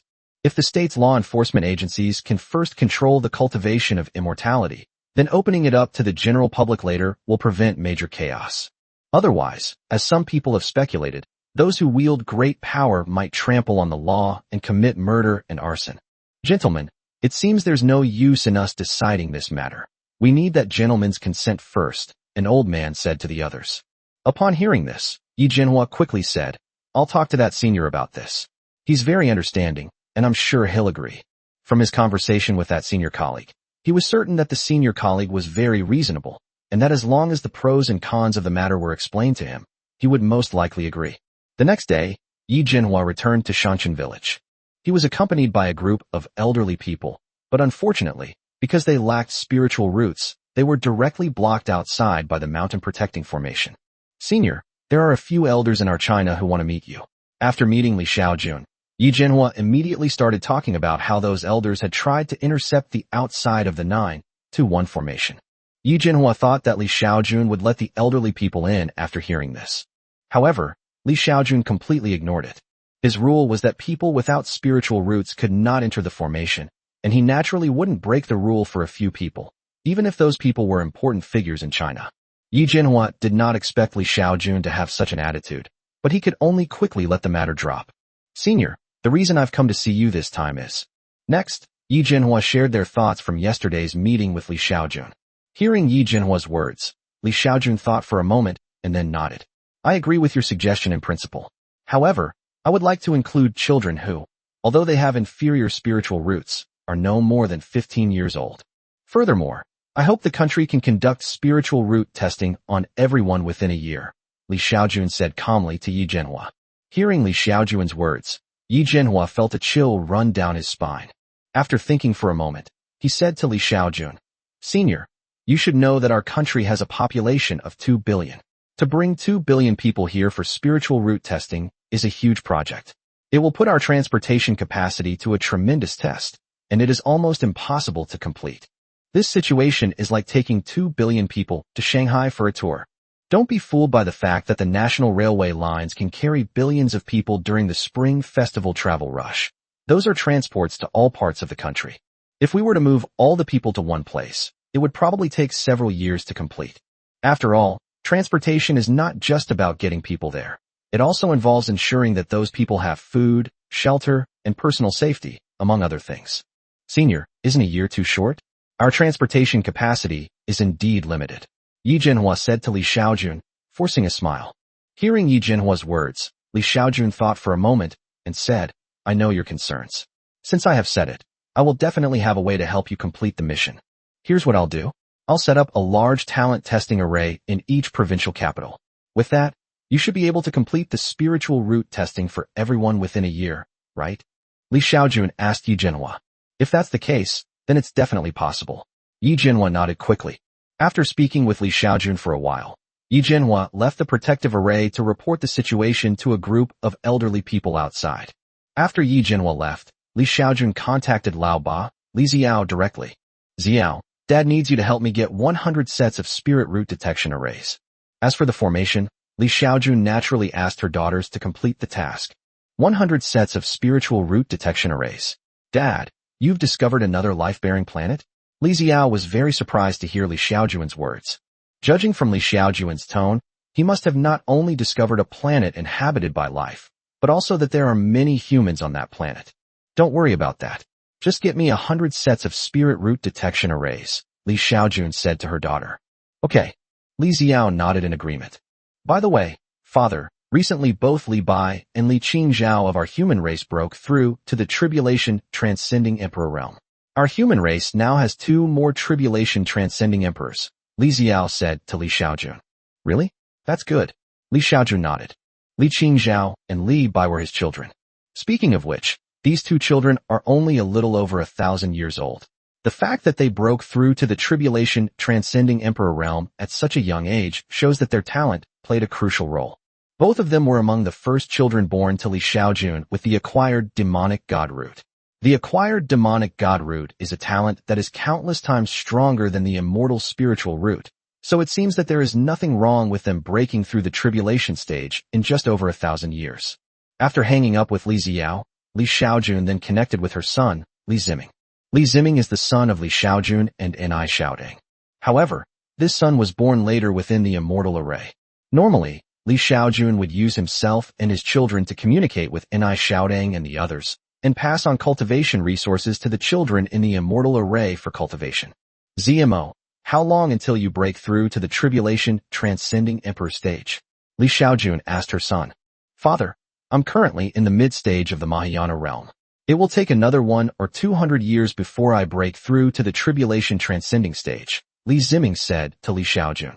Upon hearing Li Ziming's words, Li Xiaojun understood that within a few hundred years, most of his 50,000 children in the immortal array would likely break through to the tribulation transcending stage, and the rest would all reach the Mahayana stage. When that time comes, it will be time for the Immortal Cultivation Alliance and the Demon Race to launch a decisive battle. Chapter 198 Spiritual Energy Flows Back into the Solar System. Autumn Rainstar. Within the Celestial Array.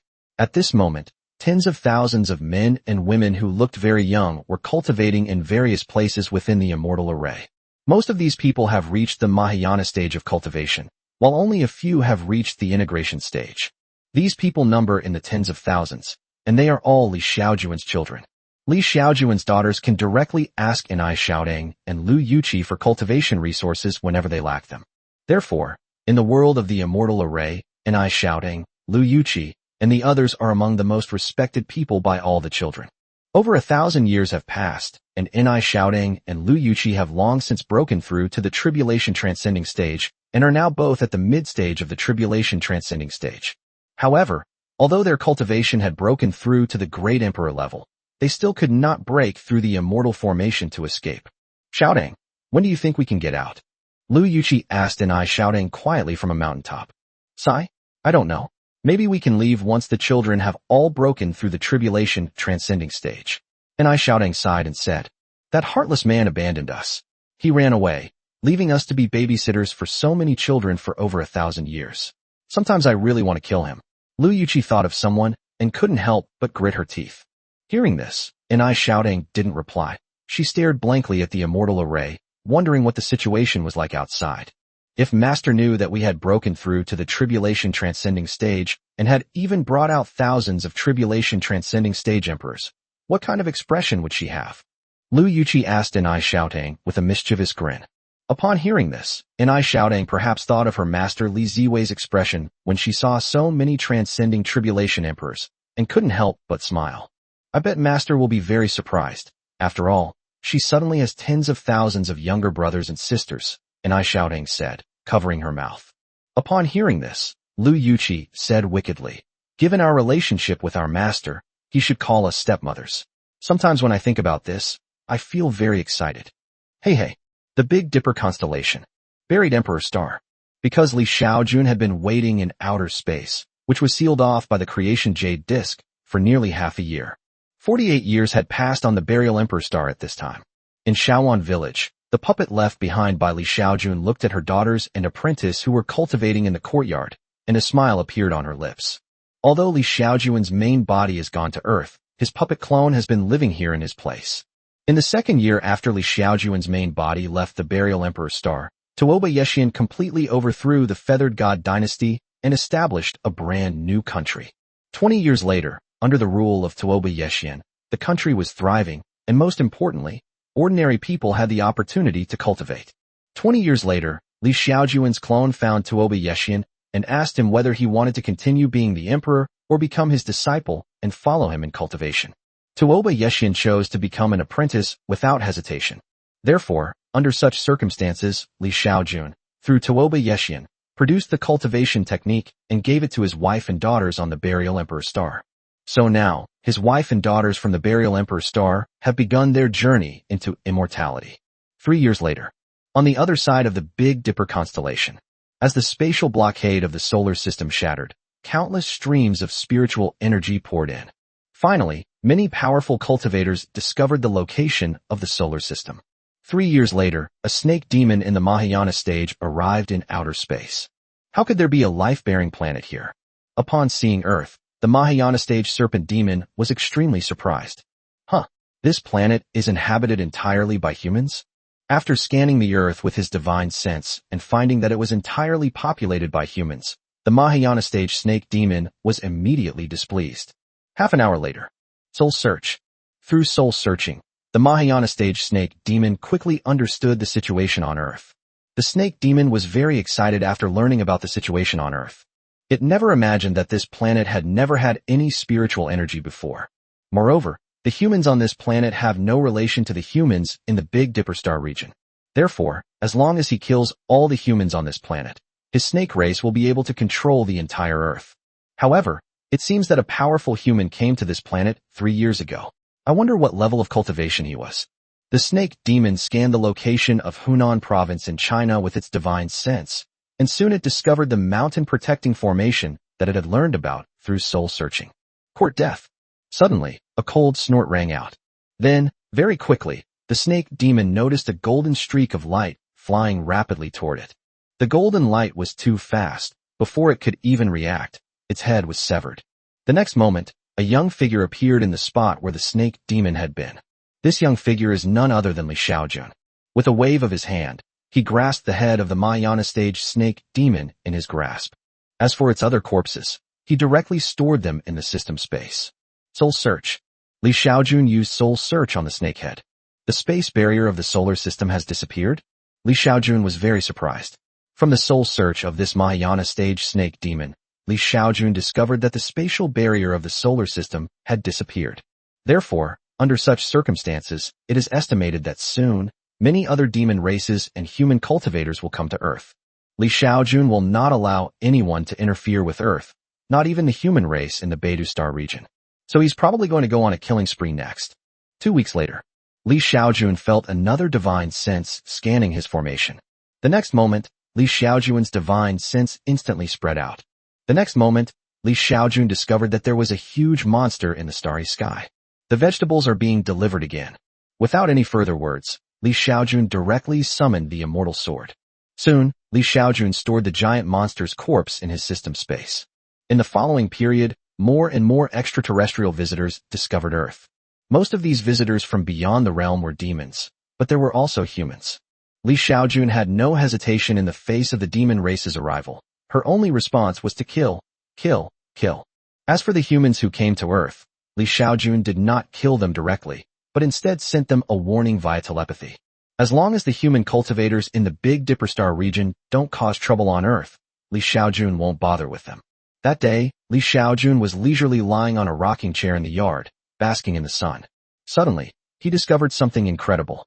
The next moment, his figure vanished. Then he reappeared outside the mountain protecting formation. Spiritual energy? Has spiritual energy appeared on Earth?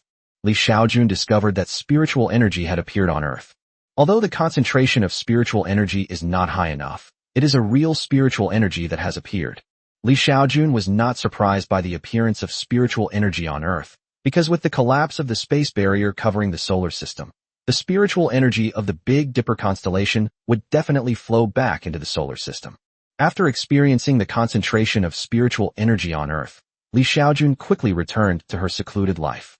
What Li Xiaojun didn't know was that shortly after spiritual energy appeared on Earth, a trending topic appeared online.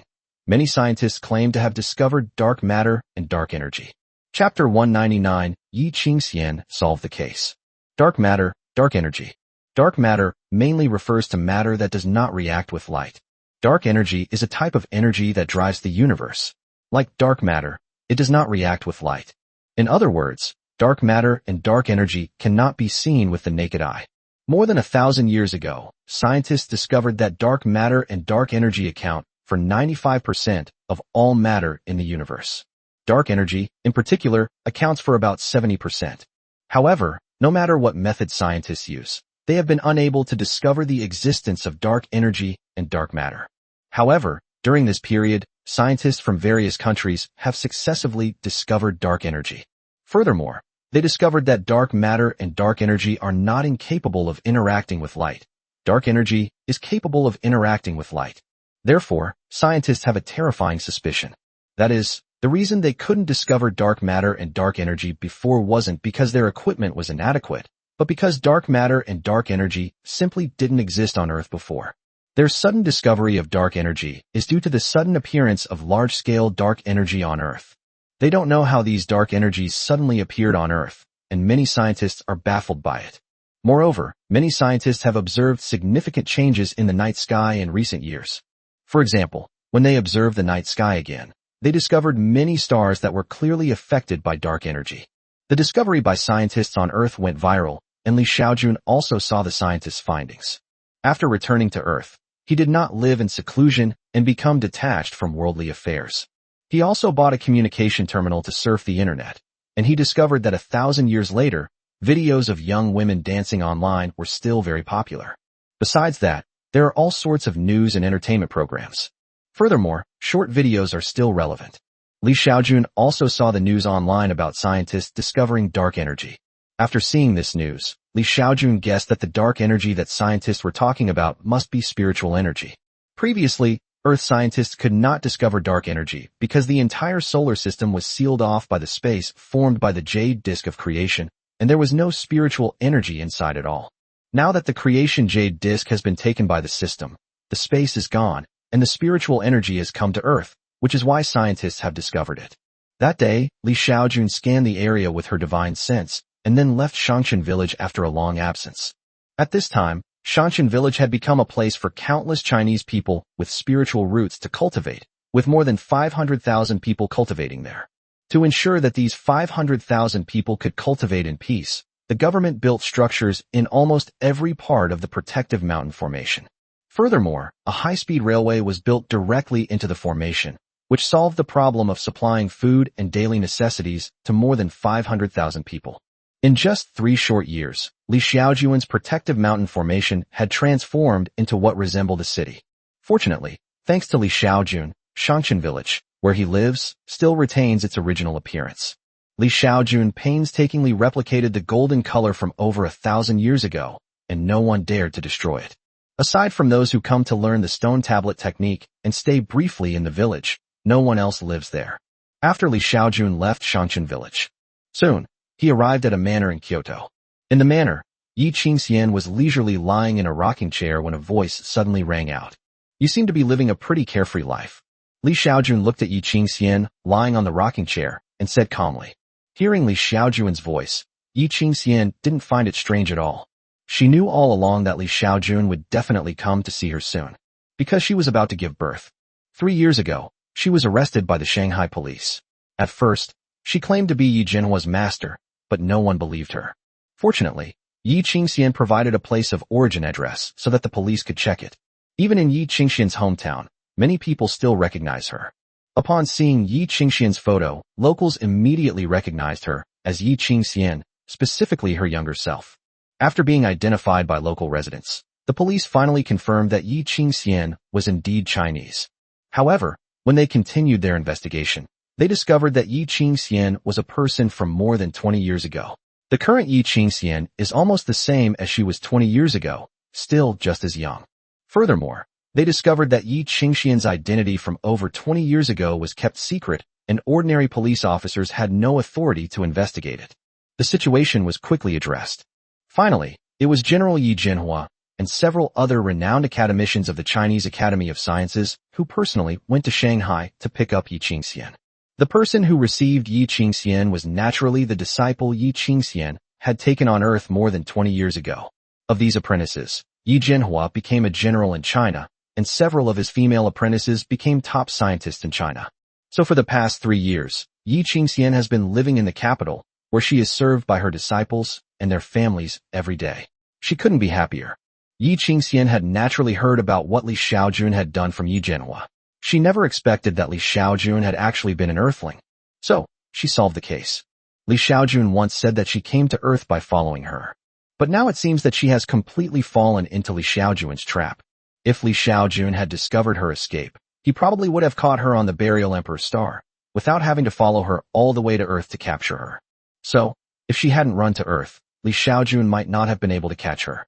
So whenever she thinks about it, she feels deep regret.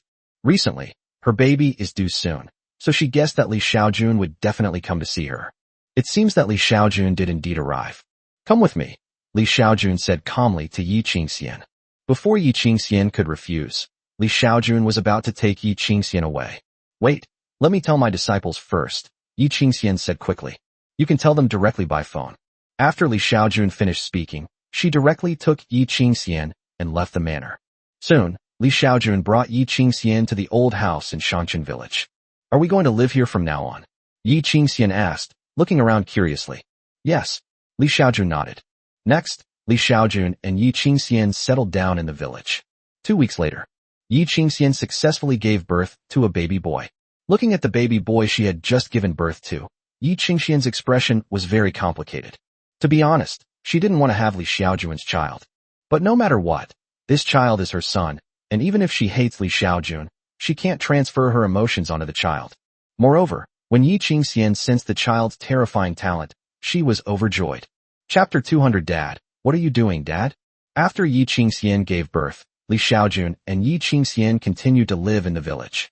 Li Xiaojun believes that after Yi Qingxian gives birth to her child, seeing the child's powerful talent, she will definitely be unable to resist absorbing the child's talent essence. To his disappointment, Yi Qingxian had no intention of absorbing the child's innate talent. Li Xiaojun thought about it and realized that perhaps it was because he was by her side that Yi Qingxian dared not absorb the child's talent. So, a month after the child was born, Li Xiaojun directly lifted Yi Qingxian's seal and said that she was going back to the burial Emperor's star. After Li Xiaojun finished doing all this, she hid in the shadows to observe Yi Qingxian. He felt that once Yi Qingxian regained her freedom, she would definitely run away and absorb the child's innate talent. However, several months passed, and Yi Qingxian did not run away at all. She simply moved her residence from the village back to her manor in Kyoto. That day, Li Xiaojun finally couldn't hold back any longer. He saw Yi Qingxian again and asked her, "Don't you want to absorb this child's talent essence?" Upon hearing Li Xiaojun's words, Yi Qingxian looked at Li Xiaojun with surprise. "This is my child. Why should I absorb his innate talent?" After saying that, she looked at Li Xiaojun with a wary gaze, then protected the child tightly. "I'm warning you, you're not allowed to lay a finger on my child." Hearing Yi Qingxian's words, Li Xiaojun was speechless. Originally, after obtaining Yi Qingxian's cultivation technique, he wanted to use a child for experiments. However, he couldn't bear to part with the daughter he had with the sisters, Xiaojun and Xiaojun. Therefore, he thought of letting Yi Qingxian have a child on her own. Given Yi Qingxian's ruthlessness, she might absorb the child's spiritual essence to enhance her own talent. To Li Xiaojun's surprise, after Yi Qingxian gave birth, she was overcome with maternal love and had no intention of absorbing the child's innate talent. However, Yi Qingxian was unwilling to cooperate with him in the experiment, which put Li Xiaojun in a difficult position. He himself would definitely not absorb his children's talent essence for experiments. He was hoping to get Yi Qingxian to do it, so that even if he couldn't enhance his children's talents, he wouldn't feel too guilty. Now that Yi Qingxian is completely uncooperative, he's at a loss. Suddenly, Li Xiaojun thought of someone. After the last system update, a new feature was added. His daughter could be teleported to his side. Therefore, Li Xiaojun thought of a daughter who had ascended to the celestial realm, Lu Hongxia. The immortal realm is a place where humans cannot survive. Although Li Xiaojun has added a lot of luck to Lu Hongxia, she probably won't have a good time in the immortal realm either. After thinking it over, Li Xiaojun began to try to communicate with Lu Hongxia using the system. "Father?" To Li Xiaojun's surprise, Lu Hongxia quickly agreed to Li Xiaojun's communication. "Ahem, Hongxia, how are you doing in the immortal realm?" Li Xiaojun asked Lu Hongxia. Upon hearing Li Xiaojun's words, Lu Hongxia looked like she was about to cry, but had no tears. "Dad, what's going on?" Lu Hongxia was puzzled after confirming that the person on the other end was her father. "Ahem, this is a bloodline supernatural power I've awakened, which allows me to contact my children." Li Xiaoyan explained the situation. Lu Hongxia was very surprised to hear Li Xiaojun's words. "Hongxia, how are you doing in the immortal realm?" Li Xiaojun continued to inquire. Hearing Li Xiaojun's words, Lu Hongxia said, on the verge of tears, "Father, I regret my actions so much." "What's wrong?" Soon, Lu Hongxia briefly explained her situation. After Lu Hongxia ascended to immortality, she was quickly captured by the demon race. Then, she was sold by the demon race to a shady factory, where she worked almost day and night for over 1,000 years. "Dad, is there any way you can save me? By the way, if you can contact me, you must be able to contact my sister too, right? How's my sister doing in the immortal realm? Could you ask my sister to save me?" Lu Hongxia asked Li Xiaojun.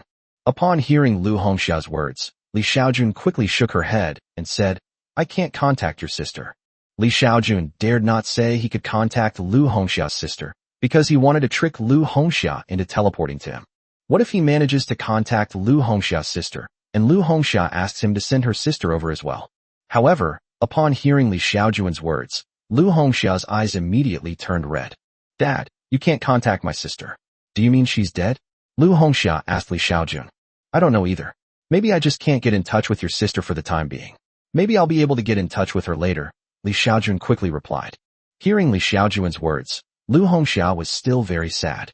She believed that her older sister must be dead. "Hongxia, do you want to escape this sea of suffering and return to the spirit world?"